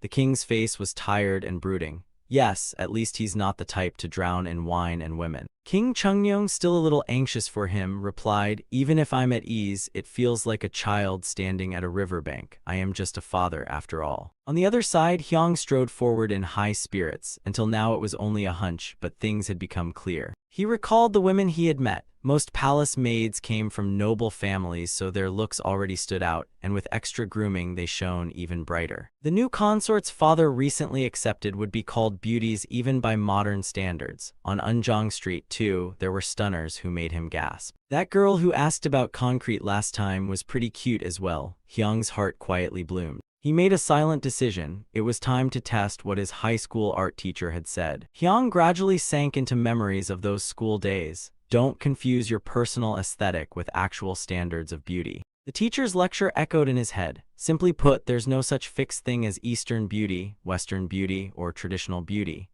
Even in the West, classical art favored fuller figures, yet isn't that why corsets were invented to squeeze the silhouette? East or West, past or present, men's eyes aren't all that different. Suddenly, Hyung stopped, firming his resolve. There was one more thing to do at the brothel. By now night had fallen. The scene jumps a few days ahead. In a brothel in Hanyang, amid the quiet darkness, a voice called out, "Madam, please step outside for a moment." The madam was savoring a pipe and asked, "What is it?" The servant reported, "A very young-looking guest has arrived, seems to be a noble scion." She hurried to the gate to greet Hyung. "Welcome, I am the Madam Will Hyung." Seeing how young the gentleman was, she said, "Our house does not receive men who haven't married yet." Feeling slighted, Hyung shot back, "In your eyes, is this hat just an ornament?" The madam politely refused him while explaining carefully, "Clothes cannot hide one's station. If your parents learn of this, they'll be terrified, and the consequences you bear will fall on us as well, young lord." The bodyguard grew agitated at this and shouted, "Insolence!" Hyung quickly raised a hand to stop him and answered gently, "Be at ease, I have the proper standing and my parents have nothing to fear, I guarantee it." Hearing the certainty in his tone, she was a bit flustered yet still courteously invited him in. "Very well, I'll trust you, please, to the largest room." A small attendant went ahead to lead Hyung's party. "This way, my lord." Someone couldn't resist asking, "Which house might this young master be from?" The madam weighed it carefully and concluded, "Though it's his first time out, he seems quite adept at handling retainers." Even the guards looked unusual, nothing like frivolous playboys. She then warned the henchman beside her, "He's no ordinary young master." She instructed the girls, "In case anything happens, alert the security team in advance." The henchman bowed, "Yes, madam." Inside Hyung's room, the sound of gentle music floated softly. Before him was a table full of delicacies, with two girls behind pouring tea and serving. Hyung sniffed the cup and remarked, "What a pleasant fragrance of wine." The courtesan beside him gently corrected, "Oh, that's not wine, it's tea, my lord. Since your highness banned alcohol, we wouldn't dare brew it, it's just grain tea." Hearing her explanation, he lowered his head with a faint smile, thinking, so that's how it is. Thanks to nationwide irrigation projects, food output had increased. Still not enough to lift the ban on alcohol, though. If harvests stabilize, it'll improve. But for now, it's just trial and error. Ah, right, I almost forgot the main point. Hyung turned to the courtesan and asked softly, "What's your name?" She shyly replied, "This humble one is called Hong Ran. A beautiful name to match your face." Oh boy, the room now echoed only with their playful laughter. The scene shifted to a large courtyard. Days later, Hyung asked, "I've heard brothels have people to handle troublemakers, is that true?" The courtesan kindly poured more wine and replied, "Yes, indeed, we have some very strong men." He asked her opinion, "Could I meet them once?" At that, both the courtesan and the guard exclaimed in surprise, "Eh?" Hyung gave a perfectly reasonable excuse, "I heard even famous officials of the inspection bureau had to bow before their gaze, so I want to see for myself." The courtesan politely responded, "Very well, I'll send word." A moment later, a servant returned with a message, "My lord, I conveyed your request, but they said they're not circus performers to put on shows." The guard grew furious, shouting, "What, such insolence?" Hyung quickly calmed him, "Don't be hasty, sit down and drink tea." The guard, still fuming, asked, "My lord, allow me to teach that rude man a lesson."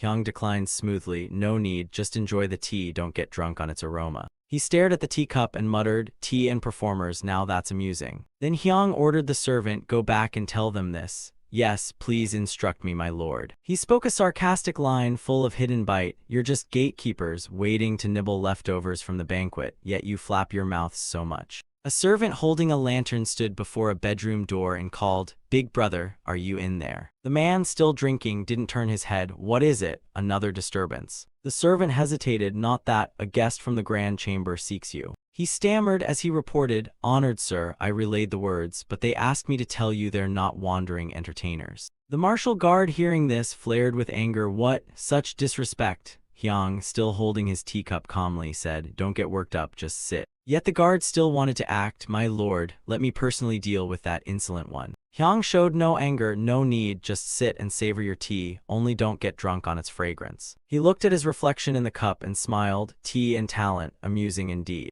Hyung's face grew serious as he again ordered the servant, "Go once more and repeat my words." The servant obeyed. "Yes, my lord, please speak." Suddenly his face turned pale with fear, sweat streaming down. He stood again before the door, voice trembling as he relayed, "Big brother, I must deliver the guest's words exactly." Hyung's eyes glared murderously as he enunciated, "Just a pack of guard dogs living off scraps from the banquet, yet you yap endlessly." The man inside the room, after hearing this, still gave no reply. "Who the hell is this insolent guest?" he fumed, finally getting up. "I'll see his face for myself." Soon after, the three of them stood before the brothel gates. Everyone clenched their fists, looking very upset. He furiously shoved the door open with both hands without warning. "I'm here, which bastard is it?" But when he finally saw those before him, he froze on the spot. His rage vanished instantly. He lowered his head, fear replacing anger. That aura, there must be weapons hidden in those sleeves. These people were no ordinary types. Hyung studied him and asked, "Are you the leader among the strong men of this brothel?" He bowed his head, avoiding Hyung's gaze, then answered, "Yes, everyone calls me Big Brother." Hyung ordered the palace guard and others, "Step outside, only the men he brought may stay outside. Only you come in, the rest withdraw." The guard objected, "That's not possible, please at least let me remain. The king ordered me never to leave, your highness."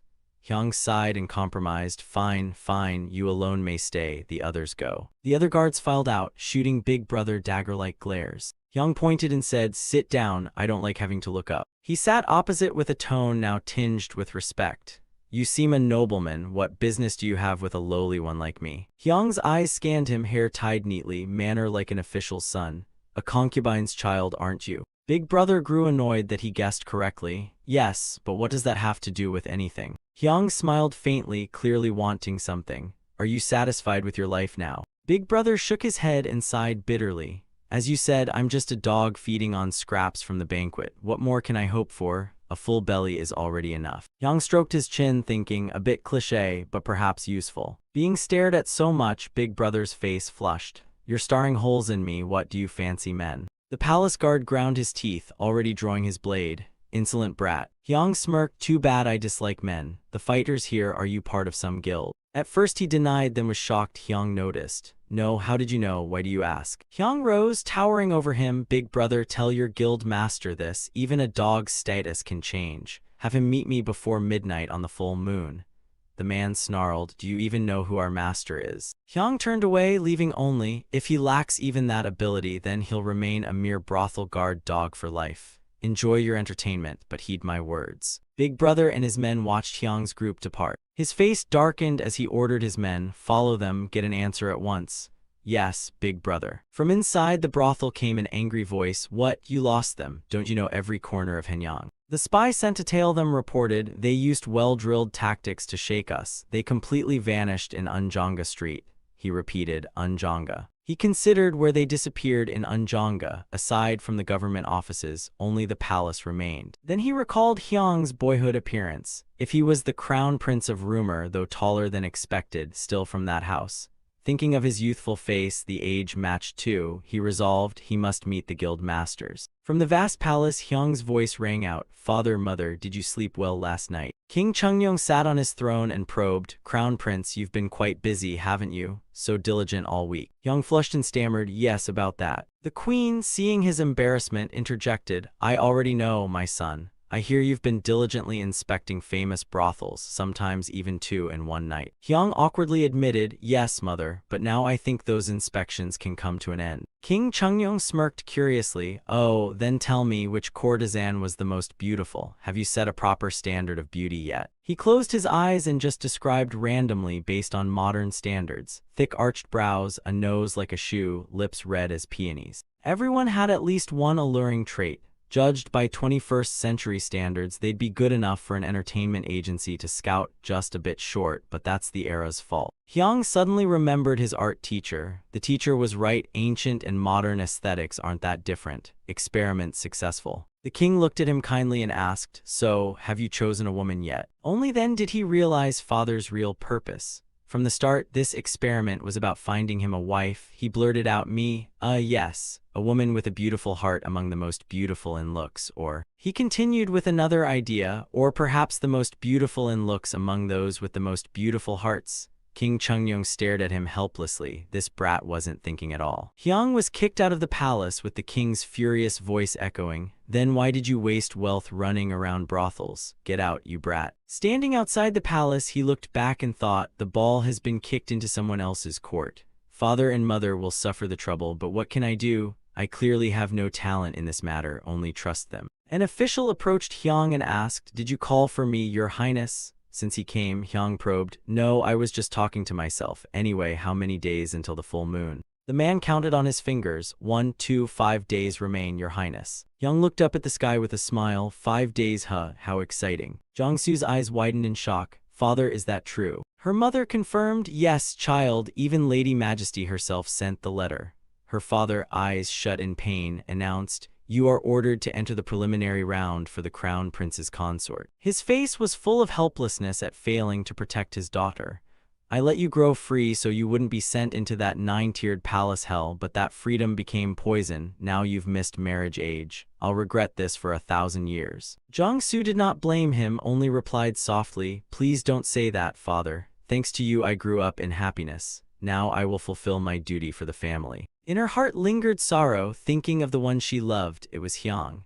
She had to part from the scholar boy she only dared admire from afar when he wandered Hanyang, just wishing to see him once more. Beneath the tree's shade, her face was full of sorrow, accepting her fate. Now she couldn't even do that anymore. "Bookworm, please take care of yourself. Our bond ends this life. May it continue in the next." On Hyang's side, being thought of made him sneeze nonstop. The nearby official panicked, "Your Highness." Above, the indigo-purple night sky was lit by a huge, radiant full moon shining down on the empty courtyards. In the study room, under candlelight, Hyang sat upright at the desk. The palace guard reminded him, "It is now the hour of the rat, Your Highness." Hyang replied, "I hear it too. The appointed time has come." The guard glanced at him and remarked, "Perhaps they won't make it in. To reach Jasondang requires passing not 1 or 2 walls, and the palace guards at the posts are many." Suddenly, a voice rang outside, "Still, since the crown prince has summoned us, we must come." The guard glanced toward the door. Yet Hyang's face stayed cold and expressionless. "Since you've come, enter." At those words, the door swung open. From outside, 3 men stepped in, white cloths covering half their faces, making them look very mysterious. Hyang looked at the 3 men before him and demanded they remove their masks. The 3 men complied, each pulling away the cloth covering their faces. Then they immediately knelt respectfully. "We, the guild leaders of the Sword Society, humbly greet the Crown Prince." Seeing this, Hyang didn't want to waste time. Spotting a familiar face, he waved off the ceremony. "Skip the fancy bows, state your names and the areas you control." Baekjin quickly introduced himself. "Yes, Your Highness. My subordinates call me Big Brother, but my real name is Baekjin. I oversee Unjonga Street and the brothels around it." Manchun spoke next. "This humble one is Manchun, leading the guild in Bukshan." Finally came Wumo. "I have no given name, but am called Wumo, leading the guild in Dadong." Hyang asked, "So that's east, west, and north of central Hanseong, right? No guild in the south?" Baekjin replied, "Yes, Your Highness. The south has District 51 and the military bureau, so no guilds there. There are only small fry who trick rookie officials sent to District 51. They're not worthy to be called a sword society." Simply put, these 3 were crime bosses dividing the golden land of Seoul's Gangnam, exactly the type he wouldn't normally want to associate with. Hearing this, Hyang cut to the chase. "Straight to business. I need to use you. From now on, you'll obey my orders, monitor officials, and detect shady groups before they act." Baekjin, Manchun, and Wumo were stunned, like thunder struck their ears. Baekjin protested, "But Your Highness, isn't monitoring officials the job of the censorate or the inspectorate?" Hyang, face cold as ice, stared at them. Funny how a concubine's son knows so much about government. Yes, there is a censorate and inspectorate, but by the time they notice, 8 or 9 out of 10 times it's already too late.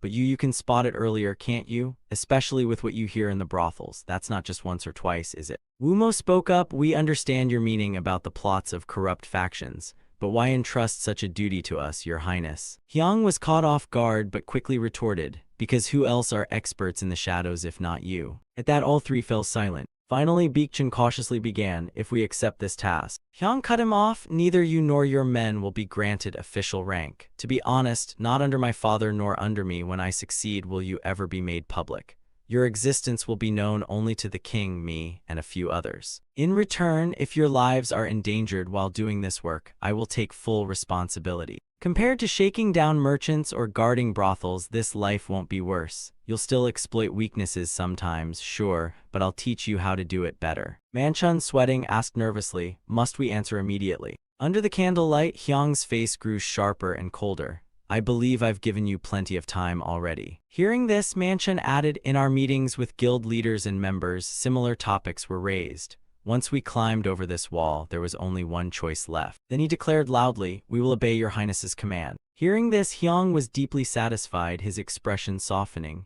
Good, very wise, you lot sure know how to stall for time though. Baekjin spoke up again. Forgive me, your highness, but weren't you far too careless? What if we had ill intentions? What then? The air around Hyang flared like a fire. He glanced at the palace guard beside him. There were more guards at his side as well. Baekjin's eyes suddenly widened in shock. It was Hyang, holding two pistols pointed straight at them. His gaze carried the weight of pride.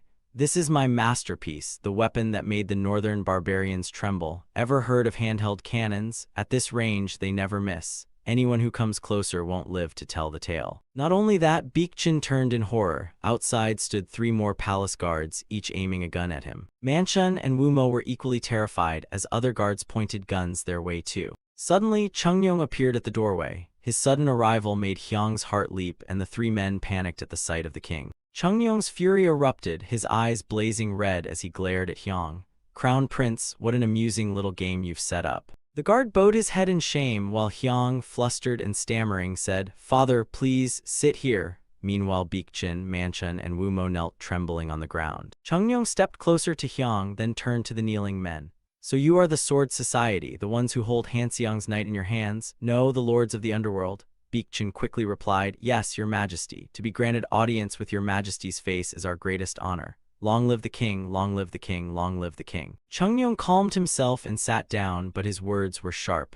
The underworld is it? A refined name, but in the end you're nothing but thugs. Baekjin's face twisted in fear, turning away nervously. Chungyong raised his voice like demons. You live by sucking the blood of the people, isn't that true? The 3 men trembled even more. If it were up to me, I'd beat each of you to death and destroy your guild. At the king's words, Baekjin remained kneeling, silent, not daring to speak. Chungyong continued, but if from this moment you obey the orders I will give, then I will guarantee your lives. No, though not officially, I will grant you honor. Baekjin froze stiff at the king's words. The king raised 2 fingers. You have 2 duties. 1. Follow every command the crown prince gave you with all your strength. 2. Make Hanseong's knights safe. Manchun stammered, Your Majesty, to make the knights safe, what exactly must we do? Chungyong explained seriously, in Hanseong, crime cannot be erased, but murder or arson, like the last great fire committed just to steal and harm innocent people, can never be tolerated. You must prevent such things from happening. That is your second duty. After hearing this, the 3 men lifted their heads in shock. Manchun asked again, Do you mean us, your majesty? Do you mean we must uproot troublemakers in advance, or should we report to the prefecture? Chungyong answered coldly, That is your choice. If you have time, inform the prefecture. If not, act first and report later. Then he pointed down and warned sternly, But if you kill innocents and are judged guilty, you will be punished without mercy. Be very careful. All 3 immediately bent low and shouted in unison, We obey your majesty's command. We will devote ourselves fully. Satisfied, Chungyong concluded, Good. In the coming days I will send someone with orders and oversight. Watching him handle things so decisively, Hyang smiled faintly beside him. Indeed, father was still a level above him. It was like Hanseong Joseon's own Las Vegas. And just like Vegas in its early days, heavily influenced by the mafia, their trick to attract people was ironically to tighten security. Chungyong gave the order, waving his hand. When you leave, go out through the main gate. What happened today must stay secret until the grave. The 3 men shouted loudly, We obey. Finished, Baekjin and the others quickly exited. Around the study, palace guards stood watch. The commander of the guards whispered to one beside him, Pick the clever and quick ones, form a team and tail them. We must find their base. The guard quietly replied, Yes, commander. After they left, Chungyong turned to scold his son. He glared at Hyang. Do you think you have 4 or 5 lives to gamble with, relying only on 2 hand cannons to pull a stunt like this? Hyang answered softly, Of course not, father. As he spoke, Hyang removed his hat and explained, I had my own preparations. Inside this hall, I had steel plating installed to protect my head. He even opened his robe to reveal a steel breastplate underneath. Clearly, Hyang had planned meticulously. This chest armor was developed in District 51. A wide dragon robe really does come in handy. Far from easing Chungyong's anger, it only fanned the flames. The brat even had the nerve to grin. Without another word, lashes from a whip struck Hyung's legs, leaving red marks on his once fair skin. Sternly, Chungyong warned his son, "This is the first and last warning I will give you. I know how important your plans are, and I know the need for secrecy." But the whip broke and was replaced with a new one. Hyung bit his lip, tears streaming as he endured the pain. "But hiding things even from your father is unforgivable. If you ever pull this again, even as my son, I will punish you with endless document copying." Hearing this, Hyung burst into tears and cried out, "Yes, father, I promise I will report to you." A few days later, at Jeolpo port, armed guards paced the watchtowers with muskets. Beyond was the vast sea where merchant ships were anchored. Suddenly, one guard stiffened, spotting something in the distance. He shouted in alarm, A strange ship is approaching. Sound the alarm, ring the bell." Indeed, a foreign ship was drawing closer. People aboard the nearby vessels gawked. "What ship is that? Not from Ming, is it?" A man sitting on the ship peered upward at the watchers. "Looks like a ship from the western regions." Another pointed at the foreigner's attire. "Isn't that an official's robe, the kind our ministers wear?" The leader stepped forward and introduced himself. "Lecturer of the Joseon Science Institute, Amir Hassan said Al-Atabi. After 3 years, I have returned." Hassan nodded. "Yes, it's me." The officer announced, "Because your ship is large, we will guide you to the military port at Jeolpo Garrison. Until we receive orders from above, you and your retinue may stay there." Hassan instructed, "Do so, and while you're at it, send this memorial up." The officer bowed. "Yes, I'll dispatch a writer immediately." The officer hesitated, then asked about those bound behind Hassan. "Are those prisoners?" Hassan glanced back and explained, "Not prisoners, slaves. In Joseon terms, close to nobilized servants." He elaborated further, "They are glass artisans I purchased for a high price at auction." The two guards exchanged uneasy glances. Inside the tightly guarded palace chamber, an official read aloud, "A lecturer of the Joseon Science Institute, born in the Kingdom of Andalus, has completed a long mission and requests entry. I have already issued a decree allowing his entire party to enter." Chungyong sat on his throne, addressing the officials below. "What we must discuss is the memorial he sent. You've all read it, haven't you?" The officials replied in unison, "Yes, Your Majesty." Kim Jiam stepped forward to petition, "Your Majesty, as Minister of Revenue, I must report. According to the memorial, recruiting these so-called glass artisans will require 2,000 gold coins." Chungyong nodded. "That is precisely why we convened this meeting. Crown Prince, it is your turn." Hyung bowed respectfully. "Yes, father." He held up a sparkling piece of glass. "First, please take a look at this. This is natural glass separated from a stone called quartz." Wang He raised a question. "This humble left minister wishes to ask, isn't that just a decorative stone?" Hyung answered, "Yes, indeed. But when processed for its transparent qualities, it becomes glass." Kim Jiam, sweating heavily, opposed him. "As Minister of Revenue, I must protest. Your Majesty, spending 2,000 gold coins to bring back men who make trinkets is utterly absurd." Hyung squinted his eyes and explained, "Of course not. Glass isn't just for ornaments. Skilled artisans can make it thinner, thicker, or broader." He pictured in his mind jars of all shapes, windows and doors that could be seen through, bowls for food, and bottles for liquids. Hyung turned toward the king. "Father, do you recall the reason I sent lecturers on mission to Ming in the first place?" The king replied, "Yes, you said you wanted something that could make distant things appear close." Hyung recalled it again. "Indeed, I once read of such an object from the west, but it wasn't found in Ming. I mistakenly thought the telescope had already been invented there, but alas, not yet." He remembered the Hassan brothers' journey. Still, their trip wasn't useless. They uncovered clues about flat glass making techniques among the Muslim community in Ming. He recalled saying farewell through a glass window. The younger brother, Amir, had hurried home to leverage his family's Mediterranean trade connections, while the elder, Jahanur, remained in Joseon to fulfill his duties and translate whatever Amir sent back. Hyung's heart leapt with joy. "Though it took 3 years, at last we have artisans who can make flat glass. Amazing." He clenched the glass tightly. "With glass, I can finally create it." His words left everyone stunned. Think of its military value. If we can spot the Jurchens or Japanese pirates from far away, the advantage is immeasurable. Preparing just one step earlier than the enemy could change everything. Hyung pressed on, leaving jaws hanging. We won't recover costs in a year or two, but in 10 years we'll recoup every coin of the initial investment. Chungyong stroked his chin, pondering. Then suddenly he asked, "Are you certain this can be done?" Hyang beamed, "I will make it myself, father." Kim Yoji agreed, "As Minister of War, I support this. Judging from District 51's achievements, there is no doubt it will be of immense value." Kwon-jin also chimed in. "As Magistrate of Hanseong, I too am in full agreement." Jiang Cho added, "As Minister of Works, I see great use. In laboratories or the Bureau of Military Supplies, transparent jars and containers would have countless applications." Still, Chungyong sat in silence, lost in thought. Days later, under a starry night sky, a group of people gathered for a ritual near Hanseong. Hassan raised both hands, performing some mysterious ceremony. One man spoke in awe, "I never expected to find our community even in this far eastern land." Another replied, "Yes, I only learned of it upon arriving here. They say there's even a musella prayer house that has stood for hundreds of years." The elder worriedly asked, "Will Joseon really pay in full? That so-called crown prince you vouch for, isn't he still just a prince?" A voice called from outside, "They will pay." It was Hassan stepping in to greet. "It's been a while, elders, and thank you for all the hard work, younger brother." They gathered, exchanging greetings. "Jahandar, it's been years, hasn't it?" One elder recalled the slave markets.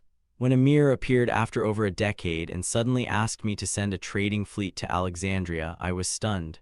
But discovering glass artisans at the slave market there shocked me even more." That elder explained further, "And not just any glassmakers, but artisans of flat glass, makers of lost techniques. Even in the Republic of Venice, only Murano's masters know this craft." Hassan turned his head. That's indeed what we learned in Ming, but in Alexandria?" Another said, "Pirates swarm around Murano, so I figured at least a few craftsmen must have been kidnapped." "Ah, so that's why Alexandria has the largest slave market in the Mediterranean," another elder sighed. "If they're flat glass artisans, selling them to Italians would fetch multiple profits, yet we had to send them all the way to Joseon. That caused quite the dispute, I'll tell you." He remembered the crown prince's letter. Luckily, it arrived just in time, swaying the family's decision. Its contents promised the Atabi clan exclusive trading rights with Joseon if they helped secure the artisans. The elder pressed his hand to his chest, entrusting faith to the Hassan brothers. Still, some elders doubt this decision. "That's why, as your kin who have lived long in Joseon, we came as clan elders. Think of this as the family placing a huge gamble on you." Hassan reassured them, "Elders, fear not. The crown prince's credibility is very high. When I left the palace, a council was being convened, so good news should come soon." One elder touched the floor curiously. "Why is the floor warm? In this chilly weather I thought wool carpets would sell well. But it's Joseon's traditional heating system, Andal. Has your fatigue vanished?" A voice rang outside, "Royal decree arrives." The herald asked. Lecturer Amir Hassan said, "Alatabi, is that correct?" Hassan opened the door, bowing. "Yes, that is us." The herald announced, "By royal order, come forth and receive the decree. Tomorrow at noon, bring your clan elders and the glass artisans to Junjiangjian Hall." "We obey," they answered. Two men still in the room asked, "What's happening?" Hassan explained, "The king of Joseon has summoned us to court at noon tomorrow." The elder nodded, awaiting the day. "So tomorrow will decide everything." One elder frowned, "But why so swift? Meeting the Doge of Venice takes 2 months. Another chimed in, "Even in Ming, just an entry permit takes a month of waiting aboard ship." Hassan replied, "The king of Joseon works swiftly. He handles affairs with remarkable speed." Inside the palace, a voice called, "Hassan brothers, enter the hall." Hassan, the elders, and the artisans bowed deeply before the king. "We pay respects to your majesty. Long live the king, long live, long live." Chungyong greeted them warmly. "Welcome to Joseon. Amir, you have endured much these years." Amir, still bowing, responded, "I dare not claim merit, your majesty. It is my deepest honor." Chungyong glanced at those behind. "And who are the ones following?" Amir explained, "They are the clan elders of our family." Chungyong then pointed to 2 at the back, startling them pale. "You must be exhausted. I'll assign attendants to relieve your fatigue. And those 2 at the end, they must be the glass artisans?" Amir respectfully answered, "Yes, your majesty." The king looked puzzled. The artisans were bound, their clothes torn, collars shackled. Hassan explained, "Yes, your majesty. They were slaves purchased from former masters. To prevent escape before reaching Joseon, we had no choice but to treat them strictly." Chungyong commanded, "You have labored enough. All of you, lift your heads and stand." Hassan declined humbly. We dare not, your majesty, your grace is deeper than the sea. Hyang, watching with pity, thought, at least they value artisans. In that region, they're prime targets for kidnapping. But we're no better since the Three Kingdoms era. Wars always snatched up bronze casters, ironworkers, potters, even tofu makers. Chungyong pointed at them. The money your clan spent to save them I will calculate fully and repay, and for the toil of nearly 3 years I will add 1/10 more. The Hassan brothers rose and said, we dare not, your majesty, your grace is deeper than the sea. Chungyong gave an order as a group of court maids passed by. Enough, you may withdraw, discuss the details with the crown prince. Jiangsu marveled at the grandeur. So this is Junjiangjian Hall, magnificent. I heard his highness is still young but already involved in state affairs. I wonder if he's inside now. The leader scolded her, I told you not to daydream. She looked up, saw everyone waiting, and stammered, sorry, I apologize, oh wait, I mean forgive me. Mama at the front muttered, how did Jiangsu even get chosen? How could such a clumsy girl be a candidate for the crown prince's consort? Another chimed in, tall and awkward too. She hurriedly ran to catch up with the group, when Hyang stood before the palace. The elders, seeing Amir's excitement, asked, Amir, what did the king of Joseon say? Amir, beaming, replied, Uncle, his majesty said he would repay us the full sum and even add 1/10 more. The elders' faces lit up. That's wonderful, didn't we tell you not to worry? Suddenly Hyang appeared above, startling everyone. Indeed, you've endured much, well done. Both turned and bowed, your highness. Amir praised, in just a short while you've grown more handsome, my lord. Hyang smiled warmly, and you look well, little Hassan. That's a relief. We'll reminisce later. For now, I'd like to speak with the glass artisans. Amir offered, allow me to interpret. Hyang greeted them, welcome to the kingdom of Joseon. Then he made a statement that shocked everyone. Here you are not slaves. He commanded little Hassan remove their shackles. Amir answered, yes, your highness. The heavy manacles clattered to the ground. The 2 artisans, freed at last, bowed gratefully. Hyang ordered, we'll speak later, escort these men to the Joseon Academy of Science. The soldiers replied, yes, your highness. One elder whispered, their speech clumsy but understandable. Did you teach them Latin? Hassan blinked. No, uncle, this is the first I've heard of it too. Hyang requested, Elder Hassan, please accompany them as interpreter. Hassan solemnly replied, yes, your highness. Hyang gestured politely, now, let us go to the Ministry of Taxation to discuss payment methods. Inside a chamber, a voice asked, so then how would you like to be paid? Amir translated for the elder, your highness, my uncle says he doesn't understand your question.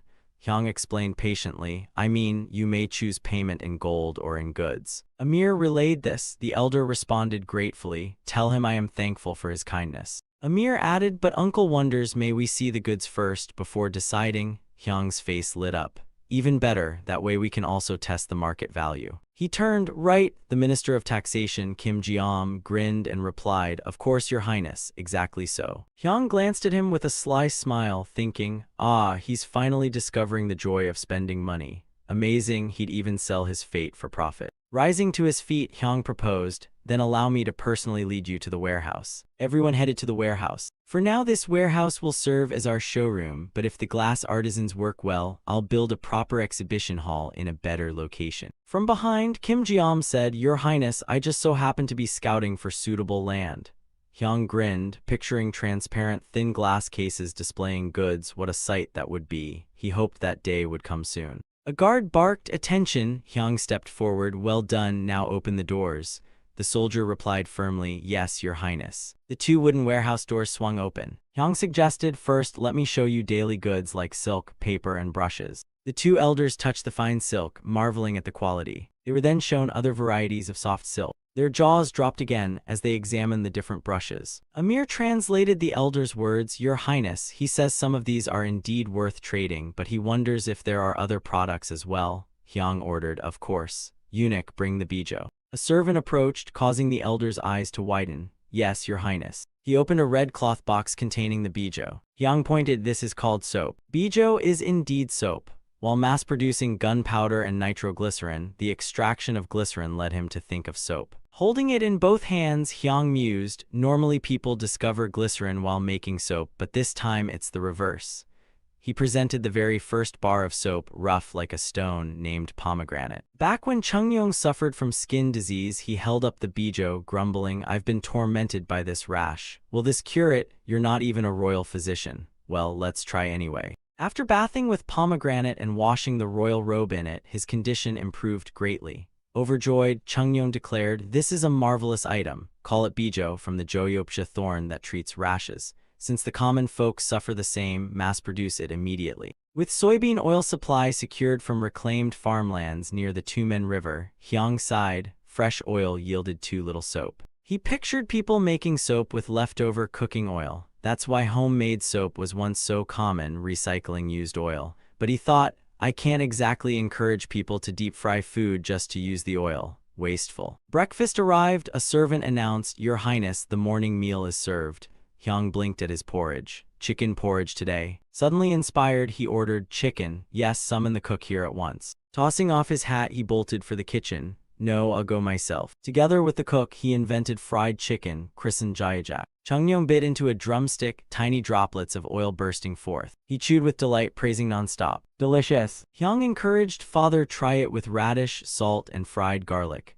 Chungnyeong savored the mix, smiling, "With this taste, I could eat a whole bird." Soon chickens were bred widely, with a royal poultry farm established on Neobial Island. The fame of jayajak spread from the palace to the capital in no time. Hyang turned to Kim Jeom. "The timing is perfect, Minister of Taxation. Let's do something together." Kim Jeom sniffed the aroma, nodding. "I smell it already, Your Highness. Please give the order." Hyang sold recipes to merchants and collected used oil. "I've created a system," he said, charging merchants who sought the famous jayajak dish, then supplying them with the cooking formula. The more used oil collected, the more soap produced. In short, Hyang had built a fried chicken supply chain under a national policy. Back to the present, an elder lifted a piece of soap, sniffed it, and asked, "Your Highness, why does this bijo come in scented and unscented types?" Hyang winked smugly. "The scented one is for washing and bathing. The unscented one is for laundry, blankets, clothes, all that fun stuff." Hearing this, the elder's face lit up. "The scent is Goryeo perfume. Joseon inherited Goryeo, did it not?" Hassan translated, "Your Highness, he asks if perfumes can also be traded." Seeing things go smoothly, Hyang chuckled. "Keen observation. Spices and scents have been famous since the old three-han era. Come this way." The doors opened and Hyang stepped inside. The elder's eyes sparkled at the sight before him. Before them lay exquisite handicrafts, crafted meticulously by Joseon artisans. They whispered to each other while Hyang watched closely. Suddenly, he frowned and thought, why does this feel different than expected? Hassan then asked, "Your Highness, could they purchase that fragrance jar separately?" Hyang laughed in satisfaction. So that's it. Ask if he prefers white porcelain or celadon." Scene shift to the Queen's palace. Majesty greeted warmly, "It's a pleasure to see you all here." The court ladies bowed in unison. "It is our honor, Your Highness." She cheerfully announced, "You young ladies have passed the preliminary round for concubine candidates. If fate allows, one among you will become a royal consort. In the coming weeks, you'll enter the palace to study court etiquette.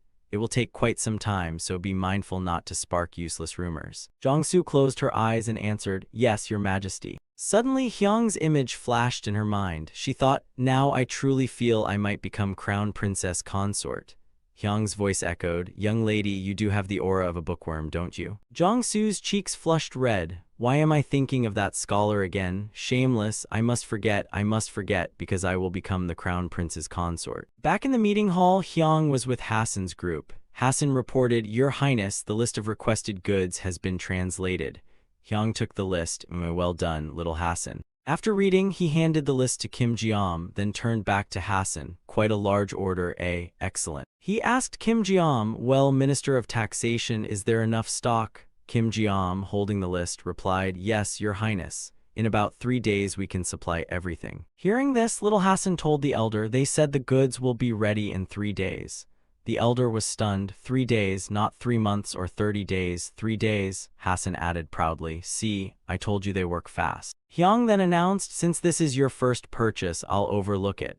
But from next time, you must obtain a trade license and pay customs duties." Surprised, little Hassan asked, "Your Highness, how much are the customs tax and license fee?" Hyang explained, "Not yet decided, but you'll know before your ship departs. My father will set a fair rate." Transition to a few months earlier on Murano Island, Republic of Venice. At the Guild of Glass Artisans, a master held up a paper and spoke. "Let's see now, Pietro, 23 years old, and Raffaello, 22 years old, correct?"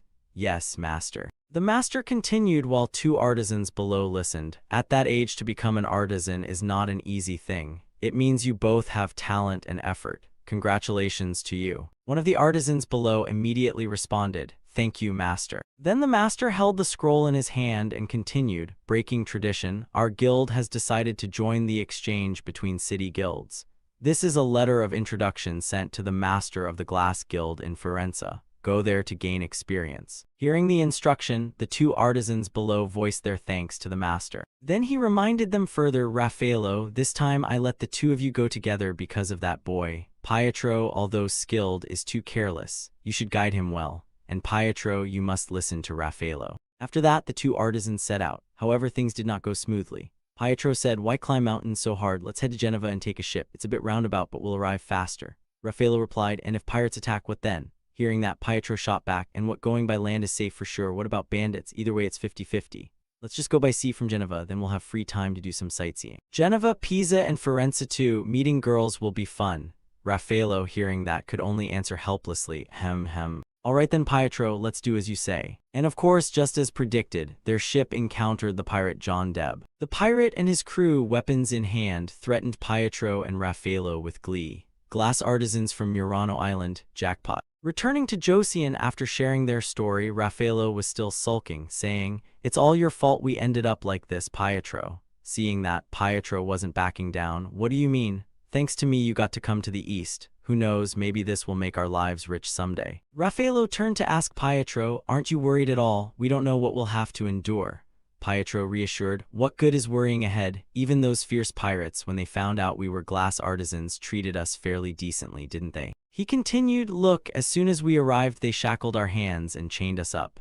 Are we supposed to endure a fate worse than being sold as slaves everywhere?" Hearing that, Raffaello relaxed a bit and replied, "Well, that's also kind of true, but—" "And do you remember the main road when we entered here?" Raffaello suddenly recalled and said that entire wide road was paved with cement. Pietro quickly chimed in, "What if this place is Zipangu mentioned in the Eastern records?" Raffaello exclaimed in surprise, "The Golden City, Zipangu?" Pietro nodded, "Exactly." Right after that, Hassan overheard their conversation and spoke up, "This is Joseon." A tray of food was laid out. Hassan then kindly said, "You must be hungry, try eating." Raffaello saw it and asked, "Is this chicken?" Pietro, surprised, added, "A dish like this, it's my first time seeing it." Then Raffaello asked curiously, "You mean we eat with our hands, sir?" Hassan explained, "There are no forks here. As for Joseon's eating utensils, even if I give them to you, you wouldn't know how to use them. So just eat with your hands and wipe with the cloth next to you." Right after, Raffaello grabbed a piece of jayajak, took a bite, and exclaimed in surprise, This taste, it's delicious." Hassan and his guards witnessed this scene and felt pleased. Meanwhile, the two artisans savored the jayajak, repeatedly marveling, "It's indescribably tasty. Crispy outside, yet soft and juicy inside." Back at the palace, a voice rang out, "Your Highness, Crown Prince." Hyung spoke up, "So, how are the glass artisans?" The official in charge answered, "Yes, they are in the small meeting room." Hyung asked further, "Have they been given anything to eat?" The official immediately replied, "Yes, Your Highness, I gave them jayajak and the two of them." Both Hyung and Hassan were stunned by the answer and exclaimed, "What? The two of them ate 8 chickens." Immediately, Hyung turned to Hassan with a suspicious look. "Were they starved on the way here?" Then he continued, "Bring the glass artisans to the large meeting hall." The official bowed and answered, "Yes, Your Highness." At the large meeting hall, Hyung kindly asked, "So, was the meal delicious?" Hassan quickly replied, "Yes, they said it was very good." Then Hyung continued, "My language is limited, so from now on let Hassan act as interpreter. Before discussing business, let's greet each other first. I am the Crown Prince of Joseon, the heir to the throne. What are your names?" Immediately, Hassan spoke up to introduce them. "This one with the sly look is Pietro, 23 years old. And the tall one over there is Raffaello, 22 years old. Both of them have been training together at the Glass Artisans Guild on Murano Island since they were just 7 years old." After hearing the introduction, Hyung immediately spoke, You've learned Eastern etiquette very well. I'll say it once more, you are not slaves. The work you will do in Joseon is to teach and supervise glassmaking. The initial working period is 10 years. After that, we will renegotiate. Any questions?" Hearing that, Raffaello asked, 10 years at first, but what happens after that?" After Hassan heard this, he asked Hyung again, "Your Highness, do you truly mean to convey it that way?" The prince closed his eyes confidently and said, "Yes, that is my decision." Immediately, Hassan informed the two artisans, leaving them stunned. His Highness says the contract will either be extended or you will be allowed to return to your homeland. Hearing that, Raffaello asked in surprise, truly, we may return to our homeland. Seeing this, Hassan reassured them, the crown prince never breaks his word. Otherwise, he would not have freed you as men of liberty. If His Highness commands it, our clan will give full support, so you need not doubt. The two artisans, hearing this, turned to look at each other with knowing expressions. Then Pietro spoke up, anyway, we have no other choice, we'll do as told. Hearing their answer satisfied, Hyung added, good, now let's talk about what's really important. What was your previous salary? At the mention of salary, the two were a bit surprised. Pietro spoke up, 80 silver ducats, sir. Hearing Pietro's answer, Raffaello turned aside in shock, thinking, this brat just doubled it. And with those who traded with our land around, what if they find out? Hassan translated to Hyung, it's 80 silver ducats, your highness. Hyung asked curiously, that amount is about how much? Hassan explained, a skilled artisan back home, if converted, earns about 40 silver ducats. Hassan then exposed further, at just their early 20s, it's far too soon to be considered a true master artisan. That's already a no. Hearing that, Hyung tapped his fingers on the table, deep in thought. Immediately after, he declared, I will pay around 4 taels of silver. Hearing this, Hassan told the two artisans, 4 taels of silver equals about 40 silver ducats of Venezia.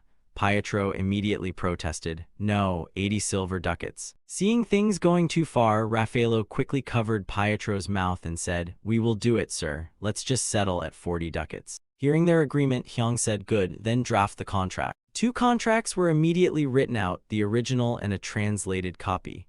Raffaello held one and asked, are the contents truly the same? Hassan promptly replied, yes, we swear on the honor of the Atabi family. Suddenly Hyung said, wait, stop, I have an additional condition. Instantly Hassan conveyed Hyung's words, making the two artisans freeze. With a sly expression, Hyung looked down and said, within 3 months you must learn the Joseon language. Until then, your monthly salary will be 2 taels, equivalent to 20 ducats. Hearing that, Hassan translated, if within 3 months you fail to learn, then until you do, your monthly salary will only be 1 tael. Seeing this, Raffaello looked pitiful and replied, isn't that a bit too harsh, sir? Hearing that, Hyung grew angry, pointing directly at the artisans and shouting, so what, do you expect me or Hassan to trail after you as interpreters? Seeing the tension, Raffaello asked, what if we manage to learn within 3 months, sir? Hyung smirked proudly, oh, so confident, huh? If you learn the Joseon language faster than 3 months, I'll add 1 more tael of silver per month. Reaching a deal he wanted, the artisan quickly said, then please add all of these terms into the contract. Hyung, with a cunning and flattering look, replied, of course. A lamp was lit. The meeting ended and an eunuch led the two artisans back to their quarters. From afar, Hyung instructed, from tomorrow, arrange lodging for them in District 51, and for now let Hassan personally take care of them. The official beside him respectfully replied, yes, I obey, your highness, but Hassan beside them wondered, isn't a salary of 4 taels per month too much? That level equals the stipend of a 9th rank official under the new pay system. With a smug look, Hyung answered, with the skills they possess, that value is fair. Otherwise, isn't it only about extracting an equivalent worth? Transition to the morning court, where Chungyong sighed after reading the memorial. He closed his eyes and said with relief, the income and expenditures of the first half of the year are balanced. Thankfully, we've overcome the crisis. Well done, ministers. The officials below all shouted in unison, thank you, your highness. On the throne, Chungyong, still with a stern face, stroked his chin and thought, compared to the year of Jiachin at the beginning of Jeongjing's era, tax revenue has risen quickly. But mining, steel smelting, and the entire Joseon military staff's expenses are also rising faster. Luckily, the rights to collect land tax have been reclaimed. At once he stood up and announced, despite the minister's protests and pleas, I will reclaim all land tax rights previously granted to officials. Instead, I will supplement stipends with goods and increase gradually within 10 years. Chungyong turned away angrily, these fools have forgotten whose son I am. Maybe I should just behead them all. Hearing that, the inspector official timidly reported, Your Highness, I have always believed that paying taxes to the state is right. He closed his eyes in deep thought, realizing this was a measure he launched with determination to execute a few, yet the resistance died down easier than expected. Chungyong recalled, it must be because I had already purged the old ministers early on, including the faction of Ryu Yonghyun, in the smallpox vaccination affair, and behind all of this was that youngster Hyung. The items he created and the National Archives plus the punishment called document arrangement completely removed those who lost power from the center of authority, isolating them from my sight. The punishment of document arrangement differed from exile, as those expelled from the center of power could no longer maintain their influence. This was a strong reason to smoothly proceed with reclaiming tax collection rights. Below, Kim Ji-am closed his eyes and bowed, reporting, "I am Kim Ji-am, Minister of Revenue." Although there was an unforeseen large expense due to the fire in Hanyang, thanks to this year's bountiful harvest and major profits from trade with Japan, the operation of the latter half of the year and next year's budget will likely have surplus. Hearing this, Chungyong opened one eye slightly and said, if that is so, then regarding the postponed invitation of the chieftains of the Jurchen tribes, what do you all think? Hearing the king's intent, Li Jik offered his opinion. "I am Li Jik, Chief State Counselor. This year's conditions are favorable. I believe proceeding is reasonable." Beside him, Huang-he also agreed, adding, Huang-he, left state councilor, say the movements of Jeonju are not trivial. We must quickly carry out the eastern campaign. Next, every official had opinions. Right state councilor Saesong asked that you remember the Odori tribe, those wandering between Joseon and Ming, trying to expand their influence. Hearing this, Chungyong stroked his chin and said, "The Odori tribe good." With a kind expression, Chungyong added, "Select envoys and send them to the Jurchen tribes. The time of Frost's descent may be the best." The faces of the ministers showed surprise, all sharing the same thought. This year's Frost's descent will mark the beginning of the Eastern campaign. Scene shifts to the meeting room in District 51. A high official sitting in the middle spoke, "Finally, the date has been set." Below, strategist Choi Yun-deok responded, "Is that so, sir?" He continued, "Finally, we can unveil the operations we have painstakingly built." Opposite him, Superintendent Choi Heesun also eagerly said, "At last, we're free from the hell of paperwork." And thus, the first order was issued to Joseon's General Staff, an institution born as part of the military reforms jointly carried out by Hyang and Chungyong. Sitting solemnly on the throne, Chungyong declared, "Based on the Jeonjang policy our Joseon is pursuing, establish the most basic strategy concerning Joseon, the Jurchen land, Hua Nation, and Ming." Immediately after, the generals who had joined the general staff, having passed examinations, eagerly received the command.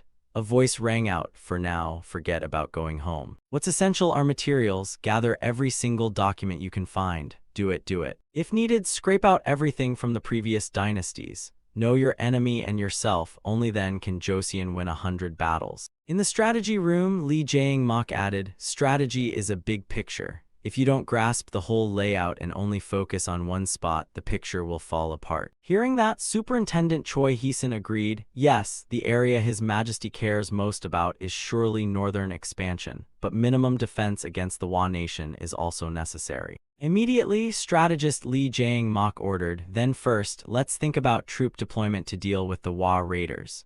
The number of central and local troops is..." And thus the grand strategy was compiled. Strategist Choi Yun-deok, holding the draft plan, muttered, "Phew, no good. This still has flaws. His Majesty will never be satisfied with something like this. Redo it." They tried new approaches, countless strategies were written, all scrapped again, but finally, after much hardship, the final version truly came out. However, at the royal palace, Chungyong, after reading the strategy, questioned, "So it only goes as far as the Tumen River? This is the best plan." Hearing his doubt, strategist Lee Jae-mok knelt and replied, "Your Majesty, with Joseon's current forces, crossing the Tumen River would be the worst move. To counter the Jurchen cavalry, cavalry is ideal, but unlike them, half nomadic, half farming on vast grasslands, our Joseon would need far more time and money to train cavalry. If we fight only with bows and swords, then using the heaven-given wall, the Tumen River, to block the Jurchens is the best option." Hearing this, Chungyong stroked his chin and said, "Tusk, so starring at the old Goryeo lands, one of the three Han, and just standing by, that's the best plan." Then Hyang beside him spoke up, "General, if we had weapons stronger than bows and swords, could we expand more actively?" Strategist Lee Jae-mok replied, "Yes, as long as they can counter cavalry, it's completely possible, sir." With confidence, Hyang said, "Father, may I take part in building Joseon's grand strategy with the general staff?" Chungyong, looking pleased, said, "Of course, but you must do it flawlessly." And so, an elite cavalry unit armed with handheld cannons was stationed in the north. The infantry was also continuously supplied with improved weapons, and at the training academy, tactics against cavalry were developed. The result was the Baju campaign, where Joseon's army crossed the Yalu River and attacked the northern regions with great success. Through this, Joseon's general staff discovered its potential and gained immense confidence. In the palace, strategist Lee Jae-mok began presenting his plan. The Eastern Campaign consists of 2 stages. First, pacify the southern area of Mount Baekdu and the Tumen River to establish a foothold. After assimilating or eliminating the Jurchen tribes there, our people will settle. Then we annex the whole Aljeolhap region north of the Tumen River and push further east. Immediately, Chungnyo asked, "Why choose to advance eastward?" Strategist Lee Jae-mok replied, "Yes, Your Majesty. The first reason is that we cannot provoke the Ming dynasty. The second reason is that records state a great forestry area lies just a bit east of the Tumen River, where we can exploit vital resources, including timber." After hearing the report, Hyung immediately spoke. "Father, may I add something?" Chungnyo replied, "Go ahead." Hyung continued, "Currently, Joseon's mountains also have many straight trees, but not in large numbers. In that great forest, ancient trees hundreds of years old grow everywhere." Hearing this, Chungnyo said, "Yes, if we can supply abundant timber, nothing could be better. So I understand the advance eastward. What comes after that?" Strategist Lee Jae-mok promptly explained, "Using the great forest as a base, we will invade the lands of the Aljeolhap Udige from the east, steadily but surely. Ultimately, at minimum we seize half, at maximum we take their entire territory as Joseon's domain." Hearing this, Lee Jik spoke up. "Strategist Lee Jae-mok, the army surely knows, but what about the Odori tribe in the west near Mount Baekdu and the Tumen River?" Hearing this, Chungnyo on the throne clicked his tongue angrily. "The Odori tribe." He explained, "The Odori are a Jurchen clan who occupied the area near Mount Baekdu and the Tumen River. They once swore loyalty to Lee Seongjai, serving as a solid defensive wall for Joseon. Their chieftain Mentamu, but when Ming's Emperor Yongle rose and Joseon's Tijang took power, the situation changed. Immediately, Joseon and Ming competed to win over the Odori tribe. A scene of Mentamu respectfully saying to Chungnyo, 'Our tribe has served since the time of great King Tijo, more than 20 years already. We will continue to follow Joseon.' Hearing that, Chungnyo replied, 'I have trusted you.' But right after, Mentamu turned away and with a flick, though he had just said that, he entered the Ming court, received an official title, and was even granted a surname. After that, the Odori tribe relied on Ming's power to pressure or pull at Joseon, becoming the main source of unrest in the north. Back at the palace, Chungnyo on the throne said, "In attacking Aljeolhap, some neighboring tribes will inevitably have to be sacrificed. Don't worry about that, just build the strategy." Hearing this, Hyung below broke out in cold sweat, thinking, "On the contrary, father probably wants to wipe out the Odori too. A traitor once can betray any time. Advancing with such a force at our back, this isn't sound military strategy." Immediately Hyo-jo bowed and said, "I am Minister of Rights Hyo-jo. The annexation of Aljeolhap might provoke the Ming. We must have a clear justification." Hearing this, Chungnyo replied, "The justification already exists. A very clear one. Not only Hyeoryong, where the Odori reside, but also the area around the Tumen River. These were where our royal house first rose. In troubled times we left them be, but as descendants, how could we continue to leave them in others' hands?" Below, Hwang-hee voiced his opinion. Hwang-hee, left state councillor, say, "How could descendants allow ancestral lands to remain in others' control? By your highness' will, we must reclaim them." Another official then said, "If so, then justification is enough. Ming will have no grounds to object." Seeing this, Lee Jae-mok spoke, "The army also fully understands we must avoid conflict with Ming. Orienting our advance eastward is precisely to keep Ming's influence from reaching the Far East. Our forces will carry out the strategy secretly and steadily, without provoking Ming." Hwang-hee, hearing this, asked, "Then how long does the army predict this strategy will take to succeed?" Lee Jae-mok immediately replied, "Phase 1, 10 years, Phase 2, 20 years in total. It is a grand strategy taking 30 years altogether." Hearing this, Chungnyo looked surprised. The high ministers below also broke into cold sweat, stammering, 30. Beside them, Hyung with a smug face thought to himself, 30 years. Then he spoke up to his father, "Father, may I say a word?" The king replied, "Go on." "I believe the army's judgment is appropriate. Of course, 30 years is a long time, but please think of the time needed to expand Joseon's territory and to assimilate the newly joined Jurchens into our people." He added, moreover, if such a situation happens in just a few years, as the left state councillor said, Ming would be extremely tense and refuse negotiations with us. If that occurs, even if we luckily avoid war with Ming, an arms race would break out. For a small nation like Joseon, that would be fatal. So though 30 years is long, I believe it's better than rushing recklessly. Hearing this, Chungnyo on the throne stroked his chin, muttering, 30 years, huh? He thought to himself, I wonder if I'll live to see it before I die. Then he looked at Hyung and thought, yes, with a son who cares for my health like this, I'll live long. Even if I don't, that son will turn Joseon under his rule into a nation stronger than today. After thinking, Chungnyeon declared, I order you, for the development of Joseon, to proceed with the Grand Eastern Strategy. I hereby promote Choi Yun-deok of the General Staff to Minister of the Second Rank and Lee Jae-mok to Deputy Minister of the Second Rank. Below, Lee Jae-mok respectfully answered, gratitude as deep as the sea. I will devote my entire heart to obey. On the throne, Chungnyeon loudly proclaimed, hasten the detailed construction of the grand strategy, and the Ministry of Personnel must give full cooperation. And so, in the following months, people said in the southwest area of Hanyang, where military officials lived, the smoke of medicinal herbs never ceased.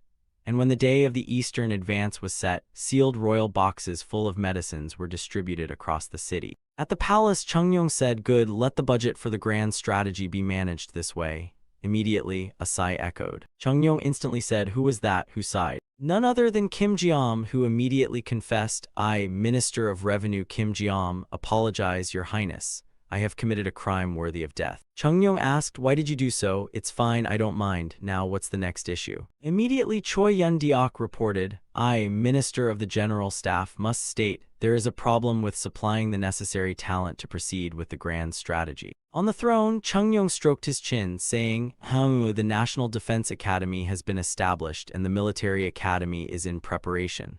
What other problem is there? Choi Yun-deok respectfully replied, yes, Your Highness. In truth, it is because of that.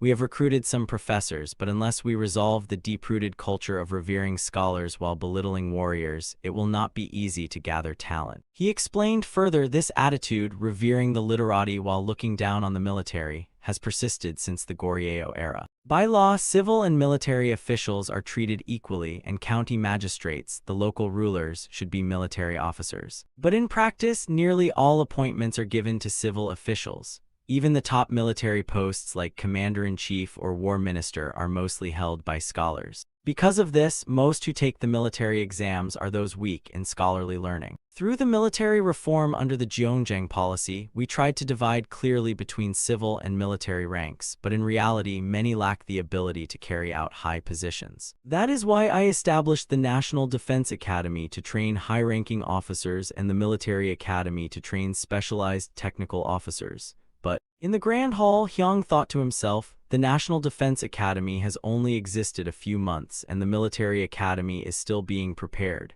In this situation, the strategists and I have devised a desperate plan. Lee Jae-mok then spoke, I boldly request Your Highness to abolish the law forbidding those from the Northwest and sons of concubines from becoming officials. Hearing this, Chungnyeon replied, abolish the ban on those from the Northwest and sons of concubines. HMPH, I thought that was already included in the Jeonjang policy. Lee Jae-mok respectfully answered below, yes, but according to the Jeonjang records, the removal of the ban on officials from the Northwest was set for the 8th year of Jeonjang, and for sons of concubines in the 10th year.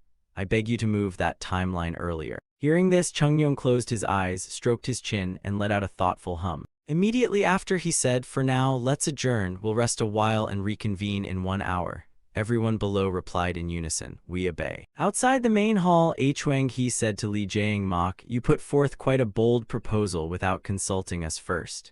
Lee Jae-mok replied, Left Counselor, Chief State Counselor. He continued, I cannot add more burden to the chief counselors. Besides, I have no intention of holding this position if I cannot carry out the grand strategy properly. Hwang-hee, hearing this, responded, good spirit, I want to support your idea too, but as you know, the ban on people from the Northwest becoming officials was the injunction of Great King Taejo. And the ban on sons of concubines becoming officials was the injunction of the late emperor. Huang He sighed, thinking, if we're not careful, endless memorials will accuse us of disloyalty, saying we advised the king to commit unfilial acts. Scene shifts outside the palace. Chungnyo and Hyang were strolling.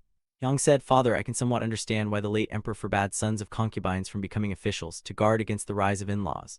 But why did great King Tijo ban those from the northwest from becoming officials? Hearing this, Chungnyo replied, to be honest, no one knows. There were many reasons, but I never heard them directly, so I can only guess. Hyang asked further, but wasn't that a militarily important region? It borders both the Jurchens and the Ming. Chungnyo heard this, closed his eyes, and calmly answered, yes, perhaps that too. Suspicion that they might collude with outsiders likely contributed to the discrimination against the Northwest. Hyang replied, but wouldn't that backfire, Father? Surely it only deepens their resentment toward the court. Seeing his son echo his own thoughts, Chungnyo turned and said, I agree. That is why we must embrace them. Perhaps great King Tijo, wary of chaos after Joseon's founding, left such an injunction.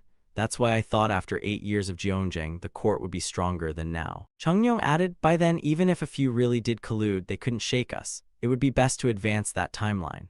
But the problem is the Confucian scholars. They will see obeying the late ruler's injunctions as filial duty. If we abolish both bans at once, they will rise like wildfire. Some ministers will agree and the capital will be in uproar. Hearing this, Hyang felt enlightened and said, I see. To persuade them, we'd have to explain the reasons, but that could spread widely, and the grand strategy meant to be secret might become public. Returning to the main hall after the break, Chungnyo on the throne said, I know the army lacks talent, but we cannot recklessly change the priorities of the Jeonjang policy.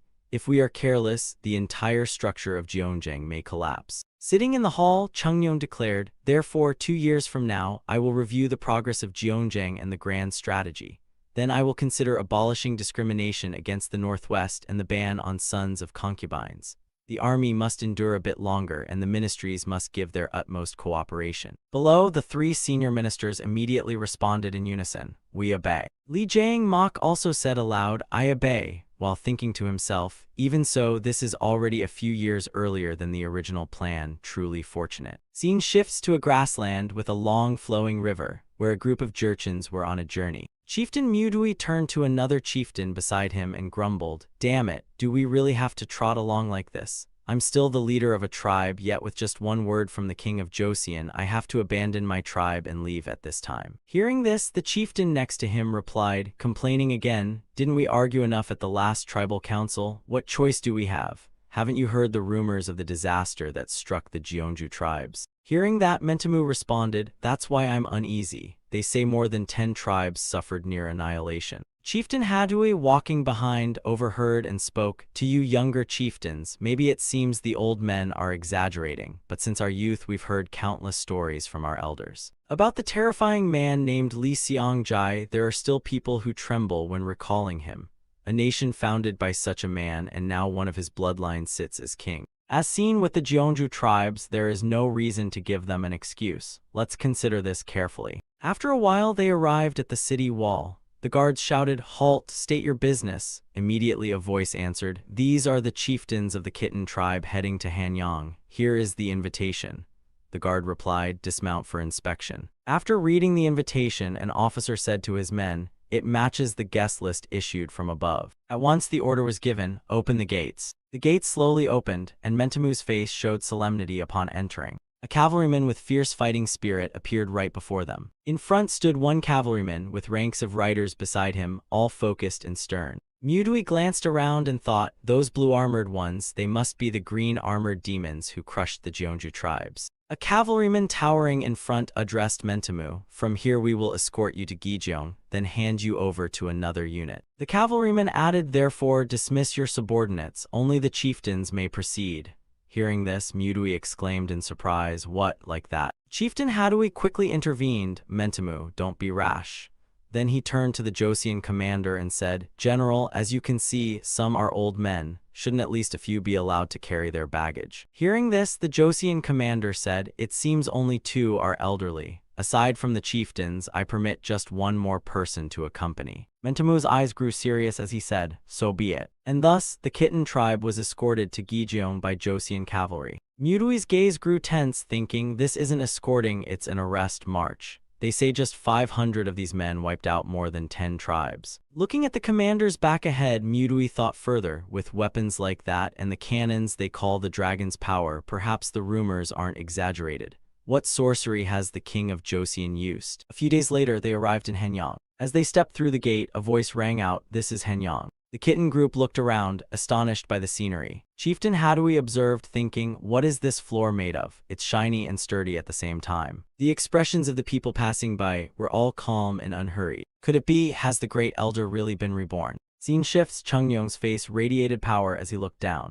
Outside the grand hall, the kitten chieftains all knelt before such majesty. Chieftain Hadui bowed his head respectfully and said, "The kitten chieftains request audience with His Highness, the King of Joseon." Hearing this, Chungyong's face softened and he kindly said, "The road must have been treacherous. You have endured much. Rise, all of you." Witnessing this, Mudui thought in surprise, our language, how can the king of Joseon, born and raised here, speak it so fluently? Now that I think of it, the green armored demons at the border also spoke our tongue quite well. Mudui's heart wavered. Even among our elders who fought side by side since before Joseon was founded, back when their king was not yet king, none of them could speak Joseon's tongue. Immediately after, Chungyong spoke sternly, "I have been on the throne for quite some time, but due to many affairs I had no chance to meet you. You have remained loyal to my grandfather, great King Tijo. That is my shortcoming. I have arranged lodging at Bukpyeong Hall. Rest for today, and tomorrow we will meet again." Hearing this, the kitten delegation bowed and replied, "We thank your highness." Scene shifts to night at Bukpyeong Hall. Voices of chatter arose. That royal family is still the same, huh? I thought after the great elder passed, our bond with them would have ended. In his room, Chieftain Hadui said, "But for us, this may be a blessing. In my youth, our tribe never knew peace like during the great elder's time of wisdom." Mudui asked then, "Chieftain Hadui, what do you think is the reason the king of Joseon summoned us?" Hadui replied, "On the way here, surely you saw and felt it too, the weapons of Joseon's army, their sharp steel. You don't even need to be told." Hadui's eyes grew thoughtful, adding, "This is the sign of a crucial choice, a moment that will decide the fate of our tribe." The next day at the palace, an official spoke. His Highness says he is delighted to meet those who shared bonds with his grandfather. He also says that in the past, due to Joseon's poor circumstances, we mistreated you. For that, he feels regret and shame. Hearing this, Elder Hadui replied, "No need, sir. Even after so many years that you remember us and summon us like this, we are truly grateful." The official beside Chungyong continued, "His Highness asks, after such a long time, did you not think of us as strangers?" Hearing this, the kitten delegation answered, "Absolutely not, your highness." Mudui's face turned uneasy, sweat forming as he eyed the food on the table. "What is this dish? Its aroma is so irresistible." The official added, "His Highness says he will trust you, and it will be wonderful if that loyalty continues long into the future."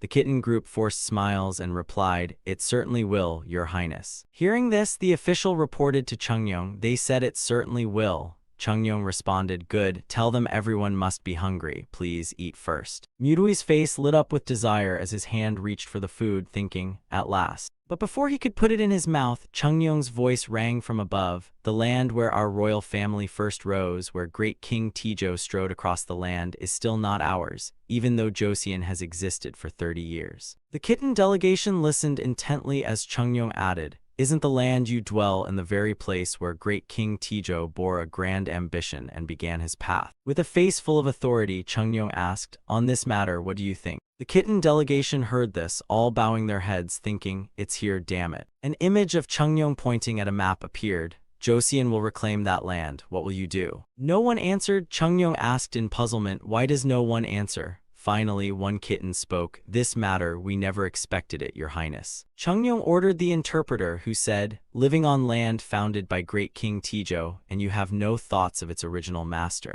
Chungyong declared, "My intent is clear. From now on, we will reclaim that land. Either join us or leave. If you choose to leave, I won't stop you, but if you intend to resist us, you will witness the full might of Joseon's army firsthand." Hearing this, Chieftain Hadui asked, "If we join Joseon, what benefits will we gain? Our tribe is fewer than Joseon's people, but as chieftains, we must care for our members." The interpreter relayed this, and Chungyong replied, "If you are merged into Joseon, you will be treated as our people. As long as you obey Joseon's laws and system while keeping your customs, both I and the court will treat you without discrimination. Sitting in the palace, Chungnyeong proclaimed, I promise that when your sons or grandsons come of age, they too may become Joseon officials. Hearing this, Chieftain Hadui bowed and said, May we be given some time to consider, Your Highness. Chungnyeong replied, So be it, but you must decide before leaving the capital. At this point, Hyang finally spoke, Father, may I say a word to them? Chungnyeong agreed and ordered, Of course. Interpreter, translate the Crown Prince's words. Hyang said, I am delighted to meet you. I am the Crown Prince of Joseon, heir to the throne. I will explain in detail the benefits your tribes will gain if you join Joseon. Joseon is trading with many nations and expanding its economy. Expansion means more workers are needed in many fields. Joseon's laws state even the lowliest slave is paid. Your tribe will receive wages without discrimination. Hearing this, Chieftain Hadui replied, But most of us only know how to ride horses and herd sheep. Hyang answered, Animal husbandry is also a vital field for us. In fact, it is where you can show your greatest strength. Try the dish of jayajak before you. Hearing this, a chieftain asked, What is jayajak? Forgive me, but let me try a bite. Then Chieftain Mudui grabbed a chicken leg and bit into it. Immediately, the other chieftains also tasted it, exclaiming, Delicious. This is the first time I've had such a flavor. Chieftain Mudui, holding a chicken wing, marveled, An incredible taste, truly. Hyang, with a confident face, said, Remember well, that is the taste of Joseon. After that, the banquet ended. Chungnyeong, Hyang, and the senior ministers moved to another palace for a meeting. In the palace, Chungnyeong's voice resounded with authority. As planned, begin the campaign this winter. We must cross once the Tumen River is frozen. Has the selection of envoys to be sent to Ming been completed? Hearing this, Lee Jik respectfully replied, I, Chief State Councilor Lee Jik, report that the Right State Councilor and the Minister of Rights will personally go, Your Highness. Hearing this, Chungnyeong turned and instructed, Prepare thoroughly so no mistakes occur. And what of the special administrative officer to govern the newly developed region? Has that selection been completed? A minister below answered, I will devote myself fully, Your Highness. Hwang-hee then reported, I, Left State Councilor Hwang-hee, must confess, it is not yet completed. Hearing the unwelcome news, Chungnyeong slammed his hand on the table angrily, Not yet. Is no one willing to go there? Left Chancellor, take responsibility and finish the selection as soon as possible. Hwang-hee, sweating, bowed his head and said, I will obey, Your Highness. The Eastern Campaign is not merely about pacifying one region. It must serve as a base to continue advancing. Therefore, a special administrative officer must be appointed to establish a new administration. Hwang-hee, you have served in all high positions of the court. This duty falls to you. Late at night, Hwang-hee was escorted home by servants, thinking, It's not that no one wants to go, it's something else entirely. Arriving at his door, when he opened it, his face froze cold, standing still in shock. He saw piles of grain and bolts of cloth stacked inside. His wife asked, My lord, what on earth have you agreed to? But Hwang-hee just stood there silently, thinking, There's too much. That's the problem. He wearily rubbed his head and said, I told you the story of Joe Mal seeing before, did I? His wife replied, I know well, but the small chests were sent back immediately. Only the big ones remain. Tomorrow, porters will come and I'll have them all returned, not a single strand left. Don't worry. Seeing his wife understood, he sighed in relief. Truly, we are of one mind. Thank you, my dear. But soon after, as he opened the study door, his wife called out again, The recommendation letters that came with the bribes, I placed them on your desk. Hwang-hee stared at the pile of letters wide-eyed and muttered, I see. He carefully examined each recommendation letter, realizing that after this mountain of papers, he wouldn't sleep a wink tonight. Just as expected in the still night, a voice groaned, At this age, still staying up all night working at home. At a certain mansion, a group of officials were chatting. One said, Why does work never seem to lessen no matter how much we do? Another added, I feel the same, just when I think I'm done, more tasks pile up. A third piped up, Hey, have you all heard? Rumor has it a new administrative region is about to open up in the north. Hearing this, another agreed, Yes, our government has been busy lately preparing for personnel selection and organizing officials' dossiers. With a new region being established, besides administrative officers, they'll probably need many more officials as well. Upon hearing this, the long-bearded official shared his opinion. This new administrative region isn't just about annexing territory from the Jurchens. It could take a few years or even decades. Hearing what they wanted to hear, the other three officials beamed with joy, so that means we might leave Hanseong once the inspection ends. the long-bearded official countered. Do you really think so? This is about opening up Jurchen territory. Some will comply, but resistors won't be few. The young official, still excited, exclaimed, as officials, we'll at least get soldiers to protect us, won't we? Right. Another nodded. In Hanseong we have to handle tasks in Joseon language, but there, won't we only deal with one route of work? Hearing this, the long-bearded official could only sigh. Is that really why you want to go to that wilderness? The young official retorted, that's just the mindset of someone stuck in Hanseong like you, Chief Kim Jong-seo. The others joined in. Hanseong is a hell, a literary hell. Finally, we've found a way out. Witnessing all this, Kim Jong-seo could only sigh, do as you wish, I have no intention of leaving Hanseong. Scene shifts to the palace. Hwang-hee held the memorial and frowned, saying, this one too, that one too. Immediately after, he slammed the memorial on the table, adding, all incompetence. If we appoint people like this to special administrative positions. Suddenly, the image of Taejong appeared in his mind, scolding him, is this all you can do? Thinking it over, Hwang-hee could only clutch his head helplessly, muttering, these days, even if it's slightly better than before, I'd rather do it myself than recommend these people. His eyes were vacant, staring as if unsure what tomorrow would bring. Scene shifts within the palace. A voice of Chungyong says, yes, it's him. All right, let's end this part here. Hyung agrees, yes, father. Chungyong sat in contemplation and said to Hyung, oh my, it's this late. The historiographers may leave now. Seeing this, an official beside the rear respectfully replied, your highness is still reviewing state affairs. How could we leave first? Please, don't worry. Hearing this, Chungyong acquiesced and said, do as you wish then. He looked at Hyung thoughtfully, thinking, only when they leave can I handle the crown prince. Studying texts has been so stuck, it's rare to have free time. Seeing father in thought, Hyung spoke up, father, is there anything else you wish to say to your child? Suddenly, a voice outside called, your highness, left Minister Hwang-hee requests an audience. Hearing this, both Chungyong and Hyung were surprised and turned, seeing Hyung quietly say, father, I will take my leave first. But Chungyong interrupted, no need, stay and listen to what this is about. Immediately after, Chungyong allowed Hwang-hee to enter. Seeing Hwang-hee, Chungyong asked, all right, left general, the morning court has adjourned, so what brings you here? Below, Hwang-hee bowed humbly, I apologize, your highness. He lowered his head and added, could you allow the historiographers to step out? Hearing the request, Chungyong said solemnly, although it's late, if this concerns state affairs, left minister, you surely understand this is a request that cannot be ignored. Witnessing this dialogue, Hyung gawked, thinking, are these two playing go stop? Immediately after, Hwang-hee complied and reported. Regarding the exploration of the Lu-Vuk-Songdo region, I have taken special interest in the selection of a special administrative officer, so I wish to nominate myself. Ignoring Chungyong and Hyung's puzzled looks, Hwang-hee spoke clearly, please appoint me as the special administrative officer. Hearing this, Chungyong gritted his teeth, clearly displeased. After 5 days of issuing orders, you barely managed to submit this conclusion. Must be poor eyesight making dossier review difficult, huh? Witnessing the king's displeasure, Hwang-hee explained, no, your highness, this isn't a simple ruse but the result of careful and thorough consideration. The special administrative officer appointed this time must manage a group of officials from the 6 bureaus. Forgive my impudence, but having served as adjudicator of all 6 bureaus, I can fully control them. Hearing this, Chungyong stroked his chin in agreement. Makes sense, but that alone isn't enough. Still sensing hesitation from the king, Hwang-hee continued, conflicts will inevitably arise between the military and administration during the exploration.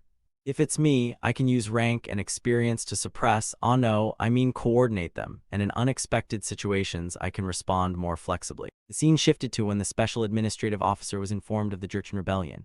A soldier timidly spoke, we should investigate whether this is a real rebellion or a divide-and-conquer scheme by other tribes. Another voice warned loudly, if we delay, surrounding tribes may join in, leading to failure. The officer is short on rations due to a bad harvest. The official replied, then first, request support from superiors. The other said, if time is wasted, the settlers will die. Witnessing all this information, the junior officer could only bite his lip, eyes brimming with tears, thinking, if I make a decision on my own and fail, the blame will be tenfold. Criticism now means my future wife, children, and family will be ruined. Back in the king's study, Hwang-hee continued, in crucial moments, a quick decision can determine victory or defeat. But those with little rank or experience may make wrong choices or miss opportunities out of fear of consequences. Chungyong, finally understanding, said, right, in that situation you could make a quick decision without worrying about repercussions. That's what you mean, correct? Then He turned and asked Chief to bring the document he had sent to your highness. Immediately, Chief respectfully brought the document to Chungyong. Chungyong then opened it a bit surprised and asked, "What is this?" Hearing this, He quickly explained, "This is the full declaration of my assets, your highness." To prove his loyalty, He closed his eyes and clearly said, "In the future, if I make any mistakes while carrying out duties, please confiscate all my assets into the national treasury, your highness." Nearby, Hyung sat eating popcorn as if witnessing a dramatic play, silently thinking, He, always so determined, truly a scholar who never backs down. Immediately after, Chungyong continued reviewing documents and mentioned another matter. "Not long ago, I heard a rumor among the people." Hearing this, Hyung also recalled that he had actually heard the first orders given to the members of the assassination sect. Reflecting on a few days earlier, when Chungyong had requested all information, no matter how minor, about high-ranking officials among the people to be collected and reported regularly, in his study, Chungyong had listened as someone reported, "Your Highness, recently there have been rumors in the market regarding Grand Minister He." Returning to the present, Chungyong showed a sly expression and said to He, "You've already begun dividing your assets among your children, haven't you? So rumors spread that your children are very happy." Hearing this, He could only cover his face, mouth wide open, speechless. Chungyong added, "Was this list compiled before or after you divided your assets among your children? Just search the bureau records and it will all be clear, so speak honestly." Feeling his loyalty questioned, He clearly stated to the king, "Your Highness, it was before. Certainly before, the division of assets among my children had not yet occurred, I only hinted at it." Hearing the answer, Chungyong tapped the table, beginning to ponder. Then he spoke, "Left Minister, this is our Joseon 100-year plan. Even the slightest mistake is unacceptable. I ask again, do you have confidence to shoulder all responsibilities and complete this grand plan?" Understanding the king's intent, He closed his eyes and replied confidently, "If I fail, I ask to be buried there, your highness." Hearing this, Chungyong tensed and said, "No, if you fail, the place where you are buried will be the deepest part of the archive." He respectfully responded, "I will keep that in mind, your highness." Chungyong added, "I now know your determination. Tomorrow, let's conclude this matter at court." He replied, "I obey, your highness. I take my leave, may you rest peacefully." Immediately after, He departed with a relaxed mind, having received the king's consent. Back in the study, only Chungyong and Hyung remained. He said, "I also have many matters to discuss with you, but we will stop here for today. Next time, we will meet again." Seeing this, Hyung obeyed, "Yes, father, may you rest peacefully." Exiting the study, Hyung lingered slightly, turning his head and thinking, "Why do I still feel uneasy? It's not the left minister, but that I volunteered first." The next morning, at the morning court, Chungyong announced the appointment of Left Minister He as the special administrative officer to explore the north. He sat on the throne, speaking solemnly, "With the experience of the left minister, I believe any unforeseen events will be handled well. What do you all think?" Below, upon hearing this, the officials remained silent, still unclear, questioning in their hearts, "That was fast, is there something going on?" Meanwhile, He thought, "You have no reason to object." Above, seeing no objections, Chungyong declared, "Since there appears to be no opposition, I will appoint the left minister as the special administrative officer." Below, upon hearing the official announcement, He respectfully complied, saying, "I, He, pledge to give my life and flesh to complete Joseon's 100-year plan." Witnessing this loyalty, Chungyong was pleased, saying, "Very trustworthy, you must quickly complete the formation of the enforcement team."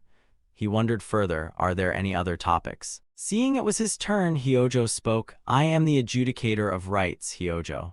I report that the Odori Kitten tribal leaders have completed their schedule and will depart this afternoon." Hearing this, Chungyong seemed to recall something and said, "Right, today is the fateful day for their tribe." Scene shifts outside the palace, where the tribal leaders are kneeling before Chungyong. Above, Chungyong sits with Hyung speaking, "Time should be sufficient now." Below, the tribal leaders respectfully listened, and Chungyong requested everyone to present their decisions. Immediately, one tribal leader spoke, "Your Highness, the tribal leaders have stayed awake several nights and after discussing the future of our tribe." He respectfully bowed and said, "Our tribe originally settled on the land of the great King Tai T-letter 189, so it is natural that Your Highness inherits it. Our oath of loyalty to the great ancestor still stands. With heartfelt gratitude, we will gladly obey and become part of the Joseon dynasty." Hearing this, Chungyong was pleased and nodded. Suddenly, Chungyong stood up and walked quickly toward the tribal leaders, leaving Hyang a bit surprised. Tribal leader Hadui was slightly stunned as Chungyong approached him. Chungyong, radiant under the sunlight, looked earnest and said, "Truly, I am grateful that you have become Joseon's people. I will never regret this." Tribal leader Hadui respectfully replied, "Your Majesty's grace is boundless." The scene then shifts to the main hall where Chungyong and senior officials were discussing. Chungyong spoke with a slightly relieved tone, "Then let's speed things up. Chief, have you prepared to receive the orders?" Immediately, Sa Seong respectfully replied, "I left General Ming Sa Seong, report that I can depart at any time as long as your highness commands." Then the king turned to ask Hwang He about personnel selection for the special administrative region, which must be completed within 3 days. Hearing this, Hwang He wondered, 3 days. Seeing Hwang He's hesitation, Chungyong pointed and said, "Why aren't you confident? Speak quickly, or I will replace you immediately." Hearing this, Hwang He quickly waved his hand. "Ah, no, your highness, Hwang He will definitely succeed."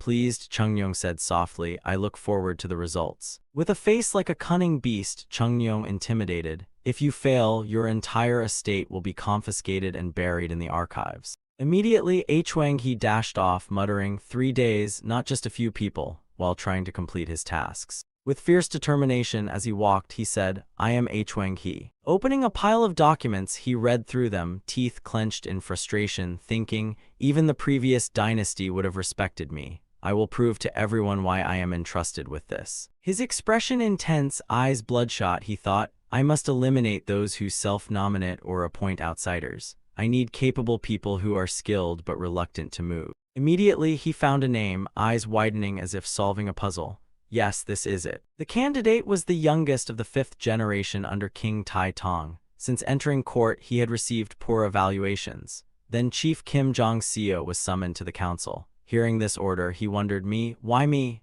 Thinking, "Damn, this will be troublesome." At the council, Hwang He stood above with summoned officials below. Seeing everyone assembled, he said, "You will accompany me to the north as prior administrative officers before my official appointment. I want your consent. This is your chance for advancement." He added, "Once part of the exploration administrative team, your ranks will increase at least 5 ranks. That's not all. If you serve diligently in the north for 5 years, your highness may promote you at least to 4th rank, and if lucky, 4th main rank." They could hear it, but immediately all the officials below opened their eyes wide, each filled with joy. In short, promotion would be at least 2 ranks from the current position if one diligently works for 5 years. Can you achieve that? Then Kim Jong-seo below spoke up, "I don't see this as feasible." Seeing resistance, Hwang He confidently pointed at Jong-seo and said, "Exactly, Jong-seo, your abilities must serve the 100-year plan of Joseon. You will be the deputy administrative officer, so no running away."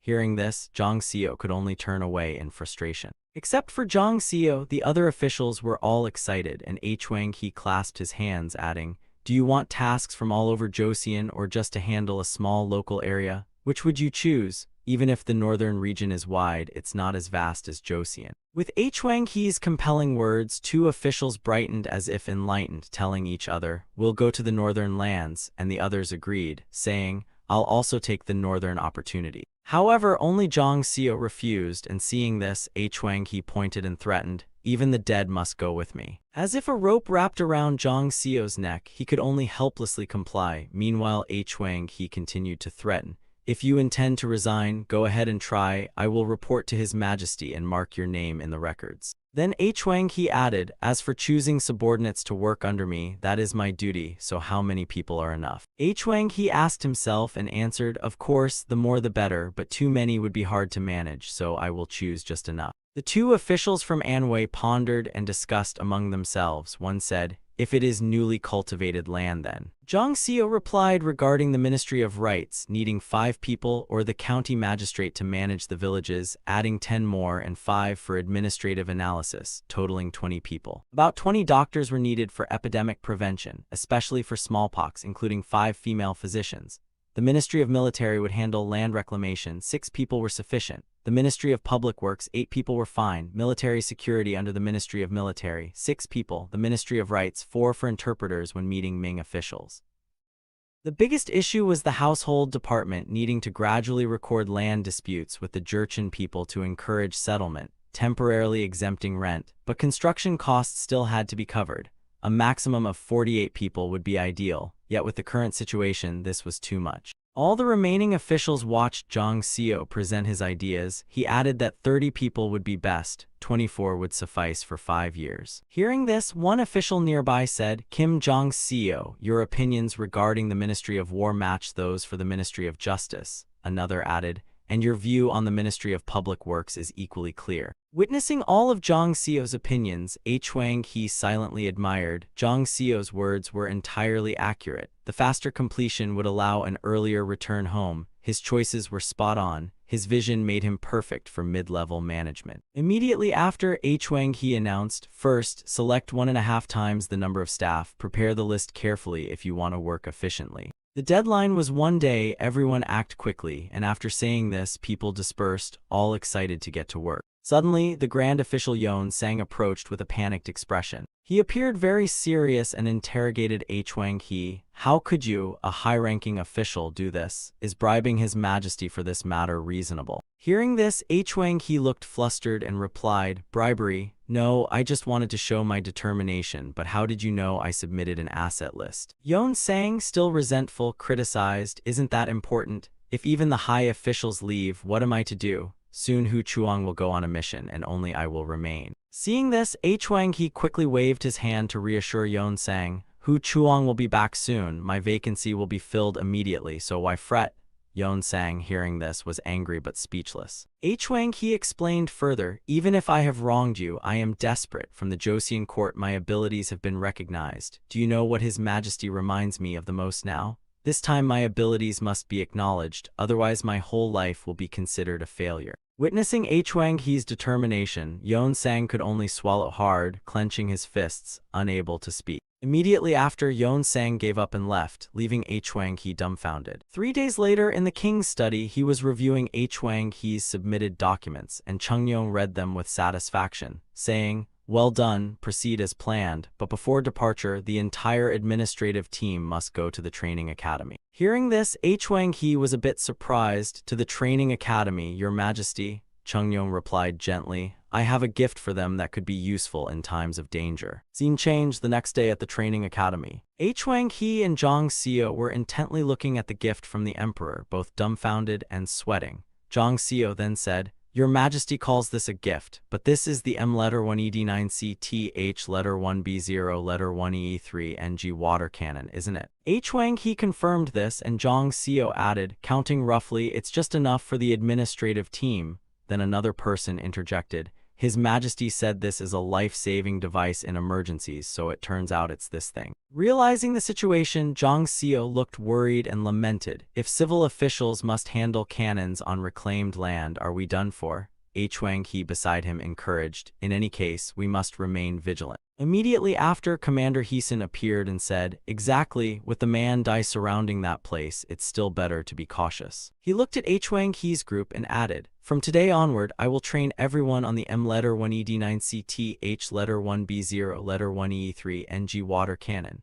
Given the limited time, His Majesty allows strong measures for training, so from now on, drop the formalities and honorifics. Hearing this, Hwang Hee was left utterly stunned. Heesun looked dangerous and added, this training academy could make you an angel or a demon, depending on your performance. Witnessing all this, Hwang Hee and Jang Seo could only clutch their heads, hearts confused, thinking, was applying for this a waste of effort? I'm old, why am I still trying to save face? Some time later, the departure day arrived. A single, quiet, well-composed step appeared. Behind him followed a group, each fully equipped from clothes to firearms. Chungyong stood sternly above and said, moving in winter will not be easy, this I know well, but for the 100-year future of Joseon, everything rests on your shoulders. I wish our troops great victory. Hwang Hee, in his new attire and position, respectfully shouted, understood, obeying orders. Beside him, Jang Seo also shouted in unison. Then the remaining people also shouted together, long live, long live. Immediately after, Chungyong turned to call the crown prince. He looked at the group below and said to his son, now it truly begins. Although I am the pioneer, the ending may rely on you, so cooperate with the staff and prepare for all situations, leaving no mistakes. Hyung replied respectfully, yes, father, your humble servant understands. Sometime after Hwang Hee's group departed, at Hyung's residence, a voice rang out, "Something happened, Pietro was severely injured." Hyung asked seriously, trying to grasp the words, "Just a little while ago, I arranged a separate house for them outside the palace, and it wasn't even a day of peace. Is this another women issue?" Suddenly, an official appeared in Hyung's mind and said, "For learning foreign languages, romance is the best, Your Highness." He rested his chin, feeling troubled, thinking, "Not wrong, so I let it go, yet he intends to bother all the women in Hanseon." But the story was not like that. Yong-sil stood before him and saw Hyung misunderstand, explaining, "Your Highness, it seems the issue is not about women. The Hanseong residents sent a report to District 51 to clarify the matter. Please review it." Hyung then opened the letter to read. After reading, Hyung's face showed clear anger, saying, "Just over such a trivial matter, someone was seriously injured, and they were one of ours after all. What family raised a person so immoral?" The report detailed the incident began at a market near District 51. At that time, at a tavern, an official was dragging a drunken Pietro back for work. On the way, the official reminded Pietro that last time he missed work hours and got a month's salary cut, yet he still had audacity. Pietro immediately retorted, "Wasn't that young lady just too beautiful?" Immediately, the official accompanying Pietro felt puzzled as everyone in front of them was greeting someone. Before them stood a wealthy noble, followed by 4 people for protection. But they soon ignored it and continued back to District 51, yet the noble official noticed them. That person was Seo Dal, son of Chief Secretary Joseon. Seeing Pietro and his companion not bow, he immediately ordered his men to drag them over for questioning, despite the servant saying one of them was a foreigner. The servant added, "Haven't you heard the rumors? People say they are greatly favored by the crown prince." Hearing this, Seo Dal, clearly displeased, immediately raised a hand to slap his servant. He then shouted even louder, "I don't want to hear it. Even if the crown prince ignores such rudeness, this cannot be forgiven. Bring them here immediately." Meanwhile, the two were unaware that disaster was approaching, chatting as they walked. "By the way, has the urn been finished yet?" The companion replied, "Yes, that's the basic, most important element." Just as expected, a series of footsteps rushed toward them. The two looked back, bewildered, wondering, are they coming toward us? 3 of Seo Dal's servants advanced menacingly and said, "Hey, foreigners, you must come with us for a while." The two, still confused, did not understand what was happening. Feeling a sense of danger, the two immediately ran for their lives. As they ran, the companion asked, "Which family's daughter did we disturb this time?" Pietro explained, "Ah, it's not this time. She said she's unmarried." Suddenly, someone tripped over a rock. Pietro, having nothing to brace against, fell forward. The companion, seeing this, panicked and ran without stopping. He added, "I'll go call the soldiers." In this way, Pietro was caught by Seo Dal's men. He approached, saying, "All right, this one can handle the 2 of you." Pietro still wondered why it had to be him. Thinking it was because of the woman, Pietro explained, "It wasn't me flirting this time." But Seo Dal didn't understand, thinking, "What nonsense is he spouting?" and then ordered his subordinates to correct Pietro's bad habits. Receiving the order, the subordinate immediately raised his staff, preparing to strike Pietro. The sound echoed through a corner of the market. Passers-by could not help but be horrified at the scene. After a while, Pietro's companion returned with soldiers from Hanseong, and they immediately ordered a halt. Seeing people dare to intervene, Seo Dal said arrogantly, "Oh really, don't touch them. Don't you know who I am? My father is the current chief secretary Joseon." Meanwhile, the remaining soldiers inspected Pietro, but his injuries seemed severe, so one soldier immediately requested a stretcher and an imperial doctor. Despite Seo Dal boasting of his status, the soldiers performed their duties properly and requested that Pietro be escorted to the Hanseong residence, but the assailant go free. Seeing this, Seo Dal stubbornly said, "Assailant, don't you know who I am to speak so boldly? I've memorized your face as well." After hearing the full report, Hyung angrily said, "So Dal abused his father's authority to act recklessly, bullying my people." After writing a letter, Hyung gave it to an inner court official, saying, "Deliver this letter to the Sword Guild masters. It is a commission to investigate the reputation and daily behavior of Seo Dal. Prioritize it highly." Then he handed a report to Yong-sil, instructing, "Handle this report according to previous procedures or make a copy and bring it to me." Yong-sil immediately obeyed. 2 days later, at the emperor's residence, Hyung asked, "Father, have you read the report I submitted?" Chung-yong replied, "I have. It is a terrible matter." Seeing the father had read it, Hyung added, "Seo Dal must be punished strictly to demonstrate the law's authority. According to private investigations via the Sword Guild, he has habitually abused his father's power to commit various crimes. After speaking, noticing the emperor's attitude, Hyang was puzzled and said, "Father, the evidence is clear, but why do you seem hesitant in the punishment, unlike usual?" Chungnyo remained silent, closing one eye in thought. Seeing this, Hyang added, "Is it because Seo Dal is the son-in-law of Special Administrative Official Hwang Hee, being the son of Chief Secretary Joseon?" Hearing his son, Chungnyo understood and spoke, "You see through me, now the left state council seat is vacant. If I dismiss the chief secretary as well, there will be a gap in governance, so some hesitation is understandable." Hearing this, Hyang gave his opinion. "Father, Seo Dal assaulted an official in uniform in broad daylight. Many in the capital witnessed it, and ordinary citizens who already endure Han's cruelty are watching your judgment.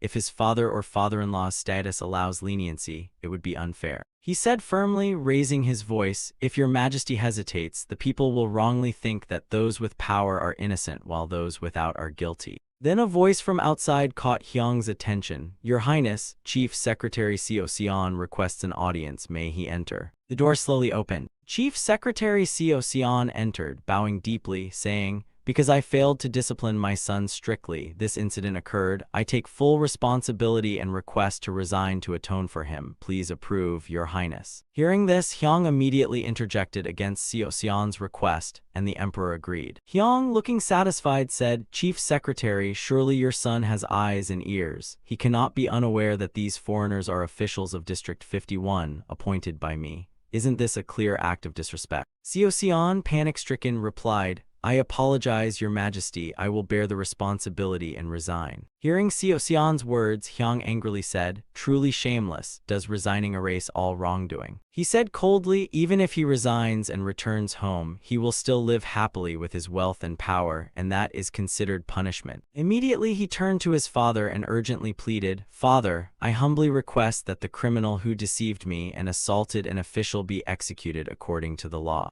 Witnessing this plea, Chief Secretary Joseon below gaped in shock and reported, "Your Highness, the criminal is my only son. Please show mercy." Watching the entire scene, Hyang was choked with anger, his face showing clear fury, and he could only grit his teeth. Immediately after everything was carried out, then the scene shifted to the market where, on the announcement board, people were discussing loudly, "What's posted here? It's so noisy." Another replied, "It's about the assault on the foreigner the other day over there." Someone turned to his companion and added, "Ah, it was caused by the son of Chief Secretary Seo, right?" The other replied, "Yes, the father Joseon has been dismissed from the chief secretary post and stripped of all honors and military rank." Hearing this, another person doubted and asked, "What, a powerful official like that could be punished?" The other replied, "Power means nothing. One worthless child can ruin everything overnight." Another commented, "Raising a child thinking he's above the crown prince is clearly wrong. I heard the criminal Seo Dal was beaten 100 strokes and demoted to commoner." Seeing this, someone nearby was shocked, exclaiming, 100 strokes, won't his bones be shattered?" The first person added, "He's not worthy of pity, just let him die. Who here hasn't been harmed by that brat? His stewards and slaves were arrogant too." Scene shifted to an official. Vice Governor sat proudly above, preparing to deliver punishment to the evildoer. Seo Dal below, still imprisoned, unaware of events outside, shouted arrogantly, "What is this? Don't you know who I am? I ask you, don't you know who I am? If I get out, you will all die for sure." With a confident expression, he said, "Vice Governor, I am Seo Dal. Please send a message to my father. You know me, don't you?" Witnessing this foolishness, the vice governor held his head in despair, saying, "Fool, don't you know your antics have ruined your father's career? Quickly cover his mouth and tie him to the execution frame." Immediately, he was bound and gagged, only able to make a few muffled sounds. Then the vice governor instructed the soldiers, before the execution, convey the crown prince's instructions to the executioners. The image of Hyang blazing with authority appeared as he shouted, "Strike every blow with full force, do not hold back even a single stroke." In this way, Seo Dal faced his sentence. Beaten 100 strokes, Seo Dal was lucky to survive but could never stand on his own again. Afterward, Joseon's family was banned from official positions for 3 generations, and the servants and officials who participated in the assault were executed. Joseon sat in the room holding his disabled son, lamenting, "Even if my son committed a crime, this is too extreme." His face full of rage, teeth clenched until bleeding, he muttered, "Crown Prince, I will never forget this incident." Sometime later, the pacification of the Du-Mon River area by the reclamation team led by Hwang-hee proceeded smoothly. Occasionally, tribes resisted with force, but they were all eliminated by the overwhelming firepower of the Joseon army. On the front, the Joseon army steadily expanded into the cold lands, while in the rear, officials led by Hwang-hee quickly adjusted administrative regions. In the council chamber, Jang Seo presented his opinions. Perhaps we should appoint the people we brought from other regions as leaders of the tribes. Another official agreed, that seems the best plan. Immediately, an announcement from outside was heard, Your Excellency, a letter from Hanseong has arrived. Hearing this, Hwang-hee was a bit surprised. From Hanseong, from the court? The messenger replied, No, Your Excellency, it was sent from the Chief Secretary's private residence. Immediately, Hwang-hee announced to the officials below, Then today's meeting is adjourned. Proceed with the practical work according to the plan of Deputy Administrator Kim Jong-seo. After the officials left, Hwang-hee opened the letter and was a bit surprised. Oh heavens, Seo-dal caused trouble again, being spoiled as the eldest son, and now he dares to mistreat my daughter, serves him right. He explained further, Hwang-hee's daughter, the one given to Seo-dal, could not bear children, yet ironically, the concubine Seo-dal married Bora's son, forcing her to endure the humiliation of life as a daughter-in-law. At that moment, Hwang-hee wrote a letter to Hyung requesting approval for his daughter's divorce. At this time, Hwang-hee still thought that his daughter's suffering would stop at this level. Scene shifted to Hanseong that summer. Rain poured heavily and suddenly something strange and black spurted from the fields. It turned out to be mud gushing out uncontrollably. At the royal palace, Chungyong read a dispatch, The fields near Mount Gahak are flooded with mud. Why bring such a simple matter to the afternoon council? Then Chief Secretary Jeong said, I am the Public Works Secretary Jeong, reporting that the fields near Mount Gahak were planted using seedling transplantation, so flooding should cause no harm. But this flood mixed with foul-smelling mud and the healthy rice has all yellowed, making harvest impossible. I believe a thorough investigation is needed to see if this is related to the nearby Gahak mineral mine. Hearing this, Hyung was a bit surprised, thinking, Oh no, the mine's wastewater must have mixed in. Immediately, he said, Father, I agree with the Public Works Secretary's opinion. Please assign me to lead the investigation team. Hyung's expression showed satisfaction as he said, Very well, the Gahak mine reclamation also involves your role. Prepare quickly and investigate urgently. Hyung immediately obeyed, thinking to himself that he knew the Gahak mine well since it was near the district where he grew up. That place was the Gwangham-yong workshop, so when his father ordered mineral reclamation, he immediately thought of it. Since he could not openly show prior knowledge, he led the national steel artisans to explore the mine, and the successful reclamation was only last year's achievement. A letter sent to the Ming court appeared, since Joseon's mining policy required reporting output, but due to minimal extraction, the Ming were unconcerned. Hyung sadly thought to himself, even when using our own resources, we still have to watch the expressions of foreigners, truly. At this time, Hyung and the senior officials had arrived at the mine, the scene desolate after a long rain. Yong-sil stepped forward, took some soil and analyzed it. Then he turned to Hyung and shook his head sadly. Scene shifted back to the palace. Due to the previous incident harming the people, the court had repurchased all the affected fields and farmland. After hearing Hyung report on the mine situation, Chungyong said, I've read that the land has been contaminated by toxic gas, but must we repurchase it? Can it be reclaimed? Hearing the father's concern, Hyung explained, The cost is not small, moreover, such incidents may recur. It is better to repurchase and build a water purification facility. Seeing Hyung's reasoning made sense, the king stroked his chin. Very well, do as you suggest. Crown Prince, lead the repurchase of the polluted farmland, and the household office must cooperate actively. Surprised that the matter fell to him, Hyung nonetheless agreed to comply with the king. He secretly sighed, lamenting that he had more work assigned. A few days later at the northern reclamation site, a voice called, Your Excellency, a letter from Hanseong has arrived. Hwang-hee picked up the letter and said, This must be from my wife about my daughter's divorce. Sigh, one daughter causes me so much worry. But the content was not what Hwang-hee expected. Upon reading it, his eyes widened in surprise. This time, his eldest and second sons were imprisoned, so he immediately handed over all authority to Jang Seo and rushed back to Hanseong. Hastily, he mounted his horse, scolding the boys along the way, What trouble have you caused now? Scene shifted to the THI Letter 1 EBFN office, where Chief Officer Go Nan-il said, I will leave a record of this case for posterity. It all began with Your Highness. Meanwhile, Hyang, taking notes and lamenting, thought, luckily the repurchase was completed without major conflict with the landowners. But isn't this survey work supposed to be the household office's responsibility? The numbers exceed 5 digits, so the calculations are far from easy. Suddenly he paused, puzzled. What are these numbers? Did I calculate wrong? Immediately he turned to the court official and said, go, summon Chief Lee Sun-jae here. A while later, Sun-jae arrived at the office with Hyang. After checking, Sun-jae reported, your calculations are correct, Your Highness. I recalculated and the results are the same.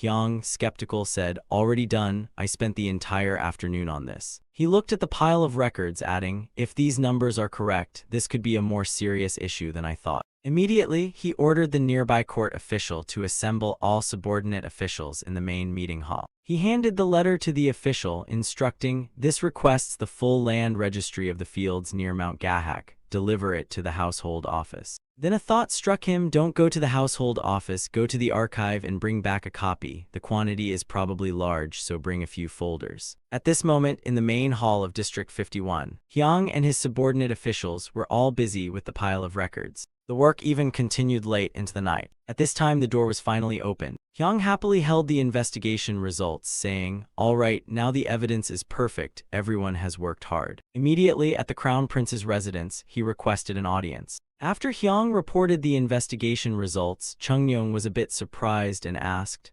why is the repurchase price different from the actual value of the Gahak mountain fields? Hyang then explained to his father, this is the result after the Joseon Science Institute analyzed all the land records overnight. Surely someone in the household office forged the documents. The standard for valuing farmland is based on the area capable of producing 1 due of rice. Based on this standard, the land is divided into upper, middle, and lower grades. Yearly valuations may slightly differ, but the fields near Mount Gahak, part of the project, have relatively accurate records of the seedling transplantation method. He added, clearly someone upgraded lower grade land to upper grade and pocketed the difference. Hearing this, Chungnyeong flew into a rage, saying, the cases of Mal Seeng and Yeon Sojong are not enough as examples.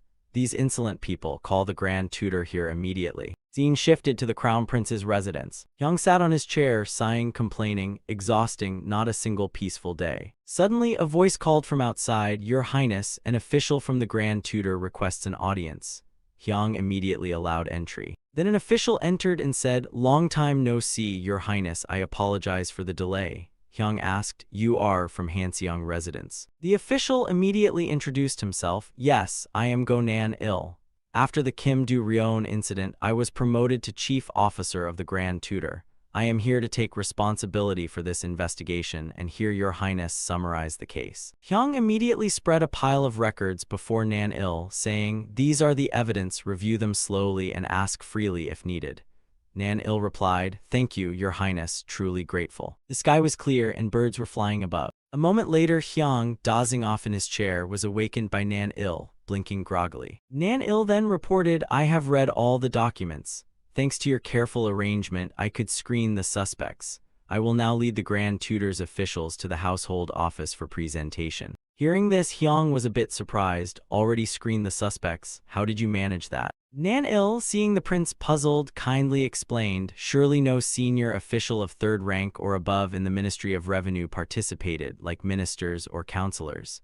Hyang replied, of course, father is watching closely. Nan-il continued, only one person handling land purchases and one forging the sale documents is enough. They likely exploited the Ministry of Revenue's overloaded work and infrequent checks. He raised a hand, questioning, however, why were the landowners so willing to sell? Hearing this, Hyang squinted and said, I also find it strange. Clearly some landowners would hold onto land at all costs, even paying extra taxes, yet everything went smoothly and quickly. Nan-il added, those exploiting land price differences could not have given extra money to the landowners. Likely the buyer was a familiar acquaintance. The story gradually became clear. Hyang interrupted, wait, these fields are part of the rice transplantation pilot project, and the project operator must be former Left State Councilor Hwang-hee, currently Special Administrative Officer in the North. Hearing this, Nan-il agreed, yes, I have deduced the suspect accordingly. Enlightened, Hyang said joyfully, excellent, surely father has issued a decree, if necessary, allow a full investigation of the household officials to catch the culprit. Nan-il immediately obeyed. Scene shifted to a group from the supervisory hall arriving at the Ministry of Revenue. Seeing them, TR letter 1EA7N Koa was a bit surprised and said, "The supervisory hall, why arrive so suddenly? What's going on? Why so many of you?" At this time, the head of the supervisory hall reported, "Your Excellency of the Ministry of Revenue, please accept the decree from His Highness." After reading the Emperor's decree, TR letter 1EA7N Koa turned to the subordinate officials. "Now, who is present here?" At this moment, Hwang Kishin seemed uneasy, sweating, and said, "I have already ordered Clerk Kim In-seon to retrieve the documents from the archive. I will call him here immediately." Nan-il had noticed him while Hwang Hee in front continued, "Hwang Kishin, help out and quickly bring the person here." Immediately he ran out. Seeing this expression, Nan-il assessed and said, "Knowing the commotion, that's convenient. Have people been stationed in the alleys?" The soldier replied, "Yes, they have been positioned exactly as instructed, sir." At this time, Hwang Kishin ran while worrying, thinking, "Damn, have they discovered it already?" A memory appeared. Hwang Boshin told his senior, "Have you heard the rumors? The court will repurchase the flooded Gahak fields this time." Hearing this, not very concerned, Hwang Kishin continued smoking his pipe and said, "Not a rumor, it's true. I was assigned to this yesterday, stayed up all night, and have no rest today." Hwang Boshin then thought, "Senior, let's make a little profit." He asked Kishin to assist him, and Kishin wondered, "Assist him? You mean manipulating the land registry?" Then he outlined his plan. "You see clearly, if we upgrade lower grade land to higher grade, at least the money doubles, and that's just part of the compensation. The official land seized and bribery can't even be touched. We haven't smelled money in ages. Now the concubines also demand a gold ring, so wealth is necessary." He smiled slyly and added, "I have connections with the landowners through the project under my father's name. I will handle the land transactions." Witnessing the entire plan, Kishin agreed, his eyes revealing a hint of cunning. Back at the Ministry of Revenue, Kishin was suddenly surprised by what was in front of him. Before him were two supervisory hall guards blocking passage. He turned, showing clear worry, sweating profusely. But Nan-il had already anticipated this and said, "Hwang Kishin, the archives are not in this direction." He panicked, looking around for an escape, but all routes were blocked. Nan-il then said, "Since you're already outside, let's go straight to the supervisory hall's investigation room." With no way to retreat, Hwang Kishin accepted his fate, his expression heavy with resignation. Thus, Hwang Kishin confessed everything, and his accomplice Hwang Boshin was arrested immediately afterward. The punishment His Highness decreed for the criminals was entirely appropriate. At the court, Chung-yong said firmly, "Many suggest that since the criminals are skilled in handling documents, daring to forge papers, they should be punished with document correction. But precisely because of people like this, we cannot entrust them with document editing." Mid-court, Chung-yong continued, "Or bring the criminals to the Pyongan coal mine to serve 20 years of labor, so they constantly regret their wrongdoing while mining coal and seize all their property." Witnessing this sentence, Nan-il still wondered, no way. There remained a message from a truly important figure. At the main prison, the two Hwang brothers were shackled, preparing to serve their sentences. Suddenly, a figure appeared, scolding, "Idiots, if you're going to steal, don't get caught." No one else, it was Hwang Hee, finally back in Hanseong, immediately heading to the prison to visit his children. His two children saw him, eyes brimming with tears, ashamed, saying, "Father, I have no face left to show anyone." Worried for Boshin's future, he begged his father, "Father, they will take me to the Pyongan coal mine. I will surely die there. Please save me." Seeing his foolish children, Hwang Hee remained stern, though his heart ached, saying loudly, "Too reckless, did you not think this would happen? I could have died because of you." Scene shifted to the council chamber. Chung-yong said, "I will appoint Ming Se-sang as left state councilor and assign the left minister as right state councilor. The Ministry of Justice will follow the examination rules to appoint the head as right state councilor." The Ministry of Justice also selected 3 candidates for Minister of Justice and submitted petitions for my review. "I will decide myself." Hearing this, Hwang Hee immediately obeyed. Chung-yong added, Forget to mention, when submitting petitions for Minister of Justice candidates, investigate their children as well and include the results." Just then, a voice from outside called, "Your Highness, Special Administrative Officer Hwang Hee requests an audience." Hearing this, Chung-yong was slightly surprised but allowed entry. Hwang Hee immediately stepped in, but he felt an icy chill. As if standing at the North Pole, he bowed respectfully before the king. Chung-yong then said, "What brings you from so far to the capital?" Hwang Hee bowed low like a criminal and said, I wish to submit a petition to resign. The faults of my children are my responsibility, so I request to resign. Hearing this, Hyung was a bit choked and thought, resign again. Chungyong, troubled, said, when a soldier betrays the throne, it is a grave crime and must be punished. Including the petitions submitted for review, fill the place with extreme punishments. These are just today's petitions combined with previous ones. It could fill a cart. What am I to do with you? Hearing this, Hwang-hee respectfully replied, I only request to follow your highness's decision. Looking at Hwang-hee below, Chungyong thought, honestly, compared to the late emperor's praise, he is not entirely trustworthy. Especially compared to the crown prince's qualities, he is quite different, but compared to current officials of all ranks, he is outstanding, along with Ming Saesang. It's a pity to waste such talent. Chungyong could only sigh. Then he said, you have two paths. One is to return all property, except the house you currently live in, to the royal treasury and serve the court until death, still receiving a stipend. The second is to return only half the property along with the house and work in document review until death. Hearing this judgment, the senior officials were stunned. Tr letter 1EA7N Koa thought, both mean working until death. Lee Jik thought, it's no different from being a servant in the palace. Lee Jik added, although called an official, if constantly supervised by the king, what is the point of being an official? At this moment, Hwang-hee, hearing both sentences, remained silent. Seeing this, Chungyong added, the first path allows you to remain an official in court, even if living on stipend. The second keeps some property for your children but makes you a criminal. Which path do you choose? Chungyong gritted his teeth angrily and said, first, though you must live on your salary, you will be a powerful minister of the court. Second, though you may keep a bit of wealth for your descendants, you will be branded a criminal. So which will you choose? Hwang-hee heard that and dared not open his eyes, thinking, I'm old already, how long can this body last anyway? Rather than leaving a stain in history, I'll devote what's left of my life to Joseon. He then respectfully replied, I choose the first option, your majesty. The king, feeling relieved, said, I see, proceed as such then, return to your post immediately. Hwang-hee immediately bowed, yes, your majesty. Witnessing everything, the officials broke out in cold sweat, worried for their own futures, fearing they might follow in Hwang-hee's footsteps. After all, from Minister of War Joseon to the Chief Administrator, and now Hwang-hee, all had fallen because of their children. Soon after, Hwang-hee returned to his residence and ordered, My lady, call all our sons here and the grandsons too. How are our daughters doing lately? Where are those rascals now? Scene shifts, Hyung and his guards arrive at the glassmaking workshop. As he approached the gate, loud quarrels echoed, Why are you here? You're asking me, you're the one here, old woman, still wearing red ribbons like you're in springtime again. Hearing that, Hyung sighed deeply, not again. Inside, two women glared at each other. One said, Does your husband know what you're doing? The other snapped back, And your father's still alive, huh? The officials accompanying Hyung shouted, How dare you act so indecently in broad daylight? The crown prince is present. Do you wish to taste real punishment? The women panicked, kneeling, We beg forgiveness, your highness, we deserve death. Hyung sternly said, Death, no need for that, just leave now. Then two craftsmen, Raffaello and Pietro, stepped out and bowed, We greet your highness.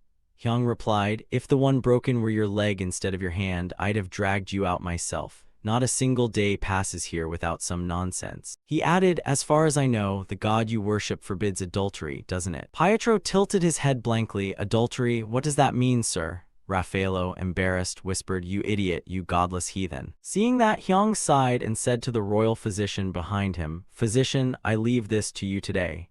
The physician quickly bowed, Yes, your highness. In the craftsman's room, the royal physician examined Pietro after the earlier incident. After finishing, he reported, The bone has been perfectly set, your highness. No further treatment is needed. Hyung smiled slightly. Good. Pietro, you can return to work tomorrow. Pietro groaned dramatically. Your highness, I still ache all over. Might I rest a little longer? Hyung shot up furiously. Fine, rest forever then, you're fired. The glass workshop will run just fine with Raffaello alone. Grinding his teeth, Hyung continued. Why should I pay lavish wages for two of you? Sell him off or send him to the mines for labor. Hearing that, Pietro suddenly recovered, showing off his muscles. Though in pain, I shall work, your highness. I'll endure it. Things seemed settled. As Hyung left, he warned, Be punctual tomorrow. There's plenty to do, especially you, Pietro. I'll be watching. Once Hyung left, only the two remained. Pietro wept, Ah, my golden age is over. Raffaello sighed. Exactly. Even laziness needs limits. You still don't know what kind of prince he is. Thus, thanks to Raffaello's diligence, the glass workshop in District 51 took shape within months. Later, when Pietro finally started working properly, progress accelerated.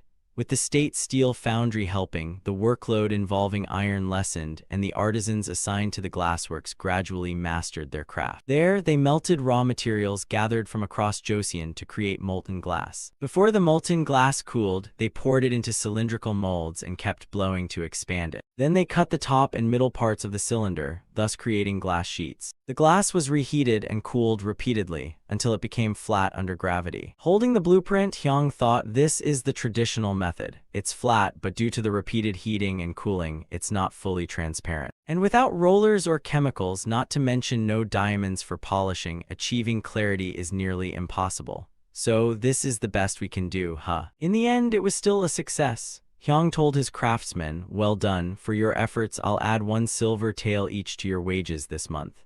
The two bowed happily. Thank you, your highness. Hyung instructed, first show my father the results. Replace the paper windows in the Hall of Charity with glass. Produce as many as needed as fast as possible. Looking at Raffaello, he asked, can you make bowls or vases too? Maybe add color. What about mirrors? Raffaello respectfully replied, all possible, your highness, as long as we have the materials. Pietro is quite good with colors, actually. Hearing that, Hyung cheerfully grabbed his hands and said with determination, exactly, let's try it all, secretly thinking, finally time to recover my investment. Soon, all the wooden windows in the Hall of Charity were replaced with shiny glass. Hyung and Chungyong admired the result. Chungyong curiously asked, so this is the result of all those days of tinkering, glass, huh? Hyung respectfully replied, yes, father. He turned to the king and explained, glass windows differ from paper ones. They don't burn, so they resist fire and are easier to clean. We won't need to replace them yearly. Chungyong nodded, indeed, not only beautiful but practical too. Yet he asked, but doesn't that mean people inside can be seen clearly? Hyung answered, yes, father. That's why I plan to hang curtains inside, or we can color the glass or make it frosted. Impressed by the idea, Chungyong said, good, replace the windows in the Jinjiang Hall and Conning Hall as well. Hyung bowed, yes, father. Scene shifts to the meeting room in District 51, where Hyung outlined the production plan for the glass workshop, saying, to mass-produce flat glass, we'll focus District 51's resources on the Joseon Science Institute, and we'll need more manpower. He continued, the pottery and ceramics artisans quickly grasp glass processing techniques, send collaboration letters to state kilns across the country, and post recruitment notices at all pottery sites. Thus, an announcement spread across Joseon, recruiting artisans to work on a new material called glass. Potters, ceramicists, and brickmakers were invited to apply at District 51. Many artisans eagerly responded, though some hesitated. Among them, Seok-gu decided to go, while his colleague tried to stop him. Seok-gu, life's good now, why quit and leave? On his way to apply, Seok-gu smiled confidently, thinking, even with better pay, too many artisans do the same thing. To survive, I must learn something new. Let's hurry to Hanyang. Scene shifts again. At the glass workshop, someone shouted, where, Pietro? Pietro replied quickly, here, your highness. Hyung pointed and ordered, make brown glass bottles in 4 sizes, the largest about half a horse's height. Can you do it? Pietro bowed, yes, your highness, but why brown? Hyung explained, at District 51 and the research institutes, they handle many acidic solutions. Brown glass will protect them. For now, focus on practical items for palace use before perfecting flat glass. The two hurried to work. Pietro whispered, for acid, glass bottles are perfect. But how does that prince know so much about glass? Raffaello replied, puzzled, right, he's from a land that never had glass before. Nearby, a group was working on something that caught Pietro's curiosity. Inside, they saw artisan Seok-gu blowing glass. Both were stunned. Raffaello exclaimed, wait, that's the new guy from last week. He's already this skilled. What's his name again? Someone answered, Seok-gu. Pietro grinned, perfect, just in time for testing. Raffaello then announced, all artisans gather up, we'll divide tasks by skill level. Sometime later, District 51's first batch of glass products was ready. Holding a brown bottle, Hyung smiled, excellent work, even the glass lid fits perfectly.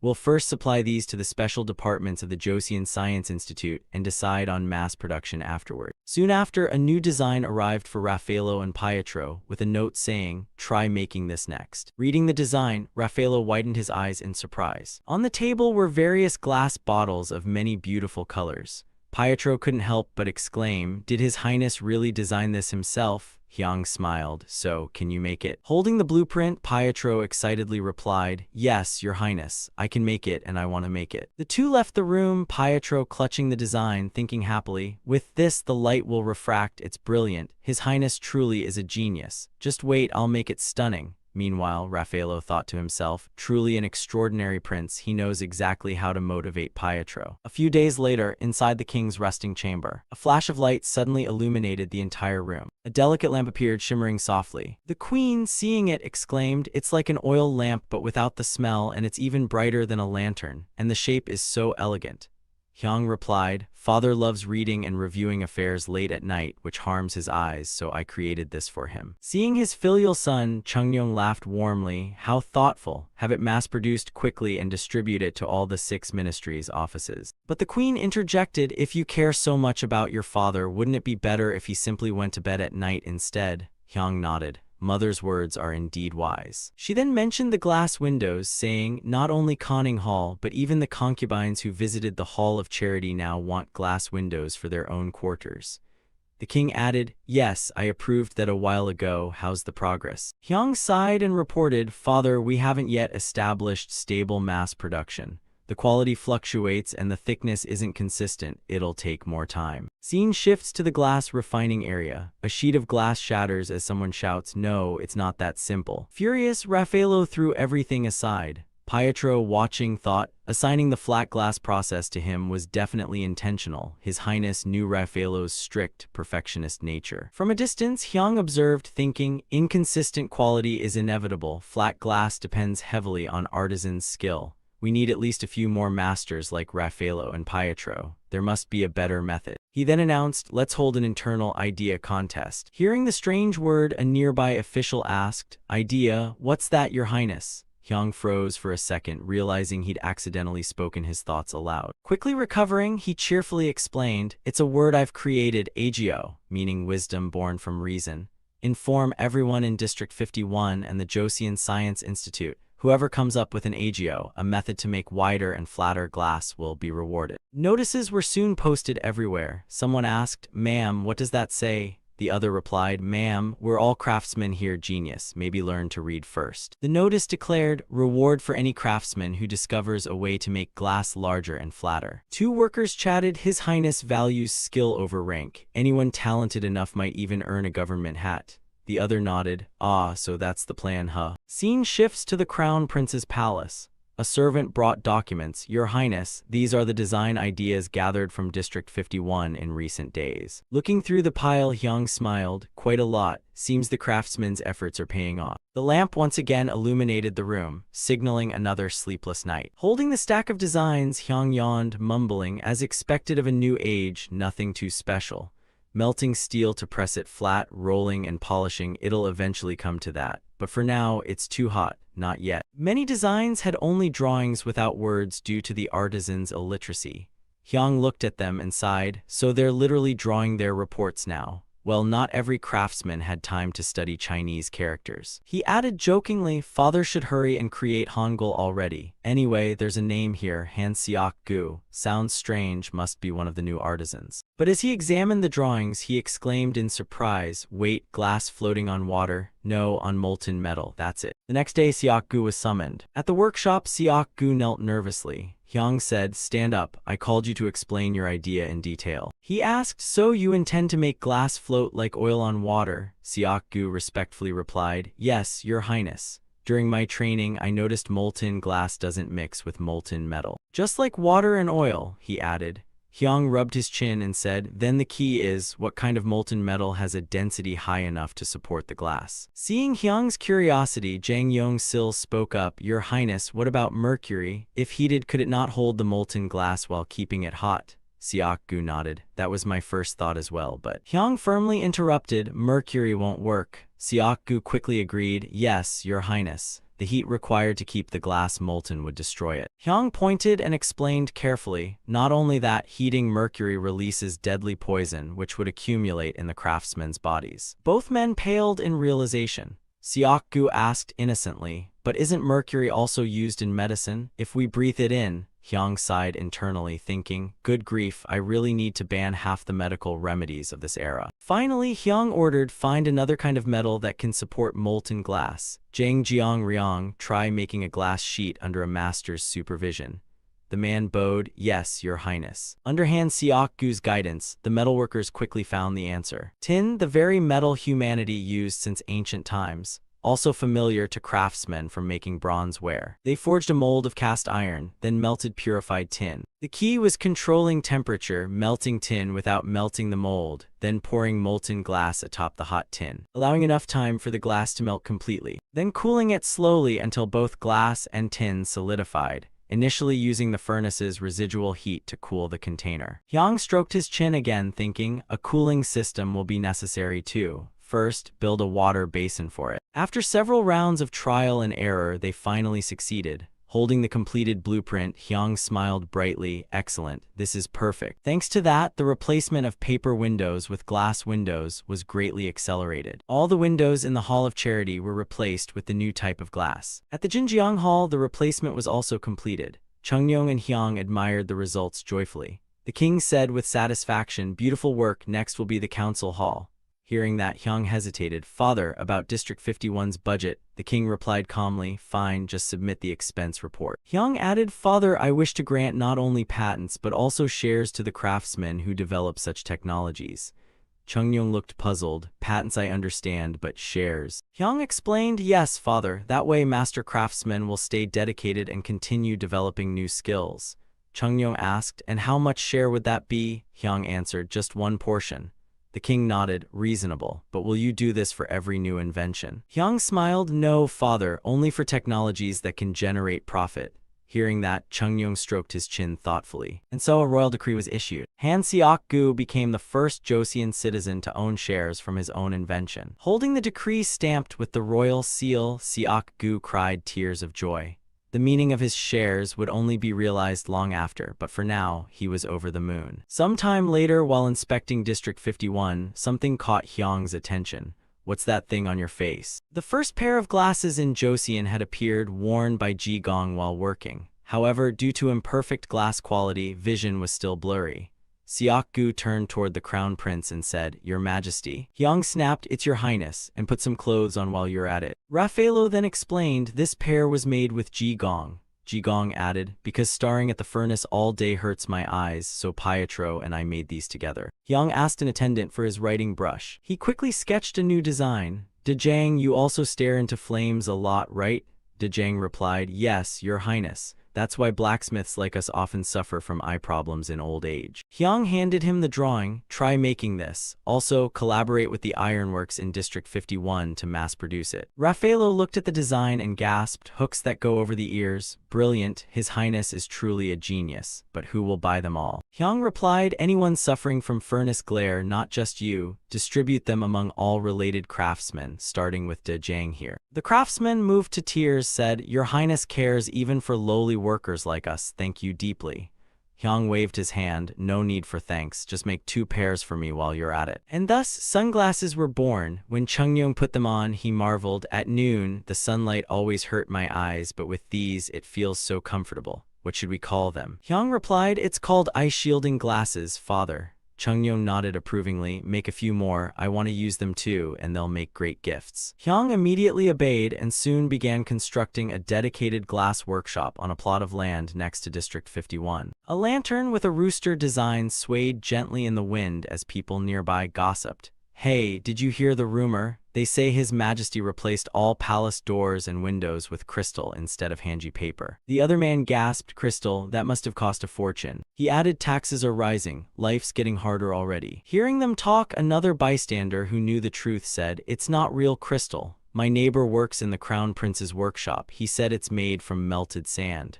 The other asked. Sand, you mean that stuff by the Han River? The man scratched his head, turning sand into crystal. Sounds absurd. Anyway, such miracles don't concern poor folks like us. It's all just a fancy dream. The man holding a fried chicken drumstick retorted. Come on. Since when did the crown prince's inventions ever belong only to nobles? You're walking on the same white stone roads too, aren't you? And this roasted chicken you're eating, do you think it's only for the northern ladies? He took another bite and said proudly, my neighbor said it's pricey now, sure, but prices will drop soon. One day, even commoners like us will have a chance. The black lantern with a rooster emblem appeared again as a cheerful voice called out, fresh roast chicken coming out, ah, my little chick. Scene shifts to the queen's residence. Today, she said, I've prepared this to comfort the young ladies studying court etiquette. In the tea room, the queen sat with 4 young noblewomen. She smiled and said, this tea set is made of a material called glass, created by the crown prince himself. Looking at the cup, one lady gasped, it sparkles so beautifully. How can it be so clear? Lady Yuna's cheeks flushed as she admired the delicate cup, thinking, they actually made something like this. Is it fired like pottery or? She then bowed politely, forgive my boldness, your majesty the queen, but may I ask what material this is and how it is made? The queen looked slightly embarrassed, replying, I'm not quite sure myself. Another lady chimed in, isn't it crystal, your majesty? I once saw a crystal tea set that looked just as clear. Yuna lifted her cup and examined it carefully, saying, I've seen crystal too, but the shine is different and this is much thinner.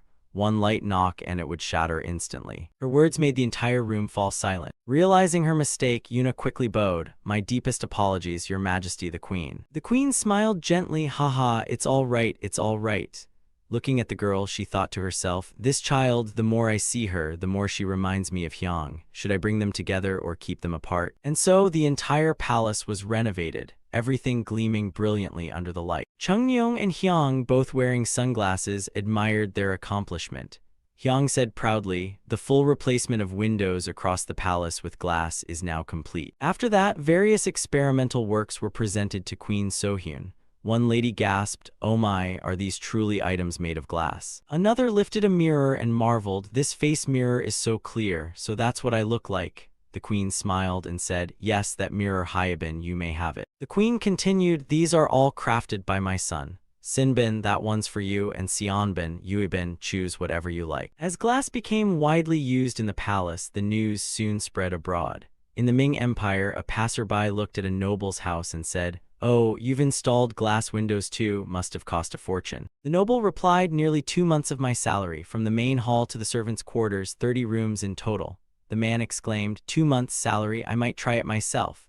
The noble laughed, then be ready to wait. I heard the mansions of first-rank officials are lined up for orders. If you register now, you'll get yours by the winter solstice. Soon, glass tea sets also appeared in the marketplace, flooding Joseon's markets with sparkling goods. At one stall, a merchant shouted, come see, genuine glass tea sets from District 51, sealed with the royal insignia. Suddenly, a quiet footstep appeared in the frame. It was an envoy from the Ming Empire, his tense face hinting at an upcoming event involving Joseon. The entire delegation proceeded into the palace. The news was reported to the king. At the crown prince's residence, Chungnyeong said, what? The Ming envoys have arrived at Taepyeong Hall already. What's going on? Minister Sinsang stepped forward. Your Majesty, I, Pansio Sinsang, report that they've come to discuss this year's tribute matters. The officials murmured, so it's that time again. Seeing this, Chungnyeong set aside his tea appointment, saying, we'll postpone my meeting with the newly promoted Dgam for now. The Dgam bowed deeply. Your Majesty's concern humbles me beyond words. Hyang then stepped forward. Father, please allow me to handle the tribute negotiations. Hearing that, Chungnyeong's eyes brightened. He thought, this boy, he must have something planned, and immediately agreed. Scene shifts to the negotiation room. Upon seeing the crown prince, the Ming envoy exclaimed, Your Highness appears even more dignified than rumors claimed. Hyang smiled. It's all thanks to the gracious attention of the Celestial Empire. Please have a seat. An attendant handed Hyang the list of items to be discussed. Reading through it, Hyang's expression grew thoughtful. His eyes soon darkened with irritation. So these thieves are just openly demanding now, huh? He thought to himself. Holding the document, Hyang spoke aloud. This list includes glass panels meant for the entire Forbidden City. If it must be tributed, so be it, but can the Ming treasury even afford that? The interpreter translated his words. The Ming envoy frowned. What does your highness mean by that? Hyang replied calmly, according to long-standing custom, when Joseon offers tribute, the celestial emperor rewards us severalfold. However, each glass panel costs 8 taels of silver, a most precious material, if you intend to glaze the entire Forbidden City. Hearing this argument, the Ming envoy grew uneasy, silently cursing. Damn it, I knew this topic would come back to haunt us. A few days earlier at the Forbidden City of the Ming Empire, in a council chamber, 5 officials were in discussion. The one seated in the middle said, recently, Joseon has driven the Jurchens from their borders, yet internally they've dismissed old ministers of the late king to strengthen their new administration. Another stroked his beard and replied, that hardly sounds like good news, so Joseon is stabilizing then. A third official added, indeed. Furthermore, our merchant spy in Joseon sent this glassware being openly sold in the markets. He continued, even the royal palace is covered in glass now. Seems they've mastered glassmaking themselves. Another said, glass, isn't that the craft of Venice? A different voice chimed in, wait, they're not buying it, they're making it. The first man proposed, then we should order Joseon to pay tribute in glass. A vassal kingdom adorning its palaces with such luxuries while we do nothing, unacceptable. One official waved his hand, enough, have you forgotten our financial state? The last tribute exchange nearly bankrupted us. Even gifting a single imperial robe in return was already a stretch. Another official suggested, then how about demanding they send their craftsmen instead? A colleague retorted sarcastically, why not just declare war while you're at it? Did you forget what happened to the Jurchens in Liaodong recently? A vision of Kim Jeom appeared. Joseon had justified their military action as reclaiming ancestral royal lands, not as defiance toward the Celestial Empire. The Ming official stroked his beard again. We still haven't replied to that petition. Our spies say Joseon's already mobilized troops. Outwardly they act like loyal vassals, he warned, but in truth we must stay wary. If war comes, we must be thoroughly prepared. His face tightened as he said, the emperor has decreed that we focus on restoring our finances, avoid all unnecessary conflicts. Then, let's demand just enough glass to decorate the Hall of Supreme Harmony in the Forbidden City. Negotiate to minimize our return gifts. The officials exchanged glances, suddenly enlightened. Agreed, one said. Let's follow orders. Our last bold move nearly got us all executed. Back in the meeting room, Hyang spoke. Given Joseon's current output, producing enough glass to cover the entire Forbidden City would take at least 5 years. And if shipments are delayed or attacked by Jurchens, it could take even longer. What shall we do? The Ming envoys froze. One of them wiped sweat nervously and stammered, ah yes, for now, glass just for the Hall of Supreme Harmony will suffice. The interpreter translated. Hyang smiled, excellent, then we're in agreement. But tell me, will this mission endanger the envoys in any way? The Ming envoy chuckled politely, for the friendship between our two nations, what's a little danger to us? We shall minimize the return gifts as well. Hyang turned away with a sly grin. Ah, yes, I'm sure you will. Hyang continued, and in the spirit of friendship, Joseon shall provide enough glass for the halls of supreme, central, and literary harmony. The Ming envoy beamed, truly wonderful news. However, Hyang added, in return, from now on, we will remove court ladies and eunuchs from the tribute list. The Ming envoy stiffened in shock, speechless. He recalled his emperor's words, forget the eunuchs, but those Joseon women, the emperor especially favors them. Breaking into a cold sweat, the envoy replied, that cannot be decided here. I shall report to His Majesty at once. Please, I beg you to keep the current terms unchanged until then.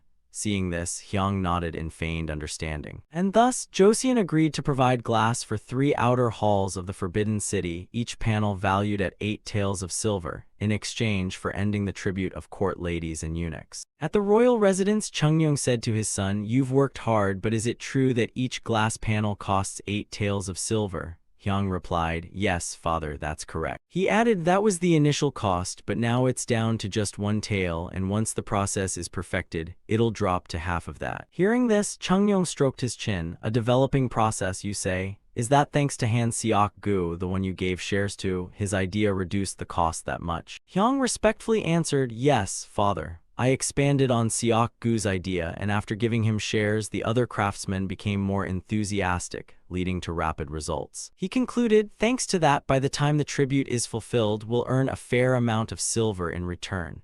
Chungyong smiled, good, But an even greater gain is not having to send court ladies and eunuchs anymore, though that's only a possibility for now. Hyung added, then we must make it a reality. That's why when the envoys return to the Ming court, I intend to accompany them. Chungyong was surprised. This kid, fine, convince me then. Scene shifts to the royal court. A voice resounded. Minister Li Jik petitions, this proposal is utterly unreasonable. Bowing deeply, he continued, even if it's the Celestial Empire, sending the crown prince as an envoy without an imperial summons is unthinkable.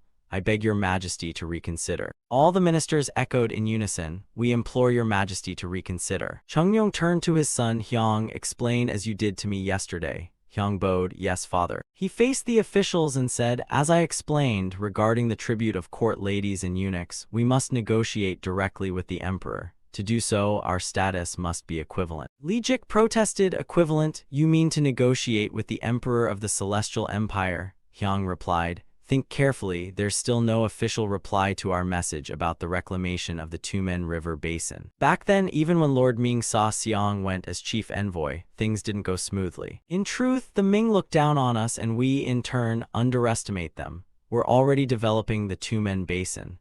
Setting tribute as a key diplomatic strategy from the start was meant precisely for this situation. Hyung spread his arms and continued, but this time we're facing two major issues, the enormous cost of glass and the matter of court ladies. I will negotiate directly, even if it's with the Ming Emperor, and to gain an advantage in those talks, I must go as an envoy myself. Hearing the Crown Prince's proposal, Minister of Rights Pansio said, Your Majesty, what His Highness says is reasonable, but I believe it's unnecessary for Prince Hyung to personally take on such a mission. Hyung continued explaining his plan. Moreover, Joseon is now conducting extensive trade between Ming and the Japanese. To ensure this trade remains safe and free in the future, we must bring the Ming Emperor to our side. From the throne, Chungyong raised an eyebrow. Bring the Emperor to our side? Ha, but tell me, do you foresee any problems with trade first? Hyung immediately replied, yes. Seeing that, the king pressed, and why are you so certain? Hyung pointed upward and said, because Joseon is profiting far more from this trade. No one in this world enjoys watching their own treasury emptied by another. The three ministers froze in astonishment. Pansio quickly added, indeed, rumors in the Ming court suggest they're preparing to impose trade tariffs and protection fees.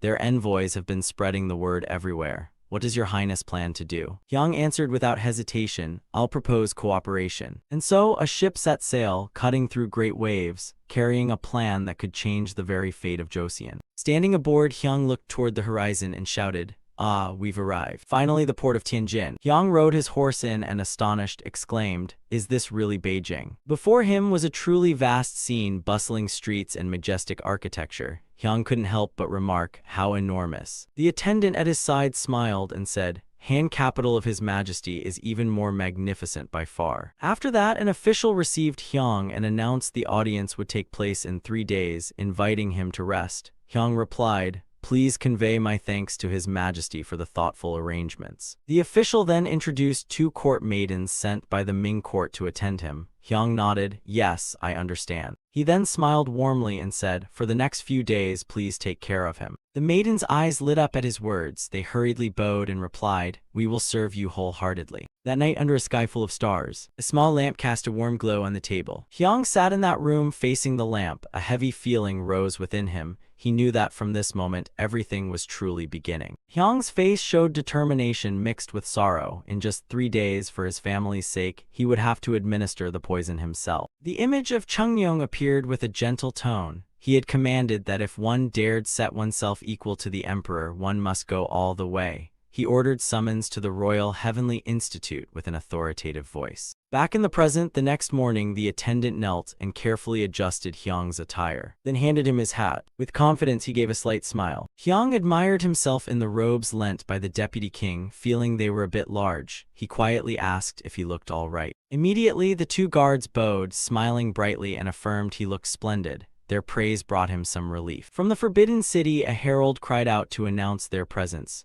His Majesty the Emperor, the Crown Prince of Joseon, requests an audience. At the grand hall where the emperor sat upon the lofty throne, the officials stood solemnly. Hyung knelt and prostrated himself deeply before the emperor. Cries of "Long live" rang out, expressing utmost respect. The emperor nodded, then mentioned reports from the envoys and asked Hyung about installing glass in the 3 outer chambers. Hyung heard this and bowed, answering, "Indeed, your majesty." Hearing this, the emperor spoke joyfully. "Truly a good vassal. I've heard glass is exquisitely crafted, but I worry about wasting the national treasury. Joseon has proposed a clever offer."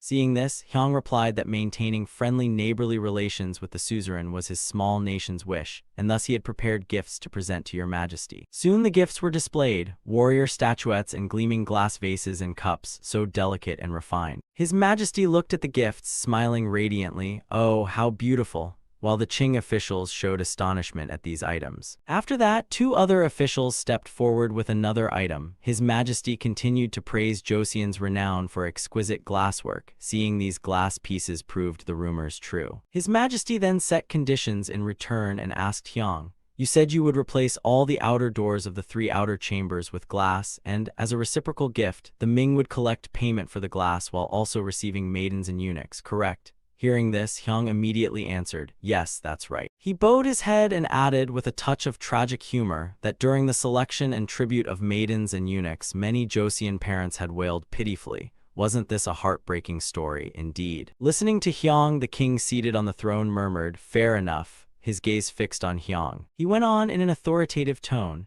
"There is no reason for Great Ming to continue those barbaric customs that only the original barbarians practice. If you install glass for both the outer halls and the inner palace, I will accept that petition. However, the cost for both outer and inner halls will be set at 6 taels of silver per pane." Hyung broke into a cold sweat, thinking, what a daylight robbery. Hyung then tried to explain, frustrated, "Your Majesty, the production cost alone is 8 taels per pane. Add possible losses during transport, 6 taels is impossible." The king regarded Hyung accusingly. "Do your sovereigns begrudge spending to wipe away the tears of the people?" He thought inwardly, "Now, what will you do? Your father's honor is at stake." Hyung fell silent for a moment. Then a faint smile appeared as he made a proposal. "Then, set the price at 7 taels, but I wish to offer your majesty a proposal." A vision of the king and Hyung standing on a small bridge appeared. The king asked about his proposal, and Hyung proceeded to explain that, as your majesty has seen, Joseon has produced many glass items and will soon sell them within Ming. Hearing this, the king's face showed displeasure. "Really? So Joseon will make a great fortune? This sounds problematic." Seeing that, Hyung grew smug and replied, "Therefore I propose a joint venture with your majesty to share that wealth with you." He then outlined, first, Joseon and your majesty would pool capital to establish a trading company. The joint trading company would buy goods produced by Joseon's royal workshops, then resell them to Ming trading guilds. Profits from sales would be divided between Joseon and the Ming emperor at a certain ratio. The emperor sat and pondered. Reminders of the depleted treasury echoed in his mind. He thought, in name of the throne, yet every day being squeezed. Even if a small border state dares to call itself an empire, I cannot punish it. The emperor stroked his chin, thinking those items would be bestsellers and thus very profitable. Then he asked why the Joseon crown prince chose me as partner. Hyung explained that the owner of the royal glassworks is my father, Chungnyeong. Though a tributary, my father is the sovereign of a nation, so the only equal partner could be your majesty. He thought inwardly that even a nominal imperial title would be a solid backing. The emperor then inquired how the profit split would be arranged. Seeing the hook was bitten, Hyung felt secretly pleased. Apparently the emperor was very greedy. Hyung told himself this would be a game of finesse from now on and proposed, "Joseon takes 7 parts, your majesty 3 parts." The emperor immediately replied, 8 parts and 2, I take 8 parts. Hyung flinched, thinking what a brazen robber, but such blatant greed could be useful. He then feigned hardship and said he truly wished to oblige his majesty, but considering production and transport costs, it was impossible. Therefore Joseon would take 6.5 parts and your majesty 3.5. Hearing that, the emperor raised an eyebrow and said transport costs. He thought to himself, our transport costs are not small either. With red cards in hand, the emperor made a new offer. Do you not know how vast our territory is? But considering Joseon's situation, how about 7 parts and 3, 77 parts? Hyung quickly raised his hand and asked decisively, will the joint trading company handle transport itself? He confidently explained that they only needed to bring goods to Shandong and this ratio was optimal. The emperor listened, his face stern as if passing judgment, and set his conditions. He fixed the price of glass for the palace at 7 taels per pane and promised he would not accept any more maidens or eunuchs. Hyang broke into a broad, almost triumphant smile, then decisively proclaimed the new split. Split 6-4, Joseon takes 6 parts, you take 4. Hyang stood there staring at the emperor on the throne, waiting for a reaction. The emperor then erupted in anger, roaring, "Have you forgotten I am the Ming emperor? How dare a vassal state of the empire make such an insolent proposal?" He showed no fear, wearing an unreadable smile as he stared at the furious emperor. "Oh, do you intend to crush me with your authority?" He thought. Fine, then, no other choice. In the solemn hall, Hyang stood with the other envoys facing the throne. He continued, stressing that deals must be based on mutual benefit.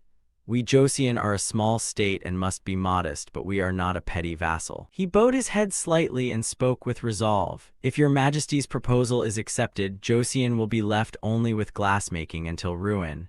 He thought to himself about the golden goose. Looking at the king, he added that he could not gut it, the honor alone would suffer, then let out an angry, "Damn it." Hyang then looked down, feeling a flicker of hope. "All right," he told himself, "I'm almost there, I'll convince him." Suddenly, another official in red stepped forward and bowed to the emperor. He loudly objected, "Your Majesty, these negotiation terms are unseemly for your position. Discussing profit-sharing like this sullies your dignity." Hearing this, the emperor angrily pointed and shouted that those concerned for his face wanted to take over the matter.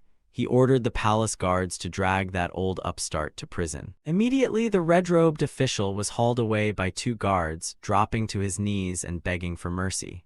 The other officials could only kneel and watch, full of fear. Hyang stood there thinking over what had happened.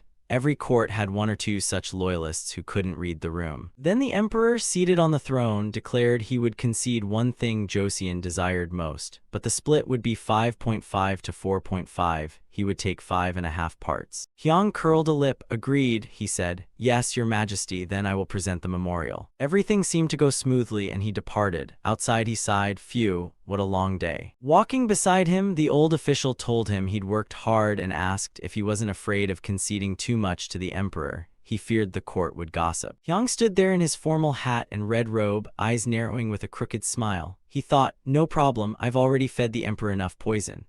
He believed a wise ruler would use the wealth for the state's good, not this current one. At that moment, a fierce urge welled up in him, the urge to spend lavishly, stronger than any drug. A voice rang out across the wide courtyard, "So it's over then." Hyang then returned to Joseon and reported the results of this mission. The report ends here. Hearing the whole story, Chungyong laughed heartily and praised him non-stop. "Well done, truly excellent. The crown prince has fulfilled my long-cherished wish." Despite the praise, Hyang privately thought that, truly, the negotiations were far from easy until the very end. He recalled the emperor's condition: "I will concede one thing Joseon desires most. In return, the split will be 5.5 to 4.5. I keep the 5.5. Facing his majesty, Hyang presented, "Your Majesty, in the annals of King Tijo and the Great Ming Code, our Joseon lineage records have been miswritten. This is a deceitful scheme by the previous dynasty. For years we have earnestly petitioned for correction." His Majesty exclaimed in surprise, "What, has this actually happened?" Then he ordered, "Summon the Grand Secretariat immediately." Hyang stood in the vast hall, looking up at the 3 officials on the dais. He thought to himself, they must have covered this up for profit and didn't even report it to the emperor. Seated on the throne, the emperor looked at him and said that if ancestral genealogies were mistaken, descendants must correct them. That is true duty. Then he agreed to amend the lineage records. Hyang continued, adding that Joseon is unifying the Tumen River region, restoring lands of the founding ancestor who established our dynasty. If both matters are committed in writing, he will accept the orders issued by your majesty. Hearing this, the emperor pondered that this was long overdue and would grant Joseon valuable resources later, then said he would put both commitments in writing. Back at the Joseon royal court, after Hyang recounted the whole affair, an official spoke up. "Your Majesty, I, Grand Censor Kwandu, report the mission's achievements are great, but upon inspecting the Jade Register I discovered a serious problem." Voices echoed through the main hall, saying, "As your Majesty once declared, Joseon is a country with its own soil and rights, calling itself a sovereign." He looked at Hyang and the nearby official with a stern gaze and added, "Why would His Highness style himself as a vassal? Joseon pays tribute, but but it is not a tributary state. Hearing this, one official angrily retorted that tribute or vassalage are the same. Both mean professing submission and gradually delivering tribute. Grand Censor Kwon Do replied, "How can the Grand Secretariat speak so? Clearly they are different concepts." He then continued in the hall, "Your Majesty, if His Highness calls us a suzerain state, it would not be problematic." Huang Hui, hearing this, angrily shot back, "Vassal state? Wouldn't that mean admitting Joseon is territory of the Central Plain? What were vassals created for then?" He explained that when founding a state, dividing Shang lands among kin was the origin of territorial partitioning among relatives. So by that reasoning, who knows what calling Joseon a vassal would imply? Another voice blurted out rudely. Thus the officials split into factions and argued among themselves. Chungnyeong, seeing this, sighed loudly from his throne. He then clenched his fist in anger and shouted, "You all cease at once." The officials, hearing this, all went pale with fear. Then, facing the emperor on the throne, Chungnyeong asked why Hyang had labeled himself a tributary state. Hyang raised his head and tried to explain to his father. He said, "Father, I am not ignorant of the danger of the term tributary state." He cited Han Xin in his youth who, to survive enmity, crawled through the groin of ruffians in the village. If he hadn't endured that humiliation, he would not have achieved a career recorded in history, so great plans sometimes require unbearable deeds. Hyang, confident, added that he would repay the man who sent the original deed onto the top ship someday and asked His Majesty to review it. Then he glanced at the official beside him and said that the senior ministers should also review it, take a short recess, and after some silence resume. Afterward, everyone departed. Seeing the archaic officials, Hyang felt annoyed and thought to himself he'd worked so hard, even adding a clause for Joseon's future, yet they only nitpick, not that they don't understand, but if they don't end this era of vain disputes, they'll only repeat a shameful history. The scene moved to the Forbidden City and a voice announced, "Your Majesty, the Grand Secretariat has arrived," and someone replied, "Yes, send him in." In the imperial study, the Ming Emperor said, "You have seen it that Joseon Crown Prince is no ordinary man." The other bowed and agreed, "I wholly concur. Measures to restrain him are needed." The official added with a wink, "In this case, marriage remains the best method of restraint." Hearing this, the emperor stroked his beard in agreement and said, "Indeed, but none of my direct line are of marriageable age yet. We can't just fold our hands and watch. We must take in a foster daughter and hasten the matter."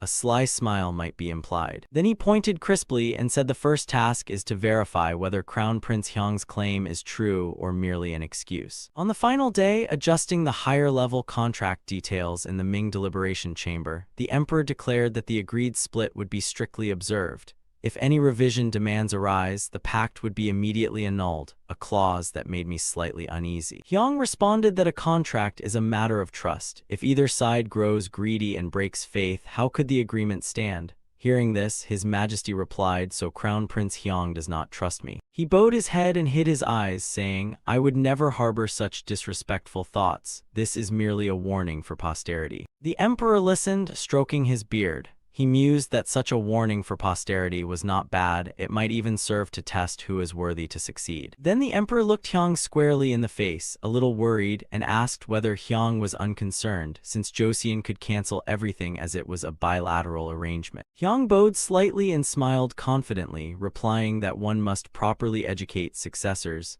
and history shows their side has often had the higher share anyway. Hyang then stood tall in the splendid room, his face bright.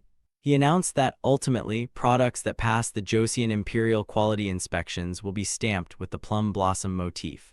He hoped counterfeiting would not happen, but still requested stricter controls so merchants couldn't forge the Joseon Imperial pattern. The emperor listened with a thoughtful expression. He understood that if fakes spread, the consortium's profits would surely decline. The emperor affirmed that the Joseon Imperial motif would be protected under his own name, shining brilliantly as a symbol. And so the agreement was confirmed. After the deal, the emperor asked Hyang whether the crown prince was already married. Hyang, startled for a moment, replied, "Ah, not yet, but I'm about to be married." The emperor added, "I have a few suitable maidens. Pick an auspicious day and the wedding can be held immediately."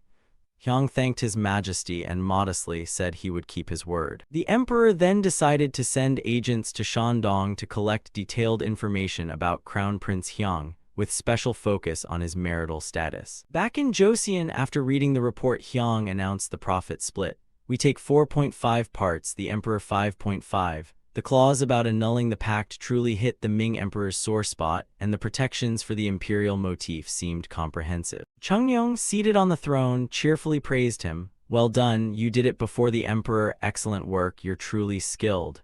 Hyang respectfully thanked His Majesty, saying it was all thanks to his father's trust. The three officials standing there looked puzzled. One blurted, "What? We read the same document. What's so impressive?" They clearly didn't understand. One worried official thought privately that calling themselves a tributary, then groveling while their own production barely covers needs, yet entering business where the other side takes more profit, seemed troubling. Another official shared the sentiment and thought tightening supervision of the plum blossom motif was the best course, but only that. Is that really something to be satisfied and praised for? Seeing the officials' displeasure, Chungnyeong remarked on their expressions, saying especially the Minister of Personnel seems to have grasped it. Hwang Hui promptly replied, "Minister Hwang Hui understands, Your Majesty. If read only at face value it seems we suffered a loss, but understood deeply, Joseon has hardly been harmed." Hearing this, Chungnyeong said, "Indeed, I guessed right. Today I am very disappointed in you all."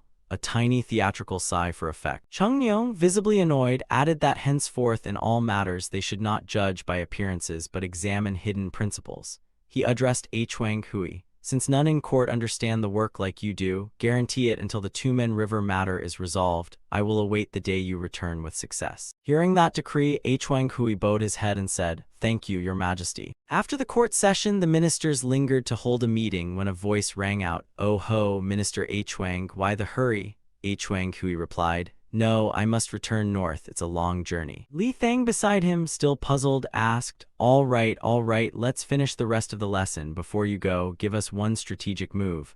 Why did his superior praise so highly and call the negotiations a success?" Hearing this, Hwang Hui could only sigh and said, "Very well," then sat down. He then explained, "Lord Ming, you don't understand this either." Kim Jiam stroked his beard and replied, "It seems related to the Ming imperial household, but it's unclear." Hwang Hui then said, "As for the old monk, his nickname suggests he's detached from wealth and desire, so perhaps that's part of it." He explained, "In recent years the Ming court's finances have been tight due to the previous reign. Through this cooperation, the Ming emperor will gain substantial treasures, and crystal from the Central Plains is extremely precious.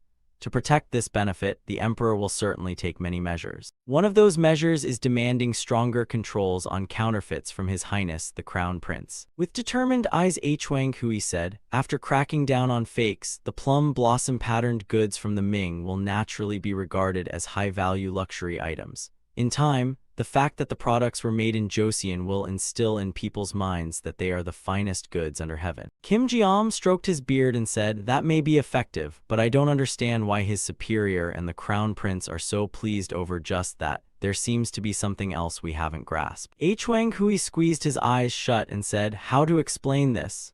Thinking to himself that some here venerate the Ming overlord, so perhaps he should tone it down a bit. Seeing Hwang Hui's expression, Kim Jiam was somewhat surprised. Suddenly Kim Jiam jumped up as if enlightened and said, "Answer me, now I understand who came up with this. The Crown Prince is the Crown Prince, such a sly scheme. The Crown Prince has already poisoned the Ming." They mouthed tributes while secretly slipping in the poison, and so the ministers all gaped in astonishment. Murmurs tinged with the ministers' bewilderment rose up. "So what exactly are you saying? Stop with the cryptic lines and explain it already." At the same time, Kim Jiam looked at Hwang Hui with curiosity.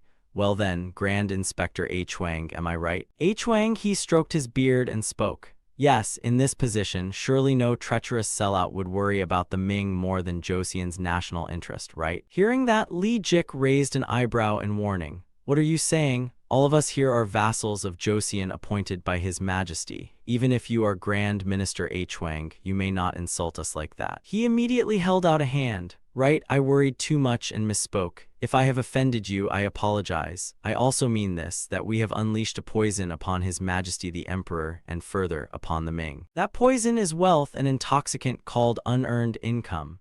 Then Hwang Hui explained, "If the ruler were truly wise, he would channel any windfall there for the sake of the state. But the current emperor is being forced to economize, with finances drained by the overreaching expeditions of the former dynasty." He continued, "If this emperor grows addicted to luxury, he will only strive to indulge in even more luxury." And then Hwang Hui declared gravely, "Even if this emperor holds out, the next one will turn that way. If that happens, there will never be enough wealth to feed the extravagance. After listening, Kim Ji-am seemed to understand. So that's it. In that case, the emperor will try to tweak the profit-sharing ratios, and by the contract, each partnership will fall apart. In the end, that luxury-addled emperor will lay hands on the state finances. Next he spoke up, exactly, that's why I call it a poison. Huang-he beside him nodded. This one has thought the same. Then he lowered his voice. In short, we have sown the trashy seeds of internal chaos within the Ming. Sajong looked worried, but isn't that a bit too optimistic? Say those contracts are cancelled for that reason. If Joseon forms merchant guilds and sells goods to the Ming, will the Ming emperor just sit back and watch? After hearing this, Huang-he replied, our Joseon doesn't need to go all the way to China to sell.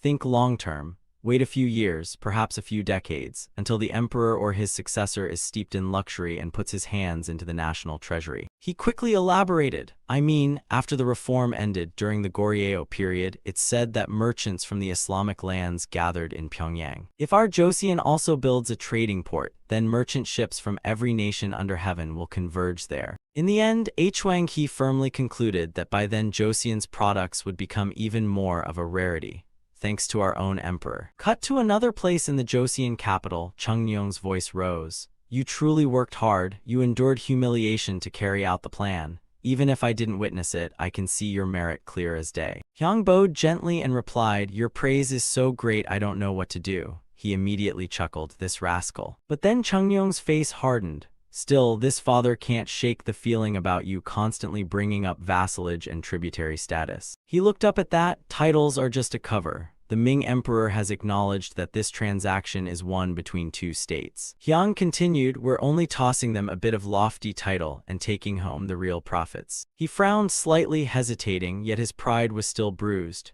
And then the Ming envoy on top of that. The image of the Ming envoy, all haughty airs, came to mind. Crab of a vassal state, obey the imperial edict. A king of a tributary realm. I've only been learning Joseon's speech for a short while. It should be king of the Shu kingdom, shouldn't it? Next, Chungnyeong frowned at the teacup in his hand. Every time they butt in with a line or two like that, my blood boils. Hyang smiled at that. Once the reform you planned wraps up and the eastward expansion plan is done, they won't be able to say such things anymore, unless they've got a few extra lives.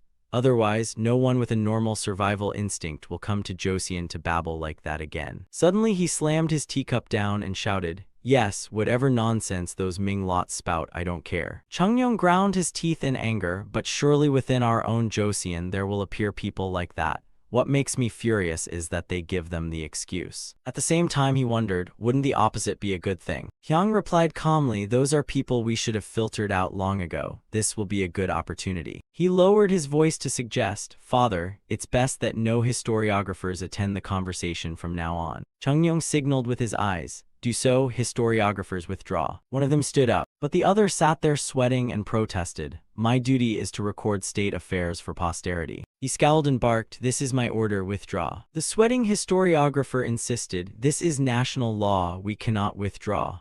The man beside him thought nervously, I really want to go outside. Hyang turned to warn them, what I'm about to say is top secret of the top secret.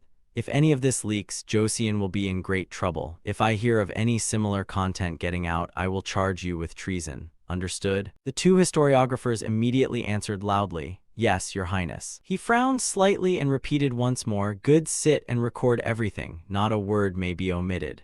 But as the crown prince said, if even one line from this conversation leaks out, you'd best watch yourselves. They all answered in unison, we obey your command. Then Hyang lowered his voice, Father, have you heard the rumors about D-stroke letter 1EA1 IV I letter 1EC7T? Chungnyeong asked, D-stroke letter 1EA1 IV I letter 1EC7T. Do you mean they call themselves kings externally but emperors internally? Hyang nodded. Yes, father, that's right. He continued, the Ming emperor granted him the title king of Annam, and he accepted it. But in reality, he still proclaims himself emperor of D-stroke letter 1EA1 IV I letter 1EC7T. He put a hand to his chin, pondering. So you mean we should be external kings but internal emperors as well? At the same time, Sajong couldn't hide his curiosity. If so, what do you think His Majesty and the Crown Prince truly hope to achieve? The atmosphere suddenly fell into an unusual silence. Then Wang He offered a guess. I think perhaps it's to proclaim emperorship. Kim Jiam immediately shouted, proclaim emperorship. Li Jik stroked his chin. It's a worrying thought, but not impossible.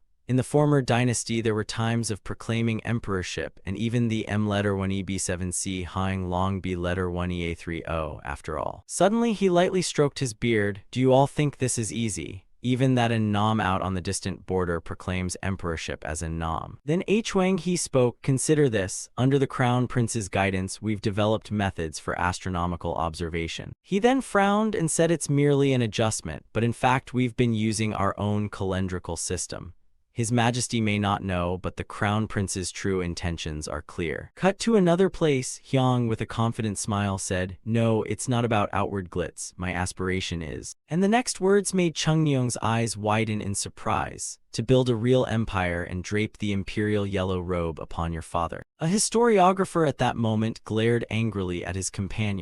A historiographer at that moment glared angrily at his companion. Hyang smiled wryly, for now we bow in submission, but ultimately might makes right.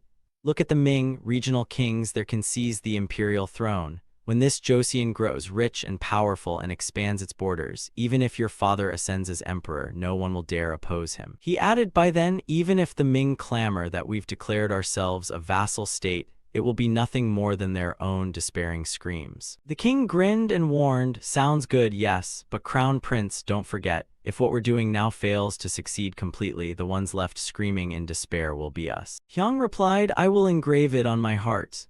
In his head a thought surfaced, Northeast projects my foot, if we're changing history, damned if we won't go all out even if we don't profit. Back among the ministers, Li Jik raised an eyebrow, thinking that saying we should drown the Ming in internal strife to keep them out might be extreme, but if their goal is true emperorship, it begins to make sense. Suddenly Wang He stood and reviewed history. Most dynasties that unified central China fell to internal chaos, not foreign invasion. We only need to wait until a Ming emperor makes chopsticks of ivory and cups of jade. Kim Jiam frowned in puzzlement. The Crown Prince's plan is just to sign a contract with the emperor. Can His Majesty really tell whether those two are the real thing? He glanced hesitantly. His Majesty is one thing, but the Crown Prince, so young and already so scheming. Then Wang He turned to leave, offering a parting reminder. Well then, everyone take care. There will surely be much to do ahead. Be well. One man, puzzled, muttered, what was that about? As he pushed the door open, he called back, building Joseon into an empire. Do you think that's a small task? You were just worried the northern work would increase. Wang He looked back with a smile. Could it be more work than in Hanseong? Then he walked off, but didn't forget to call out again, take care, everyone. The other ministers inwardly thought they should have been the ones leaving. Kim Jiam watched Wang He's retreating figure and mused that with that snowy hair the man must have a lot on his plate. He deserved a good tonic. Li Jik glanced over. What's so noble about Grand Inspector Wang? A crafty exit. Hearing that, someone immediately reminded him. Have you forgot? Grand Inspector Wang must attend to state affairs until he dies. Realizing this, he replied, true enough, then Grand Inspector Wang must live a very long time. He has reforms to finish, grand strategies and great enterprises to complete, so he must live long, very long indeed. The other ministers quickly agreed, we must prepare a powerful tonic. I've saved mountain ginseng, send it to him at once. Cut to the next morning, a voice announced, Your Majesty, the Ritual Bureau envoy requests an audience. Chungnyeong immediately ordered them in. Suddenly he gasped and demanded loudly, what, is it true? The Ritual Bureau envoy bowed and replied, yes, Your Majesty. Word has it that the area around the Josie Xi'an Inn built in Shandong is in uproar as the emperor's men scour the place. He reported sternly, they are gathering information on His Highness the Crown Prince, and it seems they are digging deeply into whether he is married or not. Upon hearing this, Chungnyeong immediately broke into a sweat, looking deeply troubled. Cut to the next day at Hyang's residence. He was surprised when his father visited and said, yes, father. It turned out the reason for the personal visit was that, as you said, the emperor had inquired about your marriage. You had tactfully replied that the selection was complete, and we were only waiting for an auspicious day. Hearing this, Chungnyeong asked, and what did the emperor say? You replied that he merely said it was a pity and let it pass, perhaps a casual remark, but if your marriage is delayed, it could give rise to problems. Hearing Hyang, Chungnyeong put his head in his hands and said he should have mentioned that earlier. Could a casual remark really become heartfelt? Hyung, seeing his father's puzzlement, answered that it was true but not a lie. The selection has been underway for some time already. Isn't it nearly finished? Chungyong, resolute, said it's almost done, so don't worry and just mind your own affairs. Scene shifts to the crown prince's study, where a chubby little child babbles adorably. The empress sits watching Chungyong play with the child and teases, "What's troubling you, my lord?" Seeing his wife read his mood, he plainly voiced it. The empress replied that it was too soon for him to be seeking a bride. Isn't this the time you must attend to state affairs? On hearing that, Chungyong confided that the Ming emperor had been watching Hyung for months and had made casual inquiries before, but it seems on this envoy trip the boy truly caught their attention. The empress grew worried and said if the selection drags on it could cause trouble. The third round is done and only the 3 final candidates remain. Isn't it just a matter of His Majesty approving?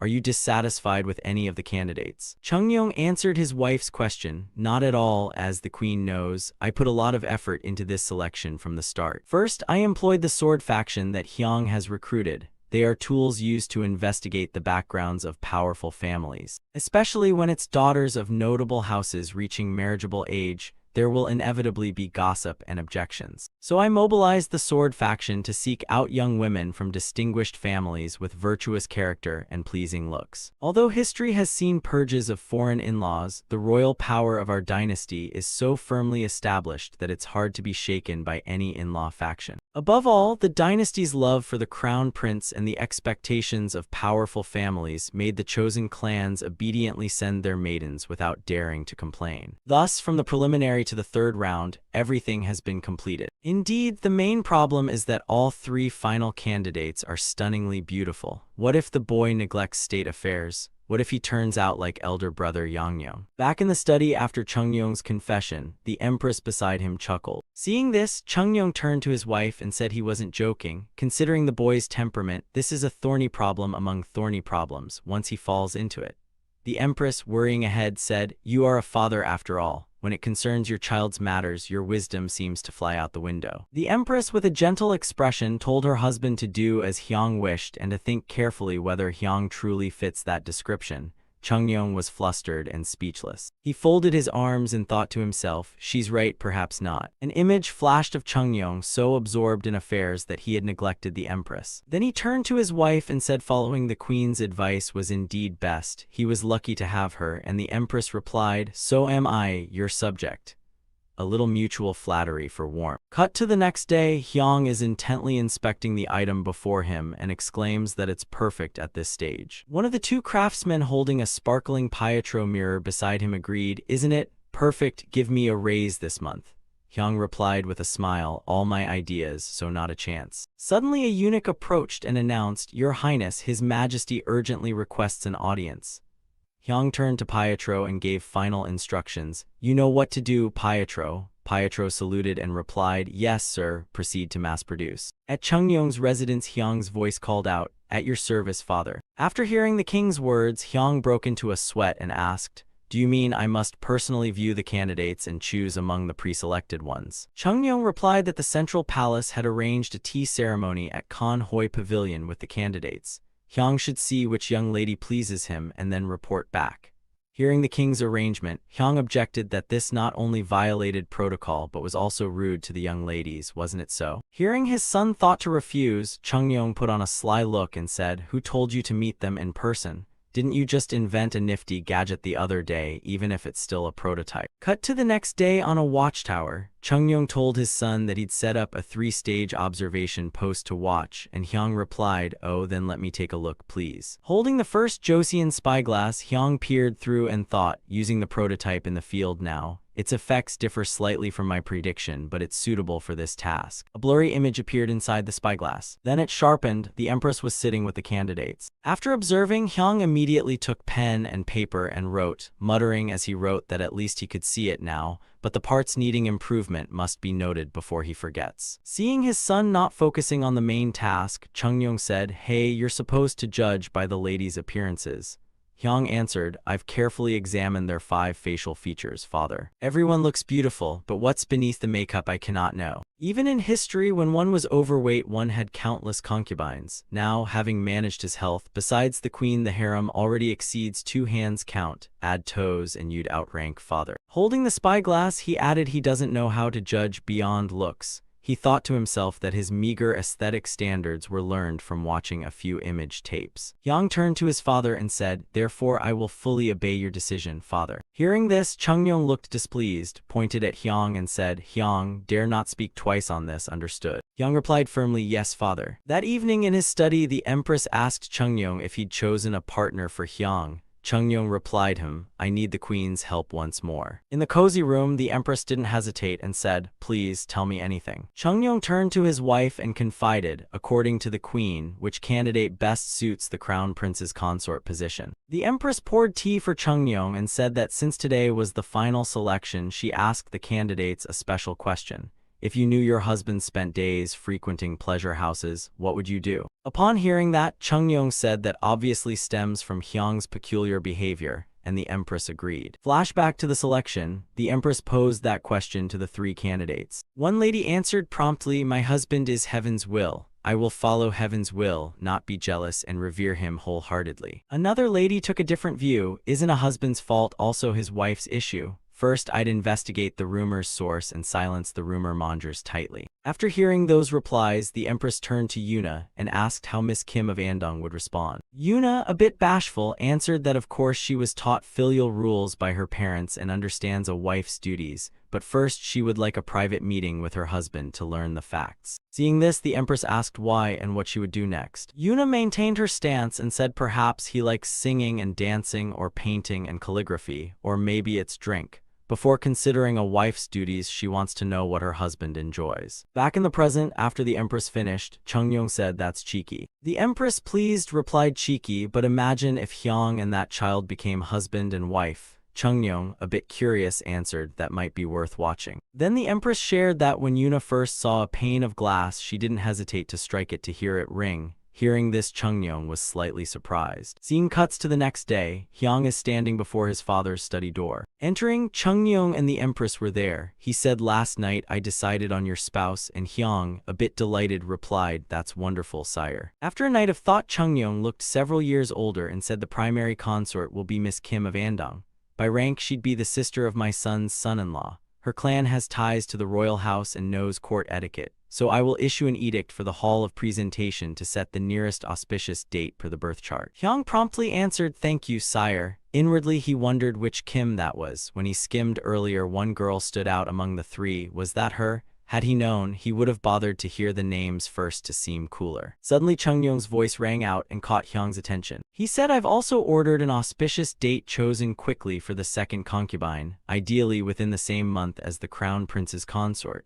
Hearing this, Hyang immediately said, "But father, I clearly said before only one spouse, sire." Chungyong, a little angry, raised his voice. "I've also ordered an auspicious date for a third consort as soon as possible, ideally within 1 lunar month." Faced with such imposition from his father, Hyang looked helpless and replied respectfully, "Didn't you previously agree with my suggestion not to take multiple concubines?" Chungyong, not caring, closed his eyes and said, "Yes, I am fully convinced of the duty to produce heirs. Yet the emperor is already stirring officials across the Joseon missions in Shandong, probably to verify whether your marriage intent is sincere or a pretense." At this, Hyang suddenly snapped awake, thinking to himself that this greedy fat man on investigation still has a daughter who's very young. Chungyong's face grew angry and calculating. He ground his teeth and said, "Joseon law in principle is one husband, one wife, but taking secondary wives is an old custom. Ming follows the same practice. If their emperor pushes his daughter to become empress, what will you do?"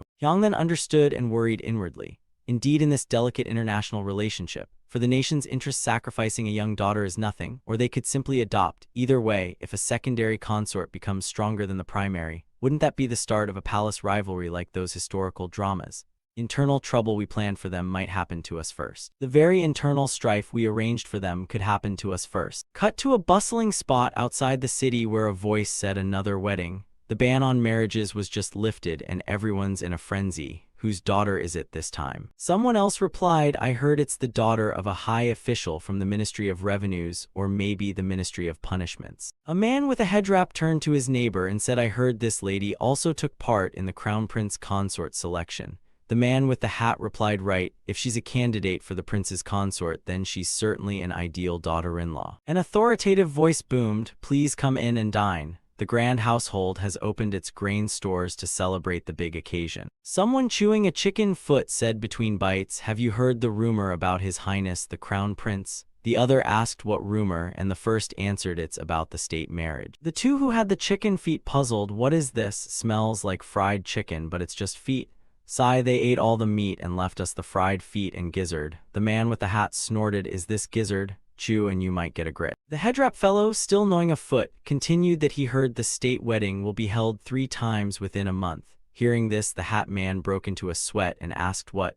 Do you mean all the major clans are following the eldest brother to marry off their sons? Overhearing the two, a passing maid chimed in, isn't it overwhelming to receive 3 ladies as wives at once?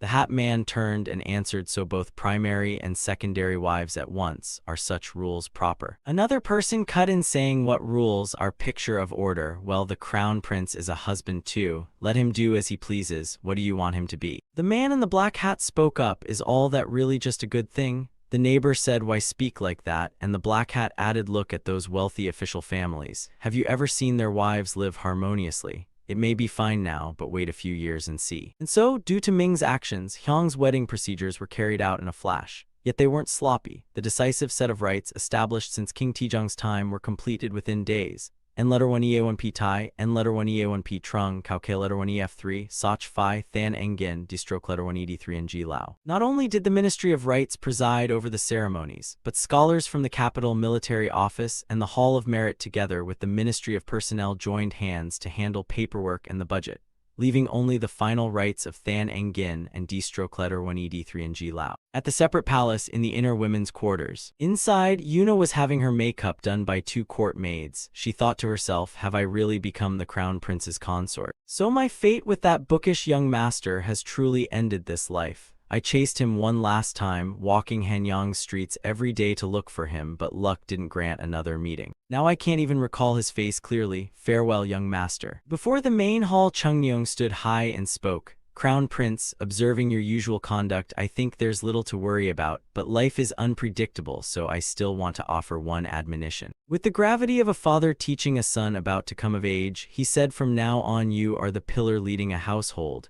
Never act rashly and be cautious in all things. Hearing this, Hyung beamed and replied, I will engrave your words on my heart, sire. So Chungnyeong continued to give further instructions to his son. Finally finished, after the king's words, Hyung walked toward Yuna thinking he was already exhausted. Yet he had to go through this twice more. He'd begged to do all 3 at once, but that request was denied. Hyung looked quite tired and thought it's true, rituals in this era are both religious and hard to master. Looking at this wooden goose used as a symbol of lifelong fidelity, it's superstition to the max. Perhaps in any age leaning on the supernatural is simply human nature. Anyway, now all that remained was to escort the lady from the separate palace to the East Palace, drink the ceremonial wine, and the ritual would end. In a past life, I was an involuntary bachelor by my own ability, now reborn as a Joseon prince about to face my wedding night. At that thought, Hyung froze a bit, not sure he'd do well. His experience was all watching videos, though he'd studied books too. I'll write my video reference library. I haven't deleted them yet. My PC must have been about to explode that day, huh? Shortly after, he finally arrived at the reception chamber. Before him, a figure was gradually appearing. Seeing the person clearly, Hyung was a bit surprised and let out an "oh." Looking at the demure woman before him, he thought to himself, Joseon women aren't usually this tall, almost his height. She really is slender. At this, Yuna spoke, your humble servant respectfully greets His Highness the Crown Prince. At that moment, her gaze lifted slightly forward. Suddenly, the image of the man Yuna secretly adored flashed before her, and his old voice echoed.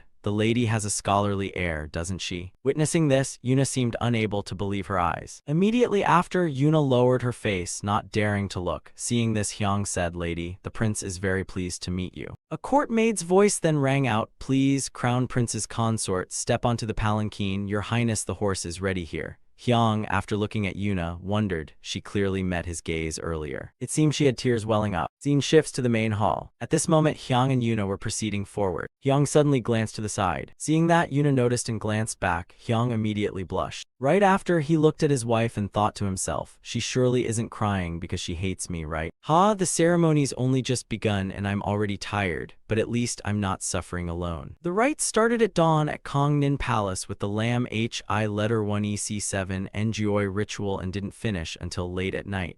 Hyang was still lost in thought. This isn't even the end. There are 2 more days and I have to do this twice more. Hyang's eyes were rimmed with fatigue after a long day. He thought to himself that one day he'd rewrite the 5 court rituals, especially the wedding rites, and simplify them as much as possible. Yuna beside him also wore an exhausted expression. Hyang spoke up to break the awkwardness. You've worked hard today, so first let's change into something more comfortable. Hearing that, Yuna blushed and replied, ah yes, I pardon me sir, no your highness. Suddenly a sound outside caught Hyang's attention. He immediately opened the door and called loudly to the maids, does someone really have to stand at the door like this? A maid answered promptly, it's the law, your highness. He sighed and said there's really no privacy at all. Fine, the consort's ceremonial robes must be inconvenient, change her into ordinary clothes. The maid immediately protested, your highness, by protocol you must personally. Hyang, embarrassed, cut in quickly, all right, I'm exhausted. Hurry, bring my regular clothes here quick, and I'm hungry, bring some late-night food up as well. Gradually the room returned to the late-night hush. Hyang and Yuna sat across from each other at the table and he asked, so what are your hobbies? Yuna replied, I like reading and embroidery, but what I like most is horse riding and archery. Hyang was surprised and said, really? A girl into that? Yuna explained her father was a military official, so she grew up that way. Hyang felt a vague recognition, as if he'd seen her somewhere before but couldn't place it. Then Yuna poured wine and asked shyly, may I offer you a cup? Hyang declined him, no I shouldn't, I'm still underage. But he argued with himself that perhaps it was fine since the law is the law. Despite that thought, he firmly said, I don't actually like drinking. I want to keep my mind as clear as possible because there are important decisions every day. Yuna agreed happily, oh good, I'm clueless about alcohol anyway, but why does drinking make one drunk? Hyang immediately explained that when grains ferment, they produce alcohol which affects the human central nervous system. Yuna tilted her head in confusion and said, alcohol? This made Hyang a bit surprised. Then he suddenly remembered and rushed over, took her hand and said, I've got it now, you are the concrete girl. Yuna beamed and replied, so you remembered at last? Yes, your highness, you once said I have a scholarly air. Hyang couldn't help feeling joyful and thought, oh my heavens, what a coincidence. This must be fate. Outside, noises continued and the eavesdropping maids exclaimed in delight, oh look, the wedding room lamp has been extinguished. The surrounding space grew even quieter as night deepened. The maids pressed their ears to the door, thinking it's over. Could the time have been short? Inside came voices saying, we've covered the basics, let's go for real. Pleasant sounds of happiness echoed from the room, affecting the nosy maids outside. At that moment a signal was given. Then fireworks filled the Joseon sky, heralding a bright future. Night in the palace, the afterglow of the wedding night still lingered heavily. Some were marveling at the crown prince's great event. The next morning, whispers began in the palace. The empress, curious, asked about the crown prince's wedding night, wondering if it had gone smoothly. A maid with a flushed face and tissues stuffed in her nostrils because of a bloody nose bashfully replied that His Highness's wedding night had gone extremely well. The empress noticed her appearance and inquired about her nose. The girl hurriedly said it was just a little nosebleed. Worried she was tired, the empress said she would have the imperial physician prepare tonic herbs. Then she asked directly about the main matter, so there's no worry about heirs, right? The maid grew more flustered and quickly assured her that producing heirs was absolutely not a concern, even flattering that the crown prince was a pupil who outdoes the teacher. It seemed that after succeeding with the crown prince's favored concubine, Prince Hyang had smoothly completed weddings with the other women of the harem, and the subsequent wedding nights were even more passionate. Hyang now looked a little weary but content. He complained that it had been a long time since he'd stayed up all night, feeling like he'd been working non-stop. As Hyang walked by, the maids and eunuchs watched from afar. A group of officials had also gathered, observing his every move. The officials looked at Hyang with sparkling eyes full of admiration and curiosity, whispering among themselves. A eunuch beside Hyang remarked that the palace atmosphere felt strange. Hyang replied that everyone was curious about his secret. Then Hyang grew annoyed that his private matters had become palace gossip. He complained that he had no privacy at all. Afterwards, Hyang had an audience with King Chungyong, his father, who asked how his son felt after marriage. The crown prince answered soberly that he felt more settled but also burdened with great responsibility. Chungyong smiled slyly, pretended to mention the rumor that the crown prince had learned bedroom matters from books, and curiously asked what book it was. Hyang was startled, his face flushing as the question hit the sore spot. He stammered, "A book, surely not." A short flashback appeared in Hyang's mind, where he told himself that he really had only consulted books about husband and wife matters. Hyang panicked, unable to believe even that private conversation was exposed. He silently thought how lucky it was he couldn't admit he'd learned from videos. To cover himself, Hyang hastily lied that among the books the envoy had brought, there was indeed one about male-female matters. Chungyong showed great interest, teasing his son, "Oh, such a book exists, I must inspect it, bring it here to me." Hyang smiled craftily and said that because the content was too embarrassing, he had burned that book right away. Hearing this, Chungyong sprang into a mock fury, blowing out a puff of anger humorously and scolding the crown prince. The prince stood bewildered, not understanding what he'd done wrong. Chungyong, still not appeased, continued to scold his son for carelessly burning a book. The crown prince could only mutter, because it was too embarrassing. Then he shyly added that considering the number of half and full brothers he had, his father needn't consult any book. Hearing this, Chungyong stubbornly replied that matters of learning must not be abandoned. The pleasant father and son talk ended, and the scene shifted to a court assembly under a torrential rain. Chungyong's voice rang out, thanking the ministers for braving the bad weather to come. Chungyong's expression was now completely serious, not a trace of teasing left. He addressed the in-laws, who had newly become relatives of the royal family, but the atmosphere had turned tense with official matters. Chungyong's face grew cold, half lit and half in shadow. He said he had summoned everyone to give them some instructions. Before King Chungyong's authority, the ministers all bowed their heads to the ground and respectfully declared, "We humbly listen with attentive ears." The atmosphere grew taut as a drawn bowstring, the ministers fearing inwardly that what had to happen had finally come. They knew even the smallest mistake today could bring ruin upon their houses. Chungyong began with a sarcastic tone, saying that lately their homes must always be bustling with visitors, from lowly folk to academy friends, each arriving laden with gifts. Hearing the veiled remark, one minister broke into a sweat and hurriedly said he would close his doors and receive no more guests. Chungyong scoffed, saying it would be rude to simply shut the doors. He permitted them to continue entertaining, but warned that nothing in this world comes free. Under the eaves in the rain, Chungyong delivered his final warning, begging them not to do anything that would harm the royal house.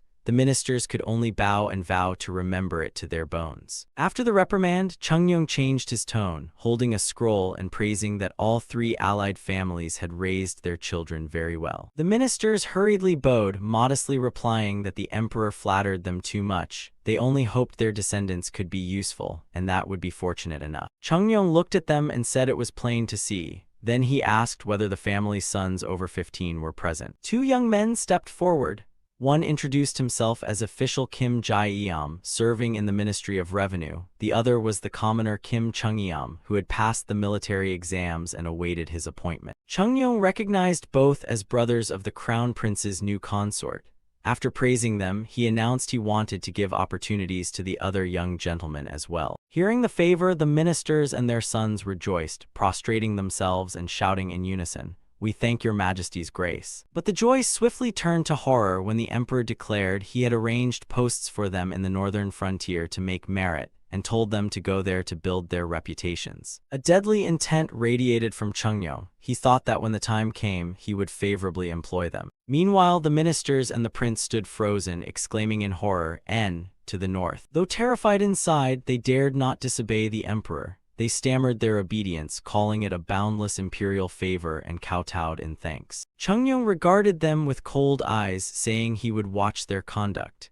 He also reminded them that the allied families had likely already received military ranks and titles. Behind Chungyong appeared the image of a mighty red dragon. He warned that before enjoying their positions, they must not forget whose blood they carried, and if necessary, he could repeat this, an implicit threat of purge. The ministers collapsed to the ground in utter terror, repeatedly swearing to engrave it on their hearts and obey orders.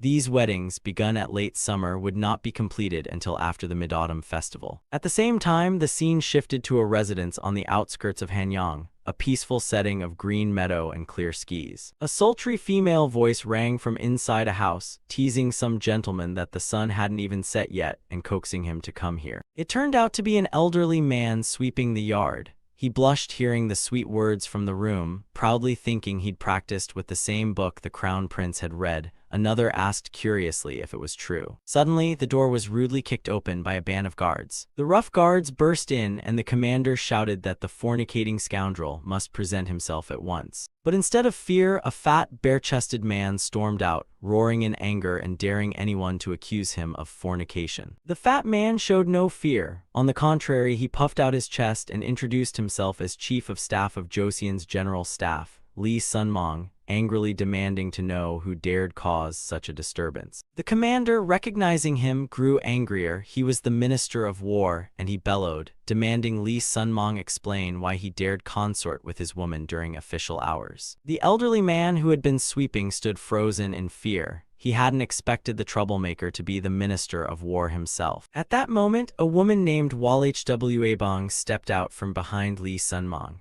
She declared loudly that she belonged to no one and she wasn't truly the gentleman's concubine. The Minister of War looked pained. He called her name, saying he had worried for her and had even prepared this house for her. Walhwa Bong remained unmoved. She said that if he wanted his affection back, she would return it because her heart had already been given to Lee Sun-mong, a blunt refusal. Stung by the outright rejection, the Minister of War trembled with fury, grinding his teeth and cursing the adulterous pair to death. The commotion drew the attention of those around. An official accompanying the Minister of War urged him to calm down, reminding him that even as a superior he could not punish subordinates at will against the law. The Minister of War ground his teeth, agreed one could not act arbitrarily, and then ordered his men to quickly behead the adulterous pair for shirking duty to cavort during working hours, according to the law. The accompanying official panicked and hurriedly stopped him, saying it wasn't beheading but only the punishment of having their hair cut. The minister had misspoken in his rage. Lee Sun-mong and Walhwa Bong clung to each other, horrified as they stared at the Minister of War. Lee Sun-mong exclaimed that the man was truly outrageous. The scene cut back to court. Chung-yong tossed a roll of paper at the Minister of War and scolded him as a despicable wretch. Chung-yong slammed his hand on the table in anger, sending the documents on the desk flying. Chung-yong was listening as the chief state counselor reported the incident. He asked if Chief of Staff Lee Sun-mong had, after having his hair cut, used illness as an excuse to take a month's leave. The counselor confirmed and said Chief Counselor Kwon had collected witness statements, including from the courtesan Walhwa Bong. The chief state counselor added that, although they couldn't directly interrogate Lee Sun-mong, his household staff had testified that their master had his hair cut. The image of Lee Sun-mong with his mangled haircut looked pitiful indeed. After hearing the report, Chung-yong, with a resolute expression, ordered the Minister of War Hwang-sang and Chief of Staff Lee Sun-mong imprisoned in the Royal Detention House for questioning. Chung-yong was furious. Not only had he cavorted with a courtesan and signed documents, he had also punished his subordinates on his own authority. He ordered all of Minister Hwang-sang's property confiscated and half of Lee Sun-mong's assets seized for deserting his post. Chung-yong's anger had not abated. Lee Sun-mong's post was one the king had taken 3 years to arrange, yet now it was left vacant over a romantic scandal. He realized he must quickly fill the vacancy in the 6 ministries. At the court audience, Chung-yong issued a decree punishing Minister of War Hwang-sang and Chief of Staff Lee Sun-mong, demoting them to clerical duties arranging documents. All the officials voiced immediate compliance. Witnessing this, Hyang silently marveled inwardly, thinking that although the 2 ministers were old, they still had surprising vigor. After the audience, the officials gathered to discuss. They worried about finding someone to fill the vacant post until the next meeting. One person spoke up in defense of Lee Sun-mong, saying that despite his age, his military achievements were considerable. However, another official countered, listing Hwang-sang's offenses. During office hours, he dared to consort with his concubine and used flimsy excuses to take sick leave. He argued that someone like that could not be recommended. Others agreed, saying that removing incapable men like Lee Sun-mong was a blessing. The discussion went further as they began whispering about Minister Wang's private life. Meanwhile, Hyang was in his private room, eavesdropping on the rumors about some mysterious book and too nervous to go outside. Hyang reassured himself that seeing something that didn't exist was surely a prank. Then a mischievous thought popped into his head. What if he invented a Joseon Kama Sutra? He quickly dismissed it, fearing ruin if caught. In Chungyong's study, thinking about old Wang Sang gave him a headache over the lack of talent to employ. Just then, a guard arrived with surplus documents. It turned out to be a list of records completed that month from the Secretariat's archives. Feeling perplexed, Chungyong decided to read them for diversion. As he read, Chungyong praised the clerk's diligence. Even records from the previous dynasty, 100 years old, had been found and neatly organized. Then Chungyong suddenly froze, astonished at the enormous workload the Ministry of War had completed in just 1 month. The scene shifted to Area 15, a heavily guarded zone with deadly danger signs indicating a top-secret location. A soldier was lighting a truck on fire, apparently to destroy something inside. Immediately after, a massive explosion occurred, the blast forming a colossal fireball. Hyang and an elderly official watched from a distance. Looking through a telescope, the Crown Prince approved, nodding that the new weapon, the Shenjijin, had been greatly improved, reload time halved while explosive power and accuracy increased. The senior official explained that because the dwarven invaders, that is, the Jurchens, appeared frequently in the southern seas, Admiral of the Giala fleet had requested warships and machine guns.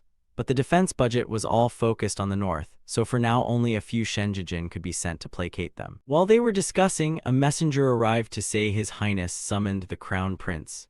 Hyang was a bit surprised to be called at that moment. The messenger said the king ordered the Crown Prince to come immediately. Unsure of the reason, Hyang hurried away. At the palace, Hyang seemed to disagree with the decision of his father the king, finding it unlike his usual style. The king admitted he didn't really want to do it either. It turned out the matter concerned the vacant Minister of War post. Chungyong explained that after much deliberation he could not find anyone better to entrust with this important office. Hyang, having heard this, realized the awkward situation. There was no one competent enough to assume the Minister of War position. The story is clarified further. The northern colonization is progressing faster than expected. At the center of this were Hwang Hui and his deputy general, Kim Jong-seo, who had the competence of an administrator. Hwang Hui had quickly stabilized the settlers and achieved the first goal of planting soybeans. The purpose was to press the oil to obtain glycerin, a crucial ingredient to improve weapons. To support production, they had to build a branch operation and send researchers to Area 51. Even to boost glycerin output, they had to heat soybean oil, which led to encouraging widespread chicken farming like in the capital Hanyang, creating a closed-loop production cycle. When the Monopoly Bureau was established, not only did officials from the Ministry of Households flock in large numbers, but salt and sugar were also permitted to be traded throughout the north. After tasting Joseon's military might and its sweet and salty offerings, the Jurchen chieftains one by one submitted. This increased the number of territories requiring administrative governance. At first, officials avoided being sent there, but recently it has become known as a promised land. Talent of all ages is being drawn to northern Pyongyang. After hearing this, Hyang grew worried and told his father that the appointment might provoke opposition, especially from the Office of Censors, which oversees officials. Chungyong reassured the Crown Prince, saying that was precisely why he had summoned him, and showed him the list of records the Secretariat had organized over the past month. Hyang took the scroll and immediately noticed the difference. He was amazed by the volume and quality of the work. Chungyong turned to his son and said, "Reorganize these records to be easier to read so the Grand Chief State Councilor can see at a glance." The Crown Prince obeyed, begging his father to let him handle it. The scene shifted outside the palace in the rain.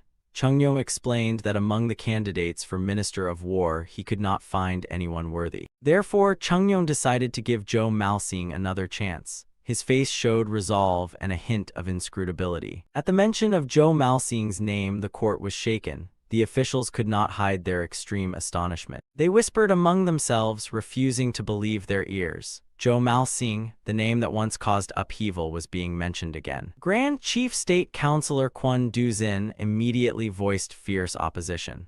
He reported that Zhou Maosing had served less than 2 years of punishment and absolutely could not be reinstated to a high post. Chungyong calmly replied, acknowledging the councilor's point, but stressed that Zhou Maosing was serving his sentence well and proving himself. He ordered Senior Virtue to hand the documents to the Grand Chief State Councilor. What the king handed the Grand Chief was a summary of the monthly reports from the Secretariat's archives, reorganized by the Crown Prince himself. The Grand Minister looked at the chart, his face changing color. The chart showed each department's work performance, and a red line shot straight up into the sky, marking the moment Zhou Maosing joined. He was speechless. Chung Yong explained further, the counselor knew the court was severely understaffed. It would be a waste to confine Zhou Maosing's talents to simple archive work. Chung Yong smirked, confirming he would not fully restore Zhou's rank. He asked if any of them had seen precedents for special administrative appointments. Faced with the king's resolve and iron logic, the officials, including the Grand Chief State Councilor, bowed their heads in submission. The next day at Sejong Hall, the atmosphere was solemn. The officials had gathered in full, awaiting the audience. A man in white, Zhou Maosing, entered the hall. He was the focal point of today's audience. Zhou Maosing knelt and reported, "Criminal Zhou Maosing, obeying the sovereign's summons, is here." Chung Yong from the throne asked with thinly veiled sarcasm about life in the archives. Zhou Maosing bowed his head and humbly replied that, since even a condemned man had been spared and given a chance to redeem himself, there was nothing arduous or miserable about it. Zhou Maosing's flattery made the other officials blush. They whispered that the archives must be tough indeed to have produced such a bootlicker. Chung Yong smiled in satisfaction, praised Zhou Maosing's attitude, and officially gave him the chance. "The Minister of War seat is vacant. Can you take the post and perform well?" At the king's question, Zhou Maosing immediately bowed deeply, swearing to pour out his heart and even die at his post to repay the debt. However, Chung Yong made clear this was a conditional opportunity. Of course, this is not a pardon nor a full restoration of rank.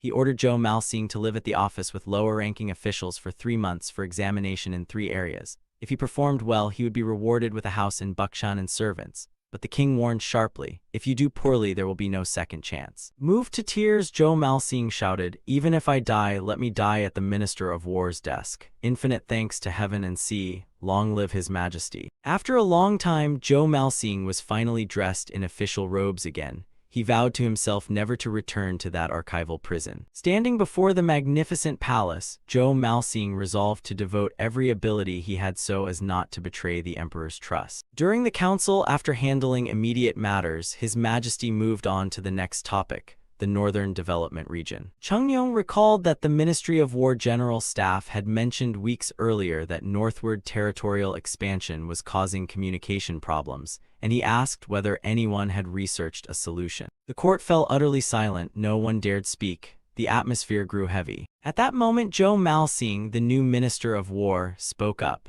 He corrected his title from prisoner to minister and reported that the large-scale courier station system needed reform. Chung Yong showed interest in Zhou Maosing's proposal and asked if he had concrete ideas for overhauling the stations. Zhou Maosing presented a detailed plan: grant land and entrust station management to those living around each station, lend them cultivation rights rent-free, replace taxes with station service obligations, and allocate salaries to purchase horses. Zhou Maosing explained that, based on records he had checked while at the archives, demand for horses had risen because diplomatic missions to the Ming grew more frequent. Because horse prices had soared, station guards and managers were selling their possessions to meet the obligation to supply horses. As a result, people appointed as station workers, guards, or household stations were fleeing and becoming vagrants in increasing numbers. Hearing this, the other officials fumed, cursing the station troops as highwaymen for exploiting the situation to pillage public resources. Chung Yong saw the problem and asked Zhou Maosing whether he had a solution. A light flashed in his eyes as if he had glimpsed the new minister's talent. Zhou Maosing insisted that the whole forced labor and miscellaneous service system, including the household station arrangement, must be reformed, and that the various taxes people paid should be unified. He further analyzed that both assigning station management to locals instead of tax collection and the scheme of creating service codes to supply horses to couriers and guards were unsuitable. Therefore, horses should be bred and supplied on each region's pastures, and the stations upgraded into state agencies for tighter control. Hyang, sitting nearby, couldn't help but admire the plan. He finally understood why his father had been so determined to restore Zhou Maosing. Chung Yong nodded, finding the proposal not bad. He raised another question about horse supply, and Zhou Malxing began to explain about the surrendered Jurchens. Hyang suddenly remembered something. He had requested the Adebai clan in Persia to supply horses as trade goods, but for some reason there had been no reply. At the same time at sea, a ship was being hotly pursued. Panicked shouts urged the vessel to sail faster. The pursuers closed in. The situation was desperate. An urgent bulletin was issued. The Adebai clan's merchant ship had encountered the dwarf pirates. A flotilla of small enemy ships was surrounding the large merchantman, signaling an imminent attack. On the deck of a merchant ship, the foreign captain with a thick beard and a red turban was frantically shouting, urging the merchants to hurry below. He yelled that they had to set every sail or they'd lose their lives if caught. The reason for the panic was quickly revealed. A crewman pointed ahead and reported to the captain that they'd sailed into the patrol area of the Joseon Navy. Ahead lay an entire fleet of warships arrayed in formation, a menacing sight. Meanwhile, on the pursuing ship, a pirate leader brandished his sword, urging his men to row like mad. He confidently declared that catching that ship would mean 2 to 3 years of revelry.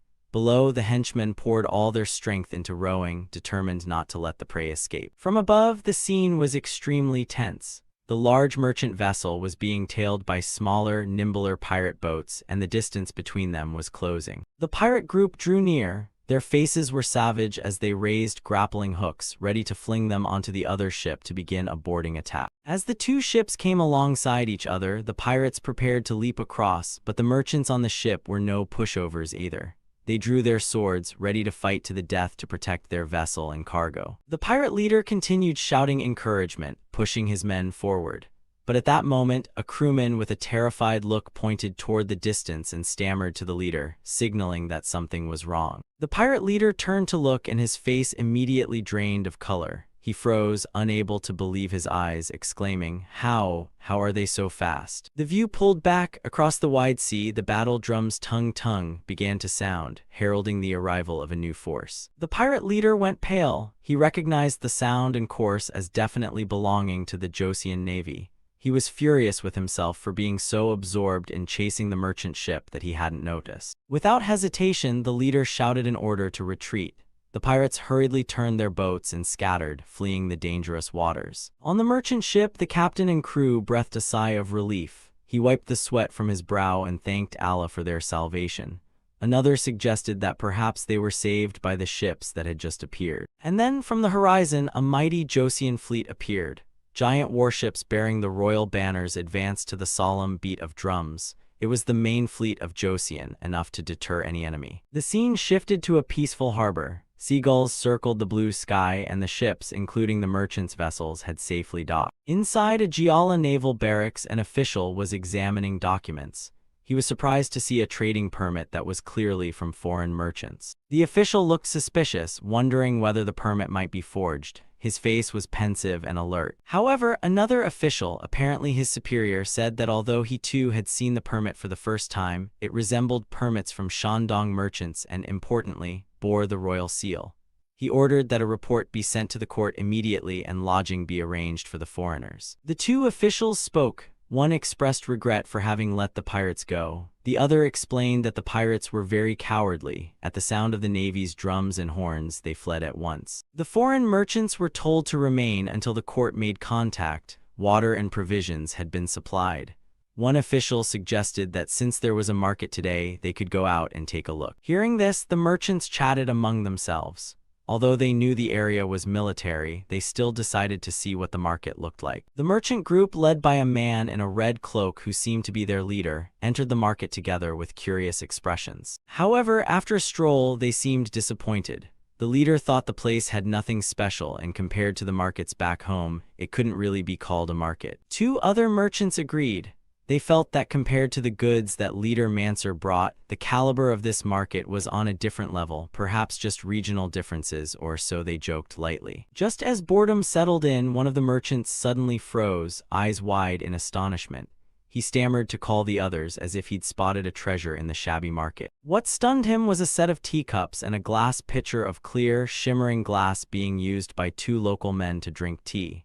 To the merchants, these were luxury items, yet here they were, casually in use. The merchants were still reeling. One blurted that such fine glassware must be for a sultan or governor. Seeing them in a common market made them wonder, what kind of country is Joseon, really? A few days later, Adebai's merchant fleet, escorted and guided by the Giala right-wing naval fleet under the court's orders, sailed into Joseon's waters. A Joseon warship, its flag fluttering, cut through the waves majestically, leading the convoy. On deck, leader Manser turned to ask the captain if he found the Joseon ships interesting.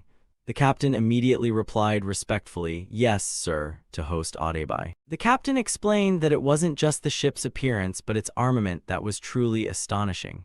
He'd been watching these warships for days and discovered that the square panels along the hull were actually gun ports, cannon openings. Manser and his aide were amazed. Cannons, big guns on ships, they'd thought it was pirate rumor. The captain confirmed he'd heard of some Catholic countries using ship cannons to destroy pirates, but he'd never seen it in this region. The captain went on to analyze the Joseon warship's design. Not only tall and large, but with a low center of gravity, allowing easy maneuvering and presenting its broadside, an optimal design for cannon warfare. Manser and his aide reached a chilling conclusion. This was clearly a ship built from the start to operate cannons as a warship.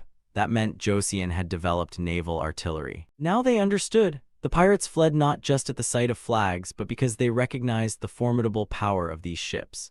Manser silently concluded the country was astonishing in many ways. Trade might be backward, yet glassware sat on ordinary tables, and military technology surpassed the Catholic nation. But surprises didn't end there. When the convoy docked at Jamalpo, trouble came immediately. One merchant angrily asked the official, "What? Customs duty is 400 ducats." The port official replied coldly that unless they paid the full duty specified on the permit, their goods would not be allowed in, even if the cargo had been brought at the request of a Joseon prince. The official insisted there were no exceptions, he was merely enforcing the law. He said there were many waiting, they had no time for argument, either pay the duty or turn back. Given the situation, Manser and his aide conferred.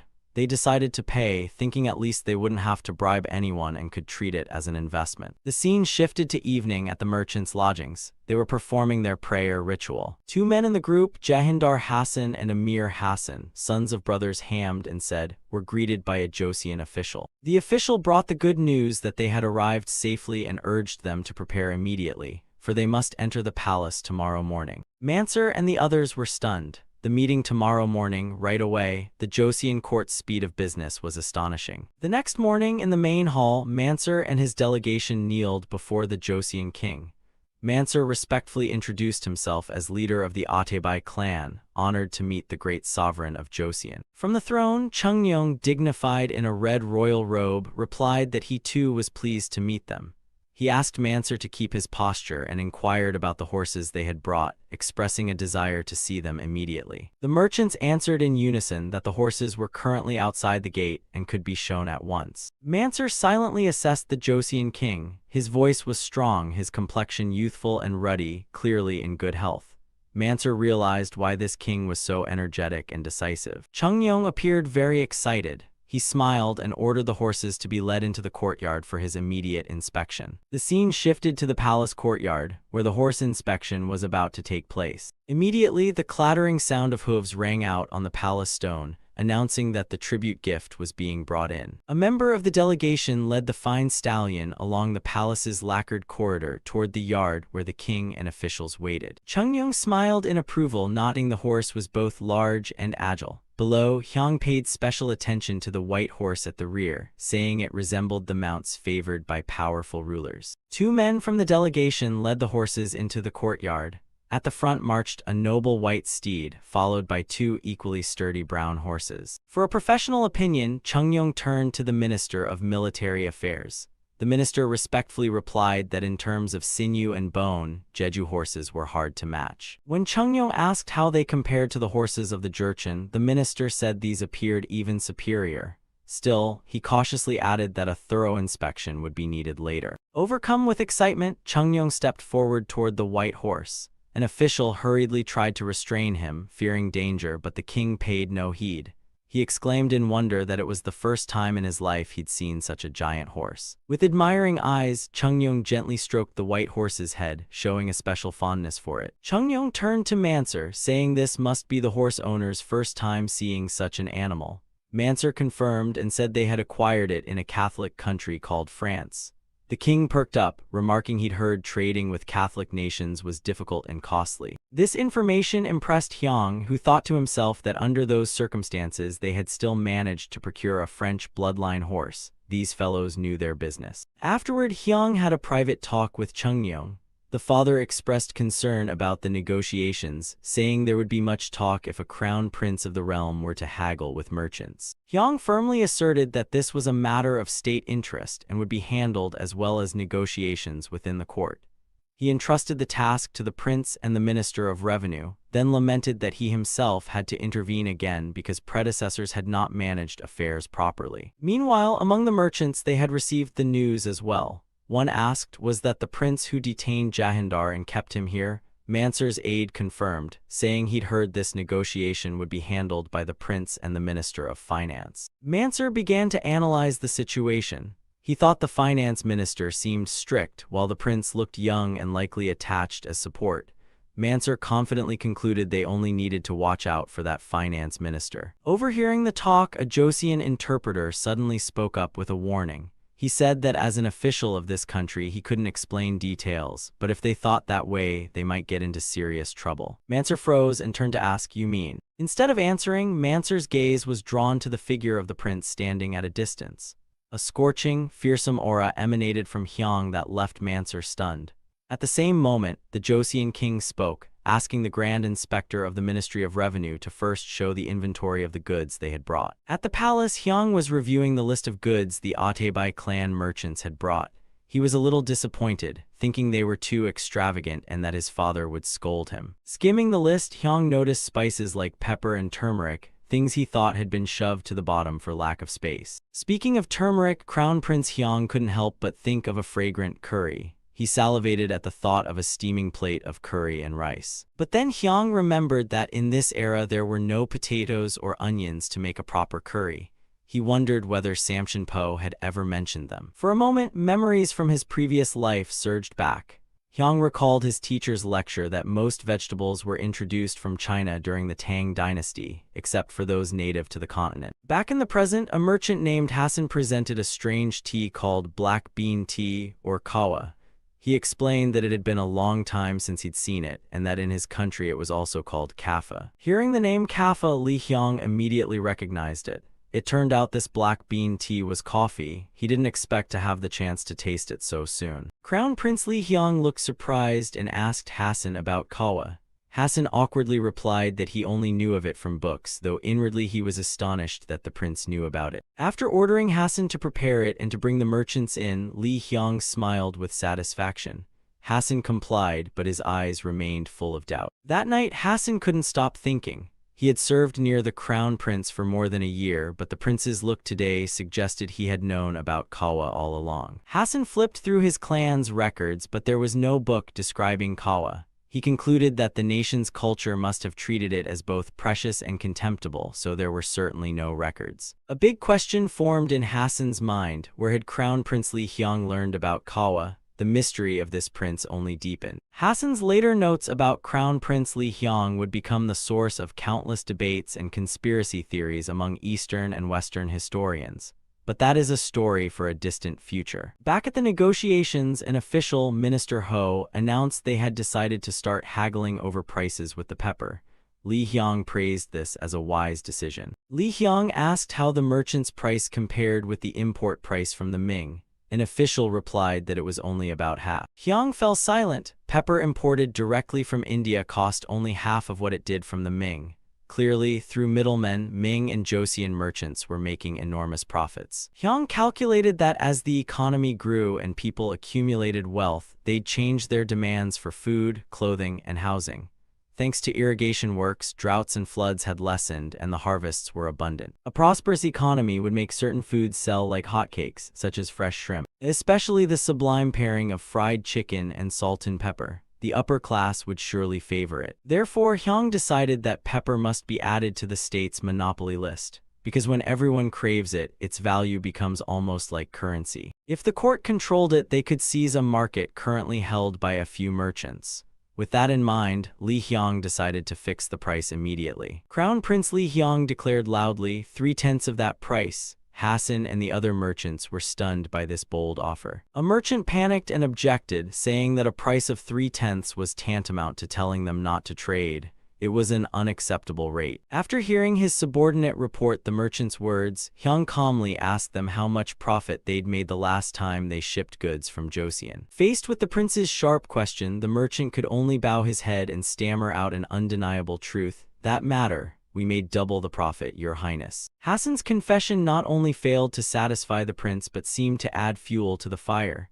Hyung's face flushed with anger, yet he remained silent. The merchants looked at each other, completely baffled as to why their big profits had angered the prince, and the room fell into an awkward silence. The merchants whispered among themselves. They didn't understand what the crown prince meant but could feel his anger. Hassan, standing nearby, explained that the prince doubted their clan's competence. Hassan went on to reveal that with just a few coins and gold pens taken last time, a rookie merchant could make 4 times the profit in their country. Especially for items bearing the royal seal, skilled merchants could even earn 8-fold returns. The sheer size of those profits left the merchants speechless. Crown Prince Hyung, brimming with lethal intent, demanded, "What reason have I to grant your Adebai clan exclusive trading rights?" Sweating, Hassan relayed the prince's words to his master Mansur. Immediately, Mansur prostrated himself on the ground, bowing his head and begging the prince for mercy while taking all blame for his incompetence. Mansur was in a state of utter panic. He knew that if they lost their exclusive trading rights with Joseon here, his clan would be ruined. The Adebai clan had a long history on the Arabian Peninsula, but their influence was limited. Trade dominance in the Red Sea and the Mediterranean belonged to the powerful Sindhwa clan, which is why they had to push all the way to the far east of Asia. Mansur understood that this was essentially a threat. If they didn't hand over the cheaply bought goods from Joseon, Sindhwa would break the sea route to Joseon themselves. Mansur understood that this was essentially a threat. If they didn't hand over the cheaply bought goods from Joseon, Sindhwa would break the sea route to Joseon themselves. Back in the present, Crown Prince Hyung realized the merchants had their own hardships. He called for Mansur of the Adebai clan to stand and believed he had cowed their spirit. Li Hyung said that for Hassan's sake he would not expel their clan immediately. Mansur could only bow his head in thanks. The prince began to explain. The 3/10 price seemed like a loss at first glance, but in Joseon pepper was a luxury reserved for the nobility. He asked, if they supplied pepper cheaply, what would happen? Mansur was stunned as he realized the prince's true intent. He wanted to use them so the state could monopolize pepper circulation and keep prices stable. A prince of a backward mercantile nation possessed such frightening foresight. Mansur tried to negotiate and requested a 5/10 price. He pleaded that the seas had been perilous lately, and without the Joseon navy their fleet might have been lost. Li Hyung thought to himself that pirates in the Mediterranean and Indian Ocean had an even longer history than Caribbean pirates.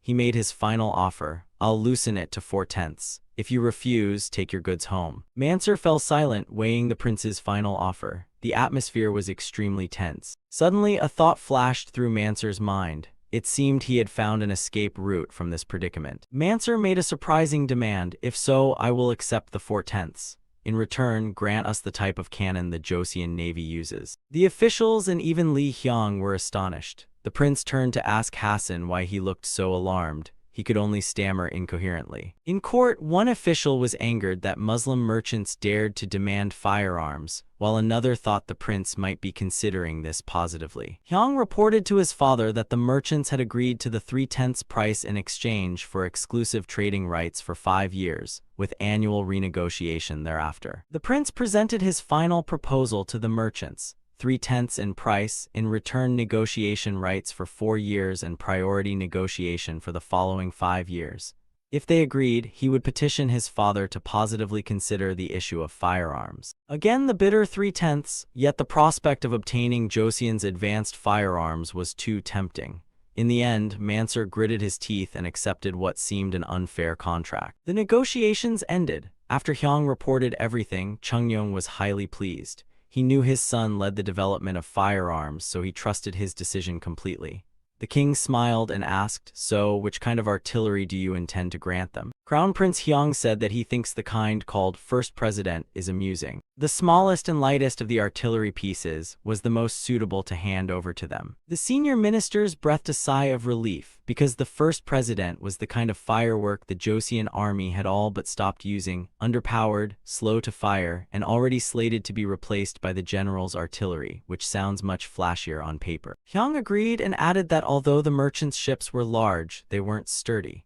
The T letter 1B0 letter 1EDB NG Quan H letter 1ECF a TH letter 1ED1 NG was too powerful. They might not even withstand its recoil. However, one official raised a reasonable concern. What if those Westerners copy the cannons, mass-produce them, and return to attack us? Lee Hyung acknowledged the worry had merit but immediately countered. If they had the technique to copy the cannons, they wouldn't need to come to Joseon to buy them, since the technology had already spread since the Yuan period. Lee Hyung squeezed his hands and declared confidently, "And, if they can copy them, let them copy away." He smiled meaningfully, certain he would always be a few steps ahead of them technologically. Chungnyeong agreed that the Ilchungtong was an appropriately modest choice. He asked how many pieces the prince intended to give them.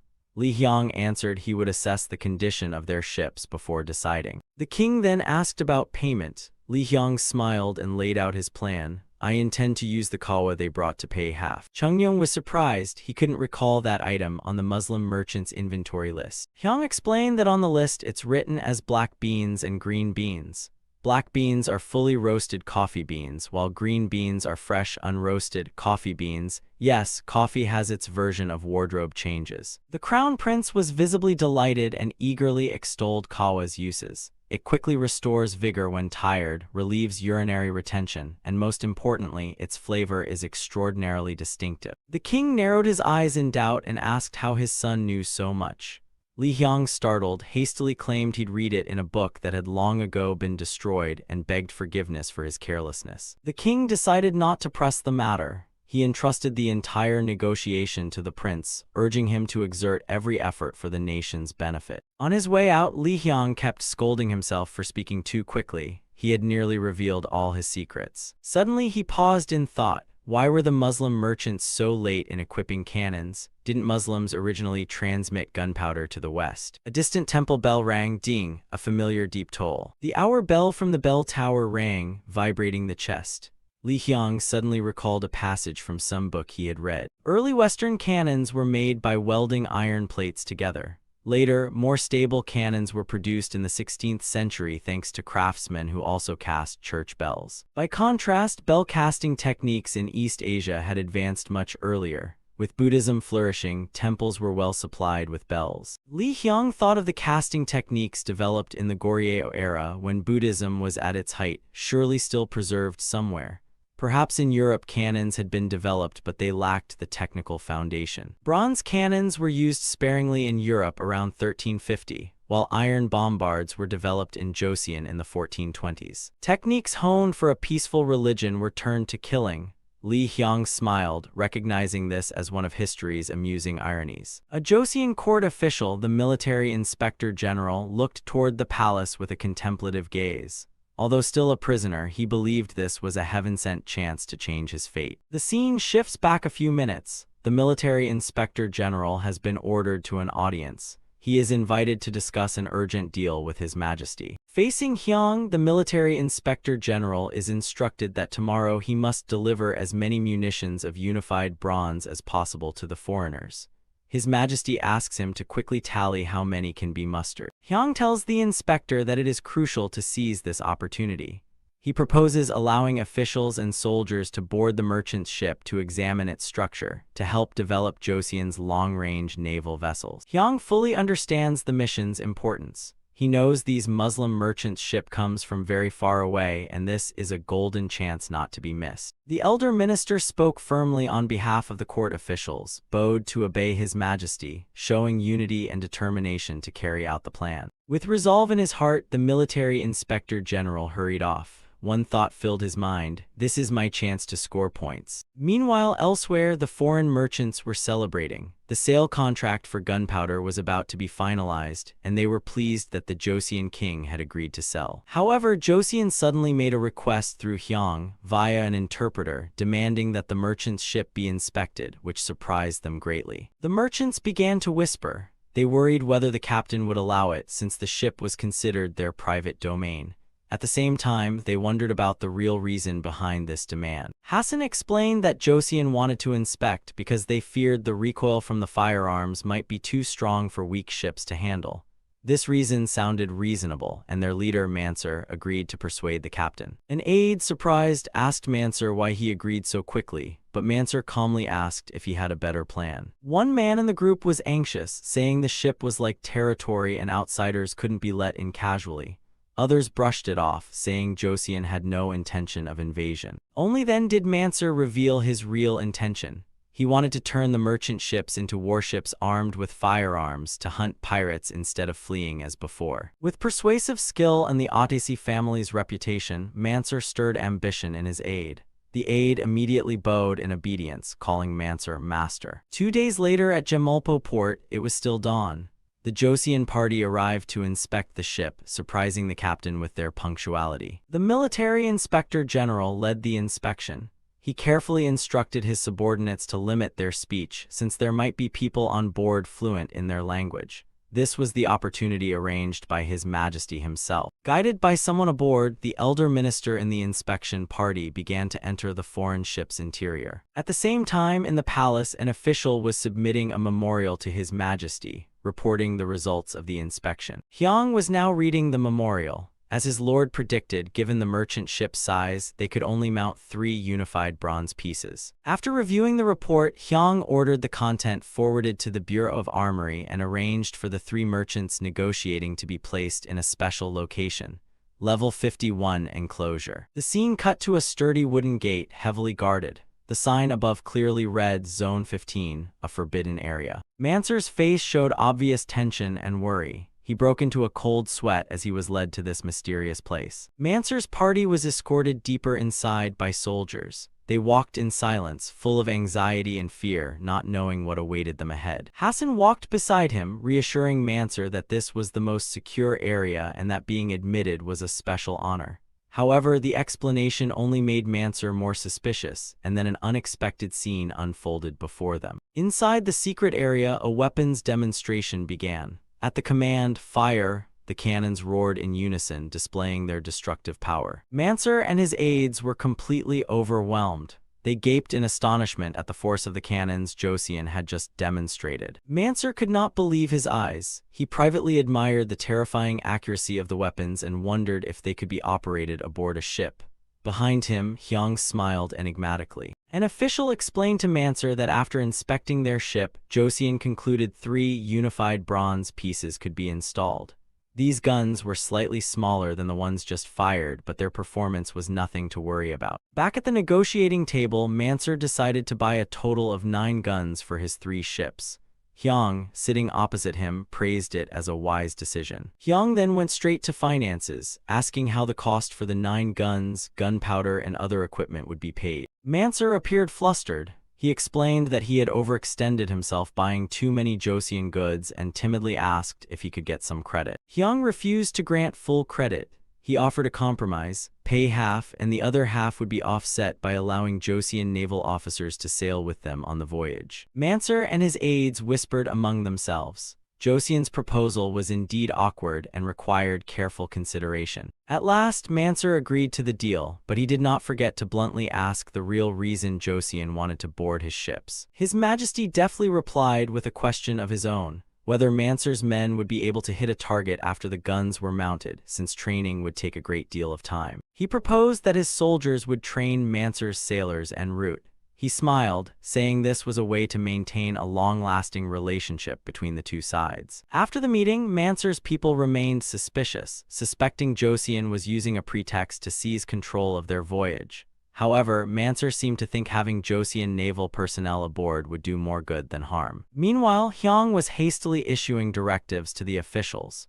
He ordered researcher Lee Soon-jae to be summoned immediately and urged the custodian to quickly hand over the documents. Someone rushed to inform Manser that Joseon's people had arrived and requested an exchange for a currency called manhua. Manser explained that this had been agreed upon, but the messenger panicked, saying Joseon's side had searched the entire ship and taken the gifts they had meant for bribery. Manser sighed, irritated that those goods had been reserved for use after they left. He couldn't help but remark how quickly the people of Joseon got things done. Brilliant sunlight shone on the palace's curved tiled roofs, heralding a day full of upheaval. At another audience, an elderly official looked utterly flustered and terrified, stammering and unable to speak. Hyung was furious, questioning the military inspector why the merchant ship's structural diagrams had not yet been submitted.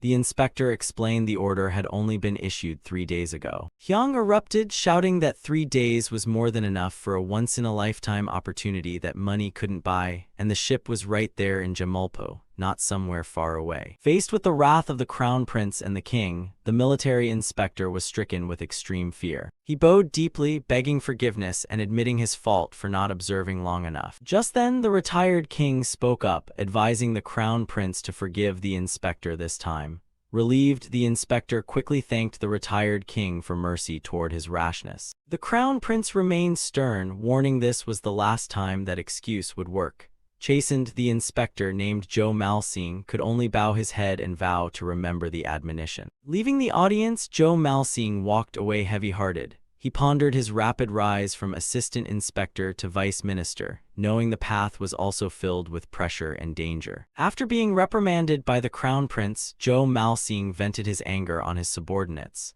He coldly ordered everyone to submit their resignations immediately. The lower-ranking officers were stunned and bewildered, not understanding why they were suddenly being asked to step down. Jo Malsing threw the rolled report to the floor in fury. He bellowed that the report on the ship the court requested had been concealed by them, and that they were lucky he hadn't had them killed. The subordinates tried to explain they hadn't received clear orders, but Jo Malsing grew angrier. He shouted that surely they knew their duty was to gather information to develop long-range ships, then demanded how they had earned their positions. He continued berating them, asking if everything had to be done by his own hand before they could learn.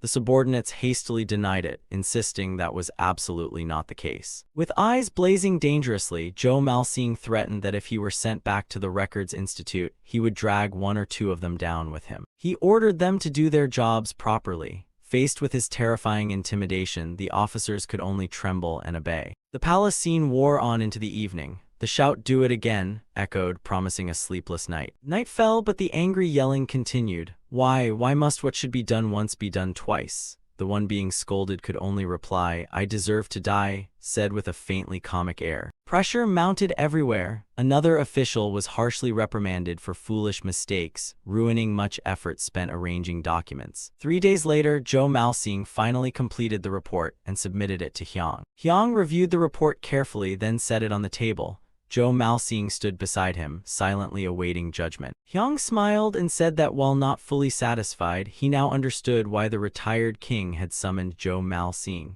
He assigned an additional task, to examine more closely what could be sketched from the merchants before they departed. Jo Malsing breathed a sigh of relief and complied, sweat pouring down. He thought to himself, finally the report is done. But no, Hyung pushed the rolled report back toward Jo Malsing and ordered, "And this report, rewrite it and bring it here." Jo Malsing was stunned, stammering to confirm he was to rewrite it. Hyung casually affirmed, "Yes, did you think that's finished?" With a sharp gaze, Hyung said that if he was not satisfied, how could the retired king be pleased? He remarked that Jo Malsing had just returned and hadn't caught the pace and offered to personally show you line by line. Outside, the sky filled with thunder, matching the storm in Jo Malsing's heart. The sign Imperial Examination Office loomed, a reminder of the high-pressure, harsh working environment he faced. An official was reporting to the king, listing the items the merchants wanted to purchase in this transaction. The official added that although the glass-making technique originated in the West, Joseon's products were far superior in beauty and utility. He smiled smugly, secretly thinking this success was probably thanks to the glass workshop being personally overseen and directed by the crown prince. Images showed the crown prince enthusiastically presenting ideas for the next glass products. Seeing the unique designs, the surrounding officials couldn't help but gasp and praise the crown prince as a genius. Chungyong was pleased to see how much the crown prince had accomplished. He suddenly realized and asked the officials where the crown prince was. Then Chungyong asked Sangchen about the crown prince's whereabouts. He reported that he had heard the crown prince was using kawa coffee to brew tea. The scene cut to Hyang, who was making coffee by himself. It turned out that in his previous life in the 21st century, he had experience working as a barista. Hyang was dissatisfied with the batch of coffee beans that had just been roasted and ordered his servant Adebai to start over. In the end, Hyang decided to roast the coffee himself. Only when he smelled the familiar aroma did he feel satisfied. After roasting, Hyang continued to grind the coffee beans by hand and thought he would need to make some specialized tools as well. Hearing that the crown prince was making a new kind of tea, Chungyong personally went to his chambers to inspect. As soon as he arrived, Chungyong smelled a distinctive aroma coming from the room, the scent of coffee. Chungyong's sudden appearance startled Hyang. He curiously asked if this was black bean tea, that is, keikawa. Hyang and his attendants quickly performed their bows. Chungyong seemed very interested and requested to taste a cup of this Western tea. A worried official prevented it, saying it should be tested for poison first. Chungyong looked displeased and asked whether he did not trust the crown prince. Hyang smiled to reassure them, saying this was a tea already verified in the West and it had only a very small side effect. He instructed Chungyong to taste it plain first, and then, according to his palate, to add sugar and tarak milk. Then Chungyong and Hyang enjoyed it together. Chungyong remarked that although it was a bit bitter, the flavor was excellent. Following Hyang's suggestion, Chungyong added sugar and milk to his cup of coffee and stirred it well. After adding sugar and milk, Chungyong took a sip and was extremely pleased. The bitterness had disappeared, leaving only a rich flavor. Before long, Chungyong had finished the fragrant cup of milk coffee. Immediately, Chungyong felt a surge of energy flow through his body and his eyes brightened. This was the side effect the crown prince had mentioned. The king was pleased with this effective tea and thought the ministers would surely like it. Shortly after, the king summoned the ministers to a tea house in the royal garden. He introduced them to the new tea called keikawa and invited everyone to try it. Upon the king's introduction, an old minister, Kim Jiam, seemed skeptical. He took a sip, grimaced, and remarked that this was not tea at all. Its taste was more like poison. Then the king and the ministers simultaneously raised their cups and drank out of curiosity. Immediately, the ministers all scrunched their faces and cried out at the intense bitterness of this new tea. Seeing everyone's reaction, Chungyong laughed loudly and told them to try mixing in the sugar and milk set beside them. Following the king's advice, an official added milk and sugar to his cup and tried it. The official was surprised. The sharp bitterness had completely vanished, replaced by an entirely new flavor. The other ministers followed suit and were equally amazed. The taste and aroma had completely transformed, now rich, sweet, and deeply satisfying. Chungyong said that later, when they grew weary from work, they would feel its astonishing effects. That afternoon, at the government council, Li Jik now looked as if he had lost his soul, yet diligently approved documents. The two officials whispered, nodding that Lord Li Jik usually nodded off by the afternoon, but today he was sharper than in the morning, thanks to coffee. Seeing this, Li Jik barked loudly, ordering his subordinate to bring the supplementary documents immediately. The subordinate could only reply obediently in fear. Seeing such clear results, the king decided to find a way to popularize coffee throughout the 6 ministries. Hearing this, Hyang immediately voiced concerns about the budget. Would there be enough funds? He explained that beans were sufficient, but the problem lay in roasting and brewing techniques. If the brewer's skill was poor, the coffee would taste weird, like water infused with burnt beans. The officials also agreed that sugar and milk needed strict control by a dedicated bureau. If all 6 ministries drank coffee daily, consumption would be enormous. Hearing the discussion, the crown prince thought to himself that officials who normally drank green tea were now switching to coffee. By 21st century standards, it was like switching from tea to a high-potency energy drink. The crown prince worried about a future withdrawal syndrome. Meanwhile, the ministers were still deep in thought. After a lively and passionate discussion, the court finally reached a decision. A space dedicated to roasting and brewing coffee was established in a corner of the royal pharmacy room that Hyang had once used. A regulation was issued limiting the practice of adding both sugar and milk to coffee. It would only be allowed inside the palace. The 6 ministries were permitted only sugar, up to 2 containers per ministry. However, in special cases, ministries could be authorized to use milk as well. Hyang sat before a stack of files, considering penalties for overuse and rewards for conservation.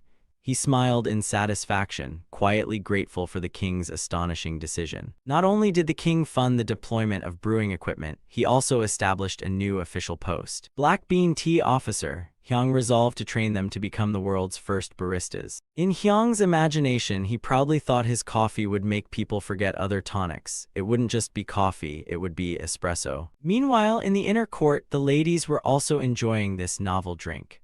One praised the skill of the new black bean tea officers, while another reported to the queen consort that, although it couldn't match the crown prince's own brewing, the flavor was still wonderful. Hearing the ladies' praise, the queen consort simply asked, "Really?" her calm gaze suggesting she had her own thoughts. One lady asked if milk was not allowed in the inner court's coffee.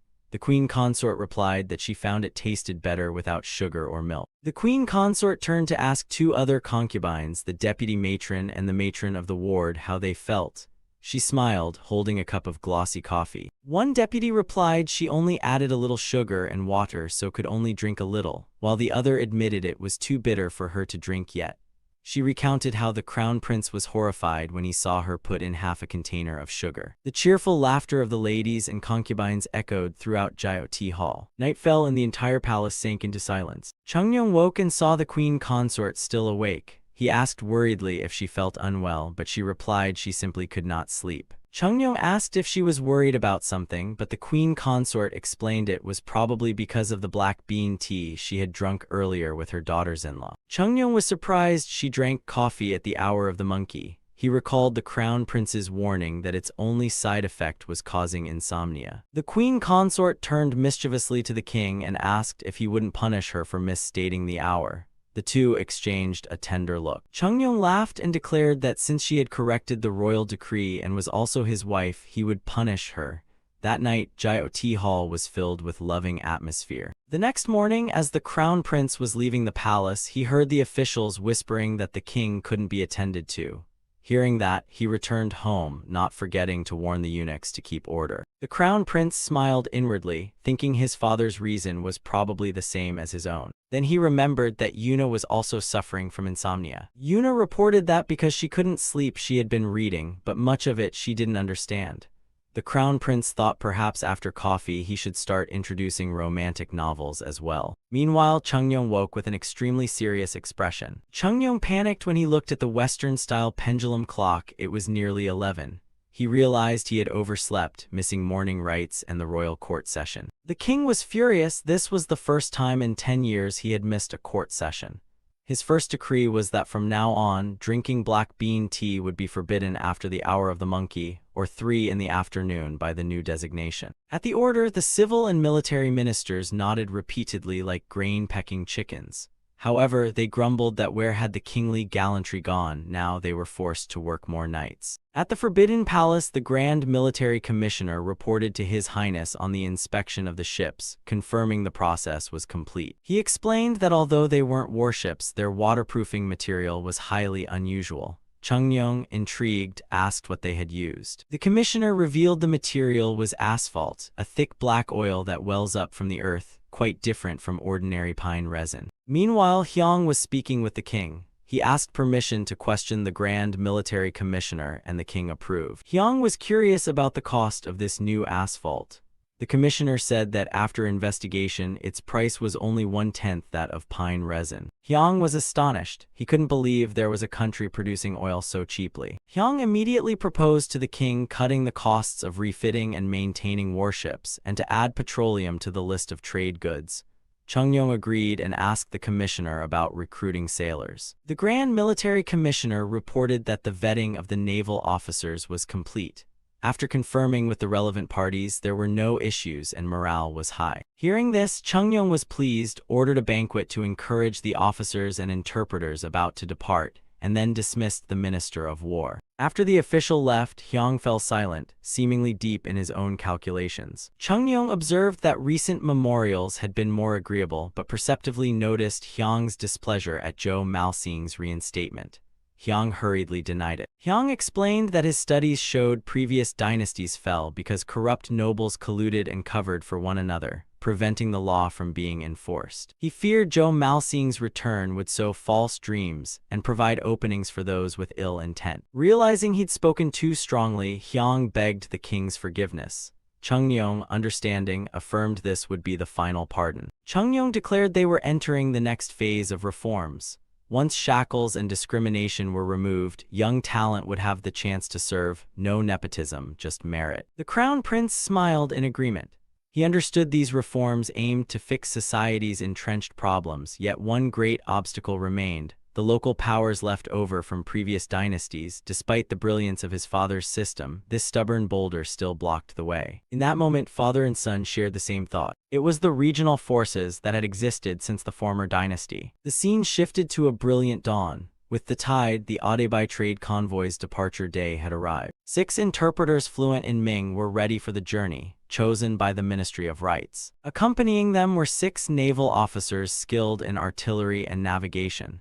They boarded the ships, mindful of the king's words at the previous banquet. Chungnyeong had passionately declared that as Joseon ventured to the open sea, they would be the ones to make history. He urged them to give their all to complete the mission. They were Joseon's first to sail the wide ocean. The fleet cut through the waves, beginning a new chapter for the kingdom. The shot returned to the palace, in front of an ancient building. An official entered and recognized that His Highness had specially prepared this place so they could enjoy coffee. He smiled, thinking he now understood the monarch's intent. While the 3 sat at the table, one curious man asked about the reason the other official had mentioned.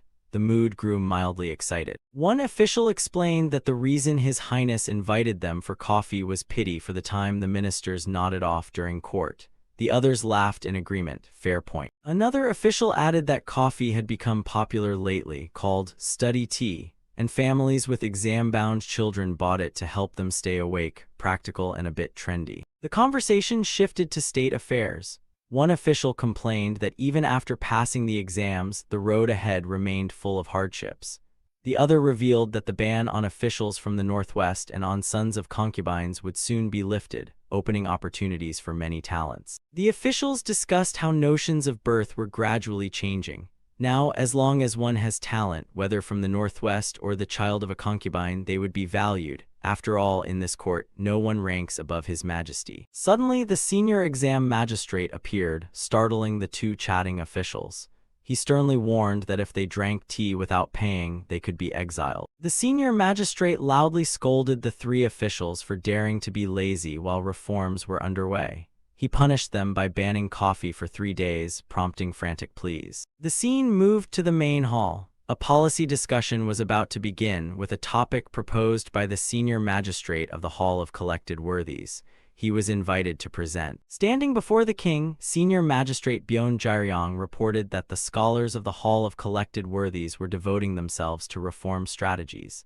He said that entering Phase 2, the ministries of taxation and personnel must decide the priority order for 2 major issues. Those 2 issues were currency and administrative reform.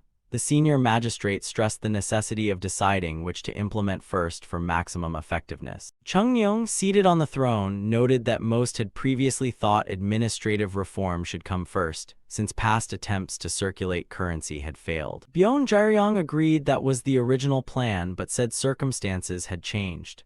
The populace's demand for currency was rising, surprising the king at how quickly trade-promoting policies had shifted the situation. The senior magistrate further explained that beyond court policy, the public baths and the new fried chicken jayajak were decisive factors driving this change. Hyang listened with great excitement, arguing that if these baths were well leveraged, the circulation of currency would be greatly accelerated. The king remained skeptical about the link between baths, fried chicken, and currency.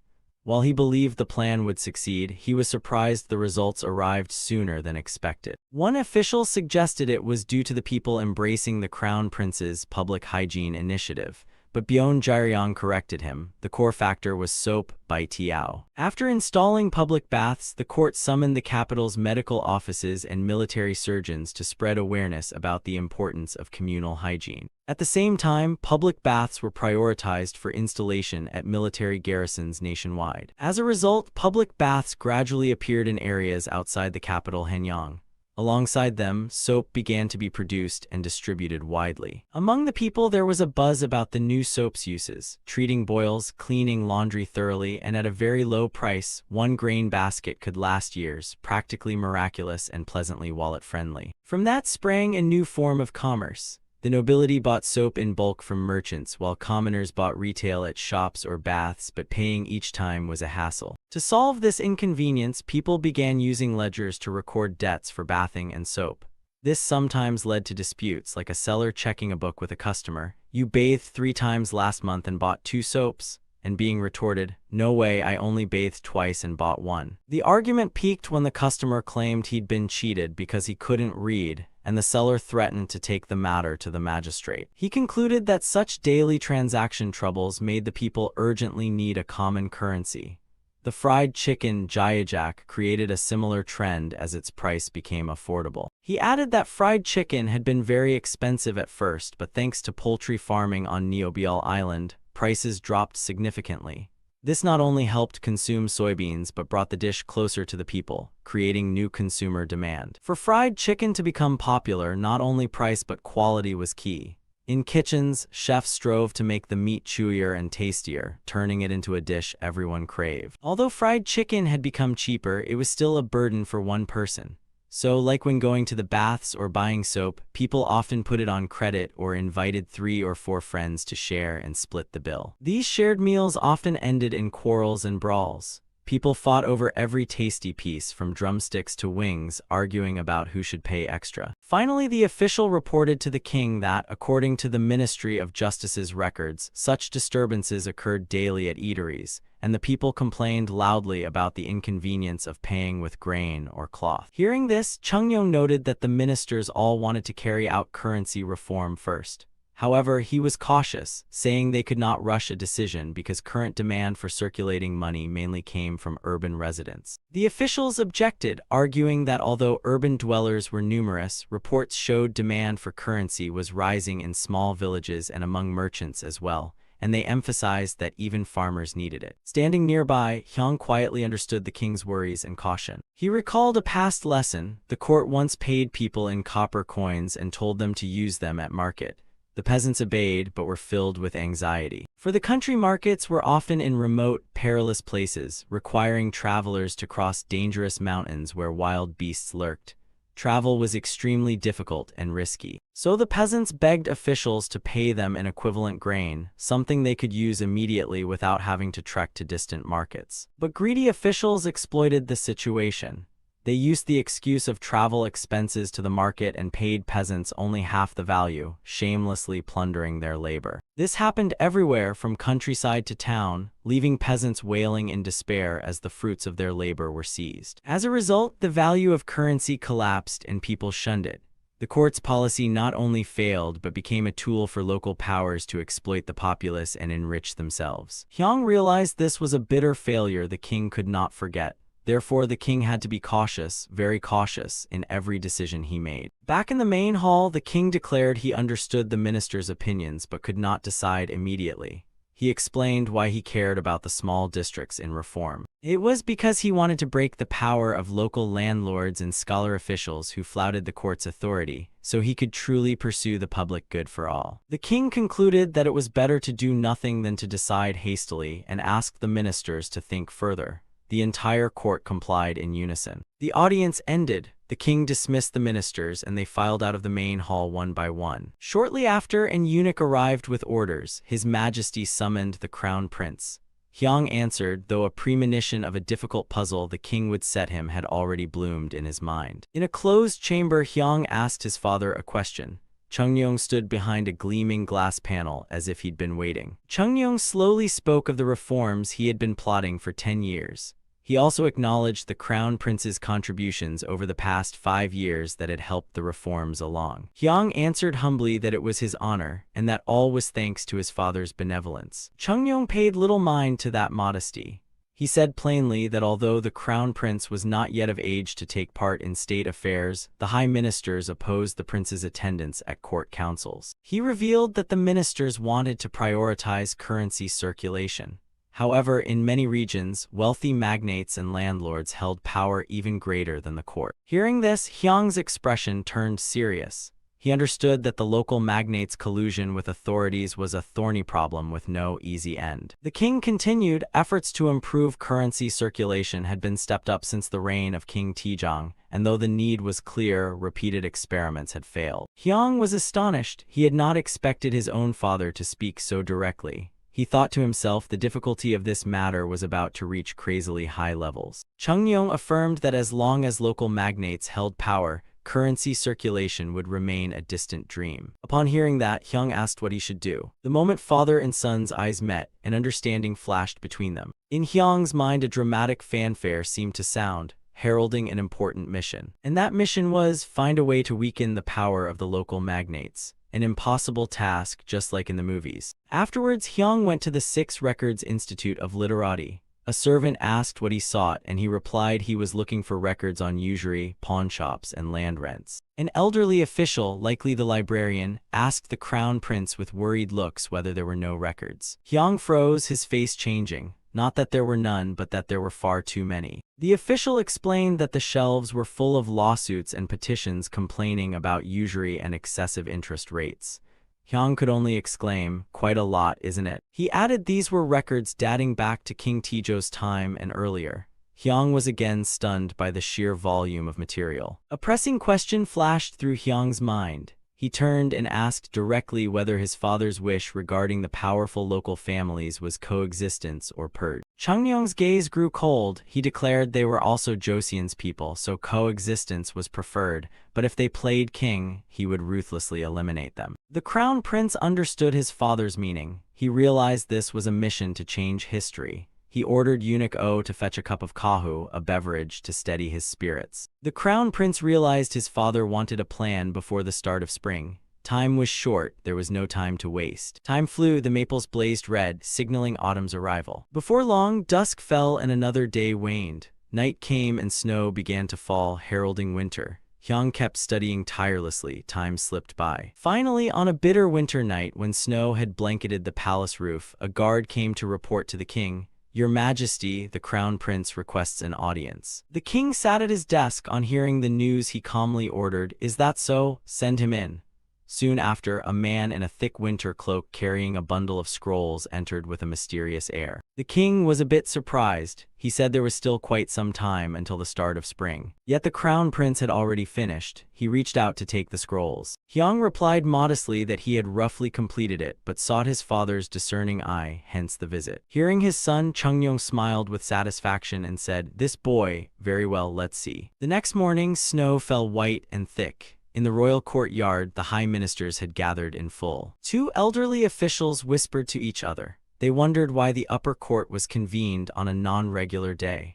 One asked the other if he knew the agenda and got the answer no, only that lately the crown prince had been unusually quiet. The other official was surprised, wondering why the crown prince had been mentioned so suddenly. At that moment, from the throne, Chungnyeong spoke, saying he had arranged this meeting to propose a solution to the issue the Grand Council had raised previously. Chungnyeong made clear this was the problem that must be solved first in order to circulate currency. He then signaled for the crown prince to present his plan. The ministers murmured among themselves again, all surprised by this development. An old official showed annoyance inwardly, thinking, "Wait, if that's the case, more work again." Hyung stepped forward and declared boldly that in recent days he had carried out research at his father's command. He then ordered eunuch O to bring that thing in. Hyung began his presentation. The problem with local gentry is that they own large tracts of land by buying up or unlawfully seizing tenant farmers' plots. Although commerce and industry are rising, most commoners remain farmers. He explained that currently Joseon's land tax is set at 5 parts per 1 jeol.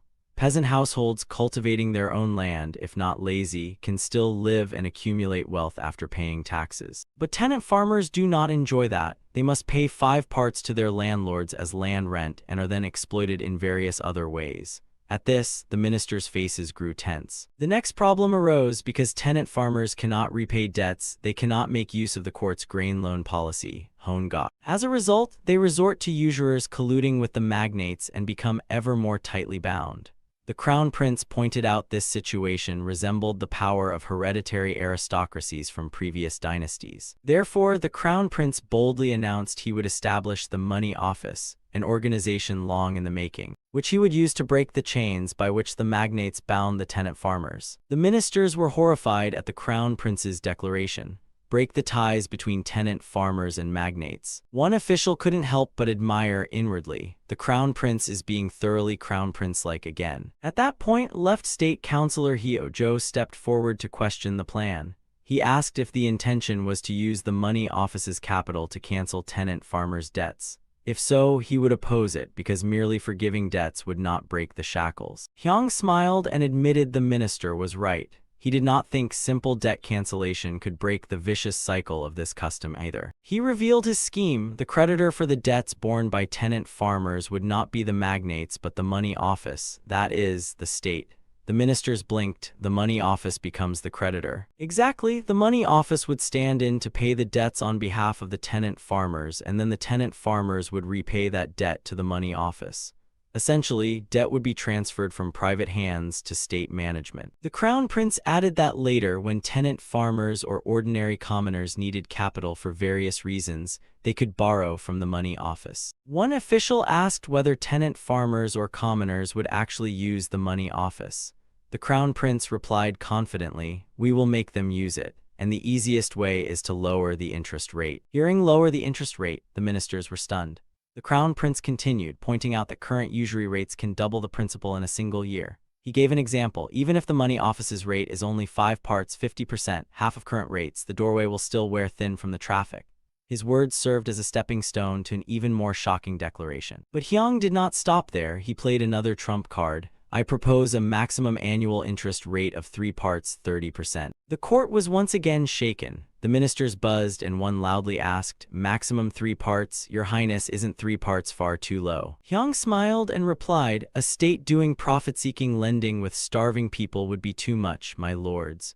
Do not forget the ones we are saving now are tenant farmers who, right after harvest, have already lost at least half their land tax." The crown prince's sharp reasoning left the ministers speechless. They could only sweat and admit, "Ah, well, that is true." However, left State Secretary Hyo-jo remained worried, arguing that although 3 parts is a very low rate, if mishandled people might get used to debt and borrowing could run rampant. Hyung calmly explained that is precisely why it's 3 parts. 5 parts is still too high, and besides, it could trigger competition. He analyzed that if the rate were 5 parts, even if lower than now, the magnates would still find it profitable and continue lending, using that capital to invest elsewhere. Another minister, Right State Councilor Lee In-sun, asked whether anyone would dare to compete with the state. The crown prince replied that currently no law forbids private establishment of money offices, and if such a law were passed, they would simply go underground. The crown prince continued, pointing to a diagram of the tax office, the money office, and the trade department. He explained that, like the tax office creating monopoly bureaus, if the money office were established down to the county level, it would bring many benefits. The money office would not only lend to commoners, but also convert the grain and textiles that commoners brought in into currency.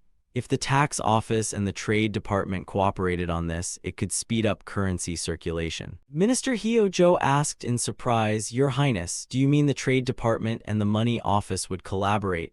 The crown prince confirmed and asked in return what goods the trade department handled. The minister answered sugar and salt, ginseng and tobacco. Ah, midway, he seemed to wake with a start and cried out in amazement. "Back to yesterday," Chung-myung with a satisfied look said, "Truly an excellent plan. If done this way, currency could circulate much more effectively." Hyung smiled. Indeed, the goods the trade department handled were items commoners must have. That would force them to use currency to buy these monopoly goods. Returning to the present, Chung-myung added that the newly established tax office also mandated tax collection in currency.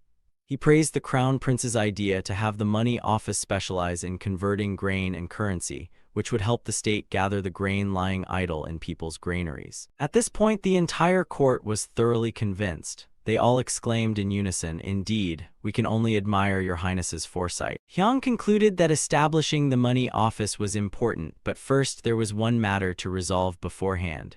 The court fell silent once more, waiting for his next words. The discussion at the Royal H-1ECDC NGH-1ECB was conducted with full solemnity. Chungyong spoke up to ask about the thorny issue that needed to be resolved before the Ti-1EC1 and Trang could be officially established. Hyang calmly explained that building headquarters and arranging officials would take time, but were not as urgent as rescuing the populace who were suffering under crushing interest debts. Veteran Kim Ji-am confirmed the situation. Indeed, for some time the court had received numerous memorials pleading for help against usurious lending plaguing the capital and other cities. Chungyong was both surprised and worried. He wondered why even people in prosperous areas fell into debt and just how brutal those interest rates really were. The answer, 10 times the principal, sent the court into an uproar. The officials, aghast, asked why people would still borrow at such extortionate rates. H-1ED9 Fawn explained that the boom in mercantile industry in the cities had driven capital demand sky-high, pushing many into borrowing to do business. To help the king visualize it, Hyang used the image of a whack-a-mole game. Because startup risk was so high, 6 fail for 1 success, lenders raised rates through the roof to cover losses. Enthusiastic people believed they'd shoot to the clouds overnight, but lack of preparation left them penniless and deeper in debt by morning. Hyang admitted some fault for not warning them sooner. Chungyong saw the lurking danger. If this continued, the populace would be terrorized and turn away from commerce, dragging Joseon's economy back into stagnation. Hyang immediately reassured his father, saying failure was normal when trying something new. The real problem was those chasing quick riches without proper preparation. Seeing his son had pinpointed the root cause, Chungyong nodded in agreement and asked the crown prince to propose a solution to eradicate the problem. Hyang confidently proposed establishing a startup assessment unit within each Ti-1EC1 and Trang. This agency would evaluate applicants' capabilities before releasing funds. The entirely new concept of assessment left the senior ministers bewildered. Chungyong pondered in silence over predicting a venture's chance of success before it even began. Hyang elaborated that tax officials were actually best placed to know which trades were thriving and which faced fierce market competition. Chungyong immediately turned to ask H-1ED9 Fawn's opinion. The finance official now broke into a sweat at this new, weighty responsibility. To avoid taking on too much, H-1ED9 Fawn deftly shifted responsibility, arguing that managing shops and personnel was the duty of Lai Tao. Kim Ji-am continued, asserting that Lai Tao was the most suitable place to offer strategic advice to entrepreneurs, a claim that greatly alarmed the Lai Tao officials. Upon hearing this, Chungyong pivoted to ask the senior official of Lai Tao, making the atmosphere in the hall even more tense. He froze for a few seconds, wrestling with a fierce inner struggle at the king's sudden demand. One must understand that Lai Tao is the most important bureau among the 6 offices, and the Fan Thu post is the final rung to ascend to the powerful prime minister position, 1 over 10,000. The official thought silently that if he mishandled this and the king pinned him, his dream of becoming prime minister would evaporate. Though he did not want more work, he grit his teeth and admitted it was his duty. Chungyong immediately sealed the decision. Assessment personnel would be recruited from Lai Tao, but must cooperate closely with H-1ED9 Tao to ensure practicality. The 2 Fan Thu were forced to cooperate fully to avoid mistakes. The cry "We obey the order" echoed through the royal palace. A new economic reform agency was officially formed under the crown prince's leadership. The tug-of-war over personnel and shirking of responsibility between Lai Tao and H-1ED9 Tao began to simmer. Poor Kim Ji-am and the officials were about to face a calculated storm of work where camaraderie seemed to vanish, with just a touch of bureaucratic farce. The personnel war between Lai Tao and H-1ED9 Tao had officially erupted. The 2 senior ministers stared at each other with hard looks. Each convinced the other was deliberately gutting their most capable people to shove them into the new department. Lai Tao normally held life-and-death power over personnel, but now even they were spinning in a tangle of transfers. The scene shifts to the next evening at the residence of H-1ED9 Tao Fan Thu Kim Ji-am. Just home after a long, tiring day, Kim Ji-am was informed that a mysterious parcel had arrived from the mansion of L-1EA1 I Fan D-1EA1 I Ji-am Kim Jia. The rival's sudden generosity made Kim Ji-am suspicious. He inwardly decided the old man at Lai Tao must be scheming some prank to needle him. A box wrapped in solemn red cloth appeared, piquing the old Fan Thu's curiosity. What on earth could Kim Jia be sending so ceremoniously? With hands trembling from fatigue and worry, the Fan Thu slowly unfolded the cloth, bracing himself to face the gift from his rival. The first gift revealed itself, a priceless wild ginseng root. Under normal circumstances, this would be invaluable, but here it carried a very different meaning. Kim Jiam angrily inferred that he wanted him to eat the ginseng so he'd have the stamina to work himself to death. The image of Kim Jia grinning wickedly while holding the root felt like a mocking challenge. On the other side, Hyo Jo discovered another box. His anger rose further at the thought of Kim Jia's mischievous tricks. The second gift was a live, soft-shelled turtle, a luxurious tonic, but to the old official it was also a teasingly symbolic present. Hyo Jo imagined Kim Jia was saying, "Cling to your job like a turtle that bites and won't let go." This interpretation pushed him beyond staying calm. Beyond endurance, the Fan Thu shouted for his wife, deciding to turn the turtle into a nourishing soup at once to vent his mocked anger. Meanwhile, in the palace, the buildings of H1ED9 Tao and Lai Tao stayed lit through the night.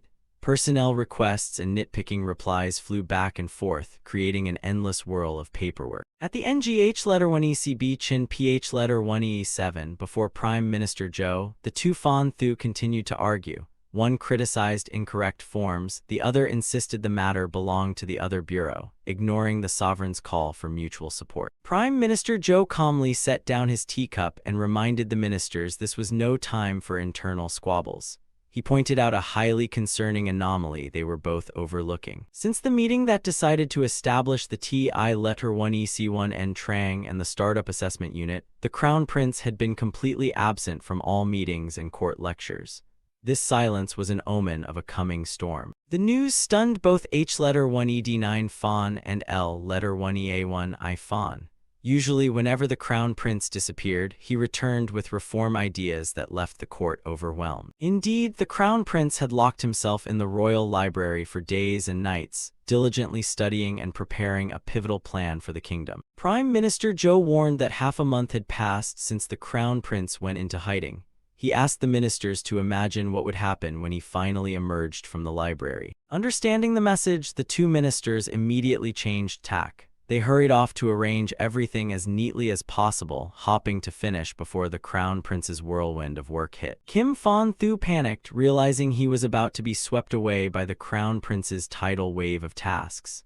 He chided himself that he should have settled things earlier instead of squabbling. A few days later, morning light poured into the Dragon Hall as the Crown Prince finally appeared before his father, bringing the results of many days of tireless study. Chung Myung, full of expectation, asked whether his son had found a way to fix the shortcomings of the National TI-1EC1N Trang and the Startup Assessment Unit. The court fell silent, holding its breath for the Crown Prince's proclamation. Everyone understood that a new chapter in Joseon's economy was about to be opened from his relentless studies over the past half-month. Hyang asserted that the TI-1EC1N Trang was a sharp weapon to cut the economic chains between local magnates and tenant farmers. However, he candidly admitted an important oversight he had missed, a core issue beyond money itself, the circulation of goods. The Crown Prince went on to analyze the goods problem deeply. He pointed out that although there are hundreds of thousands of types of goods people need, nowhere can produce everything. If local magnates monopolize those supplies, they will create a new economic shackle to bind tenant farmers. The Crown Prince expressed admiration for his father's acuity. He admitted the king had seen aspects that even he had not yet considered in his reform plan. The court erupted in acclamation. High ministers vied to praise the king's extraordinary wisdom, calling it a great blessing for all of Joseon. Chung Yong beamed at the praise. He modestly said he could not compare to the minister's knowledge, but reminded the Crown Prince to continue presenting his plan, since the generational experience gap was very large. Meanwhile, Prime Minister Zhou and the other officials began to feel uneasy. They wondered whether the king's praise was genuine or a sly insinuation, that they had grown old without contributing anything to the kingdom's development. Hyang returned to the core issue, the circulation of goods. He explained that due to difficult transport, essential goods had to be brought in from elsewhere at high cost and limited quantity. This forced the poor in remote areas to borrow from local magnates to make ends meet. New penal ministry Fan Thu Shin Sang raised a skeptical question. He asked that once the national Ti letter 1 EC1 N Trang was established and people could borrow from the court, why would they still turn to the magnates? The Crown Prince immediately gave a practical answer. He emphasized that the Ti letter 1 EC1 N Trang's budget was not infinite, and so long as collateral assets were limited, lending could not go on forever. Local magnates were operating within the same financial limits. Prime Minister Zhou and the ministers murmured. They all understood that the magnates lent money while charging usurious rates, creating a debt spiral with no escape for the poor laborers. Hyang confirmed that the minister's observations were correct. The interest rate he had proposed for the Ti letter 1 EC1 N Trang was in fact a strategic move to avoid direct and fierce competition from powerful local forces. Finally, Hyang announced a breakthrough solution: expand and build a road network across all of Joseon. This would be the lifeblood to ensure goods flowed easily and fairly. Construction Ministry Fan Thu Jiang argued that road building had already been steadily carried out by the court. The Crown Prince countered that the real issue lay in the timing and method of execution. Hyang pointed out a flaw in the old system. Current road work mainly served tribute transport and only began in winter. Building in harsh weather slowed progress and drained too much labor. Hyang's eyes flashed with determination as he made a shocking decision. From now on, the court would withdraw people even during farming seasons to build roads continuously year-round. The declaration struck like thunder, leaving all officials in the court, from Prime Minister Zhou to the ministers, stunned with astonishment. Mobilizing corvée labor during harvest time was unprecedented. Chungyong could not hide his worry, sweat beading on his brow. He wondered how people could be pulled from the fields during the busiest farming season to build roads without collapsing the agricultural system. In response to everyone's alarm, Hyang merely offered a confident, mysterious smile. It seemed he had an outlandish solution ready to solve this thorny manpower puzzle, perhaps a plan as daring as asking the chickens to draft the farmer's rota. We need to understand the burden called duty that every Joseon citizen must shoulder, with a wink and a sigh. It's the corvée system where every man aged 16 to 60 must be ready for military service or manual labor for the state. It was an iron rule to keep the country running back then. Though the name changed over eras from forced labor to mixed labor, in essence, people were always mobilized for construction and heavy transport. From the officials' perspective, this was how the state requisitioned labor, but it also served as a lifeline that kept farmers from starving during idle agricultural seasons by paying them a meager wage. At court, Hyang stood before his father and the civil ministers to present a bold plan. He began with applying a new method of rice transplanting to agriculture. Hearing this, Chungyong noted that although the new technique had spread across the 8 provinces, actual yields still hadn't shown the breakthrough expected. It gave him pause. Hyang questioned Kim Jiam, the director of the household office, about how yields were calculated. It seemed that combining figures from new and old regions had distorted the true picture. Kim Jiam reported an impressive figure. In the most fertile lands, yields rose by up to 80%, while even in arid areas there was at least a 10% increase compared to traditional broadcasting seeding. Hyang smiled confidently because his aim wasn't just about rice, it was about something far more valuable: time and manpower. He began explaining the process in more detail, from sowing seedlings in trays to fertilizing and thoroughly plowing the fields. Everything had to be done as scientifically as possible. When the seedlings grew, they were transplanted into the fields at set intervals so roots could take hold. This optimized space and saved significant time compared to scattering seed as before. Of course, the biggest barrier remained water supply. But by meticulously recording and analyzing centuries of rainfall data, Hyang and his team found ways to build reservoirs and effectively guard against disasters. While he was enthusiastically presenting, the son was scolded affectionately by Chungyong for jumping from topic to topic. Hyang just scratched his head and hurried back to the main subject. He asserted that if this method were adopted, we'd have a large surplus of labor. Coupled with population growth thanks to better healthcare and sanitation, Joseon stood before a great opportunity. Take the example from 2 years earlier in Jeolla province. With surplus labor after the harvest, road repairs finished ahead of schedule before the rainy season hit, an undeniable proof. The king recalled that and didn't spare praise for the wisdom of local officials.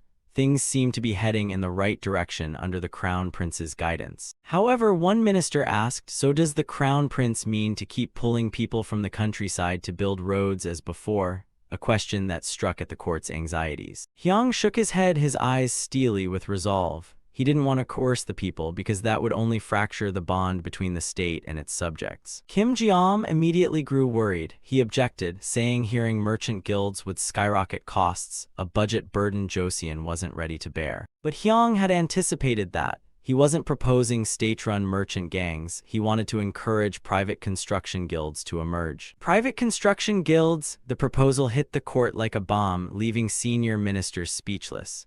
Too novel, too bold, and a little scandalously modern, one might joke. Hearing this, Chung-yong agreed that surplus rural labor should be shifted naturally. It would no longer be a forced duty, but an economic opportunity for the people. Back then in Joseon, construction was always the privilege and responsibility of officials. Even the most skilled craftsmen worked under state agencies. Kim Ji-am feared a new system would only add to the national budget strain.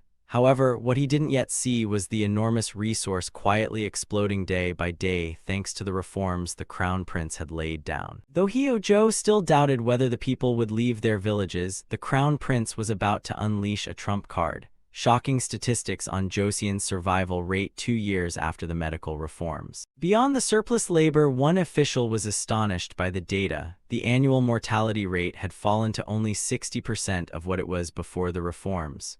It was a mind-boggling figure. Chung-yong calmly explained the reasons: smallpox inoculation, the spread of new remedies, and building public bathhouses to improve hygiene. His plans always began with the basics to protect lives. At that moment, Chief Counselor Lee Jik voiced his worries. He argued the reclaimed lands in the north still desperately needed people, and harvests were always volatile due to disasters. Pulling rural labor could be a risky gamble. But Chung-yong had calculated everything. He pointed out that the actual population had grown by 40%. He snapped, "Do you mean to let this huge workforce sit idle and do nothing? Worrying about the future is fine, but don't let it become stagnating conservatism." The hall suddenly burned with tension as Chung-yong grew angry. He stared down the ministers, his gaze full of authority. "I pay you to find solutions, not to sit there and fret." The king's fury silenced the whole chamber. The ministers panicked, prostrating themselves and tremblingly promising to prepare countermeasures at once. No one dared intervene against the Crown Prince's pressure. Night fell over the royal palace, yet in the officials' meeting rooms the lamps never went out. A closed session was underway to dissect the Crown Prince's proposals. The final conclusion forced everyone to admit, after reviewing all the records, the Crown Prince's arguments were rock solid. There was no loophole to refute his vision. One official sighed in admiration. "The Crown Prince has poured so much passion into the Joseon Research Institute. These proposals are surely not whimsical." He seemed far ahead of his time. Lee Jik had to concede that since Chief Inspector Hwang Hui's absence, he felt left behind. He urged the ministers to unite with the Crown Prince to move Joseon forward, rather than merely marvel at new ideas. The next meeting was quickly set to delve into detailed plans for private construction guilds. This would be a turning point that could completely transform the country's infrastructure. Chung-yong once again erupted at Kim Ji-am. He rained down scolding, accusing him of not truly understanding the reform policy. The anger behind him seemed ready to burn away the official's stubbornness. Kim Ji-am was drenched in sweat, his heart pounding and legs trembling. He thought to himself, "I'm finished," fearing he'd misspeak and be exiled to the records office. It felt like standing on the edge of an abyss. At that point, the seasoned Lee Jik spoke up to remind Kim Ji-am, the newly appointed director, about the Crown Prince's particular temperament. It was a hard-won lesson for anyone serving under him. Normally, if nothing major occurred, Chung-yong would speak very politely using honorifics. He even expressed satisfaction with the pace at which the household and personnel offices handled the establishment of the treasury. That was Chung-yong's unwritten rule. When ministers achieved merit, he would show respect and use the highest honorifics. It was a precious morale reward for true contributors. Chung-yong was also very pleased to see his and the Crown Prince's intentions being well implemented. He praised the two directors for working hard to accelerate financial reforms. But remember this, most important is to never displease Chung-yong. His choice of words measures his satisfaction. If he speaks in lowered language, disaster is near. Kim Ji-am regained his composure and shifted to ask about pay standards for the construction guilds. He wondered whether fully entrusting work to the guilds was truly appropriate. Hyang answered calmly. Although he had planned to explain later, he was willing to lay out his thoughts now to dispel the court's doubts, sprinkling in a bit of charm so the medicine goes down easier. Hyang offered a completely new definition of minimum wage. Working 1 hour should earn enough rice for 1 meal, and if you work 12 hours a day, you must be paid enough to support a family of 4. A profoundly humane policy. Kim Ji-am nodded in approval, admitting the standards sounded extremely reasonable and fair for both laborers and the state, a major shift in thinking about workforce management. But Chung Yong did not stop there. He added another tough condition. Once the Treasury office was established, merchant guilds taking contracts would be required to provide free lunches and snacks for workers. He wanted them physically well cared for. Kim Ji-am hurriedly warned of a practical obstacle. Your Highness, the guilds will surely resist fiercely as their profits will fall. A reasonable worry, but he had underestimated the ruler's resolve for people-centered reform. Instantly, the righteous fire in Chung Yong flared. He bit his lip and shot a sharp question. Guilds may pursue profit, but what about the laborers at society's bottom? The thunderous words drained color from Kim Ji-am's face, foreshadowing a terrifying royal wrath. Kim Ji-am trembled as he tried to explain. And no, Your Highness, that's not what I meant. The Crown Prince's authority nearly wiped him out. He scrambled to put out the verbal fire he had started. Because if things displeased him further, the Crown Prince would drop the polite tone and use more direct, even violent language to admonish. The worst fate would be exile to the records office to relearn policy immediately, every official's nightmare. The official beside him anxiously asked the senior minister, Chief Inspector, what should one do in such a situation? A panicked question from a newly appointed man facing the Crown Prince's flame. Chung Yong slammed the table and declared firmly, if we are content merely to eat and get by, why reform at all? He pointed to the reality of market laborers toiling for survival. They deserve far more. Accumulating wealth and pursuing a better life is his ultimate aim. Chung Yong exploded, I thought you understood my reforms, but I was mistaken. He demanded that the household director think very carefully before offering any objections rooted in old thinking. Terrified, Kim Ji-am prostrated himself and begged the Crown Prince to forgive his rashness and shortcomings. He realized he had just touched the dragon's reversed scale. Chung Yong's anger had not subsided. If we only nurture guilds, won't they become new tyrants exploiting the people? He was determined not to allow that in his reign. Sweating profusely, Kim Ji-am bowed his head to the floor. That is my thought, may it be examined. An absolute submission before the Crown Prince's stern logic and far-seeing vision. Chung Yong sighed and ordered him to rise. He reminded Kim Ji-am to think a bit more before speaking next time. Kim Ji-am meekly agreed, etching the admonition into his heart. Stepping out of the court hall, Kim Ji-am breathed a sigh of relief. That was close. He felt that serving under a brilliant yet strict crown prince was truly exhausting and pressure-filled. At that moment, the king spoke to conclude. He asked the ministers about combining the previous national development plan with the crown prince's new proposal. He wanted absolute unity in action. The ministers looked at one another. No one dared to voice opposition.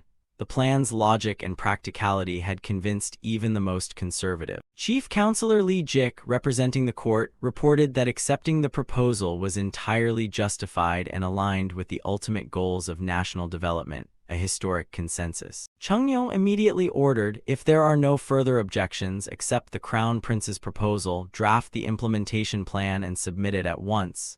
The decision was issued. Joseon's wheel of history began to turn faster. He reminded officials that every word they wrote in this plan was closely tied to Joseon's fate.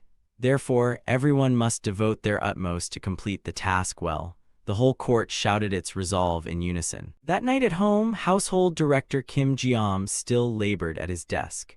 The dim oil lamp cast shadows on the old official as he worried over stacks of ledgers and the 1,000-pound burden on his shoulders. He put pen to paper to write his resignation. Due to health reasons and inadequate capability, I humbly request to retire from office. Exhaustion of both body and spirit had pushed him to the very limit. First the Treasury Office, then the Startup Assessment Department, and now the Merchant Guilds for road works. Work kept crashing down on him non-stop, making Kim Ji-am want to quit. He wondered how many more sleepless nights he had left. He truly felt he couldn't do it anymore. But then he froze. A thought flashed through his mind. If I do this well, I will leave a mark in history. The pride of an official began to rise, overpowering his momentary fatigue. He decided to tear up the resignation letter. A wholly different Joseon, a much better Joseon, would be born from the efforts he and the crown prince made today. Kim Ji-am chose to continue on this grand journey. Chapter 133 ends here. See you in the next chapter. Sejong and his senior ministers reached a final decision: officially establish forward trading posts and organize merchant caravans to boost the economy. And of course, the man behind this bold idea was none other than Crown Prince Hyang, who was also busily running about to contribute to the great cause. Night fell over the Joseon palace. A long, exhausting day at work was finally drawing to a close. Hyang sighed softly, telling himself that today was enough. Inside the study, by the flickering oil lamp, Hyang still pored over the pages.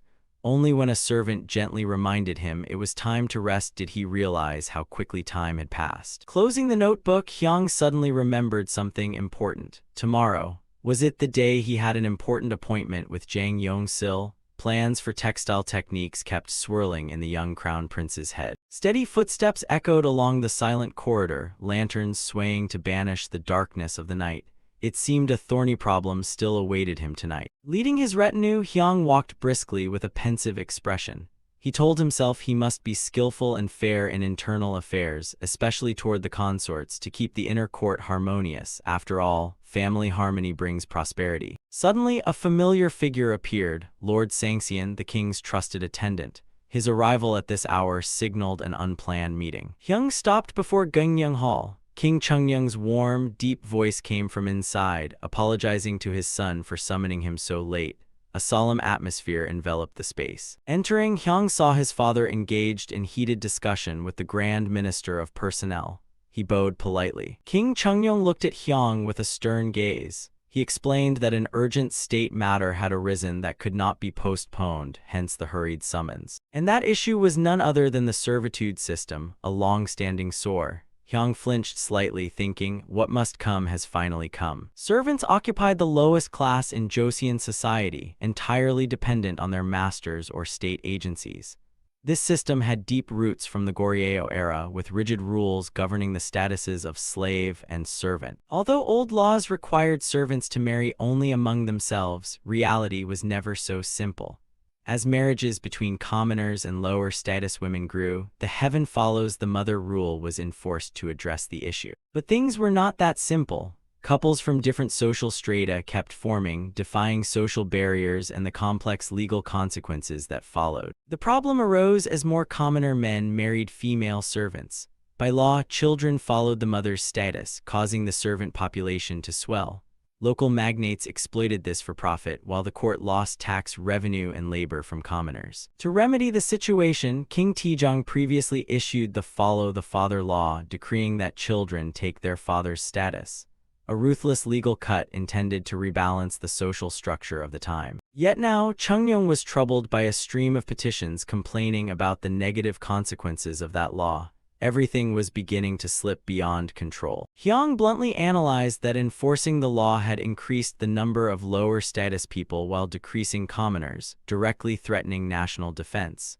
He questioned whether the opponents were putting personal interests above the state's safety. The official beside him was surprised by the crown prince's sharpness, yet worried the situation had become too complex.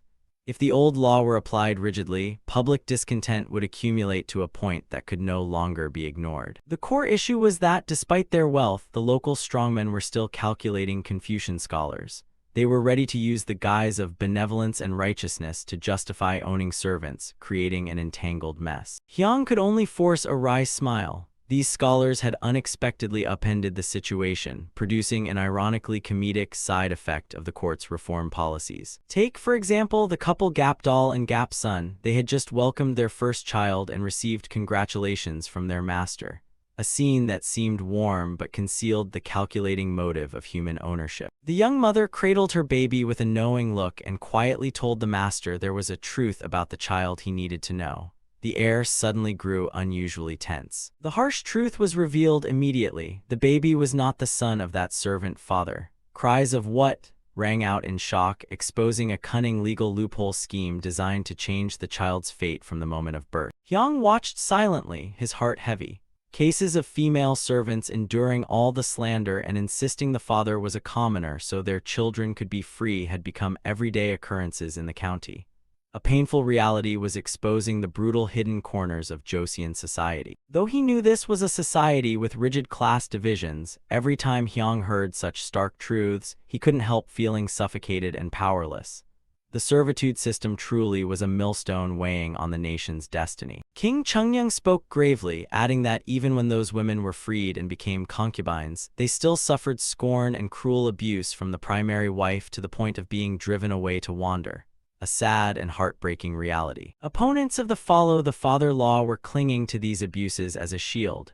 They loudly claimed freed female servants would have no means to support themselves, though in truth they feared losing the profits derived from slaves. In the eyes of greedy slave owners, female servants were an endless asset with the ability to self-replicate. Hyung understood they would resist to the end. He quietly asked his father, "So, do you intend to abolish the follow the father law?" King Chungnyeong's gaze grew cold and resolute. He affirmed there would never be such a thing, and that was the very grave reason he had summoned Hyung at this hour. The order was given. Hyung must find a way to ensure freed female servants could support their children and maintain a stable life. Receiving the command, Hyung inwardly sighed at how the difficulty of this mission had reached maximum. After leaving the audience hall, Hyung instructed the palace marshal to inform his consorts, Yangji, the court concubine, and the provision quarters, that he would be busy carrying out the king's orders and might not be able to visit them soon.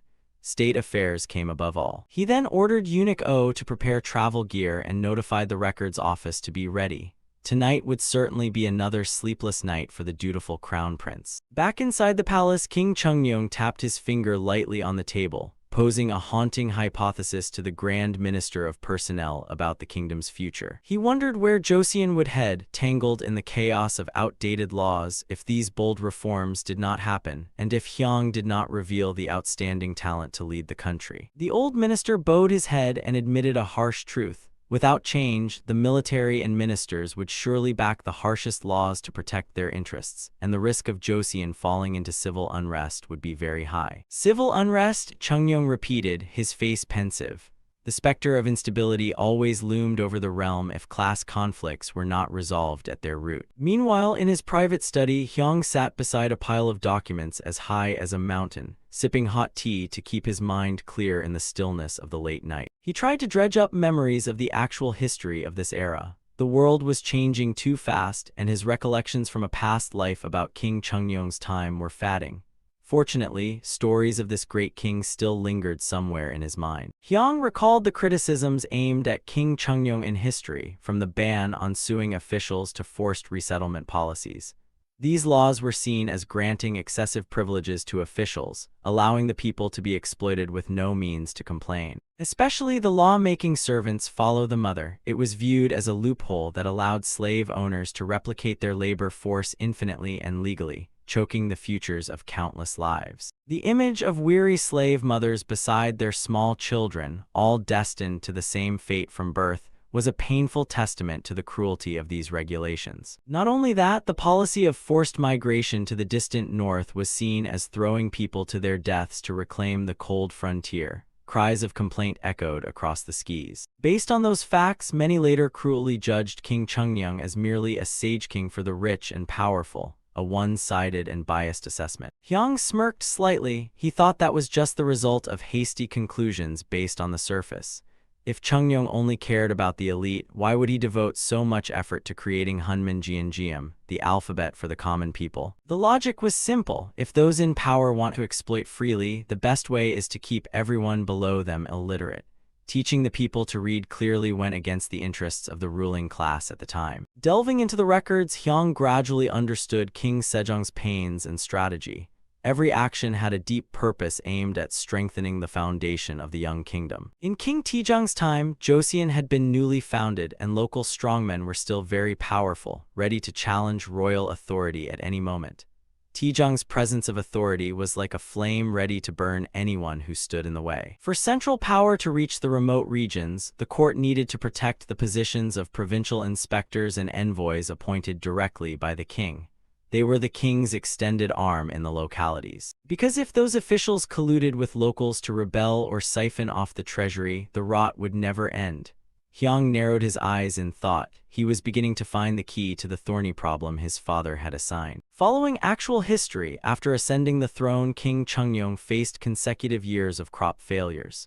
Taking advantage of the disasters, local magnates aggressively seized land, controlled the economy, and used money to bribe and manipulate central power. Under extreme pressure from officials and strongmen, King Chungnyeong historically often exclaimed in despair, "Damn it, fine, I'll do as you wish." These were painful compromises to preserve the realm's stability. In the unstable northern context and with difficult roads, compromise was perhaps the optimal choice then to avoid full-scale civil war. The king at that time was far more isolated than we imagine. But now, thanks to Hyang's reforms, Joseon was different. Rice yields soared, the military was reorganized, and most importantly, the king no longer had to tiptoe around the local magnates' moods. The monarch's position had been completely transformed. Hyang resolved, as long as I do my job well, that's enough. He immediately went to District 15 and called for Jang Yong-sil. It was time to mobilize Joseon's brightest mind for this economic campaign. Meeting Jang the minister, Hyang personally inquired about work progress. He always held special respect for this genius, knowing that only science could change the nation's fate. Jang Yong-sil candidly reported that, lacking a steam engine, he was researching a spring-driven mechanism to power machines. A creative route, but one fraught with risks. At the mention of springs, Hyang turned pale. Chiba Hyang flashed in his mind in a panic. He recalled that in real history, that very spring had ruined the royal litter and nearly cost Jang Yong-sil his head.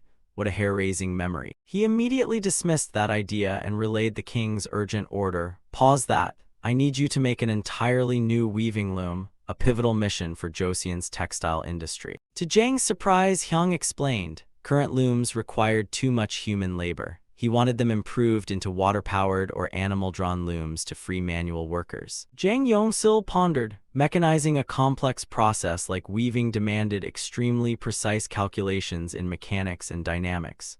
Still, a gleam of excitement from an inventor lit his eyes. Seeing his hesitation, Hyang pressed whether there were difficulties.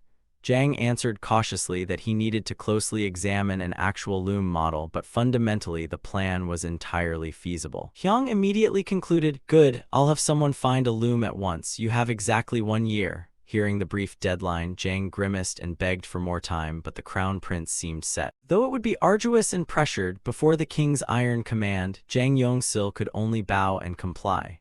The relationship between boss Hyang and employee Jang Yong-sil remained as amusing as ever. Leaving District 15, Hyang sighed to himself, so much to do and everything falls on me.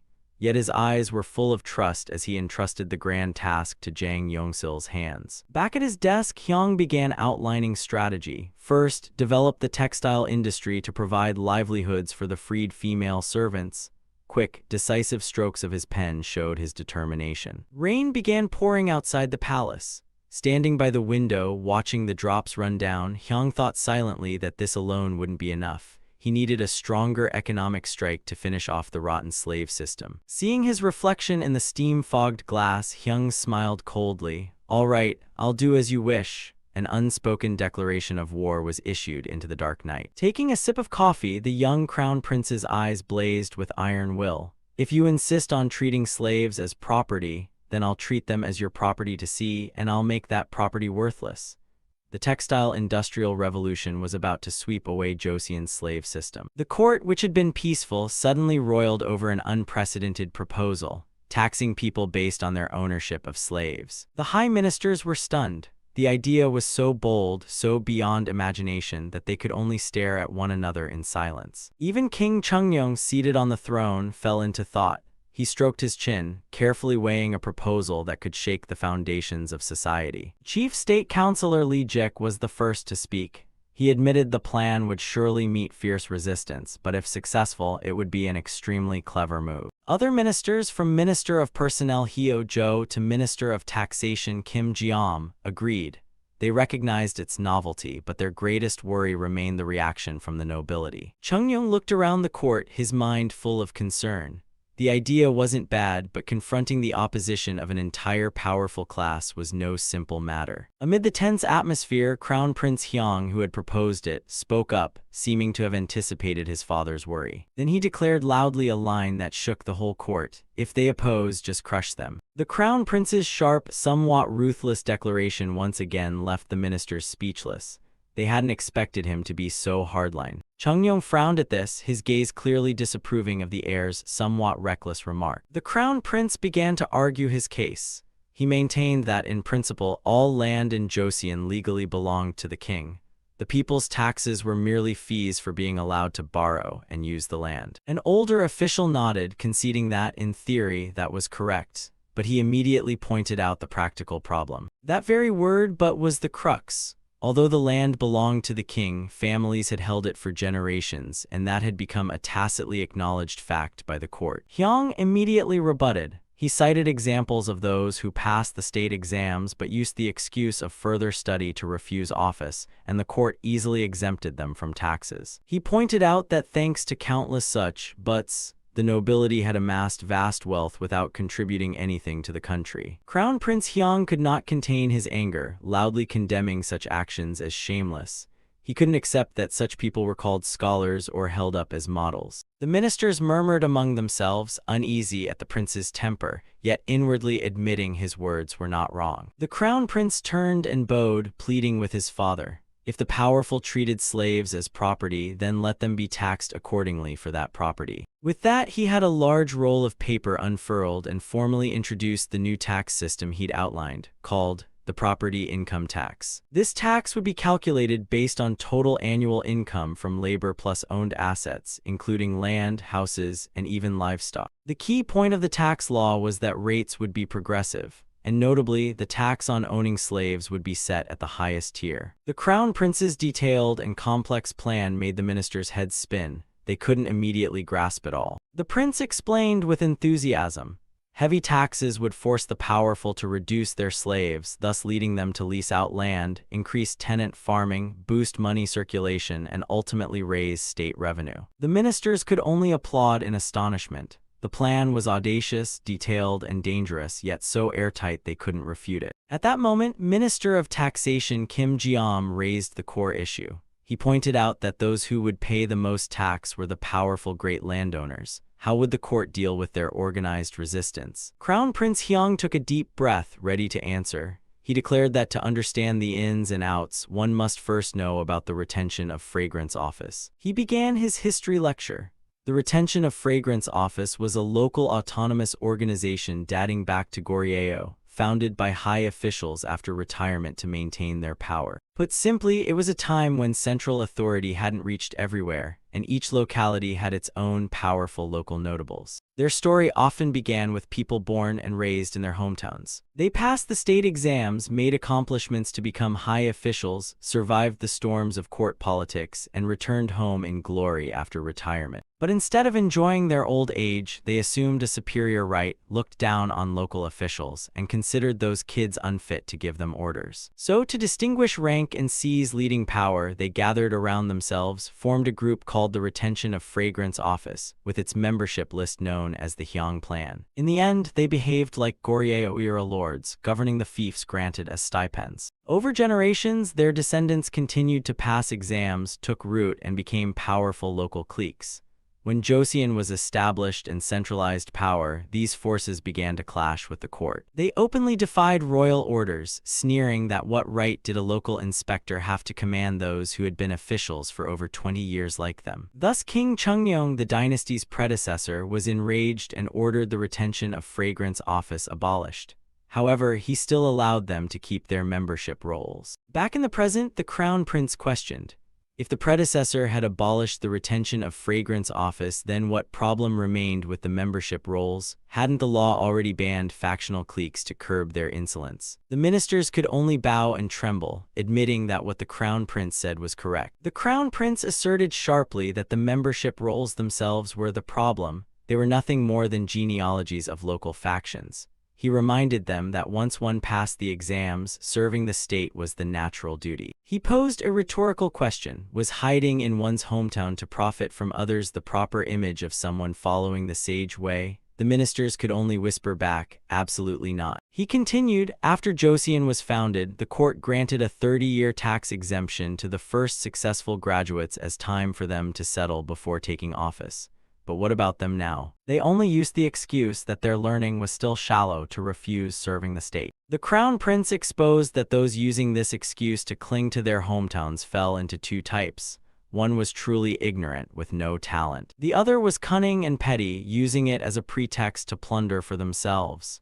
He concluded that both types were unnecessary for Joseon. Therefore, he summed up, the core of this tax reform is to transfer the privileges they enjoy to those who truly need them. Minister of Personnel Hyo Jo then asked who these truly necessary people the crown prince referred to were. The crown prince answered, they are the families of those who served the country but died before retirement, the disabled and their families. The state must be responsible for their care. He summarized that reducing the number of slaves would not only curb the power of local strongmen, it would also reinforce that service to the country brings not only honor but tangible rewards. His words moved the ministers deeply. He smiled, declaring this a policy connected to that principle. Then he suddenly paused, as if he just noticed something. King Chungyong spoke, deciding to end today's audience. He acknowledged the crown prince's excellent ideas but said they required further discussion. The crown prince respectfully obeyed. Before his son left, the king offered a word of admonition. He understood the crown prince's indignation but reminded him not to forget that the local strongmen were also subjects of Joseon. The crown prince bowed his head, promising to engrave his father's admonition on his heart. The king waved his hand and told him to withdraw and rest. The crown prince left the hall, but the council session was not yet over. After the crown prince departed, the king turned to ask the remaining ministers for their opinions. The senior ministers all concurred. Although somewhat extreme, the crown prince's arguments were not without merit. Kim Jeom reported that most of those present had served as provincial inspectors or prefects. They had felt firsthand the arrogance of the local strongmen. They recounted being bullied by members of the membership rolls. Although the situation eased after the retention of fragrance office was abolished, the local magnates exploited several consecutive years of crop failures to expand their power again. The king then turned and asked for the opinion of left state councilor Ming Saseong. That official reported that the number of slaves had indeed surged because of bad harvests. However, thanks to certain regulations, the birth of new slaves had decreased. Even so, the increase was still significant and clearly required adjustment. Continuing, Chief State Councilor Lee Jik also affirmed that the local strongmen's influence was encroaching on the court's authority, and that countermeasures were certainly needed. Chungyong nodded. He too found the crown prince's idea reasonable, but the biggest problem remained the strongmen's resistance. Kim Jeom then proposed that this tax reform be carried out like previous administrative reforms. Trial it in a small area first. That way, if any unrighteous person used force to cause trouble, the court could completely suppress them. Moreover, it would serve as a fitting deterrent example to other regions. The king immediately posed the key question: a deterrent example, what if the local magnates resist with force? Military Minister Jo Malsing stepped forward to report, thanks to successful northern reclamation, the army currently had surplus forces.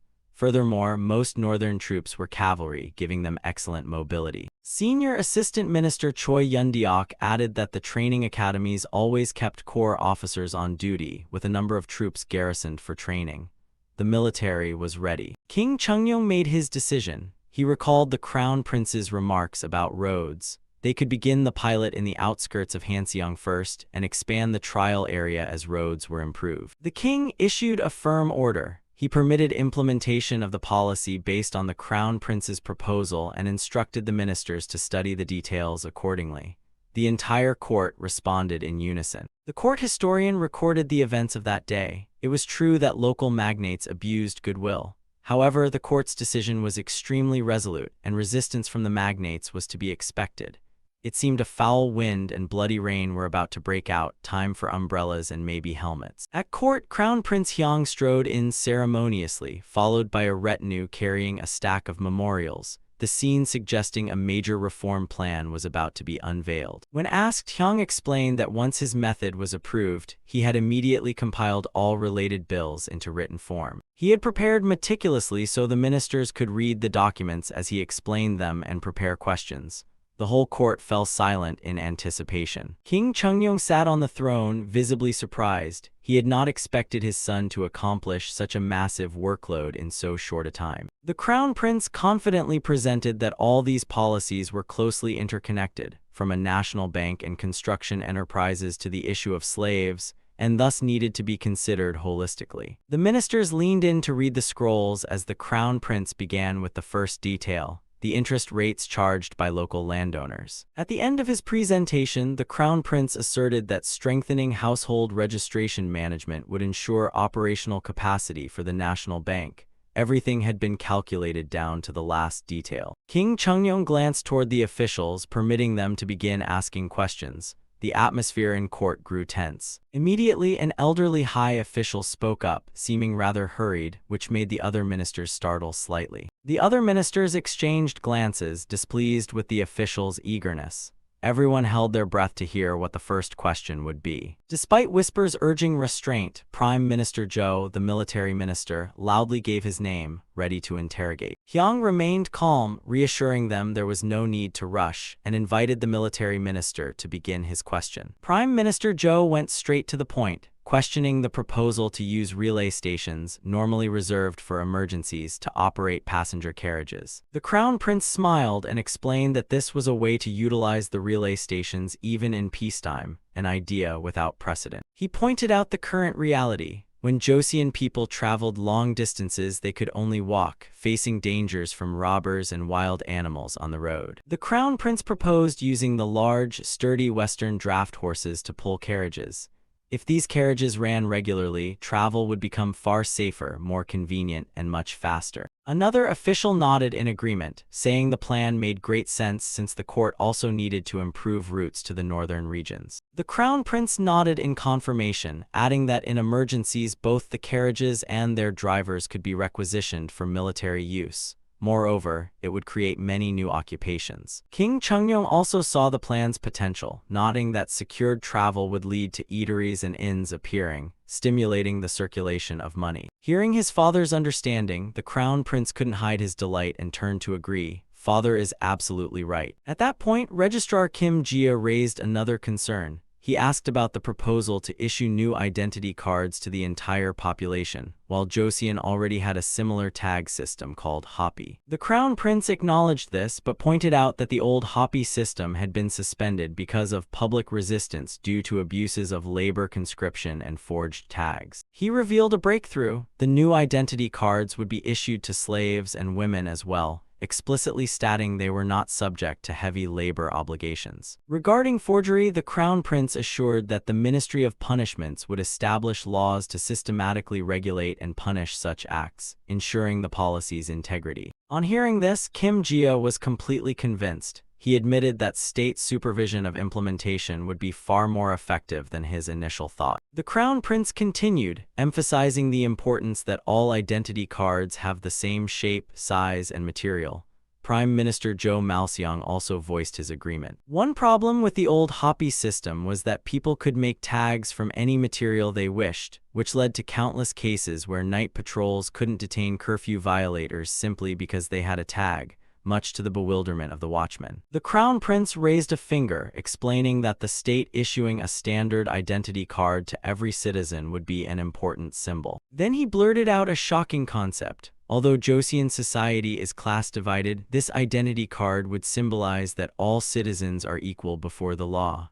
The entire court fell silent. The ministers were stunned. Equal, one of them exclaimed. The idea was entirely unfamiliar and ran counter to the social order they knew. Wang He trembled as he asked again, recalling the crown prince had said he would issue cards to women and slaves too, and challenged whether the prince meant nobles would be equal with them. The crown prince broke out in a cold sweat. He realized he'd spoken carelessly, importing a concept far too soon from the future into this era, the very lecture he'd first heard as a freshman in college. The scene shifted to Hyung's memory of the modern world, a professor lecturing on the rule of law where everyone is equal before the law, and the simplest symbol of that idea is the ID card. The professor explained that whether someone is a manual laborer or a conglomerate chairman, what proves their legal identity is just a thin piece of plastic, a symbol of equality. Back in the present, Hyung panicked. He knew he had been too hasty. Even in the modern era, this is a hard idea to sell, let alone here. He didn't know what to do next. At that critical moment, King Chungnyeong spoke up. He deftly redefined equality, saying that law here meant morality, the teachings of the sages, and before the sages' teachings, whether noble or commoner, all are like children. Hwang he hurriedly bowed his head, admitting his ignorance. Still, he muttered under his breath, unable to accept being equal to the unlearned. The crown prince breathed a sigh of relief, thinking he had narrowly escaped disaster.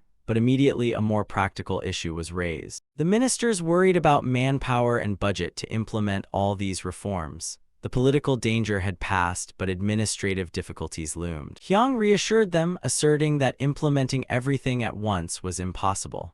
The main goal remained to tackle slavery and weaken the local elite's power for Joseon's benefit. He likened these measures to a jigsaw puzzle, to be carried out step by step in a tightly linked sequence. Hearing this, Kim Jia seemed to awaken, realizing the crown prince had never said he would enact them all at once. The crown prince explained he had designed these policies around expanding the civil service examinations to the northwest regions and to illegitimate sons. When a large number of new officials were recruited, they would implement the plans sequentially. The king nodded, saying they must minimize inconvenience to the people, anticipate resistance from the local elites, and coordinate methods to increase effectiveness. The crown prince fully agreed and gave a concrete example. If tax reform is done after road maintenance is completed, then in the event of resistance, troop movement will be faster. Then the crown prince turned to the ministers with a mischievous grin and joked that if they wanted, he could revise the plan to do everything at once.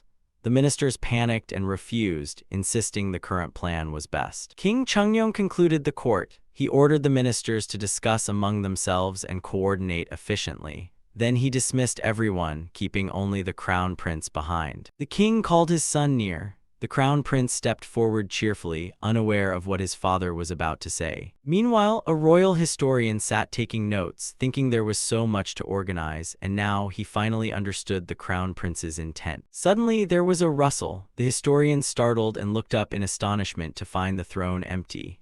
Where had His Majesty gone? It turned out King Chungnyeong had risen from the throne and gone outside. The crown prince asked in surprise why his father had slipped out like that. The king replied that he only wanted to avoid the royal historians for a moment. Chungnyeong eagerly asked his son about the next plans. The crown prince replied there were still a few things left, like expanding education, establishing news agencies, and creating labor laws. Hyung explained that the reforms he was implementing were only the foundation. The policies he had just presented to the ministers were merely the pillars built on that foundation. King Chungnyeong looked at his son with pride, saying, "You have grown so much. I had thought you would always be a child." The crown prince bowed his head, deeply grateful. Meanwhile, two officials hurried after them, clicking their tongues in regret at having missed the private conversation between father and son. The scene shifted to a bird's-eye view, showing the ministers leaving the court, each heading off in different directions. The two old officials grumbled as they walked. One said that even with a set sequence, things would not be easy. The other agreed, adding that just hearing the explanations was exhausting enough. Another official turned back to tell them that the Ministry of Personnel and the Ministry of Finance were in for a rough time. But one of the two immediately retorted that they wouldn't be the only ones to suffer. Hwang he explained that system reform was the task of the Ministry of Personnel, while budget and taxation fell to the Ministry of Finance. He was quickly shot down with glares from the others. Someone else spoke up, saying it wasn't that simple. Road expansion and repairs were the responsibility of the Ministry of Public Works. A man from Public Works complained that his department was already working overtime. And because military considerations are crucial in deciding a road's width and priority, the Ministry of War must be involved from the planning stage. One official announced that an official letter would be on the war minister's desk by tomorrow morning. Another pointed out that to operate those carriages, they needed to sort out issues with the postal relay stations, which belonged to the Ministry of War. The war minister turned pale at that. The debate grew heated. They realized the Ministry of Justice could not sit this out because slave and status laws needed revision. The Ministry of Rights also couldn't be excluded, since it concerned the Yongbin elite and local registries. The ministers, who had been gloomy during the court session, now hurried off, realizing the enormous workload awaiting them all. Finally, an elderly official sighed and concluded that the interests of all 6 ministries were entangled, so conflict was inevitable, and reconciling and coordinating those conflicts was the duty of the council commissioners. He quietly envied those assigned to the northern border. The officials' quarter became noticeably busier after those days. Servants rushed about exchanging ginseng and turtles to strengthen ties. Hyukdu's team was whirring with coffee brewing day and night. The strange bean sacks from distant lands gradually became more familiar in the Joseon palace. Crown Prince Hyang strolled leisurely, muttering about his busy schedule. Top-down reforms were creating a wave of sweeping changes. But in the outskirts of Hanseong, the aftershocks of these changes had a different color. Commoners' lives began to be disrupted by the new standards. This was Song Ilcheol's smithy, a renowned blacksmith nicknamed Hanso. The kitchen and forge, once blazing, now looked quiet and subdued. Song Ilcheol sighed deeply, his face showing clear dejection. He had been forging iron for years but had just failed the court's quality inspection. Officials announced a new requirement for District 51, supply iron bars. They set strict specifications, only those meeting them would get the contract. Song Ilcheol heard and felt hope kindle for a generous reward. This evaluation system had been proposed by Crown Prince Hyang himself as a reform. Hyang realized state monopoly over craftsmen would stagnate technology. He decided to hand half the essential components to private forges. Song Ilcheol threw himself into work, sweating by the red-hot fire. He poured his heart into every hammer strike, hoping it would change his fortunes. The officials inspected the products with stern, critical expressions. Though the iron quality was good, the dimensions were inconsistent and failed precise standards. A single cold stroke of the pen dashed all the blacksmith's hopes. The court couldn't buy bulk items lacking standardization, and his efforts were scattered to the wind. Regular customers stopped by the shop, but only to complain about broken tools. Hearing that Song Ilcheol had failed the inspection, they were hesitant to place orders. Seeing customers hesitate, he hurriedly pleaded and promised quick work. But the customer only gave empty promises and walked away, leaving a very gloomy atmosphere. Song Ilcheol bowed in thanks when someone ordered a few small hoes. Though skilled at forging, such tiny orders hardly made a dent. Durable iron was almost a curse because customers rarely returned. Cobwebs clung to Song Ilcheol's smithy. He could only stand and stare. Ilcheol's wife suddenly came up with a fried chicken business idea to salvage their situation. Her husband gaped, thinking it wouldn't be easy at all. She confidently flaunted her cooking skills, already reputed across the region. She believed that once people tasted it, she could make the chicken herself. Thinking of the delicious pastries his wife had made, Song Ilcheol began to relent. His appetite rose, and he no longer opposed her. The young man sprang into action, running off to get soybean oil and fashioning a metal lid. The whole family joined hands to start this novel venture. For a month, the clang of hammering iron was replaced by the sizzle of hot oil. The aroma of fried chicken spread through the smithy, attracting people. But eating it non-stop grew tiresome, and Song Ilcheol began to feel sick of it to his core. Even the children complained that their breath now smelled entirely of fried chicken. His wife brought out another plate, but no one bothered to pick up chopsticks. The flavor grew oddly strange, and the dish lost its initial appeal. Their daughter grimaced, saying the chicken tasted musty, leaving her stunned. The wife's first business failure made her realize food ventures were no piece of cake. Not giving up, Ilcheol's wife was determined to find a unique twist for her dish. She began studying the batter coating, seeing it as the key to turning things around. She excitedly boasted that this time she'd added fermented soybean paste to the batter. Song Ilcheol and the children turned pale and trembled at the thought, half terrified. Once again failing, Ilcheol's wife sighed heavily in the market. She was considering grinding glutinous rice into flour to try an entirely new recipe. A Huey merchant appeared and introduced goods from the western regions. Among them were black tea and pepper, items extremely luxurious at the time. The two discussed the origins of the fair-eyed foreigners. It turned out anyone who converted to Islam could be called a Huey. The wife asked in surprise whether these things really came from distant Persia. Her eyes lit up when she saw the unfamiliar ingredients before her. The Huey merchant produced a trade license issued by the crown prince himself. His family had long lived in the community and was trusted by the prince to trade. Her eyes sparkled at mention of mysterious black and golden powders. These spices from far-off Persia promised to create a major turning point. The hot oil sizzled in the small forge kitchen. The aroma began to spread, signaling a very special batch of chicken about to come out. The family was astonished. Yesterday they were tired of it, but today the flavor was completely different.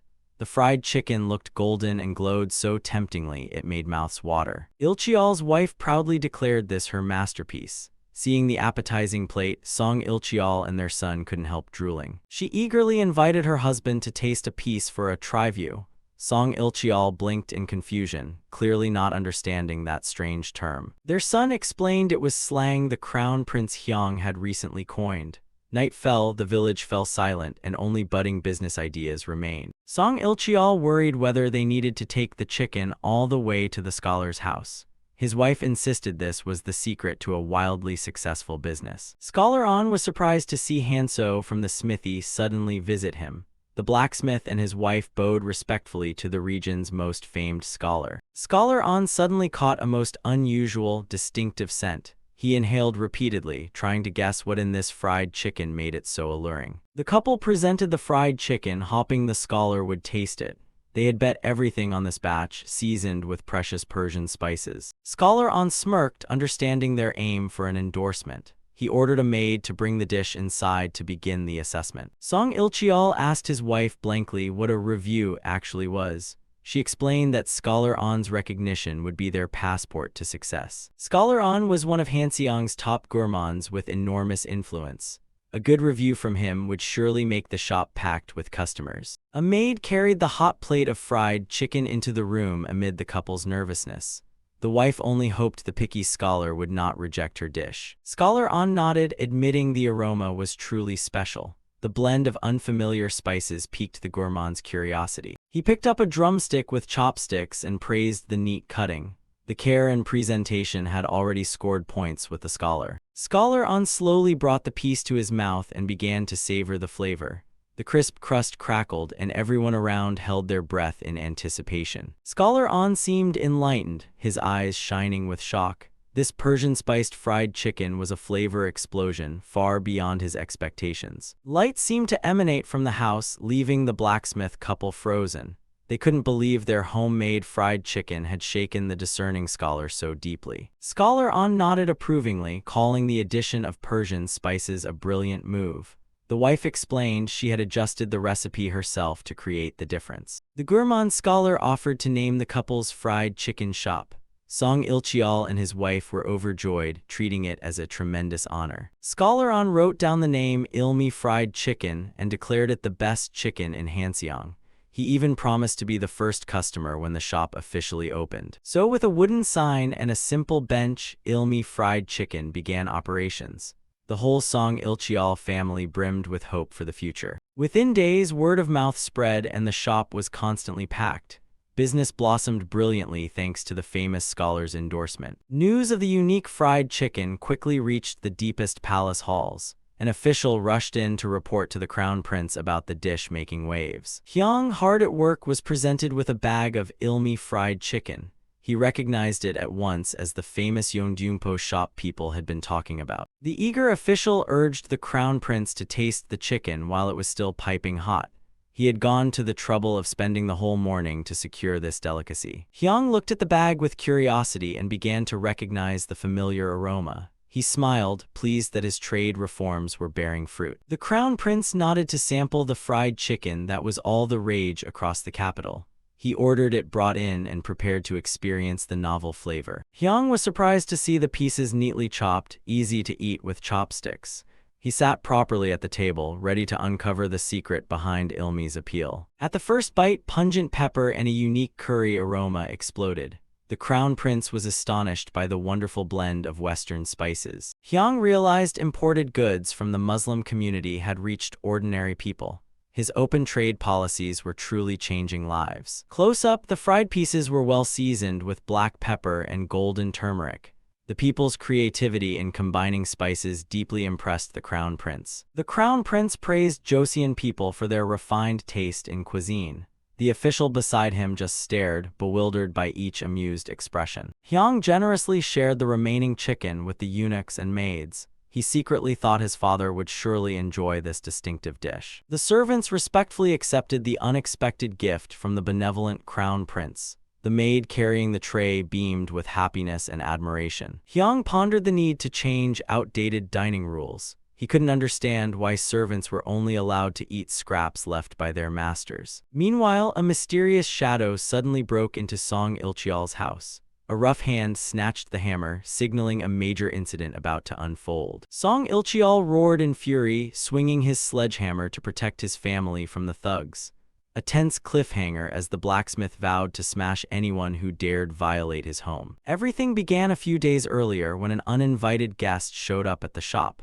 Song Ilcheol's wife stared in disbelief when she heard the visitor's name. The crowd in the street hurriedly dropped to their knees and bowed. The person who stepped down from the litter was Crown Prince Lee Hyang. The prince signaled for everyone to stay calm, then announced shocking news. He himself had come to invite the shop owner to serve as the palace's head chicken fryer. The couple trembled with joy. This was an honor they could never have dreamed of in their lifetime. Before long, they stood at the gate of the royal kitchen where meals for the king were prepared. Nervous pride left them speechless. The guide warned them carefully that the king had summoned them because he'd heard this fried chicken was the best in Hanseong, and if they pleased him, the reward would be generous. They answered crisply and quickly began to work. They could not afford to miss this once-in-a-lifetime chance. Each piece of chicken was carefully marinated with the secret recipe and then dipped in a fine coating of flour. Song Ilcheol stood at the stove himself, dropping chicken into the raging hot oil. The sizzle was delightful and the aroma began to spread through the room. The first batch of fried chicken came out golden and crunchy, steaming on a tray lined with white paper. King Chungyong slowly tasted it and seemed very pleased with this novel dish, eating with a hearty smile. King Chungyong nodded approvingly that this really was the finest flavor in the capital, then turned to ask his son about the special spices used to marinate the chicken. Crown Prince Lee Hyang told his father that it was pepper and turmeric, new ingredients he had suggested the shop owner use. A few days later, a royal messenger carrying an imperial edict appeared at the door of the One Taste Chicken shop, drawing a dense crowd eager to see. The official read the edict loudly, bestowing 10 bolts of precious silk on Song Ilcheol and his wife for their exceptional cooking. The couple knelt to the ground, faces radiant with joy. 10 bolts of silk were a vast fortune to them. Ilcheol looked at his wife, moved, and thought that it was thanks to her that he had this glory today. They gazed at each other affectionately. The shop's signboard now carried a completely different value. Once recognized by the king, it naturally became the world's #1 fried chicken shop. But life doesn't go smoothly forever. Just as business was booming, Ilcheol was shocked to hear that the price of live chickens had suddenly jumped by 10%. The chicken seller explained nonchalantly that because too many chicken shops had sprung up while supply was limited, a price hike was unavoidable. But the very next day, chicken prices leapt another 5%. The speed of the increase made everyone dizzy. Ilcheol couldn't stay calm seeing himself squeezed at the chicken yard. He strained his neck and demanded an explanation. It turned out other merchants were still paying the old price. Only his shop's price had been hiked to the sky. Clearly someone was trying to bleed him dry. Furious, Ilcheol threatened to report them for commercial fraud, but the chicken seller not only showed no fear but mocked him, telling him to go ahead and report it. He brazenly claimed that prices were the seller's right and there was nothing illegal about it, shrugging as if he had done nothing wrong. The crooked merchant added a spiteful remark. If Ilcheol made a lot of money from selling fried chicken, he should share some with suppliers like him. That evening at home, Ilcheol's wife worried when she learned that all the nearby chicken sellers had colluded to squeeze their shop, a blatant conspiracy. Knowing it was unfair but powerless, she advised her husband to pretend ignorance and just pay up to get it over with a wry attempt at light humor. Hearing his wife, Ilcheol grew even angrier. To him, this was no less than a broad daylight robbery.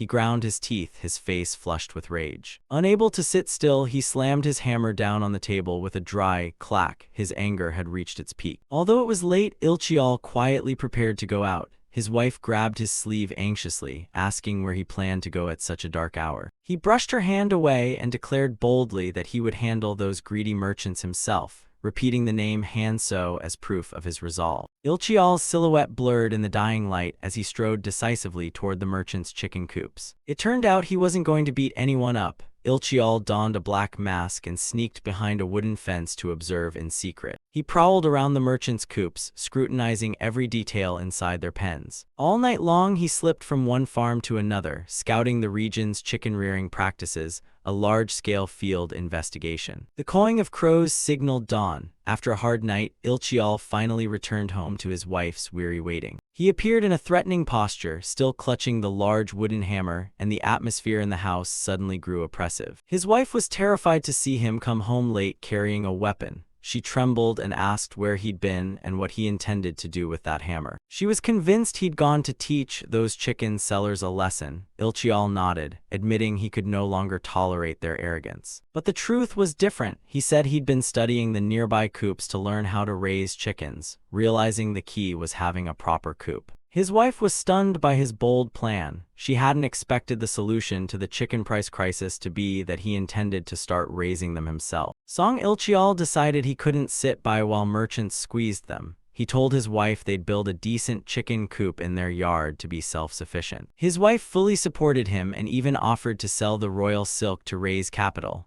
Both were determined to make it work. They invited a cousin who was a carpenter from the next village to help. With his experience, he was the crucial piece of the plan. Not only that, the wife's younger sister came up from the countryside to assist in the kitchen as fried chicken orders increased, freeing the couple to focus on construction. Ilchial began drafting the design. The toughest problem with traditional Joseon coops was the shuttered doors. If kept closed all day, the chickens would suffocate, fight, or even die from the heat.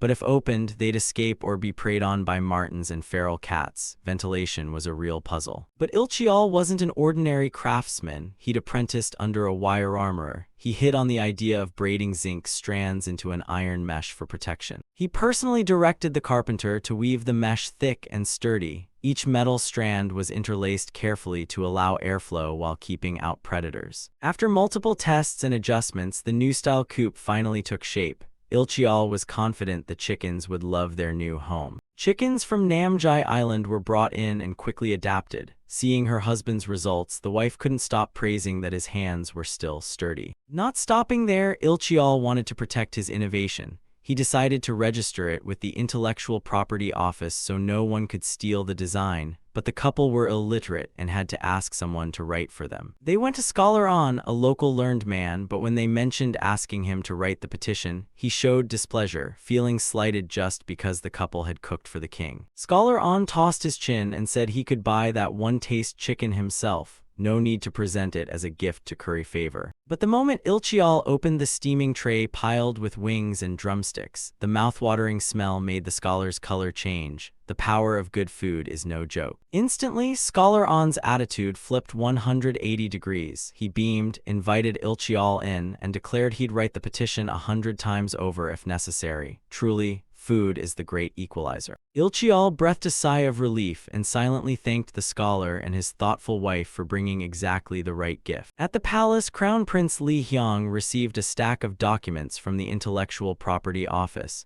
He was always eager to see creative ideas from the populace. The prince chuckled with amusement as he examined the drawings. He noticed interesting ideas kept appearing since the new policies were implemented. Li Hyong's eyes lit up when he saw the design for the iron mesh chicken coop.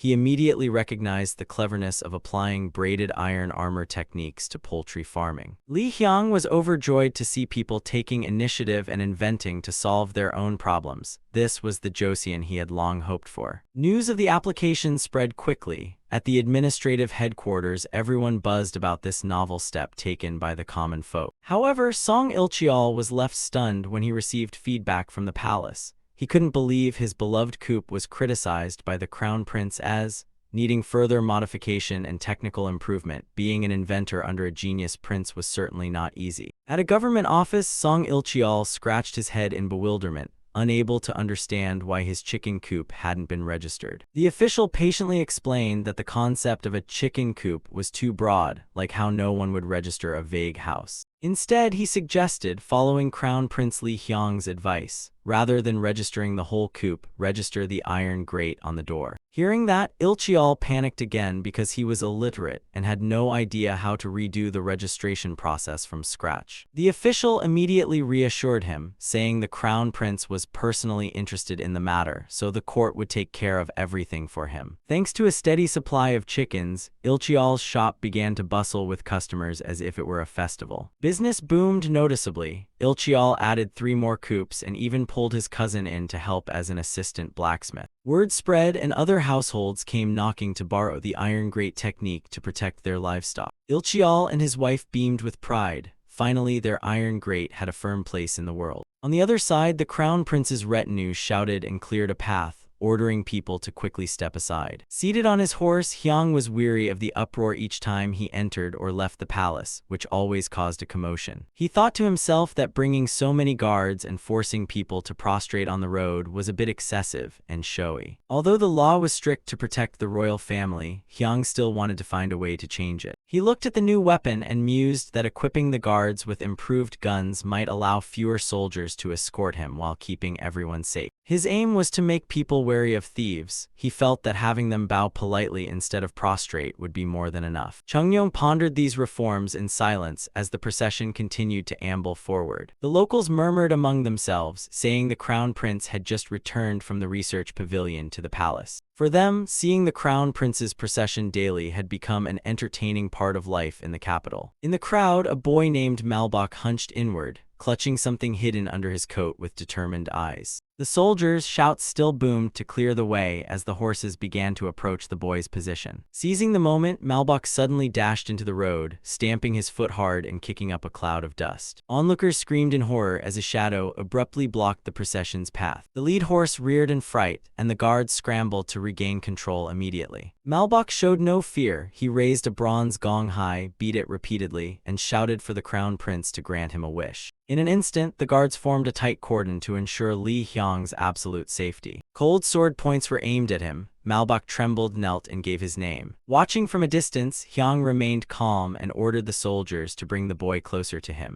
A guard with a firearm warned the boy might have malicious intent, but Hyang only asked for a frisk before any questioning. He believed that if a king couldn't calmly hear a subject's plea, then there was no need for a professional guard unit at all. Faced with the Crown Prince's authority and decisiveness, the guard bowed his head and obeyed the order. Malbok's belongings were seized and spread out. Aside from the gong and a hammer, there was only a small jar of wine. Looking at the jar, Hyang was curiously amused. What could this underage boy be planning with borrowed wine as his prop? He spoke up to ask what great grievance Malbok had that he dared to brazenly block the Crown Prince's path. Malbok sobbed that no one in the village could help him, so he risked everything to seek out the wisest Crown Prince in the land. Hyang listened intently, pressing to know exactly what the boy was so troubled about. Malbok's eyes suddenly lit up and he blurted out an unexpected question. Please tell me what I can do. Hyang froze for a few seconds, unable to believe a boy had stopped him just to ask for career advice. He cleared his throat and said that before discussing details, the boy must be punished for daring to block the Crown Prince's road. Hyang explained that the law was supreme and ordered Malbok to receive a cane punishment before he could return to present his case. Hearing he would be struck, Malbok sobbed silently, his tearful face looking pitiful. Hyang instructed the official in charge to supervise the punishment, saying that if it seemed too harsh, he would personally hold the executor to account. Malbok wailed as he went, blaming himself for the foolishness of borrowing wine to make a scene and now having to take the beating. People talked about the Sin Mungo complaint drum King Tijang had set up.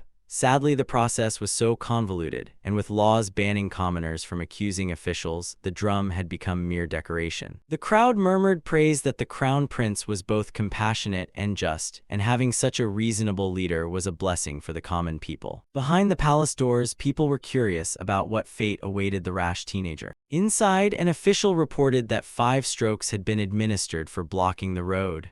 Hyang nodded, commending them for upholding court discipline. Seeing Malbok still trembling with fear, Hyang wondered why such a timid soul had the nerve to stop the procession. The boy kept bowing and begging for death. Contrary to expectations of a bloody interrogation, Hyang gently told Malbok to stand and sit on a chair to talk. The boy stood stunned, unable to believe he'd been granted such a favor. Seeing him frozen, Hyang joked, "What's wrong? Did the beating hurt so much you can't sit?" Malbok awkwardly explained it wasn't the pain, but that he felt so lowly he didn't deserve to sit on equal footing with someone as noble as the crown prince. Hyang laughed and said it was ironic that a boy bold enough to block the crown prince would now act so timid. Malbok bowed his head again to apologize for his abruptness, but Hyang waved it off, telling him to relax, no need for excessive ceremony right now. He also warned that until he turned 18, he was strictly forbidden from touching alcohol. Malbok nodded vigorously, promising to treat alcohol as his mortal enemy from now on. On closer inspection, Hyang noticed Malbok was fairly clean and well-built. He didn't look like someone ruined by poverty and idleness. Starting to tell his life story, Malbok recalled tearfully that when he was 5, both his parents died in a vicious epidemic, leaving him alone. Even his grandfather had been killed by pirates at sea, leaving Malbok to rely on his aging grandmother to get by. To raise him, his grandmother did every kind of backbreaking job. At 8, a kind shopmaster took him in as an errand boy to help ease her burden. Hyang nodded in praise of the shopmaster's kindness, but he still wondered why Malbok wanted to leave a steady job to seek another path. Malbok scratched his head in embarrassment, saying his peers had learned reading and arithmetic to work in the shop. While he never could absorb lessons, he knew almost no letters and was hopeless at math. He had switched to doing manual labor last year to earn extra money, but the shop now had more than enough hands, making him feel like dead weight. Malbok had considered going to the port to load cargo or joining the military far from home, but he worried there would be no one to care for his frail, lonely grandmother. Hyang tapped his finger lightly on the table, quietly sympathizing with the ironic and helpless plight of this dutiful teenager. With a 21st century soul, Hyang understood that this was one of the most vulnerable groups in society. He asked whether, aside from literacy, Malbok had any particular skills he was proud of. At that, Malbok suddenly brightened. He boasted that he had memorized the maps of every alley in the capital, even newly rebuilt areas. Just passing through once was enough to remember them forever. Lee Hyang's eyes lit up with surprise. It seemed he had accidentally found a priceless, living GPS for his ambitious logistics plans. An official took Malbok for a walk inside the palace. He told him he was one lucky fellow to have dared to block a royal litter and still be grinning like that. The official went on that fortunately Crown Prince Hyang is a generous man, otherwise Malbok's grandmother would probably never see her grandson again. The boy only nodded, his heart still thudding. Malbok remembered how boldly he'd blocked the litter and now felt terrified thinking back on it. At the time, the Crown Prince said the matter couldn't be resolved immediately and asked Malbok to return in 15 days to meet at Gate District 51. Until then, go back and do your old work well. Hyang sat in his room, sighing deeply over this thorny problem. Night had fallen, a crescent moon hung over the palace roofs. A eunuch announced that the crown prince requested an evening audience. King Chungyong allowed his son to enter. Father and son sat drinking under the oil lamp. The king asked Hyang whether the common boy had made an impossibly difficult demand. Hyang admitted the matter was indeed not easy. King Chungyong looked at his son with affection. He said that the people's trust and reliance on him was the greatest gift a king could have, and he believed the crown prince would find a good solution. Crown Prince Hyang bowed in thanks to his father and promised to try his very best. But then he raised a question. "Father, should we amend the law?" The king looked a bit taken aback, wondering what law he meant to change. The crown prince explained that today's litter-blocking incident had so many witnesses they surely wouldn't stay silent. King Chungyong fell into thought. He agreed similar incidents would keep happening. Although the drums of protest had sounded, their effect was limited. This needed discussion at court. That night, while the king pondered, the officials probably had nightmares together. Screams echoed through the government offices. The scene shifted to Gate District 15, strictly guarded by soldiers armed with spears. The crown prince sat in the study, buried in piles of Hanyang maps. He realized the capital was now as complex and crowded as 21st century Seoul. After the Great Fire, redrawing the maps from King Taejong's time was a nightmare. The crown prince almost had to redraw everything from scratch. Looking at the terrain, Hyang saw Hanyang had too many alleys and unpaved roads, so porters or running were more efficient than large carts. A newcomer like Malbach would have a hard time squeezing into this trade. Frustrated over the transport business, the crown prince clutched his head in a grimace. He hadn't had a headache like this in a long time. 5 days passed with no good ideas. Hyung opened the window and saw the unusually fine weather outside. Suddenly a shout of "Run, run!" rang out. The crown prince poked his head out, surprised to see what was happening. It turned out a group of porters were holding a handcart race right in the courtyard. One man even yelled that whoever won this round would get the day off. The whole lot shoved their carts and ran like mad. Seeing that, the crown prince smiled. He realized people, whether in the past or future, always find ways to enjoy their work. Suddenly, the crown prince's eyes lit up. A brilliant idea had just flashed through his mind. Hyung spun around and urged a eunuch to fetch the chief technical officer at once. A few days later, when the late afternoon sun stained the distant ranges crimson, at Gate District 15, the soldiers were still diligently on guard. 2 guards were whispering. One said that the common boy had been waiting here since dawn. Malbach stood in the distance, tiny against the vast palace grounds. The soldiers told him the crown prince wouldn't arrive anytime soon and asked why he'd come so early, poor fellow. Another guard grumbled that a commoner arriving after the crown prince was simply improper. Malbach stayed silent and waited. A moment later, an announcement rang out. "The crown prince approaches, make way." Malbach startled, shading his eyes with his hand to watch the approaching procession. He felt both thrilled and scared at the sight of the crown prince. The crown prince Lee Hyung's escort rode in with dignity. Everyone bowed their heads in respectful salute. The crown prince dismounted and smiled, greeting Malbach for having arrived on time as promised. Malbach hurriedly dropped to his knees, face flushed with embarrassment and emotion. He stammered to ask after the crown prince's health. Hyung turned and ordered the captain of the guards to issue Malbach a temporary pass to enter the green zone. The crown prince handed Malbach a solid gold token, explaining that the access system had changed, but this would be needed for temporary entry. "All right, let's go inside."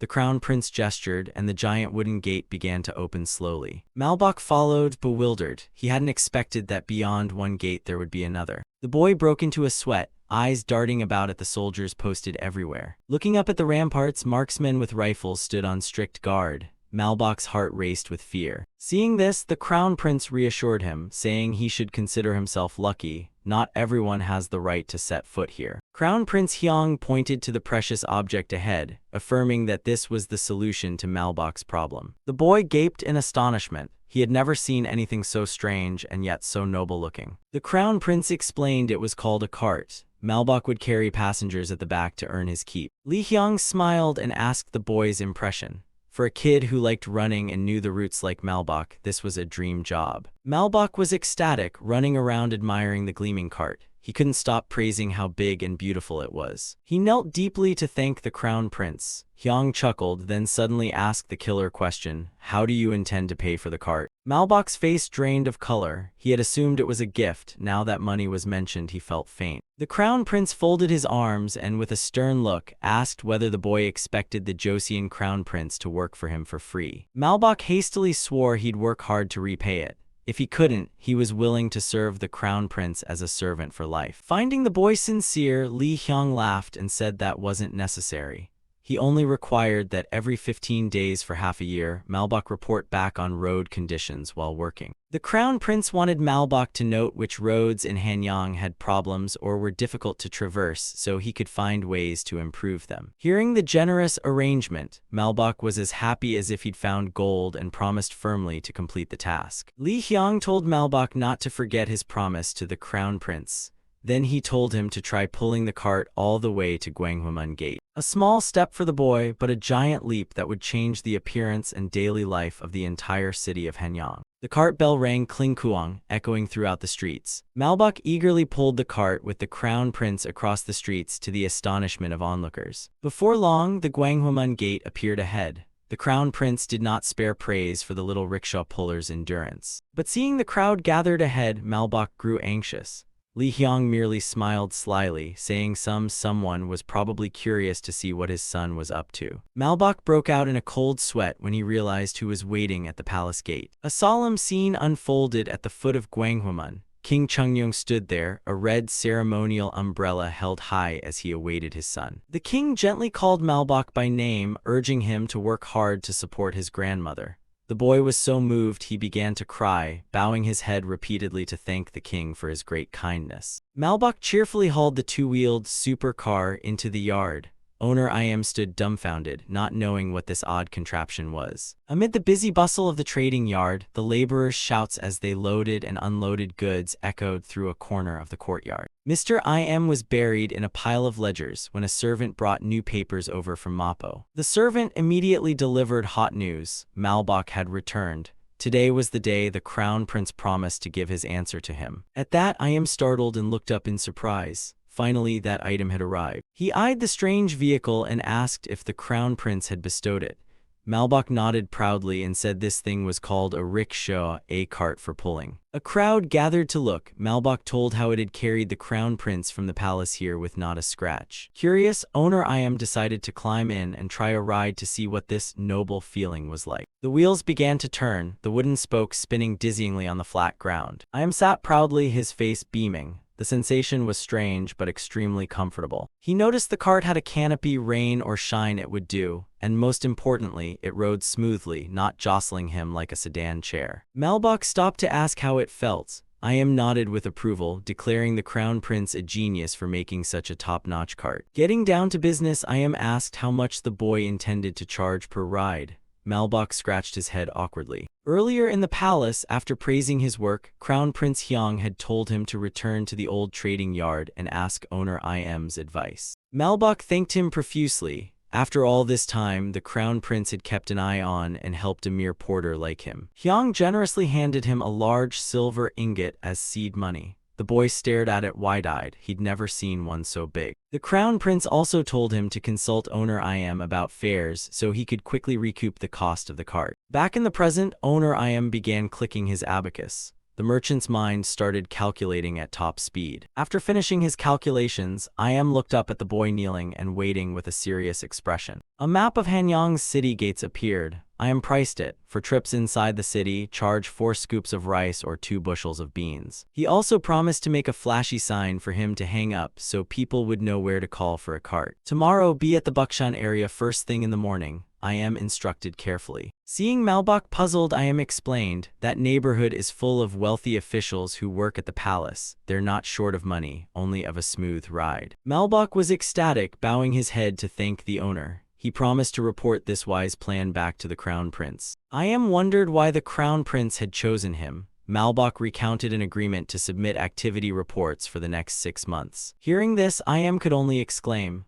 the Crown Prince was not only inventive but farsighted, a great blessing for Joseon. Im told Malbach to work diligently to provide for his mother. The boy replied, yes, sir, and promised to visit often. Watching Malbach pull the cart away, Im muttered, a rickshaw, huh? If these catch on, sedan chair carriers will be out of work. Suddenly, Im's eyes widened, as if he'd come up with a wildly bold business idea. He hurried after him, calling out sharply, Malbach, wait, I have something we must do right away. Scene shifts to Area 15. The Crown Prince was hard at work, telling himself to try a bit harder to soon report his achievements to the king. Work finished, Hyang decided to let everyone rest after a long, tense day. A royal guard entered to report. Malbach and Owner Im are waiting at the gate to request an audience. Hyang smiled, surprised that Owner Im acted so quickly. He ordered them admitted at once. While waiting, Hyang stroked his patchy beard, thinking he ought to invent a razor soon to save the trouble of plucking. But he slapped his own cheek and told himself to focus on the matter at hand first. The whiskers could wait. The palace lay silent.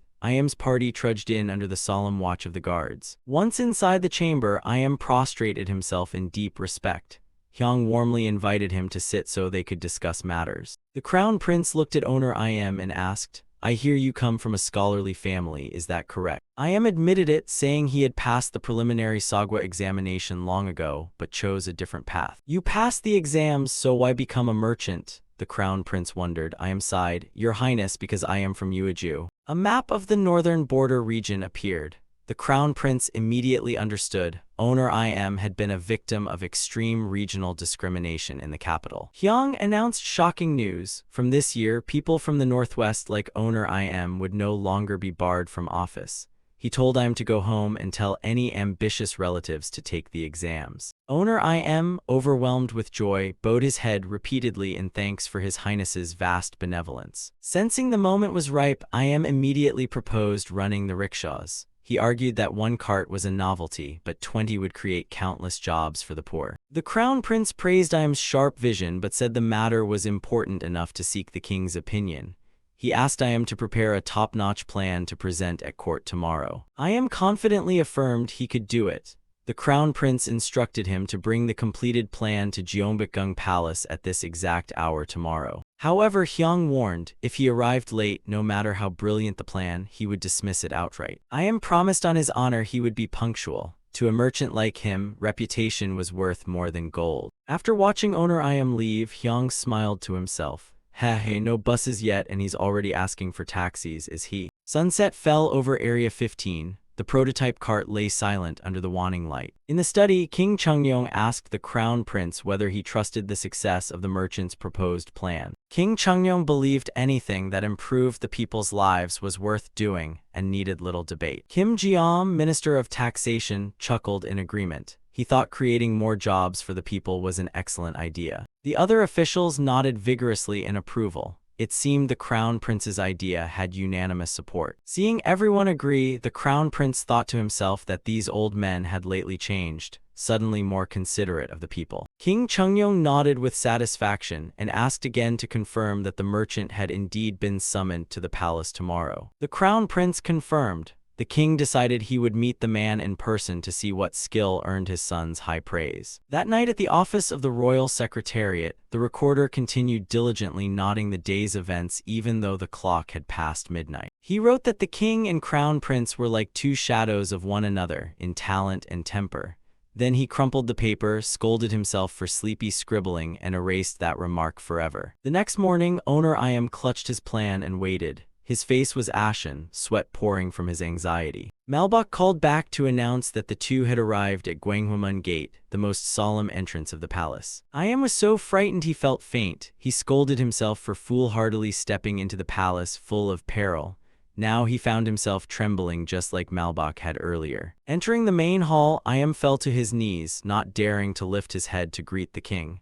A suffocating pressure enveloped him. King Chungyong smiled in welcome, complimenting how pleasant the name I am Sunyuke sounded. He asked how far along I am had come with the plan the Crown Prince requested. I am trembled as he handed the scroll to the palace guard to deliver to the king. The whole room fell perfectly silent, save for the sound of the wind. King Chungyong unrolled the plan and kept emitting mysterious oh, sounds as he read. Below, owner I am knelt sweating as if bathed, his heart pounding so hard it felt like it might leap from his chest. Suddenly the king looked up at I am and declared, there are a few rather interesting parts in here. Even the Crown Prince standing beside him jumped in surprise. He thought to himself, interesting? Could he have sneakily added something I don't know about?